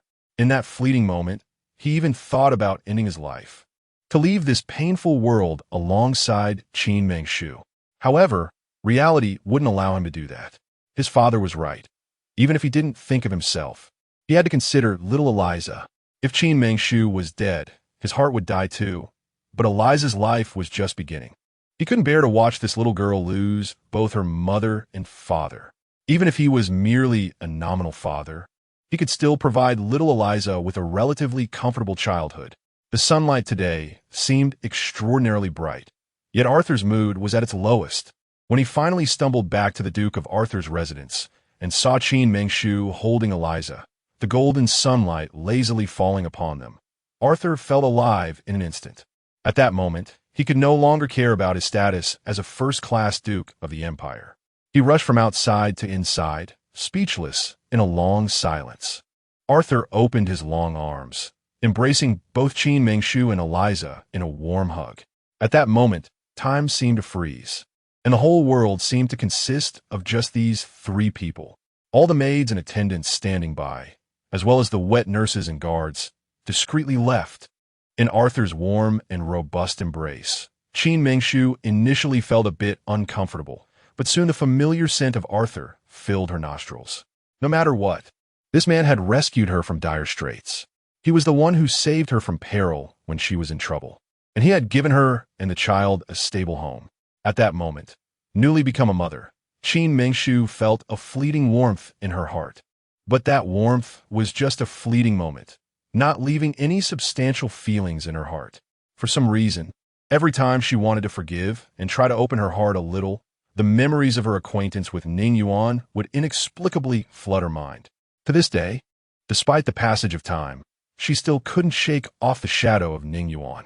She simply couldn't accept Arthur's love at such a time. Love for her was still a luxury. After a long while, the scene of the three of them warmly embracing each other was frozen in that most wonderful moment. This might have been the most tumultuous moment in Arthur's long life, and also the time when his heart was closest to Qin Mengshu's. Are you okay? From the moment Arthur held her, Qin Mengshu sensed his not-so-good emotions. Now that they had embraced for such a long time, she believed Arthur's heart should have found some peace.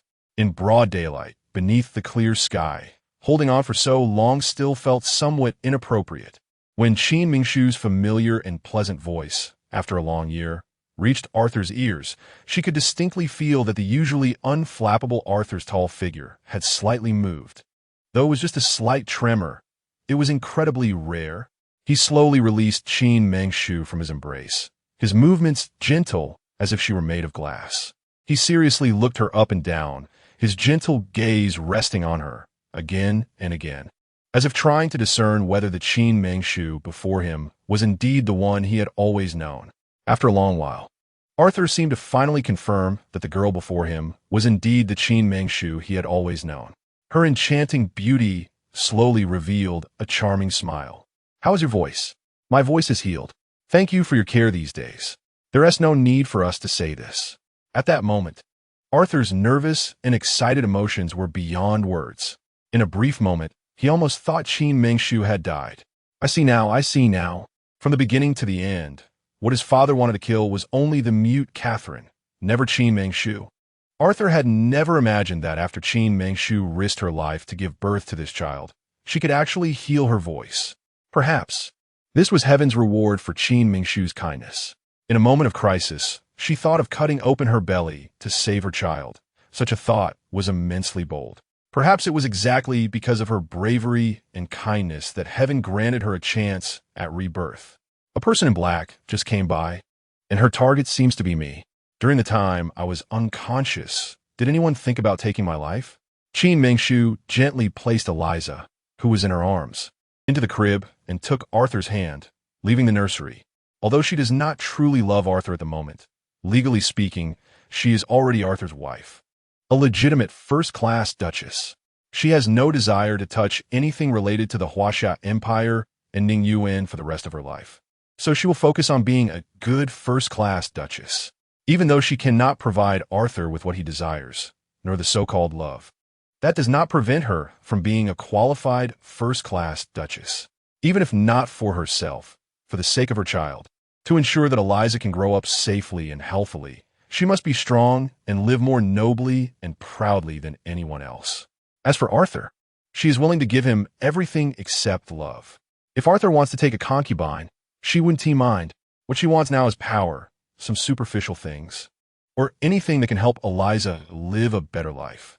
before doing all this, she has something even more important to do, to clarify the current situation and distinguish between friend and foe. 8 months ago, when she was about to arrive in the Sumia Empire, her heart was in turmoil, dejected, and she had no mood to think about all these chaotic matters. She was solely focused on how to safely give birth to her daughter and raise her. Now, she has the best support from the Mo Ling world. Her physical strength has been restored, and her child has been safely born. What she must do now is to improve herself and provide a safe and happy environment for her child. She needs to find out who wants to kill her, what their motives are, and whether her daughter Eliza is among their targets. Faced with such a question from Qin Mengshu, Arthur was instantly dumbfounded. Chapter 91. Premeditated. Arthur naturally knew who the black-clad man mentioned by Qin Mengshu was, and he also understood the man's purpose. However, how could he express that? How could he answer such a question from Qin Mengshu? Should he simply tell her that because she was previously mute, her identity as a mute was not enough to qualify her as his legitimate wife, and thus his father intended to take her life? Such words were simply impossible for Arthur to utter. Therefore, at this moment, Arthur could only play dumb and divert the topic. Is that so? If such a thing exists, I will definitely send someone to investigate it thoroughly. By the way, now that you are awake, I know that although you don't truly wish to marry me, our wedding can no longer be delayed. How are you feeling now? If your body can bear it, then we can choose an auspicious day to hold the wedding. Sure enough, when Arthur mentioned the wedding, all of Qin Mengshu's attention was effectively diverted in that instant. Regardless of the circumstances, she would never touch anything related to Ning Yuan again. Her love, along with Ning Yuan's series of scummy actions, had been shattered to pieces. Since she would never love again in this life, what difference would it make whom she married? Moreover, Arthur, who held a high position and possessed remarkable beauty, seemed to her to be quite advantageous. After all, Arthur was a prince of the Sumia Empire and had just been newly bestowed the title of a first-class duke. His wedding should have been a major national event. Perhaps in Ning Yuan's heart, she, Qin Mengshu, had long been considered dead. If she were to marry Arthur as Catherine, then the wedding photos of a first-class duke and his lady would surely spread across the world through various media. Thinking of this, Qin Mengshu inexplicably recalled the catalyst for her premature birth. If she hadn't seen the grand wedding of Ning Yuan and Zhao Shuiyao, perhaps she wouldn't have given birth prematurely and wouldn't have that ugly, long scar on her abdomen. So, next, let us experiment. If the photos of her wedding with Arthur spread, how would Ning Yuan feel upon seeing them? With this thought, Qin Mengshu absent-mindedly nodded, her gaze drifting far away as she said, "Without joy or sorrow, you can decide everything." Facing such a Qin Mengshu, Arthur's heart inexplicably ached again. Her dazed eyes were likely filled with memories of her past wedding with Ning Yuan, causing her sorrow. Without thinking, Arthur slowly embraced Qin Mengshu. The faint scent of lavender from her hair mixing with the brilliant sunlight, creating a scene that was almost too beautiful to be real. Qin Mengshu awkwardly touched her ear, slightly breaking free from Arthur's embrace, lowering her head in silence, not daring to look at his face. She truly did not know how to face this man, what identity or posture she should adopt. The words of rejection were clearly on the tip of her tongue, but she could not bring herself to say them. All she could do was remain silent, hoping Arthur could understand her feelings. "I'm sorry, I was too anxious. Even if your heart is like 1,000-year-old ice, I will use my burning heart to melt it bit by bit. I believe I can wait for you. Wait for the day you willingly give yourself to me." Such shocking words of love. If Qin Mengshu were truly an innocent girl who had not experienced the world, she would certainly have given her whole heart upon hearing them. However, she could not do that now. Ning Yuan had once been so affectionate. Compared to the current Arthur, he could only be described as even more so. Back then, Qin Mengshu had believed in love, believed in Ning Yuan, believed in men. For that, she had given everything she could to Ning Yuan. Yet, all her efforts had not earned her even a shred of tenderness from him, only scars and heartbreak. Enough. She dare not, and did not wish to believe in that so-called love again. All right, my mistake. I shouldn't be saying this at this time. Your father and mother, including all the people of the Sumia Empire, are waiting for our grand wedding. Now that you are awake and have successfully given birth to Princess Eliza, I should prepare for the wedding. As for you, now that you are awake, don't think too much. Rest well and wait to become the most beautiful bride.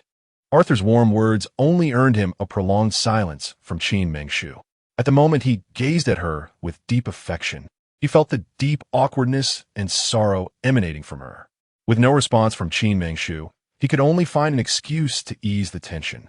Watching Arthur walk away against the brilliant sunlight, Qin Mengshu felt an indescribable sadness in her heart. In this life, would she ultimately betray him? If possible, then in her next life, she would repay him for this love. Sumia Empire Royal Castle.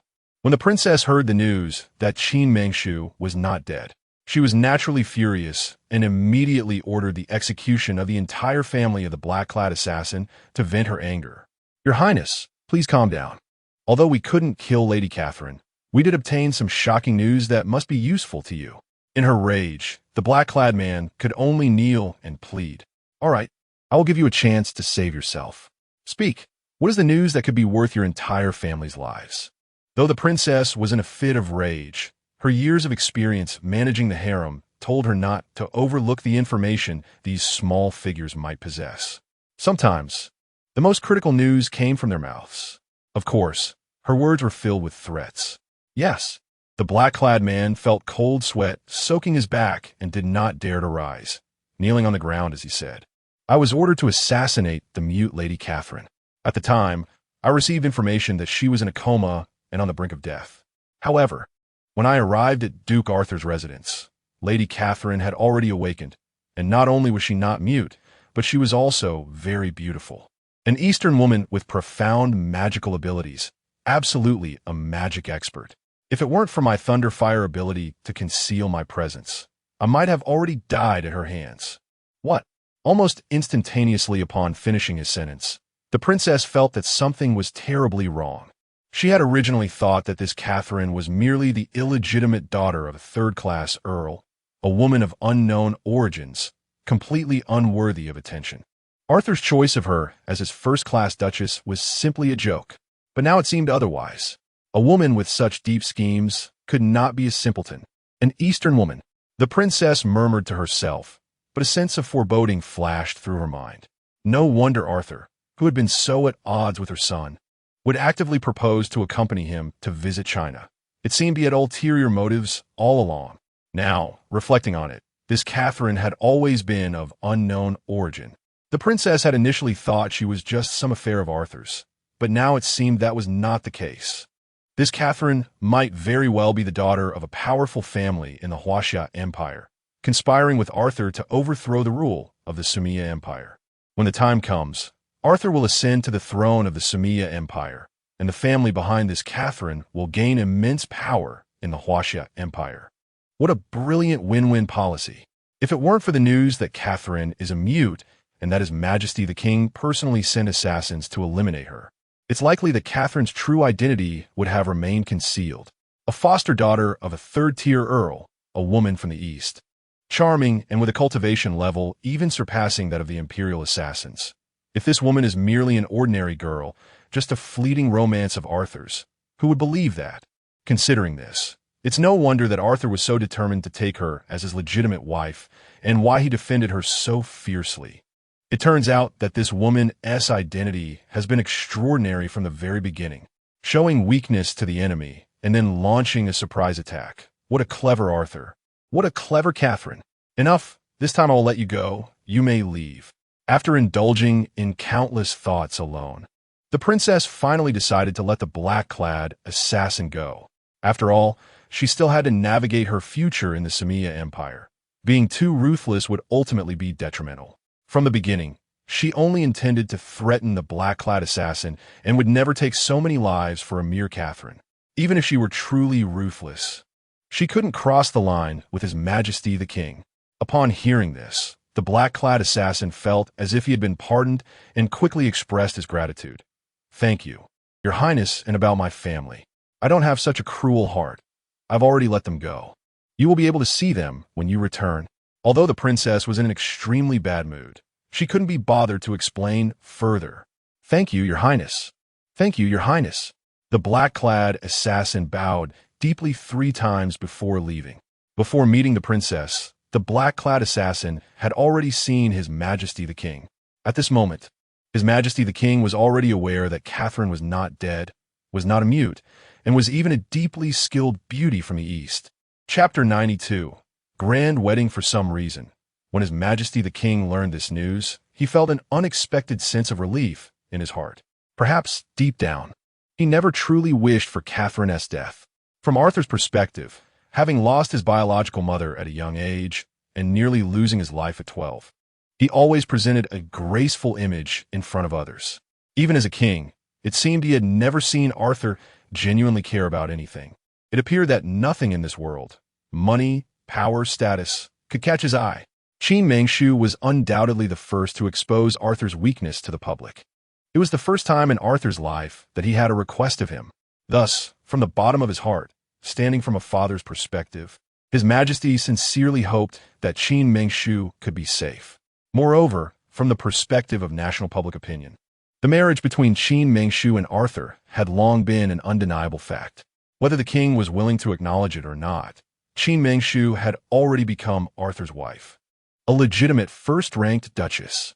Over the past 8 months, Qin Mengshu had given birth to Arthur's first princess, a princess with violet eyes. This was a symbol of the empire's prosperity, and Qin Mengshu naturally played an indispensable role in this. At this moment, all eyes were on Qin Mengshu.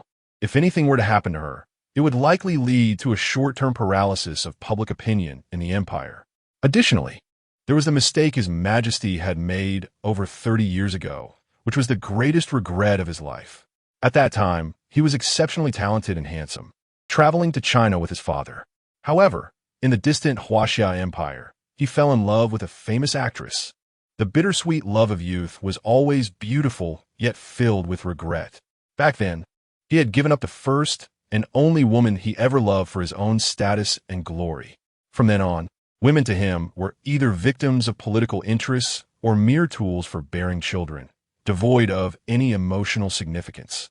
His youth and life were filled with regrets.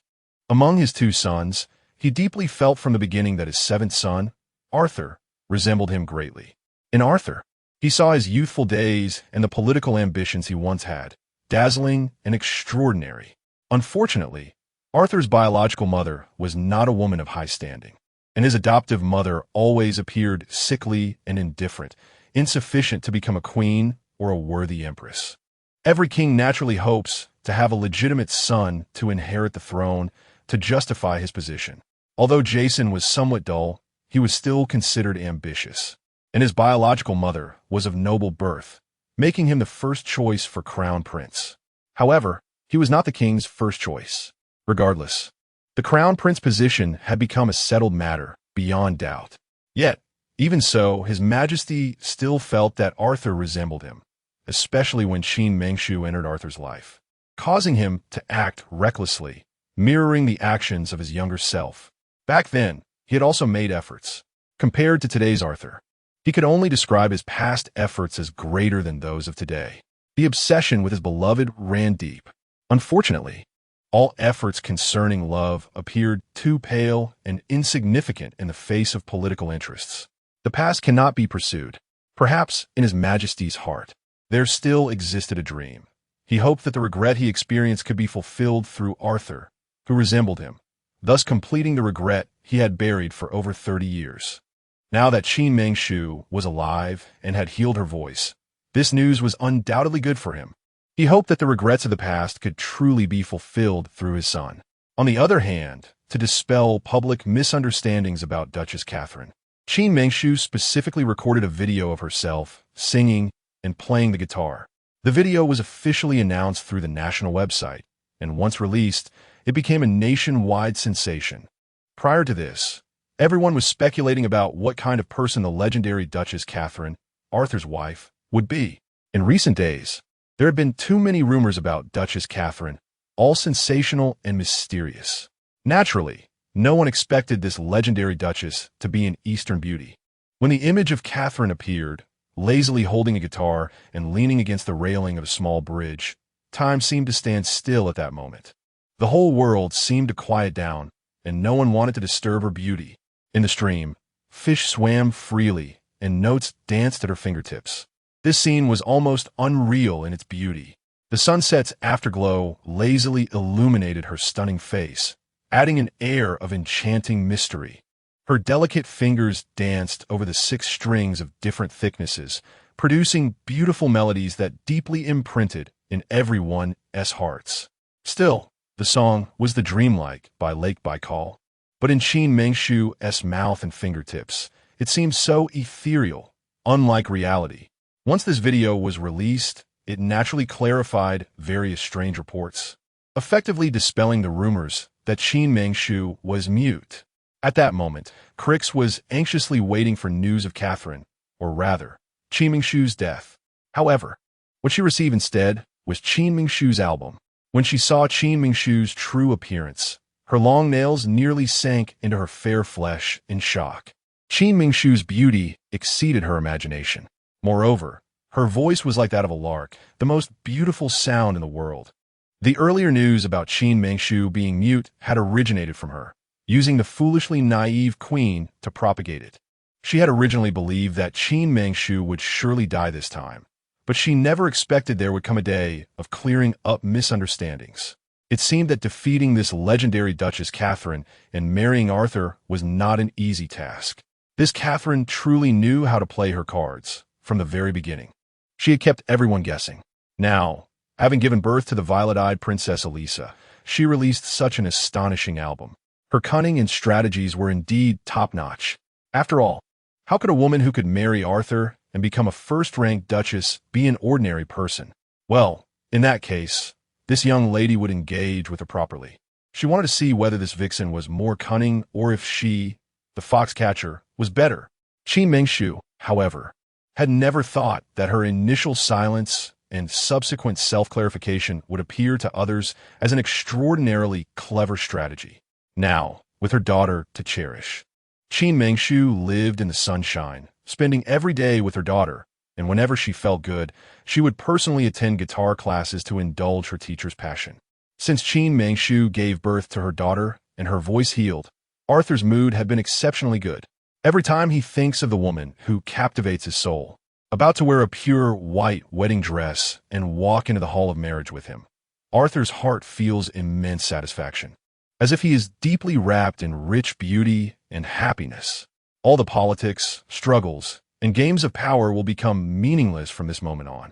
Right now, in Arthur's heart, the ultimate goal is to give Qin Mengshu the most romantic, perfect, and unforgettable wedding. Even if all of this is just a play, just an unreal dream, Arthur would unhesitatingly choose to be forever immersed in such a dream. Time flies. The wedding of Arthur and Lady Catherine has suddenly become the hottest topic in the Samia Empire. Every tiny detail of their upcoming wedding has successfully captured the headlines, lingering for a long time, with various newspapers, magazines, and social media swirling around the two, sending out thousands of messages. On the other side of the distant coast, ever since Ning Yuan married Zhao Xueyao, Zhao Xueyao has completely taken over all of Ning Yuan's enterprises. Ning Yuan himself turns a blind eye, or rather, intentionally lets it be. Without Qin Mengshu, his world has lost its color. Now, with his mother's health declining day by day, those so-called powers and riches are merely material possessions that one cannot take with them in life or death, holding no meaning for him. Although Zhao Xueyao has taken over all of Ning Yuan's enterprises, Ning Yuan can deeply feel that Zhao Xueyao truly loves him, whether he intervenes or not. Everything Zhao Xueyao does is for the sake of the Ning family's business. Since Zhao Xueyao took over, Ning Yuan has completely let go, and various data indicate that the output of the Ning family's enterprises has seemingly more than doubled since she took charge. From this perspective, Zhao Xueyao is indeed more suited for business than Ning Yuan himself, so he is even less willing to interfere. The doctor has said that his mother's remaining time is limited, and now Ning Yuan just wants to accompany his mother, to walk with her through these final years. Chapter 93. Adding insult to injury on this day, the sky was clear and bright. Ning Yuan, as usual, pushed his mother's wheelchair, strolling among the various flowers and plants, breathing in the sweetest air in the world. This place was originally a beautiful lake. Over a decade ago, An old Taoist priest had solemnly told Ning Yuan that his destined true love would emerge from this lake and come to his side. Ning Yuan couldn't even remember what kind of feelings he had when he bought this place.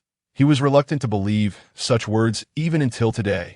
Looking back now, the old Taoist priest was indeed not wrong. The woman he loved most in his life truly came into his life from here. Although they could not grow old together, she forever resided in his heart, and this love could never fade away in this lifetime. Now the person was gone, and the world had changed. This beautiful lake, along with all the wonderful or painful memories of Qin Mangshu, had completely vanished from his life without a trace. He didn't know when it started, but this dried-up lake began to sprout green weeds and lush, colorful flowers. For some reason, Ning Yuan always had a strange illusion that these flowers and plants were the last gift left for him by Qin Mangshu. Every morning, he would embrace the beautiful sunrise, bringing his mother here. This world is so vast, yet only here could Ning Yuan's heart find a moment of relaxation. The sunlight today was really nice. It's just a pity that I don't know how many more days this old lady will be able to see such scenery. Since Ning Yuan got married, he had been by his mother's side every day, taking care of all matters personally. However, his mother's health had not improved at all, but rather deteriorated day by day, to the point where even the wish to walk independently had become a luxury. As one approaches death, many regrets completely envelop the heart. The past youthful years are the most beautiful scars in life, perhaps painfully unbearable, but also incredibly sweet. The thing she regretted most in her life was believing in a man during her youth, believing in that illusory, so-called love. But she never regretted giving birth to Ning Yuan, such an understanding child. Mom, your body is getting better day by day. Don't always say such discouraging words.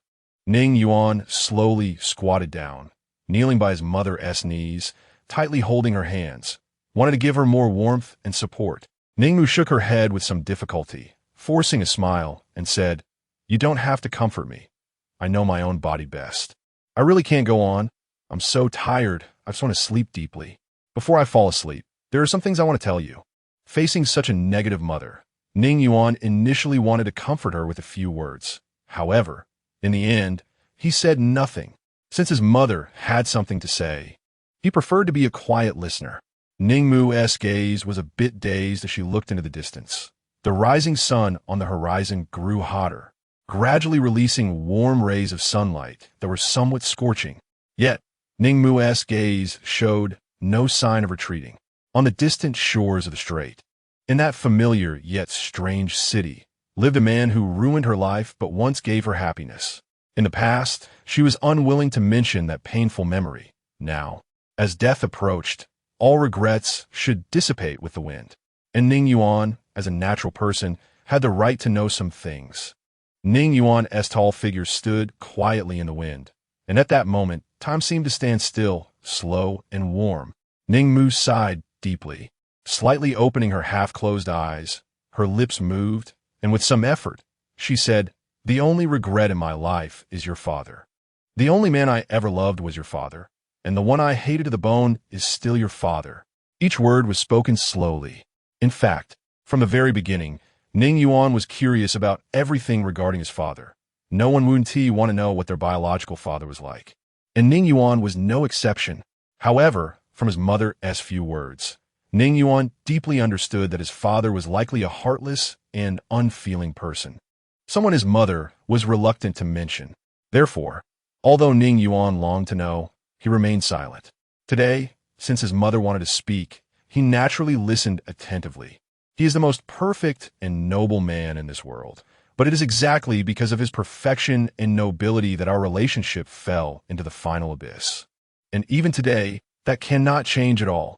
Ning Yuan originally thought that in his mother's heart, his father should be an extremely unworthy man.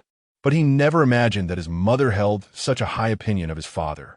He is not an ordinary person, so he cannot love freely like ordinary people, cannot marry or have children. His life has been arranged since the moment he was born. No one can change it, not even me. At this point, Ningmu's pale face was already wet with tears, making her appear as if she had just been pulled out from a sea of tears. and Ning Yuan's heart sank into a cold abyss along with his mother's emotions. After a long time, it felt as if a breeze passed by his ears, stirring the faint scent of pollen in the vast space. The tears in his eyes had completely dried up, and his heart finally felt icy cold. In that subtle moment, Ning Yuan felt his heart suddenly jump, and his entire heart felt empty, as if someone had directly cut open his chest and taken away his heart. A kind of indescribable pain spread from his heart, instantly covering his whole body. At that moment, Ning Yuan felt a thunderclap hit his heart. An ominous premonition enveloped him. Between mother and son, there is a natural connection. When Ning Yuan slowly squatted down again, his mother had closed her eyes once more. However, this time, she truly closed her eyes forever. The tears on his mother's cheeks had been completely dried up, her lips curled into a faint smile with a hint of regret, leaving one to wonder if she saw the man who had caused her a lifetime of pain and love before she left. At this moment, Ning Yuan's heart ached as if it wanted to cry, yet he didn't know how to shed tears. Wanting to roar, but didn't know how to voice it. Mother, this great woman who gave him life, has ultimately left him, forever leaving his life. At this moment, Ning Yuan's heart felt like dead ashes. Why? Why did the two most important women in his life leave him one after another, and both in such a complete farewell? Qin Mengshu's death had already dealt him a huge blow, and now, with his mother's subsequent departure, his heart, which had not warmed even a bit in the icy abyss, fell back into the ice again. This pain was truly adding insult to injury. Ning Yuan chose to bury his mother next to Qin Mengshu's grave, hoping that these two women, who could not get along while alive, could give each other some time after death and find their friendship in another world. Ning Yuan had lost his soul for a full 3 months after Qin Mengshu's departure, and now, with his mother gone, he once again fell into a state of despair. However, this time, he did not guard his mother's grave for 3 months. On the second day after he decided to do so, a shocking piece of news brought a slight relief to his heart, which had been frozen in ice and unable to feel warmth. The Ning family's great mourning attracted countless mourners, having lost the two most important women in his life. Ning Yuan had almost no mood to flatter those people. Ning Xin was equally heartbroken, having lost a significant amount of weight, barely mustering the spirit to accept the condolences from guests. On the other hand, Zhao Shuiyao seemed to have anticipated Ning's mother's death. While Ning Yuan was lost in despair and Ning Xin was heartbroken, Zhao Shuiyao maintained her composed demeanor, managing everything. After the funeral and burial, Ning Yuan remained at the grave, unwilling to leave. Although Zhao Shuiyao did not like this side of Ning Yuan, she understood that this was a time of mourning and gave him time, hoping he could soon emerge from his pain. Ning Yuan's original manager, Cheng Yi, had been completely sidelined due to Zhao Shuiyao's influence. Now, with Ning's mother's passing and nothing else to do, he chose to stay by Ning Yuan's side. Known for his humor and wit, he found himself at a loss for words and ways to comfort Ning Yuan at this moment. In fact, Ning's mother had also been a maternal figure to Cheng Yi. Since entering the Ning family, he had received motherly care from her. Now that she was gone, Cheng Yi felt very sad as well. All he could do was stay by Ning Yuan's side, helping him recover from his grief, which could be seen as doing something for Ning's mother. By the way, did you know? The 7th prince of the Sumia Empire, Arthur, is about to get married soon. He's the very handsome 7th prince you've seen. Cheng Yi just wanted to use some explosive news to distract Ning Yuan's attention, hoping to ease his pain a bit. However, Ning Yuan seemed uninterested. Chapter 94. Digging a grave in the Sumia Empire, the royal family, the 7th prince, a man whose fate was sealed from birth. Marrying was merely a political maneuver. Only those who do nothing all day long and are ready to gossip would care about such gossip. Ning Yuan, who once held a supreme position in the entertainment industry, naturally had little interest in such news. This thought flashed through his mind, and for a moment, it gave him a different illusion. At that moment, Ning Yuan inexplicably recalled the words his mother said before she died. His mother had muttered a lot, and although she never revealed the name of his biological father, she provided an extremely important clue. From her words, it was not hard to imagine that his father, whom Ning Yuan had never met, was also a man whose fate was sealed from birth. Such a man could only belong to the royal family or the young masters of noble families. However, now Ning Yuan, with such a reputation, had not seen his father. There was no story of searching for a father from thousands of miles away. Thinking about it, was his father already deceased, or was he still in a situation of helplessness? If everything was indeed as speculated, then his father might also be a member of the royal family. For some reason, at this moment, Ning Yuan surprisingly began to take an unexplainable interest in Arthur, the seventh prince of the Samaya Empire, whom he had always disliked. Therefore, Ning Yuan slightly raised his eyes and seemingly casually asked, "I wonder which family's daughter could marry this legendary, exceptionally talented seventh prince?" Well, I'm not very clear about that. It's said that the seventh prince Arthur's bride seems to be merely the adopted daughter of a third-class earl in the Samaya Empire. Not really a daughter from a prestigious family. Compared to Arthur's status, this third-class earl's adopted daughter is indeed somewhat lowly. However, it is said that his wife is quite talented. She created a musical instrument herself and wrote a song that has recently become very popular. Since Ning Yuan announced his withdrawal from the entertainment industry, Cheng Yi had paid little attention to matters in that world. But in any case, Cheng Yi had once been a prominent figure in the entertainment industry, and even if he truly didn't take the initiative to care as a media person, he still had a sensitive nose for news. He was aware of some marginal news about the extremely popular stories in recent years, even if he didn't understand the ins and outs. Since Ning Yuan chose to withdraw from the entertainment industry, he had been accompanying his mother every day and knew nothing about the happenings in the entertainment world in recent years. Speaking of which, it was indeed puzzling that the seventh prince did not treat his marriage as a political chip. This legendary first-class duchess seemed quite interesting. Ning Yuan smiled mysteriously, his brows slightly raised. Years of experience accompanying Ning Yuan told Cheng Yi that this expression most likely indicated Ning Yuan had developed an interest in this legendary first-class duchess. Without further ado, Cheng Yi quickly retrieved a wireless laptop from his storage space, and within 3 minutes, he pulled up all the information regarding this first-class duchess. The moment he saw the video of Qin Mengshu singing and playing on the banks of Lake Baikal, Cheng Yi was completely stunned. He could say that he had witnessed everything between Ning Yuan and Qin Mengshu, from the initial ambiguity to their final affectionate entanglement, love and hate, parting and reunions, everything, until Qin Mengshu's death, Ning Yuan's pain and breakdown. He had witnessed it all. If there was anyone in this world, aside from Ning Yuan and his family, who understood Qin Mengshu better, it would definitely be Cheng Yi. Therefore, the moment he saw the video of Qin Mengshu singing, he could instantly and absolutely confirm that the woman in the video was indeed Qin Mengshu from back then. However, such thoughts only lasted a brief moment. Qin Mengshu was dead. He had watched her die with his own eyes and had seen her buried. How could a person who had already died come back to life? Moreover, when he looked closely at Qin Mengshu again, he deeply felt that the woman in the video did not seem to be Qin Mengshu herself. The woman named Catherine in the video, although possessing a face almost identical to Qin Mengshu's, seemed different in her mannerisms and behaviors. The real Qin Mengshu did not seem to have the confidence, warmth, and sweetness of Catherine. This Catherine appeared more vibrant and less sorrowful and gentle. At this moment, Cheng Yi felt that something was off, but he couldn't quite articulate what it was. After a long time, Cheng Yi stared at Catherine's video. Observing for a long time, having accompanied Ning Yuan for many years, Cheng Yi understood Ning Yuan, and in turn, Ning Yuan understood Cheng Yi as well. Although he hadn't said much just now, Cheng Yi, who had been by his side for years, should have understood what he wanted to know.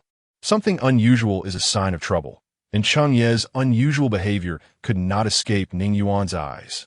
You've been staring at the computer for so long. Is this first-class duchess really as beautiful as a fairy? Have you been enchanted just by looking at her photo? Until Ning Yuan's familiar voice reached his ears, Cheng Yi slowly emerged from his obsession and disbelief. When he raised his eyes, his face was filled with a multitude of unsaid words. But he could only silently hand the laptop to Ning Yuan. Ning Yuan received the laptop from Cheng Yi with some confusion, glancing at it seemingly unintentionally. Just one glance, and his heart inexplicably raced as if it had been struck by a high voltage of 2,000 volts, leaving him in a daze. Since Qin Mengshu was a university student, he had been by her side. He had witnessed her growth, from her youthful innocence to her maturity at every stage. The woman in the video seemed even more dignified, mature, and composed than Qin Mengshu, but there was always a feeling that kept telling Ning Yuan that the woman in the video, the one calling herself Catherine, was indeed his Qin Mengshu, the woman who had haunted his dreams for these long years. He still remembered the scene at the international airport of the Huaxia Empire, where he saw Qin Mengshu embracing Arthur. From that moment on, Arthur had thought about taking his Menger away. Since that moment, he had firmly believed in his heart that this seventh prince of the Samaya Empire had always deeply loved Qin Mengshu. Even though Qin Mengshu had already become someone else's wife, his feelings for her had never faded. Or perhaps, Ning Yuan had never considered that Qin Mengshu could die so young and so easily. Upon careful thought, what if Qin Mengshu had never actually died? What if everything that happened before was merely an illusion? What if everything before was not real? Such thoughts flashed through Ning Yuan's mind at lightning speed, but it felt like a seed had been deeply planted, instantly taking root and sprouting, growing into a towering tree without him realizing it. Ning Yuan raised his gaze, and a layer of rich crimson spiritual power spread across his slender right hand. In the blink of an eye, Cheng Yi had yet to react. In the next moment, Ning Yuan's right hand was filled with rich fire spirit power, which surged toward Qin Mengshu's grave like a ferocious beast. In the next blinding instant, the grave that bore Qin Mengshu's name, which had stood there quietly and seemed as solid as a rock, suddenly exploded from the middle. In an instant, sand and stones flew everywhere. Without a word, Ning Yuan skillfully extracted the coffin that was supposed to hold Qin Mengshu's body from the deep depression. In the second before opening the coffin, Ning Yuan's heart was incredibly complex.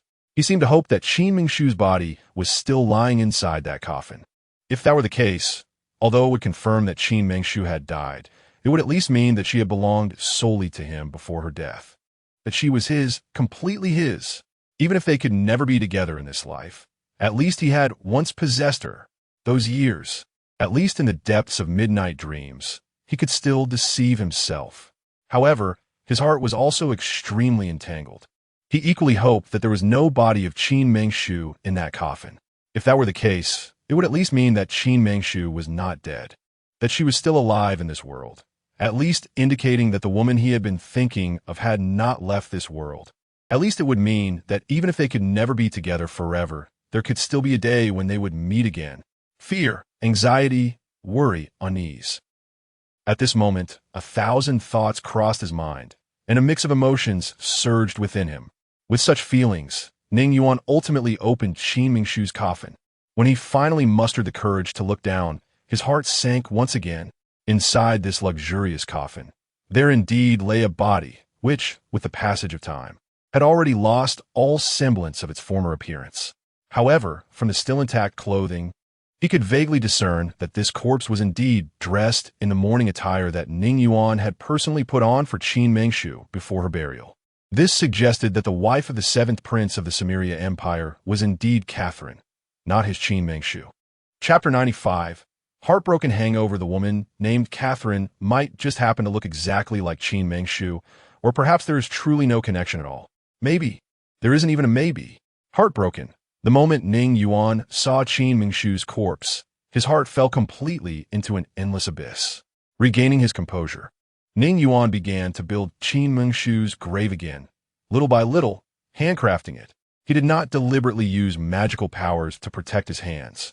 After countless collisions between his long, slender hands and the stones, his originally fair hands began to bear wounds, red blood oozing out, blooming into beautiful, dripping flowers in an instant. This seemed deeply imprinted in Cheng Ye's mind. Having followed Ning Yuan for more than a decade, he had never seen Ning Yuan express such great joy and sorrow, such heartache, and so little concealment of his emotions. Ning Yuan stood by his mother and Qin Mengshu's graves for an entire month, until the news of Catherine and Arthur's wedding arrived. And only then did he manage to gather his feelings and leave the cemetery. After leaving the cemetery, Ning Yuan locked himself in his room. searching for all information about Catherine day and night. The appearance of this woman seemed to have occurred right after Qin Mingshu's death. Logically speaking, as the adopted daughter of a third-class earl in a high-ranking empire, she should at least be recorded as a legitimate member in her family's genealogy. However, this Catherine seemed to be an exception. Everything about her before the age of 26 appeared to be a blank slate. Even a matter of her adopting a father only came to light on her 26th birthday. According to information found online, Catherine should be a year younger than Qin Mingshu, and their birthdays do not fall on the same day. However, these details could be artificially altered later, so their credibility was not very high. Arthur must have deeply loved Qin Mingshu back then. As a man, Ning Yuan could clearly sense this. Thus, it was reasonable to believe that even if Arthur found a woman who resembled Qin Mingshu to be his lifelong partner, it made sense. But whether this Catherine was merely similar to Qin Mingshu or truly was Qin Mingshu remained a mystery in Ning Yuan's heart. In the Huaxia Empire for thousands of years, after a person dies, their body is cremated and then buried, which ensures that after death, their body will not be consumed by insects or rats. Yet Qin Mingshu was an exception. She actually requested a burial, refusing to damage her body even a little, which was inherently unreasonable. Looking back now, perhaps it was premeditated from the start. The Qin Mingshu lying in the grave must have completely decayed, and even her clothing was hardly distinguishable. Even Ning Yuan could not confirm whether the Qin Mingshu in the grave was truly the real Qin Mingshu. Therefore, no matter what, he had to attend Arthur and Catherine's wedding. Only by seeing Catherine in person could Ning Yuan discern whether this Catherine was indeed the Qin Mingshu he had been longing for. Since the news of Arthur and Catherine's marriage broke, the Sumia Empire royal family and the entire Sumia entertainment industry had their eyes fixed on the wedding, with everyone hoping to gain first-hand resources. Although Ning Yuan silently guarded his mother and Qin Mingshu's grave for a month, his ally, Cheng Yi, never showed the slightest sign of slackening. When Cheng Yi relayed the specific wedding time and location of Arthur and Catherine, along with an invitation, Ning Yuan resolved to attend the wedding. Naturally, a wedding in the Sumia Empire royal family was immensely prestigious, with participants from the royal family, the entertainment industry, and business magnates. In the domestic scene, Ning Yuan's fame was indeed significant, but ever since he gave up the international entertainment industry for the little princess Huang Zixuan, his fame abroad had diminished considerably. Although it was just an unassuming invitation, Cheng Yi had expended a lot of manpower and resources on it. When Ning Yuan finally donned a black, minimalist suit and entered the wedding venue with the invitation, his heart was inexplicably heavy. What would he do if Catherine truly was Qin Mingshu? After all, this was the Sumia Empire, not his territory. Moreover, his legally wedded wife, Qin Mingshu, had been declared dead and buried a year ago. How could a person who had already died come back to life? Even if Catherine was truly Qin Mingshu, he could not change the situation unless Catherine herself admitted she was Qin Mingshu and not Catherine. Otherwise, no one could force the Duchess of a first-class duke in the Sumia Empire to do anything she did not want to do. As beautiful melodies played, a massive light screen displayed romantic and beautiful wedding photos of Qin Mingshu and Arthur, blooming amidst stunning petals. Holding a glass of red wine, seemingly without intention, Ning Yuan felt increasingly anxious as he looked through the pictures. The person in the images, more beautiful than flowers, bore an expression of determination, and every smile and gesture was identical to the Qin Mingshu of yore.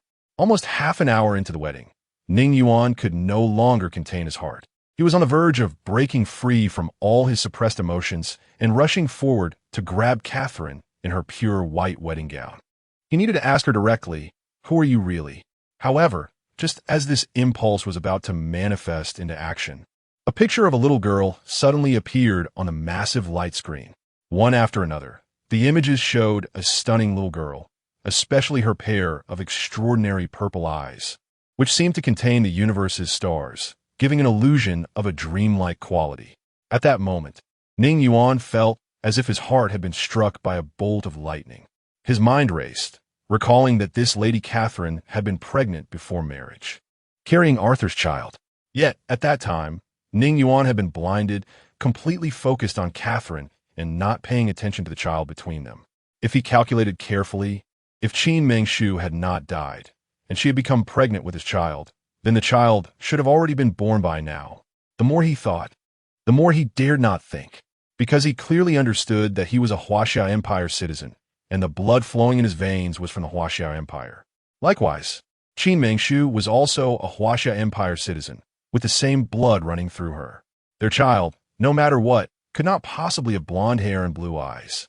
Moreover, the legendary purple eyes could only be possessed by the daughters of the royal family of the Sumia Empire. And even if he truly had an extraordinary father as his mother claimed, even if he was indeed of royal lineage, he could only possibly be from the Huaxia Empire royal family, and could never be from the Sumia Empire royal family. In that case, the little princess Eliza, who has purple eyes, must not be the child of Ning Yuan and Qin Mengshu. This also indirectly confirms that Catherine is just Catherine, not Qin Mengshu. Years ago, at the international airport of the Huaxia Empire, Ning Yuan indeed witnessed the scene of Qin Mengshu embracing Arthur. But various pieces of evidence indicate that it should have been the first meeting between Qin Mengshu and Arthur after she married him. Even if it wasn't the first time after marrying him, it should have been the first time after she was imprisoned by him. Therefore, at that time, Qin Mengshu had no possibility of being pregnant with Arthur's child. Furthermore, if Princess Eliza truly was a full-term born little princess, as reported in legends, then it is even more impossible for her to be Qin Mengshu's child. All the deductions point to the same conclusion. Catherine is indeed just Catherine, not his Qin Mengshu. After confirming this, Ning Yuan's heart once again fell into an abyss. The endless sweet sounds of blessings filled his ears. The colorful lights dazzled before him. Yet he seemed to hear nothing and see nothing. The only thing he could do was to get drunk, to drink endlessly, so that his already dead and painfully aching heart could find some relief. In a daze, Ning Yuan didn't even know how many cups he had drunk. And he even forgot the environment he was in, forgetting everything. Everything seemed hazy and ethereal. And only in this stupor and dreamlike state could his heart hurt a little less. Time flew by, and as more and more alcohol filled Ning Yuan's stomach, his head grew heavier. He didn't even know how he fell asleep, where he was sleeping, or who had provided him with such a comfortable place to sleep. He only knew that the moment he woke up from the haze and drowsiness, time seemed to return to the starting point, back to that youthful time, back to when he first met the little princess Huang Zishuan. Chapter 96. Don't come if you don't want to. Everything was so beautiful and tranquil, without the slightest worry. Even when faced with the greatest difficulties and troubles, when the sunlight of the next day broke, everything would return to the starting point, and all bad feelings would dissipate. The frost and storms had yet to invade, and the winds and rains had not yet arrived. Everything could return to its original state. Huang Zishuan seemed just like the Huang Zishuan of those years, dressed in a light purple sheer nightgown, quietly leaning by the window, just like back then. However, they were too innocent back then. Love was at its most beautiful form. Until the day before Huang Zishuan got married, Ning Yuan had never laid a finger on her. It wasn't until later, when Ning Yuan met Qin Mengshu, that he began to feel grateful that his love had been so pure. Yet, in the current situation, why was it like this? Last night, he drank until he was blackout drunk, completely forgetting what had happened, forgetting what he had done. Could be that last night For a moment, Ning Yuan's heart was unwilling. Even though Qin Mengshu had already left him, forever gone, his heart was still filled with her. He was unwilling to have anything to do with another woman. If something truly happened, then when he left this world, what face would he have to meet Qin Mengshu? Where is this? Ning Yuan asked, somewhat anxious. Don't worry, this is not the royal castle of the Sumia Empire. Just an inconspicuous hotel in the capital. Huang Zishuan's voice was still so calm, without a hint of fluctuation. But Ning Yuan's heart, following her calm and unperturbed voice, gradually sank into an endless abyss. Huang Zishuan's indifference at this moment, her nonchalant words, seemed to tell Ning Yuan, yes, you guessed correctly. Indeed, many subtle and unspeakable things happened between you and me last night. Sorry. Ning Yuan himself didn't know if it was meant for Huang Zishuan or for the Qin Mengshu in his heart. However, As the high and mighty princess of the Sumia Empire, Huang Zixuan still maintained her calm demeanor and simply shook her head with a faint smile, saying, "In matters of mutual consent, how can there be so many apologies?" Faced with such Huang Zixuan, Ning Yuan felt more uncertain about how to face her. After all, he had ultimately hurt her. "Are you all right?" Ning Yuan slowly got up. The clothes from last night's drunkenness had been replaced with a pure white nightgown.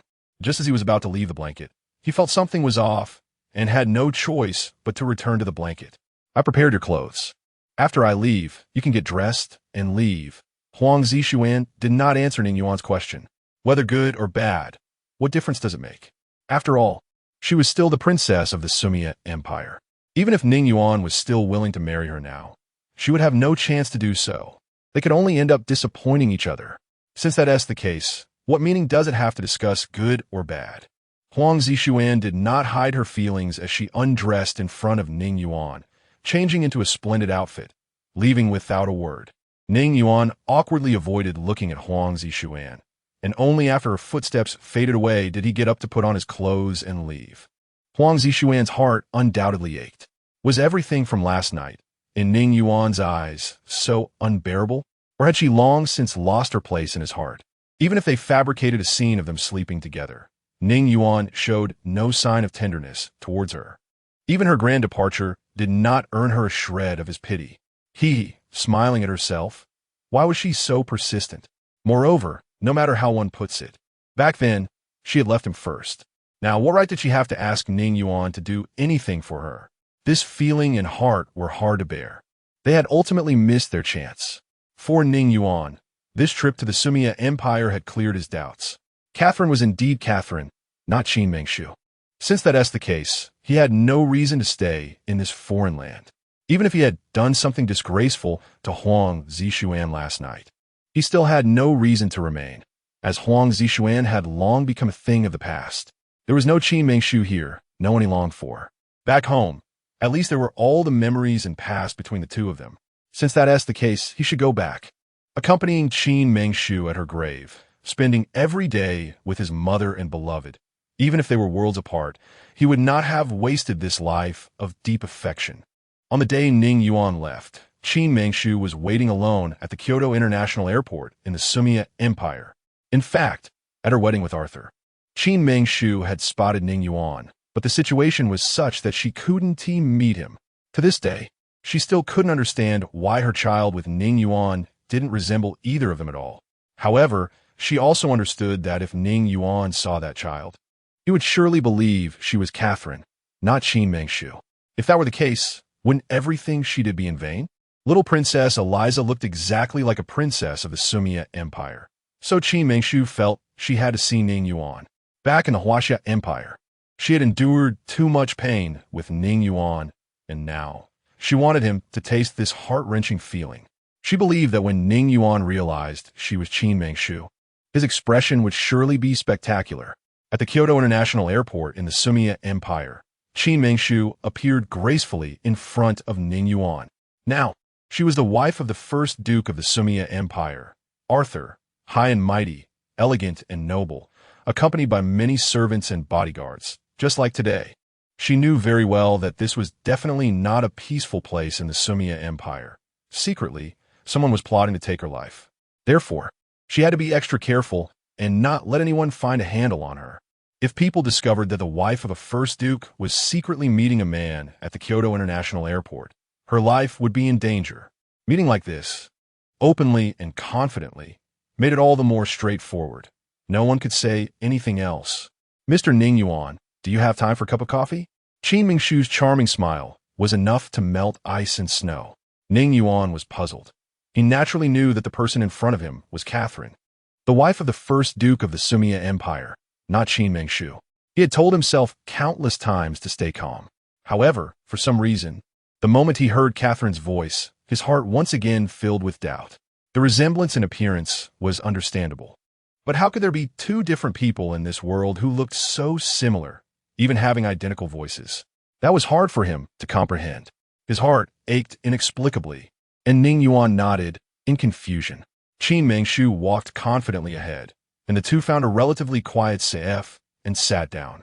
This CAF had private rooms, but one wall was made of transparent glass, allowing a clear view of everything happening inside from the outside. Qin Mengshu instructed those beside her to wait outside the CF, and she sat down with Ning Yuan. After the waiter finished serving the coffee, Qin Mengshu waved her delicate hand, casting a watercolored spiritual power that isolated the voices of the two.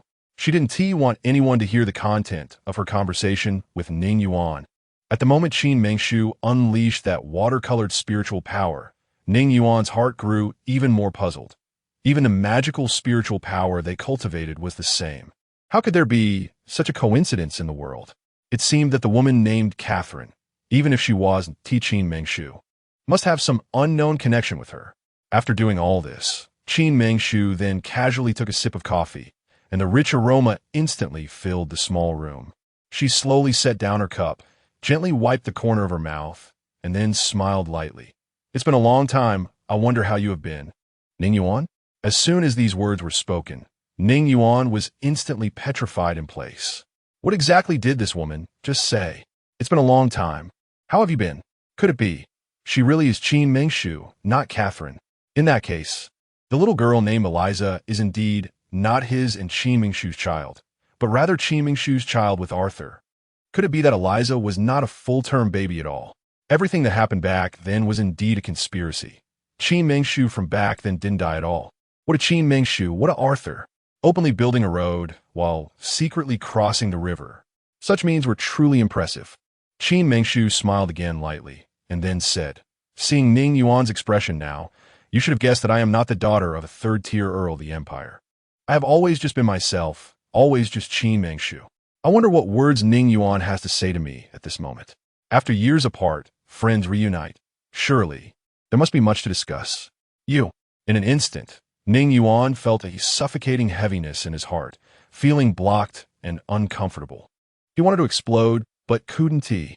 After all, this was not the Huaxia Empire, not his territory. This place had already become the home ground of this woman. Qin Mengshu. As long as Qin Mengshu shouted out, he could become the target of everyone at any moment. Chapter 97 Farewell as a Man. Being betrayed by the woman he loves most is a pain that is truly extreme and heart-wrenching. Years ago, at the Jingping International Airport in the Sumia Empire, he witnessed Qin Mengshu embracing Arthur. At that moment, although he was furious, he never realized that their relationship had already become complicated. After he took Qin Mengshu away from the airport, he was also afraid that one day he would truly lose her. Therefore, he imprisoned her again, indulging in her presence every day, and his heart was shrouded by an inexplicable, powerful possessiveness. He even forgot how to love a woman and how to keep her heart by his side. Perhaps it was also because of his mother that he had no patience to face Qin Mengshu. This time, however, Qin Mengshu truly betrayed him. She had even given birth to a child with Arthur. How could Ning Yuan's heart not ache under such circumstances? Especially when he saw Qin Mengshu appearing so carefree. As if he meant nothing to her, his heart hurt even more. Every word Qin Mengshu spoke felt like salt being rubbed into his already deep wounds. That kind of pain could not be simply expressed with the word hurt. Why? Why did you have to do this? At that moment, Ning Yuan no longer had even a shred of his former nonchalance. He looked like a resentful woman in a deep boudoir. Every word he spoke was clearly a question, but also conveyed an indescribable heartache.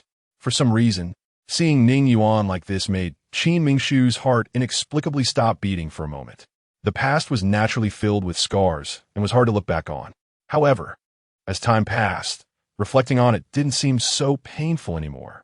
Now, she had become an admired duchess with a lovely daughter named Elisa, living without worries, enjoying supreme honor, having reached the peak of her life.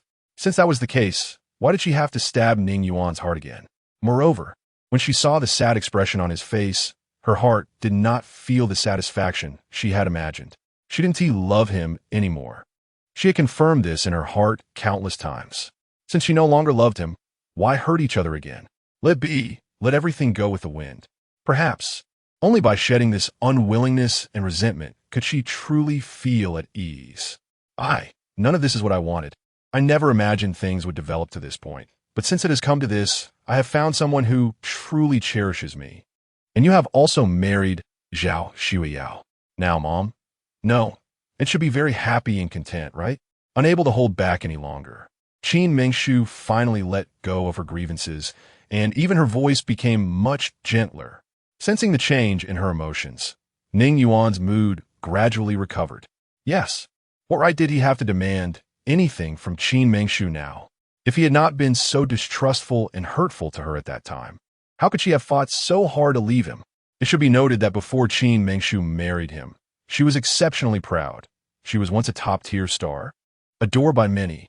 Looking back now, Qin Mengshu had indeed sacrificed so much for him.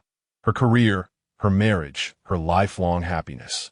However, everything she did not earn him a lifetime of love, and ultimately, they reached a fork in the road. Now, everything had evolved into this situation. What else could he do? Mom is gone. In the end, Ning Yuan set aside all his frustrations and said this line, not knowing what kind of feelings accompanied it. The moment Qin Mengshu heard this news, her heart felt no consolation, only a faint ache. Yes, she admitted that back at the Ning family villa, she had indeed hated Ning Yuan's mother intensely.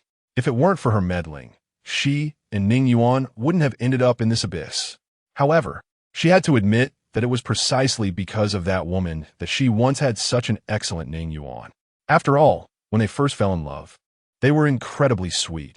It was just the trivialities and misfortunes of life that pushed them into an endless abyss. Now that the person was gone, no matter how much she disliked or hated, what meaning could it have? I am sorry, I don't know. You don't have to say sorry. The one who should apologize is me. If it weren't for me, all right. You don't have to say anything more. It has already come to this. I am living well. I have my life, and you have your new life. From now on, there will be no intersection between us. I hope you can be happy. Goodbye. As soon as she finished speaking, Qin Mengshu did not wait for Ning Yuan to say anything more and stood up to leave. The sunlight outside refracted a colorful, enchanting halo, casting down on Qin Mengshu's departing figure. At that moment, for some reason, in a sudden impulse, Ning Yuan stood up and grabbed Qin Mengshu's delicate hand. He clearly understood that Qin Mengshu was no longer the Qin Mengshu of the past, and this was not his territory, but a Sumia empire full of unknowns. Here, aside from his faded reputation, he had nothing. In this place, Qin Mengshu was the wife of a duke, exalted and truly noble, commanding attention. He knew very well that if Qin Mengshu wanted to take his life right now, it would be as easy as pie. However, the last shred of unwillingness in his heart forced him to extend his hand. He had to make one last attempt to hold on.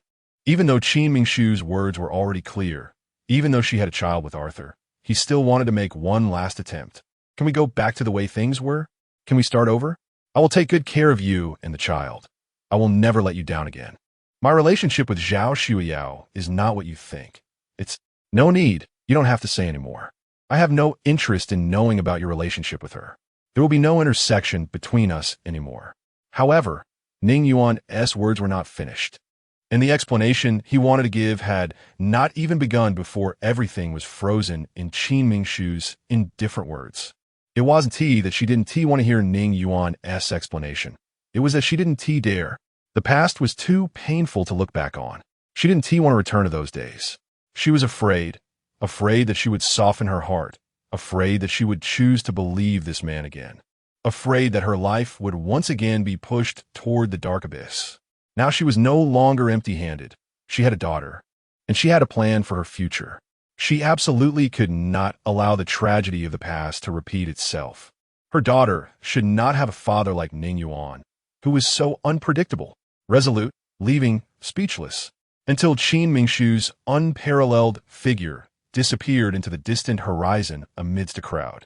Ning Yuan's hand, still suspended in midair, remained unwilling to retract. How could she be so heartless, so resolute, even unwilling to give him a chance to explain? What more could he do? What else could he accomplish? The warmth of Qin Mengshu's body still lingered in his palm. Yet their hearts were already separated by thousands of rivers and mountains. Perhaps in this lifetime, there would be no possibility of warming her heart with his. Boarding the flight back home, the rushing mountains and rivers filled his ears, and his heart was at an unprecedented peace, a tranquility like dead ashes.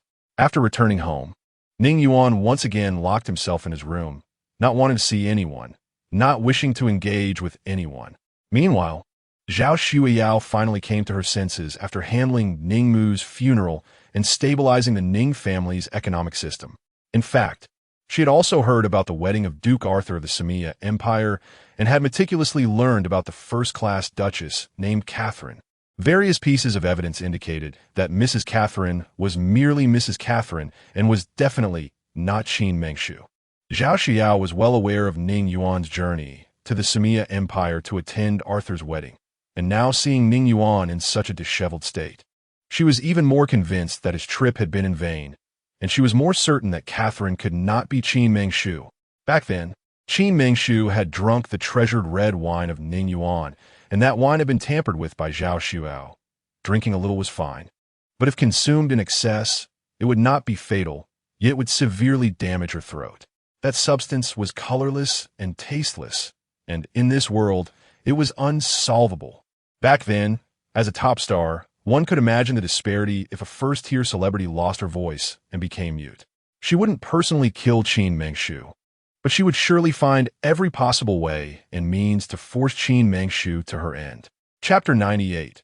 Mourning love. If the rumors are true and Lady Catherine is indeed mute, then this Catherine could very well be Qin Mengshu. But the fact proves otherwise. Things may be similar, and people may resemble each other. There's nothing particularly strange about that. Now that Ning Yuan has seen and observed, it's time for him to settle down. To completely tie a man's heart, one must give him a child. Although Zhao Shuiyao is assertive and controls all the properties of the Ning family, ultimately, everything she does stems from her deep love for Ning Yuan. All her actions were initially aimed at keeping Ning Yuan by her side. Now that she has everything and is no longer young, she should consider having a child.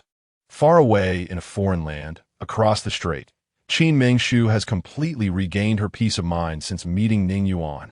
Without love or hate, perhaps this is the most comfortable and tranquil state of life. Before meeting Ning Yuan again, she thought a lot, spending a sleepless night that felt like the longest night of her life. During this long night, she imagined all of Ning Yuan's reactions upon seeing her. Naturally, she also thought about what if Ning Yuan wanted to take her away. What if he turned back from his wild ways? What would she do? How would she choose? Would she follow her heart and leave with Ning Yuan, indulging in a moment of recklessness? Or would she stay and continue her calm and uneventful life? However, at the last moment, she couldn't overcome the hurdle in her heart. No matter what, the past constantly reminded her not to let the tragedy repeat itself. Well, she chose to let go, to forget. Yet in this world, many things cannot be truly forgotten or put down just by saying so, such as love, the once beautiful and dreamy moments. Now, Qin Mengshu indeed chose to give up, to forget, but her heart has never been so calm, so unprecedentedly filled with a sense of emptiness. Perhaps she really should do something to mourn this love that will ultimately fade away. But then she thought, what did she do now? As a distinguished first-class duchess of the Samia Empire, her acting career has been completely severed since the moment she decided to marry Arthur. Acting, shedding her tears in someone else's story, perhaps in those similar plots, she could find some comfort, a form of tribute to the past. However, even such a simple thing has become distant and untouchable for Qin Mengshu now. As a first-class duchess of the Samia Empire, she naturally cannot act or do things that would be deemed unworthy in the eyes of the royal family. But if she doesn't do something, if she doesn't mourn this love that is destined to fade, her heart feels inexplicably uncomfortable. After much thought, perhaps only writing can record the past, remembering those distant memories between two people, whether beautiful or sorrowful. Thus, Qin Mengshu embarked on another kind of life. As a writer, compared to being an artist, her identity as a writer might be more acceptable to the royal family. At least she wouldn't have to expose herself, and she could maintain the mystery that royalty should have. Without much contemplation, Qin Mengshu registered on a website for publishing articles under the pen name Mengshu Lixiang and officially began her writing career in the 21st century on Earth. Although she had never appeared in the public eye as a writer, as a top-tier star, she had seen and acted in countless scripts and stories. Writing a book for the first time, many techniques may not be so mature, but a novel based on her own experiences, combined with the acting skills she accumulated over the years, would undoubtedly be good. In the continent of Biluo, although people have moved beyond feudal systems, they have fallen into imperialistic systems, which also carry class distinctions, and the class hierarchy is quite strong. In such a world, male superiority and female inferiority are the norm. So most writers produce works that focus on men, with women as supplements, praising women's magnanimity and advocating for women to support their husbands and educate their children. A novel like Qin Mengshu's, which praises love and the idea of a lifelong partnership, is inherently unconventional. However, no matter the world, there will always be people who support unconventional things. Perhaps the controversy may be greater, but it will certainly become popular. Thus, Qin Mengshu's online novel titled Encountering a Big Star at the Corner became an instant hit upon its release. Naturally, such an unconventional novel faced controversies everywhere. Some claimed the author was a corrupted woman, while others criticized the female protagonist and the author as being unvirtuous. With opposing voices, there were also voices of support. In such a country and world with a repressive social system, women's rights have been suppressed for too long, and no one dares to speak out or has the awareness to do so. Now, finally, there is someone who dares to say what others do not dare to say, to express such radical opinions and viewpoints, naturally gaining much support from women. For a time, voices of support and opposition on the internet surged and ebbed, tensions rising. One could say that if they were given a battlefield, they would fight at any moment. Qin Mengshu herself did not expect that her book would become so popular upon release, far exceeding her expectations. Fortunately, she has been writing under a pen name and has not registered anything else, not even her real name or identity. Although the internet is rife with tension, it seems that for her, there is no immediate danger. As for the harsh comments, as a former superstar, she has developed a natural resistance to such trivial remarks. And with her current mental state, she doesn't take them to heart. Her original intention was merely to use this book to mourn the love that has already passed. Whether it becomes popular or not, she doesn't lack money and doesn't care. As for the comments online, she is even less concerned. Now, she just wants to finish writing this book well. When she finally grows old, she can open this book again. Perhaps her heart can return to the original beauty, to those beautiful moments she once had. And even if they cannot last a lifetime, they won't be a betrayal of the deep feelings of this life. On this side, Qin Mengshu uses her own way to mourn the love that will ultimately fade away. On the other side of the distant sea, Ning Yuan is also using his own way to mourn the love that can never return. In this regard, the two share an inexplicable tacit understanding. Though their methods differ, their purpose is the same. If intoxication, drunkenness, and the pain of awakening always brings sadness and sorrow, then why bother to stay awake? Therefore, Ning Yuan can only indulge, can only get drunk, can only continue to live in this state of despair. Without a moment of clarity, naturally, there will not be a moment of heartbreak. And each time Zhao Xiao enters Ning Yuan's room, it's merely a mechanical act of cleaning up the scattered bottles. Even now, she has married Ning Yuan, and even now, Ning Yuan is in a prolonged state of intoxication and unawareness. However, no matter what Zhao Xiao does, how proactive or alluring she tries to be, Ning Yuan remains unwilling to even glance at her. Since the last time, after being entranced and engaging in those unspeakable relations with his ex-girlfriend, Ning Yuan has become exceptionally vigilant. Even if Qin Mengshu truly betrayed him, even if she has had relationships with other men and even children, his heart has never been able to let go, to forget Qin Mengshu with another woman, or to do those things he once only wanted to do with Qin Mengshu with another woman. For Zhao Xiao, there is likely still a trace of guilt in Ning Yuan's heart. No matter what, he had married Zhao Xiao because of his mother, but after bringing her home, he became indifferent and has already let Zhao Xiao down, wasting her life. Even if he now divorces Zhao Xiao and gives her immense wealth, It is still very difficult for a woman who has lost her purity to find her own love again. Moreover, Zhao Shuiyao has always quietly given without asking Ning Yuan for anything. Zhao Shuiyao herself is also unwilling to leave Ning Yuan. She has even said such things. Even if I can never obtain your love and affection in this life, then just being able to accompany you and walk through this long life together is enough for my heart. As long as you don't drive me away, I have no demands here. With such words from such a woman, what reason or position does Ning Yuan have to truly drive her away? Therefore, Ning Yuan accepts Zhao Shuiyao walking around in his room and publicly give her face. Zhao Shuiyao continues to wait day by day. She believes that even if Ning Yuan's heart is truly like a block of ice, there will eventually be a day when it will be thawed. Those dark means she is unwilling to use on Ning Yuan. She does not wish to. Chapter 99. Obsession on a rainy night. Therefore, Zhao Shuiyao was willing to continue waiting for the day when Ning Yuan would finally notice her. Until one night of pouring rain, Zhao Shuiyao came to Ning Yuan's room as usual, helping him tidy up everything in the room. In his drunken stupor, Ning Yuan finally murmured two words. Meng-er. Yes, it was Meng-er. Meng-er was the exclusive nickname Ning Yuan had for Qin Mengshu. Ever since Qin Mengshu passed away, Ning Yuan had never called out those two words again. As time went by, Zhao Shuiyao thought that in Ning Yuan's heart, Qin Mengshu had finally become a thing of the past. Even when he attended Arthur and Catherine's wedding, she never cared. Zhao Shuiyao had once comforted herself that perhaps Ning Yuan attending Arthur's wedding was just for the last obsession in his heart. Now, he had returned empty-handed, and that obsession should have faded away, and the person in his heart should have been replaced. However, a drunk person is often the most sober one. His clarity is relative to his heart, and at this moment, Ning Yuan's heart was the clearest. In such a moment, calling out such a name can only mean that in Ning Yuan's heart, the woman named Qin Mengshu had never truly left, never truly gone away.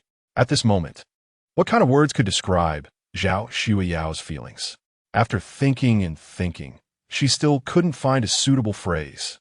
Years of waiting, years of calculations. Although she hadn't acted directly, her hands had long been stained with blood. She had transformed from a little girl into a strong woman, suddenly becoming a married woman. The most ridiculous part was that she was still a married woman after so many years. Such a situation would be unacceptable for any girl. Now, she no longer wanted to wait. At the moment when the white lightning struck her beautiful face, a cold smile flashed across her lips. She would no longer wait in vain. From the moment she was born until now, the only thing she had learned was that in this world, no one would pity you and no one would actively provide you with what you wanted. If you want something, you must fight for it yourself. Only what you fight for is the most reliable. If you truly cannot attain it, then you must use all means to acquire it, to compete for it. Life is short, and no matter what situation you find yourself in, you must never compromise yourself. Yes, you must never compromise yourself. Under the white lightning, Zhao Shuiyao smiled wickedly, as if she were talking to herself or confiding in someone. The air after the heavy rain carried a faint hint of the morning's humidity. Even after so long, even after being in despair for so long, Ning Yuan still could not escape the sadness, the profound sorrow of losing Qin Mengshu. If he could not escape, then let it be. Perhaps there was nothing wrong with continuing like this. If she could be with the woman he constantly thought about in these unreal yet real dreams, then that would be enough. When Zhao Shuiyao returned to the Ning family's villa, it was already midnight. Tonight was a night with a sparse moon and stars, and the silvery moonlight drizzled down on the crescent-shaped white house, wrapping it in layers of mysterious and enchanting halos. Zhao Shuiyao's mood tonight seemed to be extremely good, yet also anxious and uneasy. She had used all means to gain her current power and position, to truly become the woman standing proudly by Ning Yuan's side. However, all of this was merely a superficial gloss. Her mother had completely taken control of everything in her maternal family because of her strength and obtained everything she desired. She had proven well with the first half of her life what it meant to overcome destiny. As a child born out of wedlock, a label that had accompanied her since the day she was born, this past pain had finally disappeared and no one dared to describe her with such a label anymore. In public, she and her mother could be said to be in a glorious position, but the bitterness behind the scenes was something only she knew. Clearly someone who studied acting, yet after marrying Ning Yuan, she had lived as if she were studying finance. Clearly just a little girl. Yet she had become a strong woman's demeanor. However, none of this was the most upsetting or heartbreaking. The most upsetting and heartbreaking thing was Ning Yuan, the man for whom she had changed so much, who had treated her with utmost respect since the moment he married her and had never touched her in any way. As a girl, how humiliating this must be. Waiting, she had gone through a long wait, and still the same saying, either explode in silence or perish in silence. With her personality, she would never choose to perish in silence. So, let it explode. Tonight was the night she would thoroughly become Ning Yuan's woman, a night of great significance for her. Anxiety, unease, fear, and secret joy. At this moment, her feelings were a mix of emotions. Finally, when she changed into a scarlet lace off-shoulder nightgown, sprayed on a faint perfume, and tightly gripped a handful of colorless and odorless powder, she slowly walked into Ning Yuan's room. At that moment, Ning Yuan had already gone from intoxication to clarity, from clarity back to intoxication. She did not know how many times.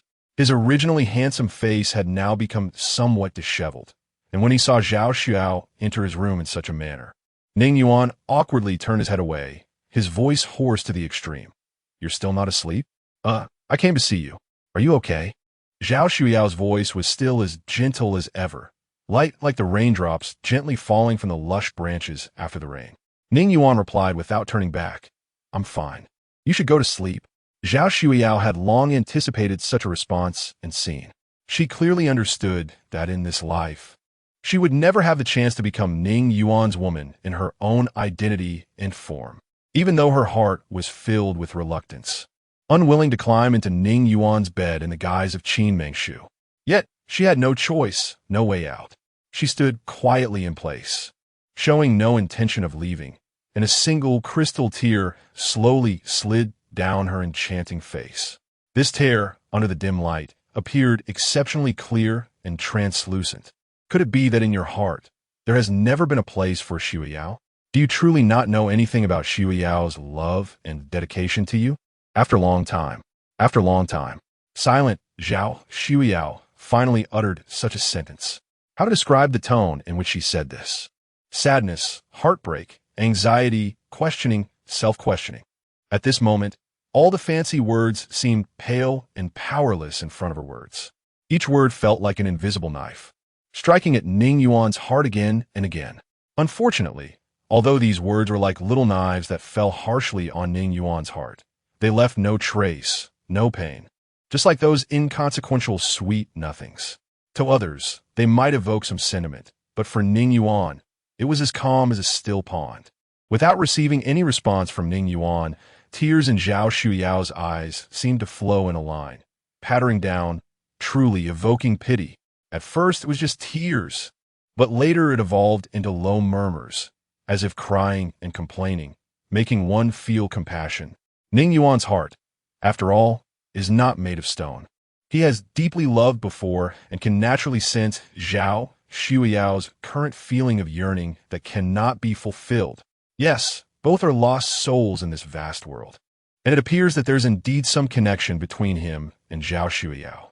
At the very least, both of them are forgotten by others, unloved by their beloved. So, why should one be stingy with a few insignificant words of comfort?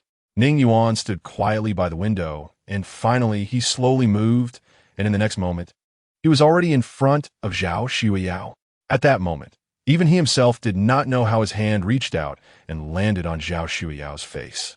His original intention was just to wipe away the tears from the corners of her eyes and to offer her some verbal comfort. However, for some reason, at the moment he faced Zhao Xiuyao, Ning Yuan felt a momentary confusion in his mind, a feeling that was particularly wonderful, like being drunk. It's seemingly even more exquisite than being drunk. He did not know when, but Zhao Xiuyao's enchanting face inexplicably transformed into Qin Mengshu's unparalleled beauty, the one that Ning Yuan had longed for, haunting his dreams. Almost in the next moment, without thinking, Ning Yuan pulled Zhao Shuyao into his embrace. And at the moment of their gazes meeting, countless emotions began to overflow around them. For a moment, Zhao Shuyao resisted, but to Ning Yuan, that resistance seemed more like a coy invitation. Scenes from the past flashed through Ning Yuan's mind like a slideshow, from their first meeting to knowing each other, from love to the desire to kill. All the images seemed to be automatically filtered, leaving only those beautiful, soul-stirring moments. Ning Yuan's kisses fell on Zhao Shuyao's snow-white skin like raindrops. At this moment, Zhao Shuyao was actually anxious. After all, this was the most important moment of her life. The day she fulfilled her dream. Chapter 100 Spiritual Support. After today, she will officially be Ning Yuan's woman, no longer the Mrs. Ning, whose glory was only in front of people, but had an indescribable life behind the scenes. Such a special day is naturally unforgettable for her, yet equally filled with trepidation and unease.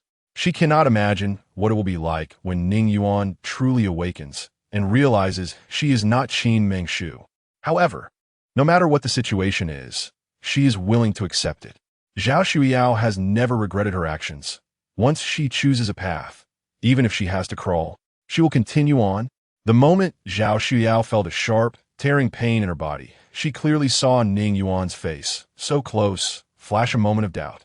That colorless and tasteless powder, after volatilizing, can invisibly break through a person's psychological defenses, causing their consciousness to unwittingly fall into a long state of intoxication, making the person before them become the woman they cherish most in their heart.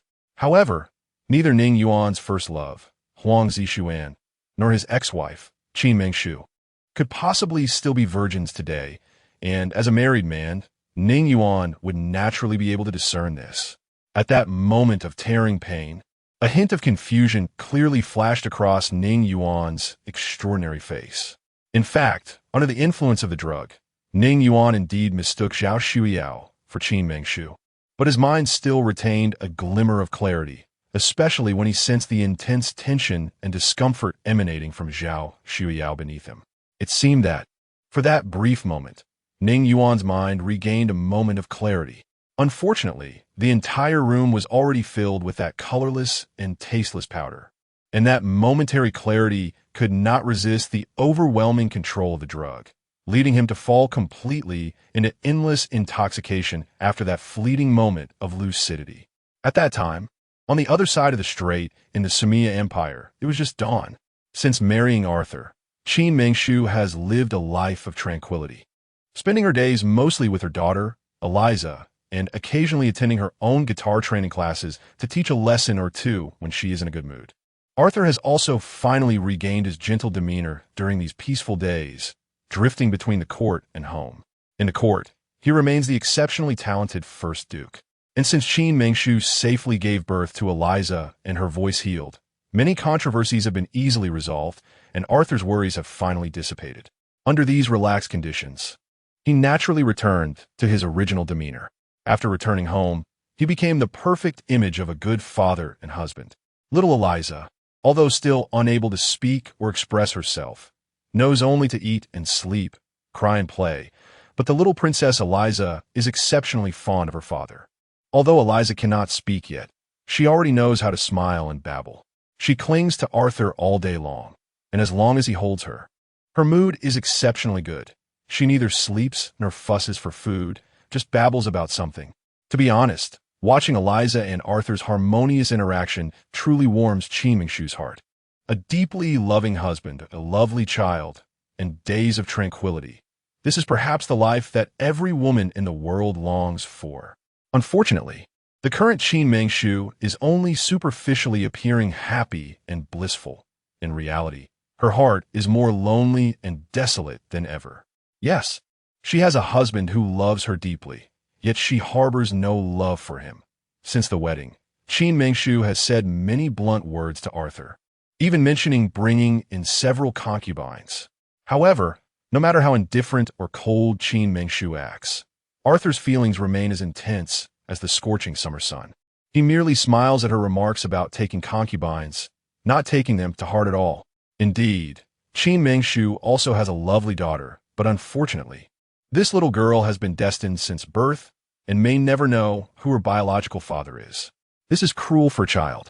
Thus, everything Qin Mengshu currently possesses, which seems to be a sweet and happy life, is actually just fleeting, leaving behind endless emptiness and loneliness.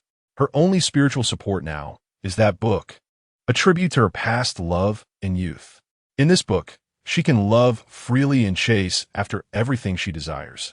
Only in this unreal dream can her heart find a moment of solace.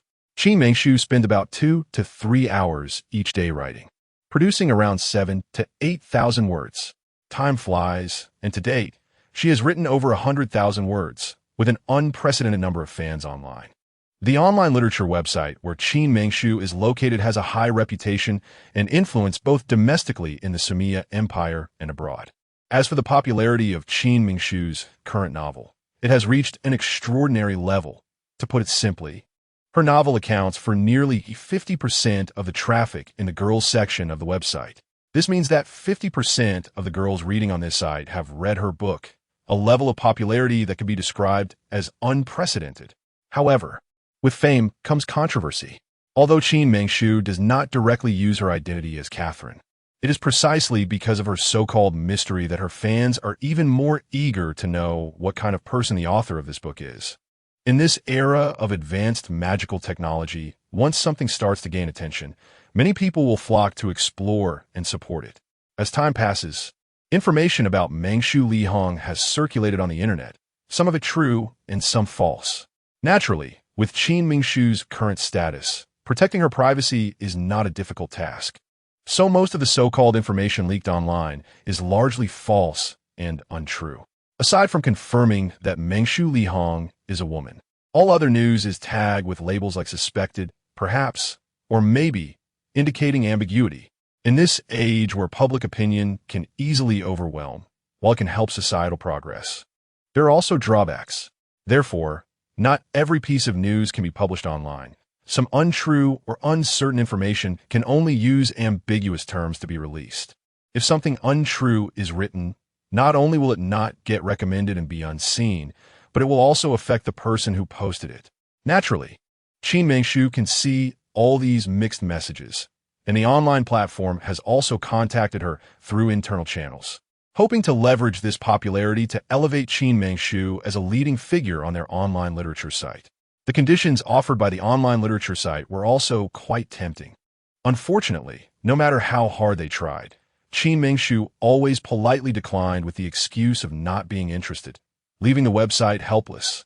Until one day, after seeing the real Qin Mengshu but remaining unchanged in her intentions, the second-tier Marquis Eberl Albert's beloved daughter, Eberl Crix, finally discovered a hint of something amiss.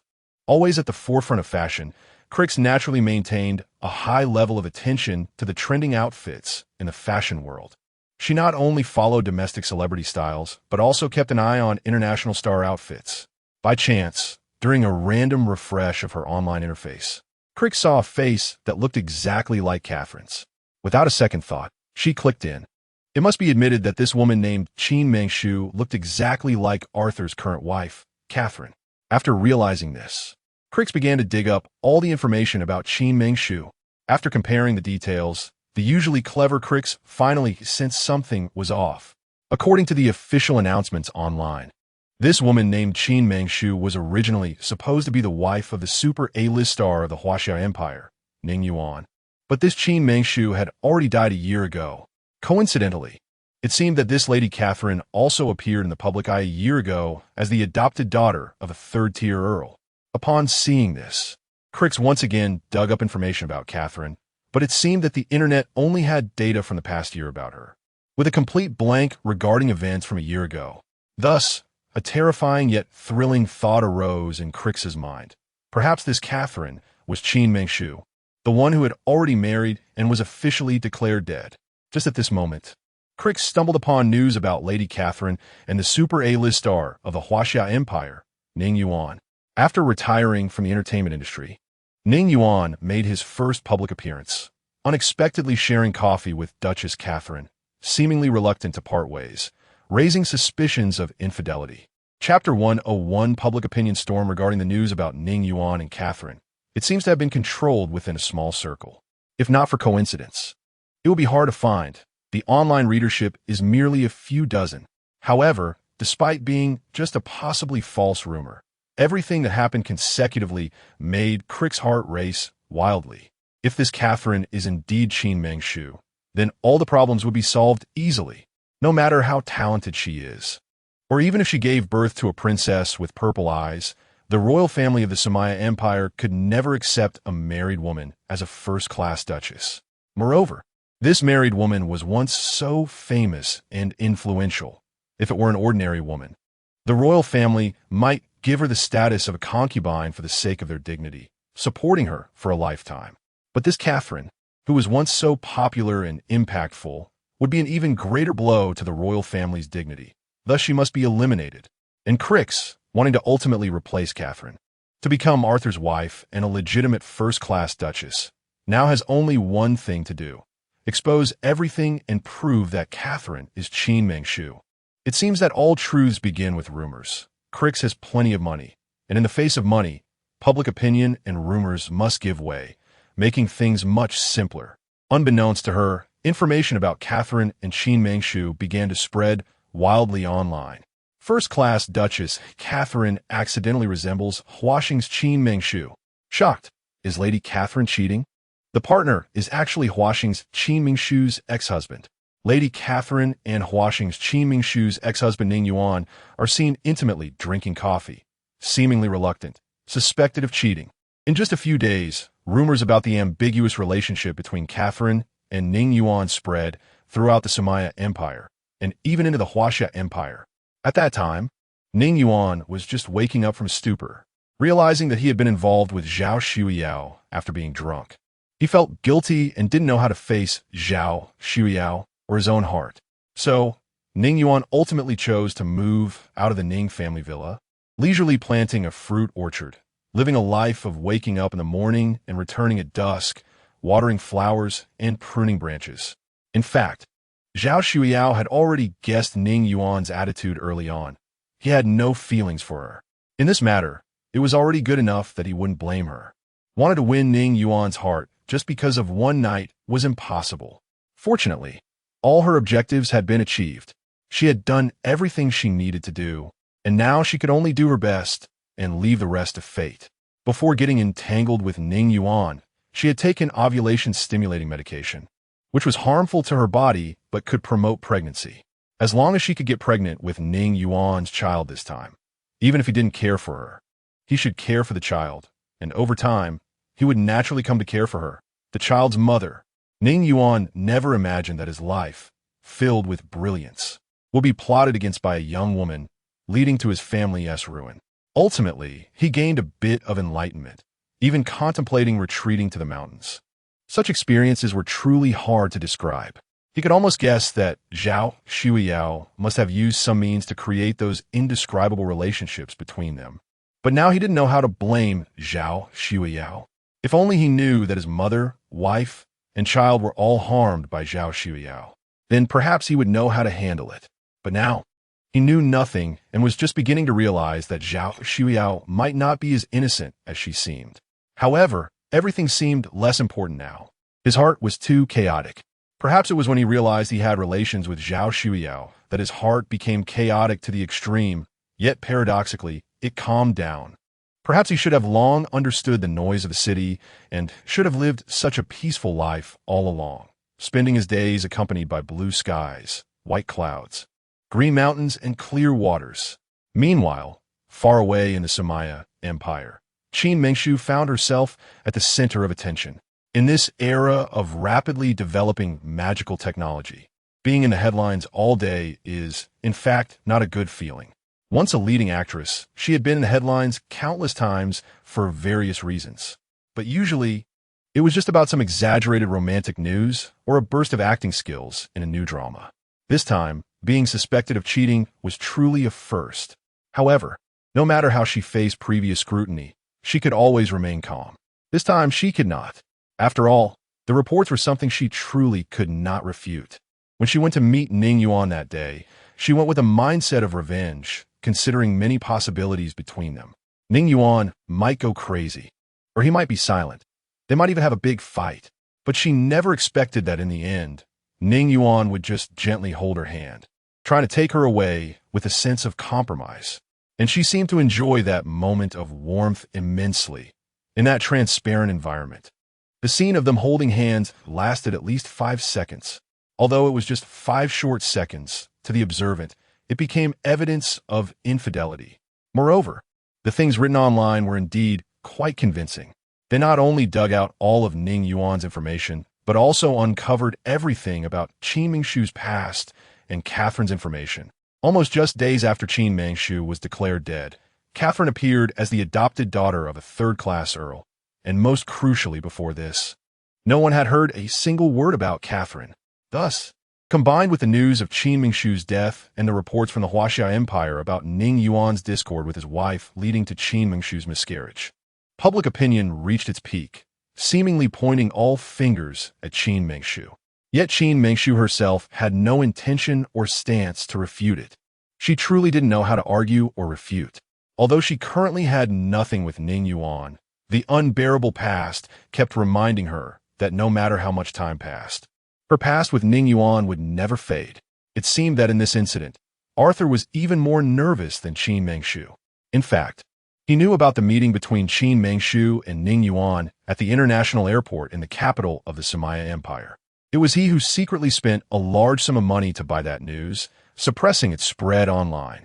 What he didn't expect was that such news would ultimately leak out, and now he could hardly imagine what kind of uncontrollable scene he would face.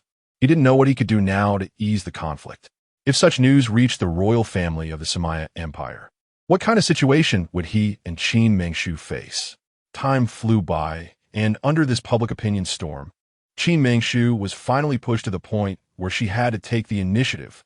However, in the face of such overwhelming negative news, her rebuttal seems overly pale and powerless. What she can do now is simply hold press conferences in a methodical manner and say some grandiose statements, which are merely words aimed at clarifying certain issues. Although Qin Mingshu's official clarification did not gain the trust of the majority of netizens, public opinion has somewhat eased to a large extent. At least her name has slightly dropped from the peak of trending topics. The entire scheme orchestrated by Crixus will not end so easily. Especially after she saw the pen name of Qin Mingshu's book, she became crazed once again. Yes, Qin Mingshu's pen name is Mingshu Li Sang, a name that inevitably evokes a lot of imagination. Logically speaking, if Mingshu Li Sang publishes articles on the literary website of the Sumaya Empire, then she should be a citizen of the Sumaya Empire. Why would she use a name typically used by a woman from the Huaxia Empire? This can only indicate one thing. Perhaps this Mingshu Li Sang is not from the Sumaya Empire at all. If she is not from the Sumaya Empire, then where could she be from? From a name alone, it seems to suggest a style typical of the Huaxia Empire. Coupled with everything about Qin Mingshu and Catherine, Crixus almost guessed the answer.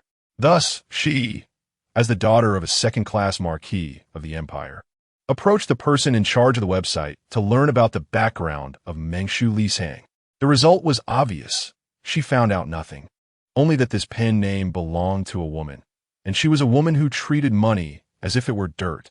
Moreover, this woman seems particularly protective of her privacy and is unwilling to reveal even a little. So, what kind of person would such a woman be? Although she hasn't prepared any evidence yet, Crixus has already clarified her thoughts. Now, while she cannot directly expose everything, there will eventually come a day when the truth will be revealed. ISNT, they're saying, what is not known by others should not be done by oneself. Chapter 102. The truth comes to light before leaving. Crixus specifically requested the computer IP address used by Meng Shulishang every time she published something, and then left without hesitation. By comparing the computer IP addresses and the signal sources from each update, Crixus had already figured out everything that had been connected in her mind. When she saw the computer IP and realized that the signal was consistently coming from Duke Arthur's residence, her heart boiled with excitement. Sure enough, Catherine was indeed the Qin Mingshu from back then. Who would have thought that this woman was so talented and versatile, capable of writing, acting, and playing instruments, seemingly excelling in every area? It's a pity that such a talent must ultimately wither away. Moreover, she would personally ensure that this extraordinarily gifted duchess would completely fade away, only to be replaced by herself. Danger was looming closer every day. For some reason, Qin Mengshu had been feeling quite unstable during this time. Almost every day was spent in a daze, her heart shrouded in a thick layer of unease, making it impossible for her to calm down while doing anything. The only time she found a moment of peace was when she was with her daughter, Elisa. Perhaps, at this moment, Qin Mengshu had realized that a storm was approaching, yet she seemed powerless to do anything. As the spirit girl of the Mo Ling world, her current magical skills were likely among the top 100 in the Samiya Empire, if not the entire world. Even the royal guards of the Samiya Empire were nothing in Qin Mengshu's eyes. However, she could no longer be carefree. With her abilities, escaping would be an easy task. But what about her daughter, Elisa? Elisa was currently a princess of the Samiya Empire and had gained the favor of His Majesty the King, receiving the title of the Empire's first princess. This title had not been granted for over 100 years, indicating the king's fondness for Elisa and her status in the country. A princess of such beauty was indeed a rare occurrence, and naturally, she would become the target of many. Elisa's life was, in an invisible way, deeply set in stone. Even if Qin Mengshu truly took Elisa away from the Samiya Empire, given Elisa's current identity and influence in the country, they would surely face a carpet search by the royal family across the entire Samiya Empire. If that time really came, it would be like having no way out. Elisa was still so young, with a bright future ahead. As Elisa's mother, Qin Mengshu could not, under any circumstances, put her daughter in danger or ruin her future. If she had to sacrifice her own life and future to ensure Elisa's, then, as a mother, she would gladly do so. For her daughter, she was willing to do anything, even if it meant giving up her own life. However, in doing so, she would feel guilty towards the countless beings of the Mo Ling world. Speaking of which, as a ruler of a parallel world, as a spirit girl of a parallel world, she truly lacked the qualifications and responsibility. Perhaps it was due to not growing up in that land, which made her feelings for it not so deep. Yet, no matter what, in the end, Qin Mengshu felt she owed them an apology. If there were to be a next life, she hoped the spirit girl of the Mo Ling world could be embodied in a woman with more patience. Like Qin Mengshu, who could easily burn herself with her emotions, she could not properly manage the safety of a world and might one day cause harm to the Mo Ling world because of her feelings. As the days went by, all she heard were the outside world's news about Qin Mengshu and Ning Yuan, Catherine and Ning Yuan, Catherine and Qin Mengshu. Whether on television, in newspapers, or various social media, it was overwhelming. Under such intense publicity, even if the royal family of the Samiya Empire wanted to deliberately avoid the topic of this duchess, it was ultimately impossible. Finally, on a day when the sky was overcast, in the meeting hall of the Samiya Empire's royal castle, Abel Albert, a second-rank marquis, finally brought this matter to the court. In fact, in Abel Albert's heart, Arthur was not considered a good monarch, at least not in his opinion.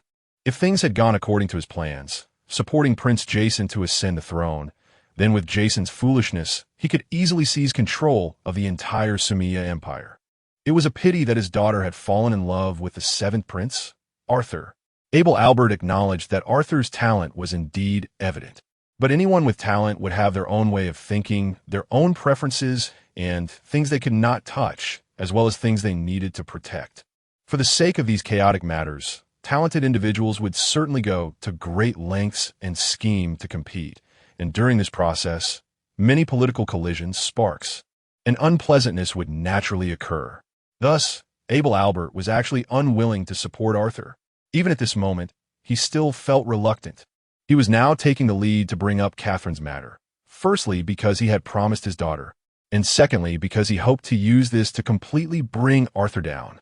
If Arthur were to give up his political career because of Catherine, he would certainly be the one to fan the flames. When that time came, once Prince Jason ascended to the throne, he would seize power. And even if his daughter insisted on marrying a powerless first duke, it would not be a big deal. Your Majesty, I have a petition.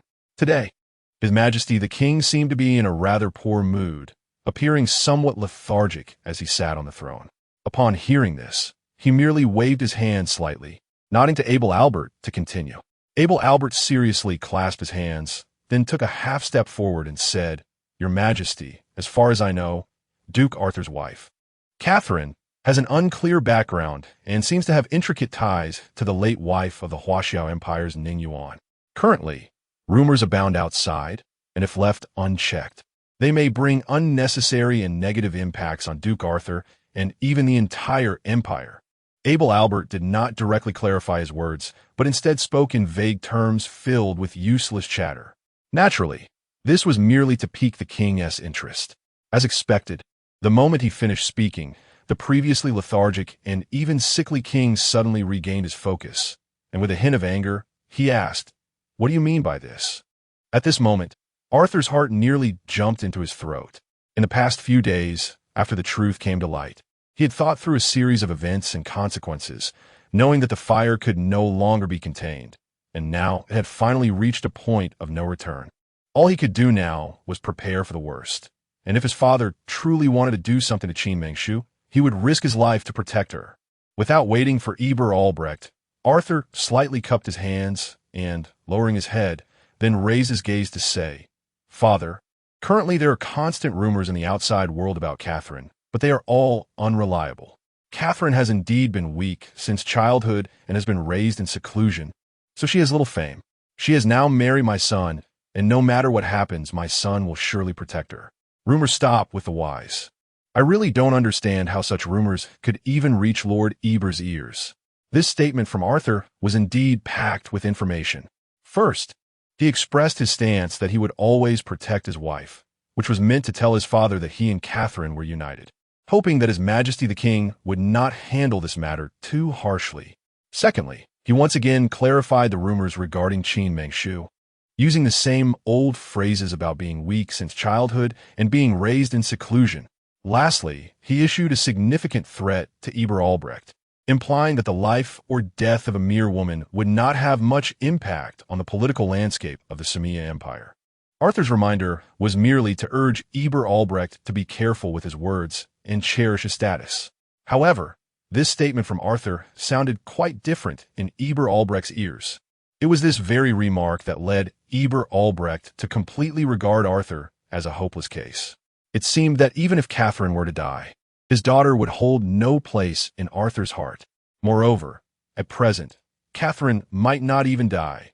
After all, she was the biological mother of the first princess, Elisa, and had made significant contributions to the Samia Empire. Even if she had once been married, it would not lead to her life being in danger. Therefore, Eber Albrecht felt no psychological burden at all, wholeheartedly intending to place Catherine in the worst situation, and even, through Catherine, drag Arthur down with her.